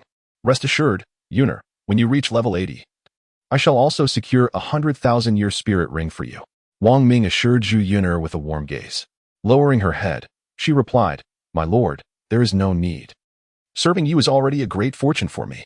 Wang Ming chuckled helplessly.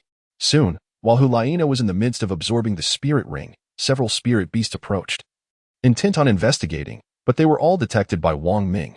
Chapter 137, Tang San's Ancestor. Wang Ming discovered a soul beast and naturally could not let the opportunity slip away, particularly as there was a soul beast perfectly suited for Zhu Yuner. Thus, Zhu Yuner obtained a soul ring from a soul beast aged 70,000 years and began to meditate, absorbing the essence of the soul ring. During the time Zhu Yuner was engaged in this process, Hulaina also successfully absorbed the soul ring of a 100,000-year-old nine-tailed fox. Her martial spirit underwent a remarkable transformation, evolving into the nine-tailed demon fox martial spirit. Following the previous pattern, Hulaina's martial spirit was expected to evolve only to the eight-tailed fox. However, having absorbed the soul ring of the 100,000-year-old nine-tailed fox, her martial spirit unexpectedly advanced directly to the nine-tailed fox, achieving an extraordinary promotion. Hulaina's soul power also surged to an impressive level of 85. After a brief wait, Ji Meng completed her absorption of the soul rings, and the trio returned together to Spirit City. The ensuing days were filled with joy, as Wang Ming and his companions remained in Spirit City, spending most of their time in the company of Wang Ling. 3 years later, Wang Ling has already reached the tender age of 5, and she is now capable of calling out to others. The little girl has blossomed into a charming young lady, captivating even Bibi Dong, who holds a fondness for her two disciples' daughter. "Daddy," Wang Ling exclaimed, taking her first steps and babbling affectionately towards Wang Ming. At present, Wang Ming is guiding Wang Ling in her walking lessons, as well as practicing the Wang family's martial art, which is, in essence, Tai Chi.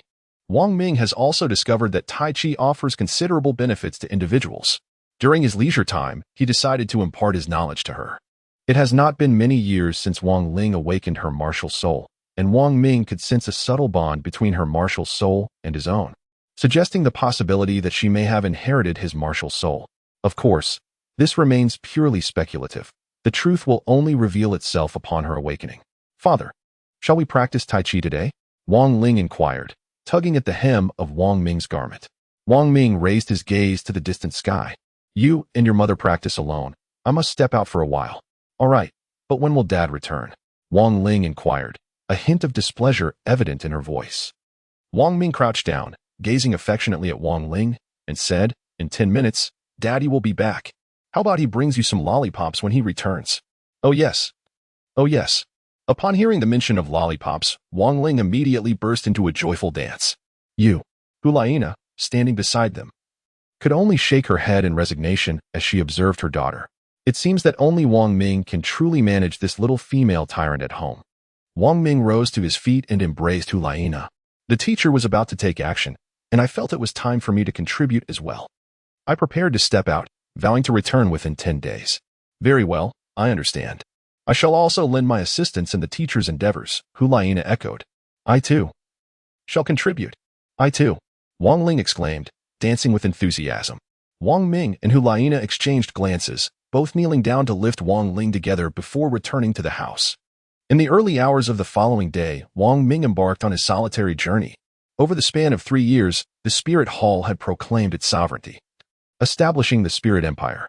The Spirit Empire began to expand in 2 directions, towards the Dou Empire and the Xing Luo Empire. Although the military strength of the Spirit Hall was not formidable, it possessed a vast array of soul masters. And with the assistance of the concealed weapons crafted by Wang Ming, the pace of expansion was remarkably swift. Upon Wang Ming's arrival in Shilu City, he learned from the townspeople that an individual from the Haoyan sect had previously visited, claiming numerous lives in the process. Thus, Wang Ming deduced that this individual was none other than Tang San. Motivated by the Spirit Hall's expansion, Tang San harbored a grudge against those who supported the Spirit Hall, deeming them deserving of death, and chose to eliminate several of them. By now, it was certain that Tang San had already departed. Wang Ming unfurled his wings behind him and commenced his search for Tang San's presence in the forest near the city. For Wang Ming, locating Tang San was relatively straightforward. He merely needed to sense the aura of slaughter. Once either Tang San or the King of Slaughter unleashed their domain of the God of Slaughter, Wang Ming, who possessed the same domain, would be able to perceive it as well. Wang Ming circled in the air, when suddenly he detected a chilling, bone-piercing aura, the unmistakable sin of slaughter. Upon sensing this presence and locking onto its direction, he swiftly soared forth.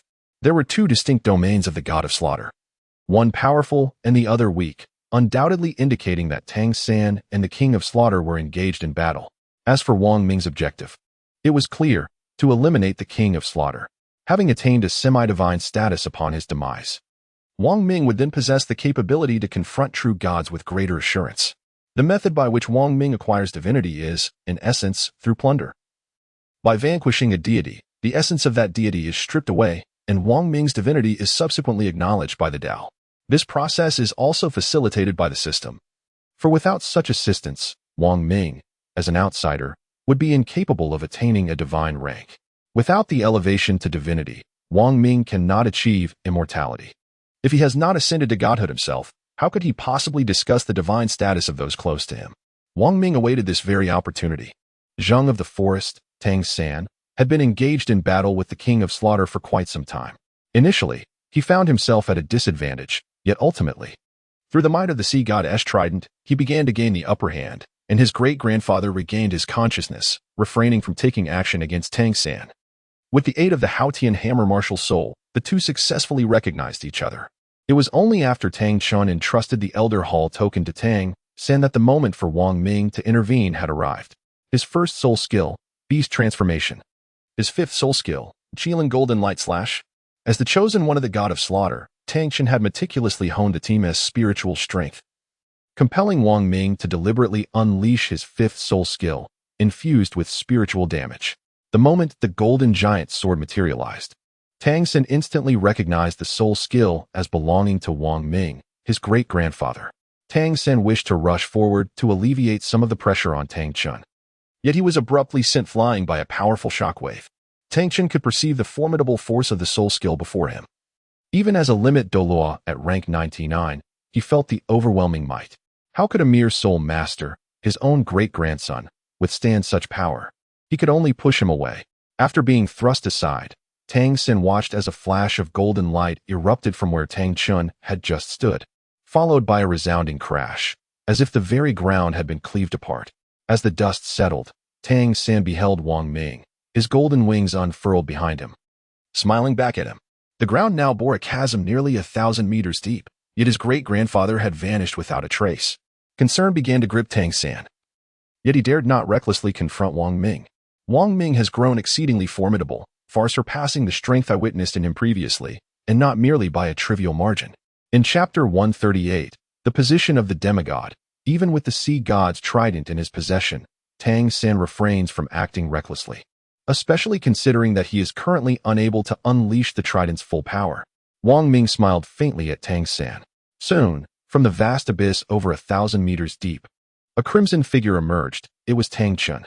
As he appeared, Tang Chun pressed his right hand against his chest, a trickle of blood seeping from the corner of his mouth, and beads of cold sweat began to form on his forehead. It had been a long time since he had encountered such a formidable opponent, the king of skull-crushing. I never anticipated that after all this time, you would have grown so powerful. Tang Chun recognized Wang Ming at a glance. Noticing Wang Ming's soul rings, he was taken aback. 10 soul rings, each 100,000 years old. Even Tang San possessed only 3 such rings. Enough of the chatter, prepare to die, Wang Ming declared. Time was of the essence, and he had no desire to engage in idle conversation. Suspended in midair, Wang Ming unleashed a wave of sword energy, targeting Tang Chun directly. In response, Tang Chun drew his long sword to defend himself, but the speed of Wang Ming's sword energy was astonishing, leaving no room for evasion.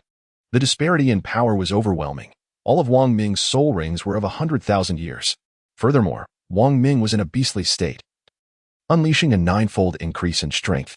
Wang Ming's soul skills are at level 9, not yet elevated to level 10. Hence they do not qualify as million-year rings. Tang Chun was forced to retreat under the onslaught of the golden sword energy, his previously stabilized injuries flaring up once more, causing him to spew forth blood. Ancestor, allow me to lend you my strength, Tang San shouted towards Tang Chun. Soul Pursuit. Tang San activated a series of hidden weapons in an attempt to push Wang Ming back, but such aspirations were futile. Wang Ming's prowess rendered him impervious to these ordinary projectiles, as they could scarcely approach him. Nevertheless, this did buy some time for Tang Chun. Ancestor, are you all right? Tang San inquired as he approached. Tang Chun glanced at Wang Ming before turning to Tang San, saying, "You should leave. His target is me, as the king of slaughter." How could Wang Ming not be aware that his murderous intent was solely directed at him? The once formidable king of slaughter now appeared utterly desolate. After Wang Ming retracted his hidden weapon, he wielded the colossal sword of China once more and unleashed his 5th soul skill, the Qilin Golden Light Slash. The terrifying energy surged forward again, and Tang Chun could sense that its potency was even greater than before. Move. Tang Chun was compelled to strike back at Tang San with a powerful palm, sending him crashing into the dense forest behind. Tang Chun concentrated. summoning a massive crimson sword aura to counter Wang Ming's golden sword aura. The holy light attribute of the soul skill inherently inflicted severe damage on someone like Tang Chun, who bore an aura of malevolence. The crimson sword aura was swiftly devoured by the golden light, leaving only the blood-red longsword in Tang Chun's grasp struggling to hold its ground. Under the assault of the holy light, the longsword exhibited an alarming tendency to shatter, producing a series of crisp sounds. Tang Chun's expression turned to one of astonishment. This longsword was not inferior in any way to Tang San's sea god trident, yet it found itself at a disadvantage against Wong Ming's blade. This was the Shura god's Shura sword. "O King of Slaughter, I shall liberate you now," Wong Ming remarked with a faint smile. With his 8th soul skill, the Holy Extermination Array, the Extermination Array enveloped Tang Chun entirely, with golden light saturating the entire formation. The golden light of the Kirin flashed, unleashing countless rays of holy light that shrouded Tang Chun. Bathed in this divine radiance, Tang Chun's expression twisted in agony. Yet he refrained from uttering a sound, his eyes reflecting a profound sense of acceptance. It seemed he had already come to terms with his impending demise. Transcending the mundane realm, as the golden light flickered, a holy light Kirin descended, and Wong Ming uttered 2 words: "Exterminate." Tang Chun gazed upward at the approaching holy light Kirin, pondering, is this truly my end? He had not anticipated that the 2 harbingers of death would indeed leave an indelible mark upon the city of slaughter. One, Tang San, had destroyed it, and the other, Wong Ming, was poised to take his life. A tear slipped from the corner of Tang Chun's eye. "I'm sorry, Poseidon, I can no longer fulfill our promise." The tear fell upon Tang Chun's long sword, and in that instant, the already cracked blade radiated a brilliant light once more, as a blood-red figure emerged from within. Wong Ming observed the crimson figure with curiosity, while Tang Chun recognized who it was. This was none other than the visage of the Shura god. Reconnaissance. Wong Ming could only ascertain that this was the ethereal manifestation left behind by a deity. Yet, what of the divine? I shall slay it nonetheless. With a thunderous roar, Wong Ming intensified the output of his soul power. The holy light of the golden Qilin surged mightily, and even the deity's ethereal manifestation began to succumb to Wong Ming's soul technique, gradually fading into oblivion. The crimson figure left behind but a single utterance before being utterly extinguished by Wong Ming's soul power. "Wretched creature, you dare to annihilate my avatar. I shall surely hunt you down." Wong Ming had no inclination to engage with him. The priority was to eliminate Tang Chun, regardless of his status as the chosen one of the god of Azura. Tang Chun, already engulfed in despair, initially believed he might evade his fate once more with the emergence of the god of Azura. Yet, the outcome remained the same: death. He closed his eyes, resigning himself to the inevitability of his demise. To die. With a swift stroke of his sword, Wong Ming struck down the unparalleled Douluo, Tang Chun, in an instant. After Tang Chun's demise, Wong Ming felt as though he had acquired something elusive, a presence that seemed to hover just out of reach. Yet, he understood that this was the essence of divinity. He had, in essence, attained half of a divine status. Meanwhile, Tang San, who was hastening towards the scene, bore witness to the moment Wong Ming vanquished his ancestor. His fists clenched involuntarily, a resolute determination igniting within him. "Wong Ming, I shall undoubtedly bring about your demise." With a swift turn, he vanished into the depths of the forest. After Wong Ming regained consciousness, he gazed in the direction where Tang San had vanished, a mocking smile creeping onto his lips as he shook his head and departed. He sensed that upon attaining half of the divine position, the constraints imposed by the Tao on him had significantly diminished. Once he acquired the complete divine status, it was likely he would no longer be bound by the Tao. This meant he could eliminate Tang San and others without facing any repercussions from the Tao. At that moment, Wong Ming finally comprehended why the system had initially assigned him the task of unifying the continent. How enlightening. After Tang San slipped away, by a twist of fate, he found himself in the Stardow Forest.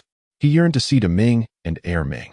Coincidentally, he encountered Bibi Dong and her entourage, who were hunting the 2 divine beasts. A fierce battle ensued, but Tang San's strength proved insufficient to shake the forces of Bibi Dong's spirit hall. Fortunately, Tang San's Sea God's Light and Sea God's Trident were the nemesis of Bibi Dong. However, Bibi Dong's poisonous spirit had already eroded the 2 divine beasts. Ultimately, the outcome was that the Qing Nyo Python and Titan Giant Ape were sacrificed to Tang San. Chapter 139, The Gate of the Divine Realm with the Qing Nyo Python and Titan Giant Ape on the brink of death. They chose to sacrifice themselves for the sake of Wu's revival, allowing Tang San to bring her back to life. After witnessing Wang Ming's true and terrifying power, Tang San felt an urgent desire to grow stronger. Only by becoming more formidable could he protect those dear to him. He could no longer endure such painful separations. Following Wu's resurrection, Tang San began to diligently enhance his own strength and influence. He aided his father in regrowing his severed limbs, returned to the house sect, and utilized the Hao order bestowed upon him by Tang Chen to reinstate the house sect, enabling the two great empires to forge secret weapons on a grand scale. Upon returning to the Spirit City, Wang Ming had a fleeting encounter with Hu Liena, and after a night of passionate entanglement, he set forth once again, departing from the Spirit City. At the moment he took the life of Tang Chen, Wang Ming sensed that he had been ensnared by the aura of the god of cultivation. It would not be long before the Azura god would seek him out, undoubtedly with the intent to slay him.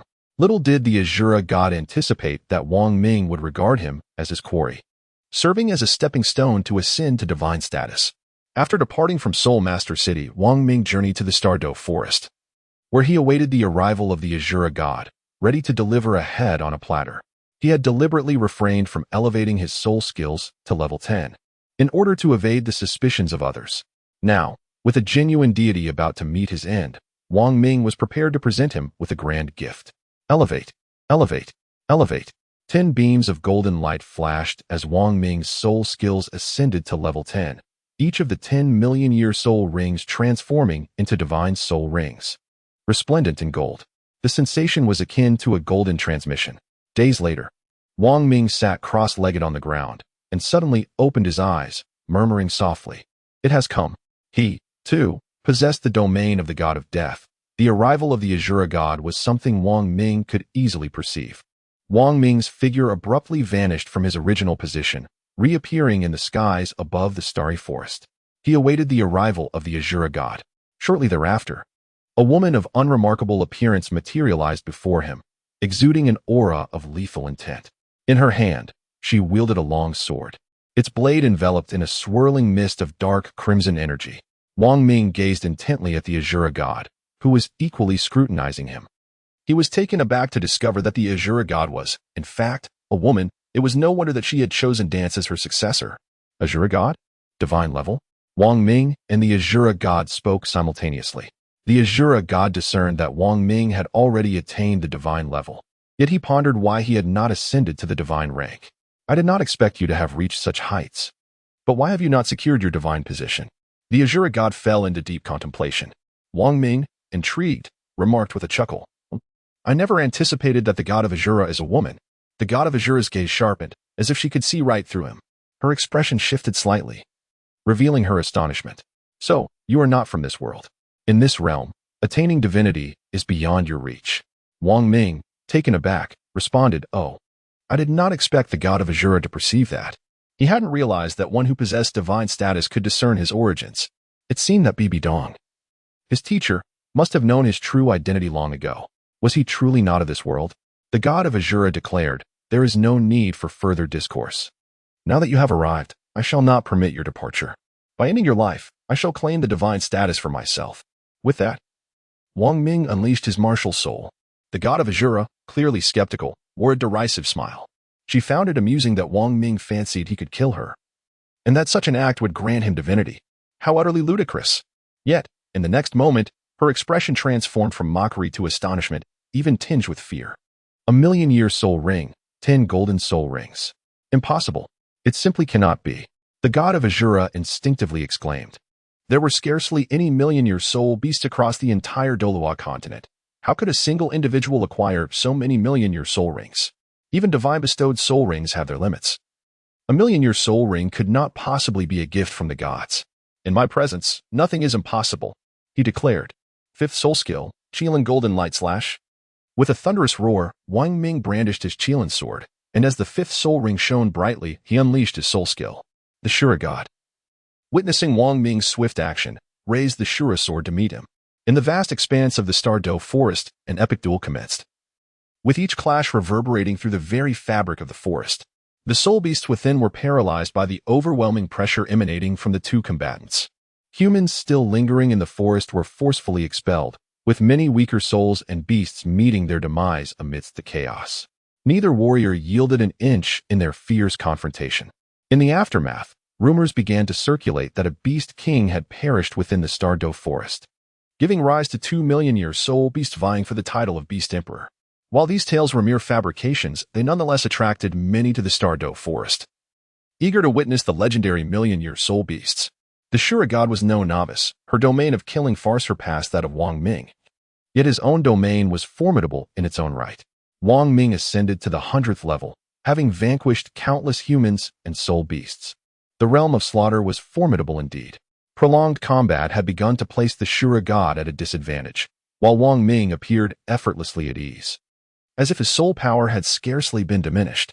"Shura god, it is time for you to meet your demise," Wong Ming remarked with an air of indifference. First soul skill, Beast Transformation. This 10th level initial skill could amplify Wong Ming's attributes tenfold. However, its duration was limited to merely 1 minute and would deplete half of his soul power and mental fortitude. Most importantly, it bore no adverse effects. A product of the system, is undoubtedly a masterpiece.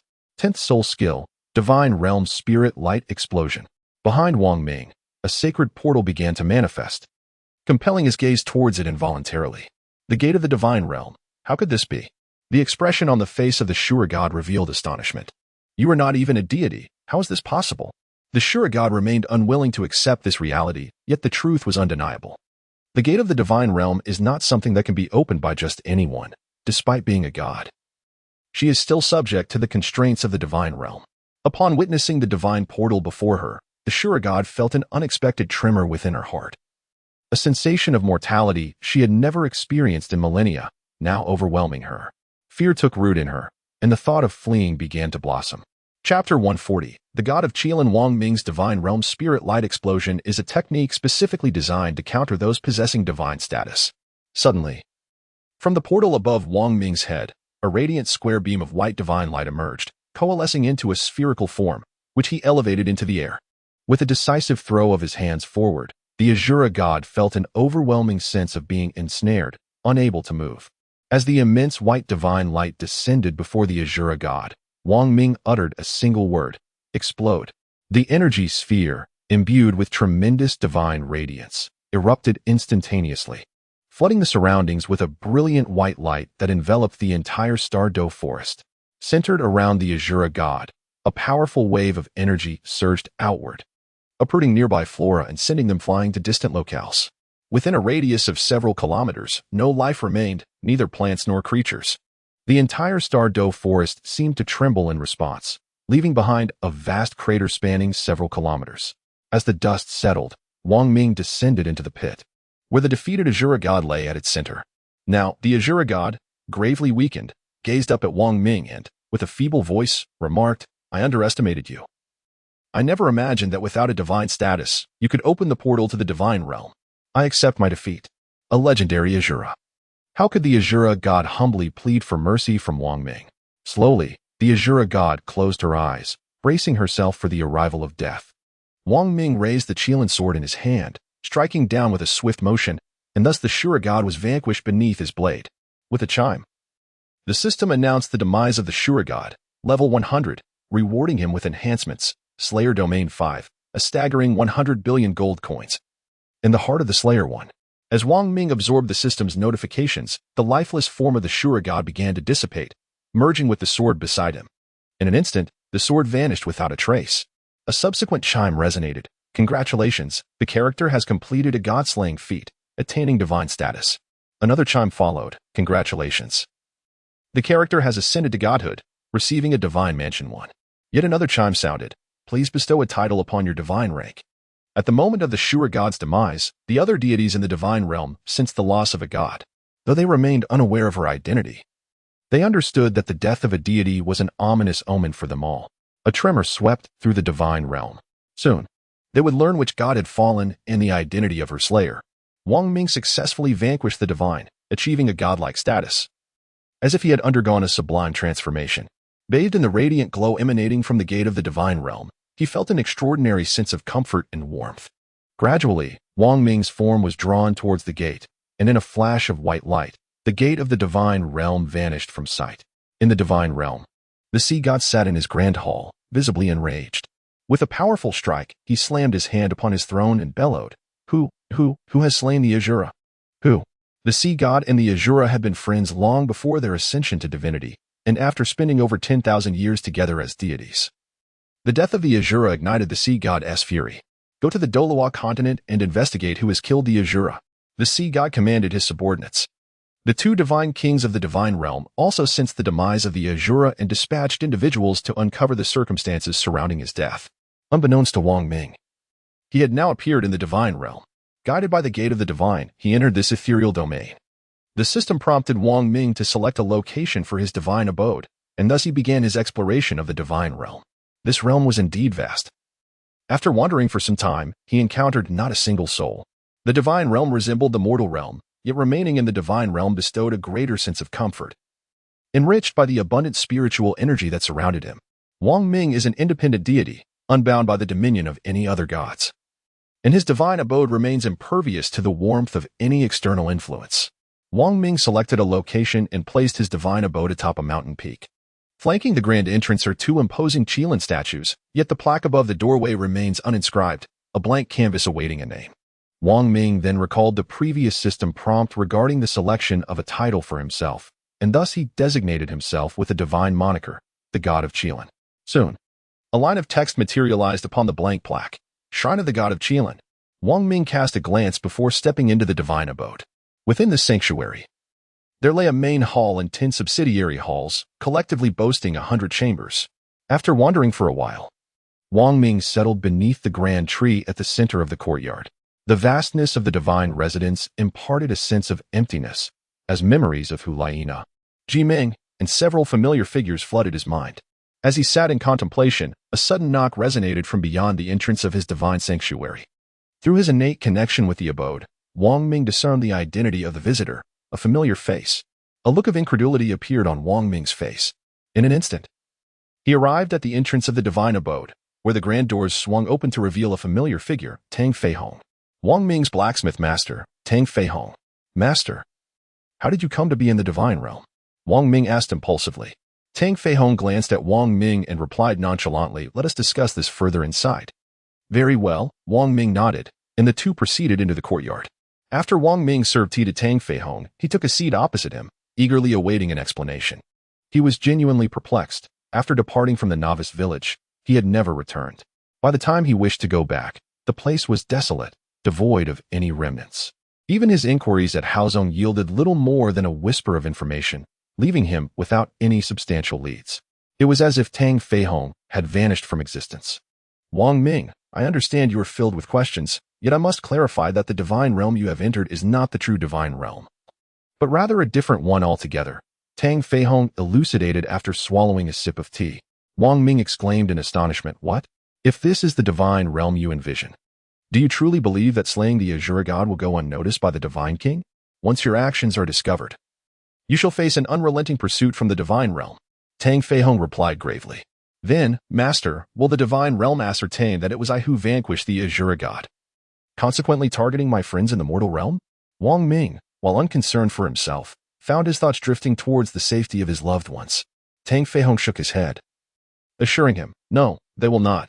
Chapter 141. The new divine realm. Consider this place as a new divine realm. If you wish to shield your family and those dear to you from harm, you must cultivate to the level of divine king, enabling you to contend with them. Defeat them, and the new divine realm will acknowledge you. Tang Feihong gazed at Wang Ming intently. Despite Tang Feihong's extensive explanations, Wang Ming remained perplexed, unable to fathom the reasons for his presence here or the depth of Tang Feihong's knowledge. Noticing the confusion in Wang Ming's eyes, Tang Feihong resolved to clarify the situation. The reason you have arrived in this world is due to the actions of the Destruction God King. The current divine realm is no longer what it once was. It is fractured and on the brink of collapse. The two God Kings of good and evil are also preparing to leave the divine realm, which is why they have chosen Tang San to be the steward of this new divine core. The demise of the god of cultivation was inevitable, for it is the only way to ensure that Tang San rightfully inherits the Azura goddess position. It is also because of Tang San that the Destruction God King selected an individual from another world to assist him. As is well known, the divine realm comprises 5 supreme God Kings, the God Kings of good and evil, the Azura God King, the Life God King, and the Destruction God King. This new divine realm is a creation of the Destruction God King and the Life God King. Although it is still in its infancy, acquiring the divine core will render it indistinguishable from the former divine realm. This divine realm is concealed within the northern snowfields of Douluo Continent, the only place from which you can emerge without being detected by those of the divine realm. Upon hearing this, Wang Ming finally grasped the reason for his traversal to this world. It all stemmed from the Destruction God King. The evil God King is known as Ji Dong. Does that imply that Ji Meng might have some connection to the evil God King? Wang Ming, unable to speculate further, directly inquired, Master, what is the situation with those individuals in the village and Ji Meng? It was merely a dream. I must take my leave now. As soon as the words left his lips, Tang Feihong vanished from the spot. In the distance, an ancient voice echoed, do not venture out into this northern snowy expanse until you have transcended the Divine King realm. Wang Ming fell silent. After ascending to divinity, the system had indeed undergone some alterations, introducing an additional rank, the God King. The vastness of experience was beyond imagination. It was uncertain how many years of cultivation would be required to reach the God King realm, and the changes that might occur in the Douluo continent during that time were utterly unpredictable. Although he had attained godhood and possessed the ability to defeat Tang San, he now found himself ensnared within this new divine realm. Wang Ming, feeling quite helpless, gathered his thoughts and decided to cast aside his worries. Recognizing that the paramount task was to swiftly enhance his strength, the system indicated that within the divine domain, there existed a specific location conducive to his cultivation. Wang Ming resolved to dedicate himself to training there until he reached the realm of the God King before emerging from seclusion. Wuhan City. Wang Ming has been missing for 3 months, and no one knows his whereabouts. The last sighting of him was when he entered the Stardow Forest, after which he never returned. Ji Meng and Hu Laiina are deeply concerned for Wang Ming's safety, constantly worrying for him. Bibi Dong also led a team into the depths of the Stardow Forest to investigate, but found no trace of Wang Ming. In a certain courtyard, as Zhang Wang Ling is frolicking in the courtyard, while Hu Laiina sits nearby, her gaze fixed upon Wang Ling, revealing a hint of concern in her eyes. Sister Nana, are you worried about brother Wang Ming? Ji Meng approaches and inquires. Hu Laiina nods. Yes, are you not worried? He has not returned for 6 months. I am concerned. Yet fretting accomplishes nothing. Besides, the absence of news about brother Wang Ming could be interpreted as good news. Perhaps he is simply delayed for reasons unknown. Ji Meng reassures her, grasping Hu Laiina's hand. Indeed, Hu Laiina replies, turning her gaze toward her daughter, Wang Ling. It appears that she, too, has awakened a martial spirit akin to Wang Ming's, and it manifests in its ultimate form, the holy light Qilin. During their evening conversations, Hu Laiina had heard Wang Ming mention the name of his martial spirit, which is a divine-level entity. When Wang Ling awakened her martial spirit and tested her soul power, revealing an initial level of 20, Hu Laiina knew with certainty that Wang Ming's legacy was indeed true. Wang Ling has awakened her father's extraordinary martial soul, the sacred light Qilin. At that time, Wang Ming often expressed his desire to be present when she awakened her martial soul, vowing to personally accompany Wang Ling to obtain her soul ring. However, reality did not unfold as anticipated. Although Wang Ling had just awakened her martial soul, she hesitated to absorb the soul ring, for she was waiting for her father. Wang Ming had promised to take her to the Stardow Forest to acquire her soul ring. Before any plans could materialize, Wang Ming mysteriously vanished from this world. Mother, when will father return to take me to the Stardow Forest for my soul ring? Wang Ling suddenly ran over and nestled into Hu Laiina's embrace. Her eyes filled with longing. Hu Laiina, taken aback by Wang Ling's question, paused momentarily before tenderly stroking her hair and reassuring her with a gentle smile. Soon, dear. Father will be back before you know it. What Wang Ling could not see was the crystalline tears flowing from Hu Laiina's eyes as she rested her head upon hers. Despite Wang Ming's disappearance, Bibi Dong remained undeterred in her quest for dominion over the entire continent. Armed with the secret weaponry techniques and vast resources left behind by Wang Ming, the Spirit Empire continued to triumph against the two great empires. However, Bibi Dong encountered her nemesis, Tang San, a bearer of the sea goddess light. He posed a significant threat to Bibi Dong's martial spirit and inflicted grave injuries upon her. At this crucial moment, Qian Renxue completed the trials to attain godhood. Qian Dalu had also made sacrifices to aid Qian Renxue in achieving her final evolution, thus becoming a deity. Qian Renxue discovered the shocking truth that her father's killer was none other than her mother, Bibi Dong. She awakened with the intent to seize everything her mother coveted. usurping Bibi Dong's ambitions to unify the entire Douluo Continent for herself. Little did Qian Rinxue realize that Bibi Dong's true purpose was not unification, but rather the annihilation of the entire continent. Consumed by hatred for every soul upon it, she yearned for all to accompany her in death. Regardless of who unified the continent, as long as it was the Spirit Hall, Bibi Dong was prepared to inherit the title of the Rakshasa god to slay Tang San. A monumental conflict between the Spirit Empire and Tang San's forces was imminent. 1 year later, the bloody battle at Jialing Pass ensued. The Dou Empire's army overwhelmed Jialing Pass, while the 5-titled Douluo of the Spirit Hall, under the pressure of Tang San's advancing forces, dared not engage in battle. Chapter 142. Bibi Dong's retreat. Though gravely wounded and pale, Bibi Dong descended upon Jialing Pass, commanding the 5-titled Douluo to take action. On Tang San's side stood the Sword Douluo, Poison Douluo, Bone Douluo, and the Shrek 7 monsters. Despite her injuries, Bibi Dong found herself in a stalemate with Tang San. The Spirit Empire, however, boasted its own aerial Soul Saint army, composed entirely of Soul Saints wielding flying martial spirits, augmented by the hidden weapons provided by Wang Ming, giving them a formidable advantage. Tang San noticed that the Soul Saints held weapons that resembled his own hidden armaments. Hidden weapons? How could you possess them? He exclaimed in astonishment. Bibi Dong, with a hint of disdain, retorted, "What? Are hidden weapons only permitted for you? Our Spirit Hall has far more." Suddenly, a figure flashed through Tang San's mind, his eyes narrowing. Wong Ming. It had to be Wong Ming. He had considered Wong Ming his arch-rival, and he was aware of Wong Ming's disappearance. Otherwise, he would never have dared to assault Jialing Pass. Now, with signs of Wong Ming's continued existence re-emerging, fear began to creep back into Tang San's heart. Wong Ming has become extraordinarily powerful, transcending into a godlike being. Bibi Dong's eyes narrowed into slits, and she coldly proclaimed, "Ha ha ha. You are afraid, Tang San. You are afraid. Master Yuga, ha ha ha. Your disciple fears my disciple Wong Ming, ha ha ha." Bibi Dong gazed at Yuga and erupted into raucous laughter. Yuga cast a sidelong glance at Bibi Dong, then lifted his head and said with concern, "San, remain true to your nature.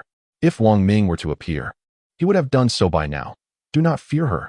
With Yuga's keen intellect, it was evident that Wong Ming had genuinely vanished. Otherwise, he alone would have claimed victory.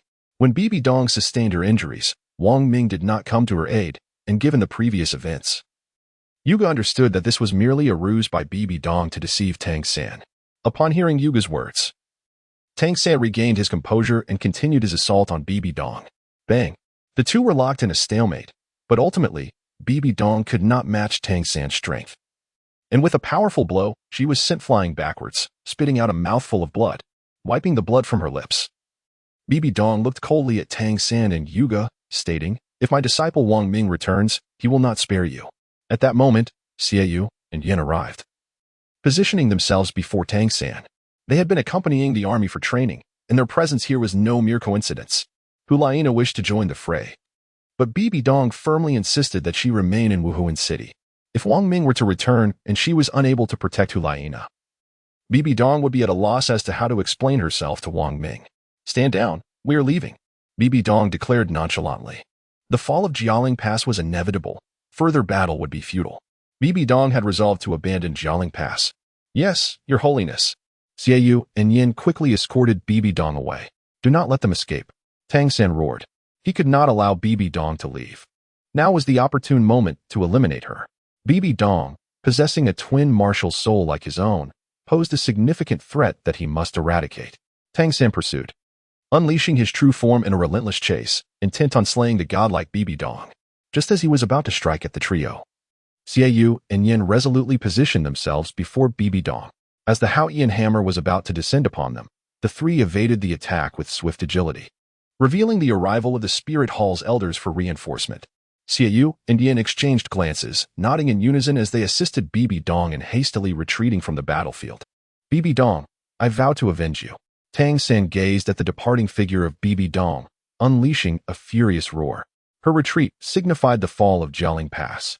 Even with the support from the Spirit Hall, the arrival of his father, Tang Hao, and uncle, Tang Xiao, was not enough to deter the formidable might of the Spirit Hall.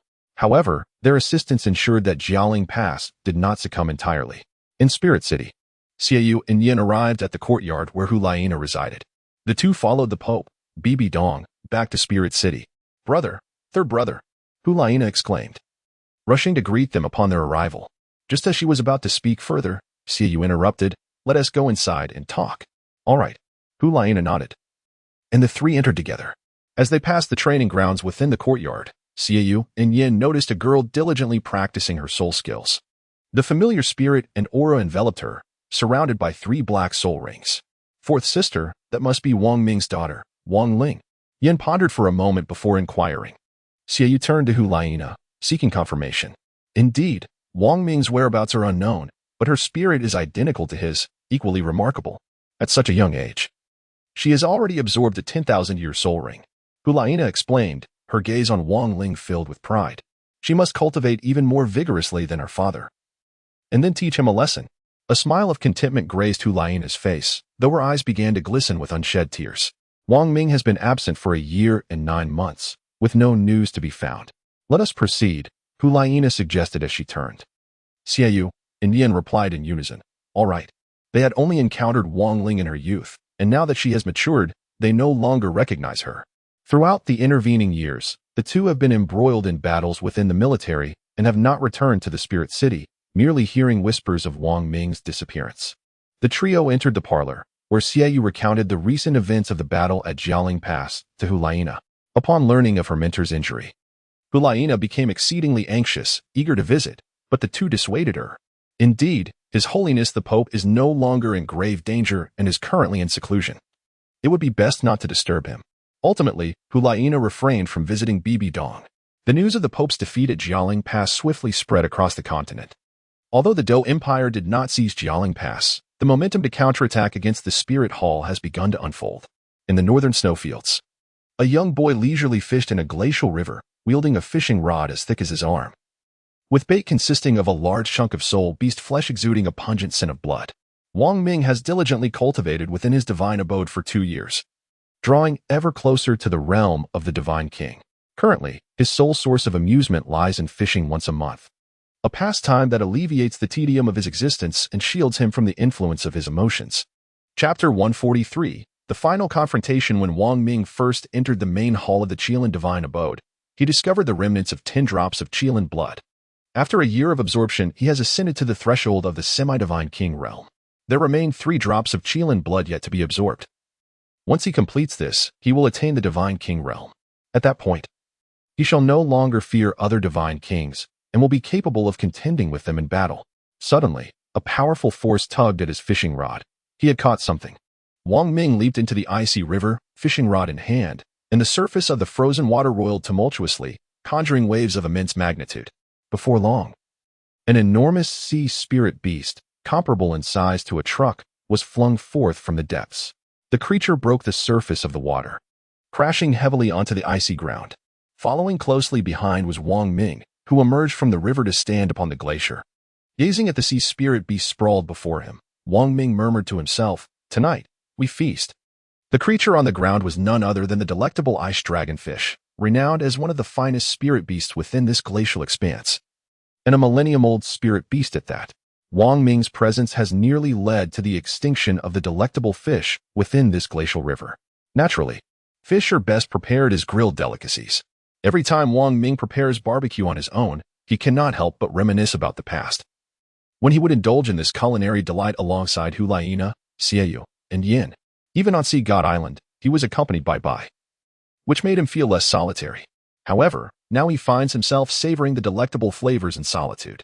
In the fleeting moment of Wang Ming's departure, he cast a glance back towards the depths of the icy river before vanishing from sight. Beneath the icy expanse, a silken white caterpillar writhed incessantly, its gaze fixated on the spot where Wang Ming had just been. Thoughts raced through its mind. Could he have discovered my presence? That individual is far too formidable. Perhaps I should retreat further into the shadows. The dream silk caterpillar continued to wriggle deeper into the abyss. Wang Ming had long discovered the trace of the dream ice silkworm, yet he held no desire to hunt it down, finding it rather uninteresting. Instead, he deemed it best to devote more time to absorbing the blood of the Qilin. 8 months later, the final showdown between the Spirit Empire and Tang San was imminent. Tang San had completed the inheritance of the sea god, breaking through the 100-level barrier, and had triumphed over Qian Renxue. Now, Qian Rinxue led the forces of the Spirit Empire, stationed at Jialing Pass. Qian Rinxue possessed the divine power of the Serpent God, and the holy light descended upon the army of the Spirit Empire, instantly invigorating all. Tang San, adorned in the sea goddess divine attire, still wielded godly strength, allowing the forces of the Dou Empire and the Star Luo Empire to launch a vigorous assault, one clad in the sea goddess armor and the other in the attire of the serpent god. The battle between these two deities was beyond the reach of ordinary mortals. In an instant, Qian Rinxue and Tang San soared to an altitude exceeding 10,000 meters, her golden 6 wings fluttering vigorously behind her. Similarly, Tang San bore 8 wings on his back, the 8 wings of the sea god, transformed from the 8 spider spears. The ability to absorb and filter energy had exponentially improved after evolving into the attire of the serpent god under Tang San's divine consciousnness. In the process of energy absorption, it proved superior to Qian Rinxue's 6 wings, not merely due to the additional 2 wings. The 8 spider spears, as an evolving external spirit bone, possessed a quality far surpassing any part of the serpent god's attire before Tang San ascended to divinity. Moreover, it had always been one with Tang San, while Qian Rinxue's divine attire fused with her body only during her inheritance of the sea god.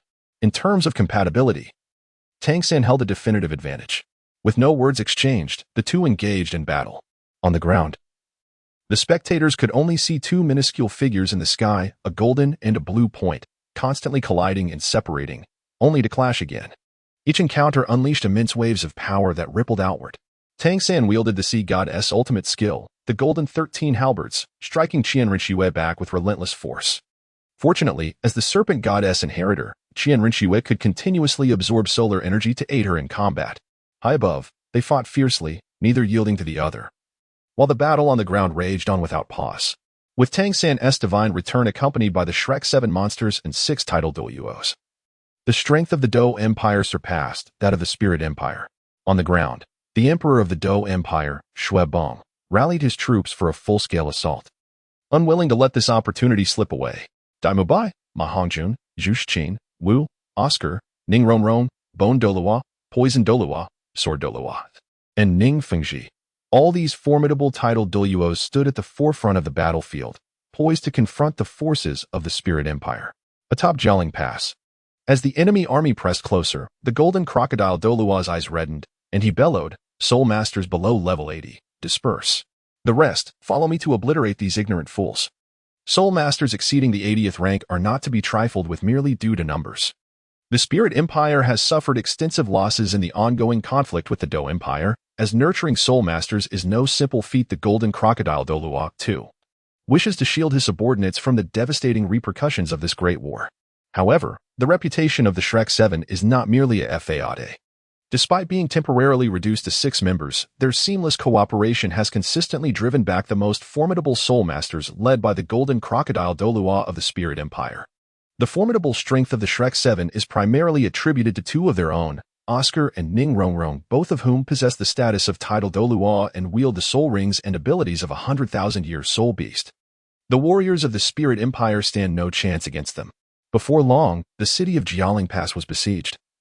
As the poison Douluo Dugobo emerged from the shadows to unleash his venom, the poison of the Emerald Python Emperor, the entire city was enveloped in a green mist, appearing from a distance as if a verdant shroud covered the skies. As the toxic fog infiltrated Jialing Pass, wails of agony rose like a tidal wave, filling the air with harrowing cries of despair.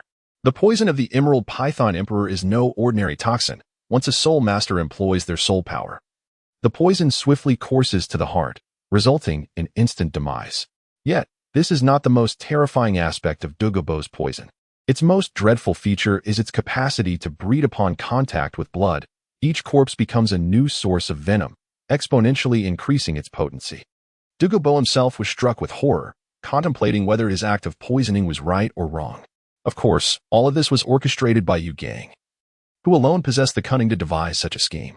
Chapter 144, The Return of the Rakshasa. Seeing his plan come to fruition, Yu Gang's face broke into a smile. With this step successful, the entire scheme was halfway achieved. Under such lethal toxins, how many would survive? The other 3 gates of Jialing Pass fell in quick succession. The inhabitants began to flee, countless soul masters desperate to escape the noxious city.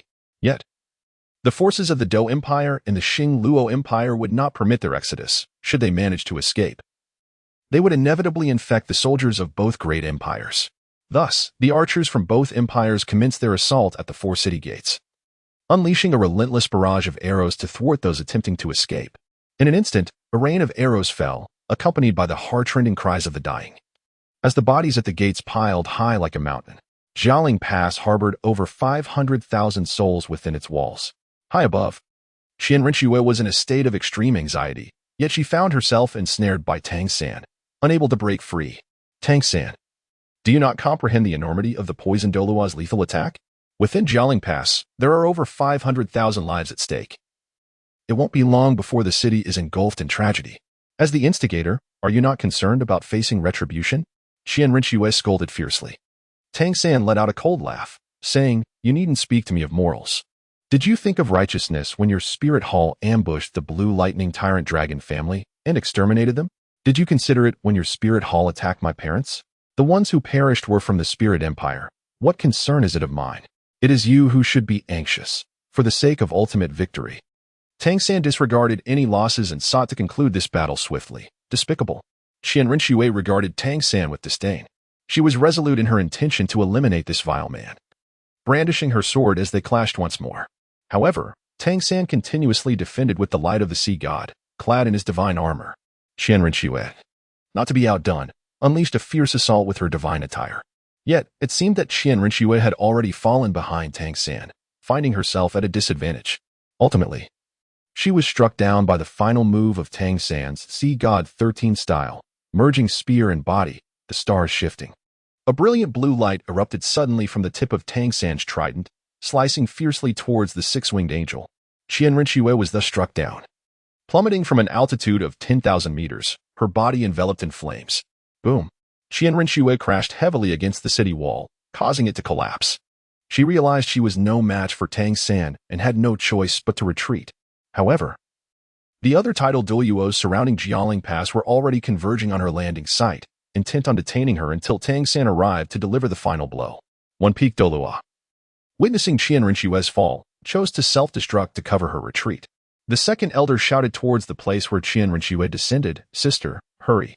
As his words faded, a powerful white light began to emanate from his body, a precursor to his imminent explosion. Retreat. You immediately called out. With a Peak Douluo self-detonation, the other tidal Douluos dared not approach and swiftly withdrew, granting Qian Rinxue the opportunity to escape. She flapped her wings rapidly, already a distance of 10,000 meters away, glancing back at the mushroom cloud with shimmering eyes. With a sudden turn, she departed from Jialing Pass. Seeing that Qian Rinxue had fled, Tang San descended to the city gate of Jialing Pass. Harnessing the immense power of the sea god, he conjured a blue wall to prevent the toxic miasma from leaking out, declaring that those who surrendered to the Spirit Empire could avoid death. Those who resisted would be met with merciless execution, and those attempting to flee would face the same fate. Tang San shouted at the Soul Masters rushing out of the city, a clear threat. They were obstructed by the blue wall formed by Tang San's sea god power, with a city filled with toxic mist behind them. With pursuers at their back and peril ahead, they had no choice but to surrender. The Soul Masters of the Spirit Empire exchanged glances, observing one another. Soon, one individual knelt in surrender, followed by 2, then 3. An increasing number of Soul Masters chose to capitulate, until a wave of them were kneeling in submission. Before long, all the Soul Masters of the Spirit Empire had surrendered. Upon witnessing this, Tang San's face broke into a smile as he harnessed the power of the sea god to cleanse all the toxic fog within Jialing Pass. The inhabitants of the Spirit Empire within Jialing Pass erupted in cheers, for the removal of the poisonous mist signified their chance to survive. Is living not a worthy choice? They all opted for life. After attending to matters at hand, Tang San departed to pursue Qian Rinxue, leaving behind a trace of divine consciousness to aid in his hunt. However, contrary to his expectations, he felt no connection to that consciousness while pursuing her, as if it had vanished entirely. Reluctantly, Tang San returned to the original location. Upon reuniting with the main force, he acknowledged Yu Gang as his father. At that moment, the armies of the 2 great empires had already encamped at Jialing Pass. Shui Beng was deep in thought regarding subsequent strategies when suddenly a soldier rushed in, immediately kneeling to report, "Your Majesty, our forces have detected an army from the Spirit Hall advancing towards Jialing Pass." "What? How many are they? How far are they from us?" Shui Beng inquired, astonished. Reporting to your majesty, their numbers are fewer than 100,000, and they are over 100 miles from Jialing Pass. It seems they are remnants fleeing after our victory. Tang San furrowed his brow. Could it be Qianren Xue? Marshal Gulong smiled slightly. Your majesty. It may very well be an attempt to surrender. Ha ha ha. Such foolish delusions. Do you not fear the repercussions of your bravado? Just as he spoke, a chilling voice echoed from the walls of Jialing Pass. Upon hearing this voice, Gulong felt a sudden chill. The laughter that once graced his lips was silenced by his own teeth. Nonetheless, he maintained a facade of nonchalance. Upon recognizing the familiar voice, Tang San swiftly moved outside of Jialing Pass.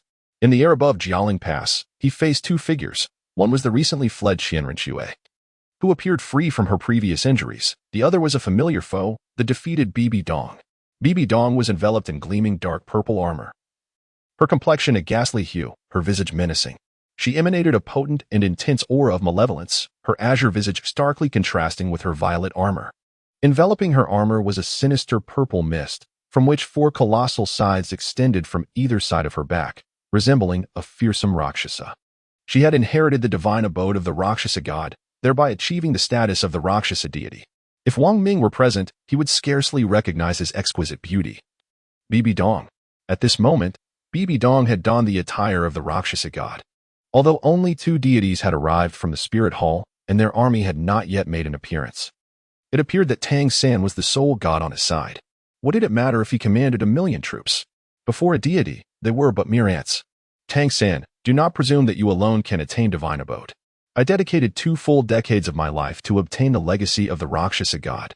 Otherwise, given that we both possess twin martial spirits, what right do you have to defeat me?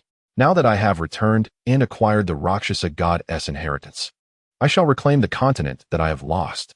Bibi Dong stated coldly as she gazed at Tang San. Tang San smirked. Are you not afraid of your own tongue getting caught in the wind? If it were not for restoring Xiao Shui's injuries, would I be waiting for 3 days? Bibi Dong replied indifferently.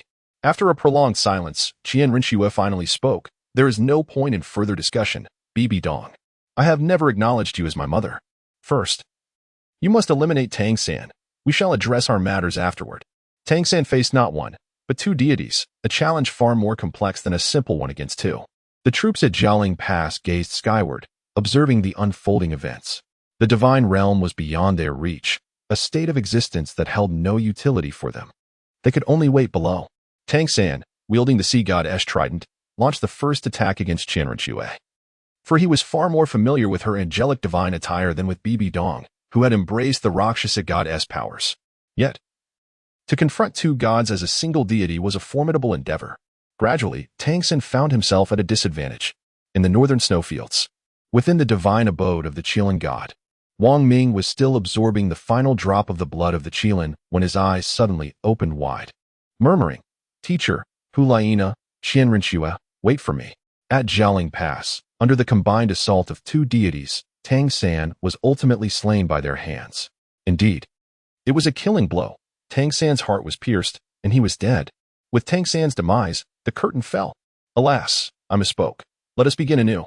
The death of Tang San dealt a severe blow to the armies of the 2 empires. Furthermore, Tang Hao, overwhelmed by rage and sorrow, coughed up blood. Collapsing to his knees, racked with grief, lamenting, I am sorry, Yin, it is I who failed to protect our son. Forgive me. Xiaowu and the others, who had hurried from Sea God Island, witnessed the tragic moment of Tang San's demise. Just as everyone prepared to embrace their own fate, Oscar proclaimed, Little San can be saved. All eyes turned to Oscar, eager to hear his explanation. Oscar and Ning Rongrong exchanged a glance and revealed their soul fusion technique. The technique, Light of Resurrection, had conditions. The individual must not be dismembered and must pass within 1 hour of death. Upon resurrection, their strength would be restored to 50%. Both Ning Rongrong and Oscar had not wielded their soul powers for a month. Oscar inherited the divine domain of the god of food, while Ning Rongrong inherited the divine domain of the 9-colored saintess. They had never before employed this soul skill, and their target for resurrection was a deity, not merely a mortal. Nonetheless, they resolutely chose to save Tang San, their brother.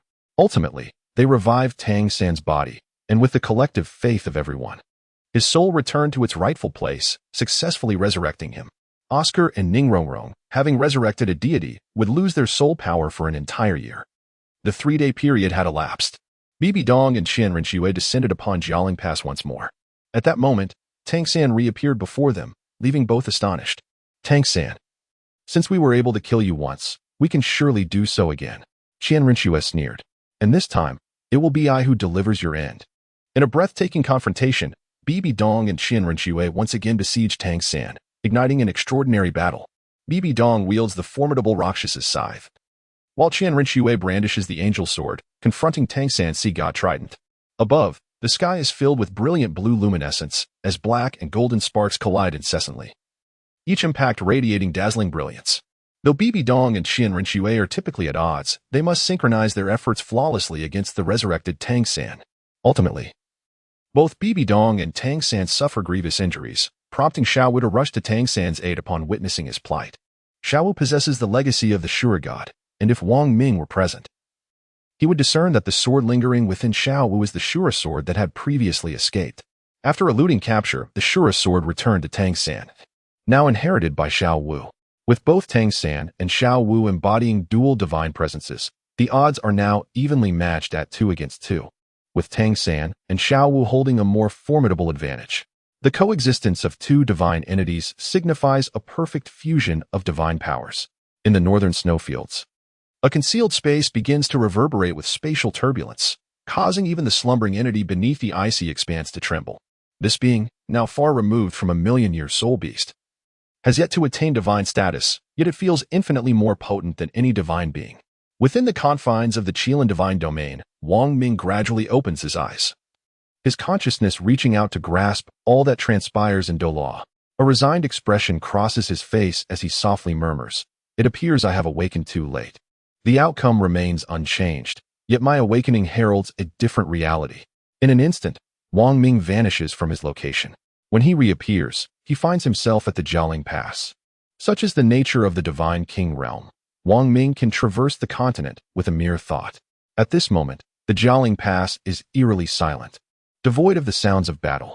Concealed in the air, Wang Ming remains unnoticed by all.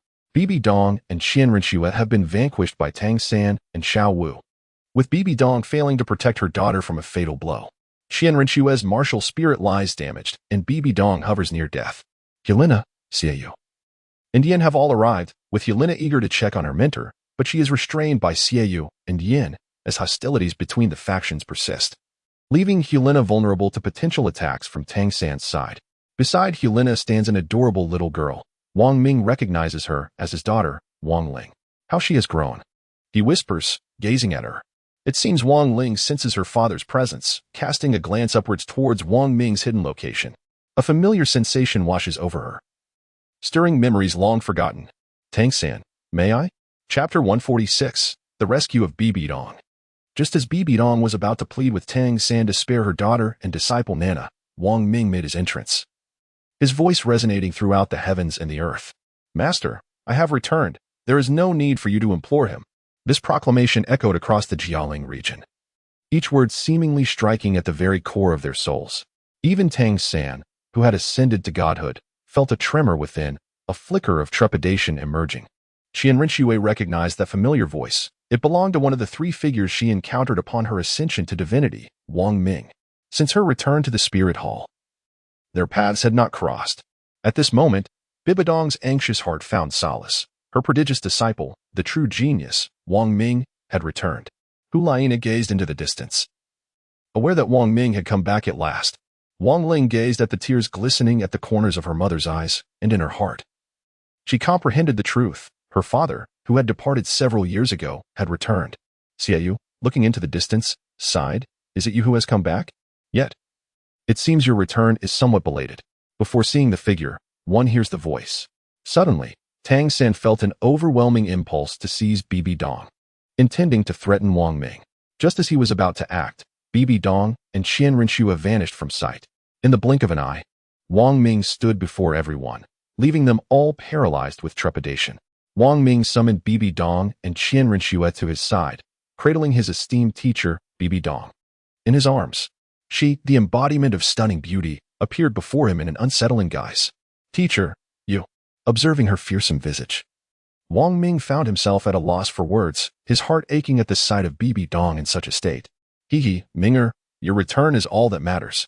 With you here, your teacher need not humiliate herself by begging others. I have never once in my life sought help from anyone, Bibi Dong said weakly.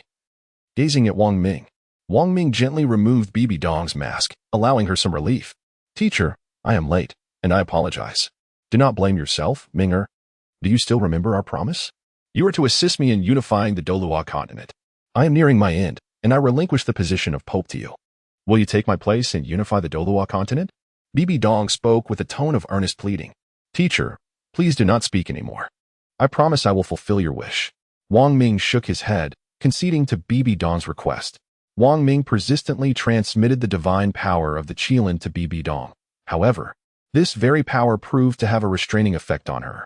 Consequently, Wang Ming found himself at an impasse. The malevolent and sinister Resetsa deity possessed a formidable ability to counteract Wang Ming's holy light attribute. Teacher, I will strip away the Resetsa's legacy. For only then can I save you, Wang Ming declared as he commenced his actions. In a state of extreme weakness, Bibi Dong replied, Minger, there is no need. How could a divine position be so easily stripped away? Before me, nothing is impossible, Wang Ming proclaimed with fervor. As he spoke, he produced 2 elixirs, which were the final offerings from his game system, the elixir system. Wang Ming expended all his wealth to procure 2 celestial herbs, the reviving blossom and the heavenly soul flower. Tang San's gaze remained fixated on the 2 precious herbs in Wang Ming's possession. He recognized them as legendary elixirs, believed to be utterly non-existent in this world. As Wang Ming held the 2 herbs, he could feel the vibrant vitality emanating from them. Through his meticulous refinement, these celestial herbs transformed into 2 droplets of crystalline essence. Wang Ming once again infused the essence of the celestial elixir into Bibi Dong's body, and in an instant, all her external wounds healed completely, as if she had been bestowed with an entirely new physique. The divine power of the Qilin inherently possesses remarkable healing properties, and combined with the restorative effects of the elixir, Bibi Dong felt enveloped in an exceedingly warm and comfortable environment. The previous afflictions, torments, and myriad negative emotions seemed to vanish entirely. Tang San could not help but perceive the undeniable possibility of Bibi Dong's revival. Wang Ming, prepare yourself, he declared, unleashing his concealed weapons, the Tears of Guanyin. Not only the Tears of Guanyin, but a multitude of various hidden weapons were released without reservation by Tang San. Wang Ming's prowess is truly formidable. Not only did Tang San employ hidden weapons, but he also swiftly followed with the Sea God Trident. If he does not strike now, when shall he? Wang Ming is wholeheartedly rescuing Bibi Dong, and at such a moment of distraction, a sneak attack on him is the most opportune choice. Qianrenxue, Wang Ming. Be cautious. Hulaina, Wang Ming, watch out. Xiaoyu, younger brother, be careful. Wang Ling, father, be careful. Yin, everyone is cautioning Wang Ming, filled with concern for him. Qianrenxue, closest to Wang Ming, is the first to rush to his side, her angelic 6 wings unfurling, poised to shield Wang Ming from all assaults. Begone. Wang Ming cradled Bai Dong in his embrace, his left hand supporting her as he effortlessly traversed to the rear of Qianrenxue. With his right hand wielding the Qilin sword, he unleashed a sweeping strike, a radiant golden sword aura cascading forth like an overwhelming tide. No matter how many hidden weapons Tang San unleashed, they were ultimately thwarted by Wang Ming's formidable strength. The collision between the golden sword aura and the sea god trident began as an even match, but soon, the tide began to turn. Wang Ming intensified his soul power output, causing even the sea god's trident to develop fissures. Tang San was struck down by a mere beam of sword light, hurtling backward at a rapid pace. Xiao exclaimed, "Third brother." Daimubai, Lu Erlong, and Yu Xiaojing joined in, Little San. After effortlessly defeating Tang San, Wang Ming turned and entrusted Bibi Dong to Qianrenxue, saying, "It has been a long time. Could you kindly hold on to my teacher for a moment?" "Thank you."